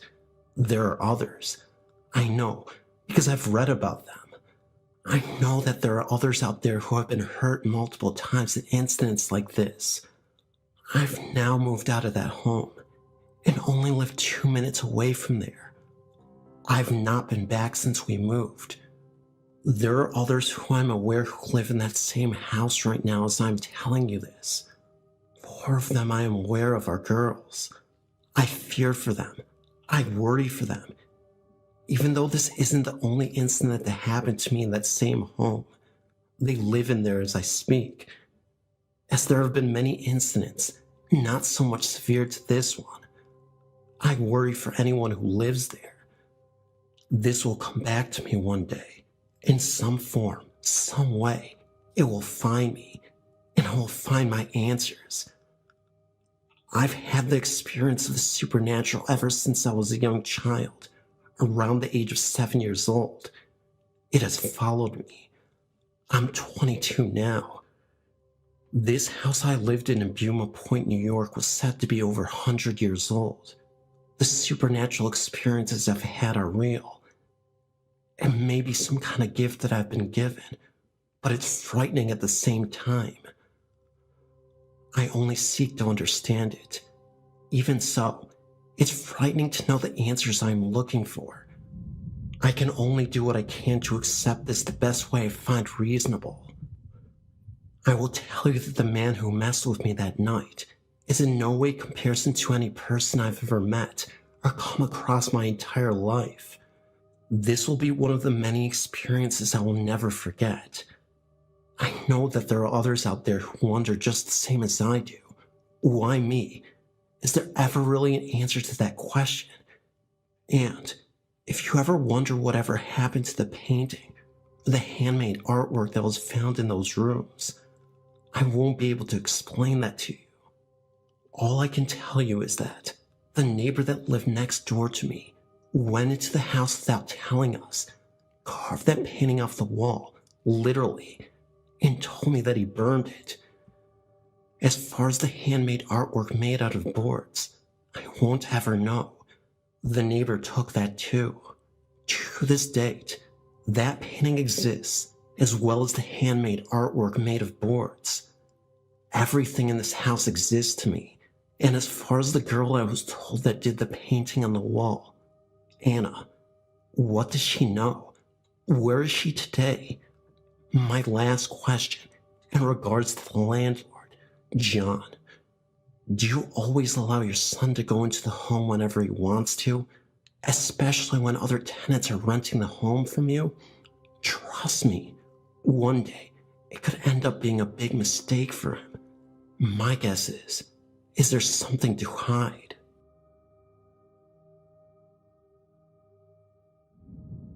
I live in Arlington, Washington. When I moved into my house, the forks started bending. Now when I'm there by myself, I can hear people walking upstairs. When I'm upstairs trying to sleep, I can hear people or things running up and down the stairs. If I get up and look down the stairs, I can't see anything, but I can still hear it. Soon after we started moving into this home, our pets started disappearing. One of our cats came back, covered in what looked like blood. He was gone about an hour after he came back. All of our pets were inside pets. My aunt saw a little girl in my yard, and in the house with blonde hair. Nobody I live with or live near has even blonde hair. When my mom lived with me, she saw her too. My sister loved to listen to her stereo, but then the stations started changing by themselves. We could actually watch the bar move back and forth across it. Recently, my dad's stereo started doing that too.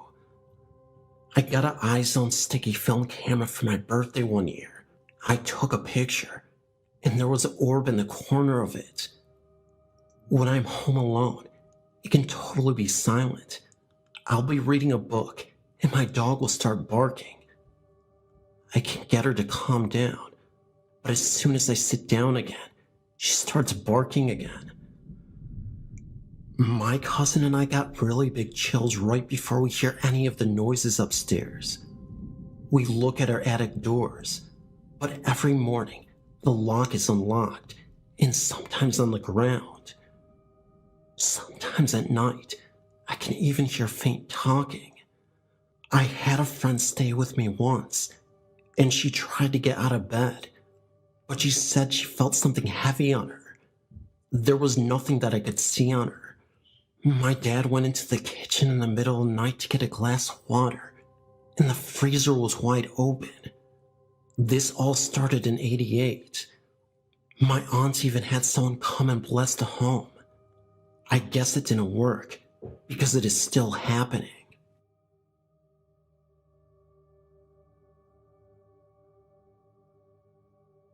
My name is Eric, and I have a couple of occurrences that are rather interesting. Nothing amazing, but definitely weird. I've always been interested by dark things. Like to dress in black, and I like to listen to extreme metal and such things like that, so I've always kept an open mind on such things.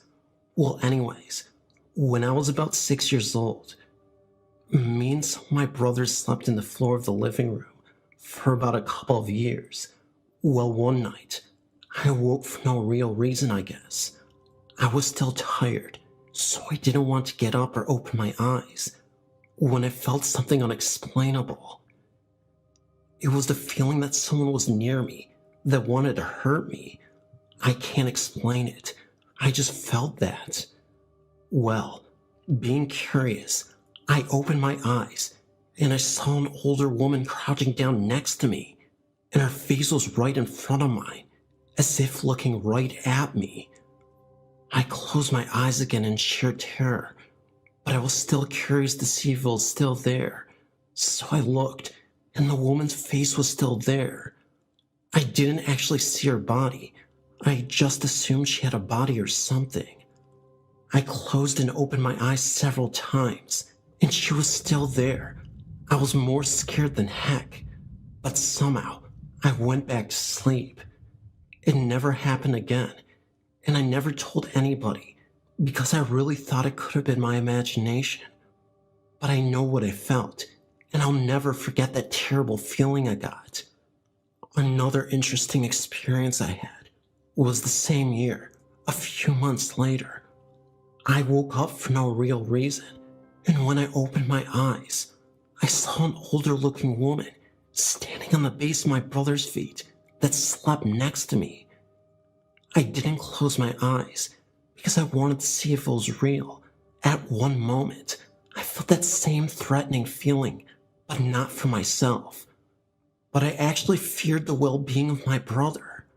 I went to sleep again, and it never happened again after. I never told anybody for the same reason as last time, because I'm skeptical. So it could have been either a real apparition or just my stupid imagination. I guess I'll never know. Ever since I was a little girl, I've seen things or felt things. I haven't decided if I follow the feelings and spirits, or if they follow me. When I was 7, I lived in a huge farmhouse. I was awakened one night by a cold feeling on my cheek, almost like someone was placing their hand and just brushing it against my cheek. I sat up in bed and looked around, expecting it to be my sister trying to wake me up. Instead, I was greeted with an empty room. I tried to fall asleep all night and couldn't. For weeks, I refused to sleep on my own room and stayed with my parents. About a month later, I was back to sleeping in my room and was awakened again, but this time by the closing of the side door downstairs. I thought it was my father coming home late, so I walked into the hallway. What greeted me on the stairs still scares the daylights out of me today. When I got to the stairs, a lady that I had never seen before was walking up the stairs, or so I thought. But when I looked closer, I realized that the woman was floating up the stairs. She wore a dark brown skirt and a white blouse covered by a jacket. The white blouse had been stained in red in a few places. When I squinted my eyes to try and get a better look at the blurred image, I saw that the woman's face was battered and covered in blood. I was frozen in my tracks and unable to move. I just stood there. She didn't appear for too long until she ultimately faded away, but I'm convinced that the presence was a former owner of the farmhouse I used to live in.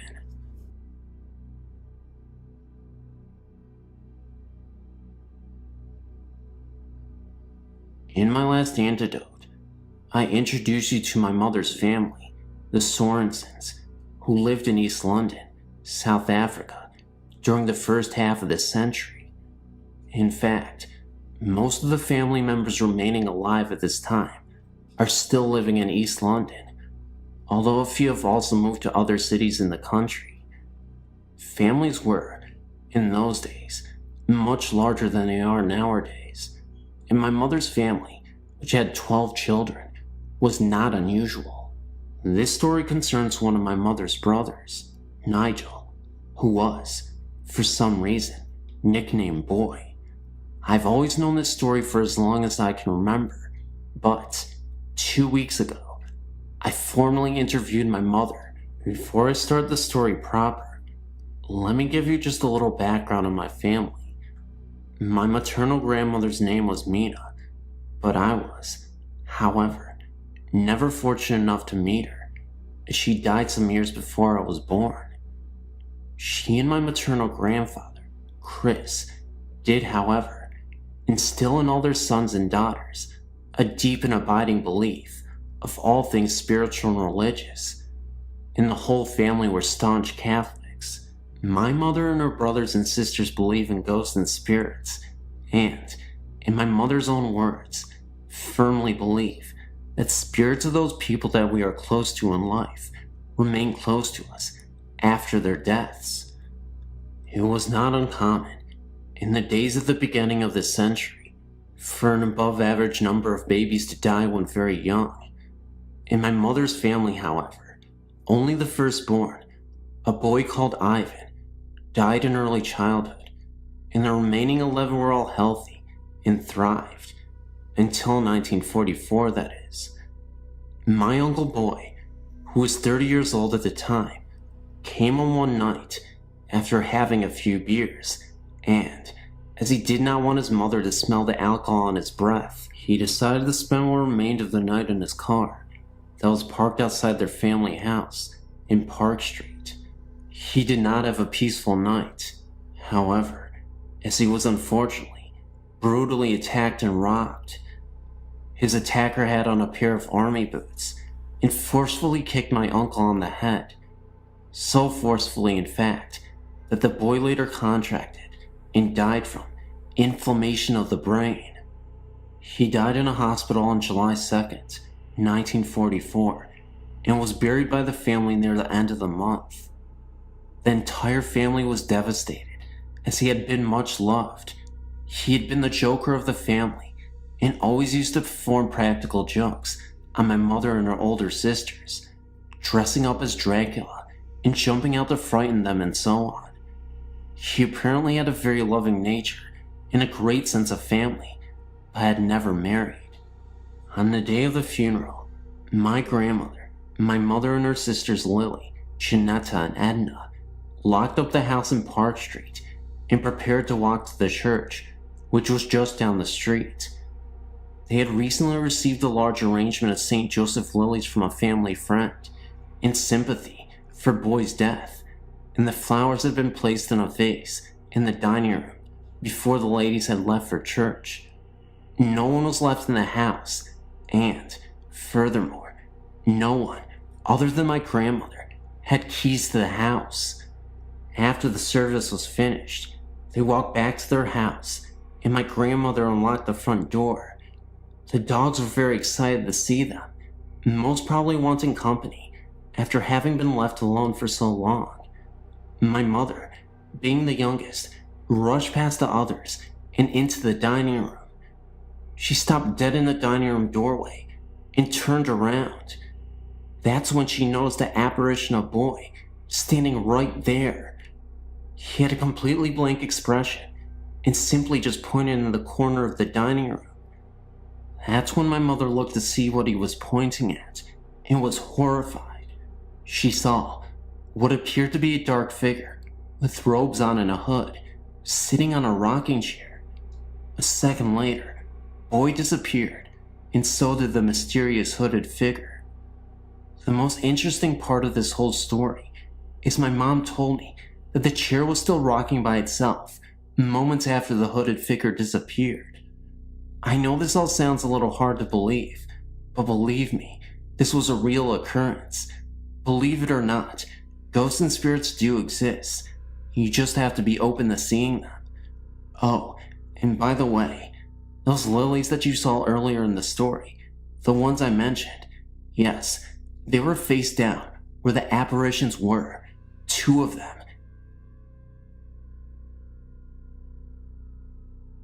I worked in a movie theater that used to be a theater before, but not movie, but stage. As a matter of fact, the stage is still there, complete with all the vents, dressing rooms, and the overhead mechanisms to control curtains. It was a very happening place during its time. There was a dining place called the Kit Kat next door to the theater, and a hotel on the other side. When the stage was closed, the place became a movie theater with 1 screen. It is still set up as a theater would have been in the area's segregation. It became a 2-screen movie theater recently, and the balcony has been closed off. There have been some pretty weird things going on upstairs. I was talking to the manager one night about something that happened as I was leaving pretty late. It sounded like something upstairs in the old lobby fell. Something big. I went up with a friend to check it out, but nothing could have fallen. After I'd gotten about half of my story out, the manager finished the story for me. He said that he experienced the same thing. We've both heard voices upstairs and footsteps on carpeted floors. No one ever really experienced anything, or they don't talk about it. Up until a few months ago, no one ever saw anybody. Well, that all stopped pretty recently. I've seen 2 men. I'm the only one who has seen anything. One of them was a shadow person. He was a very dark presence, so dark in fact that he almost appeared to be a cloud floating around the room. In fact, That's what he had been doing when I saw him. By the way, you could still make out the outline of this figure. He was also wearing a top hat. The presence that I saw was upstairs in the balcony. The feeling I got off of him ranks up there with the feeling I got the one time I encountered the shadow person. This guy, however, looked like he was some sort of construction worker. The manager, which is my uncle, has been doing a little bit of research and has come up with very little information. I've written a narrative about the man upstairs. My fiancé drew a picture of him without my knowledge, just from the description I had given him. I saw the picture one day in the backseat of his car, and it sent chills through my body. The city is wanting to tear down this building and put an even larger theater in its place. We do not know how long the owner of the building is going to hold out on selling it. Hi, I'm not sure if this is a ghost story, or just me being nervous because of old fables, but I'll share it with you anyway, and I'm anxious to hear what you think. First of all, I'm from South Louisiana, where ghosts, voodoo, and haunted antebellum homes are a way of life, or at least a big part of the history down there. About 3 miles from my parents' home, where I grew up, there's an old plantation house, which I believe was built in the 1800s. I know that I'm going to skip around because I feel like I have to explain everything, but please bear with me. While I was growing up, I always felt scared to be outside or even alone in my parents' house, but I don't think the house itself was haunted, but maybe the area because it was so close to this old house. I actually never even noticed the house until like only 6 or 7 years ago, when someone finally bought it and decided to refurbish it. The house was once known as the Stephanie Plantation, then as the Halfin House, and I believe that there was also one more name for it, but I can't think of it right now. The new owner put a lot of effort into doing research into the history of the house and how it looked. You know, pretty much to find out anything and everything about it. First of all, he was a friend of my father, so we got to see the house through many stages of its rebirth. The new owner took before and after photos of the house. The before photos really scared me. There were, I believe, 5 faces or bodies of ghosts in the pictures, but they were very clear. One looked like a man, maybe with a beard and very proper demeanor. Another was a lady in the ball gown. That was what the silhouette looked like, and possibly a crown. Another looked like a small child looking out of the window, and another just a blur. One looked like a man screaming, and it seemed to have chains on his wrists. I don't know what exactly to say about these pictures, but I know what I saw, and I know how the house felt, and I believe them. I've always felt the type of sixth sense, if you want to call it that. My dreams often come true. ESP is a frequent thing for me, and I always get these feelings. I'm not trying to say I'm psychic, because I'm not sure exactly what this is, but I have come to try to use them more and more. Anyway, the house was very cold, even though it was the dead of summer, probably 100 degrees and humid. You know, the typical South. Anyway, it had this very eerie and unwelcoming and not very peaceful feeling to it, and as weird as it may seem, I kept getting like these glimpses or flashbacks that were very dark, but they were of this house. The new owner had tons of stories of hauntings by him and previous visitors, or just stories that were documented. I talked to this friend of my mother-in-law who is really into this stuff, and she seems to think that for some reason I have a connection with this house, that it isn't just me being a channel. I don't know what to think. I don't really want to know. Every time I visited this house, I would get the creeps, and always in the same places. There was a small closet-looking space at the top, 3rd floor, which was recorded to have been used as an infirmary in the war. I was standing near it, thinking. I was getting a funny feeling about it, and didn't notice my brother behind me.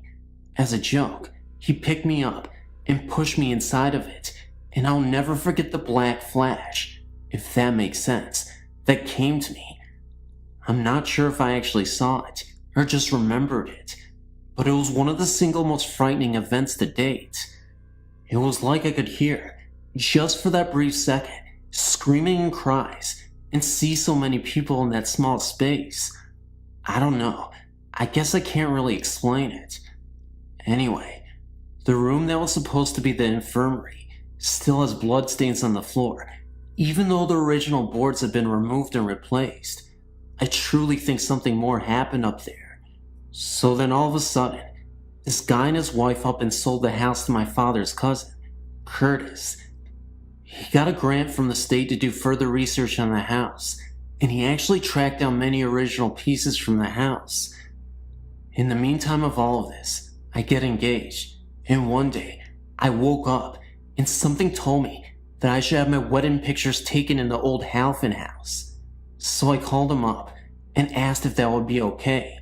He was reluctant, because he really didn't want any more pictures taken, and of the house, but finally agreed. So I went back, because I was so totally drawn to this house. Since Curtis has been restoring this house, there is a much more peaceful air in it, really. And anyway, as I was walking around, I prepared myself to be more open to anything.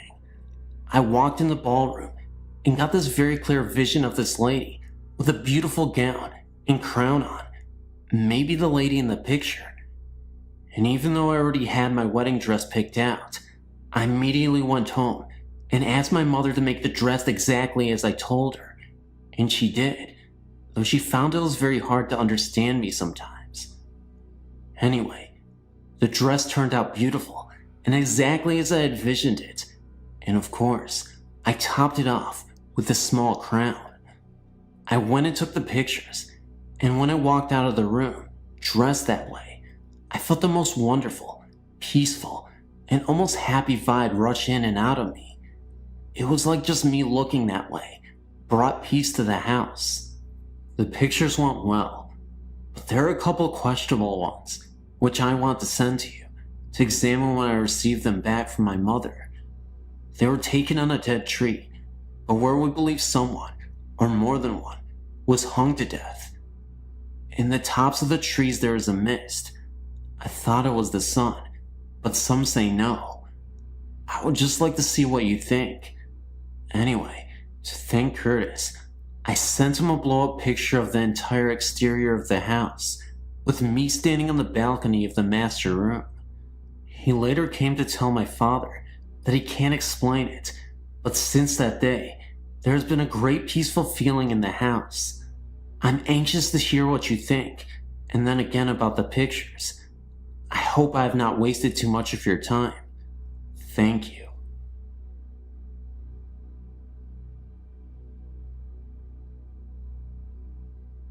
I've had several ghost experiences, but the one I'm writing happened when I was about 16.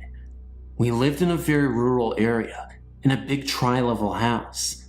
The bedrooms and a bathroom were on the top floor, a small bedroom, a bathroom, the kitchen, and a huge living and dining room were on the second, and the bottom floor was a 2-door garage. The master bedroom on the top floor had once its own deck, and still had the sliding door, which now leads to a 16-foot drop to the backyard. It is important to know this, because we often would hear someone knocking on that door, even when we had the blinds open, and could see there wasn't anyone there. The stairs from the second floor to the third went straight halfway to a landing, then turned right, and went up the rest of the way. On the landing on your left, if you were going upstairs, was a picture window.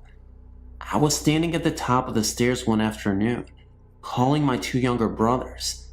The youngest, Lee, came to the bottom of the stairs and asked what I wanted. He and Chris were getting a snack. I was going to answer him when I felt a hard shove against my shoulders. I fell down the stairs to the landing.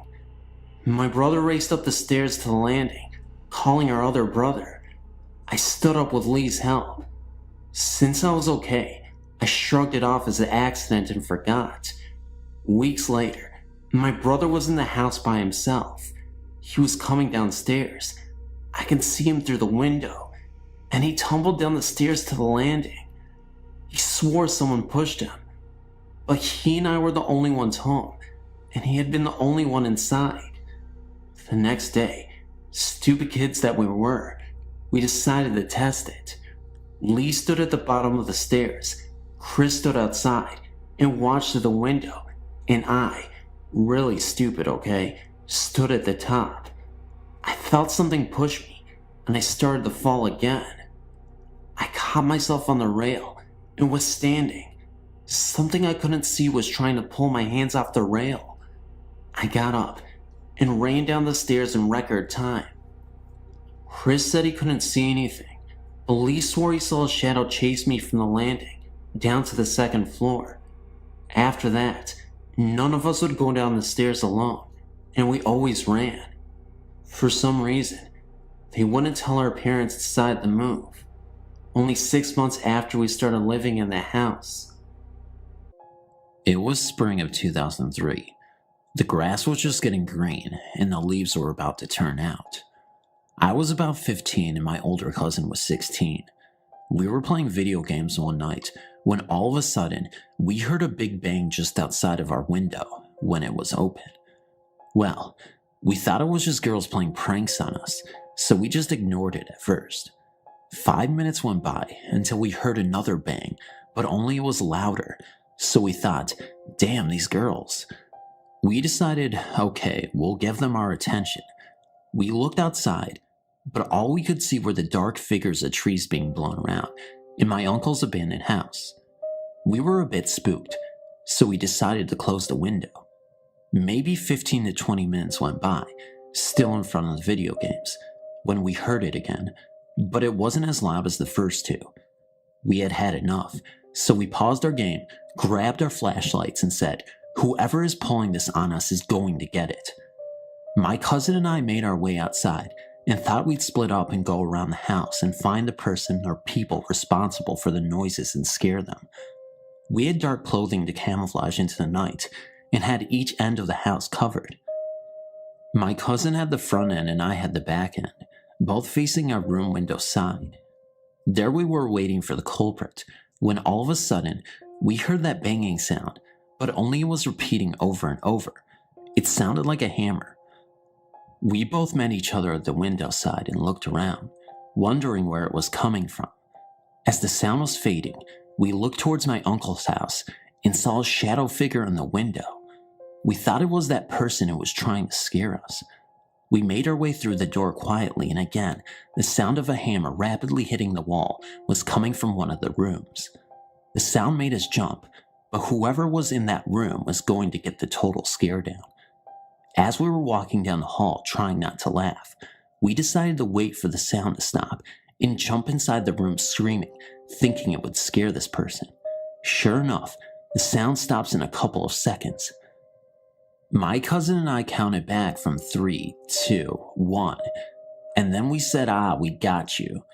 We looked around with our flashlights, and there was no one in sight. Just as we were about to freak out, we saw the closet door close, and thought that the person heard us and ran in the closet. I acted like I was heading out the door, and then my cousin grabbed the handles of the closet door and opened it. There was only an old garbage bag filled with garbage. We inspected the whole house, and there was nothing but broken boards and broken glass everywhere, until we saw a tall figure standing at the end of the hallway, looking like it was holding something, maybe a hammer. But we were so scared that we didn't shine our flashlights on it. We just ran out of the house screaming. Now, my uncle's house has been newly renovated. His oldest son and family lives at that house, and so far, I've only been there once. Thanks for reading.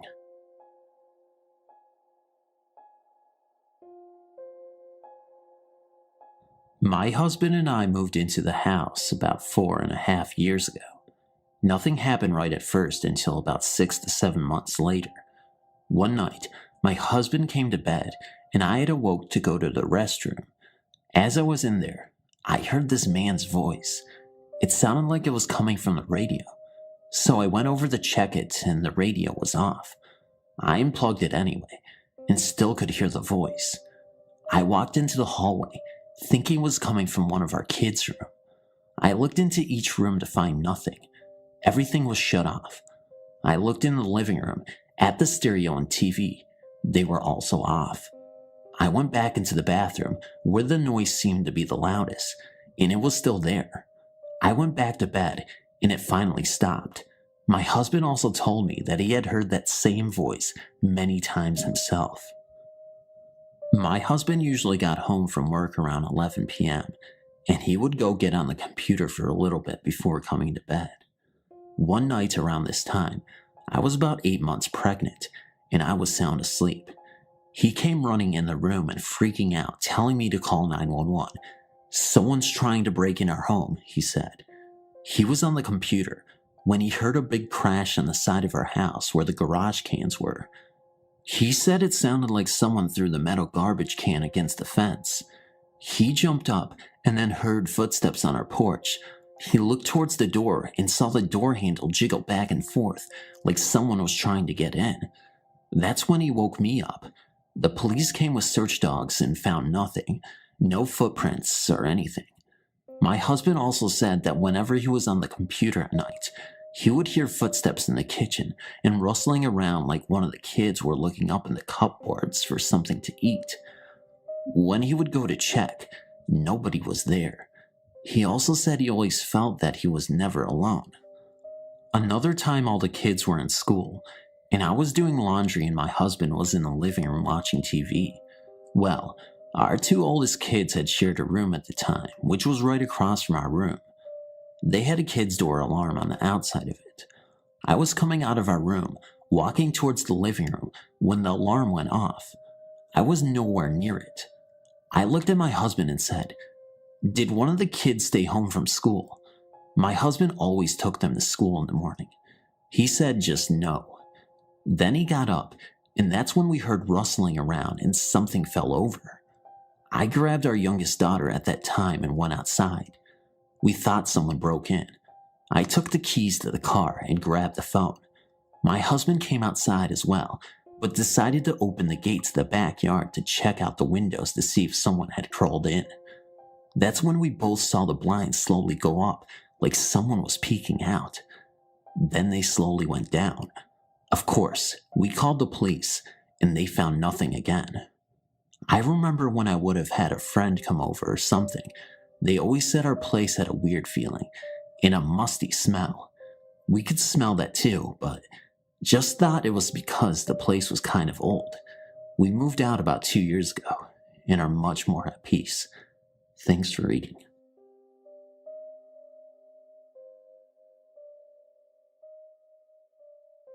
I live with my mother in a rather rural area. Our house was built by our landlord and was built in a lot that originally held a small gas station. I don't know much about the history of this area or our home beyond that.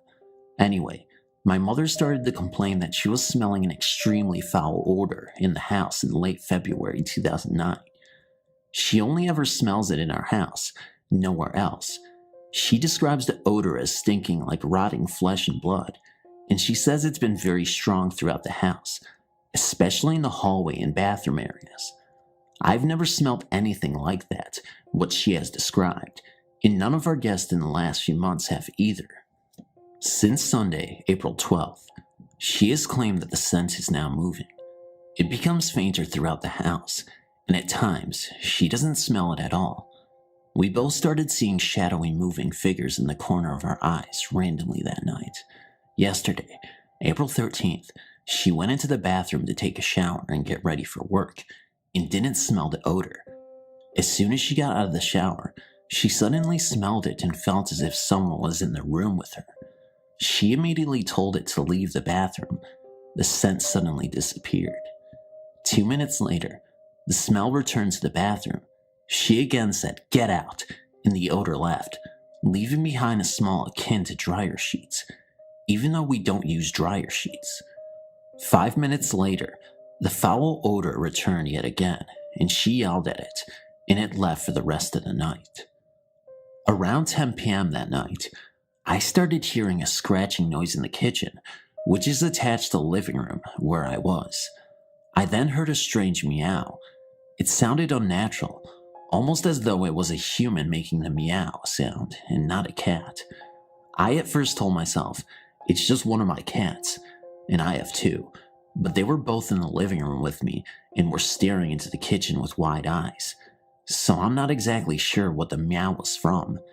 I then started hearing a light thumping noise, as if some light object was falling on the floor, coming from our back storage room, which is right off the hallway.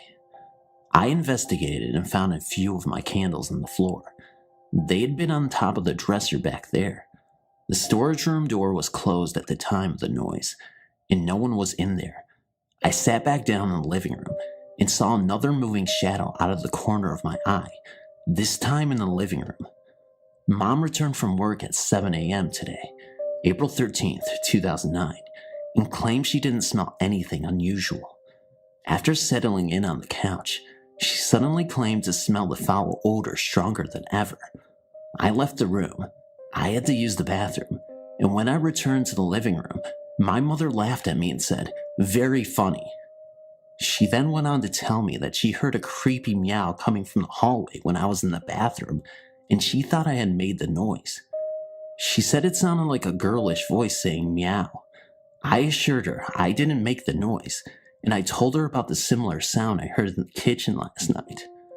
Both cats were in the living room napping at the time she heard the noise, and I didn't hear it that time, despite being only 3 feet away from where she said the sound came from. The only things I've noticed is that certain rooms randomly become quite cold, and then warm up momentarily, only to get cold again. I also keep getting the creepy feeling that I'm being watched at times, and it doesn't help when my cats look behind me with wide eyes. My cats have not reacted aggressively, but I've noticed that my younger cat is quite jumpy lately. We moved into this place in April 2007. Beyond feeling randomly uneasy at random times, I've never experienced anything here until recently. Mom has never experienced anything like this until February 2009. Between late February and April 11th, the smell was just a constant odor, as it followed her around the house. Just within the past few days, the odor has begun moving about the house randomly, and we've started seeing shadows out of the corner of our eyes and hearing weird noises. My mother, being her, thinks this is all quite awesome. She's always been rather interested in the paranormal, but has never experienced anything until now. I, on the other hand, am rather creeped out and want to resolve this issue as soon as possible. Any ideas on what could be going on? Why now? What can we do? Anything at all would be appreciated. We haven't changed anything or moved anything around in the house, or done anything that could have woken up a spirit of any kind. I'm assuming it's a spirit because of everything that's happening. I'm a little afraid of its sudden active behavior as well. It was okay when it was just an odor only Mom could smell, but now that we're both seeing and hearing things, I'm a bit concerned. I should also mention that when my mother checked out the back storage room this morning, she said the air felt heavy and she had a hard time breathing in there. She immediately left the room. I went in there a few minutes later and it was very cold, but I didn't feel that the air was heavy and I was breathing fine. I do know that the previous renters of this house owned a cat who died of kidney failure in the room now we use for storage. I'd be the first one to blame the weird activity on a ghost cat. Ghost cats seem a lot less scary than unknown creepy, meowing non-ghost cats, but the meow is really non-feline in nature at all, and the shadows that we've seen seem to be tall and human in stature. That's what really throws me off. Again, any help will be very appreciated. And oh, we're not religious people. She's agnostic and I'm atheist. So calling a clergyman probably won't help us out too much.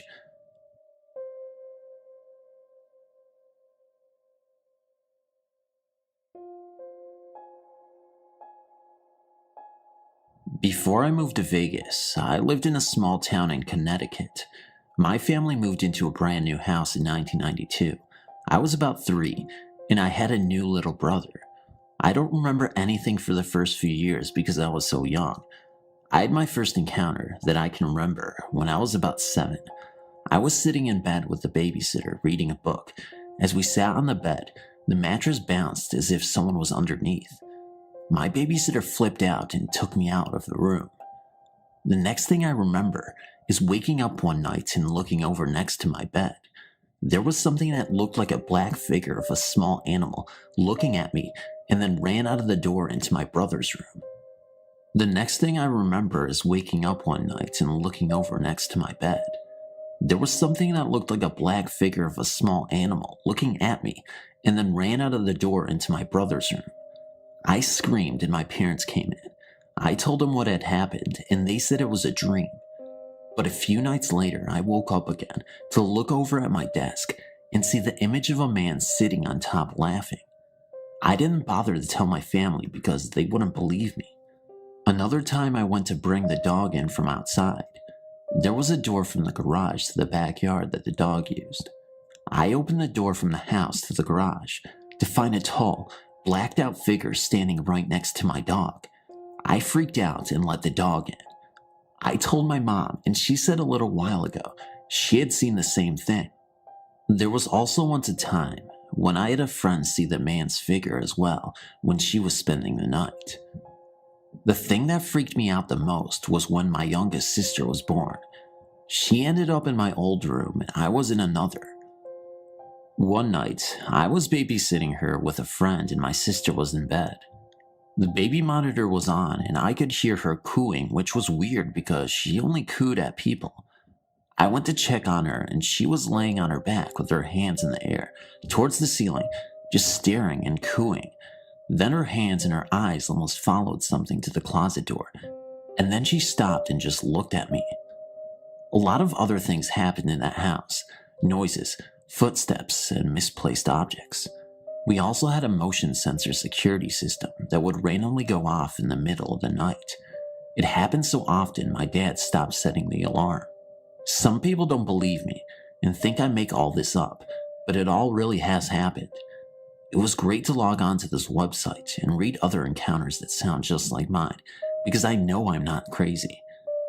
Thank you for reading. Seriously, I really appreciate it.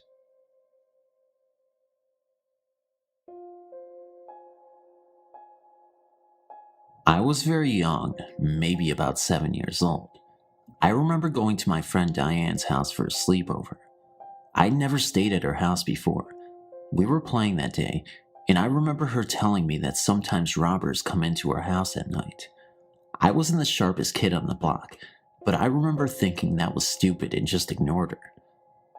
That night I was asleep, sharing the top bunk with her while her older sister slept below. I woke up suddenly because I was ice cold. Being it was summer, I thought the room was very cold because of air conditioning, and that since she'd kicked the covers off of me, I just needed to grab them and get warm again. However, I remember I was a very little kid who was feeling very safe because there were 2 other people sleeping in the room with me. As I glanced to the foot of the bed, searching for covers, my gaze noticed something in the doorway. 2 dark figures. They were just shadows, no definition or features, but adult-sized and human-shaped. The shadows were darker than the dark hallway. They faced in the direction of her parents' room. One pointed to it, the other nodded, and the first disappeared into the room. The other turned towards me. I was so terrified at that point that I shut my eyes tight. I waited for what seemed like ages and finally got myself to open my eyes again just to see if it was gone, and there it was, right in front of my face, hovering above us. Its face was nothing but a blank shadow. I think I must have just kept my eyes shut and at some point fallen asleep. The confirmation of this event, now that I am an adult, comes unwittingly from my parents. I asked them if they remembered my sleepover at Diane's, and they said yes, because I spoke of how I'd seen something in my room that night. My parents still believe I was imagining it, but people who have experienced this themselves know it is too vivid and too obscure to be an imagined event. I know what I saw and get chills even today, even as I write. I wish someone could explain this event to me. What are these shadow figures? Are they malevolent? I suppose since, as a child, I intuitively felt scared. Thank you for reading. This story takes place around the summer through the winter of 2013 to 2014. I don't remember the exact dates, unfortunately, or else I could have further proven that I encountered something at this location. I haven't posted it now before because I only recently found this website and don't really visit it this often. I decided to share this story though because it does fall under the category of personal encounters. As I previously mentioned in another thread, I have a strange companion that's been following me around. It's a black cat that seems to change height and sometimes even color that I can only see out of the corner of my eye. I named him Gabriel at a young age, and I often communicate with him without knowing it, though often I can sense him. I won't go into huge detail here since I already did it elsewhere. As someone said there, he seems to be my spiritual friend. However, this particular story isn't completely about him, though as always, he is involved. One of my friends had just finished high school, having to take summer classes while raising the baby she had while attending school, and had moved in with her biological father. The house seemed run down, in a run-down neighborhood, and it was small, incredibly small. It would be the perfect size for 1 or 2, maybe 3 college students to live there while attending classes at the campus down the street. One of the things I noticed instantly was the fact that tracks ran under the house. They were trolley tracks, from when the town used trolleys to get people places faster when buses weren't really a thing. A great big, abandoned brick and metal building behind it had a sign that just vaguely read, "Trolley Station," on it. The tracks didn't really surprise me. The town I live in has both an Air Force base and also countless train tracks running over roads. Most of them aren't in use anymore, but this place used to be a booming cattle town as well as a military base. It's filed under a small town, but it obviously isn't with all the things that go on. Anyway, the tracks didn't really surprise me, though they did make me feel a little uneasy. I suppose it's perfectly reasonable to believe that things could have happened on the job, accidents on the tracks, or even inside, that could have cost people their lives, but I brushed it off at first. That was until I went inside. The living room wasn't bad, just felt cramped. The kitchen had an uneasy feeling, but I refused to go into the basement. Gabriel kept standing in front of the door any time that I walked by, as if challenging something down there. The basement, as they called it, really just a room slightly lower than the kitchen level, had been turned into a bedroom for her father. One of the rooms, the one facing the street, was my friend and her baby's bedroom. The last bedroom, which was down the tiny hallway, had a window facing the trolley station, full of things that couldn't be stored elsewhere around the house, and I hated that room. I found in that room scratches along all the walls, and one day I decided to use a comparison. I held my hand up close to them and found that they were just wider than my hand, probably a man's hand that had caused these dark furrows on the wall. The wall was covered in a thick layer of paint, which made me wonder how long it would take someone to actually carve such deep scratches into the wall with their fingernails alone. They were definitely in the correct places to be the fingers of a human hand, and there were 3 sets on the walls, one of each except for the one closest to the window, as if this person didn't want to get close to it.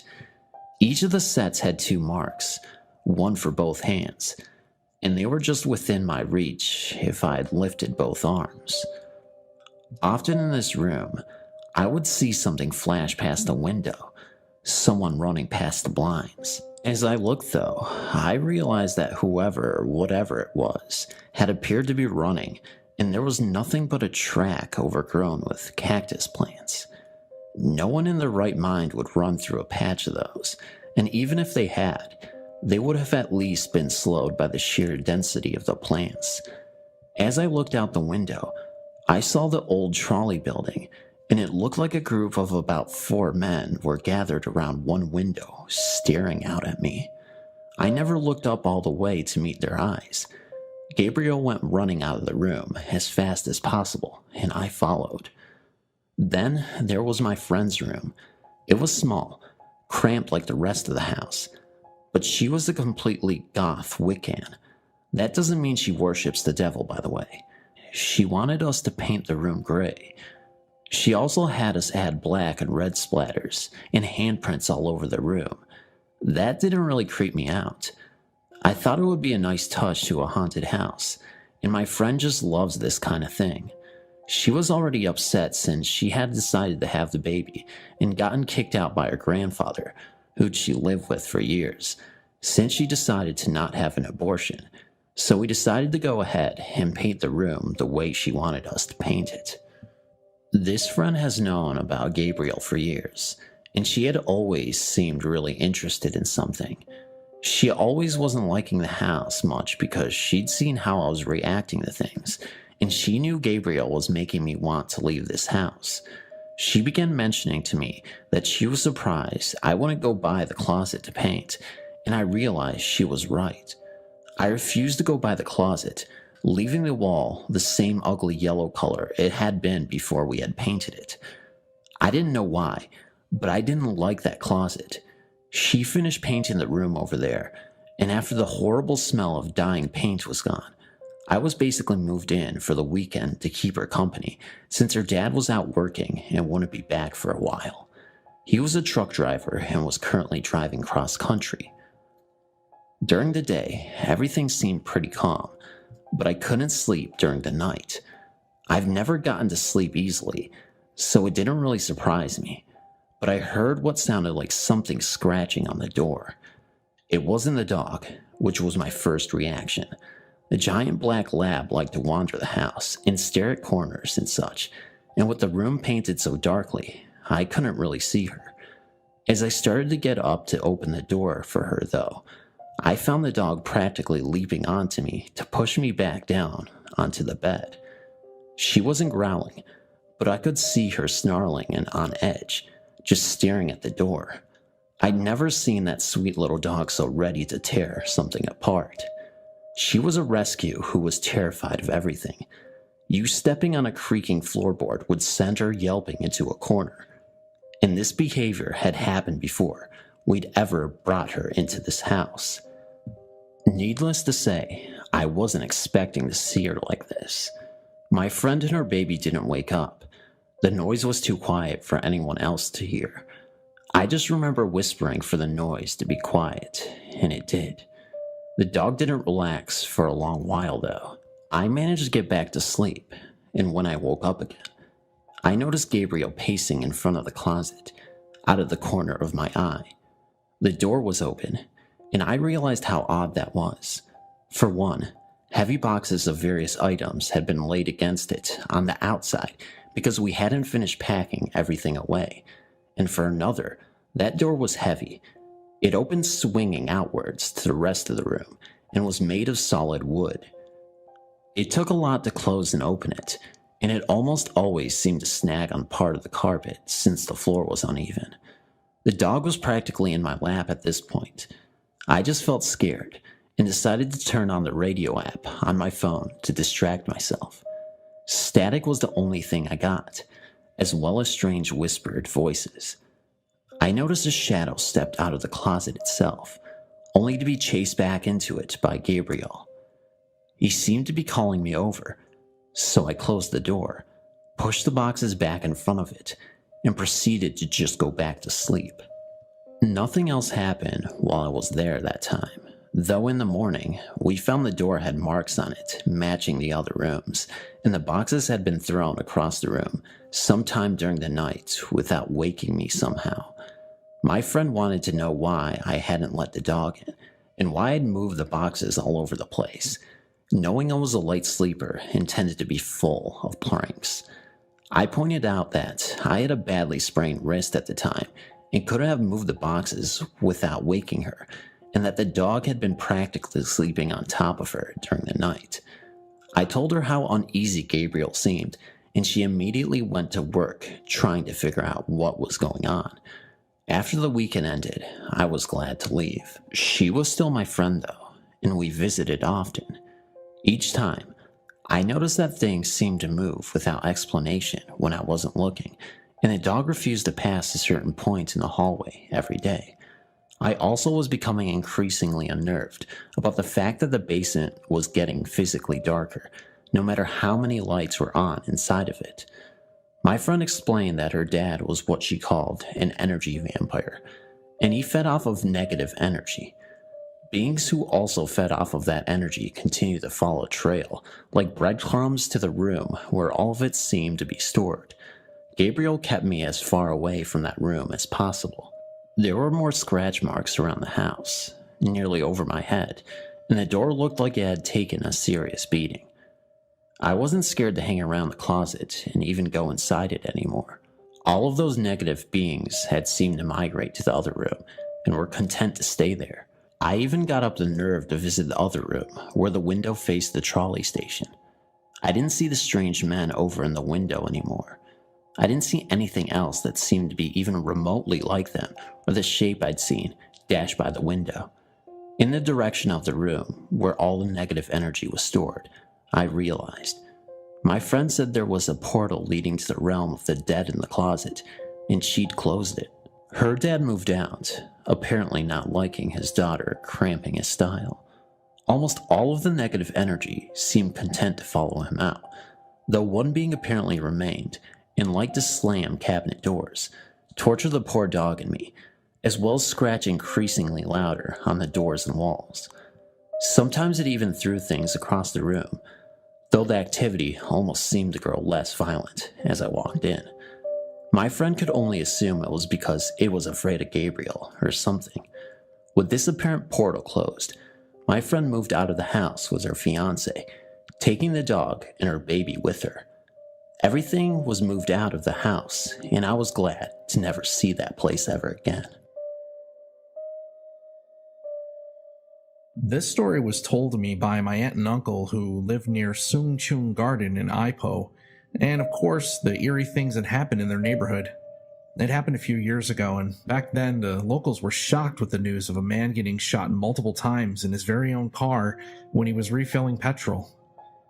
Having a tarnished reputation as a member of a triad group and a loan shark, the locals thought it was enemies avenging for his evil deeds. The investigation didn't progress much, and its case is closed at present. But the very car he died in was under his nephew and his name. Therefore, after his death, his nephew had the right to claim the car for his own personal use. Coincidentally, his nephew stays right opposite of my uncle and aunt's house. Both of them and my cousins are dog lovers, so they have a few dogs. The night when the nephew drove home the car, which was at midnight, the dogs were disturbed by a presence, and all of them howled. Not only their dogs, but almost all the dogs in the neighborhood. My aunt was alarmed, and she expressed her concern to her husband, telling him the unusual behavior of the dogs. However, my uncle brushed it off by telling her it might be any female dog having a period, causing high mating desire among the males. She was not sure about his reply and went off to bed. The howling lasted till the wee hours, and they had trouble sleeping.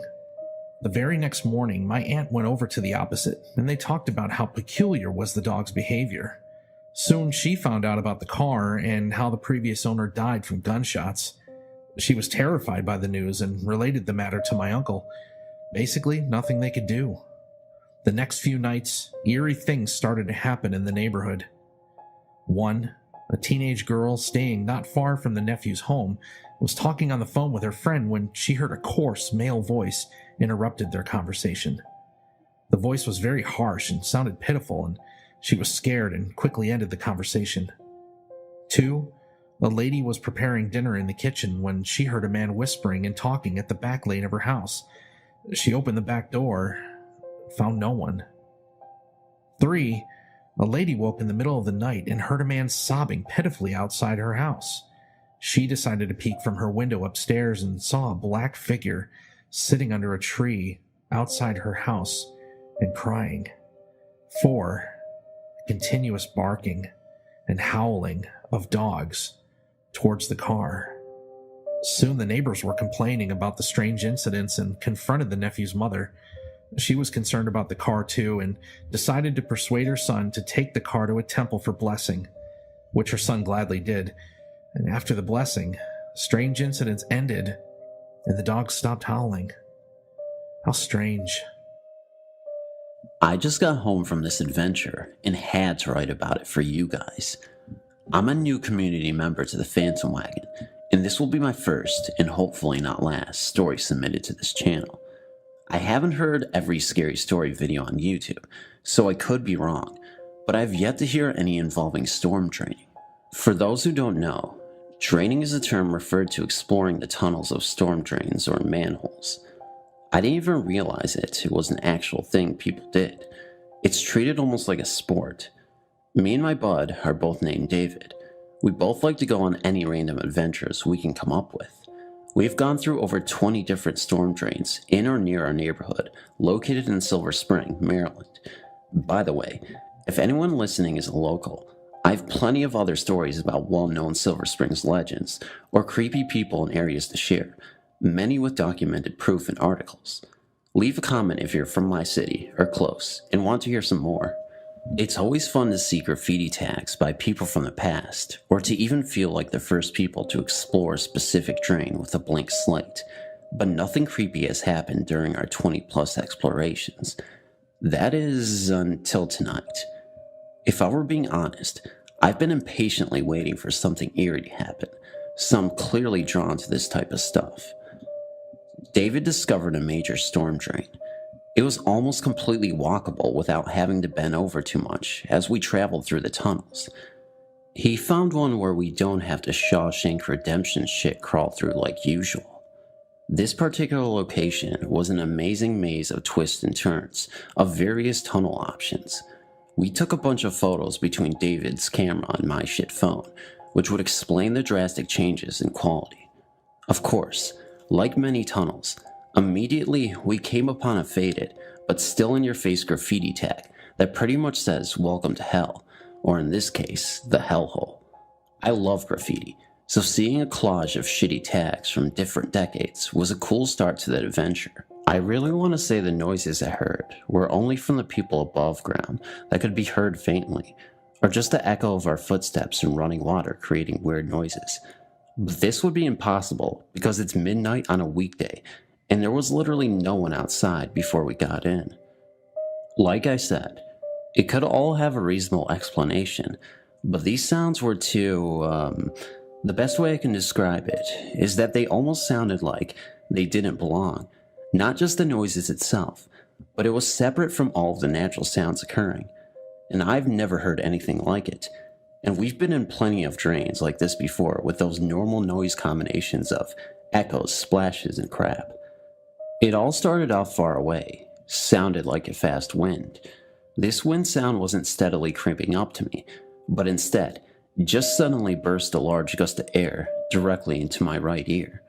Keep in mind, it is impossible to be even windy down here. I wasn't even hit anywhere else, only directly right into my ear. It actually hurt. For just a second, my ear felt like it was plugged full of water. That feeling came and went pretty fast. I now have a headache, but didn't even think too much of this. I didn't feel scared, but it was creepy. And once you reach that area of a drain where you're too far from a nearby manhole to pop out of, you do feel trapped. I mean, you really are. If you are in a hurry, there is literally nowhere to escape to. I'll admit it, this kind of adds a rush to the experience. I kept walking when that wind blow happened again, but this time with some accompanying whispers. I didn't make out any actual words, but at the moment, I didn't realize what was happening. The combined air pressure and fainted muttering were now happening sporadically. I started to feel a bit uneasy. In the back of my mind, I thought I was seriously hearing the voices of people. I do believe in ghosts, but I don't always jump to conclusions, so I tried rationalizing the situation. It definitely sounded like whispers smashing in and out of my ear, but I also thought it could have been a weird side effect to a headache, or that I was just having auditory hallucinations. The noises were happening every 10 awkward steps I would take in the puddles. I called down to David to see if he had heard them, but he hadn't. David isn't too much into believing paranormal things like me, so maybe the force was more connected to me because in a way, I wanted to hear it. I don't know how that really works. I've experienced things like this before, but I've only felt emotional responses, such as an unwanted feeling of dread or even a sense of calm. But this time, the feelings were more physical than mental. It was penetrating my eardrum and giving me a migraine. Now, yes, I did feel uneasy, but only because I didn't know what was going on. This now almost rhythmic pattern of intense voices eating my eardrum lasted for at least 5 minutes, but then the further and further we got into the drains, the noises stopped. What was odd were the graffiti surrounding me during this 5-minute hellish ordeal. Every area of tunnel was coated with terrible anti-Semitic and just plain out racist and ignorant tags. What is extremely fascinating was as soon as we passed through a manhole stop and entered a new connecting tunnel, not only were these walls completely clean from any paint, but the voices and ear pain stopped, and I mean instantly. What was creepy about this area, aside from the racist crap, was its specific location throughout the entire drain system. It wasn't even close to any of the other tag tunnels, but just in a random area of the drains deep within the tunnels, almost like it was on purpose. After walking through these naked walls, we eventually came upon one of the many options of getting out without having to pop a manhole. We walked out of the hellhole back into the stars and neighborhood lights. We looked around and realized, damn, did we travel far or what? It was unbelievable. It didn't feel like we walked that much distance. In fact, we usually feel the opposite with opposite results. Of course, as soon as we came crawling out of a sewer in the middle of frickin' night in a shady part of Wheaton, Maryland, some dude was standing at a bus stop and we obviously terrified him. I started to speak out loud to David and pretended like we were looking for our dog. I'm quick to try and make myself look less shady than I already do. I've been told I give off that vibe sometimes, because I always have a pull-down wool hat, visible tattoos, battle scars, a Newport in hand, and now a dirty face with dripping soaked boots. I swear I don't mean to do it on purpose. I only mention this because the dude started to pick up his phone, and I was thinking, dang, I didn't even tag this time, and I'm still gonna get locked up again. But overhearing the conversation, I think he was doing exactly what I was doing. As soon as it felt like we could stick around, David and I took our time and started to try and trace above ground where we travel below. David has the technology and is also very good at mapping, so we knew where he was going, but before we made those moves, we had no idea where we were and started off in a housing complex, and the more we walked and followed our trail, we eventually figured out exactly where we were. We were now in the area of where the strange noises and ear damage were most active. That is when I started to tell David what I was experiencing there. He believed me. He's a good friend.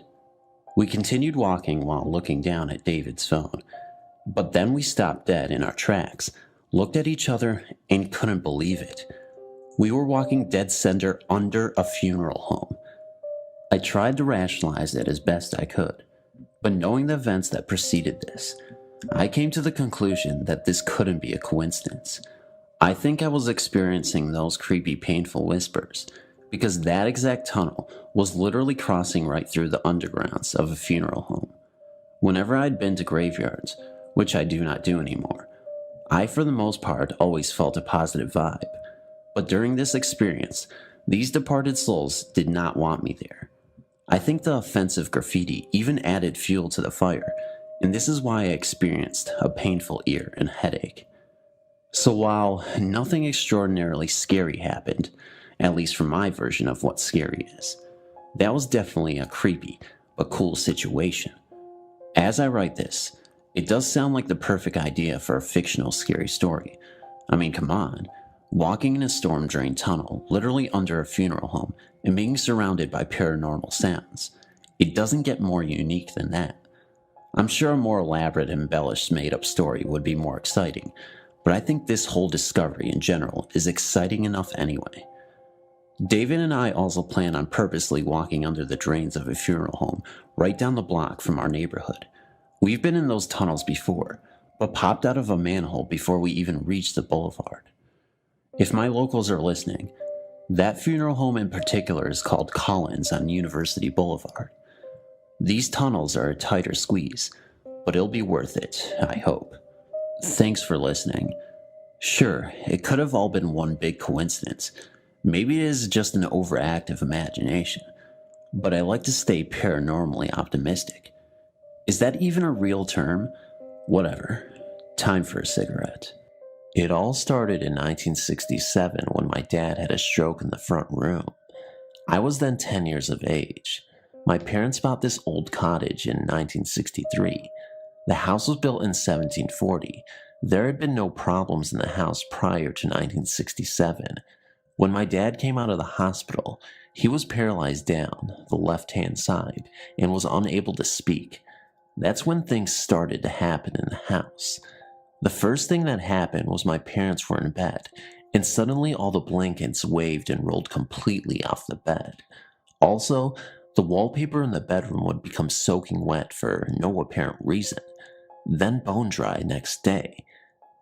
As the months passed by, my father regained most of the use on his left side, but never regained his speech.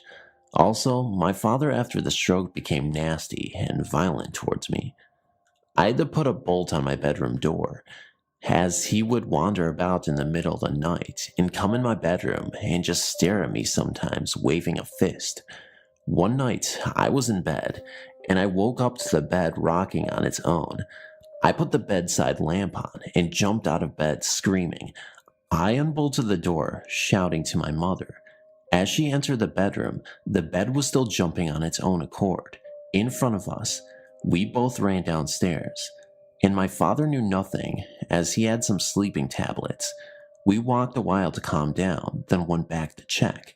It had stopped by then, so I got back in bed and left the lights on. I had no choice. We did have a third bedroom, but to come and go, I had to pass through my parents' bedroom, and as an 11-year-old boy, I was scared of what my dad would do next, so I had to stop in that bedroom. One night, me and my mother were watching television. It was about 11:30 p.m. when we heard a terrible screaming coming from the small cast iron window, which led into the back garden, near the television. We didn't dare speak to each other, and that stopped after about 4 minutes. The next thing I knew, the television, which was on 4 screwed legs, began to walk towards us, rocking from side to side. It only stopped when the main cord pulled tight. We were by then petrified. The screaming noise had woke my father, and he came downstairs shouting, but due to his stroke, the words were not making any sense. He ran into the back sitting room. My mother said, "Go get your dad, or he might have another stroke," so off I went. Entering the room, it was pitch black. Everything happened so fast, I didn't think about turning the light on. And then I looked at the back window, which led onto the very private unlit garden. A gray-white figure floated past the window, of the side view. It was very defined. He had a 3-cornered hat, a white beard, walking stick, and a long trench-type coat with 3 buttons on it with no legs visible. I ran out of the room, leaving my father, who was looking out of the other window, who hadn't seen anything. I ran to the other room to my mother. I was unable to speak properly to her for at least an hour. My father just wandered back to bed. In desperation, my mother contacted a medium. She said the spirit was called Jacob, who was only trying to help us through the difficult time. He had been a gardener who got killed when a horse fell on him, the medium said. Things became so bad, doors banging, strange sounds in the middle of the night, not helped by my father, who everybody was scared of. I had an older sister, and she moved out in 1968 to get away from the situation. In the end, my mother put the house up for sale in 1972. And that last night, it was terrible. My father was in bed asleep with those sleeping tablets again, so he was unaware of anything. Me and my mother was huddled up in the front room. We stayed awake all night, doors banging from under the floorboards, moaning noises. Then dawn broke at 6:30 a.m. Everything stopped and went calm. We couldn't wait to move out. After we sold it, Nobody lived in it longer than 18 months, till it became empty 25 years ago.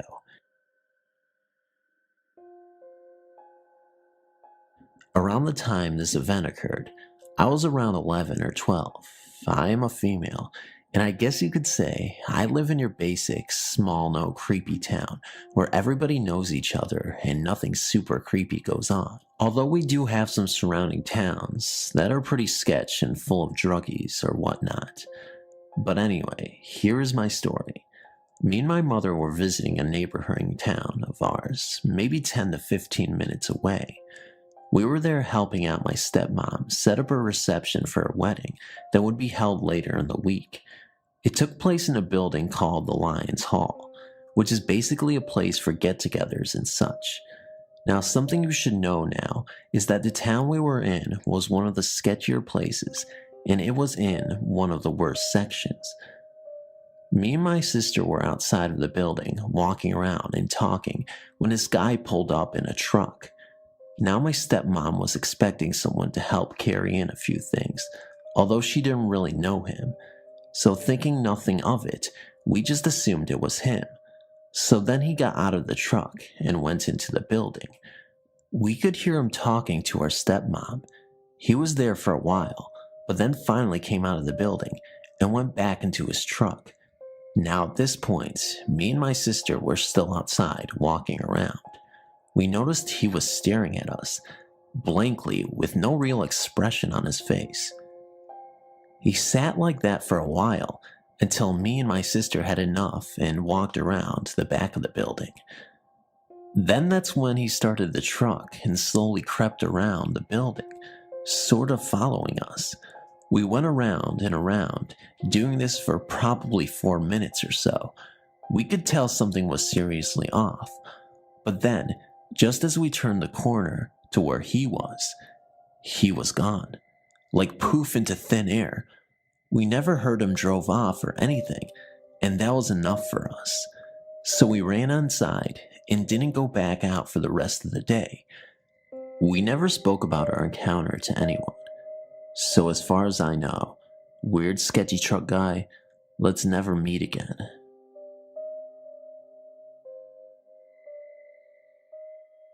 A few months ago, I was staying at my friend's house. Basically, I'd gone to sleep as normal. I usually sleep perfectly, but this time, I woke up at 5:35 and felt weird. I took the blanket from my face and looked to the foot of my bed and saw 2 girls, both blonde, didn't have a face, and had little blue penny dresses on. I looked at them for a good few seconds and turned back over to sleep. I told my clairvoyant friend, and she told me she's always thought I had a talent for seeing the beyond. Thank you for reading. I know this is kind of short, but I guess it was a kind of cool story. I'm living in Birmingham, and I'm thinking there has to be some haunted locations that I could go to and feel around, given the history of the city.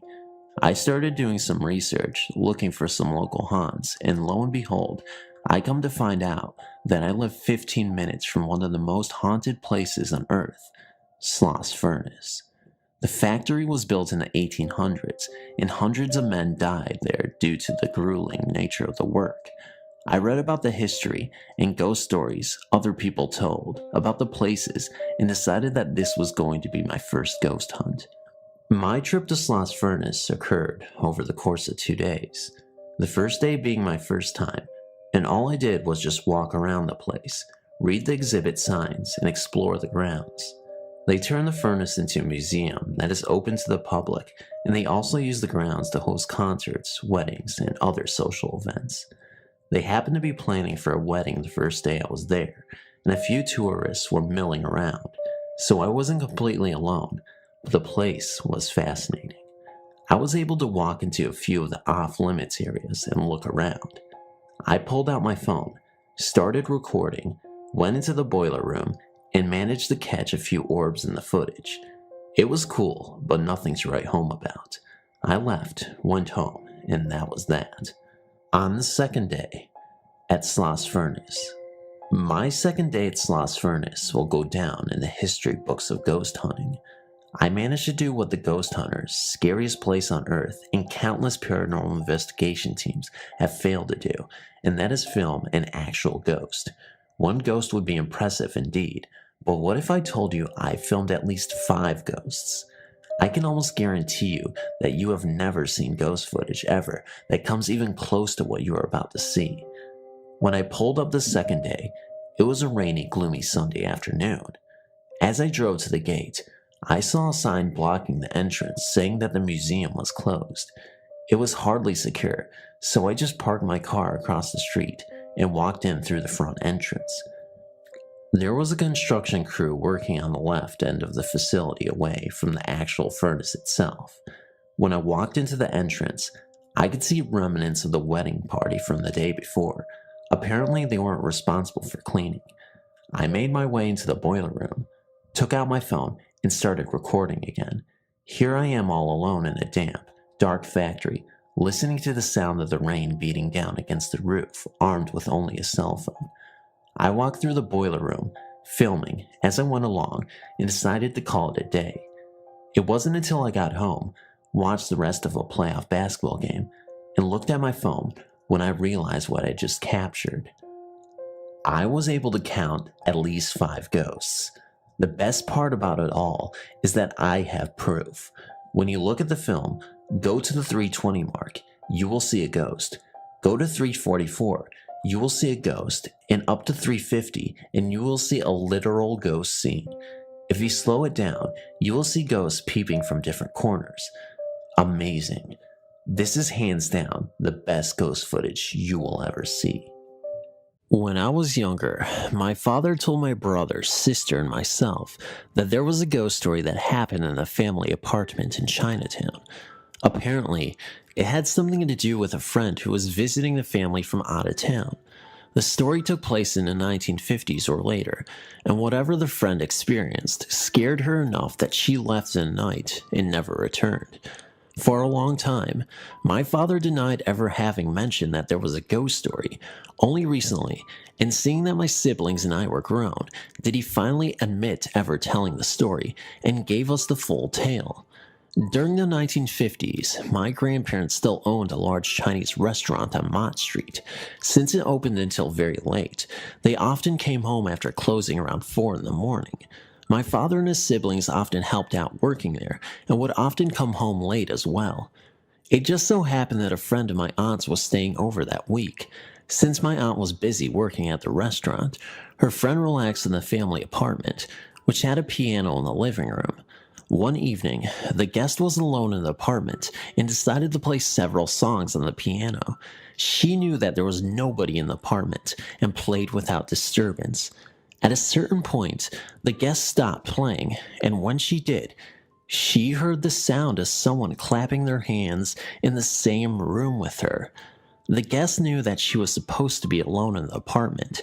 She was so scared by this that she left before anyone from my family returned from work. Through all the time that I'd spent with people and alone in that apartment, I'd never experienced anything strange at all. One possible explanation may be the thin walls that the old buildings in Lower Manhattan have. The building was built in 1886, and the fact that someone in the building stairwell could hear a lot of what's going on inside the apartment. Could the guests have mistaken the sound of someone clapping in the stairwell with someone in the room? Or were the clapping hands so unmistakably near that there was no mistaking that the invisible person was in the same room? I guess we'll never truly know the answer to that question. Chinatown in Manhattan, New York, is the largest Chinatown in the United States, although fast becoming usurped by 2 additional New York City Chinatowns. Chinatown, Manhattan has a long history from the mid-1800s when the first Chinese immigrants arrived off of Ellis Island. As we all know, different cultures see the world uniquely through their own personal beliefs and customs. Many of the earlier Chinese immigrants arrived from Guangdong province in the south of China. At the time, it was a very poor part of the country that had felt the effects of war, famine, and general unrest. The vast majority of these early immigrants even came from just a few hometowns in that same area.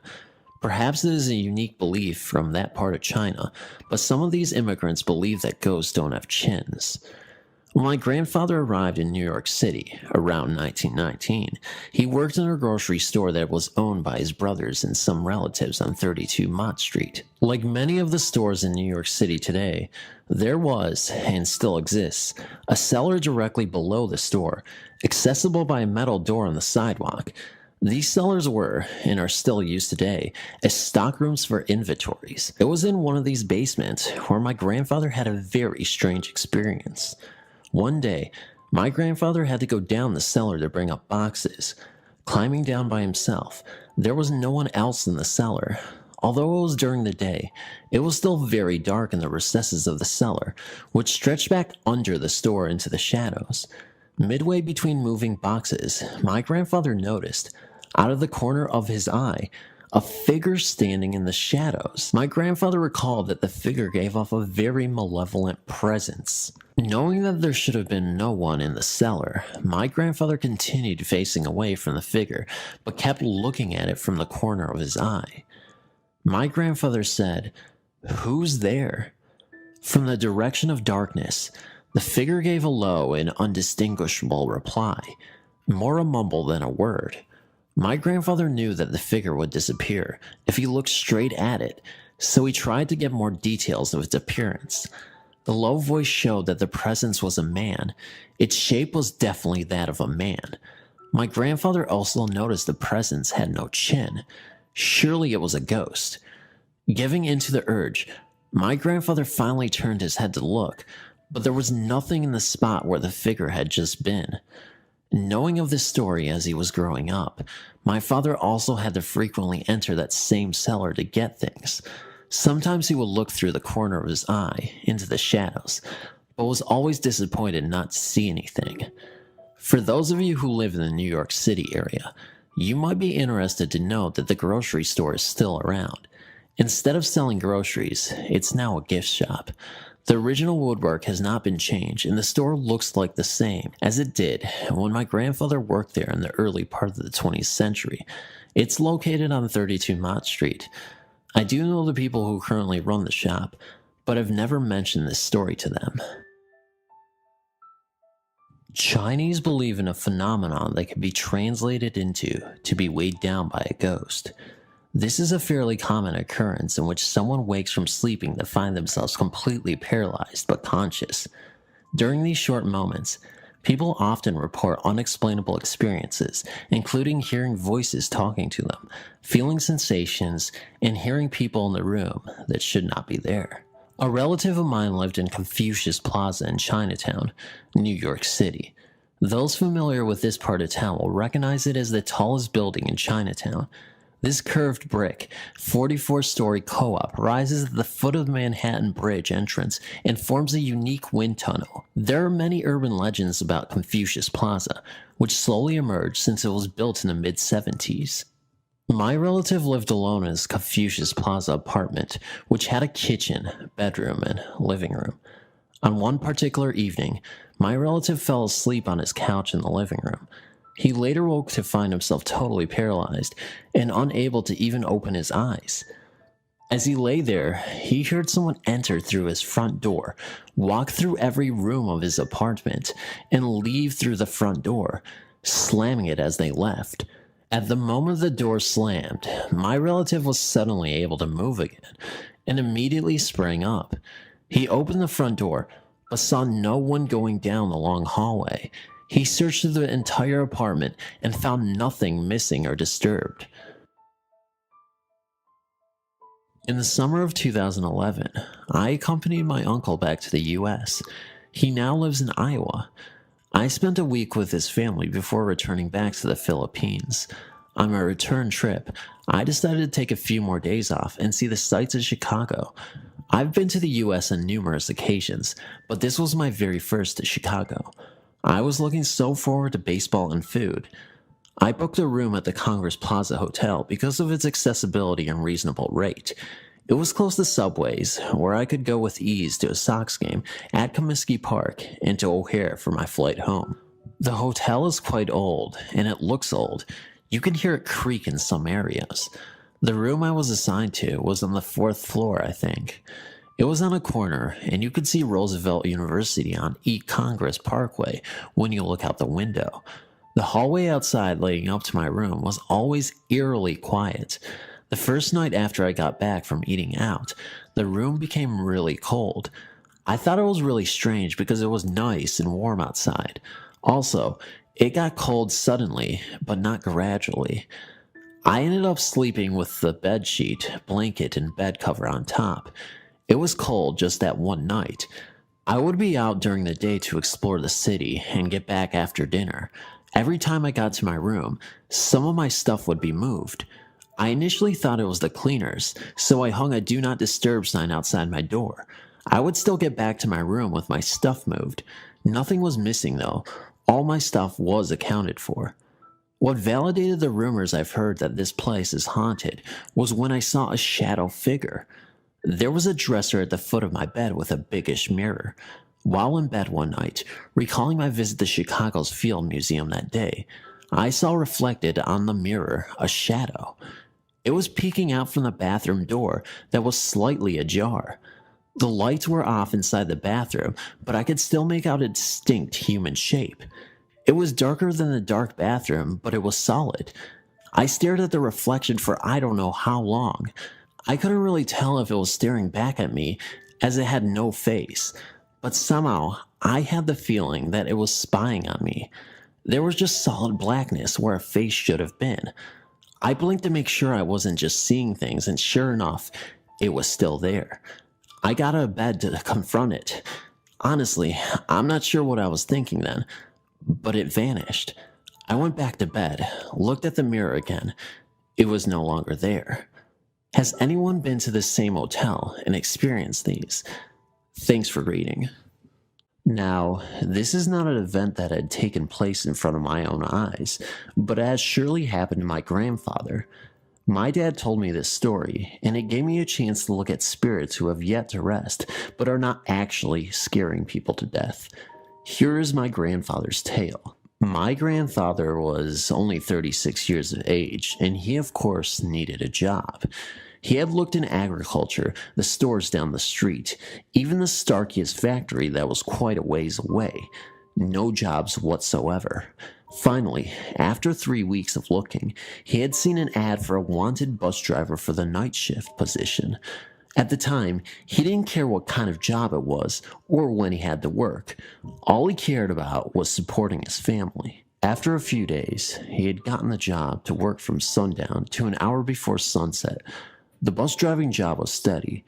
He really didn't have any riders unless it was someone who also worked late. Soon, he had picked up on which riders came on, what time they came on, and where they should be dropped off. But a year into the job, he had gotten a new rider who would only ride for that one night. He saw the man standing at a stop to which no one had stood before, and for the first time, he could stop there. The man was described as well-rounded, pale, with a blue suit, which was very odd because it is so hot in Samoa, even at night. Like every other customer, my grandfather had welcomed him with a smile. Being the kindly fellow, my grandfather also tried to talk to him. He asked him, "How are you doing this evening? Where did you come from?" and just normal conversation questions. The only thing this man replied to is where he should be dropped off. My grandfather tried to get something cheerful out of the pale man, but there was no response. As soon as the bus got to the destination as stated by the man, my grandfather opened the door, looked up to the mirror, and said to him, "Here is your stop, sir," and looked behind. Usually, at this time, you can hear the passenger get their stuff together and proceed to the front, but not this time. He heard dead silence. He looked up at the mirror again and saw nothing. This is a true story, and although I don't believe in ghosts, it did raise some goosebumps. The first week, I was driving around 1 to 2 a.m. I got a signal to pick up a rider at the music factory. At that time of night, the streets were dead and the music factory was empty. The address didn't seem right to me and kept having me circle around back to a deserted old road. Thinking that the GPS must be off a few blocks, I decided to circle around the next few streets. I even made 5 phone calls to no avail, no answer or voicemail. I started thinking maybe I was being set up to be robbed. But I guess my curiosity got the best of me, and I had to see for myself. After all, somebody could be drunk or hurt. Let me backtrack a bit and explain that the Uber screen shows both my car and the figure of a person and a closing distance as you approach.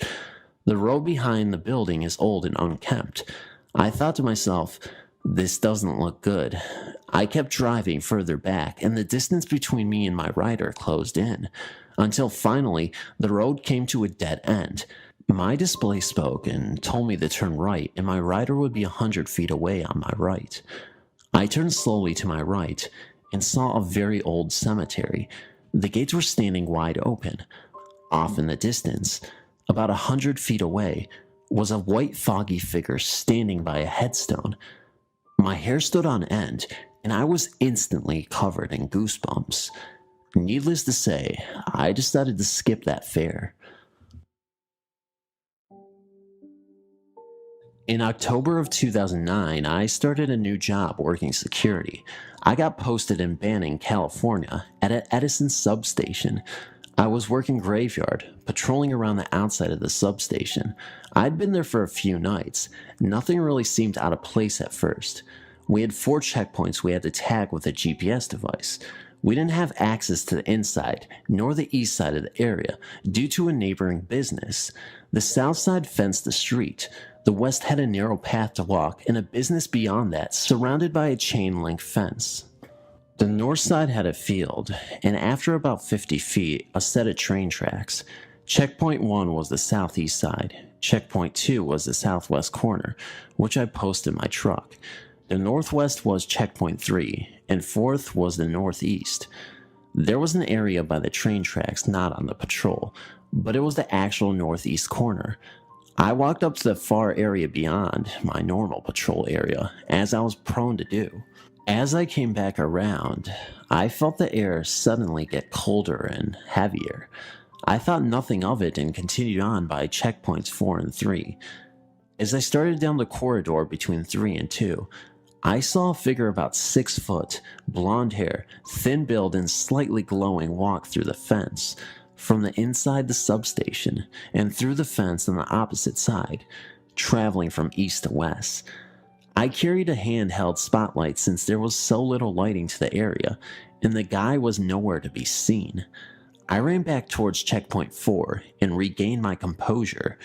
I cautiously walked back to the area I had seen the figure to make sure the fence hadn't been cut.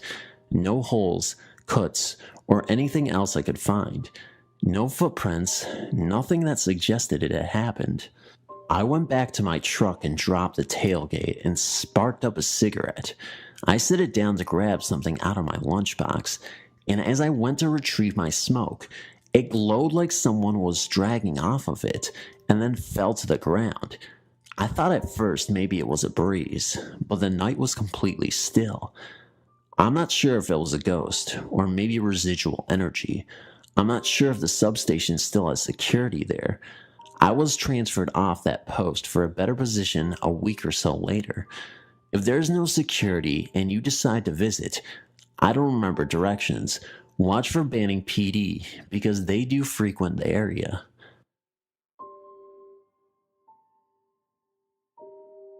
I guess it started when I was little. My mom and I have always been a little more open to the things unexplainable.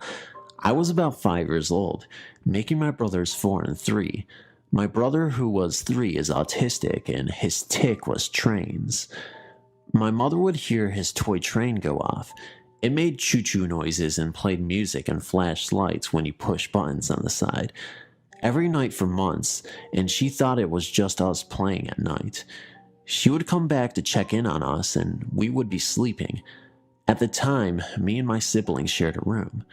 Finally, my mom took the batteries out of the toy train. The next night, without it having batteries, my mom once again heard the train going off. Me and my brothers were downstairs, and my mom went upstairs to check on the noise she heard. She turned the train off and returned downstairs. A few minutes later, I swear I heard giggling, and I know I was young, but I clearly remember the figures of a little girl and boy walking down the stairs. It was just shadows on the walls, like their outlines. When I looked from the wall to the stairs, nothing was there. When I got older, my mom told me that night, after we saw the shadows of the kids, that she told the kid ghosts, if you're good, you can stay. If you're bad, you have to leave. My mom said she never had experiences with them again. The toy train never went off on its own again. I don't know what happened. I can't explain it. To this day, my mom still swears she saw the two kids. I don't know if they were bad. My mom said we were never harmed. The train thing going off went on for months until the night it went off without having any batteries. I don't know what to make of it. Maybe it was just a coincidence. I have no idea. I was a long-haul trucker for many years. In December of 2004, I had a delivery in Winchester, Virginia, and a second stop in Washington, D.C. At my first stop, I was delayed and didn't get unloaded until 2 a.m. I left Winchester heading east on Highway 7. Around 2:30, I came to the intersection of Highway and a Route 601 near Bluemont. At a gas station, I pulled in to check my map of Washington in anticipation of my delivery. The station was closed at that hour. There was virtually no traffic going by, and it was a cold, moonless night. While I was sitting there, someone knocked on my door, startling me. I jumped and turned off my interior lights so I could see outside and rolled down my window. A man was standing there in an airline flight crew uniform. He had 4 stripes on his shoulders, indicating a captain. He was without a jacket on a very cold morning. He climbed up on the step of my cab. He smelled like he had bathed in kerosene. When he got close to my face, I could see that his cap had the TWA insignia on it. "Could you give me a lift?" he asked in a voice that seemed raspy. I assumed it was from the cold. I was really taken off guard. It was odd. I was in a dark, rural area on a freezing night being asked by an airline pilot wearing short sleeves for a ride. I asked him where he was headed. "I work for TWA. I gotta get the Dullies to work a flight. Please give me a ride. I'll pay you," he responded. "Well, how about I give you a ride to the next open store where you can call a cab?" I offered. "Okay, thank you, he mumbled. He said that we could descend. I didn't know what he was talking about, but I didn't want the guy to freeze out there. He climbed down and shuffled around the front of the truck.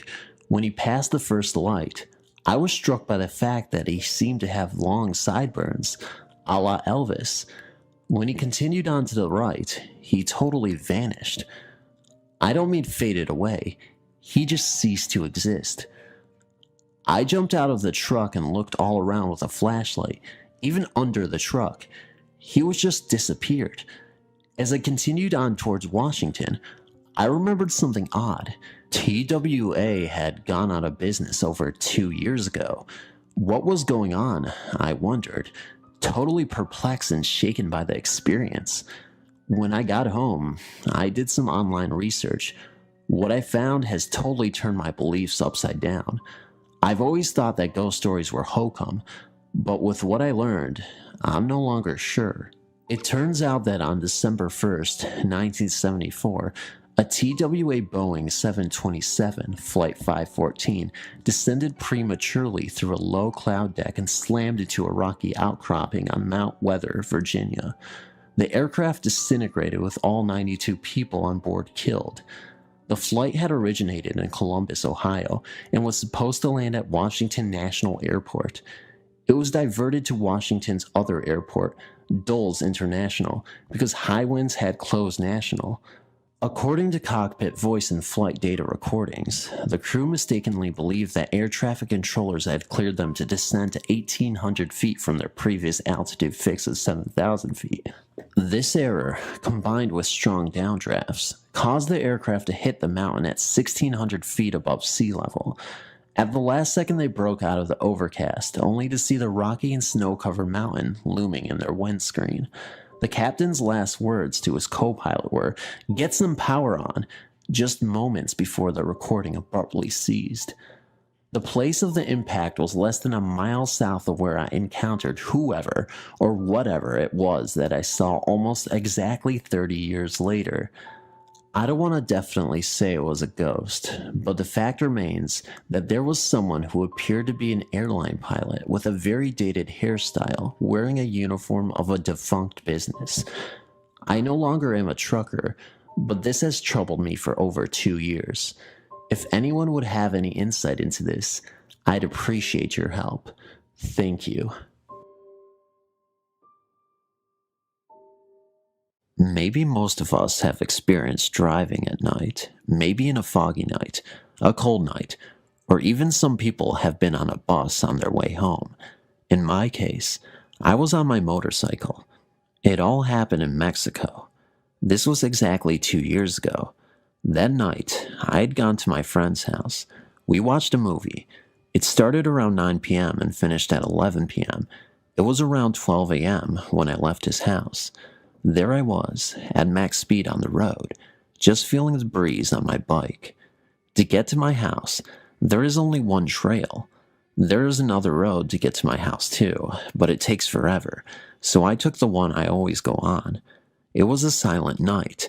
I could only hear the owls and the air as I was passing through this trail. At a long distance, I saw a kid. He was just standing there in the middle of nowhere. I got surprised, and at the same time, I felt really scared. As I got closer to him, I slowed down a bit. He asked for a ride, but of course I denied to give him one because it was midnight, and this was not normal. I continued the trail like nothing ever happened. Whenever I'm on my bike, I sometimes close my eyes for a bit just to feel the breeze. Somehow, it feels like I'm flying, so I closed them for a couple of seconds. Once I opened them, I was not on the same trail anymore. I was on the other road I did not take.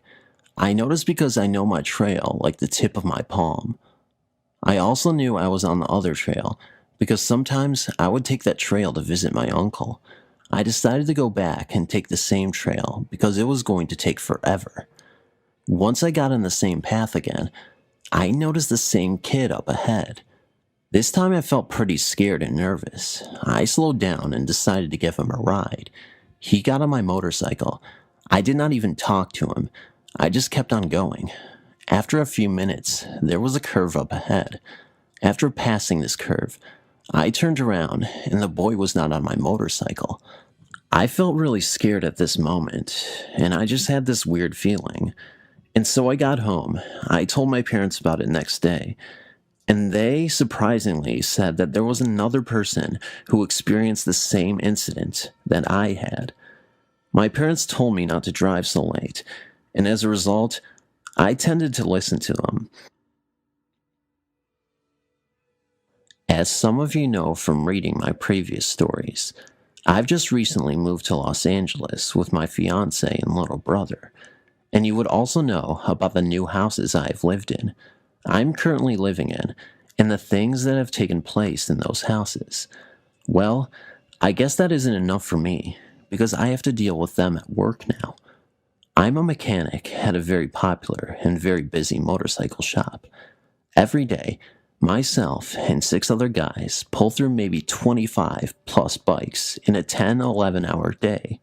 Now, that doesn't seem like much, but we don't just do repairs. We also do custom paint jobs and other custom jobs, so it's quite time consuming. So in other words, it's ridiculously busy and we don't have time to mess around. However, someone seems to have the time to pull pranks on us. This past Monday was busy as hell. The showroom was having a huge sale, and for some reason, the owner thought we should have a sale on a few things in the shop, which was retarded because, as I said, it was busy as hell. It was around noon, and I decided to take an hour and go to Jack in the Box. When I got back to my work area, all of the drawers on my toolbox were open, and every single one of my sockets were scattered across the floor. I yelled over at Rod and told him if he needs to borrow something, not to make such a mess. I used a little more colorful words, though, because I wasn't too impressed. He told me he wasn't even near my bench. He was doing airbrush the whole morning. Well, the pranks went on for the rest of the day. Nothing as bad as before, just missing tools, and I would turn around to find that drawers were open when I knew they were closed. Finally, it was time to close up for the night. Since I am the manager of the maintenance department, I have to stay an hour after everyone has left to do invoices and whatnot. I was at my bench pricing out a few things a customer wanted when I heard some coughing. It was coming from the long hallway at the rear of the shop that leads to the dumpsters. A special code is needed to open that door and can only be opened from the inside. Plus, it makes a very annoying creak, followed by a loud slam when it is opened. So I was a little shaken to find no one there when I went to check it out. I walked down the corridor to go see if the door was propped open at all. No, closed tight. I just turned around to head back to my bench when I heard the coughing sound again, only this time it was coming from the shop. I jogged down the hall and into the shop to see who was there. No one. This is when I just stood there and went, great, now I have to deal with them at work too. I went over to my bench where I had left my invoices, which were very important and needed to be put into my computer right away. And they were missing. I gave up. I had enough. So I grabbed my coat and left. Didn't finish sweeping. Didn't power wash the floors. Nothing. I got home and told my fiance and brother about what happened. Chris thought this was hilarious because he usually gets all of the annoying ghosts pulling pranks on him, so he got his little cheap shots in, and that was it. The next day, I got to work, and when I turned on the shop lights, I could not believe my eyes. Everyone's tools were spilled all over the floor, and a hose that I had rolled up nice and neat before I left was pulled out. Finally, I had enough, so I started yelling at the spirit.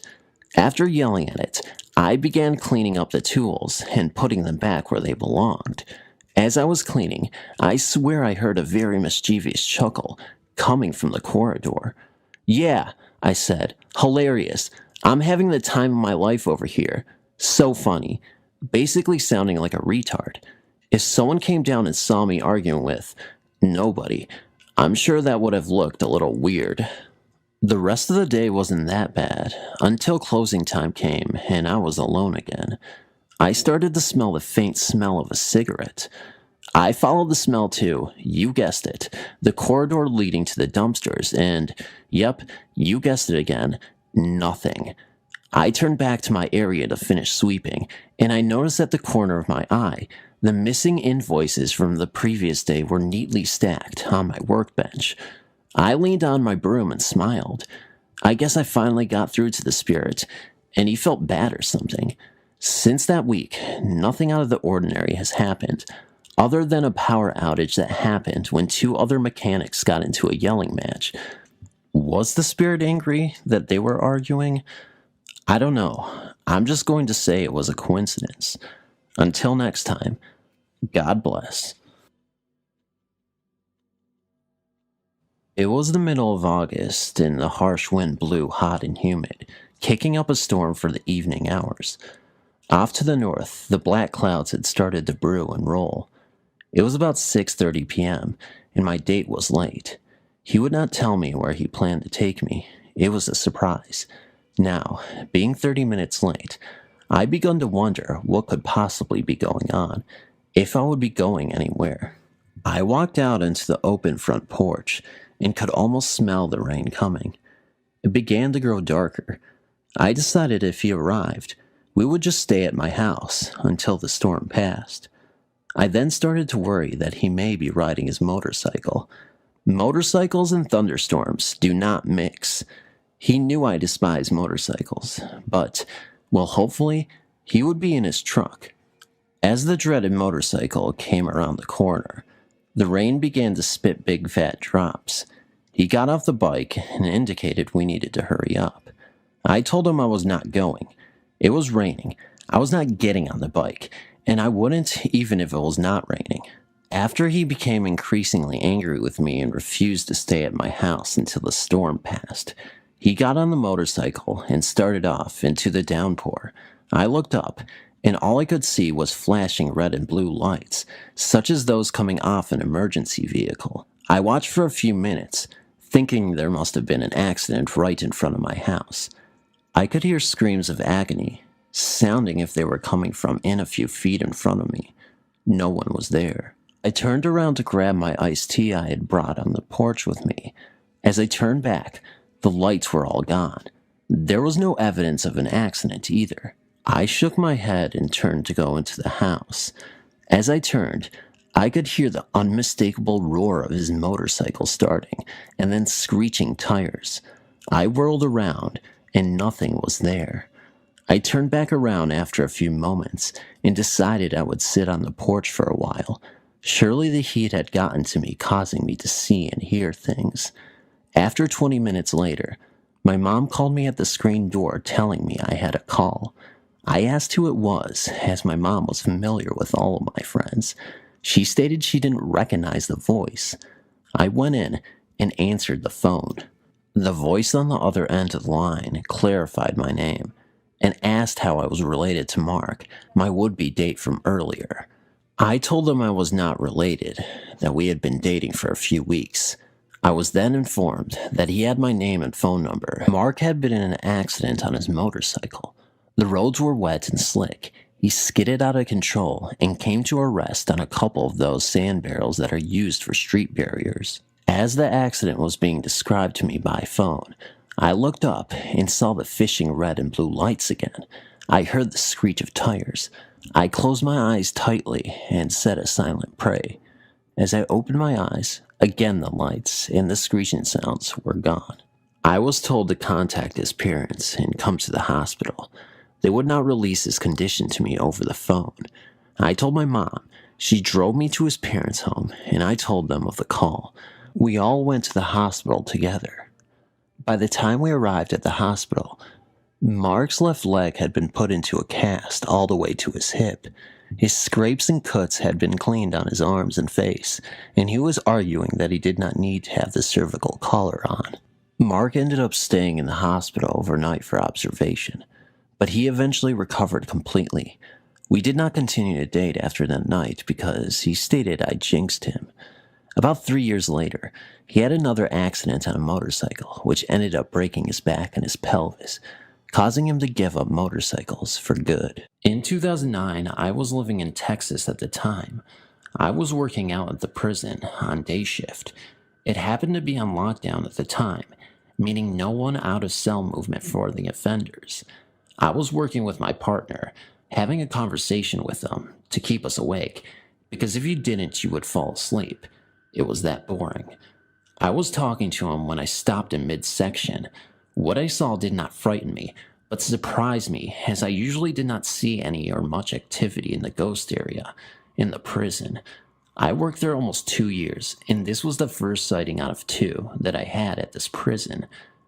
I saw a white man walk up to the last cell, dressed in offender's clothes, look over me, and then walk through the prison door.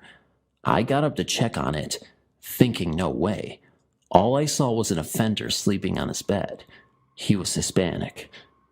I walked back to the table where my partner was sitting. He asked me what was wrong. At first, I refused to tell him because the last thing I wanted was for him or offenders overhearing it and being ridiculed. Finally, he came out and said he believes in ghosts, that he's seen them before, and then started telling me stories of the other prison he worked at. Keep in mind, most ghosts are seen most active at night, or when there is not much activities going on. I finally had the courage to tell him. Thanks for reading my story. Located in Munnsville, West Virginia, is the old West Virginia State Maximum Security Prison. Now, this prison has a long and sometimes violent history. Prisoners were murdered in their cells by other inmates during riots, and most notably, they were put to death in the electric chair, Old Sparky, who was built by an inmate from that facility. The prison is closed now, but you can still tour it. and if you are brave enough, even spend the night there. Once we had received our initial briefing about the facility, we were allowed to tour it on our own and pretty much go wherever we wanted, even places the public isn't allowed. While touring the facility, I was in a section of the prison known as the Sugar Shack, supposedly where some of the worst offenders were housed. I was the only person in this section of the prison at the time, and while I was up on the third tier, inspecting some of the old cells, when down below me, the cell door slammed shut. Now, this wouldn't have come as much of a surprise to me if it weren't for the fact that all the doors had closed at once, which is what they are supposed to do, but they are controlled by a lever from a central location, which I could see from my vantage point, and no one was there, and the lever was still in the up position. Taking that as a cue, I left that section of the prison and made my way down to the basement in the location of the hole. This was a place they say drove some inmates mad. While in the basement, I kept having the feeling of someone following me, and as I grew near to the hole, a feeling of dread and despair almost overwhelmed me. I kept my senses, though, and started to make my way deeper into the basement. I caught the glimpse of a figure, just off in the shadows, moving from right to left, that should have brought them into the light. What little there was, but they never appeared, and I didn't see them go the other way. Once again, I took this as a cue to leave. I went from there up to the medical and dental ward of the facility. No physical events took place there, just a sense of foreboding over the area. This all led me to believe that something is still behind the walls of the prison, and that they may never be able to leave. I'm going to do an all-night ghost hunt of the facility, and I plan on taking some video and audio equipment and see if I can capture anything on film or tape. Thanks for reading my experience. My following story is about my visit to the famous Fremantle Prison, Western Australia in 2009, when I was around the age of 14. I attended the Torchlight Tour with my best friend and her mother. The Torchlight Tour runs for 1 hour and 30 minutes and is completely in the dark. All you have is a small torch that the tour guides hand out to you. The prison itself was actually pretty old. It was created in the 1850s. Back then, I wasn't very informed of the paranormal, and quite frankly, I was a bit of a skeptic. I had heard that the Fremantle prison was quite haunted and very notorious for sightings of apparitions. I eagerly wanted to experience some kind of ghost for myself to put my skepticism to rest. We toured Fremantle prison because it was my friend's mom's idea. She thought it'd be a little fun outing for us, as she'd like to keep us entertained and interested. This tour, from what I remember, was around the winter months, so it took place at 6:30 p.m., and being winter, was very dark by then. I had a digital camera, the basic kind, that I had brought along in the hopes to try and capture something out of the ordinary. I'll just note that since this was 5 years ago, I can't remember every single area we were shown, but I have vivid memories of the places I do remember seeing and being in. So if you've ever had a tour and mine seems off as to which areas were entered first, I apologize for my poor memory. I've tried remembering what each area was called, but I'm still unsure and can't be bothered doing tons of reading to research it. We were waiting for the tour group and to be called, as we got there quite early, so my friend and I were sitting on a low rock wall, mucking around just near the entrance to the prison grounds. I remember taking a few silly snaps together and taking random shots of the entrance here and there, reviewing them with my friend to see if we had discovered anything in the photos. Nothing came up, yet. The tour guide yells out for the group to gather and get prepared. He pulls out a large box full of little black torches and says, "These are yours to keep as a souvenir to remember your time here." As each person in the group took a torch, we entered the block. I think it was one of those rooms where they search the convicts, strip them, and give them prison attire to wear. There was a long locker room type bench, big enough for the whole group to sit on.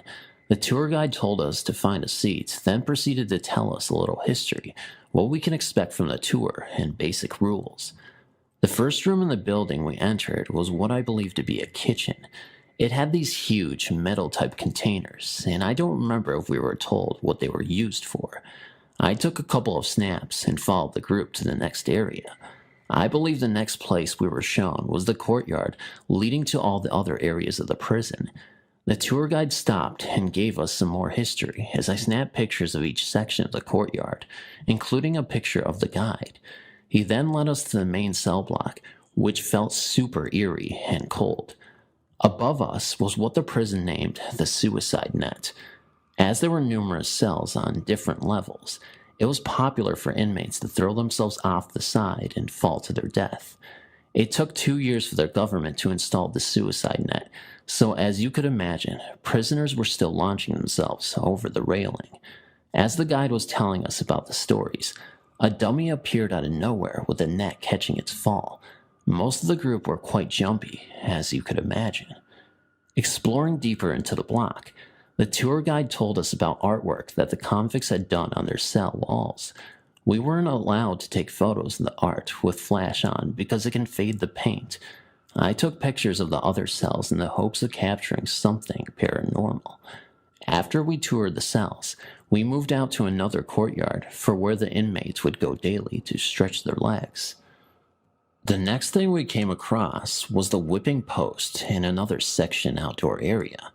The tour guide explained it would be used to punish convicts by whipping them and lashing them, and then covering the convicts with salt.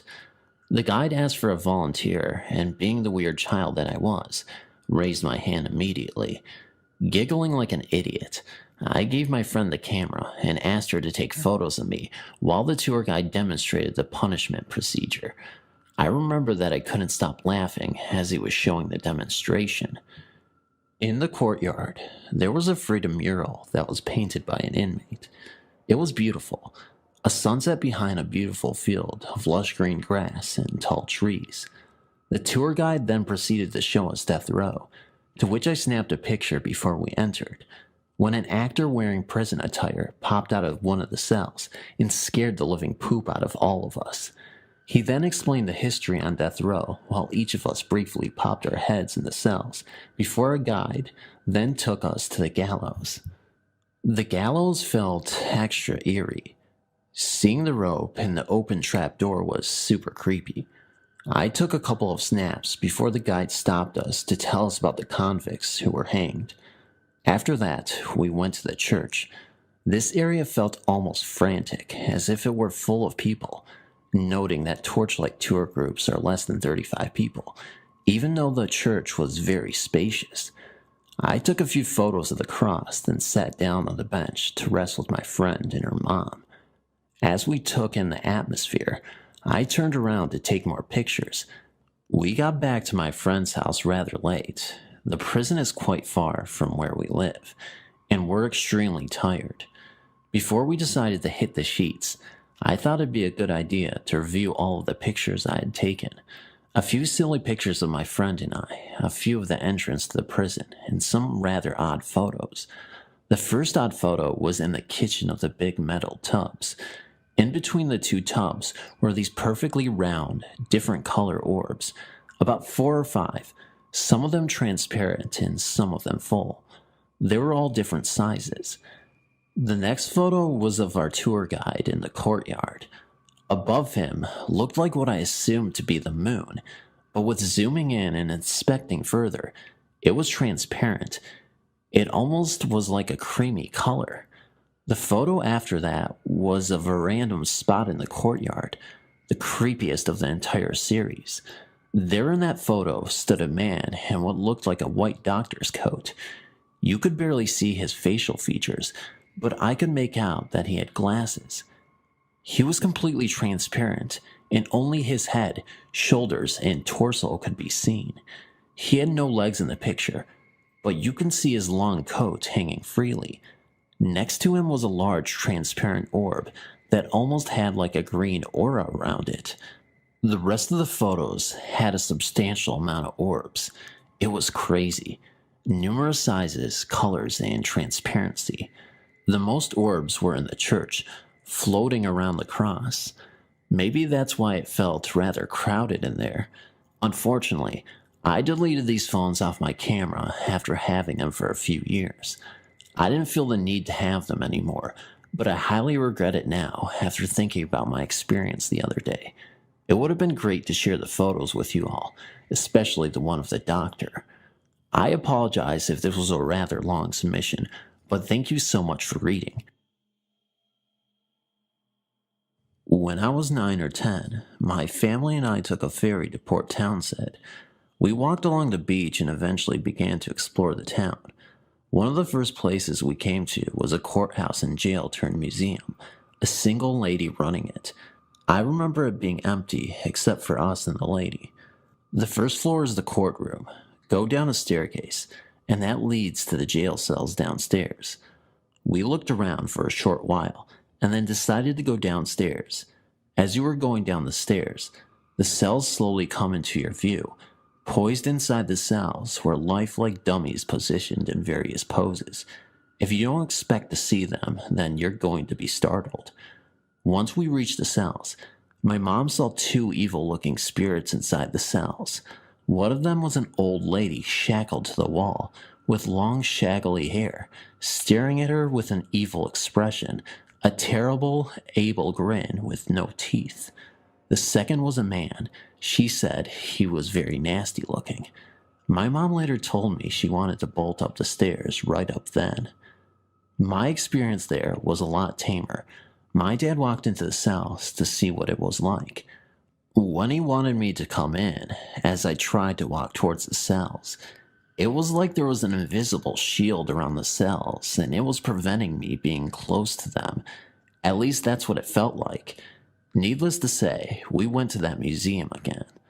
The lady in charge never mentioned any ghosts. Either she never went downstairs, or if she did know, kept it a secret.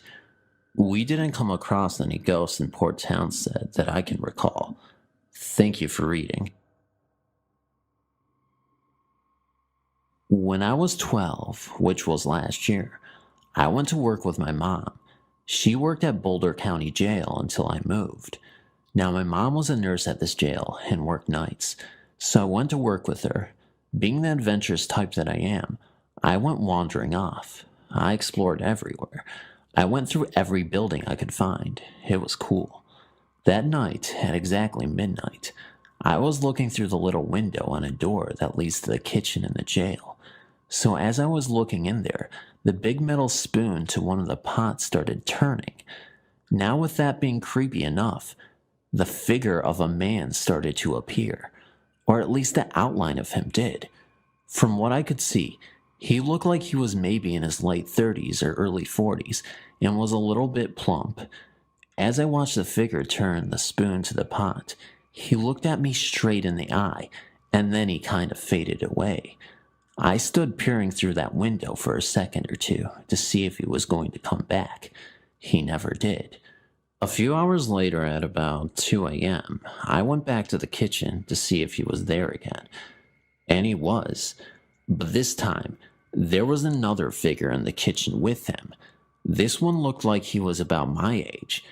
I stood there amazed for a few minutes. Then both of the figures looked at me, smiled, did what looked like a wave goodbye, and faded. I never saw them again. A few nights after going to work with my mom, I asked her if any of the cooks that worked at the jail had died. She told me this really long story about how he brought his son to work one day, and they both mysteriously died at the jail. She told me the night that I went to the jail with her was the 5-year anniversary for the death of the cook and his son. I never forgot that night, and I don't think I ever will. I am a 56-year-old Vietnam veteran and business consultant. I do not do drugs and do not understand the following story. We used to live in a 2-story, 10-year-old house in Fremont, California. We lived there until May of 2003. In December 2002, just a few days before Christmas, I woke up at about 5:30 or 6 a.m. and walked over to the bedroom window. I parted the vertical blinds and cursed under my breath because it was still raining like it had been for days. As I turned away from the window, my body chilled from head to toe. Standing right in the middle of our bedroom doorway was this huge ghost dressed in a hooded brown robe. The guy was at least 7 feet tall and filled the whole doorway. Where his face should have been in the big hood was just like a swirling mass of energy, and you also couldn't see any hands or feet. But he totally filled the whole doorway. As I looked at him, he extended his arms forward, like he was offering me the short staff or rod that he was holding. It was maybe 24 inches long. Then I turned my head away for a moment, and when I looked back, he was gone. I left my wife asleep as I drove to work, still kind of in shock and debating whether to tell my wife. I decided to and called her on my cell phone. She was silent for a few months and said, "Oh my God, that explains it. I thought I was dreaming, but I opened my eyes after you left, and this huge figure in a long brown robe and hood was leaning towards me from your side of the bed, like he was offering me this short rod or stick. Then when I sat up in bed, he was gone." Now we were both feeling kind of strange. That night, on the way home from work, my wife stopped to use a gas station restroom, something she'd never done before since she only worked 20 minutes from home. When she arrived home, she pulled into the garage and pushed the button to close the garage door behind her. As soon as she stepped into the house, she could see it had been robbed. Our son Colin, who lived with us, had come home 5 minutes earlier and had surprised 2 armed gunmen up on the 2nd floor in the dark. Colin ran out of the house with the robbers behind him. They got away, but hadn't stolen anything. If my wife had arrived home just a few minutes earlier, as she usually did, she would have locked herself in the house with 2 armed robbers. I do not understand what has happened. Who was the brown robe figure? Was he there that morning to warn us about what was going to happen that night? I don't know, but it's kind of creepy. He never appeared again. But that night, Colin reminded us that several weeks earlier, he had been alone with his girlfriend in the living room, sitting on the sofa. Something caused him to get the chills. As he looked up, he saw this robed figure looking down at them from the railing in the loft above them. They quickly left the house. When Colin originally told me his story, I had told him that he had a very active imagination. Then a couple weeks later, the robed figure appeared to me, and then my wife. That night, as I was cutting sections of round, rod-like wood dowels to put in the window sashes, I got the chills again. Was the guy trying to hand me a staff or rod to try and tell me to put it in the windows? If anyone has info on ghosts in hooded brown robes with a rod or staff, I'd sure like to hear it. An Asian lady friend told me about a house of hers who knew of this kind of thing and called him a guardian angel that somebody has to give you or will to you.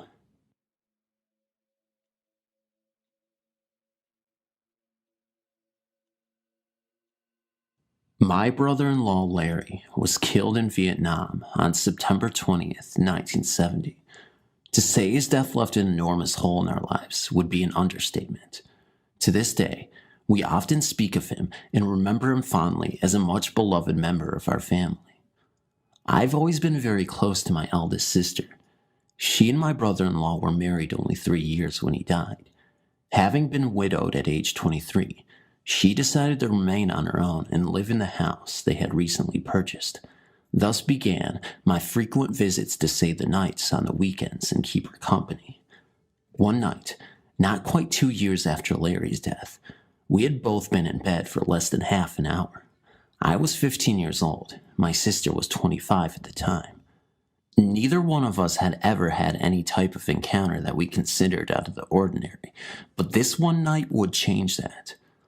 As we began to doze off after our customary chatting between rooms, I slept in our spare room directly across the hallway from our bedroom with our doors open.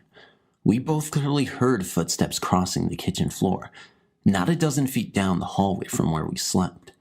The footsteps sounded like someone was wearing heavy, leather boots, and when they reached the carpet in the hallway, the footsteps naturally silenced a bit, with only the sound of heady padding and an occasional creak to give away the fact that they were still coming down the hall. While this was happening, my sister called out from her room and asked if I could hear that, and I answered her immediately that I could. By this time, the covers of the bed were securely over my head. There was no way I wanted to see what was going to soon pass by my door, or worse, maybe into my room. The next thing I knew, My sister was reporting a nearly opaque, adult-sized mist forming in her room, just opposite her bed in front of her dark pine closet doors. The moon was full that night, so there was just enough light filtering through her shutters to softly illuminate the room so she could clearly see what was happening. Although I was nearly sweating with fear, I still asked what the mist was doing, of course hoping in part that it would not float my way. Apparently, it hovered for a bit in front of her closet doors, then floated around the bed to the other side of the room before it began to dissipate. Her dog, who slept in her room and would bark at the smallest of unfamiliar sounds, never awoke. Needless to say, we slept little for the remainder of the night. Still, we were convinced that Larry had returned for a visit. After that incident, while she never received such a visit again, my sister did have a lampshade that would repeatedly turn askew during the day while she was at work. The lampshade was rectangular in shape, so it was easy to spot when someone twisted it around. I witnessed this myself. We would go to bed at night, only to find the shape askew again in the morning. This went on in spurts, off and on, until she sold the house and moved nearly 8 years after the night of the footsteps. The shade was twisted tightly down. An earthquake couldn't jar it loose unless the lamp fell completely to the floor. The lamp itself stayed perfectly stationary, only the shade was twisted. We always thought this was Larry's less scary way of letting us know he was still around. The day my sister moved into her new home, the lampshade never twisted askew again.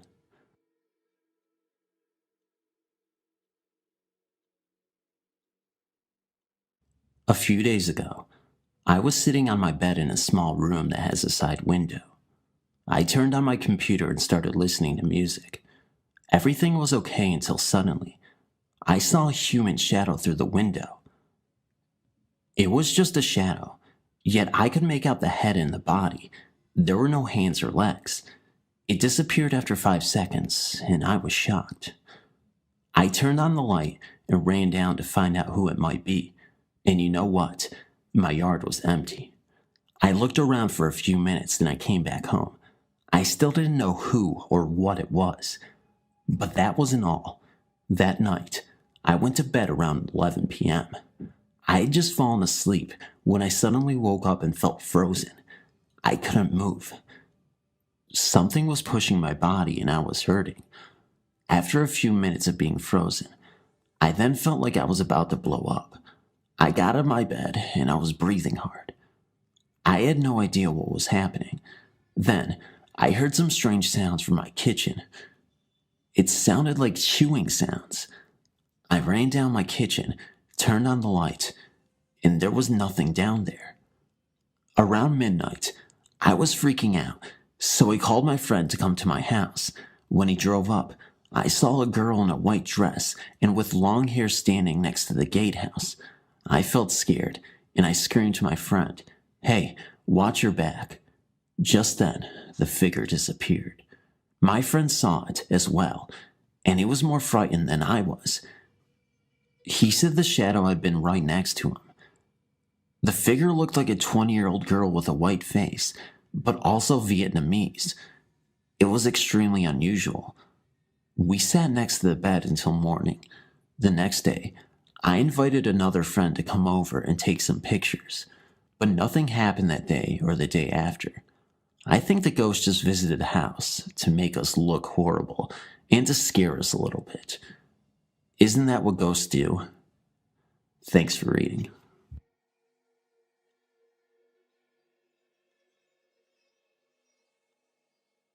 When I got back from Vietnam, I went to live with my mother in Chicago. Chicago is where I was born and lived all my life. My encounter happened either in 1968 or 1969. My mother had a summer home in northern Illinois and would go there every weekend. So I would be home in our third-floor apartment every weekend by myself. I would usually fall asleep on our front room couch watching TV. One night, I woke up somewhere in the middle of the night and went to the kitchen for a glass of water. As I walked through the doorway, going into the kitchen, a transparent short-haired or bald man or boy ran out from our pantry, looked me straight in the eye, almost like he hesitated for a split second, then ran into the gas stove area and disappeared. The look in his eyes was like someone being startled or caught doing something wrong. It was so real that when he ran closely by me, I kind of moved back, like if someone is going to bump into you.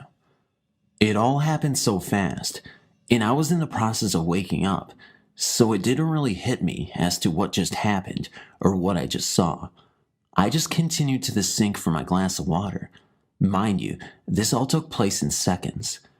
As I turned on the water and filled my glass and started to drink, it then hit me. Wow, I stopped. I was just in a little shock. I was frightened.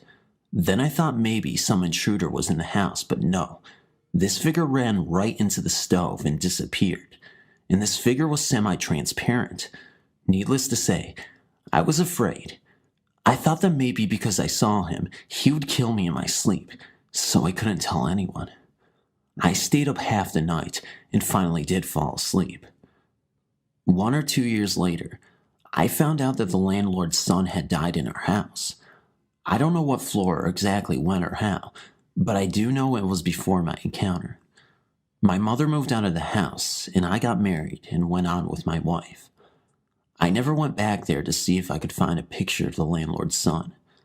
For many years, I thought about it and wished that I would have gone back, but now it's too late. This was over 40 years ago now. I'm somewhat of an artist, not very good, but I did draw a face picture of my encounter. I don't know what happened to that picture. The vision that I have of him is vivid in my mind to this day. Maybe I should try to draw another picture. And that's my story.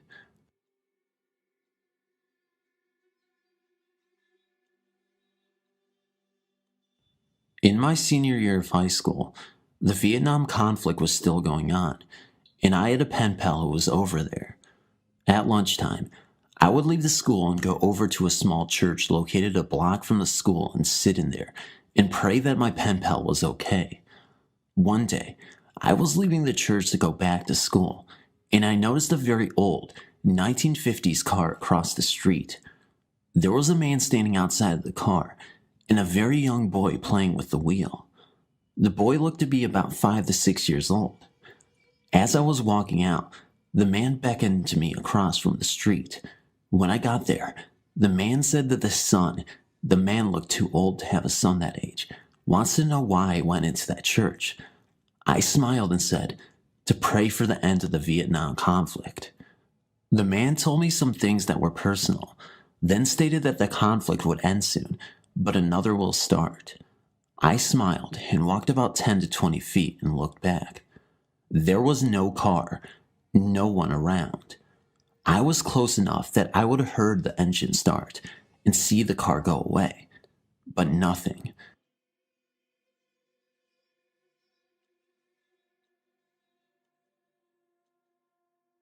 Way back in the 70s, when our neighborhood wasn't very occupied and only a few houses were around, my aunt, one of my sisters and my mom, was left alone in our spooky, dark, and silent house. She was left playing in one of our living rooms where a lot of spiritual activity happens. Suddenly, she could hear footsteps coming from the ceiling, hard and loud footsteps that seemed to linger right above where she was playing at. Chills crept up her spine, and she began to move away, but the footsteps and banging just kept following her wherever she went. Even when she was running and screaming, the steps ran and followed her until she finally ran outside to daylight. This story has been validated by my other aunts and uncles, but let me share my own experience. Since my grandfather is a World War II veteran, he's seen and experienced a lot more than most other people. The whole family believes the spirit protected him through the war, since one of his experiences was running back and forth along the front line in an intense gunfight between Filipino and Japanese troops. He was commanding his troops back then. In any case, fast forward to the year 2004. My whole family was relaxing in our rest house about 40 miles north of this city. The land the house is standing on is cursed. All those who have owned have gone bankrupt. I believe this is true since my grandfather is losing a lot of money to an evil and possibly possessed eldest daughter. My experience happened while falling asleep in his room. Strangely enough, I felt an intense presence within the room, but I didn't feel scared or creeped out, which is something I am prone to feel. The presence just felt safe, but it sure was there, as I could feel it enveloping me. I was half asleep then, and simply fell back into my deep slumber a minute later. I later narrated my experience to my grandfather, and he simply smiled and said, "Yes, it's true." I wasn't born with the ability to see ghosts, unlike most of my maternal family, but I do know when they want to be felt, and I can somewhat read other people's minds and form somewhat of a subconscious link with them while talking or engaging in casual conversation. Another story involves the death of one of our longtime nannies, in a spot she loved to sit on during the afternoons. She died of an embolism close to a year ago. One of our maids told us that on the night of her funeral, our maid was cleaning the plates up all alone in the house. Our whole family was in a rest house where the funeral was held, when all of a sudden, the dog started barking rather wildly. She looked out the kitchen window towards the porch where the dogs were barking and could see them looking up at an invisible figure while howling and barking all at the same time. The porch was where our nanny used to sit during the afternoons before she died. The invisible figure soon retreated back into the house, as if retiring for the night.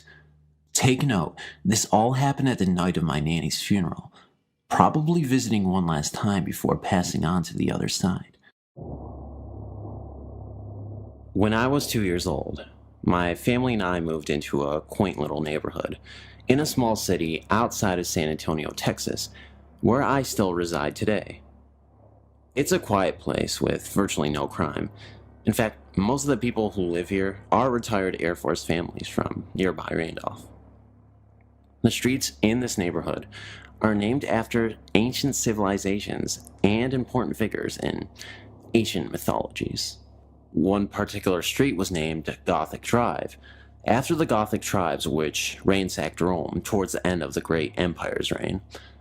As one would expect, this street was constructed in a way which mirrored the Goths' macabre reputation, if you will.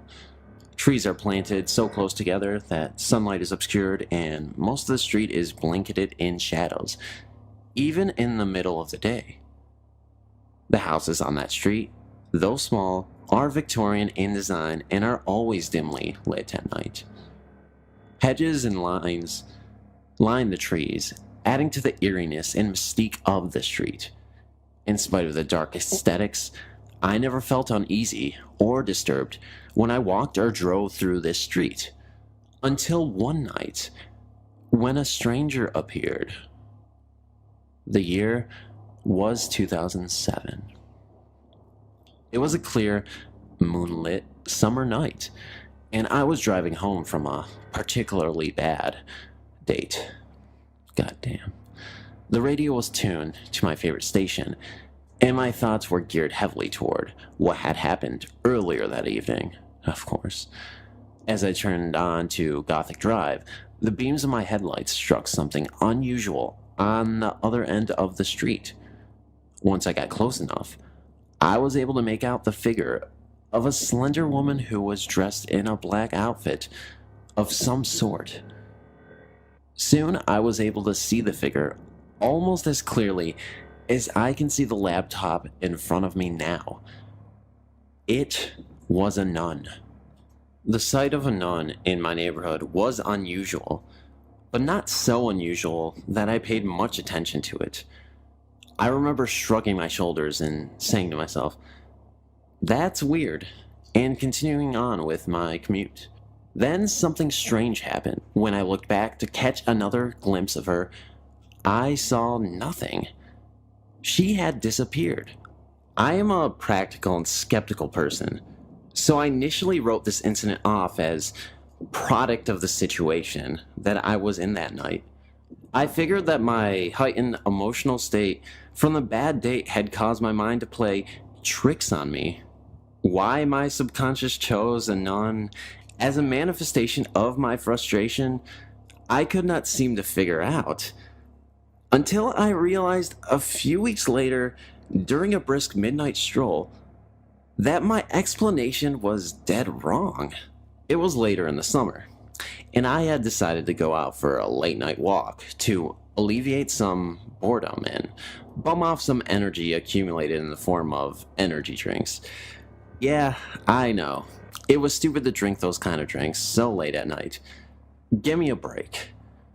These late night strolls were part of my nightly routine, thanks to the fact that my neighborhood is relatively safe, and I am usually not the only one out. The neighborhood was quiet that night. Everyone seemed to be in bed, with the exception of one jogger and a few stray cats. And a raccoon. I hate those things.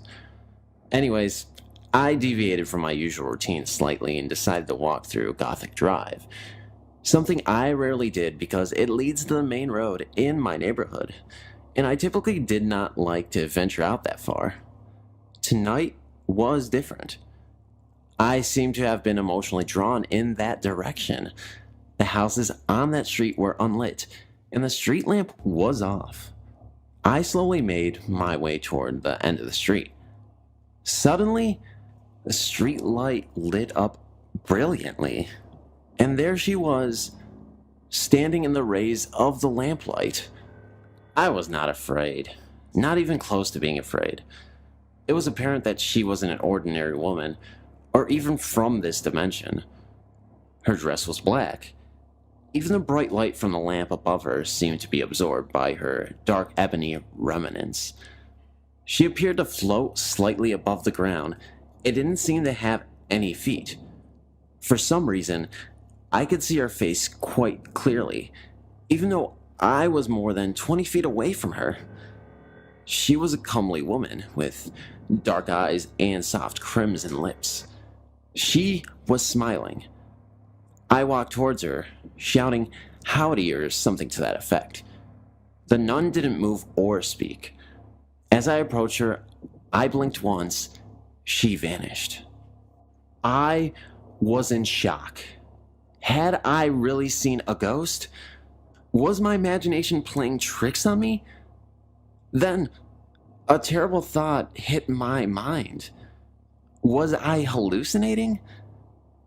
I have a history of mental health problems, yes, depression, different anxiety disorders, and I knew that schizophrenia can cause one to lose touch with reality, and even have hallucinations.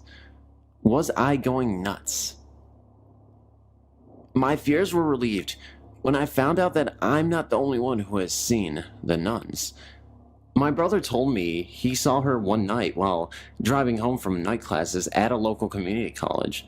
Many of the neighbors I've talked to say that they've encountered her on different occasions. They told me that her facial expressions tend to reflect the moods of those who cross her path.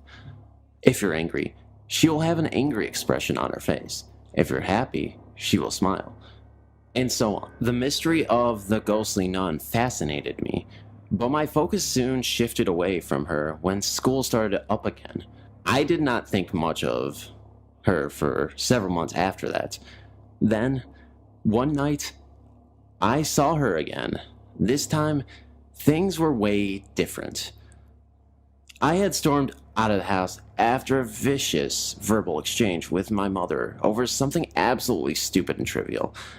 I'm not going to get into it. I had no intention of returning home until after my mom had gone to bed, so I decided to take a long walk, which meant going down the main road. To access the road, I turned onto Gothic Drive. I did not expect to see the mysterious nun, but sure enough, there she was. She stood under the street lamp, looking straight at me. I could see her face from where I stood. She was not smiling this time. I could feel hatred and pure anger emanating from her. The expression on her face was beyond menacing. It seemed as if she was ready to lunge at me and rip my heart out. Her eyes were dark and piercing. She knew what had transpired in my home after a few minutes prior. This time, I was afraid. Deathly afraid. I turned around and ran home as fast as I could, looking back occasionally to make sure the woman wasn't following me. When I finally reached home, I locked the door and apologized to my mom for starting the fight earlier. I told her what I saw, and she forgave me and helped me calm down a bit.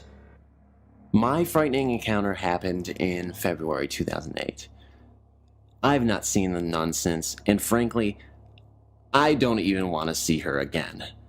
This experience has certainly turned my skepticism of the paranormal on its head. Prior to these last few experiences, I'd never seen anything that I could not explain through logic. I certainly have a more open mind when it comes to the paranormal. You better believe it. And I still wonder about the nun from time to time. Who is she? Why is she wandering the streets of a suburban town? How is she able to sense our emotions and reflect them back at us? I may never know. Long story short, recent breakup, very distraught, cried out for help, felt abandoned by everyone, and finally fell asleep. Around 3:30 in the morning, I wake up to go to the bathroom and realize I'm completely paralyzed. I can't move except turn my head from side to side. I can't speak. I feel like I'm sinking deeper into the bed. After watching the clock for about 30 minutes, I decided to try again and can't get up. I'm scared because I have no control over my body. My mind is clear though. I'm not dreaming. I'm wide awake. Next thing I remember is a man in a black suit. His face is a black void. He's standing on the side of my bed. I know I would be terrified, but I'm not. Strangely, everything about him was pleasing. Creepy, but pleasing. He didn't speak, but somehow I knew he wanted me to go with him, to take his hand and go with him. That's when I looked away. At the foot of my bed are 3 monks. No faces, just brown robes. Every time I tried to get up to go with this man, it felt as if the monks were pushing me back down. This went on for about an hour. I just kept trying to get up and go with him, and the monks kept pushing me back down. Eventually, I quit looking at the man. I refused to look at him. When I finally got the courage to turn and check the time, the man was gone. I looked at the foot of my bed, and the monks were gone. Only then was I able to get up. A couple of years later, I had a near-death experience. Has anyone seen a man in a black suit, or monks, all without faces?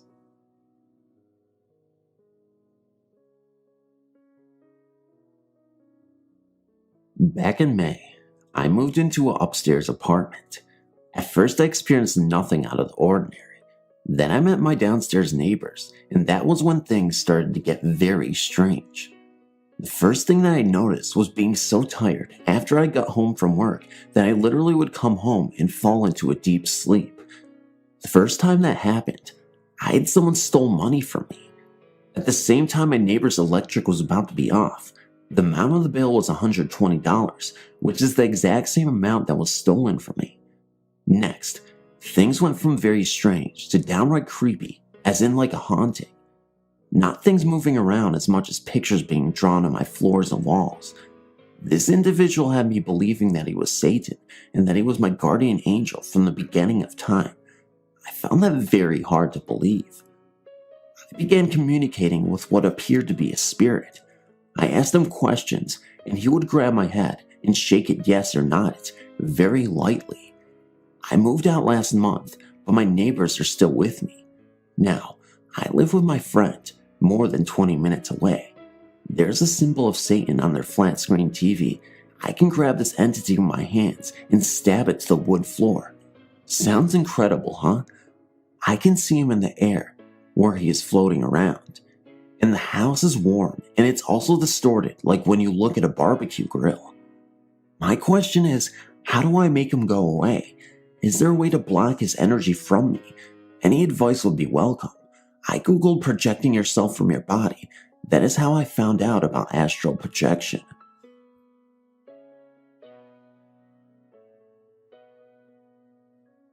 I've been having these bizarre, terrifying experiences on and off for almost 20 years, but most frequently in the past 5 years or so. This week it has happened to me 3 times, and although it never occurred to me before to do any research on the internet, My sister suggested it, and the first link I looked at brought me here, to another woman's story. I was astonished to find that her experience was almost identical to my own, and now I'm bursting with curiosity about it. Maybe someone out there will read this and will be able to give me some sort of explanation. It always happens when I'm in bed, either just as I'm drifting into the sleep state, or later at night when something awakens me and I begin to fall back asleep. I always think that I am awake when it begins, but now I'm not so sure. I feel like I'm awake, feel like I'm in my body, and then suddenly I am not in control. It didn't used to happen this way, but for the past few months, anytime it happens, it begins with a ringing in my ears that rapidly grows louder. The ringing is so unpleasant. It's like a super high-pitched monotone. This is accompanied by a sudden sensation of floating or weightlessness. The floating sensation is actually nice. It feels free, and sometimes I get the feeling that I just need to let go and let it happen. But I don't ever seem to be able to do it because it quickly becomes very scary. Always with these episodes, I have the sensation that something or someone is there and taking control of me. Perhaps that's just my mind's interpretation.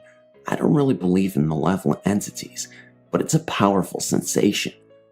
The floating feeling feels like something is taking me away. I don't know how else to explain it. Taking me away or trapping me, and immediately I have an overpowering urge to fight it. That's where the paralysis part comes in. I get terrified at this point because I feel myself as floating, and sometimes I actually do move around. I'll be carried off of my bed or through a wall into another room, and the whole time I'm struggling against it. I feel like I'm under 100 feet of water, or like I have chains around me. I try to move my arms and legs, and I can't, or if I manage to do so, it's with an incredible lethargy, and it's so slow, so feeble, that it's useless. Sometimes I try to shout or scream, and I can't make any sound come out. Other times, I've literally tried to throw my body around, so that doesn't really work either. Generally, I struggle for some period of time, and then suddenly I'm opening my eyes for real, and in my bed, right where I started, and I'm always shocked to find that I haven't moved and the world hasn't ended. This has happened to me so many times now that I can recognize it when it happens. Even as it is happening, I'm telling myself that it's not real, and I just need to wake up, even though I feel like I'm fully awake. This is definitely not a dream, and not the normal dream state. It feels 100% real and physical, and I remember every episode so vividly, all the way back to the first one when I was 17 years old. I don't know what to make of it. I was stunned when I read the other woman's account. It is several years old at this point, and saw that she described these exact same sensations. Many people had comments about being an out-of-body experience or the beginnings of one, and this is something that had never occurred to me before, but I suppose it all makes sense now. My questions are, why does something that I would think would be a fascinating experience feel so negative and terrifying? As I've said, some part of me always does have this urge to let go and not struggle, and tells me that everything really is okay, and I should just go with it. But every time I try, I just feel like there is something, or this someone, a very negative something, trying to do something to me, and I always end up fighting against it. I know I'm probably opening a big can of worms by putting this out here and asking for opinions, but my curiosity now, after reading some other people's experiences, is too strong to resist. Can anyone give me any idea what's going on? And if this really is me attempting to have an OBE, why does it feel so terrible? And how can I let go and have a positive experience? Thank you so much for reading. About a week and a half ago, I was sleeping next to my boyfriend, and about 4:30 a.m., I woke up to use the bathroom and play a little bit of my RPG game on my iPhone. When I was done, I turned off the lights and slept on my stomach. I held my boyfriend with my left arm. I couldn't sleep. My eyes opened in the dark, even though they were shut. At this point, I leaned up, still on my tummy, and looked at the clock. 5:08 a.m. I looked at my boyfriend, and then he was gone. At this point, I knew exactly what was happening. I was astral projecting. I knew I astraled at this point, but I didn't want to deal with this. I've always astraled by accident, so I slept back down on my stomach. At this point, I felt continuous tugging, and I turned to my right. We slept on the floor, and I'm on the wall side. A sparkly, glittery, blue human with arms, heads, legs was pulling me. It was even on its knees on my legs. I was scared. I said, "Oh my God, please, you're ruining my sleep. Stop." My eyes shift from reality to spirit realm. Finally, I got back. I told my boyfriend. It was like 5:30 a.m. Anyways, I googled someone in the psychic experience site and said, imagine a human glass vase filled with glitter and blue static people. So, I was like shocked. I'm not alone. It was baby blue, white, little pink, lavender, sparkly as hell. Thing is, no one died around me, so I didn't even know what it was or what it wanted.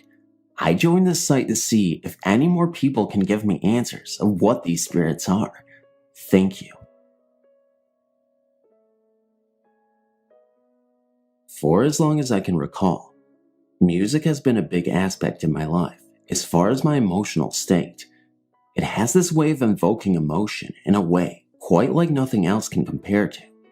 One thing I always wanted to learn was the piano, which up until recently, I haven't been able to play as well as I wanted to.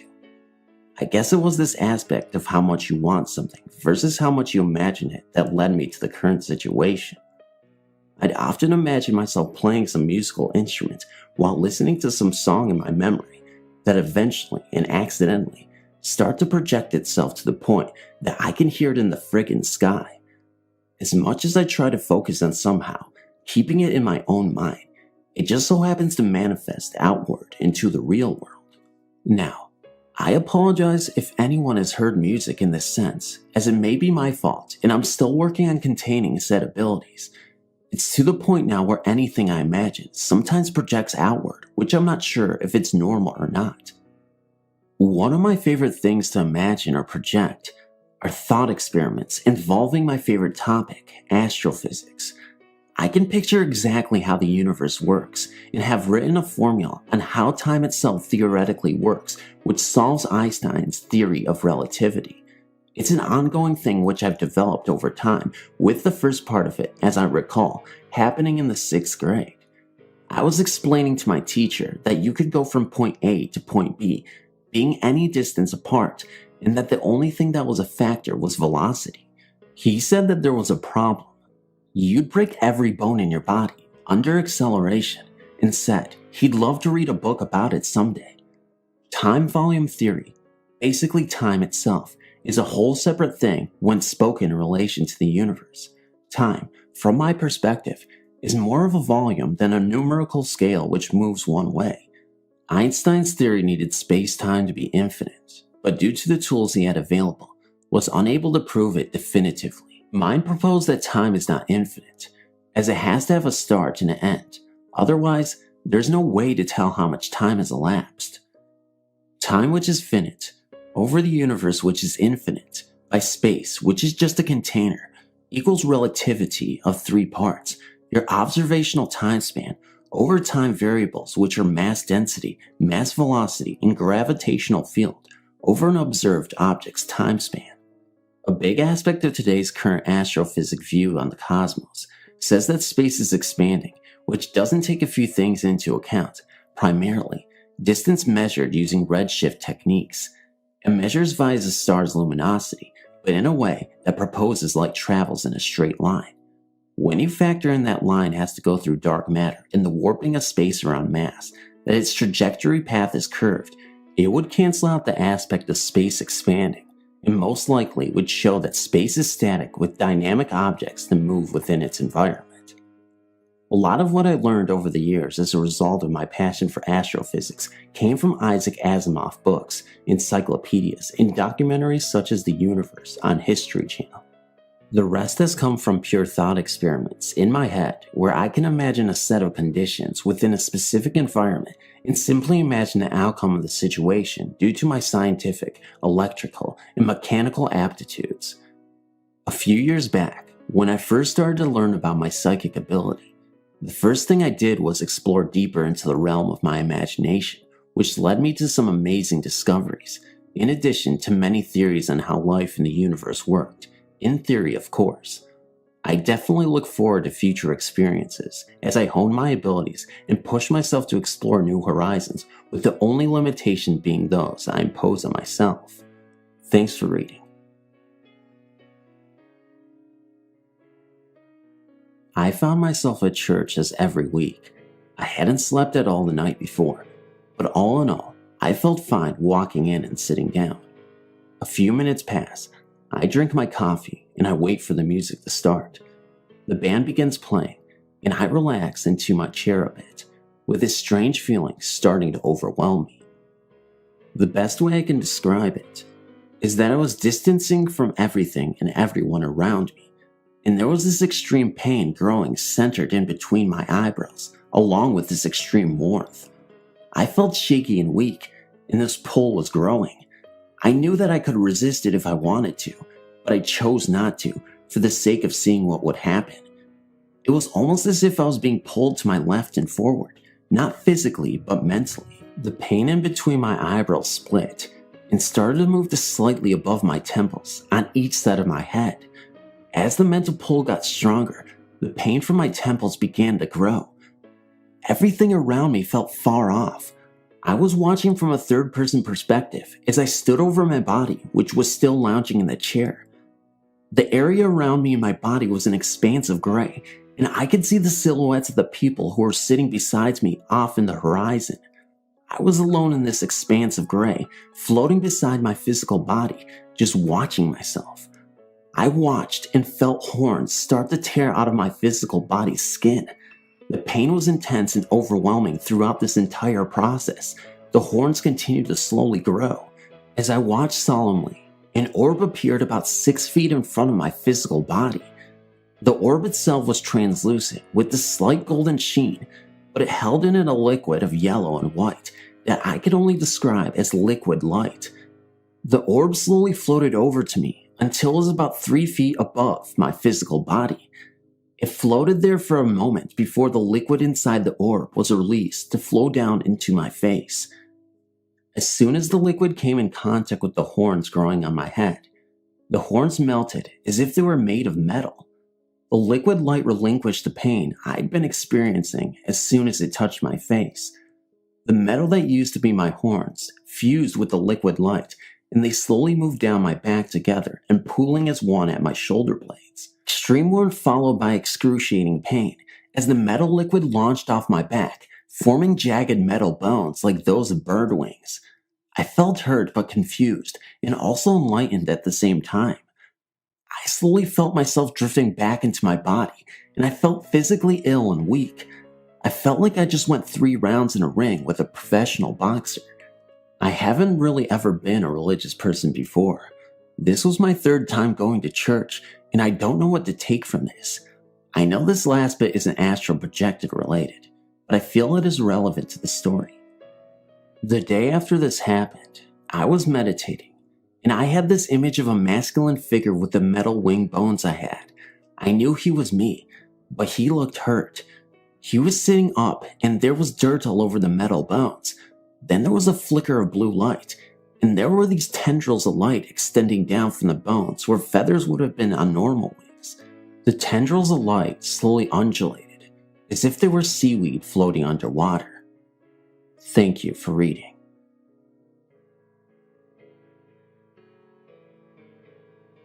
Last night I had a very vivid, multi-sensory lucid dream. After a few minutes the visitor left, they dematerialized or whooshed away off my right-hand side. With it came a sound I've heard before. It was a very quick but drawn-out note or chord that seemed to become louder before disappearing. Previously, I've had experiences when meditating of a person's light body entering through the crown of my head, with a similar but lower and uncomfortable noise until they are in and around me. They then proceeded to communicate through hand signals and images and gestures they made with my body. When they left, there was a similar sound, but much louder, and I felt the being pulling away. It is almost as if a whole person is sucked into a vortex like manna down a plug hole. Once the last of the form disappears, the noise ceases. Last night, when the visitor appeared, I said yes to it, in that I had a conversation with the person. We were face to face. It was therefore unlike the full body takeover described above.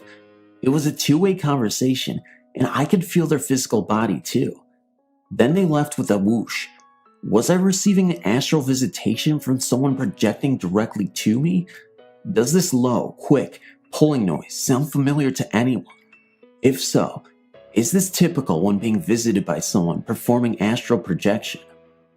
Thank you in advance for your input, advice, and guidance. I see these visitations. They're not infrequent, but this is the most recent as benign. I have no fear associated with them. I would just like to know what type of experience this is and whether the sound is somehow characteristic. I feel kinda silly writing this, since I haven't talked much about it since it happened. I'm 17 now, and still can't come up with any explanation other than spirits. I've always been a believer, and hope to one day have my own encounter with ghosts. I never thought it would be as terrifying as it was. 8 years ago, summer of 2000, my dad's family was having a reunion, and we all decided we would stay at Oak Island Beach in North Carolina. I'm not sure if that is the exact name. I know it was something to do with oak in it. The week we were there, the weather was very fickle. It rained most days, and the sun was only out 3 or 4 times. Most of our time was spent indoors. My parents, sister, and grandparents shared one condo. My dad's brother and sister and her family shared another, and his step-siblings were in the third, with their children. One night, while it was storming, my cousin Josh and I went to the condo to play video games and watch TV. Everyone else was in our condo, playing cards and drinking. We played Dino Crisis and an X-Men game, and decided to watch cartoons after about an hour. We spent another couple of hours just goofing off, when the storm really started picking up. We were sitting on the couch, talking and laughing, when we heard a creak on the balcony outside. Neither of us is scared easily now, and we weren't then either. I looked out of the sliding doors, but everything was pitch black. We went back to our conversation and had no interruptions for a couple of minutes.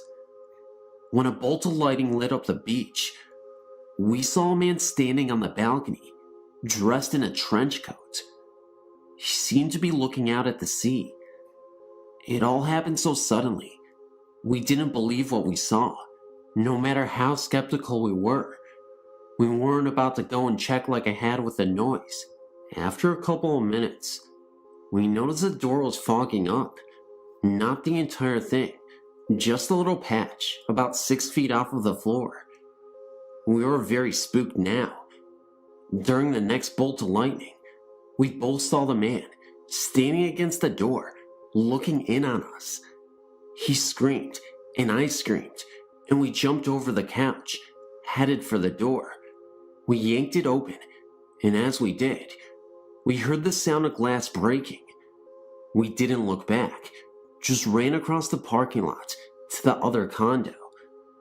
When we came in, we were soaked and out of breath. Our parents started to freak, asking us what was wrong. When I told them, they just laughed and brushed it off. We kept begging them to call someone, but they refused. After about a minute, they got fed up with it. They grabbed us and their umbrellas and dragged us over there. When we went in, the place was just as we left it. The door was intact, and no one was on the balcony, not even a footprint. I know I didn't imagine it. I believe that the spirit was drawn to me for some reason. My cousin has had no other experiences that he has told me about, and I've had quite a few, but not as intense as the first. Anyone that has had a similar experience, know that you're not alone. Finding the site has opened my eyes to the world of ghosts and those that have been affected by them. Thanks.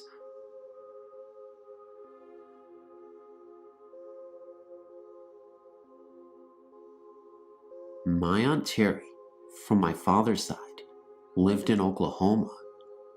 When I was about 16, she came here to Memphis, and she told me about a house that she lived in. She said that when her husbands and kids moved in, there was a barn out back, and she said when she walked in there was an upside-down pentacle on the barn floor. After she saw that, she never went back out there. One night, when everyone went to bed, my Aunt Terry heard the dogs barking in the kitchen. She went into the kitchen and watched her dog bark at a corner in the room. The next night she went to bed, and the TV in the living room came on by itself, and she said it did it every night. So one night, she decided to unplug the TV, and she went to bed as normal, and the TV still came on. Then another day, after everyone ate dinner, they were all sitting in the living room. My aunt looked out the window and saw a pair of red eyes. Her husband saw them too, and it really freaked them out. On yet another night, my aunt and uncle and the kids were leaving to go see a movie, and on the porch stood a beast with red eyes, and half his body was human, but the rest of him was like an animal. She described his hands and feet as hoofs. Well, after they got home that night, my aunt and uncle made the kids sleep with them, and Catherine started to get really sick.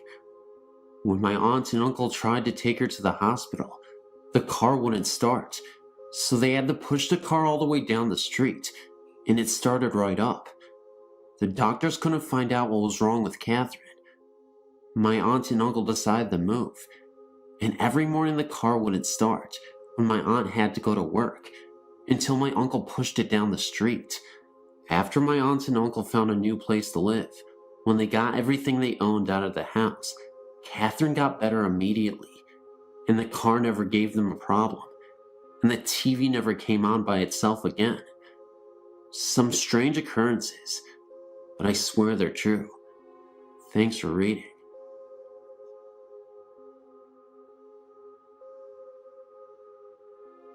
The Hampton Inn on Warner Road, off Route 279, has a haunted room, which is number 417. My husband stayed in this room while on a business trip in March 2008. He frequently stays at this hotel while in Maryland, but never had an experience like this until he stayed in room 417. This was his room for 3 nights, and for the first 2 nights, he was very restless and didn't sleep well, which was not a normal occurrence for him. On the 3rd restless night, he realized that he was hearing noises inside the room, not from adjoining rooms. These noises were hangers moving around in the closet, the refrigerator door opening, noises from the bathroom, and the sound of glass being set on the nightstand next to the bed. Final thing that really spooked him was that something grabbed his side as he laid on the bed, trying to ignore the sounds and fall asleep. He was not imagining any of this. He could still feel the sensation of his side after jumping out of bed. He looked around the room and checked the deadbolt lock on the door, and all was secure. He considered packing and checking out, but it was 3 a.m. He finally fell asleep and checked out the next morning. He has since stayed at the hotel and was offered the same room upon check-in, but he refused it. The hotel clerk wanted to know why, but he didn't want to sound foolish and wouldn't elaborate on his experience. For the record, he didn't believe in ghosts or spirits until this happened. We believe that someone must have died in this room, heart attack or something, and their spirit is trapped there. We dare anyone to stay in this room. It is creepy.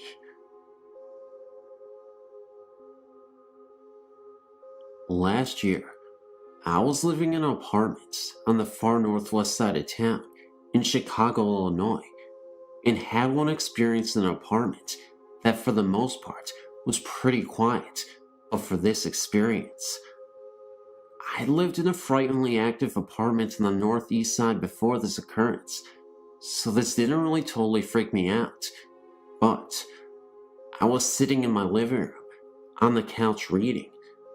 The sun was reflecting through the blinds, which I halfway closed, and the TV, which was directly in front of me and perhaps 8 to 10 feet away, was off.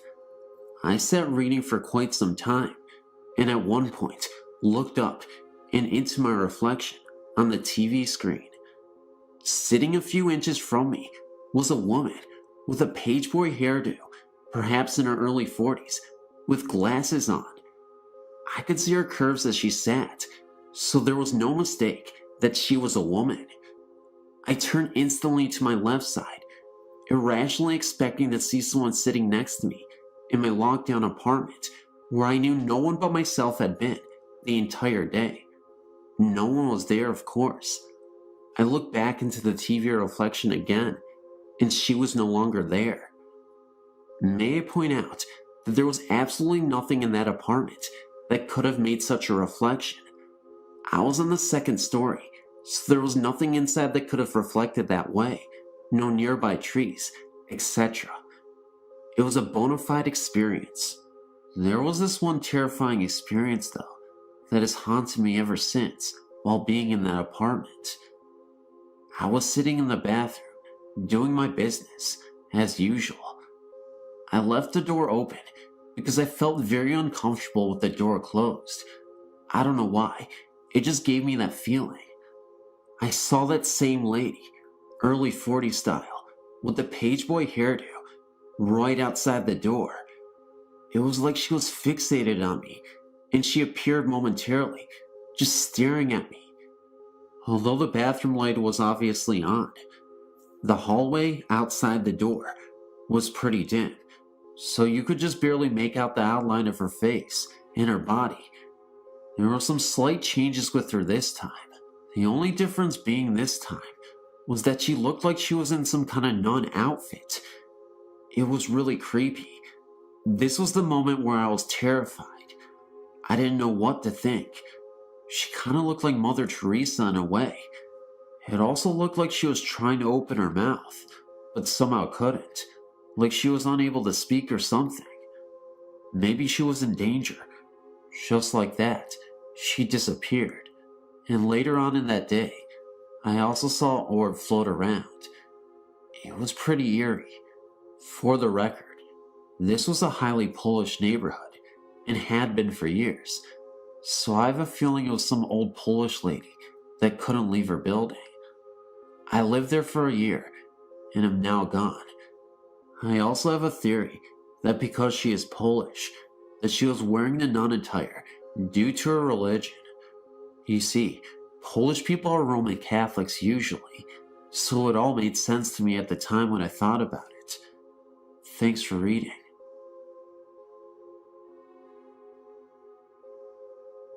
I had a personal experience at this bed and breakfast, and it was so exciting. A friend of mine and I were staying in this B&B, the Henderson House, while we visited her daughter at a nearby Baptist university where she is a cheerleader. We stayed in the downstairs guest bedroom by the dining room. When we arrived, they were setting up for a big sit-down dinner and reception with round tables covered in white tablecloths. It was a big affair that went on for a while we were at a football game. When we arrived back at the B&B later that night, it was late, and the staff was cleaning up and putting up the tables. They apologized for making so much noise, and said that they'd be finishing up for the next hour or so, washing the tablecloths and putting them away. We were exhausted, so we each took a shower, and my friend crawled into this beautiful mahogany bed, and I pulled out the sleeper sofa and settled in and watched TV for a little while. Finally, it quieted down somewhat out in the parlor, so we turned off the lights and immediately fell asleep. I woke up some time earlier as 3 women in gowns brushed by my bed, carrying things. We had gotten quite friendly with the innkeeper and her staff earlier, so I really didn't think that much about it and wondered why they had put things away in our room before morning. The next morning, I asked my friend what the women were doing in our room the night before. She said, "What women? No one came in here." And she motioned towards the door where the deadbolt was still locked. She went out to the dining room for breakfast a little before I did, and as I was walking out into the hall, she walked up to me and said, "Come here, the owner has something to tell you." When I walked into the kitchen, the owner looked up and said, "So, you saw them, huh?" I told her I saw 3 women in gowns, and she said, "They are dressed in wedding and bridesmaid dresses." She then walked into the parlor and opened the big old photo album and turned to the page that showed a wedding party lined up on the staircase. It was them. They are seen from time to time getting ready for a ceremony, and the bedroom where we stayed at was once a porch that leads around to the front of the house. Because it is a Baptist college, they don't promote these ghost stories, as the college frowns on it. But she said many people see them. There is also a ghost of a captain, Army or Sea, I didn't quite get, but he haunts an upstairs room with a big bay window and is seen often too. It was not a frightening thing. I loved it, in fact, and hoped to go back again. They were not see-through people, and had I reached out, I could have touched their dresses. Maybe.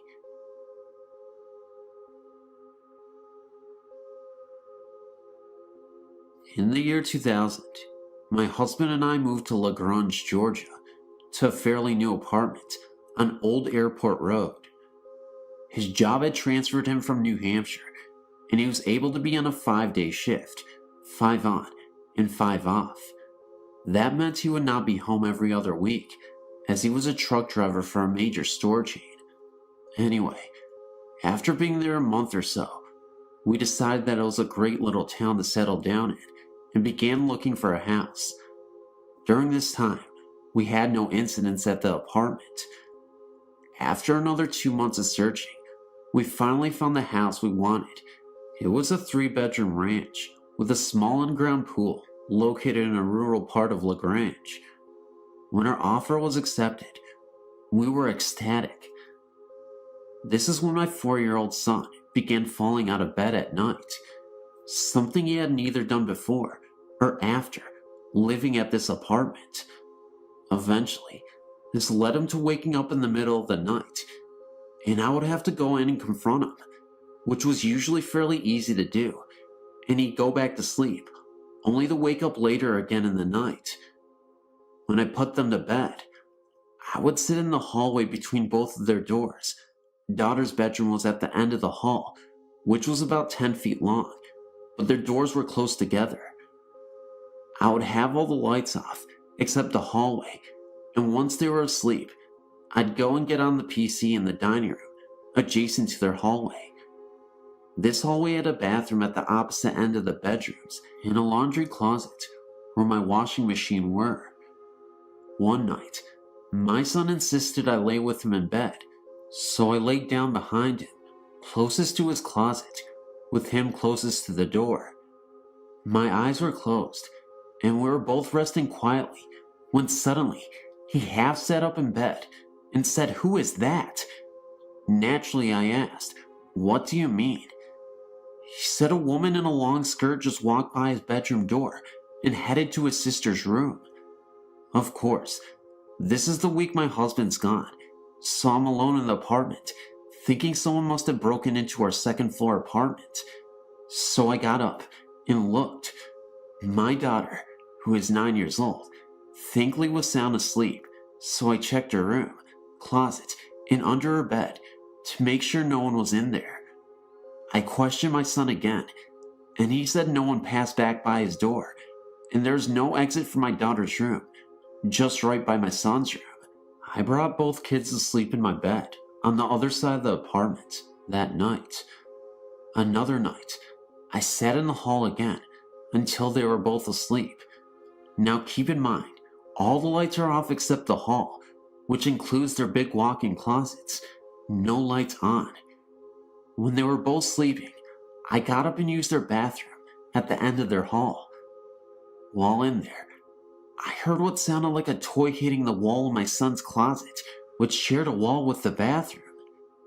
Thinking that he woke up and started playing, which was not like him at all, by the way, I went to his room to find him sleeping cozily, but the closet door halfway open and the light inside open.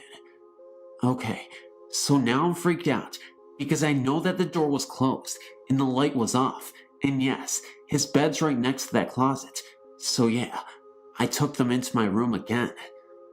Again, on another night, my son wakes up again, but this time my husband's home and we're all asleep in our own beds.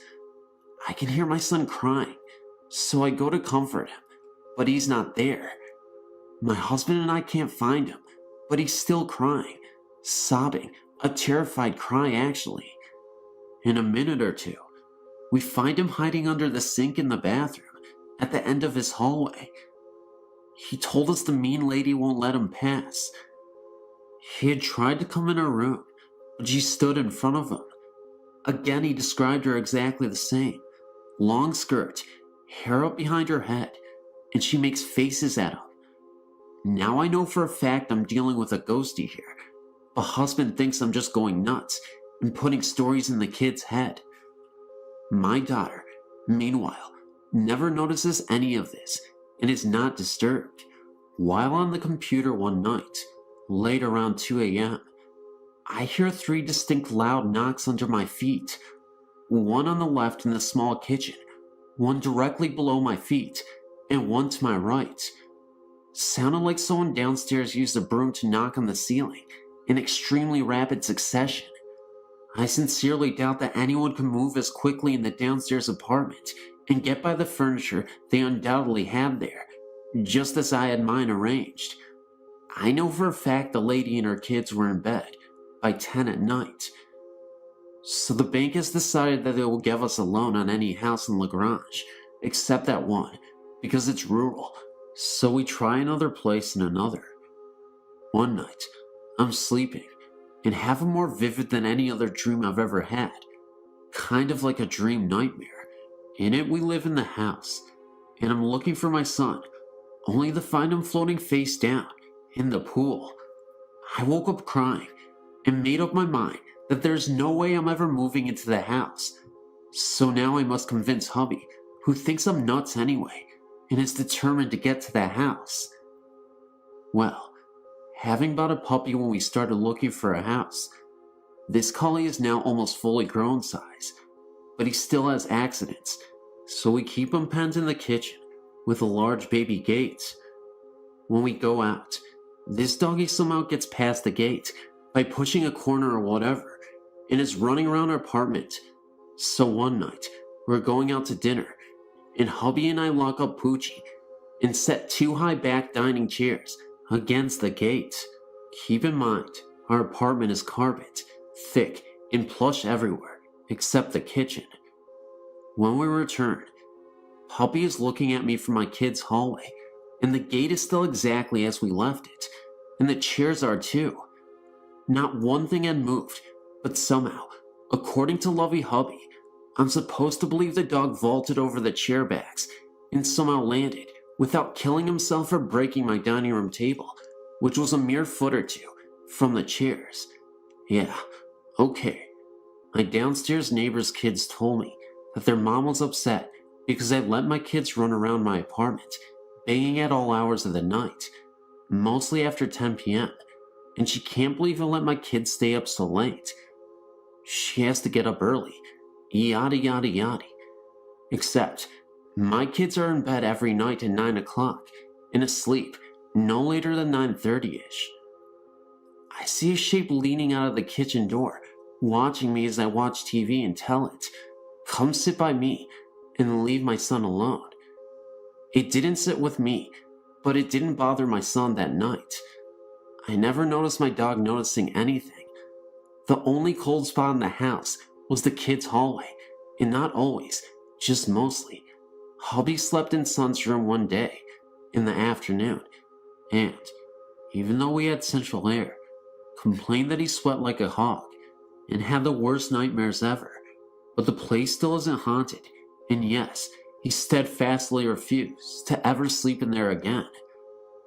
I saw blinds move on their own, doorknobs that rattle when I was alone in the place, and no, it wasn't a teeny shake caused by some truck rumbling by, which was there some 50 to 100 feet between the side of our apartment and the road.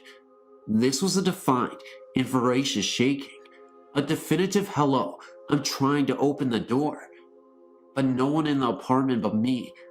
Finally, my husband grew tired of trying to get a loan for that house, and mysteriously, everything stopped. No more rattling of this or that, no shadows, but by now, it is also true that the four of us were sleeping in my waterbed, in the one room that never seemed affected by the haunting. But I noticed everything in the apartment changed and felt cozy again.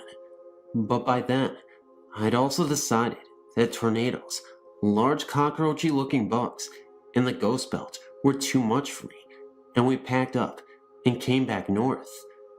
Interestingly enough, when we returned home to my parents' house, which we later bought, which has never ever felt anything but perfect there were 3 knocks on the bottom half of my bedroom door one afternoon. I was alone in the house. Immediately, I felt that was the spirit or something, telling us we made the right choice by not getting the house. My father believed that it was his mother who had lived and died in North Carolina, who knew something bad would happen to my son if we bought that house, especially since it all seemed to stop when we stopped trying to get financing for it and gave up on the house. My son has never been affected by any other ghosty type stuff since then, and he's never fell out of bed again either. Feel free to email me if you choose. While I was working at a hospital in town, I had the opportunity to come in contact with many ghosts. I worked on the geriatric floor, and elderly people died there every day. If the power suddenly went out and immediately came back on, a person had just died. This happened every time. One of the most notable apparitions that I've personally seen was a man with a cane that is seen wandering the halls at night. People admitted to the hospital would often report tapping sounds and seeing an old man's face grinning at them from the hospital door, which all of them had. One lady of about 80 kept telling me that she saw this man's face in the mirror in the bathroom, and that half of his face would look badly beaten and disfigured. There have been reports of a cloaked man praying over the dead bodies of the recently departed. I can remember one incident where I walked into the morgue and I saw a body that was recently pronounced dead and covered. I could have sworn that I saw the fading presence of this monk kneeling over the body for a few seconds, then disappear. I would feel the air in the room be so cold, but after he vanished, it warmed up. Another popular ghost at the hospital was the Grim Reaper. The Reaper was a dark figure that would come through the window at the end of the hallway. He would shut doors, touch you on the shoulder, etc. Late at night, you could feel that someone was there, and you would see a dark figure out of the corner of your eye. As soon as you looked up, he was gone. My favorite story to tell is this. I was helping a woman get her bath early one morning. I was asking her how she slept, how she felt, etc. She told me that she did not get a wink of sleep because of the man's face she saw in the window.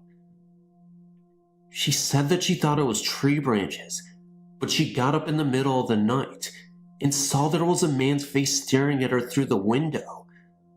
This woman was just in the hospital for a kidney infection.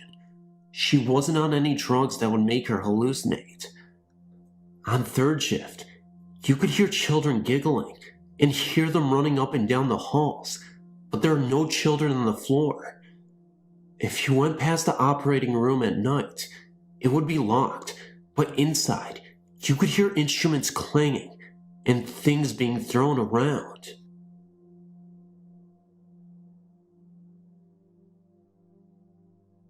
Haunted church stories seem to be popping up frequently lately, and I'm here to say that I have a brief story that will involve just that. There's this Catholic church that I used to constantly clean. This was in Vermont, and the church had to have been built in the late part of the 19th century. Very beautiful windows, looked immaculate. Anyway, I used to work as a janitor cleaning the halls late at night, when I would be the only one there. There were many times when I would hear the organ notes playing repeatedly.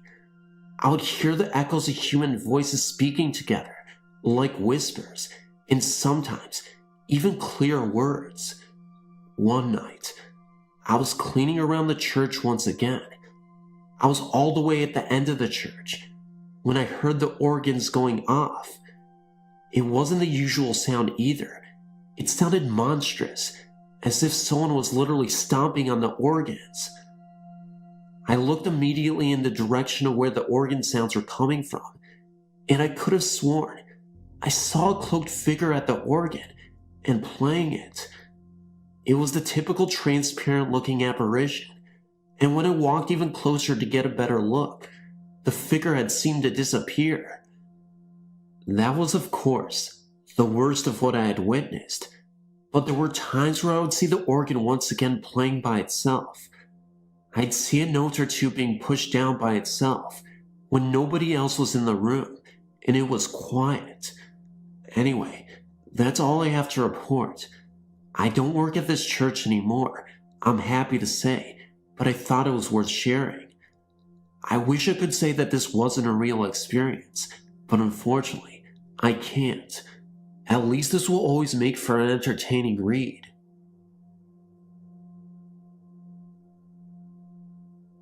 My name is Shannon. I'll be 18 in 11 days. I live in Georgia, and I'm writing to you because I feel so alone.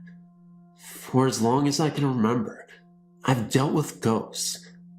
I don't know what they are or what they want from me, but they seem to follow me. For the first 5 years of my life, I lived in a trailer in Mississippi. I can only recall one incident from them because I was so young. I remember it was a beautiful day in spring, and I was sitting on a picnic table in our backyard, making mud pies, when suddenly I heard what I thought to be my mother's voice calling me from the woods. I started to follow it. The closer I got, the further out into the deep woods the voice seemed to go.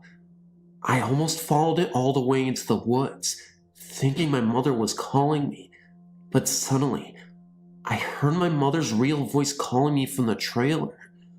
I turned and saw her waiting for me next to the picnic table, so I ran back and told her what had happened. She, of course, said that it was my imagination. About 12 years ago, our family moved here to Hive. Every single night for years, I was terrified to sleep because I saw shadow people. They were like three-dimensional shadows that looked like people. I saw them in my room at night after my parents would put me to bed. When I'd call my parents into the room, they would turn on a light and the shadow people would be gone.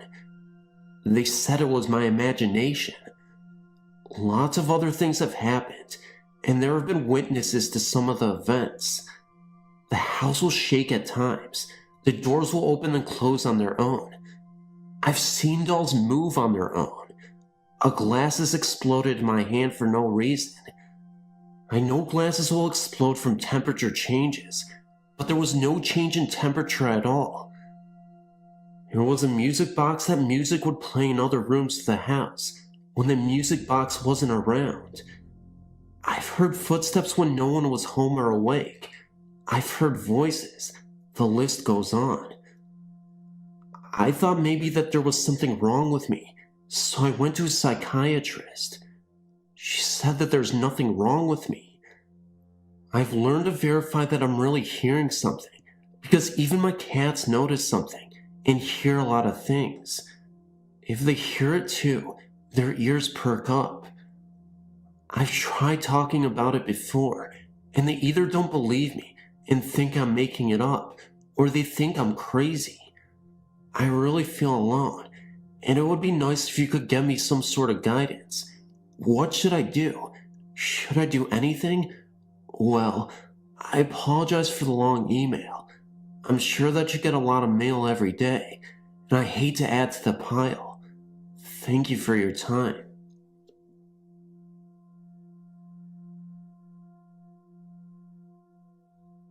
My name is Luann. I'm 19 years old and live in a little redneck town in Virginia. I live with my grandparents and have lived all my life. My mom was 14 and in the 8th grade. My mom had a very best friend named Wendy, who was 13. They did everything together. Soon after our house was built, Wendy's parents were not getting along and were going through some separation and divorce procedures. Wendy and her mother had moved to Woodbridge, Virginia, soon. During the time of the separation, Wendy spent a great deal at my mom's newly built house. They spent much of their time in my mom's room, which is now my room. Then came the time for Wendy and her mom to move. It was very early one morning. Wendy was in the back of the van, holding a glass coffee table steady. This was in the days before seatbelt laws. There was a drunk driver on the road and hit the van head on. Everyone made it out with semi-serious or minor injuries, but not Wendy. The corner of the glass coffee table hit her in the head and killed her instantly. Years later, in 1985, a week before my mom found out she was pregnant with me, she was in the family room talking to my grandparents about going on birth control. My grandmother and my uncle both caught a glimpse of a girl standing behind my mother, and after that 2-second glimpse, she was gone. My uncle and grandmother agreed that it looked like Wendy. Oh, and she was actually shaking her head when she appeared. We believe that she was shaking her head because she knew my mom was pregnant and didn't want her to go on birth control. Ever since then, everyone in my family has caught a glimpse of her in our house. I usually never get any negative feelings when she materializes, but there was one moment I witnessed her ghost that completely terrified me. I was in the shower, I was home alone, and I had the door completely wide open. It was late evening, and I heard the door to the bathroom slam shut. It startled me so much, so I got dressed and headed out the door. I could have sworn I heard my name being called in a gentle, quiet whisper. It sounded like a little girl. I go downstairs and walk into the living room, and then I see the lights flickering. I also start to hear the sounds of footsteps walking across our hardwood floors. At this point, I thought I had an intruder in the house. I go to call the police, and after I hang up, I rush upstairs to hide in my bedroom. The thing was, as I was running upstairs, I could have sworn I saw the presence of a little girl, in black, in the corner of my eye as I ran for the stairs. It was only for a couple seconds, and of course, my mind was just thinking about hiding from this intruder. I could have just been seeing things, but I swear, I saw a girl for a second. The police showed up, of course, couldn't find anyone, and all was quiet. My parents came home, and I told them what happened. They were just happy that I was safe. It wasn't until a few days later that I realized it could have been Wendy. Because my room used to be my mom's room, she's in my room most of the time. I feel her presence there a lot. When I'm upset, no matter where I am in the house, I can feel her there. No one has seen her until my mom became pregnant. My family believes that she was sent to watch over her best friend's daughter.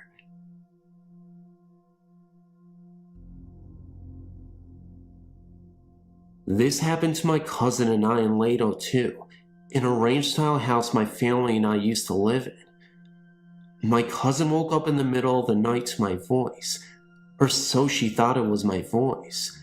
She looked at me, and I was sound asleep and not talking. Also that night, it was probably 4 or 5 in the morning, and I felt someone pecking on my knee, and it wasn't my cousin because she was sound asleep, so I just thought it was my imagination. As we were eating that morning, my cousin had told me what she had heard. I freaked because I knew that whatever had pecked me on my knee was not my imagination. Nothing was ever actually seen in this house, but a lot of things were felt and heard. A few months after that incident, my cousin was staying the night again. Everyone in the house had been asleep for 2 or 3 hours, but my cousin, she was so addicted to the game The Sims, and she was still on the computer. As she was shutting down the computer, she heard voices coming from the hallway directly to her right. She looked down there and saw nothing. The voices she heard, she knew were not any of ours, so she ran to the floor where she had made her bed and covered her head up. I guess the voices must have stopped after that. A lot of times I would hear cabinets shut, dishes clank together, and other odd unexplainable noises. One night, my brother got home from a friend's house around 1 or 2 in the morning. I'd been asleep on the couch in the living room for at least 4 hours, and my parents had been asleep in their room for about the same amount of time. As my brother got out of his car, he looked towards the door that went directly into the living room from the outside. It had a little window on it. He could see the light from the TV that I always left on at night, but he also saw a black figure looking at him from the inside. He ran in the house and noticed I was on the couch sound asleep. Then he went into my parents' room and asked if they'd been up, and they hadn't. What is scary is that the thing was in the same room with me. The next night, I slept on the couch again. Do not ask me why. My brother was not home yet, and my parents had went to bed. I was watching TV, and I got kind of uneasy, so I laid down and covered up my head. After a while, I heard the glasses in the kitchen sink clanking together. I started to sweat. Then I felt as if someone was coming into the living room, where I was. When my brother arrives home and the noises stop, I got up and looked at the dishes in the sink, and none of them had been moved. About 14 years ago, we moved into a house that was built in the 1950s. I believe that used to be a boarding house and was right in front of a cemetery. There were lots of noises heard there, and a few spirits as well. I remember staying home one day from school, and my mom was asleep because she worked nights, and I heard a voice say my name. It scared me because we were the only ones home, and it was a voice I had never heard before. My mom would be home during the day by herself, while my brother and I were at school, and she would hear a music box playing. At the time, we had music boxes, but they did not play the song she heard. My mom would be sleeping on the couch, and she would hear footsteps coming through the kitchen, which was right next to the living room where she was. One time, when that happened, she grabbed her shoes and didn't come back till we got out of school. She also would be sleeping in her bed, and it would start shaking. This also happened to me. The shed in this house was directly behind my parents' bedroom, because their bedroom used to be a garage. Well, anyway, my mom would be lying on her bed, and she would hear someone or something walking in there. The odd thing was, it sounded like boots on wood, but the floor in there was concrete. We had a little dog out there at the time, but there is no way it could have sounded like that when it walked.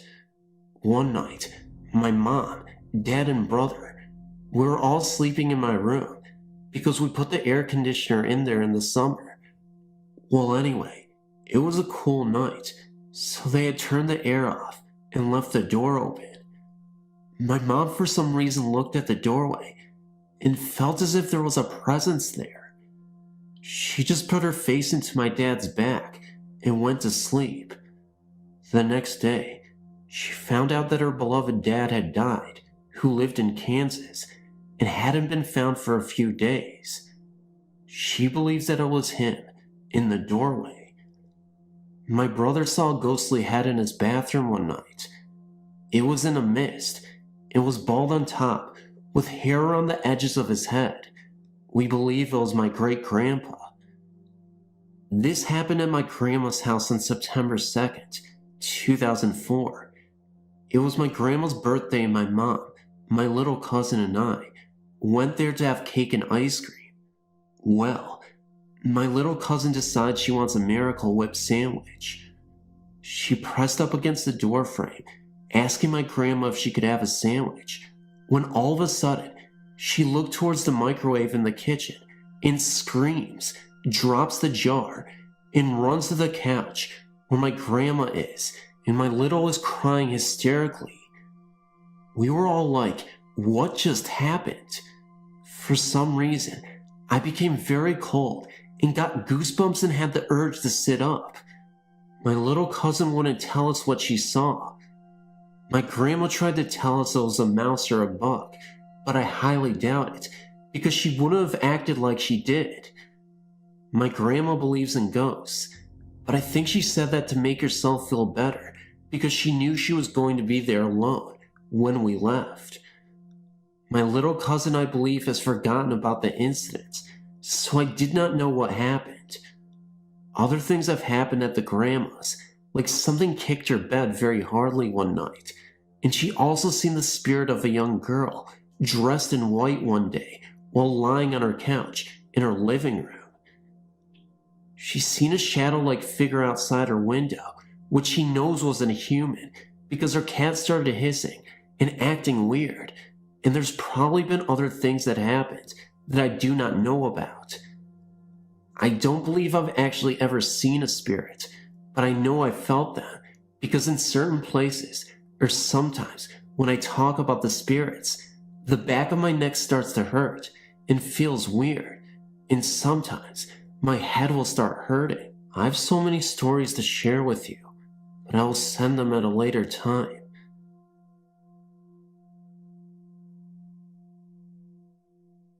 My cousin and I were out in Glenpool, towards the boondocks where my grandparents used to live, watching TV late at night.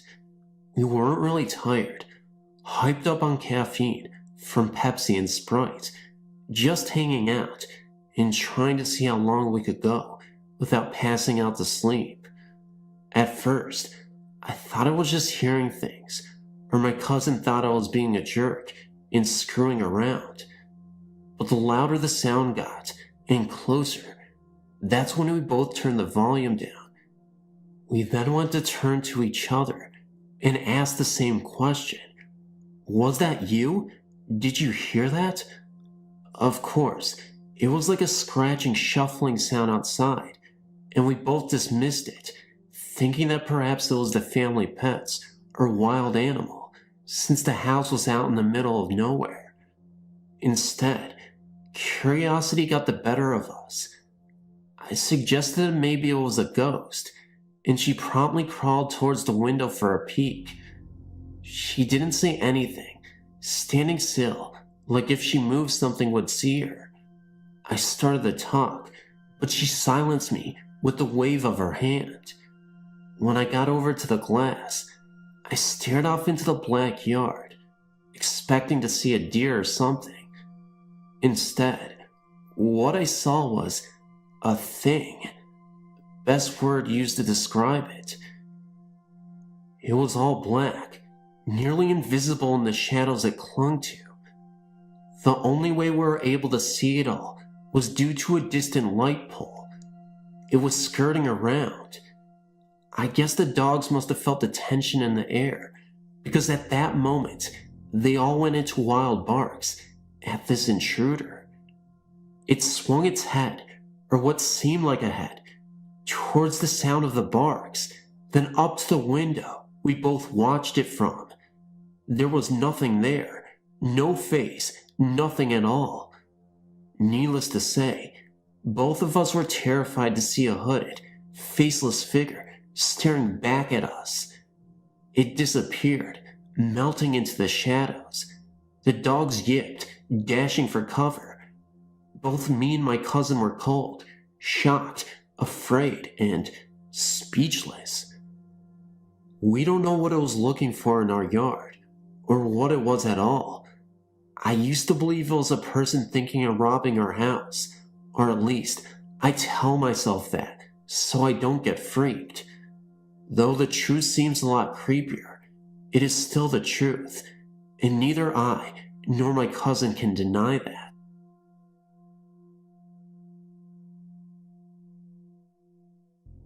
When I was 11 years old, at about 3 o'clock in the morning, I woke up to hear the sound of my dad plowing our driveway. He soon left for work, and I couldn't fall back asleep.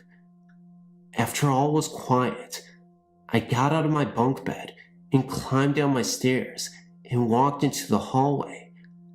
I went to the bathroom and then back to my room. I climbed into bed and crawled over towards my pillow. It was then that I turned around and was about to pull my blankets over me when I noticed two bright green lights in the corner of my room, directly in front of me. They were glowing and hovering in the same spot I just walked through. I was confused and tried to think of all the possible things they could be. Smoke alarm light? Glow-in-the-dark plastic stars? Anything? I started to get more scared as the time passed, because I tried to eliminate the fact that it could be a spirit. I tried to figure out if it was my eyes playing tricks on me. Perhaps I saw the lights from a clock, and my eyes just needed to adjust to the darkness.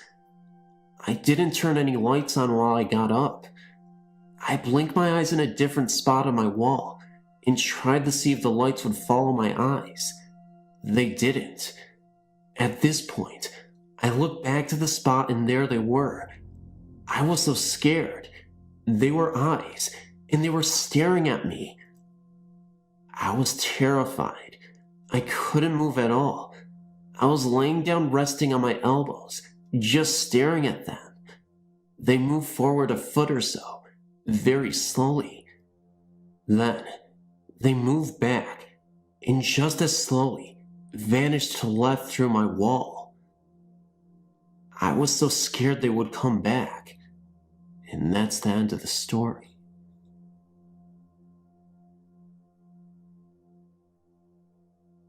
Riverdale Road has a lot more than just that certain place by 132nd. Riverdale Road is spooky throughout the entire road. It's weird. Sometimes the road stretches and shrinks. The bad side of the road actually starts on 104th, North Glen, and goes all the way to the end of the Highway 7, Boulder. But anyway, from 104th to Highway 7 is approximately 13 to 15 miles. I was paying attention to the mileage, and I was going about 35 to 40 the entire time. I started at 104th, and by the time I got to Highway 7, I had only gone 9 miles. When I turned around to go back the other way towards 104th again, when I got there, I went 16 miles. Now tell me that isn't creepy. If you pay real close attention to the road, you could almost see it stretching. There's also this turn called Dead Man's Curve. It's a real sharp turn.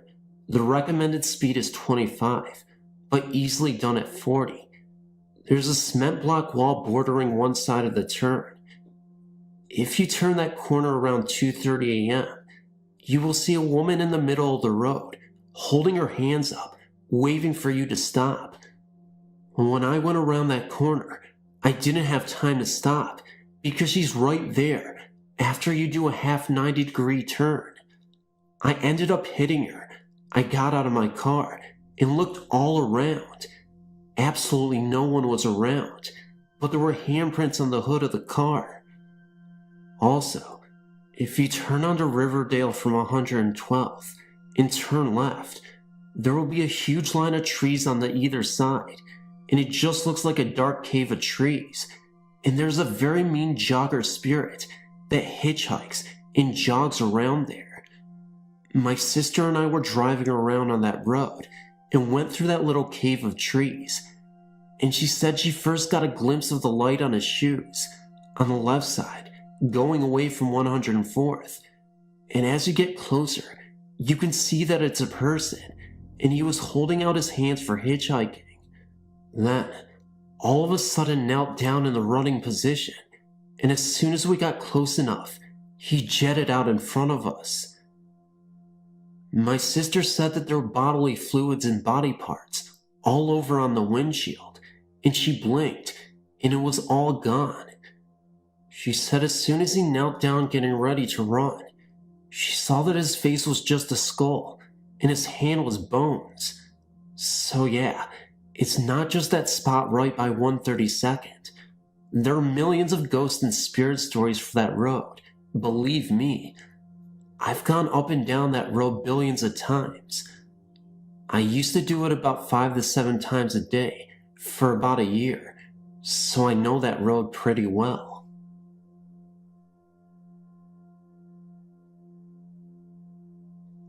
I moved to Overland Park, Kansas, during my 6th grade year, along with my brother, stepfather, and brother. The 5-story house we lived in was in a new neighborhood, and I never took the time to research the land on which our neighborhood was built. Of course, I didn't know what experiences I would find myself in throughout the next few years. My night's routine consisted mostly of sitting in the sunroom on the 4th floor that looked towards the hallway leading to the 2 bedrooms, a bathroom, a linen closet, and the staircase which led to the master bedroom, while reading whatever book I had at hand. I can't recall how long it had been since my family and I moved into the house. However, I remember this night clearly. My parents went out to eat, and I stayed behind, at home. I was curled into the corner of a sofa that sat in front of a set of windows, reading Guardian by John Saul. The first incident happened well after the night sky had darkened. I was concentrating heavily on my book when I began to hear a knocking coming from outside. It sounded almost exactly like someone hammering on the side of the house. Looking up from my book, I turned and looked outside to see who could be outside at such a time. However, I couldn't see anyone, so I turned around and made myself comfortable to engross myself in my book. Again, the banging continued, and the most effort I put into looking out the window again was angling my head and looking out of the corner of my eye. After a few minutes, the sound outside stopped, only to begin inside. This time, it sounded as someone was banging a hammer on the pipe in the basement, 3 floors below. The banging was 4 or 5 short clangs, and then silence. I'd raised my book again until I was interrupted by another round of clangs. The only thing I could do was try my best to ignore it. As I continued to read, I experienced this unnerving feeling of being watched. I tried to reposition myself on the couch, shifting my legs from underneath me and stretching out, but nothing would unshake their presence. I finally set it on propping my feet on the table and resting the book on my knees. It was then where I could see in my peripheral vision a man standing on the top step of the staircase leading to my parents' bedroom. He stood in complete black, perfectly still, and watched. When I looked directly at him, he disappeared. I figured all the noises in the man I saw were a result of reading the book, and because of this conclusion, I refused to look up at the staircase again, regardless of the fact that the man was still there. I never spoke of the clanging of the man once my parents came home, because I figured it was my imagination. My parents were arguing when they came home anyway, so I tried my best not to get in their way.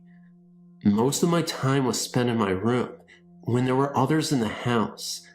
You could blame it on adolescence and wanting to be by myself. It was there in my room where another strange incident occurred. I had my radio cranked to the highest decibel and was rocking out when I heard a knock on my door.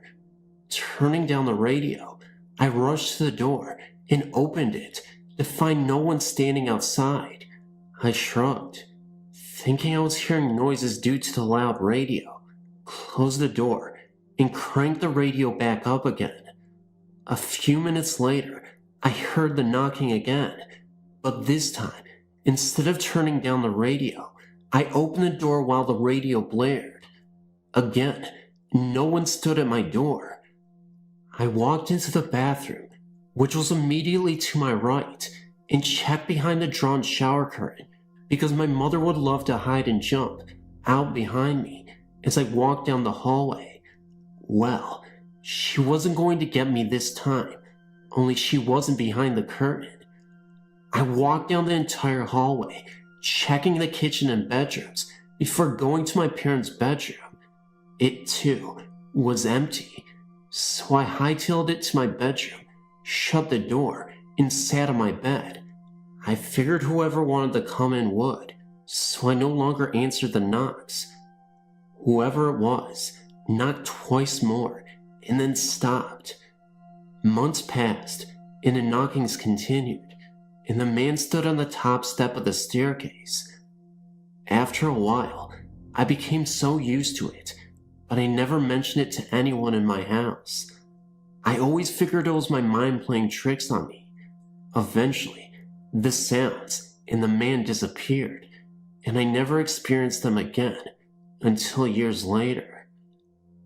My mother and I were standing on the back porch one night while she smoked a cigarette.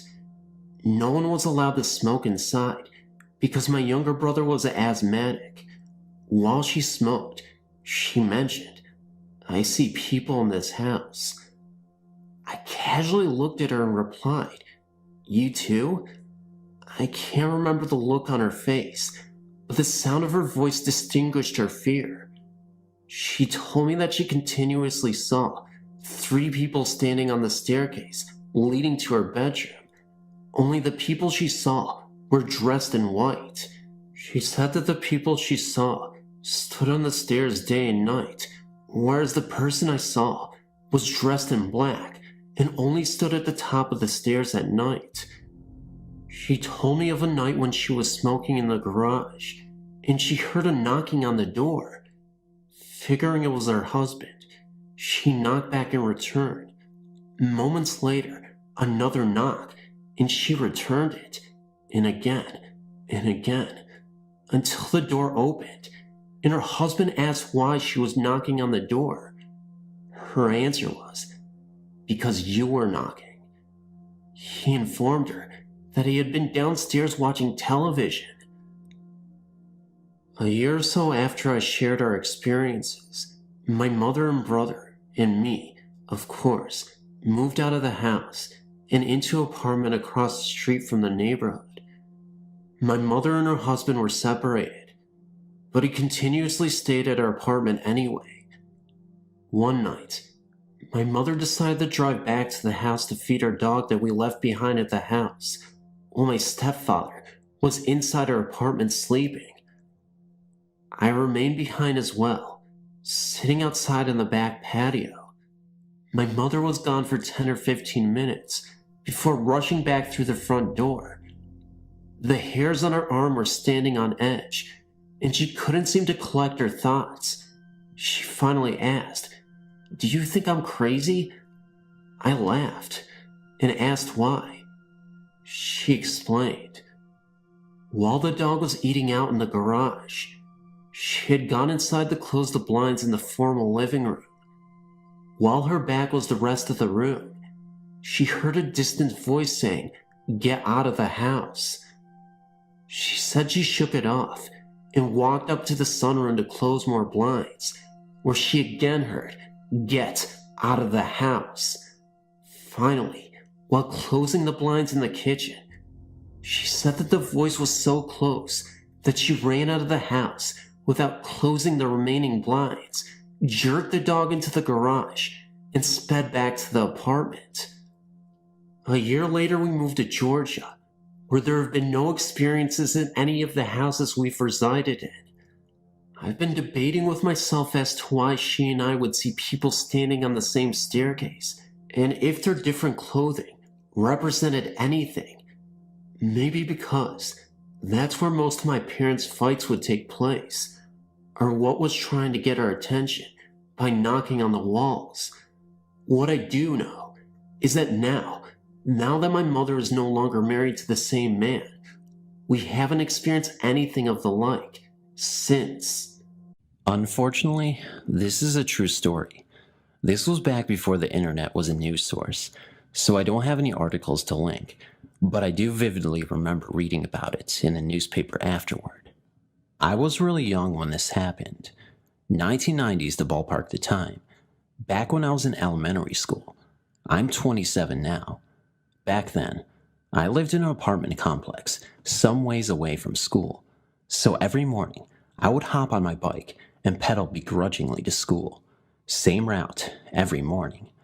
I also had a Hindu family for my next door neighbors. They were nice people, and I often had their kids over because they didn't really have any toys at their house. And you know, kids can't hang out without their toys. This particular morning will always stand out in my mind from any others. I was biking to school, coming up on a cross street. My neighbor and her son were walking ahead of me. I remember seeing them a couple feet from the curb, in a car turning from the far lane on the street leading into the one they were crossing.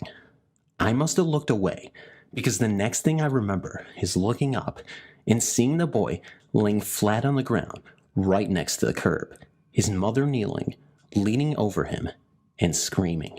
This was a while before cell phones. I remember with acute clarity being in shock and riding past them. Time seemed to slow down. The boy was face up, staring blankly at the sky with blood trickling out of his nose.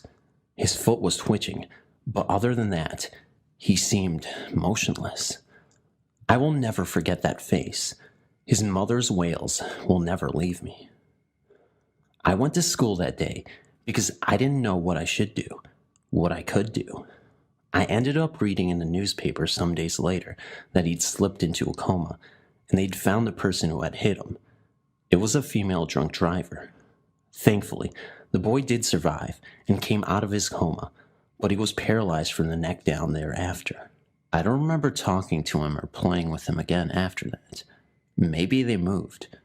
But this experience will always stay with me and will always be a reminder of why you should never, ever drink and drive.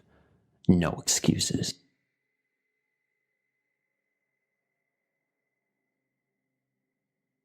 My place of work is very haunted. I work in an old veterans hospital that has been converted into offices.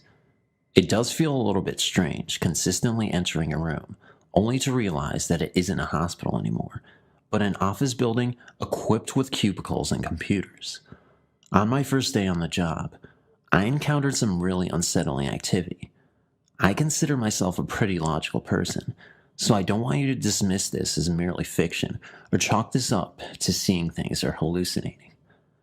Anyway, I was in my usual office, tending to my daily activities. I was alone in the building that day and had to close up when I heard what I thought was a male voice coming from down the hall. The voice sounded raspy, but soft. Again, I was the only one there at the time, so I walked down the hall to trace the source of the sound. I was able to catch a glimpse of a male spirit peeking out from what is now the photocopy room, but I'll never forget the look in that man's eyes.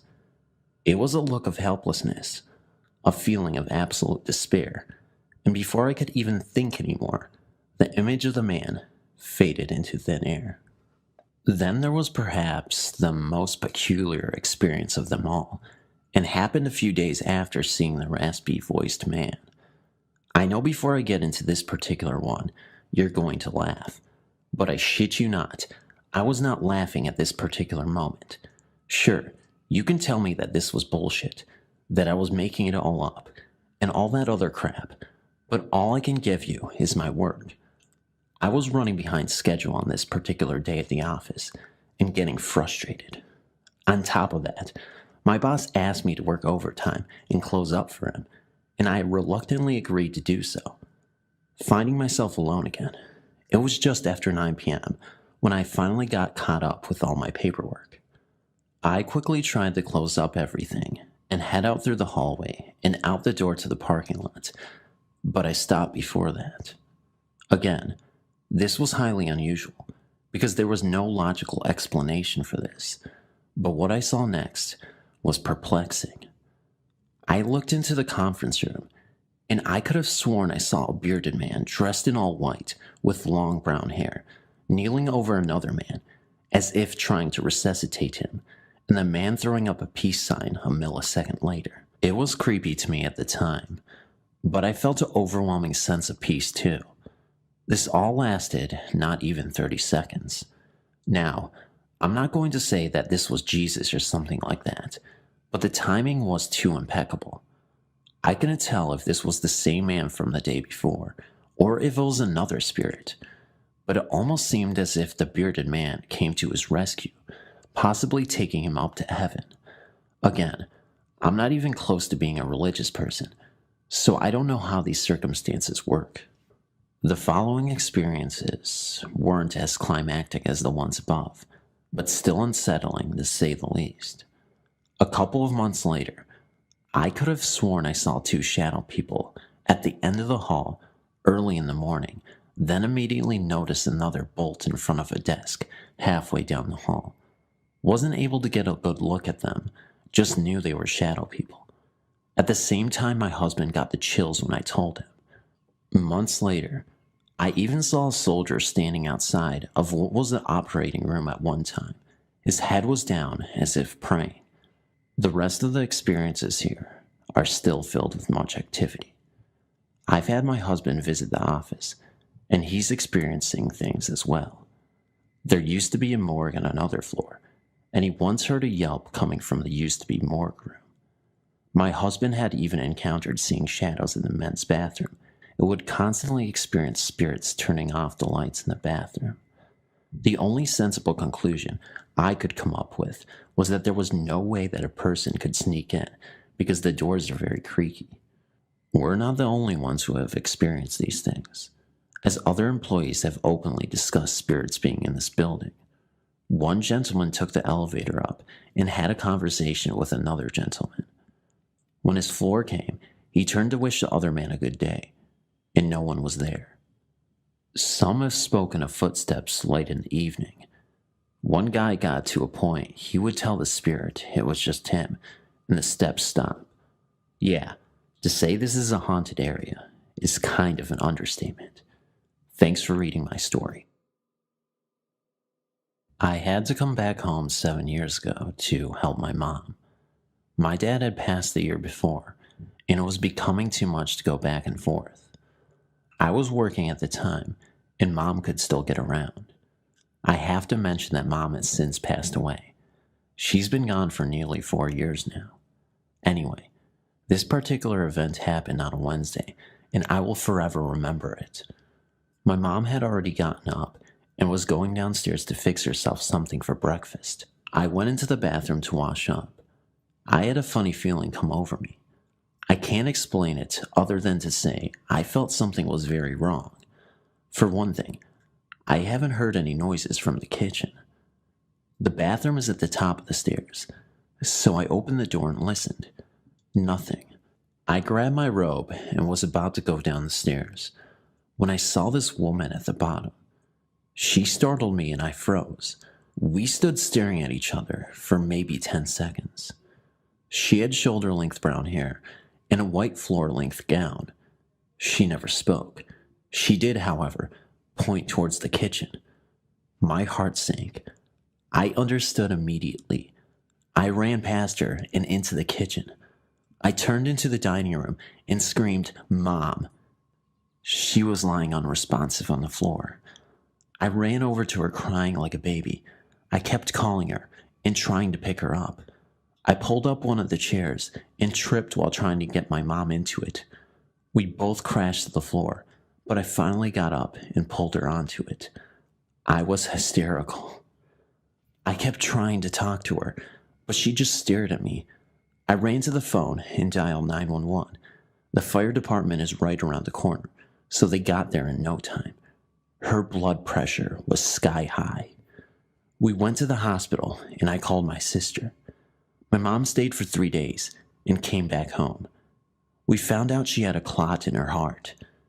She had gone into the dining room to sit down and catch her breath and just collapsed. Later that day, I went home and only did I remember the lady. I got on my knees and thanked God for letting me be at home that day, and for finding my mom and myself worthy enough for him to send an angel to alert me about her situation. That was May 2013. She died November 13th, 2013. Let me finish by saying that I've been in the healthcare field for over 20 years, but when you see what I described, everything you ever learned goes right out the window. Out with my 2 brothers and my dad fishing at around 12 in the morning. Me being maybe 12 or 13 at the time, William was older and Jason was younger. We were on a bridge that stood over a large body of water, and I was honestly becoming a bit bored since we had been fishing for the past hour. The only real exciting thing that happened was when my dad hooked a skate. It was a kick watching him struggle to maintain the pole. He had let out a mean stream of curses when his line snapped, signaling his loss in the battle. The area was surrounded by forest and was beautifully lit by the night sky. I would look over the bridge's wall countless times just to see the moon's light reflecting off of the dark, steady waves. The bridge wasn't made of wood, but concrete. It was strange looking. Now that I think about it, instead of being only about 3 feet off the surface of the water, it was maybe 10 or 15. I assumed that it was made for walking or riding across. It was narrow, but just wide enough to fit 3 average people side by side. Upon stating that I wasn't having much fun, William led Jason and I down to a large blackberry bush. It was set just next to the beginning of the bridge, so my dad could still see us. With our group, we had 4 dogs. It seems like a lot, I know, but we currently still have only 2 of our said 4 dogs. Tragedies happen, I suppose. Back to the story. 2 of the dogs are German Shepherds, the dogs we have currently. Other than them, we had a Border Collie and a Foxhound and Muda mix, a very beautiful dog, tall and slender, but with just the right amount of muscle. He was all white with the exception of fall points and freckles. Also, very, very fast. Here's the confusing but necessary part. The female German Shepherd was Charlie, the male German Shepherd was Simon, the Foxhound mix was Buddy, and the Border Collie was Sophie. Okay, now that we've gotten that down, on with the occurrence. We weren't really collecting the berries. It was more of a pick and eat thing. Every now and then, one of us would shout out, startled by the sudden prick of their finger from a thorn. Charlie and Buddy were my personal dogs, leaving Jason with Sophie and my dad with Simon. As I was feeling around for berries with Charlie sitting at my side, Jason left to get my dad some. I turned around to watch him go, Sophie at his heels. Before I could turn back around to face the bush, something caught my eye. Something big. My first thought was that it was a tree, that is, until it turns its head towards me. It locked eyes with me. I felt paralyzed by fear. I barely managed to wave my arm around in William's general direction, trying to catch his attention. He must have noticed as he responded with a quiet yeah. Turning to see what I was looking at, he began to say something, but immediately stopped. All emotion drained from his now pale face. "Who is that?" he would ask me. I could only mumble what. Not that I didn't hear him, no, I was correcting him. This thing was massive. Really, the only color you could see on the creature came from its eyes. They were wide, human-like. From where I stood, they almost looked orange. The rest was basically a silhouette. I could feel the presence of the dog next to us. Charlie snarled, stalking closer bit by bit. I wanted to jump at her, do anything to keep her away from it. Simon was staring intently, as was Buddy, but kept his position in front of William and me. The thing was standing on its hind legs, but looked like a big, hairy dog, at least something with long, pointed ears.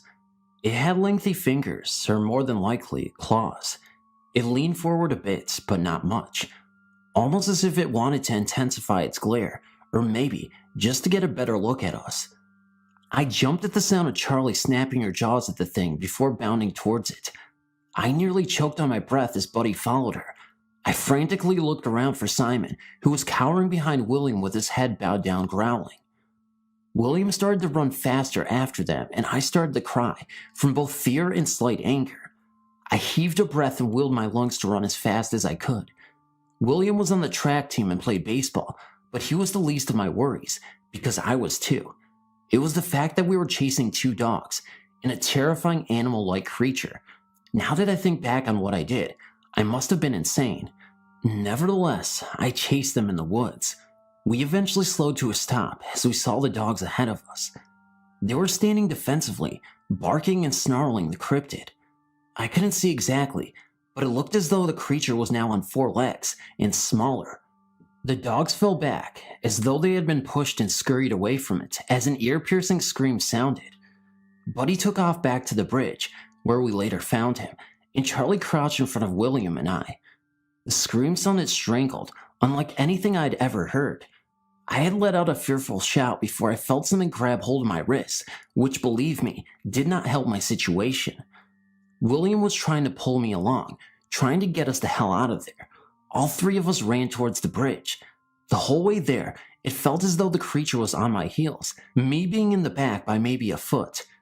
Once we were free from the trees, we didn't stop. We bolted into the water, William and I. Charlie merely followed, not knowing what to do. I whipped my head around as we stopped and saw nothing but pine. I choked on my tears, feeling both relieved and terrified of what had just gone down. Back on the bridge, we told our dad. He called bullshit, that we were just playing a prank. "But you heard the scream, right?" we would ask him. He would blow us off completely and continue fishing. He was, and still is, a skeptic. "Gotta see it to believe it," is his paranormal motto. I honestly don't know what that thing was, and I don't think I want to. Part of me is curious, but all of me wants to know what I'm dealing with, so I have more information on the subject. I can't be the only one who's seen it. Today, I'm going to tell you a story I haven't told anyone before, simply because they will think I'm crazy. I don't know why all this even began, but what I do remember is when. It was 7 a.m. in the morning. I was all alone in my house, which I share with my family.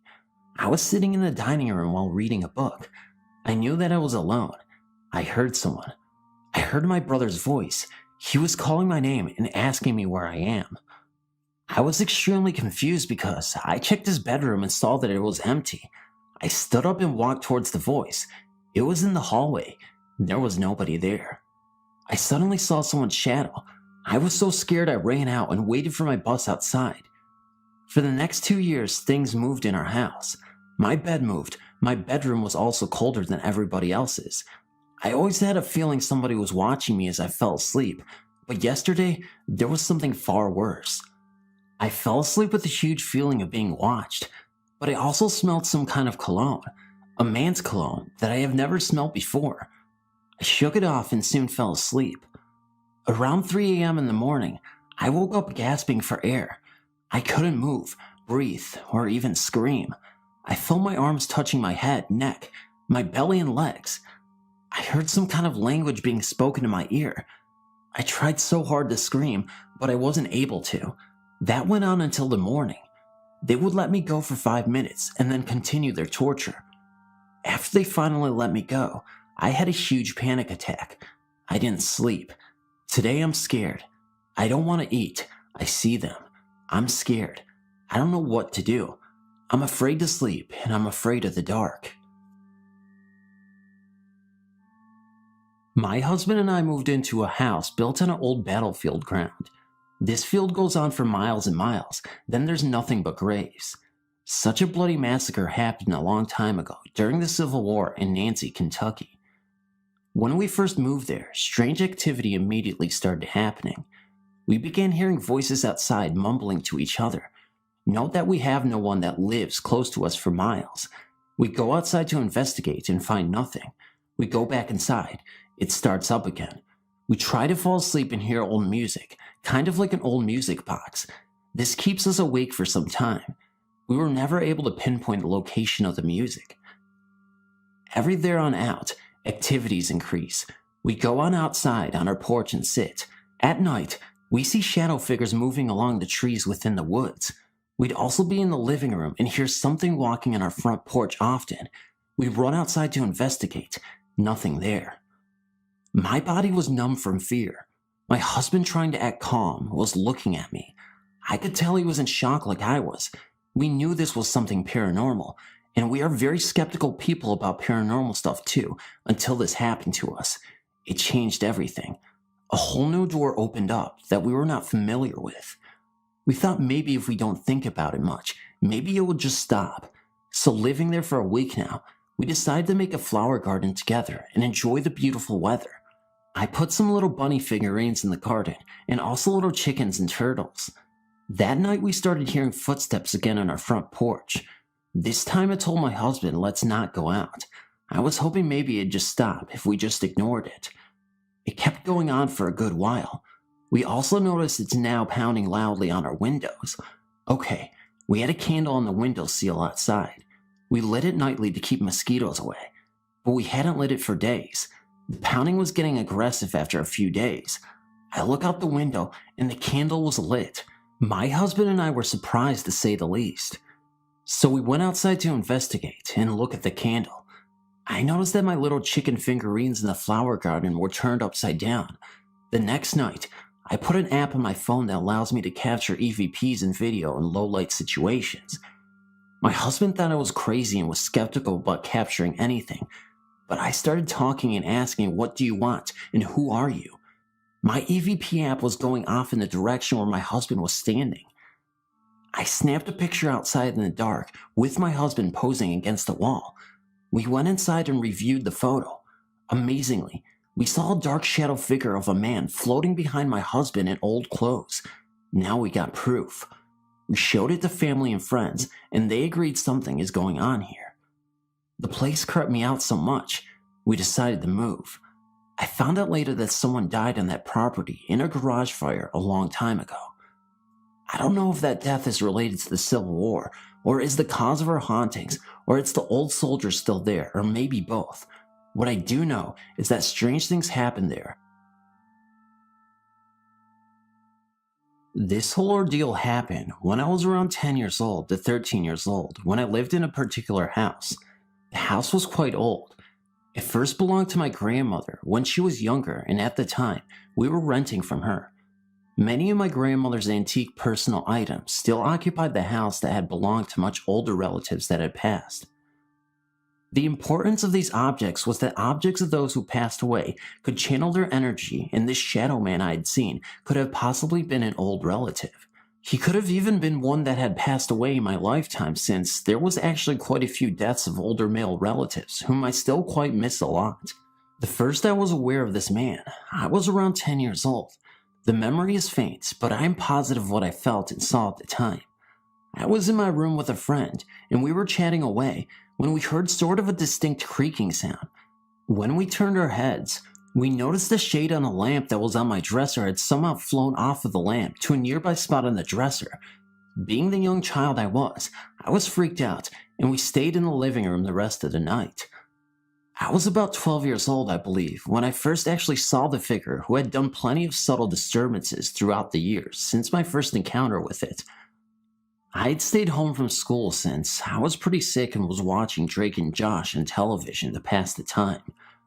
I heard the front door open, and then saw, as well as felt, a tall man out of the corner of my eye passing by the entryway to the TV room which I was in.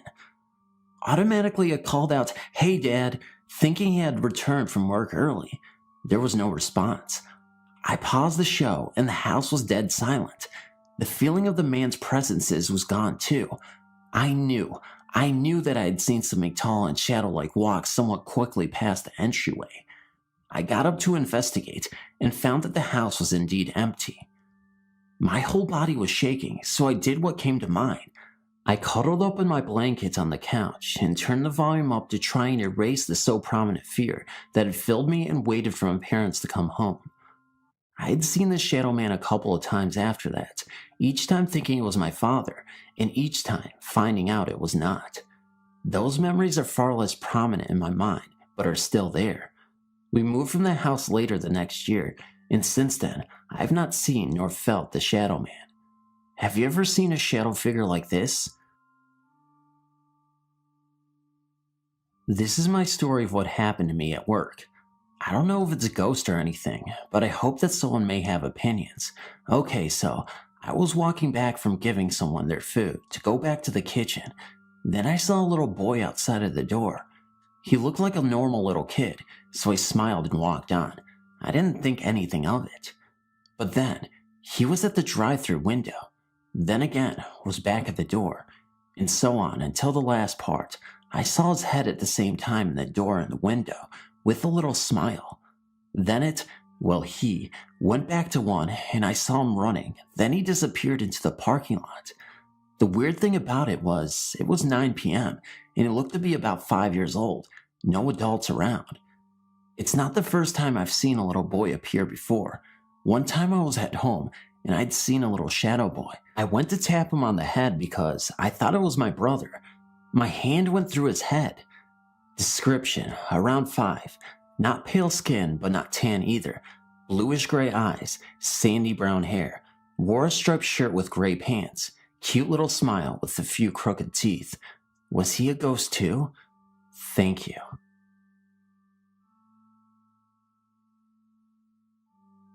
New Orleans, the Bayou, cemetery tours. Witnessed the devastating effects of Katrina, and right on time to watch my son play college baseball. Then my guest entered into my experience. My first experience started when I captured the most beautiful sunset from home plate facing the swampy area where we were playing. As I looked at the picture, I noticed 2 orbs. One was quite noticeable, as it was a small ball of light in the bottom of the photo. The second was the strobe of light coming from the sun behind the clouds. Okay, I'll get to the best part. So I checked into the Whitney Hotel, located in Midtown New Orleans, rich in history. An old bank that is still in use, but is also the hotel that has been renovated with 9 floors of winding halls, leading one to get very confused and turn around, so to speak. Let me mention, the entire time I stayed at this hotel, there was not one other guest ever spotted by myself or my parents. In fact, the only people you saw were the same 5 employees that all seemed to be interacting amongst themselves in an odd sort of way. They were always there. One was the chef, yet never saw one person sitting, eating, or drinking in the restaurant and bar. These same characters were always around, out of nowhere. They were eager to share stories of the hurricane, history of the hotel, and the architecture and other tidbits of the city. What I thought so peculiar was there was nothing ever mentioned of ghosts or hauntings. I will preface this by saying there was a strong sense of something, but I could not quite place my finger on what it was exactly. I finally put it out there and asked, "What about ghosts?" The 2 staff members shared a look and stated, "Oh, you can say that." They shared hearing silverware falling in the middle of the night, sounds from the 100-year-old basement, and the bank vault closing and locking when no one was around. I retired to my room, 611, at around 8 p.m. I noticed the complete quietness of the floor. Again, not one other room guest was around. I laid down and fell asleep. Approximately 2:13 p.m., I became aware of a feeling between my legs, as if I had been punched. I was in somewhere between sleep and wake, and had remembered the feeling in the pit of my stomach that told me someone is in this room. I laid there paralyzed as I tried to rationalize what was happening. Was there someone in my room? Why isn't the spot where it was hit not as excruciating as it should be? There was still the feeling, but no pain, rather a strong pressure feeling. Then I felt the most gut-wrenching, gut feeling, sick to your stomach feeling began to rise in me. The feeling that someone was there, and this was not going to be good. My heart was racing. I was frozen, unable to roll over, to look in the direction where I felt the person was standing. 30 seconds in, I am now fully aware and awake and scared to death. I thought, I need to get control. I can either lay here or take action. At this point, I leaped out of the bed and walked 3 feet to where I felt the person standing, as it was in the direction of the restroom. It was at this point that I swear there was a figure, see-through, dressed in black and white, streaks on the face area. It wasn't a pleasant presence. This feeling I had was of sheer terror. Then it was gone. As I gathered my bearings, slowed my heart, and tried to rationalize what I just experienced, I felt a sort of calm presence come over me. I laid back down, and I instantly fell right back to sleep. I awoke refreshed and wondered why it was so easy for me to fall back to sleep. In the past with nightmares, it's always been difficult. Not this time. I didn't mention this to anyone for a few days, but that feeling of complete terror, dread stayed with me. I returned to work and shared the experience with a coworker. The fact that it was so real and the feelings it caused me is what prompted me to share my experience, and hopefully can find others with similar stories, so I don't feel like I am crazy. Thanks for reading. Several years ago as a child, around the age of 7 in the town of Wheat Ridge, Colorado, there was a Mexican restaurant that was operational in the same building that is now known as Clancy Irish Bar and Grill. I'm 34 now, so that tells you how long it has been. It's been so long that I actually have no recollection of the event that I'm about to speak on, but my sister swears that the story is true. It was questionable until several years later, my 5-year-old daughter had a similar experience in the same restaurant. Now let me rewind to the beginning of the story. Keep in mind the building still exists under the current restaurant name of Clancy's Irish Pub and Grill. My sister is 8 years older than me, and every now and then, she would always talk about the event that happened when I was 7. At that time, it was a Mexican restaurant that was very popular and well known. As a family, we had gone there one night to eat, and being the ordinary little punk that I was, I'd wandered off to explore and ran up the stairs to the next level of the restaurant. The upstairs was apparently closed to customers and is where the restaurant office was held. My sister said she saw me run up the stairs, and so she chased after me to take me back downstairs. All she remembers is seeing me stop, as if I was frozen, at the very top of the stairs for some reason. She called out to me from the bottom of the stairs. However, she said it looked as if I was staring at something and was in a trance and would not budge or acknowledge her. She then walked up the stairs to grab me, thinking I was ignoring her.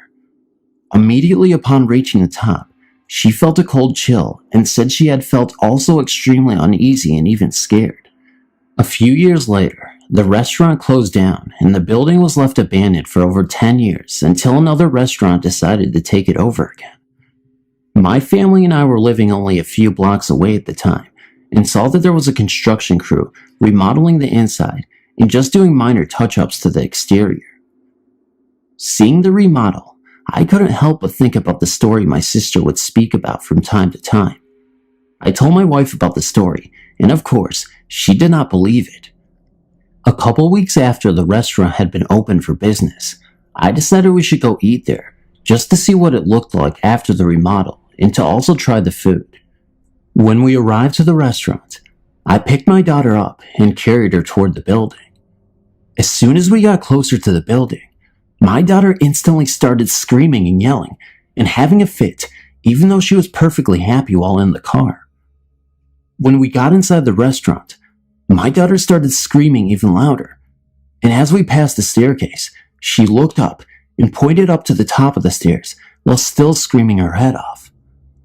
We decided to leave shortly after because she would not settle down. As soon as we got in the car, she instantly stopped screaming and calmed down. This may be a coincidence. However, the next week, my wife and I talked to my wife's mom while visiting her and told her of the story of when I was young. We also told her the situation with my daughter when we went there recently. Her mom asked where it was located, and after we told her, she gave us a very serious and shocked look and told us a story of her own. Her mom told us that her friend at work had recently spoke about her son doing an electrical job at the same building during the remodel. Her friend's son apparently was an electrician and was working upstairs when he heard someone whisper in his ear, "Look outside." Just after hearing that, he heard a loud crash outside. He ran to the window and saw that someone had crashed directly into the parked work truck. He also had told her that he was the only one upstairs at the time when he heard the voice and then the crash happened. This restaurant also later closed within a month and was then bought out by Clancy's. Clancy's is still there, and I also believe it is still haunted upstairs. I've always wanted to visit again and speak with the employees just to see if they had any stories of their own. However, I've never been back since. Thank you for reading.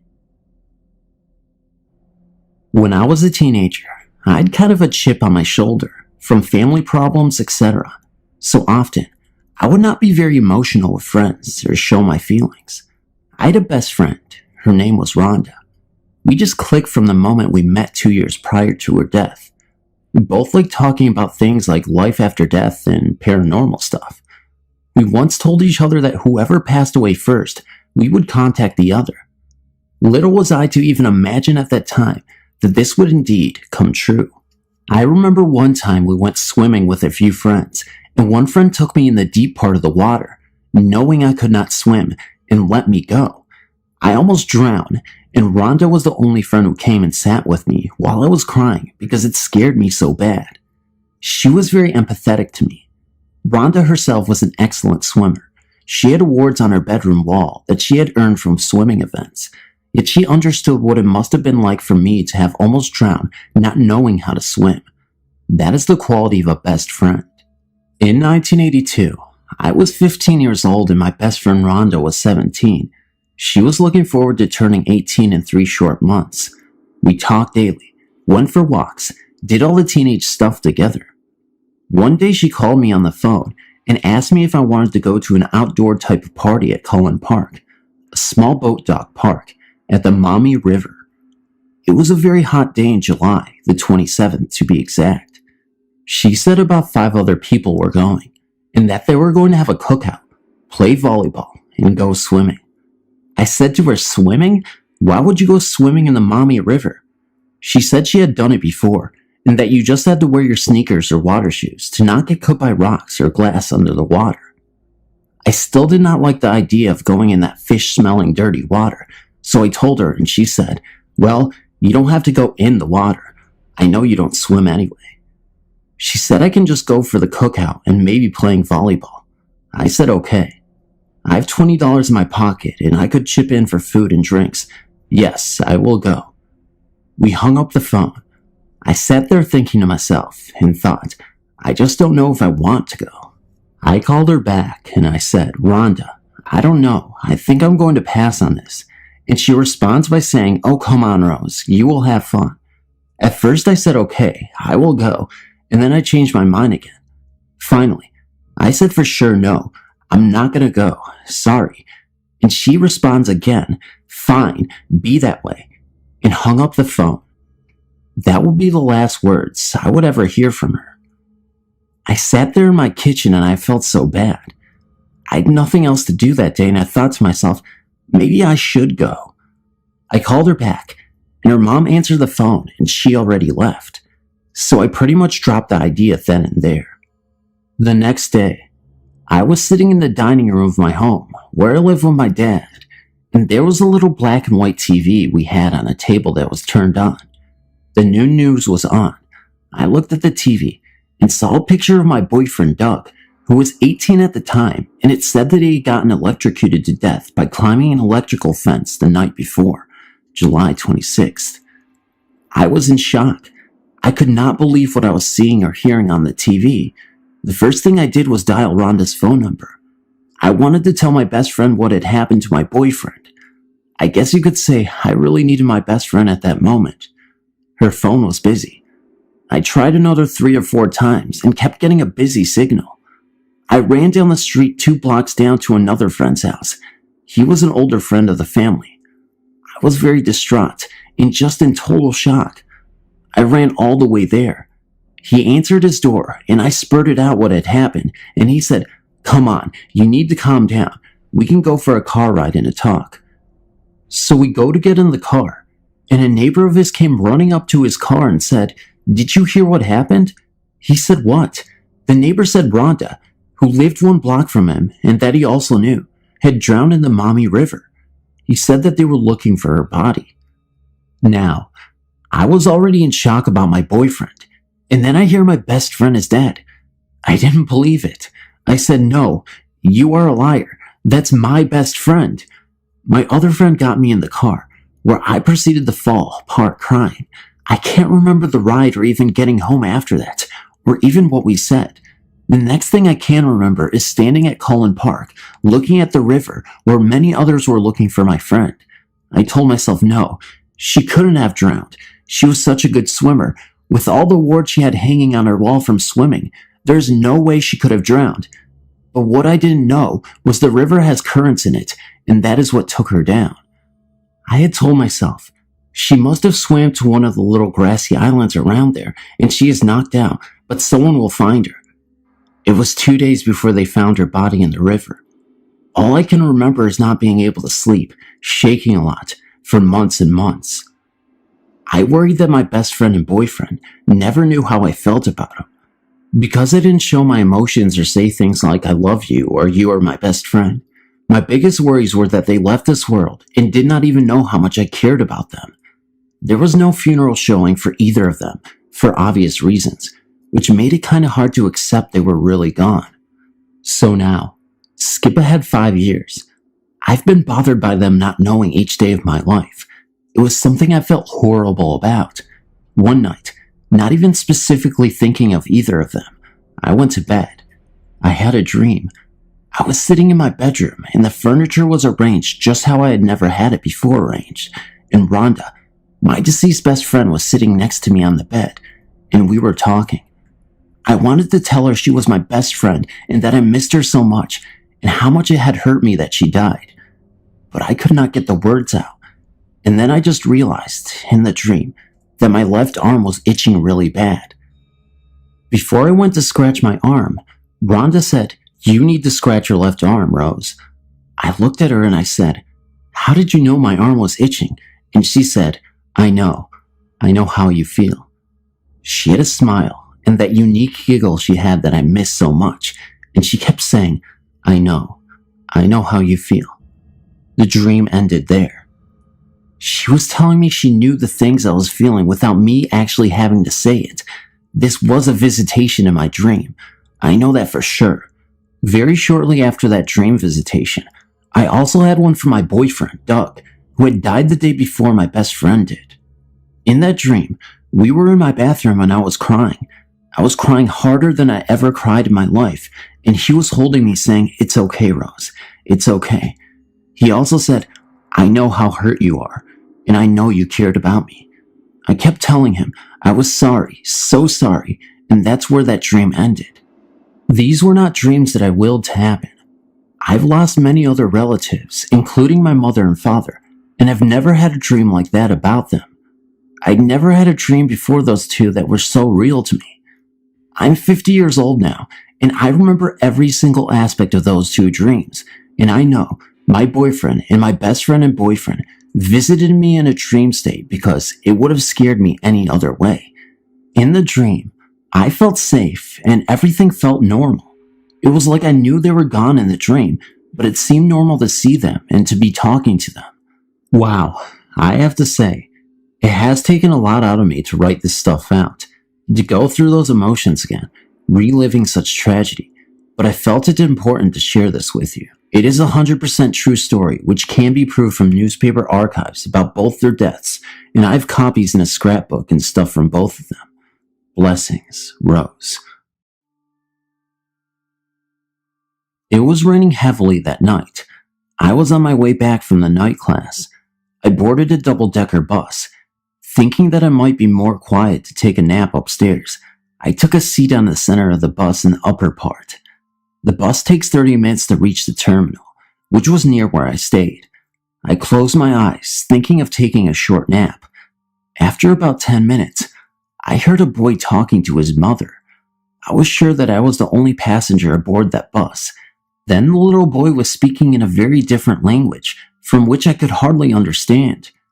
Looking at his mom, half of her face was covered by her long hair, so I didn't really have a chance to see her face. When I closed my eyes once again, I felt like the boy was sitting beside me and was whispering in my ear. I opened my eyes again, and he was at his seat and pointing at me, laughing loudly. It felt so eerie. Then suddenly, I felt a gust of cold wind blow past me, followed by a sound of a girl in a low pitch talking to her boyfriend behind me. I turned my head, and at the same time, the rain and thunder outside the window sounded heavy and loud. I could hardly hear what they were saying. I remember I was the only one on the upper decker when I boarded, and I closed my eyes less than 10 minutes. Why were there 4 others on the bus? I did not doze off, and I'm sure the bus did not stop. This time, I told myself I need to keep my eyes open. I was worried if I closed my eyes again, another 2 people might appear. The rain was heavy and the night was quiet, so therefore the bus driver did not stop at most of the bus stops. There were 3 more bus stops to go. I walked down from the upper deck and stood near the driver's seat. The driver said to me, "What a lonely night. You are my only passenger." And I responded by saying, "I beg your pardon?" "There's some other foreign passenger on the upper deck." The driver did not answer me. Then suddenly, the bus skidded and crashed into a tree. I knocked against the metal pole in front of me and fainted. When I opened my eyes, I was still sitting at the bus stop waiting for the bus. It was still raining heavily. I thought I had a dream, but my head was swollen. How can that be? When I turned my head to the left, a heavy-set man was sitting at the first seat. A lady and a boy was sitting right beside me. The lady's hair covered half of her face, which I cannot see clearly, and a boy and a girl were hugging each other behind my seat. I shivered and stood up. The little boy said, "Are you leaving? Our bus is not here yet." I did not turn my head. I waved to the coming by taxi and quickly got inside. When I entered the taxi, the driver said, "What a lonely night. You are my only passenger." I was shocked to hear this twice and felt uneasy. I quickly aligned from the taxi and entered a night coffee shop, took out my mobile phone, and called for my dad. Then the waiter came near me and asked for my order. I ordered 2 cups of coffee, thinking my dad would be here soon. Then I heard the waitress whispering to another, "This lady is ordering a coffee for that little boy also." I turned my head and looked at them, giving me a weird look. The other waitress walked near me and asked, "Are you going to ask your boy to come in, or let him stand outside my door?" I just ignored her, pretending I did not hear what she said, and hoped that my father would be here soon. After the coffee was served, I saw my father enter, and I felt safe. On the way home, I saw the taxi that I just halted was in the accident.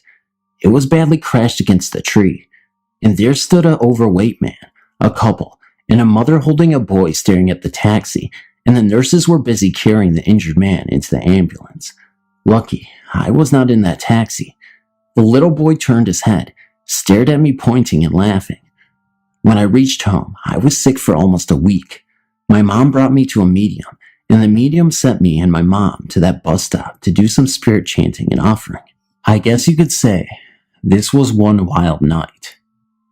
A lot has been happening lately. Comfortable and uncomfortable things.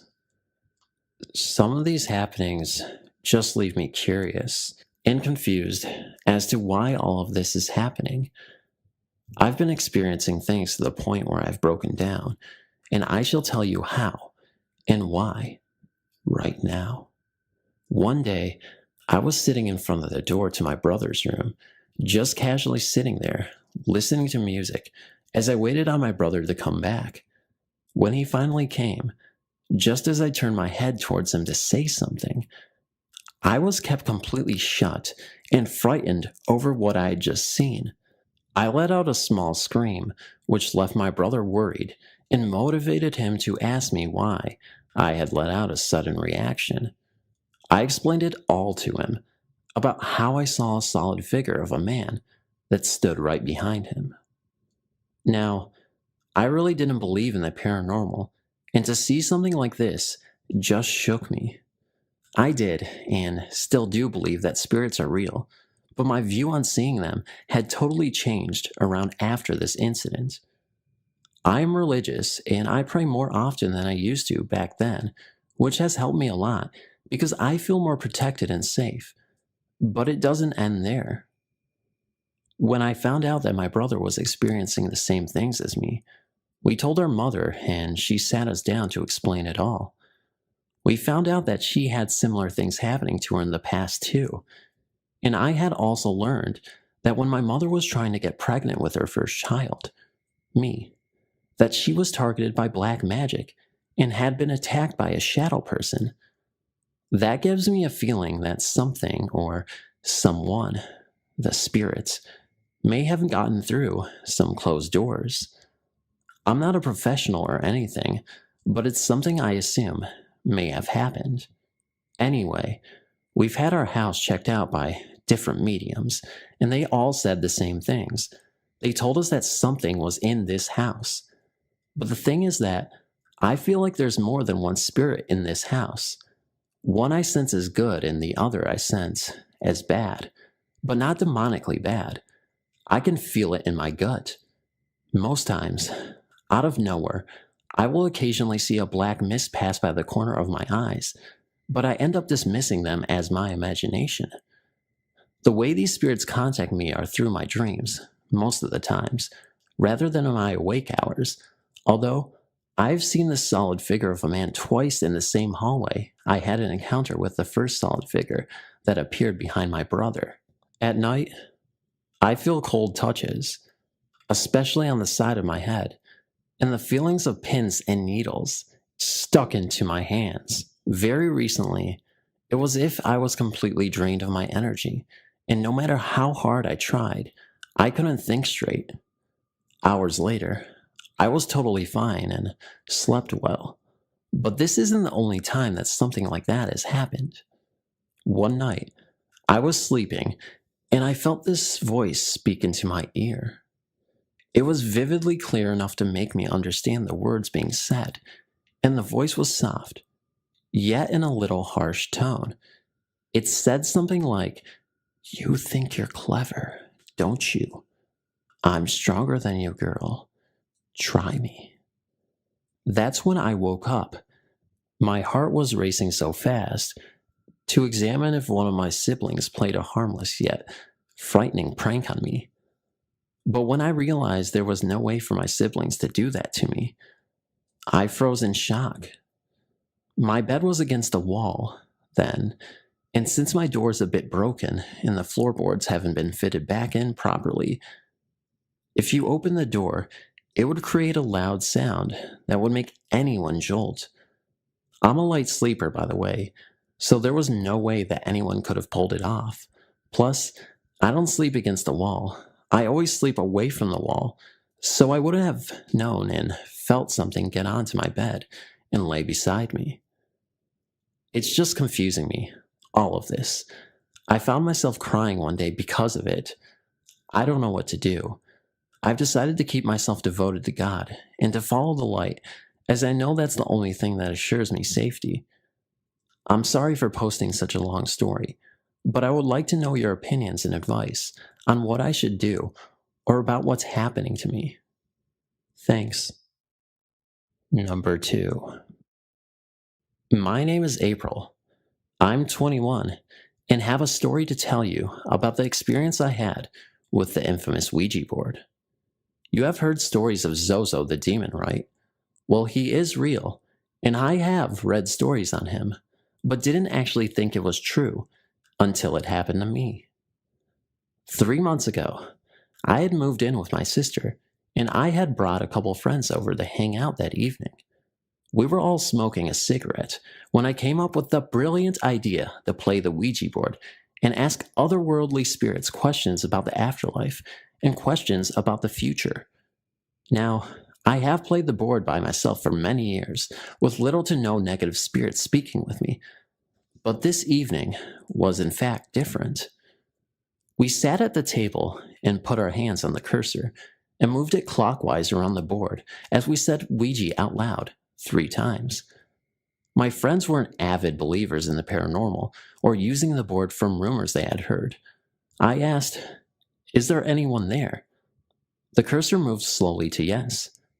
"Who are we speaking with?" The cursor repeatedly went from Z to O and continued to do so after the question was asked. "What do you want?" It quickly spelled out her. "Who is her?" I asked. It spelled out my friend's name, and I was freaked. "What do you want with her?" It spelled out, "I want her." Very quickly, the cursor returned to moving from the Z to the O yet again, and I was getting annoyed with this because it wouldn't tell me why it wanted my friend. It just spelled out, "I want her," repeatedly. My friend, the one the demon wanted, stupidly called him a pussy, and the board spelled out death. That's when things got bad. I got angry and told her not to provoke him because he was capable of bad things, and I sure as hell didn't want anything happening to my friends. The other friend just sat there freaked out, not speaking the entire time, as we continued to ask it questions, which I don't recall. The cursor began feeling hot under my fingers, and I asked my friends if they felt it too. They said they did. I asked it another question, but its answer didn't make any sense. It spelled out. The word it spelled out was mama, over and over, and would not move to any other letters, so I cussed at him because I was getting annoyed. The one friend took his hand off the cursor and refused to play anymore, and the atmosphere immediately changed. I could feel Zozo in the room now, and the air was heavy, and I began to get scared. All of a sudden, I didn't feel like myself. I felt if something was inside me. I felt the most intense hatred I've ever felt before. I began to laugh hysterically and then cry like I had no control over my emotions.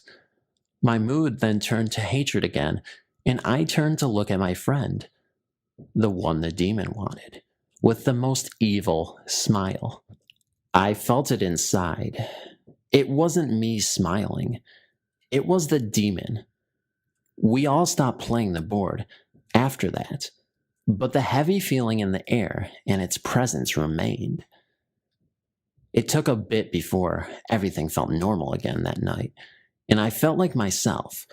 But when it did, I was certainly relieved. I feared for my friends' safety that night, but fortunately, none of them experienced anything after leaving. My advice: do not mess with the Ouija board. Evil presence in the flat. Since moving out of the flat, when I was going through my divorce, I've made a point of not going back in there unless it was really necessary. When we had tenants renting the place, I'd no need really, but the tenants left, and my mom decided to move in there. Suddenly, I had to go there quite often. The atmosphere in the place was always thick to me. It was like the air was harder to breathe. On one specific night in April 2015, my mom sent me a message and told me strange things were going on in the flat. Not one to leave my mom alone when she was far less open than I was, I ran to the flat. She was sitting in the lounge when it came in, and she asked me to step into her room and tell me if I smelled anything. As I took the one step into her room and came to the closet, on my left, bed to my right, there was the very distinct smell of cigarette smoke hanging in the air. I walked towards the bed, and the smell decreased towards the closet, and the smell was stronger. No one in the yard smokes, so the chances that it could have been carried in from outside are zero. The closet is also not close to any windows, so the fact that the smoke was centralized to that spot was enough to get my hair standing on end. I went back to my mom and asked her if this was all she had been experiencing. She said no. The whole week, she could feel someone take hold of her ankles as she lay in bed, until one night, where not only did something take hold of her legs, it pulled her halfway out until she got panicked and started kicking. By then, her legs were completely off of the bed. She swore to me for a second it felt like she had kicked a solid human being, but no one was there to be seen, although she clearly smelled the smoke. The weekend, I had Tim and Eileen over and explained the story to them. Tim went into the flat alone, leaving us by the pool, and after about 5 minutes, he came out. He said that the person in the flat was a man, middle-aged. He gave features to this man that had my mom and I looking at each other. For my South African compatriots, the man looked like a thinner version of Eugene Terror Blanche. I asked Tim if he could see the man's right arm, and Tim told me that the man made an effort of staying in silhouette. I went into Adam's room and fetched my mom's wedding album. I found a picture of my paternal grandfather and showed it to Tim. Tim nodded. The man in the flat was my mom's father, Johnny. Johnny had lost his right arm in a car accident. Considering he had been instrumental in the abuse I suffered in the flat, not to mention that he was responsible for the death of my gran when she was 32 years old. My mom was 5 at the time. Neither my mom nor I were very happy about the fact that he was in our home. My mom told me to take every picture of him out of the album. She took the pictures, gave them to Tim, and told him to burn them. After he had destroyed every picture, Tim told us what he needed to cleanse the flat, and he went in alone. He was busy for close to 2 hours. By then, it was late afternoon. As night came around, my mom went into the flat. For some odd reason, the main switch of the electricity was off. Strange. She switched the power on and went to her bedroom. My son, T, came into the flat and told her he smelled smoke. Since they are both asthmatics, very bad timing. My mom ran out of her room and saw the box that she had set down on the stove catch fire. Yes, not the smartest move, putting flammable materials on a stove. Curious though, my mom never cooks in the flat, so the stove mains are always switched off on the circuit. Yet, every plate on the stove was glowing red, turned up to full heat, and the box and its contents were on fire. Mom yelled and grabbed T, rushing to get out. Tim rushed in, grabbed the box, dropped it in the sink, and doused the flames. Outside, both my mom and my son were having full-on asthma attacks. When Eileen and I were able to get my mom and my son calmed down and breathing, we speculated as to why the stove would have been turned on when it is never used. Tim stated very simply, "You burn my pictures, I will burn you." A sick parting gift from a bad old soul. At long last, the 14 hours of flying non-stop from Singapore to London was over. Max managed to get the key to his hotel room. The thought of having 2 days off in London overcame the trauma he endured during the 16 hours of duty time. The flight was packed with demanding passengers, and it was hard coping with his senior crew. After having a shower, Max took a train from Gloucestershire Station and left for Piccadilly Station, the nearest tube station to London Chinatown. Max's favorite duck rice was in a restaurant in Chinatown. He would never fail to visit Chinatown for his favorite dish.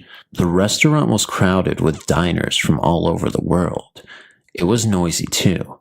There was only one small table available, and the waiter ushered Max to that table.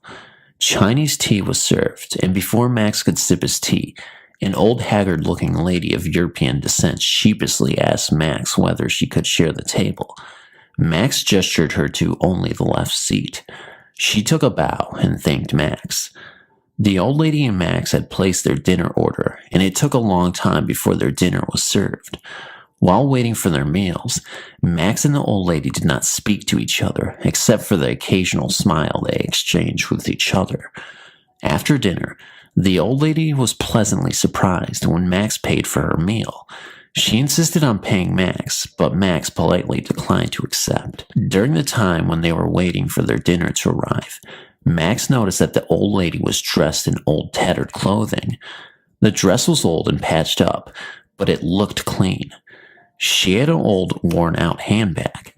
Max took pity on the old lady and decided to pay for a £5 dinner, which was nothing more than a plate of fried rice.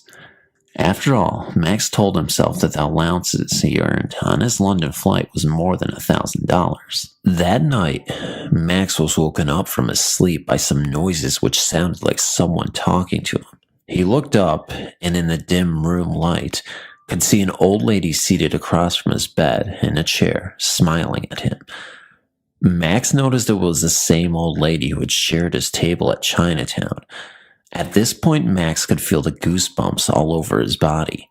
He was scared stiff, but the old lady lifted up her hands, smiled, and vanished into the thin air. Max could not sleep and remained so until dawn. Back at Singapore a week later, Max found out that his wife was pregnant. They had always wanted a baby, but Max's wife could not conceive. They have been married for a couple of years, and the knowledge that his wife was pregnant was indeed good news. The following news his wife was pregnant, Max also won a big sum of money by betting on lotteries. Indeed, Max and his wife suspected the old lady whom Max met in London must have given them good luck.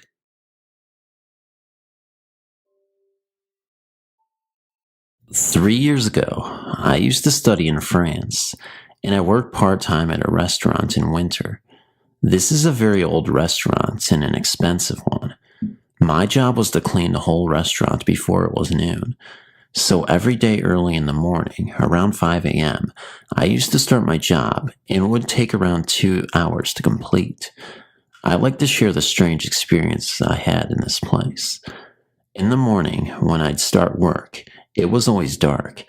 Every day the first thing I did when I entered the place was to lock the door from the inside. After this, I turned off the alarm systems and then would turn on the heating systems. Each and every window was kept closed in the building. The restaurant opened at noon, so all the other employees started work after 11 a.m. I mention this to prove that there was no possibility of someone else entering the place from outside playing a role in my experiences. While working there most of the time, I got the feeling I wasn't alone. I remember many instances where I suddenly turned back because I would feel as if someone was behind me, a feeling of thin air brushing me. Most often, I got confused, but never got scared, maybe because I didn't have much time to think about it. When I worked upstairs, the building is 2 stories. Sometimes I heard footsteps coming from downstairs, or heard someone running up or down the staircases, and at those times, I come to the ground floor to see if my boss or the chef had come. Only 3 of us had a key, but strangely enough, not even once they were present. The next thing I did when it happened was run towards the main door and see if it was locked properly, and it was always locked. Those times, I just eased my mind, telling myself maybe I didn't hear anything. Since no one ever told me about the building's haunted history, I never wanted to believe there were paranormal presences. Other than this, sometimes I heard doorknobs turning. At times, strange sounds from the kitchen were heard, but whenever I checked, nothing was there. This building had some particular locations where it got so cold even though the heating systems were on.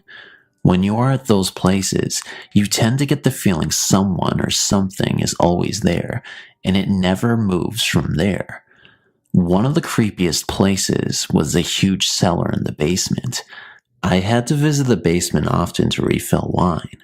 The cellar and the basement were unusually cold. I often felt humming kinds of sounds from the cellar. It is hard to explain how, since these sounds were not heard, but felt. I worked in that place for 3 months, and in all those 3 months, I had noticed lots of strange things happening. My instincts were saying to me all the time that there were entities in that place which never belonged to our world or dimension. Regardless of that, I dismissed this instinct every time. I also need to say, I never ever experienced something which threatened me. If I saw something as a threat, maybe I would have quit my job. Now, sometimes I think that what I did back then by rejecting or neglecting the presence of paranormal entities, I saved myself from lots of unwanted haunting, which might have disrupted my lifestyle. I strongly believe that the fact I never showed any weakness was the main reason I was not harmed or threatened. After 3 months of work, I found a better job which suited my education, so I decided to leave my job. Something happened on the last day of my work which changed my whole attitude towards that building. It was a conversation with a barmaid who was working there for more than a year. The last day, I was waiting for my boss outside the restaurant to get my last pay and bid goodbye. It was almost 11:30 a.m., and one of the barmaids, Sophia, was already there. Since I had the key, I opened the restaurant door for her, and she went in. While I was outside, within 15 minutes, she came back running outside, and I could see she had a pale and panicked face. She sat next to me, and I could see from her looks she was terrified. She lit a cigarette and started smoking. I asked her what was wrong. She replied to me, "It's as usual. The things inside scared me." I was confused hearing this and asked her what she meant. She looked at me with a puzzled face and said, "Don't you know? Ghosts," and said she heard the usual footsteps and voices. She also said she felt as if someone touched her shoulder from behind. At this point, I noticed she was sweating like hell. I remind you it was winter and freezing even with thick jackets on. Once I saw this, I knew for sure she was damn serious about it. I tried to calm her down and told her that I too had experienced these things, but I never took it seriously and that I never accepted the ghostly presence inside. She said I was lucky I wasn't harmed. She was also shocked to hear that I usually start work as early as 5 a.m. In fact, even my boss didn't know I start work that early. I had to finish work before noon, and they thought I started work at 10 or 11 a.m. If someone had known the timetable I used for my conveniences, I'm sure they would have never allowed me. According to Sophia, throughout its history, the building was notorious for haunting. It was believed ghosts belonged to various centuries were present in that place, and also some other entities as well. People believe the presence of alcohol, food, and other luxuries were the reasons for this building being a hotspot for haunting. The building had always been a restaurant, a hotel, or a bar in its lifetime. Some people would flood to this place to have fun, and it seems the souls of those who never saw lights still visit this building. There were also some ghosts who were trapped inside the building for unknown reasons. Most of these employees and guests, when being alone, have felt the presence of these ghosts. This includes voices, touches, and moving shadows. Sophia also mentioned that a murder or a suicide had taken place in the basement long ago. She wasn't sure about it, but said the basement had the strongest sightings. Some employees were working inside the basement and had seen moving shadows and strange whispers in their ear. Unlike the voices heard, these whispers were very clear. After my conversation with her, I really felt terrified, but also lucky to not have been threatened by ghosts. Now, Sophia was only 18 and was one of the fun-loving people in that restaurant who loved playing small jokes, so it was possible that she was trying to fool me. So that afternoon when I met another employee, Adela, who's a friend and was someone respectable in her 60s. I told her about my conversation with Sophia, and this old lady friend confirmed everything Sophia said. She also yelled at me for working so early alone in that building. She said the ghosts were very violent sometimes, and she mentioned an incident. One day when Adela, my boss, and another employee were having their last drink for the day, almost around midnight, suddenly they heard huge bangs and very loud noises from the kitchen. She said it sounded like someone was screaming out of anger. They were all scared because the whole place was locked from the inside, and there weren't others present in the restaurant but these three. Then after around 5 minutes, once everything had calmed, the three of them together with some people from a neighboring hotel had gone to the kitchen to see what had happened. She said the food trolley kept in the kitchen had banged the door for the rear entrance of the restaurant, which was through the kitchen. In the rear, there was a small garden, followed by a huge wall. The door was locked. It had occurred to them that something had been banging the trolley against the door. What frightened them was the kitchen knives, which were very sharp, were seen scattered around the kitchen as if someone had thrown them all over the place. Had some employee been present at the kitchen when this happened, then most probably he would have died or severely gotten injured. After this incident, my boss had brought a priest and purified the place, and things have calmed down a bit for some time. Then everything had started up again. Luckily, the kitchen haunting had never repeated.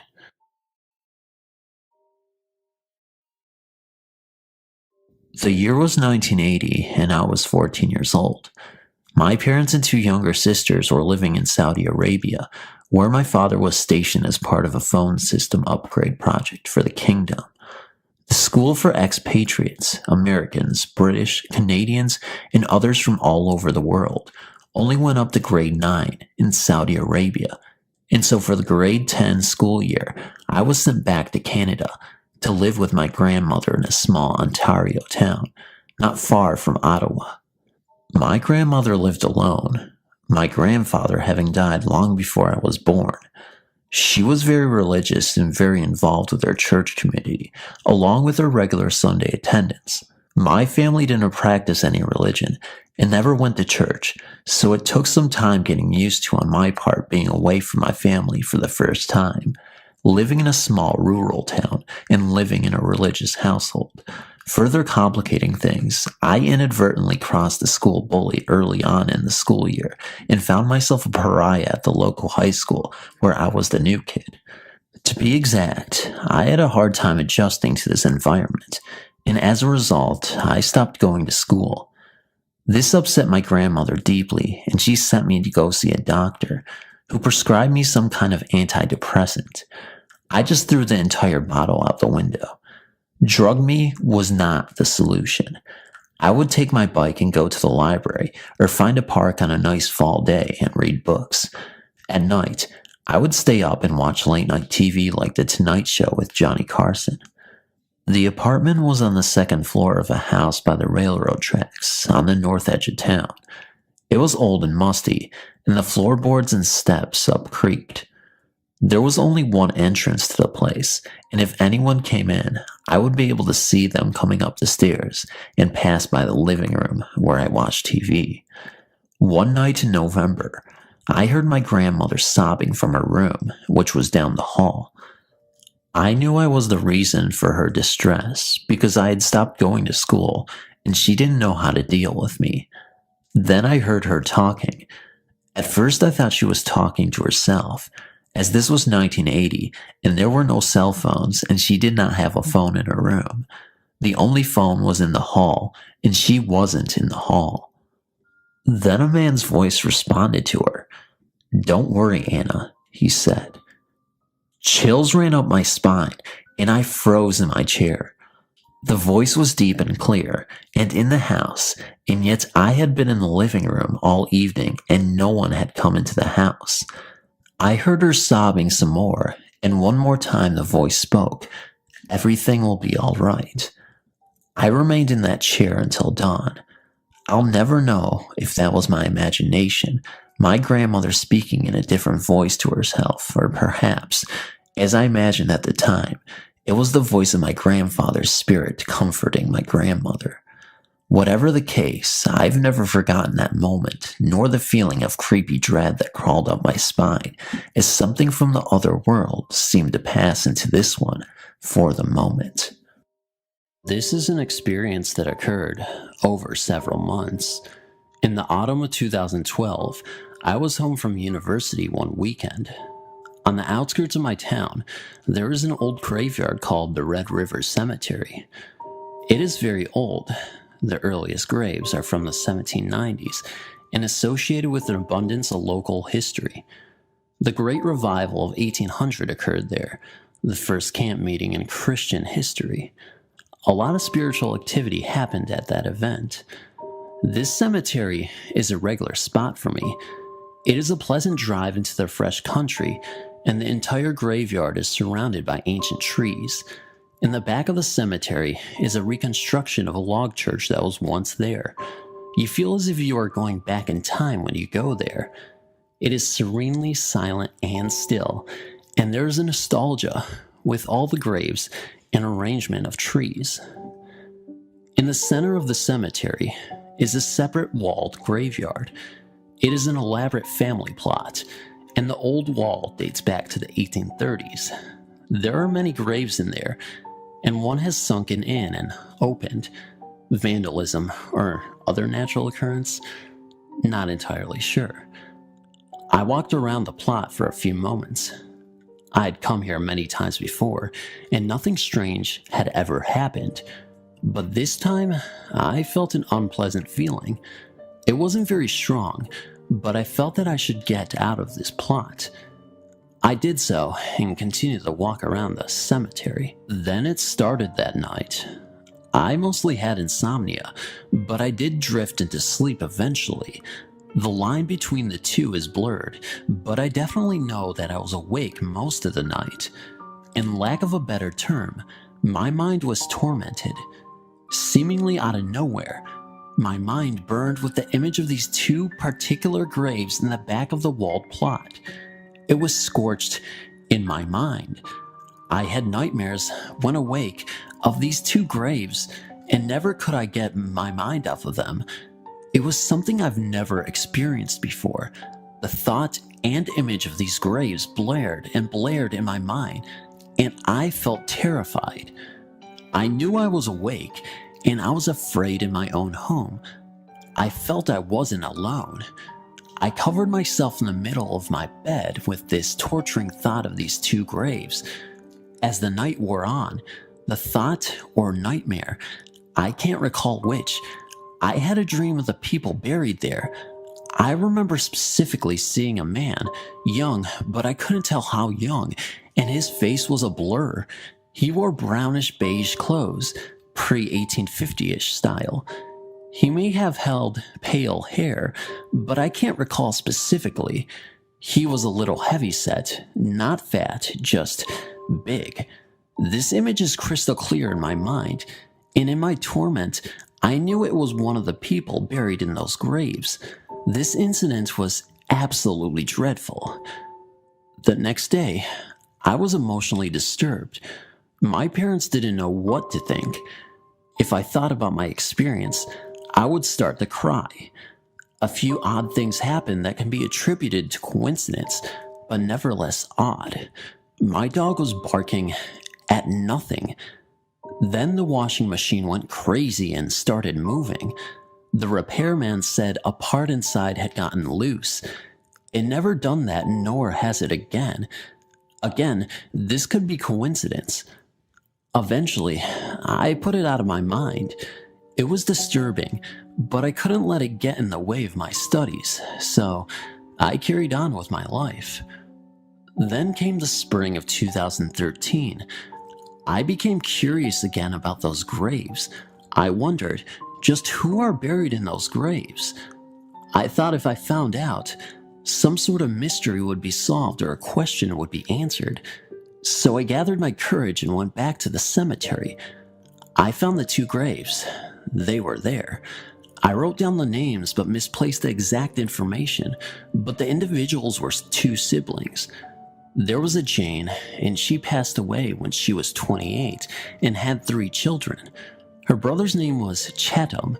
He died when he was 21 or 22 in the 1810s. They were the children of a Kentucky senator, who is also buried nearby, and the site of their old family home is nearby. Nobody special, and I thought little of it. That very night, I woke up at exactly 3:30 a.m. Insomnia again. I had been awake for a few moments, and then my doorknob wiggled. I stared wide-eyed at it for the longest time. It had just wiggled. My first thought is that it was my cat. Sometimes she opens the porch door, then tries to open our doors. I prayed to God, please let that have been my cat, then I can sleep in peace. I convinced myself it was my cat, of course. The next morning, my cat was on the porch, and the porch door happened to be locked. Kitty had not snuck in, so I interrogated my mom, dad, and brother. They denied my accusations. They wouldn't do that. Then, the next night came, and I awoke again at 3:30 or 4:30. When I went to bed, my brother, who was in the den, right outside my room, was watching TV. But here, I was awake again, and I could see the light coming in where I could see under the door. Then my door opened. I heard the doorknob turn, and it slowly opened, about halfway. Then it began to close again, but didn't close all the way. Then there was a flash of light in the den, and it went dark. I stared at it for a while. I thought it was my brother, because I thought he stayed up all night watching the show and opened my door for some reason. Thus, I wasn't scared, and I got up and closed the door. I attempted to go back to sleep, but was a little bothered. I asked him about it the next morning. He didn't know what I was talking about, because he swore he went to bed at midnight, and he has no history of sleepwalking. I did my usual interrogation, and everyone denied it. I was ambushed and became frightened. Later that day, I was on the computer and heard my mom scream my name twice, as if from outside, like she needed help. I rushed outside to get her aid. She was calmly tending the garden. She looked startled when I got there. "What's wrong?" I asked out of breath. "I heard you scream my name." She said she never did, and looked at me like I was crazy. She thought I was playing a joke on her. She'd never play a joke like this on me. Since this moment, nothing has happened with the incident. I even went back to the graveyard and got no bad feelings. It was a lovely autumn noon. Me, my parents, and my granny were on our way to visit relatives. Everyone was a bit on edge, as these family gatherings tend to be extremely awkward and competitive, so they thought it was the perfect time to express their views on political matters, which is always so delightful. For these reasons, I was rather annoyed when we arrived at the cemetery. Our final destination was visiting live relatives, although visiting dead ones can be competitive as well, as our culture has a knack of graveside landscape design. But my granny also wanted to pay our respects to the deceased, because she can't go there by herself too often. I used this opportunity to keep my distance and to gather my wits before standing in front of the grand jury on matters of finance and romance. I raked the leaves and started looking about. I was pleasantly surprised to notice I felt at ease. Previously, I've always felt uncomfortable in graveyards, jumpy even. I started looking around, observing the old, shadowy trees, leaves swirling down. There are mossy graves with old German names, barely possible to read now, Lithuanian names. It's close to the border. Sometimes I would notice a name I have heard, probably from local gossip. I was mostly enjoying the nature, though. At that point, I think it's important to admit, I felt anxious and a bit depressed because of the visit, but the graveyard felt to me like a park. Graves, just like some monuments dedicated to soldiers. However, when we were about to leave, I approached the graveside, almost from behind. Suddenly, I thought to myself, a young girl. Then I got scared because I didn't know if it was really a young girl. I rarely visit there, and I've consciously memorized just our family spot, a few graves around it, and some grave with, I think, Lithuanian names on the way in, because it is so close to the path, you almost step on it, and that makes me feel bad. The more I tried to brush the impression off, the more persistent it got. I don't really know how to explain it. The kind of presence I felt was like, it wasn't even physical. Let me give you a clear picture here. You are hanging out with your friends, watching a movie, laughing about this or that. Suddenly, someone says, "Oh, it's too bad John isn't here." And you feel like it would just be the perfect time if John was here, like he is truly missing at your party. That is the kind of presence I'm speaking about. You don't miss John's appearance. It's such a pity he's not here. The sofa looks awful without him. You don't miss any particular quality. You miss his presence, his being. That is what I felt. Like there was this presence of a particular young girl that I felt. It wasn't threatening or anything. I just got freaked out by my own old self. Then I also noticed, or perhaps before, I can't place these two in order because maybe that directed my attention to the grave, that a candle had fallen off the edge of the gravestone, and I felt I should have probably picked it up and placed it back. There was this little angel figurine too, and I thought maybe that was why I decided it was a young person, although I'm not sure I saw it from where I was coming. I don't know why. People just don't place angels on the graves of adults and elderly. Maybe it's because jobs and wrinkles don't seem angelic and old people mostly don't like flying. Sorry, couldn't resist a joke. I approached the front and counted the numbers that added up to 23 years. A girl. The graveside was neatly raked, not just raked to sweep away the footsteps from the sandy oil. Someone had even made ornaments in the sand in the traditional manner. I thought it was a perfectly good practical reason not to get involved. I was scared to do something awfully wrong and cause something terribly bad. I didn't want to ruin someone's thorough work, so I started stepping away slowly, having that internal fight with myself. I knew I had to go and put that candle back, but I told myself, come on, it will fall off again when it gets windy. Who cares? The candle's probably burnt out anyway. This isn't an abandoned grave. Someone will come. The grave was cared for. I can't go around picking up everything. As I later explained to my friend, I was probably worried that when you go to heaven, you still have to be preoccupied with order. I'm messy and I've been persecuted all my life for that. I hope when we die, we don't care anymore about such nonsense. I don't want anyone to visit me in my dreams, telling me to clean up under my bed. Finally, I rather unwillingly went back and placed that candle on the stone. I prayed to God to take care of this young soul and to protect me because I mostly had no idea what I was doing, so God had to take care of me. And as I walked back to the car, I suddenly felt really happy and warm around my shoulders. It wasn't a jolly kind of happiness, more like this, all is right kind of happiness. And it stayed with me until we found out my cousin had lost a lot of weight which made everyone feel plenty of things. Thank you kindly for reading this experience. P.S. My granny saw me by the girl's grave, and she told us about her. It was some kind of tragic, unexpected death.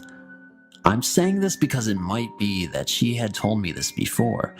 The girl had died several years ago, as the grave was on the way out, and maybe I had unconsciously memorized it. It would be honest to mention this option. I just started experiencing whatever is going on, and it is really scaring me.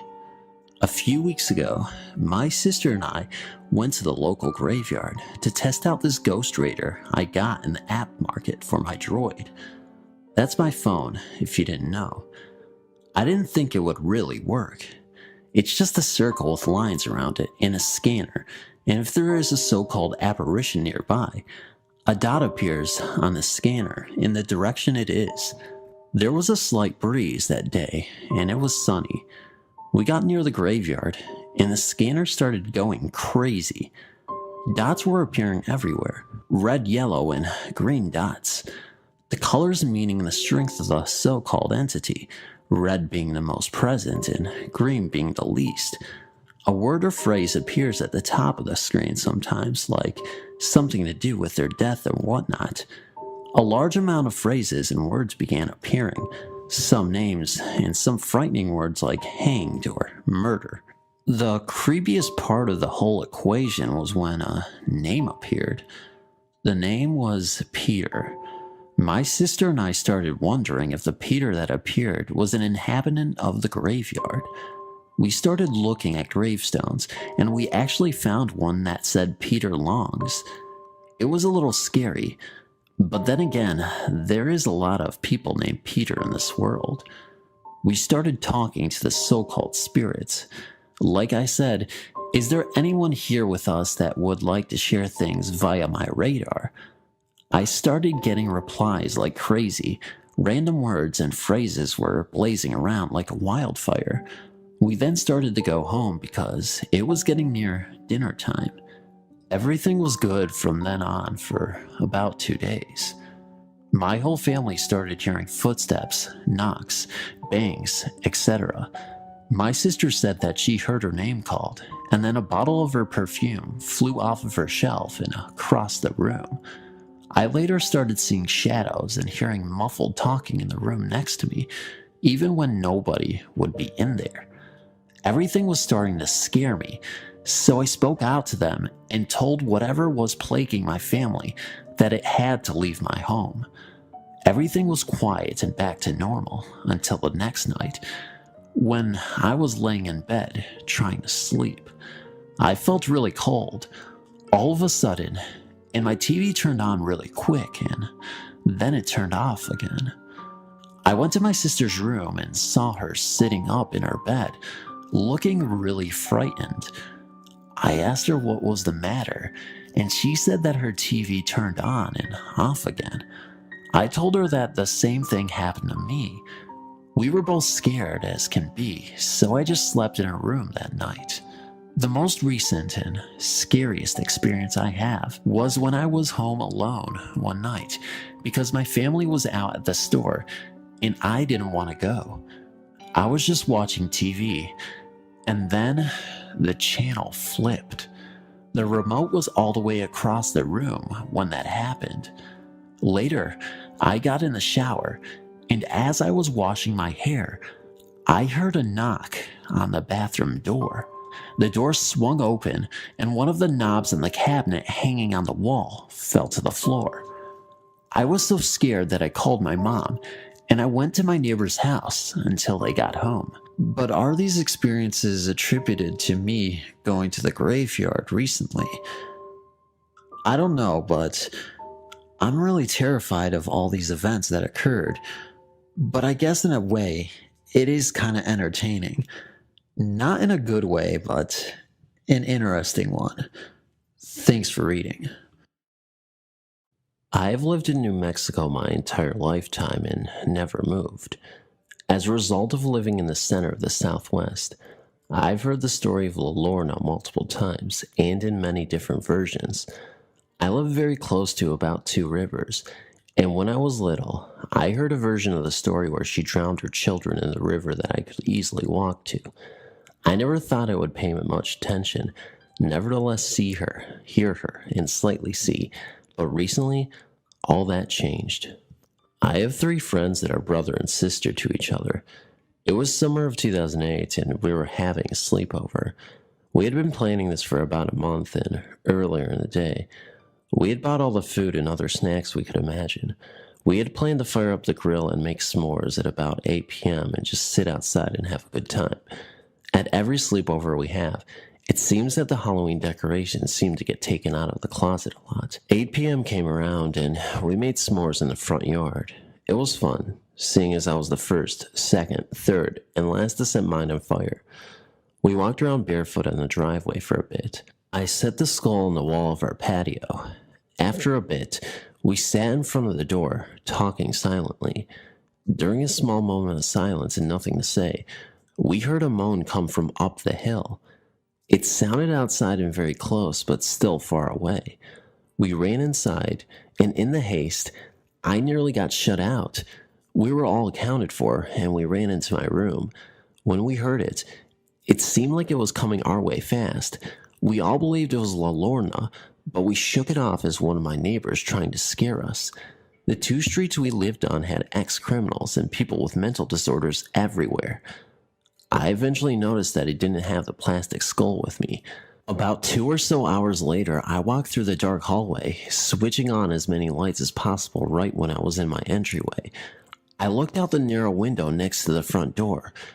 I saw what looked like a misty shape of a person hovering there. It kind of looked like a woman, but I couldn't tell very easily. It was all very light. I didn't stay to find out. I turned tail and ran back to my room. Right before I got to running half of the 2 feet into the hallway, I looked down a bit and saw my plastic skull right next to the door. I'm still not sure if that really was La Lorna, but one of the friends at the sleepover, the older sister, had heard once before, and the moaning sounded just the same, and she heard her. The other sister with us was hearing bells for the rest of the night.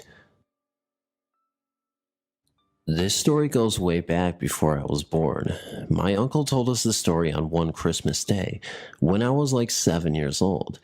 He told us that when he and his work friends went to a bar to relax after a hard day at work, he saw the scariest thing in his entire life. When he got near to the ravine, he saw a lady in white weeping and crying looking down, standing at the edge of the ravine. So he said, "Are you okay? Be careful, you're going to fall." But no words came out of her. My uncle described her. He said she was wearing a long white dress and she had no feet, actually floating in the air. He could only see her back. After a few seconds, my uncle felt really bad, and he started backing up. Her weeping became louder and louder. Then she turned around, and my uncle screamed. Her face was indiscernible, and she had horse legs. She was part human and part animal. After that, he never walked home alone at midnight around the ravine. He said that, at night, he could hear her weeping soft in the air, and he still gets the chills down his spine. People say that when you hear the weeping lady far, far away, she is right outside your house or near you, and when you hear her really close and loud, it's because she is far away. My mom is a first-generation American. Her parents moved from Mexico to El Paso, Texas, before she was born. The supernatural was very prevalent in both sides of her family. My grandfather claims that we are descended from the Apache warlord Victorio, and that the spirit of Victorio appeared to him and his brothers when he was a young man. My mom had many experiences with ghosts and spirits, but she said that none was more terrifying than her experience with La Lorna. Her family lived in a decent-sized house on the banks of a canal on the south side of El Paso. At the time, the family had 3 dogs. My mom describes all of them as the toughest dogs in the block. One night in the dead of winter, my grandfather was telling my mom one of his great stories when there was a loud commotion in the front yard where the dogs were. The dogs were barking to wake the dead. My mom and her dad went outside into the front to see what was going on. They were joined by my grandmother. They had not noticed this before, but a fog was slowly creeping around the street. The air was chill, but different from the cold of winter. The cold went down to the very bone. The three dogs were barking towards the fog, or more accurately towards the canal that was by the house. Suddenly, a blood-curdling scream pierced the night air. My mom described it as the most terrifying cry she has ever heard in her entire life. She says that it lasted for a full minute before finally dissipating. When the scream left, the fog lifted and the dogs returned to the way they were before. My mom asked her dad what the scream was, but all he said was La Lorna and told her to go back to bed. Naturally, she couldn't sleep and instead listened to her parents debate over whether or not to call the cops and report her murder or something. In the morning, when it was light out, my grandfather went down to the canal but unsurprisingly found nothing.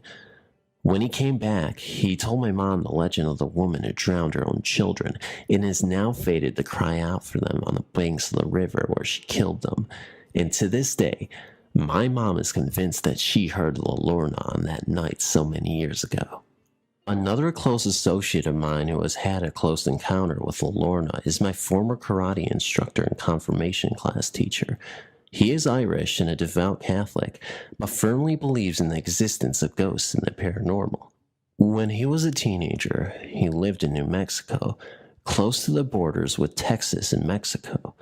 Like any good teenager looking for a rush, he liked to ride around with his brothers after dark and watch for ghosts in the old graveyards. One night, he and his brothers managed to convince a couple of girls they were sweet on to come along. They were sitting in the car in the middle of the desert when a deep fog started setting in. They were unsettled and decided to leave, but the car wouldn't start. Suddenly, he says that everything went completely and utterly pitch black. My friend flipped, but his brothers were frozen in their seats, unable to move a muscle. He yelled, but they still didn't move. He reached over and managed to finally start the car. He was 15 and didn't even have a license, but he drove out of there like a bat out of hell. When his heart finally stopped racing, he stopped the car. He turned to his brother and asked him what the hell happened back there. His brother, with his face still white, asked him incredulously, "Jim, did you not see her?" He shook his head no and asked his brother what he was talking about. His brother told him that when everything had gone black, a strange translucent white woman appeared outside of the car. She looked like a wicked witch. She reached her hand into the car, through the closed window for Jim's neck, but stopped and drew back when she touched it. She then disappeared, and that was when the car started. Jim reached up to his neck and fingered the St. Michael medal he always wore. He firmly believed that the archangel responsible for defeating Satan protected him on that night. Whatever the spirit was, a demon, La Lorna, or some other frightful specter does not matter. Jim is firmly convinced that it was La Lorna, and that she was stopped from whatever evil she intended, and he never stops praying to St. Michael. Hi, my name is Michelle. I'm a mother of 4 children, but when this happened, I only had 2. My oldest was 5, my youngest was just a baby. When my second child was about 4 months old, we lived in a trailer park across the street from an open field in Sodus Point, New York. It was supposedly a battlefield in the War of 1812. One night, around midnight, he woke up crying. I heard someone or something singing, or rather chanting to him. It sounded so weird. I couldn't understand her, but she kept singing until he went back to sleep. This proceeded to happen every time he woke up in the middle of the night, up until the night before we moved. Needless to say, he slept with me every night. I was really scared that something would happen to him. I never figured out what it was. Some people tell me it was the ghost of a slave, and other people say it might have been the ghost of a nurse. Yet, other people said it could be the ghost of Lorna. She threw her children into the water and drowned them and was condemned to walk the earth until she finds her children. She supposedly steals babies in the night trying to make up for the children she murdered. It still scares me. It was the weekend after Thanksgiving, Saturday, around 3 a.m. 2011. My sister and I were watching movies on Netflix, enjoying our days off due to the holiday. Everyone was sleeping because, after all, it is very early in the morning. All of a sudden, we began to hear a moaning or crying coming from a woman. It was very loud and it was terrifying. It sounded ugly, like a woman in pain or despair. It went on for about 20 seconds, then it stopped for 10 to 15 seconds. Then it began again, even louder. Told my sister to grab the phone to be ready to call the police because I thought a woman was being raped or being assaulted near our house. I stepped outside, scared, to see if I could prevent a crime. Shouldn't have done that, could have been dangerous. When I got to the front of the house, there was no one outside, yet the crying was literally in front of me. It was a foggy night as well. My sister came out, and the crying lasted for about 2 minutes. We were puzzled. We looked at each other, and we both got chills. We were both thinking the same thing. I don't want to come to any conclusions. I'm Hispanic and grew up with the legend of La Lorna. Many people in the Hispanic community swear that that malevolent spirit does exist, and even say they have heard the cries in their native countries and in Southern California. I'm not sure what I believe in regarding paranormal activity and such, but I do have an open mind and like to do as much research as possible before making any firm decisions. This experience happened in November of 2010, a month after having my youngest. I just had a procedure to remove a kidney stent 2 or 3 days prior. I was sick almost right after leaving the hospital and felt horrible, but it was my first time going under anesthesia, and a nurse had told me it was common to feel ill. I was running a low-grade fever about 100 degrees Fahrenheit. The baby had awoken for a 2 a.m. feeding, and I was holding him standing in the living room in front of the heater. I was chilled to the bone because of the fever, and feeling a bit dizzy. I thought, oh geez, I'm going to cook the baby. Just then, about 5 feet away from me, appeared this man. He was tall, over 6 feet, buff large muscles, a stern face. He wore old brown-looking clothes. It reminded me of stories of fur trappers out on the frontier. Maybe it was animal skin, but I'm not sure. He had the same style satchel that crossed his body. The strap on one shoulder and the satchel rested almost on the opposite hip. He had long brownish hair and brown wings that went almost to the floor. He was standing beside me, one of the dining room chairs that was pushed away from the table with one foot on the seat. He did not smile, but I wasn't afraid of him, surprised for sure. But instead of freaking out, I just said a muffled hello, and then he disappeared. I felt like I needed to sit and cautiously sat on the chair his foot was on, saying, I'm sorry if you were using this chair, but I need to sit. I thought later, maybe that's why he was there. I was holding a baby with a fever and standing too close to the heater. Maybe he wanted me to sit, but I also understand that I was ill and it could have been some sort of fever hallucination. I did many internet searches trying to find out who this was, but I found nothing that matched. I suppose I was wondering if anybody else has ever seen a man like this, or may know who he is. Thank you for your time. I hope I described him well, but let me know if there are any further questions. So when I was younger, about 11, my family and I lived in a 2-bedroom trailer. We had a small little hallway coming from the living room to the main room. My mom is Christian, and she listens to a Christian music radio station, and we would listen most of the time in car rides. Keep this in mind. In the room I shared with my brother, our feet were pointing towards the door which showed you out to the hallway. If you were to go to the left, you would go into the living room, and if you'd go to the right, to my parents' room. This one night, I woke up in the middle of the night randomly. I looked up towards my feet and saw a slightly tall man singing a song I knew I had heard in that radio station before. He just sang and stared at me, but his voice was so beautiful. I don't think Zahn or anyone else could sing just like he did. Also keep in mind, my dad wasn't home at the time. He was in jail. So the man started walking out into the hallway and walked towards the living room. I was not scared.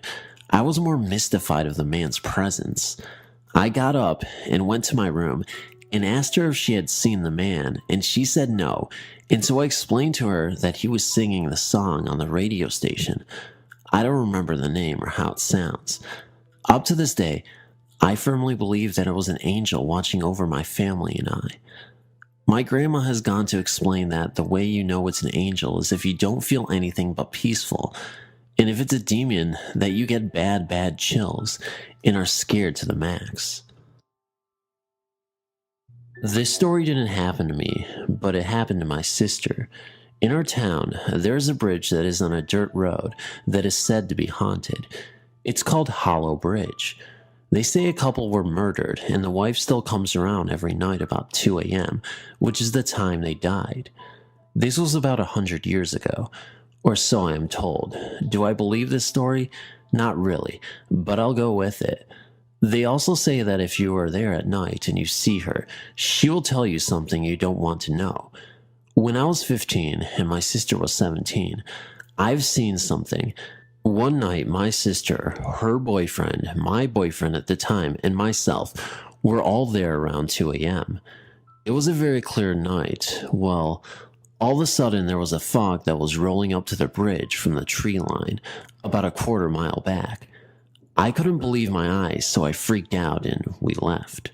So forward a year, my sister who at that time had a different boyfriend had called me bawling her eyes out. After she calmed down, she said that the hollow woman told her she would die on the hollow, which is a very dangerous road since it was not paved and it was very narrow. I told her to calm down and that it was just her imagination. She would be fine. A few nights later, we shared a room. We were sleeping and she woke me up out of a dead sleep from her crying. I woke her up annoyed and asked her what her deal was. She told me my grandmother, who neither of us met since both grandmothers passed away before we were born, had come to her in her dreams, telling her that one day she will need her and she will be there to protect her.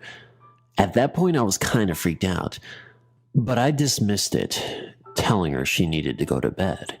2 weeks after the dream, about 5 p.m., my brother comes rushing over to my friend's house, which was right behind our house, crying, and kept saying, "Amber, Amber, Amber." My sister being a very rebellious child and into bad things with bad people, I asked, okay, what did she do now? It wasn't new that she had gotten picked up by the cops. He said she's in the hospital and that she was in a bad car accident on the hollow. I felt my color drain from my body. It felt like my soul left me. I dropped to my knees, remembering everything she had told me about the hollow and my grandmother. I knew at that time my mom, cousin, and oldest brother were rushing to the hospital and a half an hour away because she was life-flighted. I grabbed my 2 younger brothers and held on to them for dear life. Thinking I could lose my sister, I wanted to be as close to them as possible. The next 5 hours were hell to me, getting my brothers to sleep trying not to cry while I waited for the phone call to know what happened. She had broke her neck, a hangman's fracture, along with her wrist and her upper arm, which went right through her elbow. The doctor said that she had a 30% chance of surviving the surgery, and if she did, she would be in a halo. Once she came out of surgery, if she survived the night, she would only have a 15% chance of ever walking again. The next morning, they took her out of the coma, and she was talking and being her stubborn self. They realized that she was moving her feet and legs. We all cried. We couldn't believe that she had survived this and will walk again. The doctors say she had a guardian angel on her shoulder that night because there is no medical reason as to why she should have survived. Almost 10 years later, she has a beautiful 8-year-old little boy. Yes, still has problems with her neck and arm, but has never went down that road again. That road is now paved in certain areas, and a very strict speed limit is attached to it. But still, to this day, I say that she was warned, and she had a loved one at her side that day. Sorry this was so long. I hope you enjoyed the story. First, as far back as I can remember, I've always been fascinated with the paranormal. When I was around 8, I believe, I started seeing a blue lady out of my bedroom window. She always seemed to be walking towards our house. I thought maybe I was imagining things at the home. One night, I finally went outside to make sure it was something with my window, but I still saw her. When I came back in, I told my parents, who they said they saw glimpses of her going into my bedroom. Hearing that got me excited, like there was something special about me, but not long after I stopped seeing her. I do recall hearing my name a few times clearly, but no one was home. This blue lady had a majestic aura about her, a very serene, very peaceful and tranquil aura. I can't explain it more than that, but it just felt good, not like it was a bad presence or anything like that. Then one night, I had a dream where a lady in a white dress and long curly blonde hair looking like the lady in blue appeared out of nowhere. She had gave me a kiss on the cheek, and I woke with what felt like ice-cold lip marks on my cheek. After that incident, I had nothing paranormal happen again that I recall. Although my family says all paranormal activities quit as soon as I moved out, I happened to find this coin in my house that says Guardian Angel on it. This coin has followed me around for 18 years. There have been times I've lost it, but somehow found it randomly later on. Recently, I had lost it at my previous house and never found it. I recently happened to find it in a used car I purchased from a family friend within the time I've been at my current residence. I've had a few experiences in the last 6 years that are paranormal, but those stories, yeah, they're for another time. Thank you for reading this, and I hope that you may find comfort in the story. This all happened 6 years ago, when I was visiting my great-grandmother in the Free State. I've always been scared of the dark or sleeping alone, so I asked if I could sleep with my aunt, and she didn't have a problem. I'm 30 years old, by the way. The first night wasn't so bad, as I had the comfort that I wasn't alone in bed.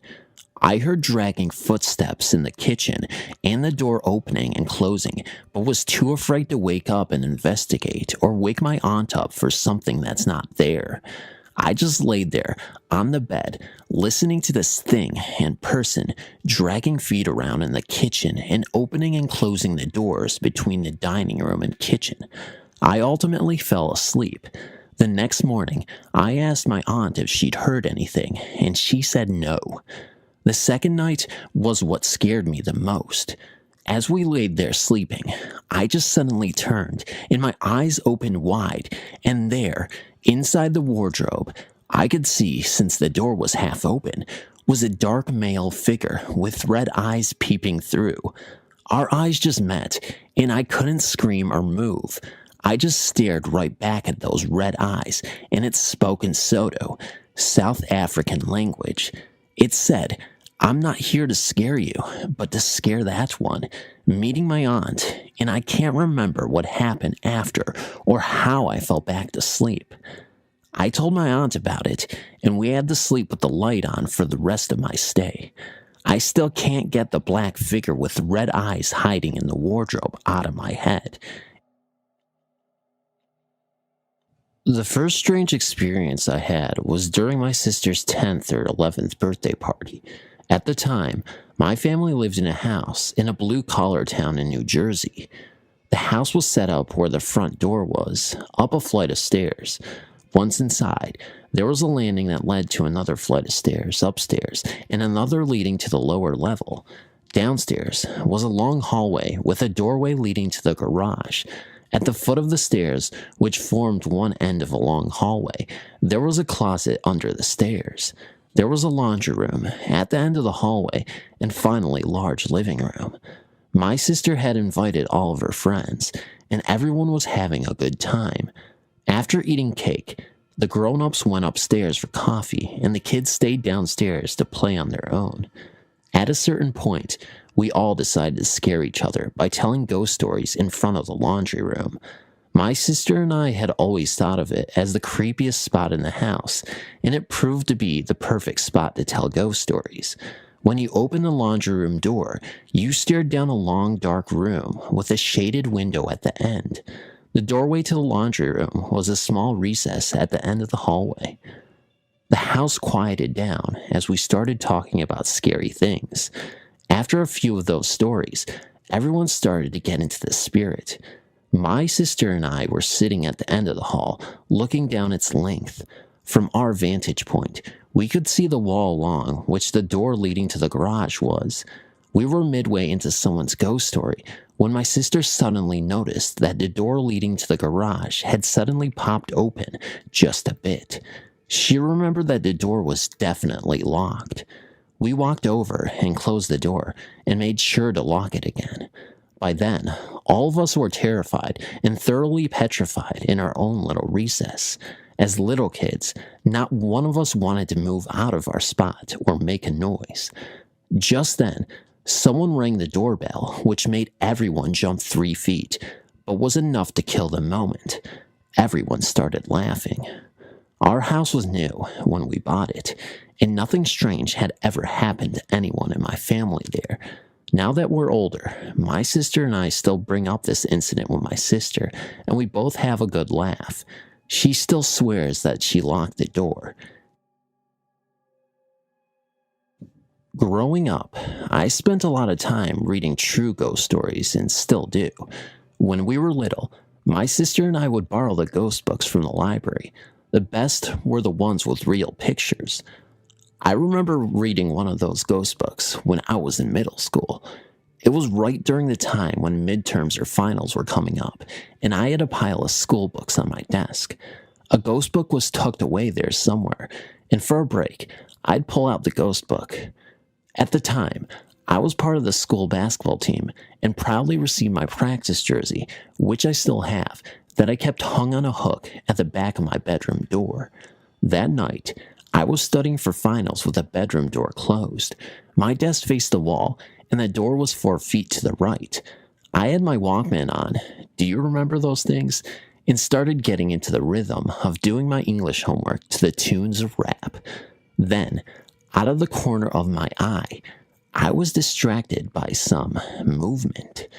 I looked up to see my jersey swinging back and forth on the hook. It looked just as if someone had tipped the hanger to one side with a finger, causing it to swing. Right away, I checked to see if the door was locked. Maybe my father had opened the door after I didn't hear him knocking. I didn't want to be bothered while studying, so it was logical that I would have locked it. When I checked, the door was definitely locked, and there was no noise behind the door. All the while, the jersey continued swaying back and forth, eventually stopping after losing speed. Next, I checked to see if the window was open, but it was November, and the windows were all closed to keep out the cold. Right before I noticed the jersey swinging, I just put down a very large, hard-covered dictionary onto the desk. The dictionary was about 10 inches long and 3.5 inches thick. I thought maybe it made a slight wind as I put it down, but no matter how many times I tried, I couldn't cause the jersey to move from 4 feet away. I didn't feel scared and just continued studying with the Walkman on. Nothing like this has ever happened again, but I can't explain what caused that jersey to swing. One of the most bizarre experiences I've ever personally had was with my family while staying at a hotel in Atlantic City, New Jersey. It happened around 1997, and I was lucky to have most of my family there to experience it with me. Atlantic City is an interesting location for strange experiences. The casinos draw many from the New York area and beyond.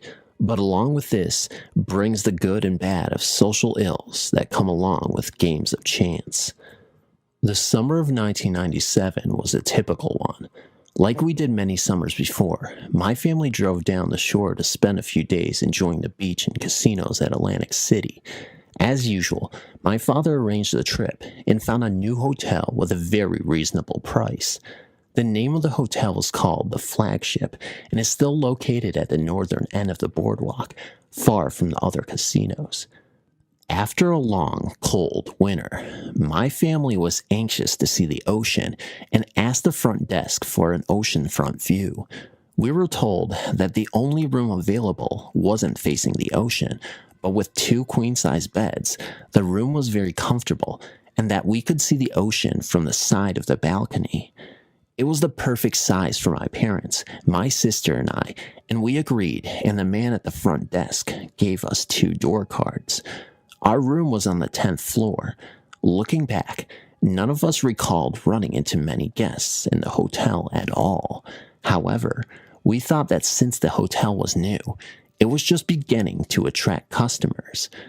Once we found our room, we used the room card to open the door and went inside. Right away, things went wrong. The room was very dark. The curtains for the sliding door to the balcony were pulled, and extremely cold. It was a typical hotel room, except for a small kitchen area right in front of 2 queen-size beds. At the foot of the second bed was a sofa bed. Then beyond the second bed, there was a sliding glass door leading to a small balcony. Although we were facing the interior of Atlantic City, just as the front desk mentioned, we could see the ocean on one side of the balcony. Very soon, we found out why the room was so chilly. The air conditioner, which was located on the wall above the sofa bed, was turned on full blast and wouldn't turn off. As I mentioned this to my father, I saw my mother fidgeting with the front door's electronic lock. Like she often said, and did, she checked to see if the door was locked when closed from the outside. It wasn't. Inside the door, there was a sticker that explicitly stated that the door was always locked on the outside. Not so. We also realized that the stove in the small kitchen wasn't working. Then we saw that there was a small leak coming from the mini fridge as well. My father called downstairs, and soon a repairman came up and fixed the AC, the stove, the refrigerator leak, and even the front door. He mentioned that the lock should always be locked from the outside and seemed puzzled by the device. We gave the man a big tip and then quickly made our way over to the casinos. When we arrived back to our room, well after dinner, we immediately felt how cold it was in the room and turned off the AC. After washing up, we watched some television before turning in. I remember one of the programs was about ghosts, and we watched that one for a while, not realizing what was to come. My mother and sister were the first to go to bed and turned off the lights. They slept in different beds, with my mother in the bed closer to the kitchen area and my sister in the one near the balcony. I stayed up reading on the kitchen table with the dim light on. I had some trouble falling asleep that night since the sofa bed mattress was new and was still covered in plastic. I must have felt lazy because I left it on and suffered because it was very hot and not very conducive to a good night's rest. At breakfast the next morning, my sister told us about something strange that had happened during the night. All night long, she said she felt someone brushing past her bed as if trying to walk to the balcony door. At the foot of her bed, there was about a foot of space between her bed and the end of my sofa bed. She said it felt exactly like someone was squeezing through the tight space and rubbing against her bed. At first, she thought it was me trying to get outside the balcony. Then when she looked up, she saw my father and I still sitting at the kitchen table reading. At the time, none of us really believed her, and we went out again for a day of walking on the boardwalk and then gambling at night. That night, I stayed up later than everyone else. I talked to my sister about what she experienced the night before. I also told her to let me know if she felt it again. As soon as she got in bed, I sat down by the kitchen table to read, glancing over towards her bed every once in a while to see if anything happened. After a while, I gave up and continued reading before getting up to wash up in the bathroom. When I came out of the bathroom, my sister was sitting up in bed. She said that she again thought I had squeezed past the bed to go to the balcony, but then she opened her eyes and saw me come out of the bathroom at the other end of the room. I was positioned on the sofa bed so that my head was right next to the little space at the end of my sister's bed. If someone walked past, I would have surely felt something, but that night I didn't notice anything at all. As usual, it took a little bit of time for me to sleep. I listened intently and tried to feel any wind or changes in the room, but eventually gave up and slept. I had by then taken off the troublesome plastic cover and finally had a good night's rest. The next day, my father woke me up early to rent bikes for an early morning boardwalk ride. Then he went to my sister and woke her up as well. As soon as he did this, my mother, who planned to sleep in, suddenly sat up in bed and turned on the lights in the TV. We asked her why she didn't want to sleep, since it was still only about 5:30 a.m. She told us that she wasn't very tired and that she felt like waking up, which is unusual since she usually likes to sleep past 11. We all thought this was pretty odd. My mother loves to sleep late. She kept giving us vague reasons about why she wouldn't go back to sleep, and even turned on the television. Later on, she told us the reason why. At breakfast, my mother told us about the strange incident that happened that night. She had woken up in the middle of the night. It was late, and she could hear all of us either snoring or breathing the natural rhythms of a very good night's rest. She was sleeping on the right-hand side of the first bed and was lying on her side facing inwards, but gradually she realized that she felt the sensation of someone's back lying against her own. At first, she was convinced that it was my sister, but she was pretty alarmed to realize that my sister was in the other bed, 4 feet away. Slowly, without opening her eyes, she moved closer to my father. The feeling was very real, but very slowly, the other person's back gradually went away. My mother said that in the morning, she hadn't expected my sister to go riding bikes with us, leaving her all alone in the room. After we left, she tried her best to stay awake.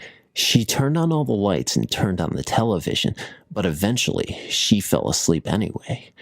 As my mother told us this story, my sister chimed in saying that the person walked past her bed all of last night as well. This time, though, she also felt her sheets being gently pulled away to the corner of the bed towards the balcony. For some reason, whenever she turned to face the balcony, it would stop. When she turned back around, she would feel the bed bulge a little, as if a person were rubbing past it. Also, she felt energy waves from the foot of her bed. After we came back to the room from breakfast, all of us were not so sure about our room anymore. Despite this, we still had a day of vacation and fun to look forward to. After we got what we needed, my father went downstairs early to get some brochures. Then my sister and I walked to the elevator while my mother got some last-minute things. We were both standing there by the elevator doors when we heard my mother anxiously calling us back to the room. When we got there, she looked a little shaken and said that the front door wouldn't lock from the outside again. She said that all the while, as she was rifling through her suitcase looking for something, she had a bad feeling and couldn't wait to get out of the room. Once safely outside, as an afterthought, she turned the handle to see if the door was locked from the outside. Once again, it wasn't locked. This time, we went downstairs instead of calling for a repairman. The front desk seemed puzzled about the lock. They said that the lock should always be locked from the outside. They were at a loss as how to fix it, and finally recommended that we get another room. Everyone felt very relieved, and we quickly gathered our things to get out of the room immediately. We got another room upstairs, and this time, our new room was perfect in every way. Not surprisingly, the rest of our trip was pretty relaxed, but we sometimes joked about what would happen to us if we stayed another night in that room. All of us agreed that there was something in that room that wanted to be left alone. It didn't want to scare us, but instead just gently showed us that we had to go. For some reason, my mother and sister feel that it was a child or a little boy. If this is true, perhaps something happened to the boy in the room. Everything seems to point to the balcony where things seem to emanate from. Perhaps the boy fell off the balcony, or maybe someone died in the room. Maybe the spirit felt an affinity to the woman, as opposed to my father and I, who didn't experience anything. The flagship is now a luxury timeshare condo. I'm not sure if it's still partly a hotel. While we were there, the hotel operators aggressively tried to sell us a timeshare, but of course, we turned them down every time. I wonder who bought the timeshare for that room on the 10th floor, and if anything similar happened to them. I have a brother who works in Hong Kong. Many of his clients are from this area in China. One of his clients was a Hong Kong businessman in his 40s. This client often went on frequent business trips to Shanghai and Beijing for his company. My brother was very familiar with this man, as were many other of the people working in my brother's office. My brother worked closely on him on several large projects, and they often made small talks during breaks. On one occasion, he told my brother that on one of his visits to Shanghai, he was staying in a hotel and had just returned to his room at night after a long day's work. He washed up, turned down the lights, and then got into bed. He had drifted off into an exhausted sleep when he was violently awakened in the dead of night. In the pitch darkness, he felt the ice-cold hands of a woman clasped around his neck, strangling him as he tried desperately to break free. After a few seconds, the hands finally let go, and the man jumped up and turned the lights on. As he scanned the room, he found himself absolutely alone. The room looked just as it had before he got into bed. Upon his return to Hong Kong, he was profoundly shaken by the incident and consulted with a very good fortune teller that his family knew well. The fortune teller told him that there was a woman following him around. He didn't know the reason, but that was the case. My brother's client was a businessman, and in spite of what had happened to him, scoffed at the idea of some mysterious ghost lady following him around. My brother and his client had a good laugh about this during their break. Still, my brother warned him to be careful and to make sure he was a gentleman to the lady ghost. A few months had passed before my brother heard what had happened to his client. Many of my brother's colleagues were talking about it in my brother's office when the topic came up. They had heard that the client had died in a hotel room in Shanghai. The cleaning lady had discovered his body in the room, alone and lying in bed. We sometimes wonder what really happened to this client. We wonder if he just died of natural causes, or if those cold hands returned during the night. If so, who was she? I don't know, but it's a strange story. When I was in my early 20s, a friend and I decided to rent a house together. We found a lovely old house near the Mississippi River, and I was immediately drawn to it. After we moved in, we both began to notice banging on the walls and lights blowing out constantly. The lights we attributed to bad wiring, and the banging, I truly believed, was my friend, and she truly believed it was me. The layout of the house was one we had never seen before. There was a hallway that led from the front living area to the back bedroom areas that was at an odd, slanted angle. I always felt uncomfortable going down this hallway and found myself going around by way of the kitchen. After months, my friend and I decided to take in a third roommate to help with expenses.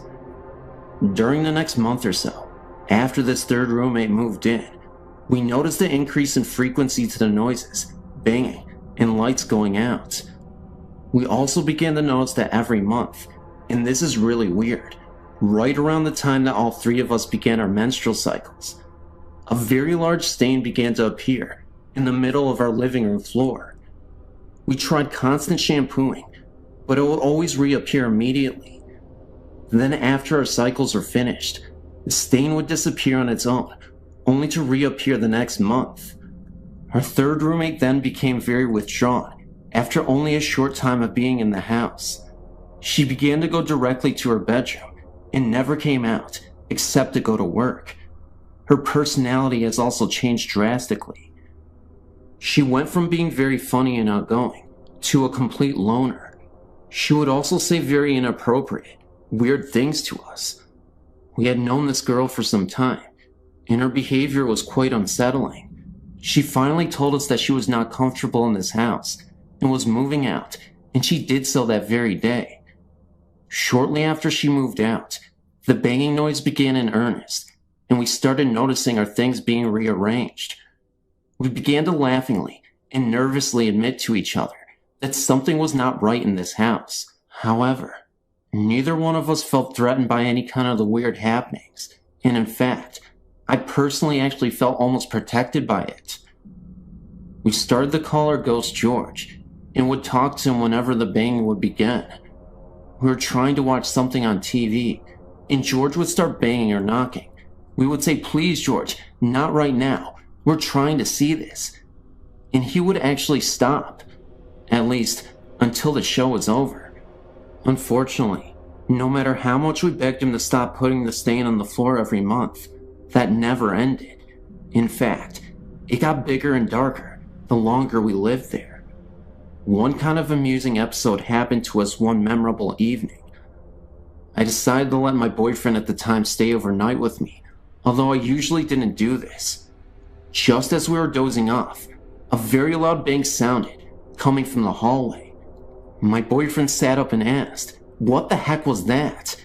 Immediately, a knocking began at the far end of the hall and rushed towards my room very fast, knocking louder and louder the closer it came. My boyfriend said, "That has to be your roommate being funny."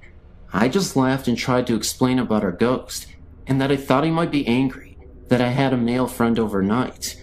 He said that was bull and got up to investigate. Just as he came to the hallway, the knocking began again, all around him. Needless to say, my brave 6'4" boyfriend ran straight out the front door and never came back in the house.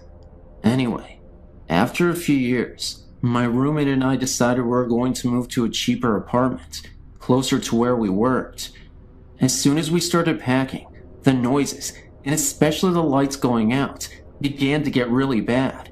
I was even starting to get a little frightened. One day, as we were finishing up packing, we decided to go check in the basement and see if we had anything left down there. While we were down there, we decided to go in the old fruit cellar, since neither one of us had actually looked in it. We found some old fishing equipment.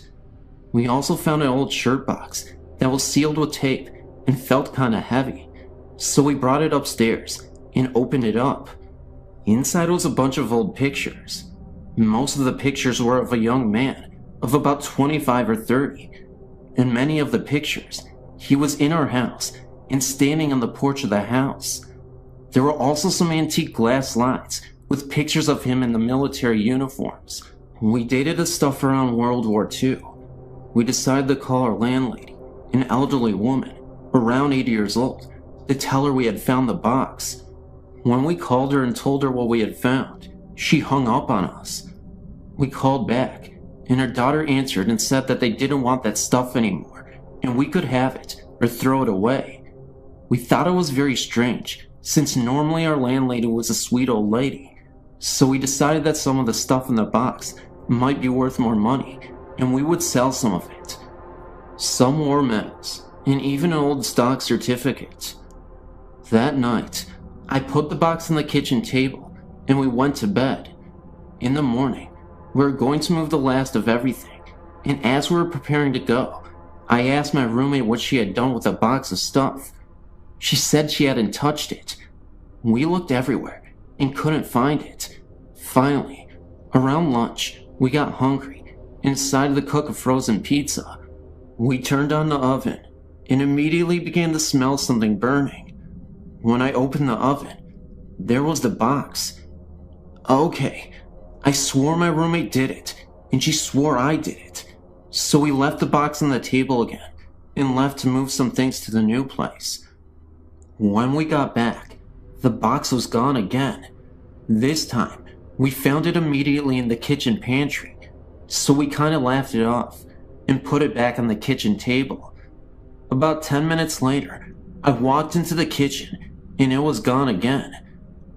I decided the heck with it, and decided to just go finish the bedroom closet I had just minutes before been working on.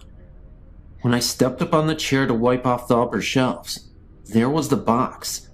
That did it. I said out loud, "Okay, George, we promise not to take your stuff," and put the box back in the fruit cellar, where we had found it. We left that day, and have never been back, but I've always wondered if the next tenants ever heard from George.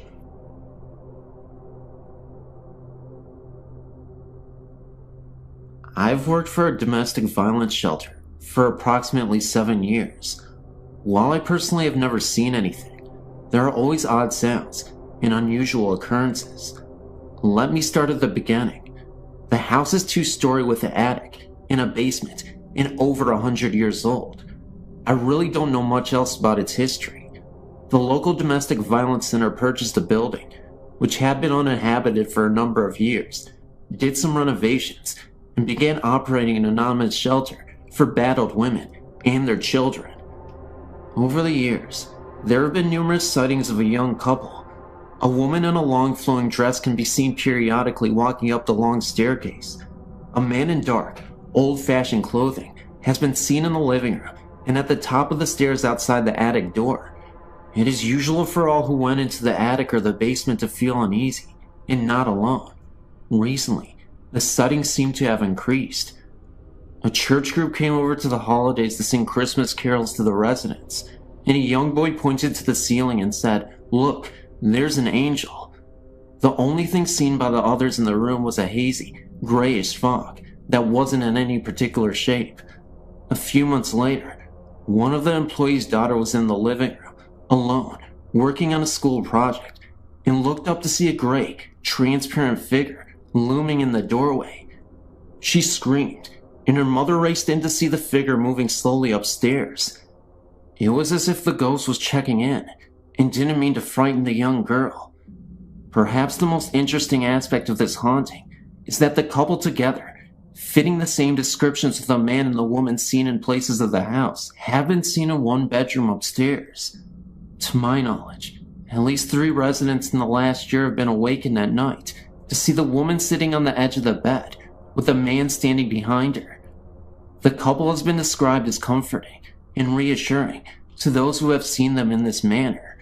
And these apparitions have seemed to know when these residents were about to face a particular trying experience. One woman was going to court the next day for an order of protection. One lady was facing a decision about the custody of her new little baby. And one woman was about to embark on the dangerous underground trying to change her identity in order to hide from the husband who tried to kill her. All 3 of these women felt as though the ghosts were trying to tell them that everything was going to be alright, and, as it turns out, the dire situations facing each of these women worked out in their favor. I personally find their presence reassuring as well. Women and children who came through the shelter are very often depressed, sometimes hopeless, scared, insecure, and anxious. I think that the fact that they are comforted by these spirits is a sign that these are good spirits who seem to approve of the work being done in their house. They've never tried to scare anyone. Sure, lights turn on and off by themselves, and the dishwasher is forever turning on by itself. Maybe they are just trying to figure out what these gadgets are. I do not know anything about the history of the house, but I assume these spirits were once residents of this house. Based on their actions, they seem to be good and well-wishing. I hope they continue to watch over the shelter and help the current residents. I just sent you info on the old Kelly house in Houston, Texas. I used to rent there with 4 other people. It's a 3-story, turn-of-the-century house built by Mr. Kelly. He owned Kelly Lumber Company and used this lumber to build the house.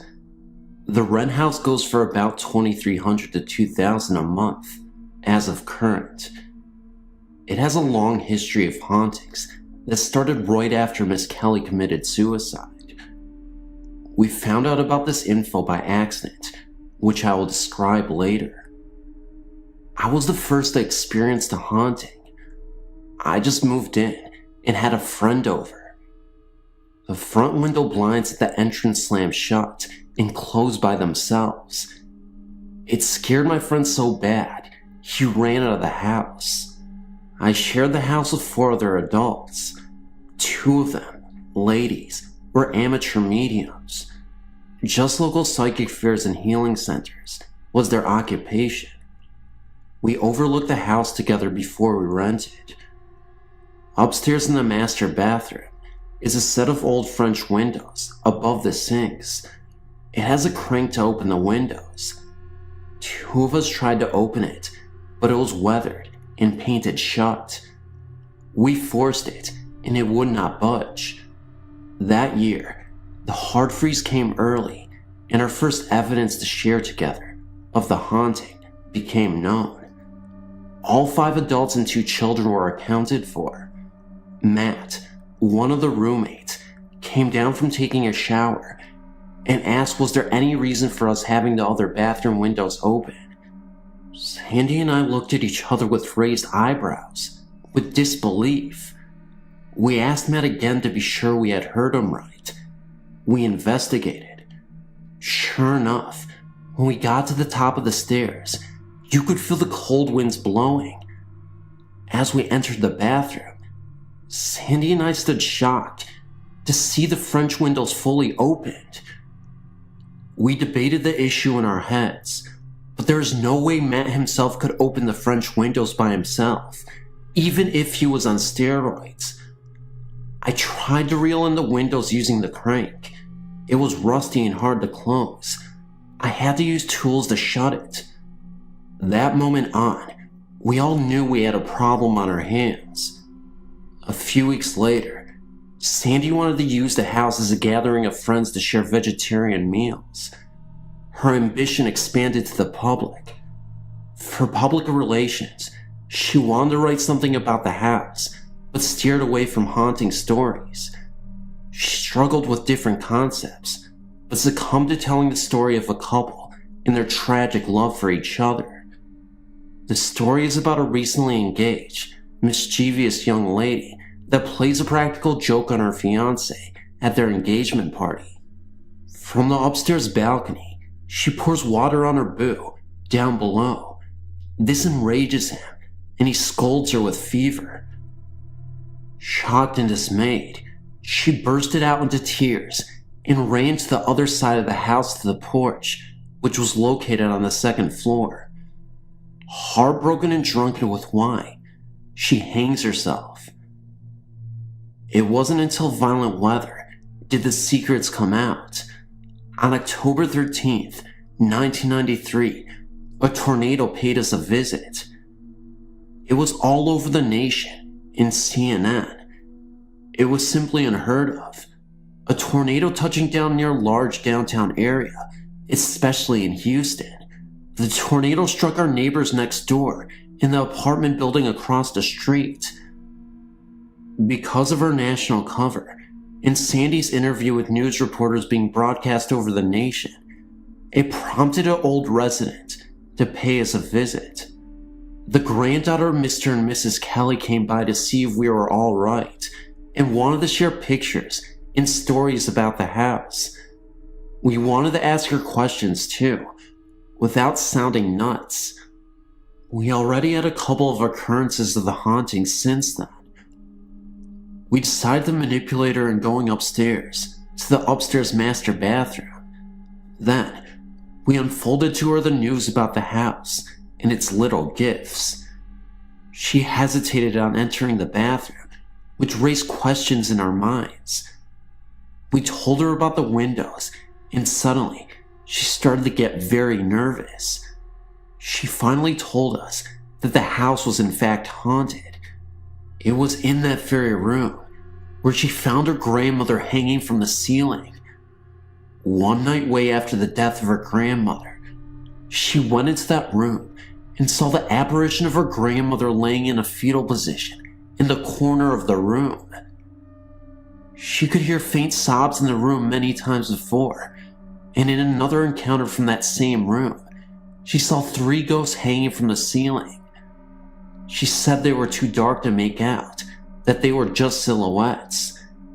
It was like they were hung like chandeliers and were swinging gently. The room used to be a screened-in porch overlooking her grandmother's garden. She was so overwrought with pain in her knees so much, so she couldn't garden anymore. It crippled her to the point where she was using a wheelchair and had an elevator installed. She couldn't take it anymore and took her own life. Margaret, one of the other roommates, always complained about her knees. I started to have problems myself. She told us about their dog, which is buried out back near the pool. The granddaughter heard scratching noises when she was a little girl at the back door. The dog had been dead for years. She would hear a cabinet open and shut when the scratching sound occurred. Then the sounds would stop. She says of seeing an apparition of her grandmother in the garden, and it was too much to bear, and never stepped foot in the house again till this day. I would be more than glad one day to show you the house. Many people that lived in the house had shared similar stories and are still around the neighborhood. Drop a word or two.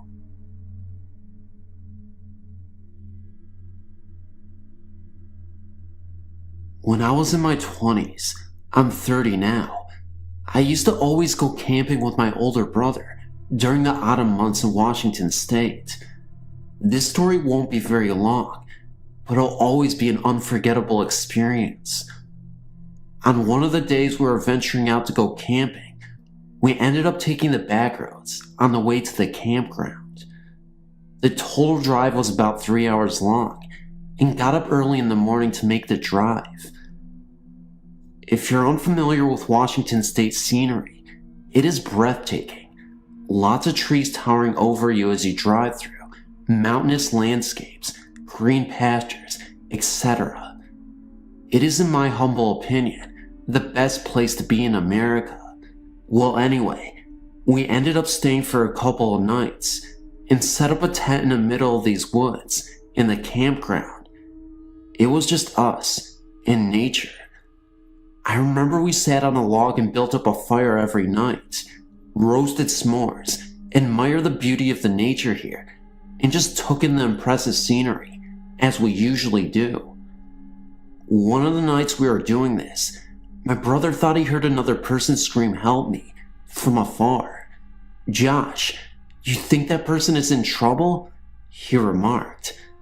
I didn't hear the sound, so I dismissed it and told him how absurd it was, because I was certain we were the only ones here. "Come on, Tim, we always camp here. Nobody is here." At that point, my brother insisted that he heard a voice, pleading for help. He even said that while we were asleep in the tent one of the nights, he could see a shadow moving around just outside the tent. He grabbed his flashlight and shined it in the direction of where he saw the shadow moving, but it was gone. Another night, he could have sworn that someone was unzipping the tent while we were sleeping. He took out his flashlight and got out of the tent to investigate. He said that he saw a mist slowly disappear and dissolve into the trees. I remember the last night we were there, my brother and I had a debate on whether or not the campgrounds here used to be an Indian settlement. We later found out that the Native Americans were known to frequent these lands, and that there was a story long ago that a little boy drowned in a nearby river. He has been known to haunt the campgrounds. Anywho, as we were talking, the campfire that we just started went out the moment we mentioned anything about Native Americans. It was not windy at all, and the fire was very strong. It startled us so much that after a couple hours, we said we had enough and ended up driving home later that night. It was about 3 a.m. as we were heading back home, and we started the car up. I ended up driving us back home because my brother was too rattled from all the events. Now, this is the freakiest part. My brother told me that as we were leaving the campground, he saw an old Native American man with a beard in the rearview mirror with a tomahawk in his hands. He was pointing towards the car, and he looked completely human. I looked into the rearview mirror myself and saw absolutely nothing. Either my brother was playing games with me, or we just invaded the territory of natives, and they were very upset with us.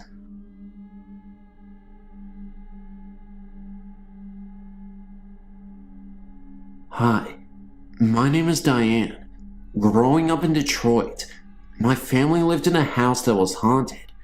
On several occasions, my family would hear loud crashes that could only be described as boxes of dishes being smashed. Everyone in my family experienced several ghost contacts in one form or another. On 3 different occasions with 3 different family members, a man about 60 was seen wearing a plaid flannel shirt. This man merely stood there, looking at the person, never attempting communication or harm. I was about 8 when he appeared, and I was the first one to see him. Although my sister, who was 7 years older than me, was not present. I'm telling you this right now so later you will understand. My relatives from out of town were visiting, and the adults were sitting in the living room after dinner. I was extremely quiet, in the hopes that only a child can have, that they would forget that I was there.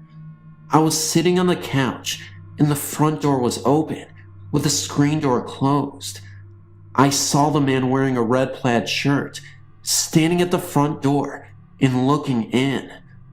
I told my family about this, and they thought I was overtired, so they put me to bed. Later that same week, my older sister was getting into the shower when she saw a man in a red plaid shirt standing in the bathroom with her. She freaked out and told my mother, who this time listened more closely. She then revealed that she too had seen the man in the red shirt standing in the kitchen by the sink, looking like he was getting a glass of water. All family members routinely heard footsteps throughout the house, especially going upstairs into an attic bedroom. The steps would continue across the floor. All family members experienced this together and separate on several different occasions. My sister, whose bedroom it was for a while, admitted she was scared to sleep in that room and was frightened, very often thinking that someone was coming into her room. I later had that same bedroom and became so afraid of it that I began sleeping on the living room sofa. On several occasions, dishes in that house would break when put in a certain china cabinet. On 2 separate occasions, a silver meat platter in the china cabinet, whose doors were kept closed, flew across the room at my mother. Lights turned off in the basement would be on when we woke up every single morning. The dryer would routinely come on by itself, and even after the electric was checked, this still continued. The basement had an old coal room that had been converted into a storage room with paint cans and stuff. This room had a negative feeling, and no one in the family liked to even go in there. Likewise, no one in the family wanted to go under the stairs, although no one ever had a mysterious occurrence in those places. Every family member in that house had their name called on different occasions, many times when they were home alone. One occasion comes to mind. My father, who was home alone, was working in the basement. My mother's sister and I were out shopping at the mall. He distinctly heard the front door open, even though it was locked, and someone walked across the living room and kitchen. He went upstairs and found the front door locked, as he knew he would. It was then that someone called his name. He answered, and no one said anything after that. Another all-family experience came when we all went to visit my grandmother, who lived across town. We even brought the family dog. We were returning home, and as we pulled in the driveway, I saw the drapes move back, like someone was watching us return. I remember distinctly asking if anybody had seen that. My father countered, "What did you see?" I told him, and he and my mother and sister agreed that that is what they saw too. My dad went into the house first while we waited in the car. Everything was just as we left it, with the doors locked. On one occasion I awoke to having a woman standing at the foot of my bed. She disappeared as soon as I got a good look at her. She said her name was Anne and she had lived in that house. No one in that house ever saw Anne again. This house had an addition that was a formal dining room off the back. It had built-in china cabinets that would fly open on no occasion, even after my mother put hooks on them, thinking the wood was swelling. Music was often playing softly. All in all, it was a weird place to live, and we are all very glad to move, but we did live there for over 20 years. My parents moved into an apartment, as I did in a different location, while staying with them because I had become extremely ill. I had a unique experience of a ghost nurse who took care of me. My parents were asleep, and I was lying on the sofa, so hot, but lucid. I could hear them snoring from the bedroom. I heard soft slippers shuffle across the floor and felt a cold hand lovingly touch my forehead, checking my fever, a comfort. I was not afraid, and somehow thought Grandma is here, but I had no evidence of this. I remember keeping my eyes closed, just knowing my nurse did not want me to see her. I was very conscious of my parents snoring and knew it was not them. When the feet shuffled off, I opened my eyes and got up and looked at my parents. They were sound asleep. The whole situation lasted maybe 2 minutes, yet I started to improve that night.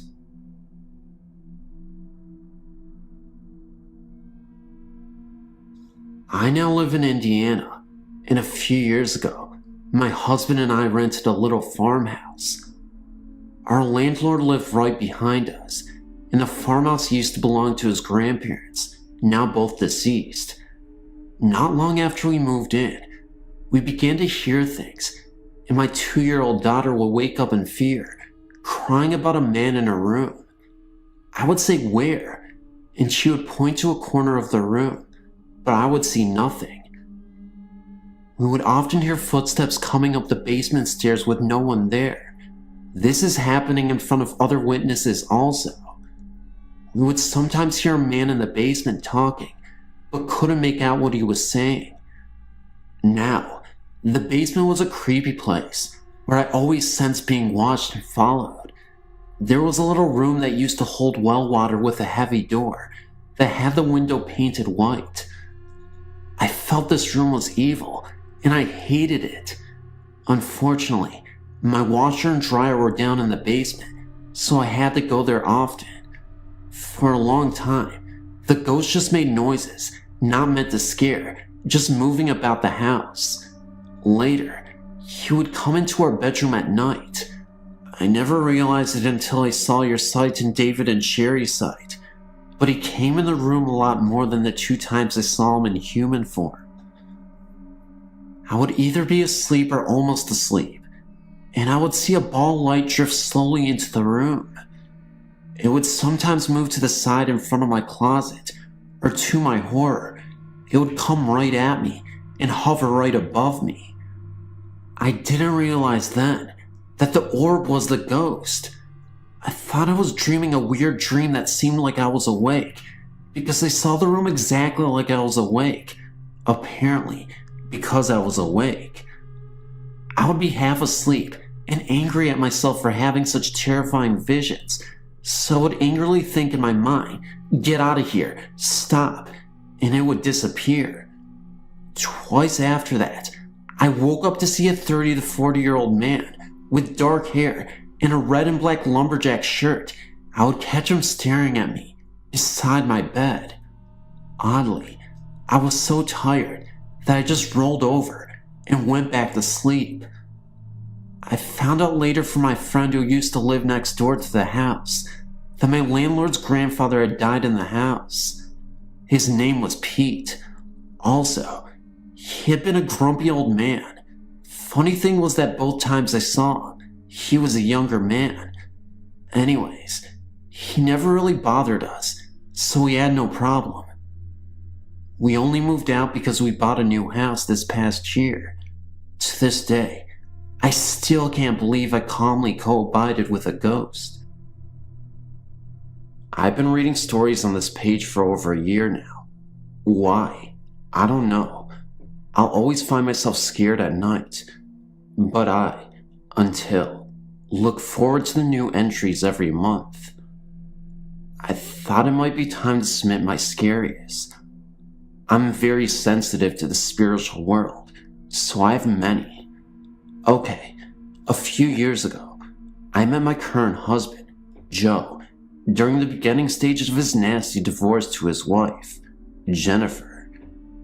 Jennifer was raised in a Jewish family that had a lot of problems. Before they married, they lived in the downstairs apartment of Joe's father's house. His sister and her family lived upstairs. They had experienced some ghostly activity when they were children there, but it was all positive, like smelling roses throughout the house. Jennifer's brother, Andrew, had joined a devil-worshipping cult and moved to California. Eventually, he realized I was crazy and sick, so he hopped on a bus and journeyed home to Massachusetts. At every stop, one of the members was standing outside the bus, just staring at him. He made it home, but did not escape. They came to him at night, played head games, and did not allow him to let go of the devil. He was also very heavy into drugs. Joe was, and still is, a member of AA, so he invited Andrew to live with them while he tried to recover and get off the drugs. Unfortunately, Andrew couldn't, and one day he said to us, "I just want to live to see you two get married." A few weeks after their wedding, Andrew was found hanging from a tree in a nearby park.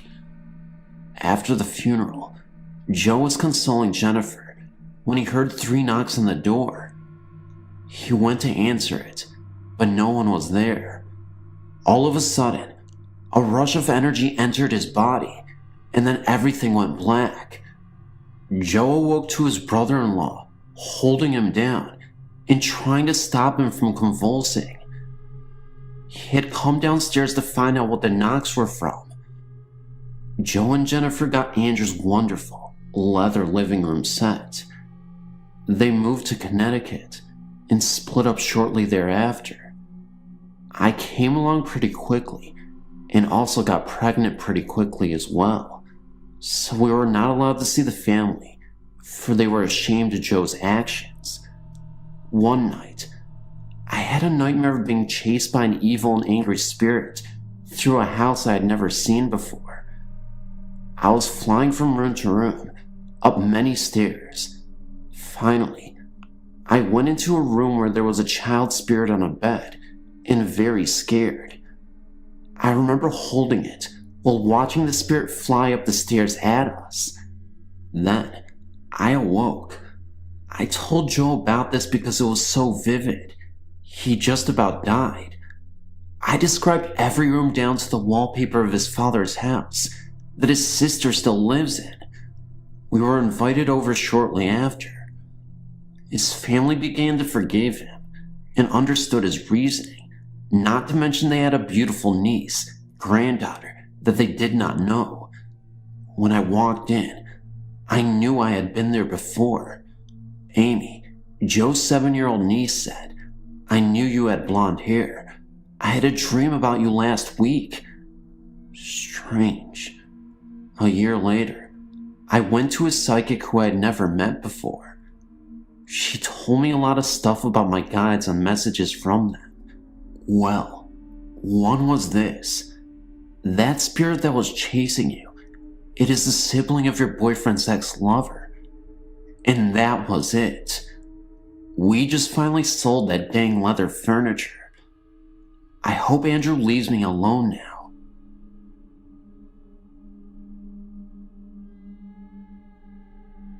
This is a true story that happened to me.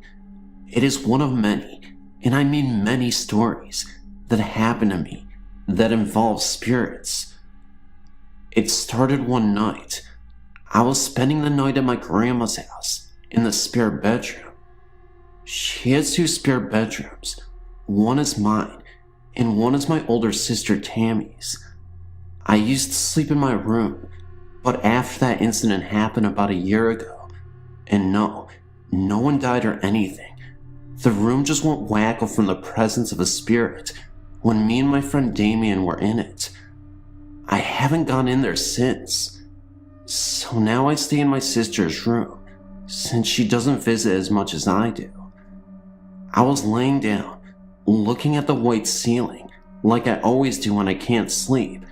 All of a sudden, I saw a black shadow coming from the bottom of my eyes. It slowly covered my whole vision, and it turned black. It was holding my head down, so I couldn't even move. I got so scared that I swung my hand at it, and it was just like swinging at smoke. It just separated, and then moved back together. The most terrifying and weirdest part of this all is that it really seemed like there were eyes, glowing red eyes, that were coming from this black shadow.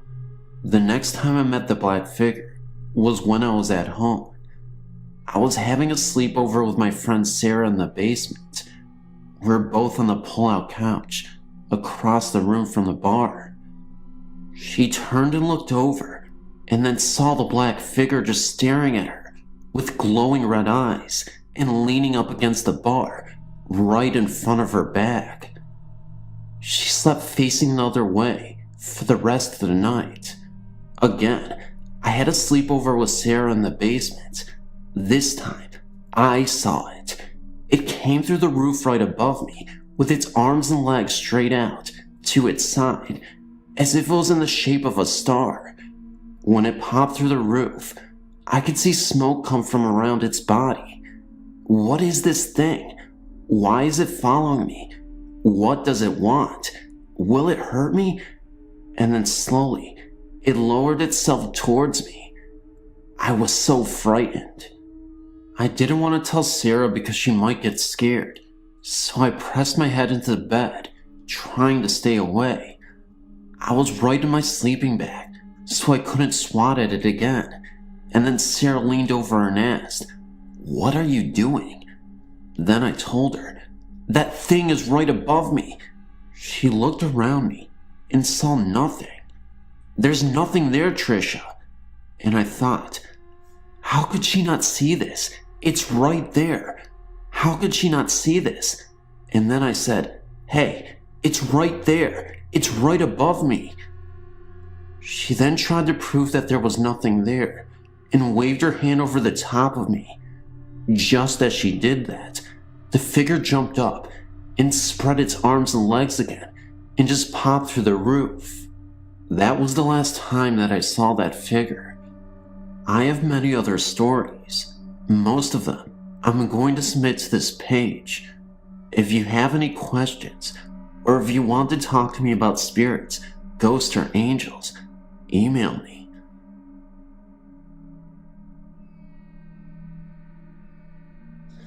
Odd things have always happened to my family. As a child, I was raised by my grandparents on the hoops of a reservation. There was no question to there being spirits on a reservation.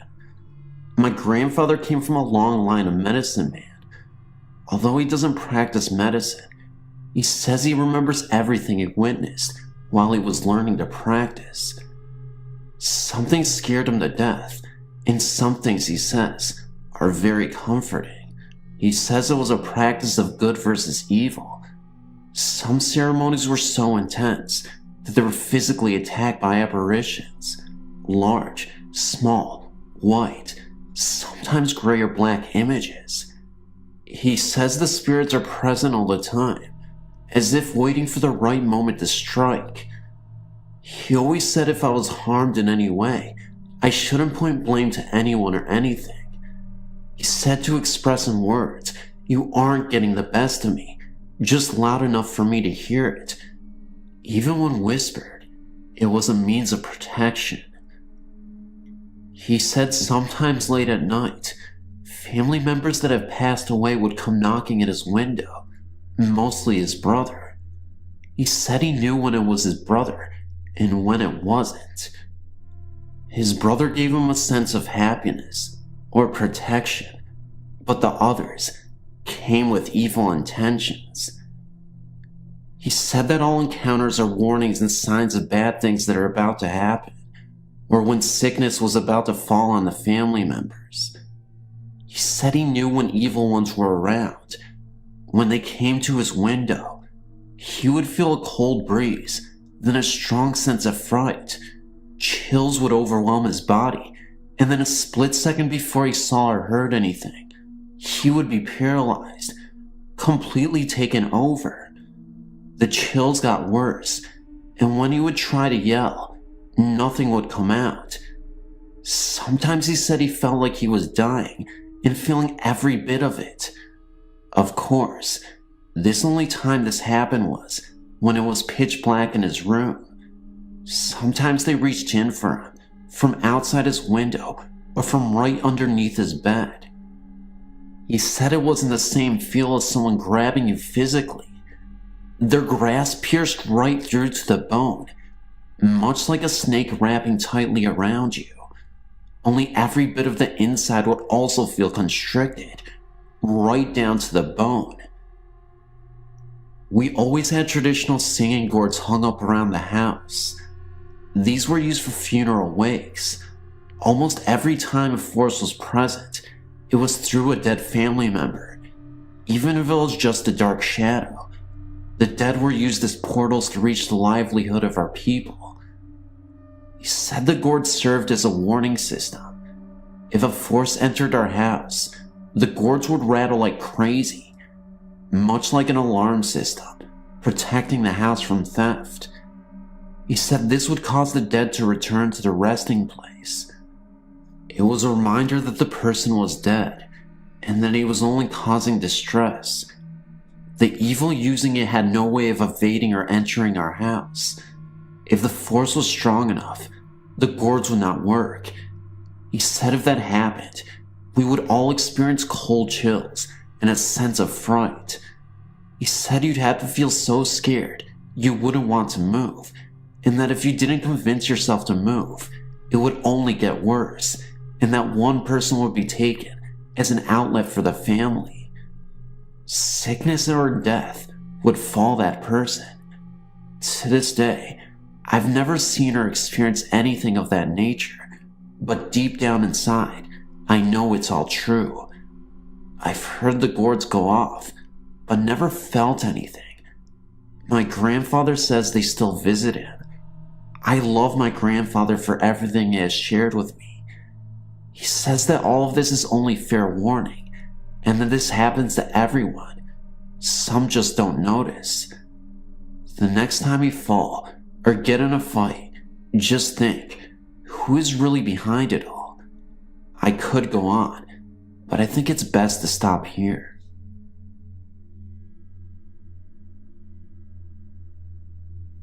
Okay, here's a story I heard from my dad.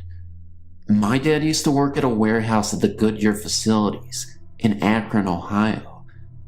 There were stories floating around about various ghosts and whatnot associated with the various buildings in the planned campus, which, if you ever visited Akron, you know, sprawls over a vast area. Anyway, one of these stories involved a ghost that followed you through various warehouses as you walked and was never seen, only heard. My dad was always working swing shifts at this plant, very little seniority. And so, he was there at all kinds of wacky hours. One night in the winter, he was working the midnight shift in one of the supposedly haunted buildings. There was only 4 guys in this particular building, and my dad, being the rookie in the place, was given all the crappy jobs. At about 3 in the morning, my dad's supervisor instructed him to go to the 3rd floor of the building, back in the oldest part of it, to pick up some fluorescent lights, because the small storage area in the machine room was out of them, and they needed to replace a few. So, being as superstitious as you can be, my dad was sure he was gonna see a ghost in that very dark, very scary old building. Up the dark stairs my dad went, one by one, sweat pouring off his face. Even though this part of the building was barely heated, when he finally reached the 3rd floor, he felt a little stronger, probably adrenaline. So he bravely pushed open the door to the adjoining room between the stairwell and the storage room. This room used to be a rubber cutting room. It wasn't used for anything anymore, since manual rubber cutting was no longer done. There were a few large containers sitting around, but for the most part, the room was empty. There was a thick layer of dust covering most of the room, except for a small path where people walked to get various items from the storage room. Spiderwebs everywhere, and the occasional squeak from a disgruntled rat were just enough to give my dad the total spine chills. But he pushed on, being a man, and not supposed to be afraid of anything. He started walking across the abandoned rubber cutting room towards the storage area, when very faintly, he heard footsteps behind him. Whirling around ready to fight, he peered into the dimness. Nothing was there. He assumed it was his nerves, which he had worked into a frenzy by this point, and he turned quickly, embarrassed, and continued towards the storage area, when sure enough, more footsteps. He slowed. They slowed. He sped up. They sped up. With his heart racing, he slowly turned around. Still, nothing was there. Drenched with sweat and scared nearly to tears, he bolted towards the storage room, his feet pounding heavily on the thin metal floor. The footsteps were even louder now. Every step he took, another step followed, not an echo, but right behind him. He made it to the storage room, fumbled with the lock, ran inside, and slammed the door behind him. The room was very small. All he could hear was the pounding of his heart, threatening to blow right through his chest. The only way out was the way he came. After calming down a bit and smoking about 5 cigarettes, he was feeling brave again. He grabbed a large box of lights, decided to fling open the door, and run like hell as fast as he could cover the 50 to 75 feet to the stairwell. Getting up his nerve, he grabbed the door handle. He slowly turned it. As soon as he heard the click of the latch opening, he flung open the door and sprinted towards the light in the stairwell. There were the footsteps again, closer than ever, right behind him. That's when it happened, tripping over something. He sprawled headfirst into the darkness. Total quiet met him. Darkness and quiet. He slowly rose to his feet, putting one hand behind him to help him get to his feet. Once again, the footsteps crept up behind him. That's when he finally got the guts to look in the direction where the footsteps were coming from, and what he saw astonished him. He saw an old man wearing an eye patch and had a cane in his hand. He had suspenders and overalls on, and a blue hat on that resembled Mario from Super Mario Bros. The guy only appeared for about 30 seconds, but it was long enough to notice the presence. The figure disappears. He rose to his feet. and walked back to his coworkers, never telling any of them of what he found. Years later, he still tells stories about sending the new rookies up there in the middle of a dark night when all is quiet to walk across the metal floored room to get light bulbs that aren't really needed.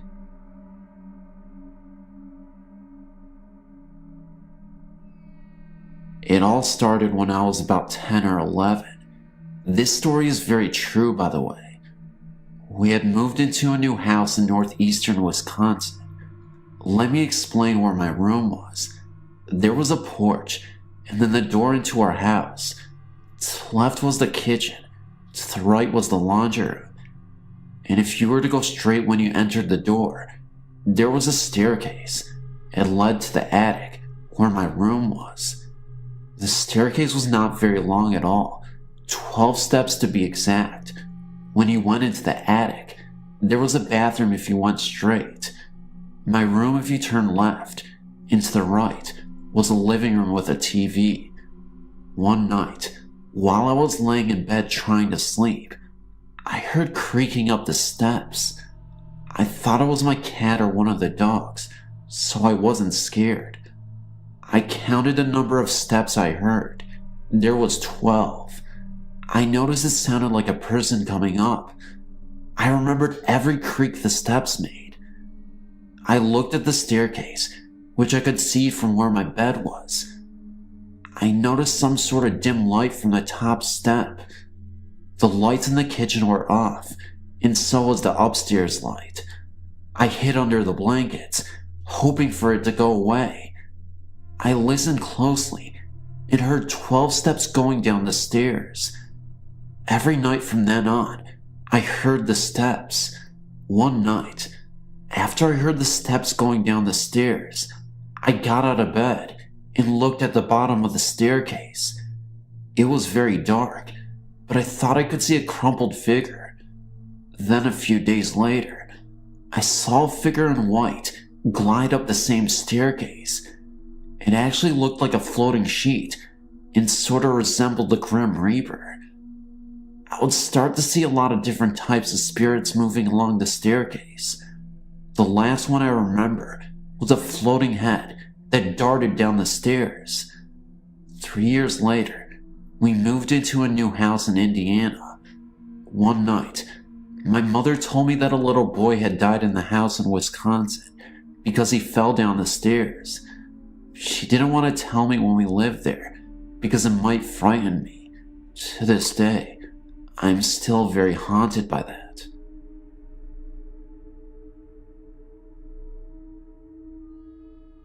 Back in September of 1982, my boyfriend of 4 years named Keith and I were visiting his sister Julie, her husband, and family in Orneco, Minnesota. He was 17 and I was 21, an odd age range, but he looked every bit my age and was mature as well. Sitting up late, we were talking, and for some reason, we got on the subject of death. I asked him if he believed in the afterlife, and he said that he did not. He believed that when it was over, but he knew I believed. And I asked that in case there was an afterlife of any sort, and that if we were able, that if one of us should die before the other, that the one who died would come back and watch over the one left behind. He agreed. As time passed, Keith needed a space, and I gave it to him, reluctantly at times, to the point where we would get into heated arguments, and I would move out of his house, where we lived together with his father. In June 1983, on a windy, extremely hot Wednesday night, Keith died in a fire that consumed their trailer house. I hadn't been with Keith for about 3 months, as our breakups and makeups were getting more sporadic. I recall trying to hitchhike to his place that night, 12 miles away, but as I stood on the highway for what seemed like 45 minutes, I just wasn't getting a ride. It was strange, because I hitchhiked the highway regularly and never had a problem getting a ride within 5 or 10 minutes. But that night, It was mostly humid and so hot that within minutes of leaving my apartment to go to the highway, I was soaked with sweat like I had just taken a shower and didn't dry off. So I went back home. The next day, my sister contacted me saying that Keith had died the night before. I was devastated. My whole world fell to pieces. I spent the next few days with Keith's dad at Julie's house, preparing and attending the wake. At the wake, I was alone in the viewing room with Julie, and everyone else was downstairs visiting. It was a closed coffin service, but I had written a letter to Keith and wanted to place it in the coffin. But due to the extensive damage to Keith's body in the fire, the funeral home director would not let me see him. So I decided to put the letter in the small groove between the top and bottom halves of the coffin. As I was putting it there, a gust of wind came out of nowhere. It seemed to come right from the groove where I was about to place the letter. It was so strong and sudden that I screamed. People came from downstairs to see what the matter was, and I told them I had seen a mouse. No one in their right mind would believe me, and besides, maybe it could be explained some way I could not figure out. The night before the funeral, I was having a tough time trying to sleep due to the emotional turmoil I had faced from hearing the tragic news. I couldn't stop crying, and I was absolutely devastated. Just then, I felt a cold breeze brush past my face while I was still laying down in bed and hysterically crying. I then felt the weight of the bed getting heavier, like someone else was sitting on the bed. I screamed Keith instinctively and laid up in bed. The bed instantly felt lighter, and I could have sworn I saw a small ball of light move around the room before disappearing. During the wake, I had a 110 camera and took several pictures of the coffin. These pictures I will have to retrieve from Julie, as I've gotten married 6 years ago and gave my photo album a key to her as a means of trying to let go of the past and move forward into my new life with my husband and daughter. But when I do, if I can't figure out how to scan them and get them on here, I will send them in. I believe I have something here. Also, in closing, I realize the depth of the promise we made to each other that night, just months before Keith died, and have spoken aloud, hoping I will release him if we're bound in any way, that I release him of his promise and set him free several times in the past few years. Thank you for reading.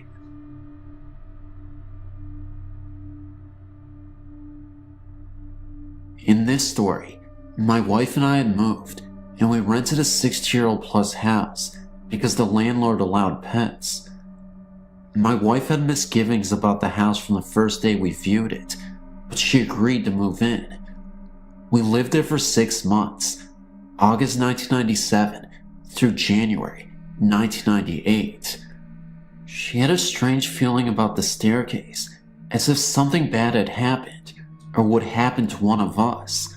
I couldn't blame her, for the staircase was dark with no railing and carpeted so that it could be easy for someone to fall down the stairs.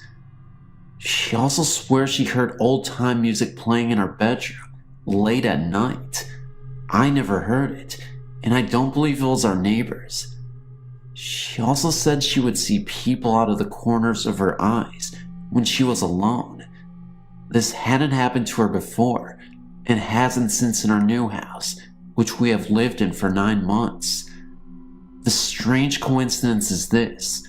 One afternoon, I was in the bathroom taking a shower when I saw movement about the size of a human move across the floor in front of the sink towards the door. I thought it was my wife, so I opened the door, but she wasn't around. About a week later, we were talking about how cold and where the house was. My wife told me, in addition to the music and odd feelings, that when she was taking a shower, she had seen movement in the front of the sink going towards the door. I told her that the same thing had happened to me. I thought that perhaps reflections off moving cars in the street in front of the house could explain the movement, but it wasn't sunny when I showered. At this point, I was freaked out, so in addition to poor insulation, bats in the attic and mice in the walls, we had ghosts. We moved out within a few months.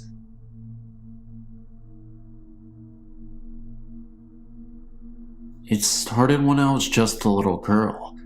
I would see things in my room at night, movement, shadows, in dark forms. I was told that it was a dream and I should not watch scary things on TV. Now that I am 29 years old and I'm not dreaming, I know this for a fact. The ghosts started to intensify when I was pregnant with my first child. I was 21 and still at home. I would wake up in the night with a feeling of being watched. Afraid to open my eyes, I would anyway, and the same man would be there, looking over me, without an expression and cold eyes. I tried sleeping with the light on, but this did not stop it. I knew it could not be a dream, because it was the same image every night. My son was born, and we moved into our own place, about 8 blocks away from my home. The man did not appear for a few months, but he did eventually show himself. Frightened every night as to what I would wake up and see, my husband worked out of town during the week, so I had my best friend come stay with me. I warned her that in the night, I sometimes scream because of what I see. Hesitant at first to believe me, then the screams came, and she too was a believer. My friend eventually moved into her own place. What happened next, I can't explain. My friend has never experienced any ghosts or such, but one morning, while lying in her bed, she felt something jump up on it, like a cat would. The only thing is, she didn't have a cat. Before she knew it, she was frozen, as if someone was lying atop her and restricting her movement. The incident left as soon as it came, but she was well aware that this was an event that she could not get over.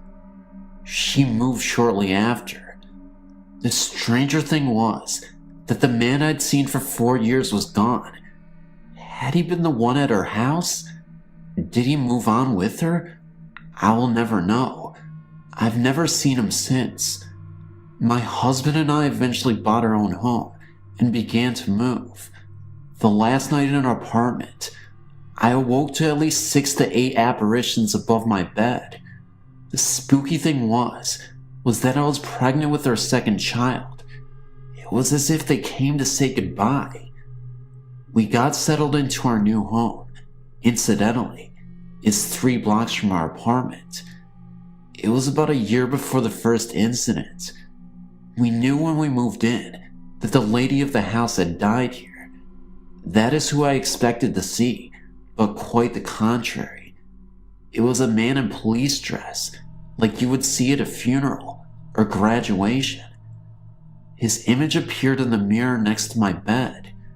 He's the only one of the many ones that I've seen here. Now I only see an image once, and never again do they appear. Some months, it is every night. In some months, none at all. Just when I think they are gone, I wake up and scream. They never touch me or try to talk to me. They just stand there and stare at me. The lights can be on or off. It does not matter. I think that my younger son is experiencing the same thing, but I do not know how to ask him without scarring him. Some nights, he sits straight up in bed and cries and points with terror on his face. I look, but there is nothing there. All I want to know is if I'll ever be able to go to sleep and be confident that I won't wake up screaming. Thank you for your time, and hopefully someone out there can relate to me.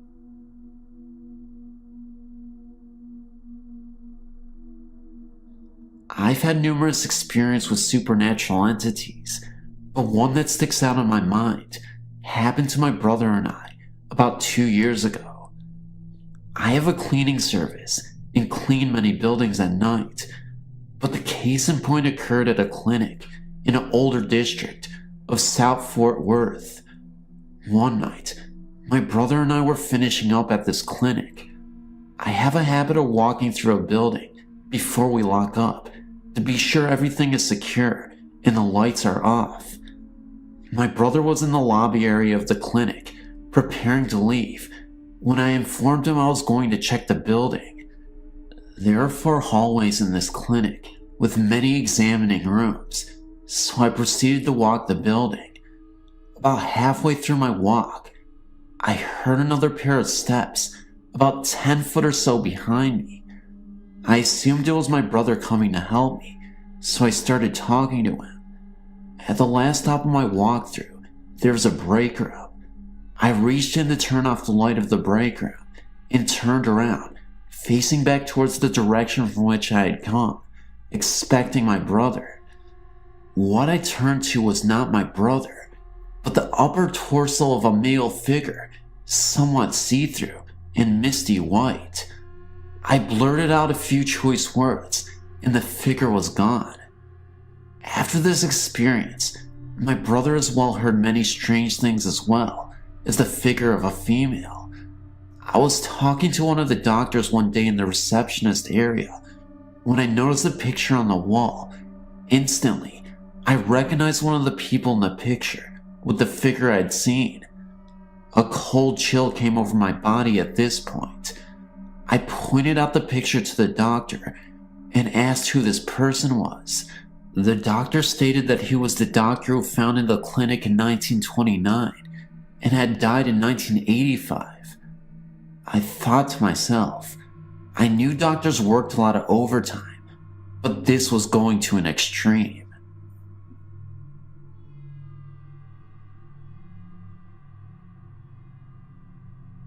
In the mid-1980s, my wife and I bought a home in Hanover Park, Illinois. It was a neglected house, which had a hard time selling and was being rented. The owners lived in a different state, and the tenants let the place go pretty bad. We saw a lot of possibilities, and the price was right. So we moved in, and things were, to put it bluntly, bad. The place was filthy. There were spiders everywhere. The gas wasn't on in late October, and it was raining continually. So I'm sitting in the living room area questioning my sanity when I see this blob of haze, a little larger than a basketball, round in shape, start moving across the living room about 7 feet away and just sort of floats into the dining room and out the patio door. It just went through the door and out of the house. I'm like, am I seeing things now? Or was that an apparition? It was weird because I wasn't scared. It was more like, wow, what the heck was that? We finally got the place in shape, and it turned out to be a nice home. We had our first child just before moving in, and it was nice to have a place of our own. I never mentioned the apparition to my wife, lest she think I was really losing it. A few months later in the spring, other things started happening. My son, who was now a full year, would wake up in the night, laughing deliriously. My wife thought it was hilarious. I never mentioned what I'd seen to her. She couldn't figure out what was so funny. I remained tight-lipped. This happened on a regular basis for about a month. Then one day, she calls me at work in a panic, saying that Chris, our son, got out of his crib and was sitting on the floor playing with his toys. Fine, except Chris couldn't walk just yet and definitely lacked climbing skills. So how did he get out? If he tumbled out, he would have most likely have been hurt or screaming at the very least. To this day, we don't know how, and he has no recollection of the event. Other events included the TV turning on at night, a strange happening of voices in the night, strong flowery odors, a feeling my wife once described as having passed through by something in the car shutting down in front of the house once we moved out. We sort of visited, and when we passed the front of the house, the car just shut down. It restarted with no problem, and had no problems before, or any time soon thereafter. Weird.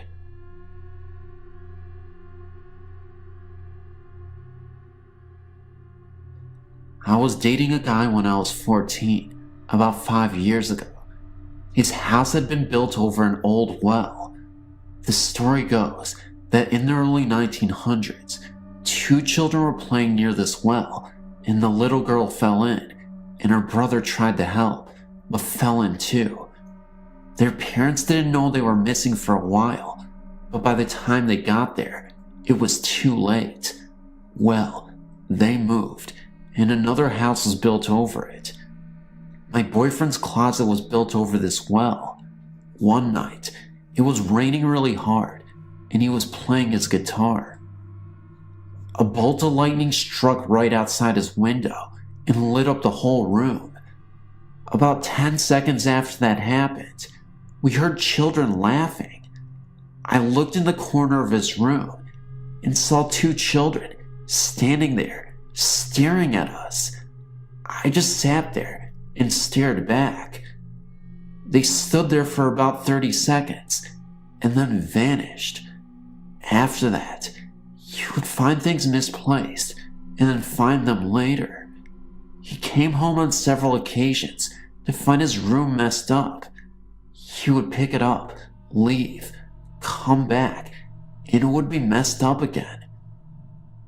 We broke up soon after that, and I've never heard about the children again.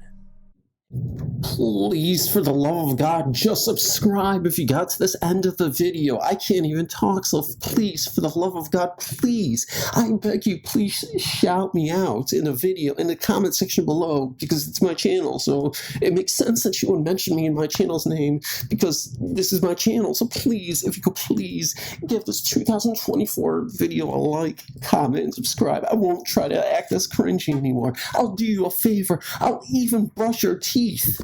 Please, please, love you guys. It really does help if you actually subscribe and watch the channel and, share it across all social media, because, these take a long time to prepare. And I love you, and I'll see you in the next video.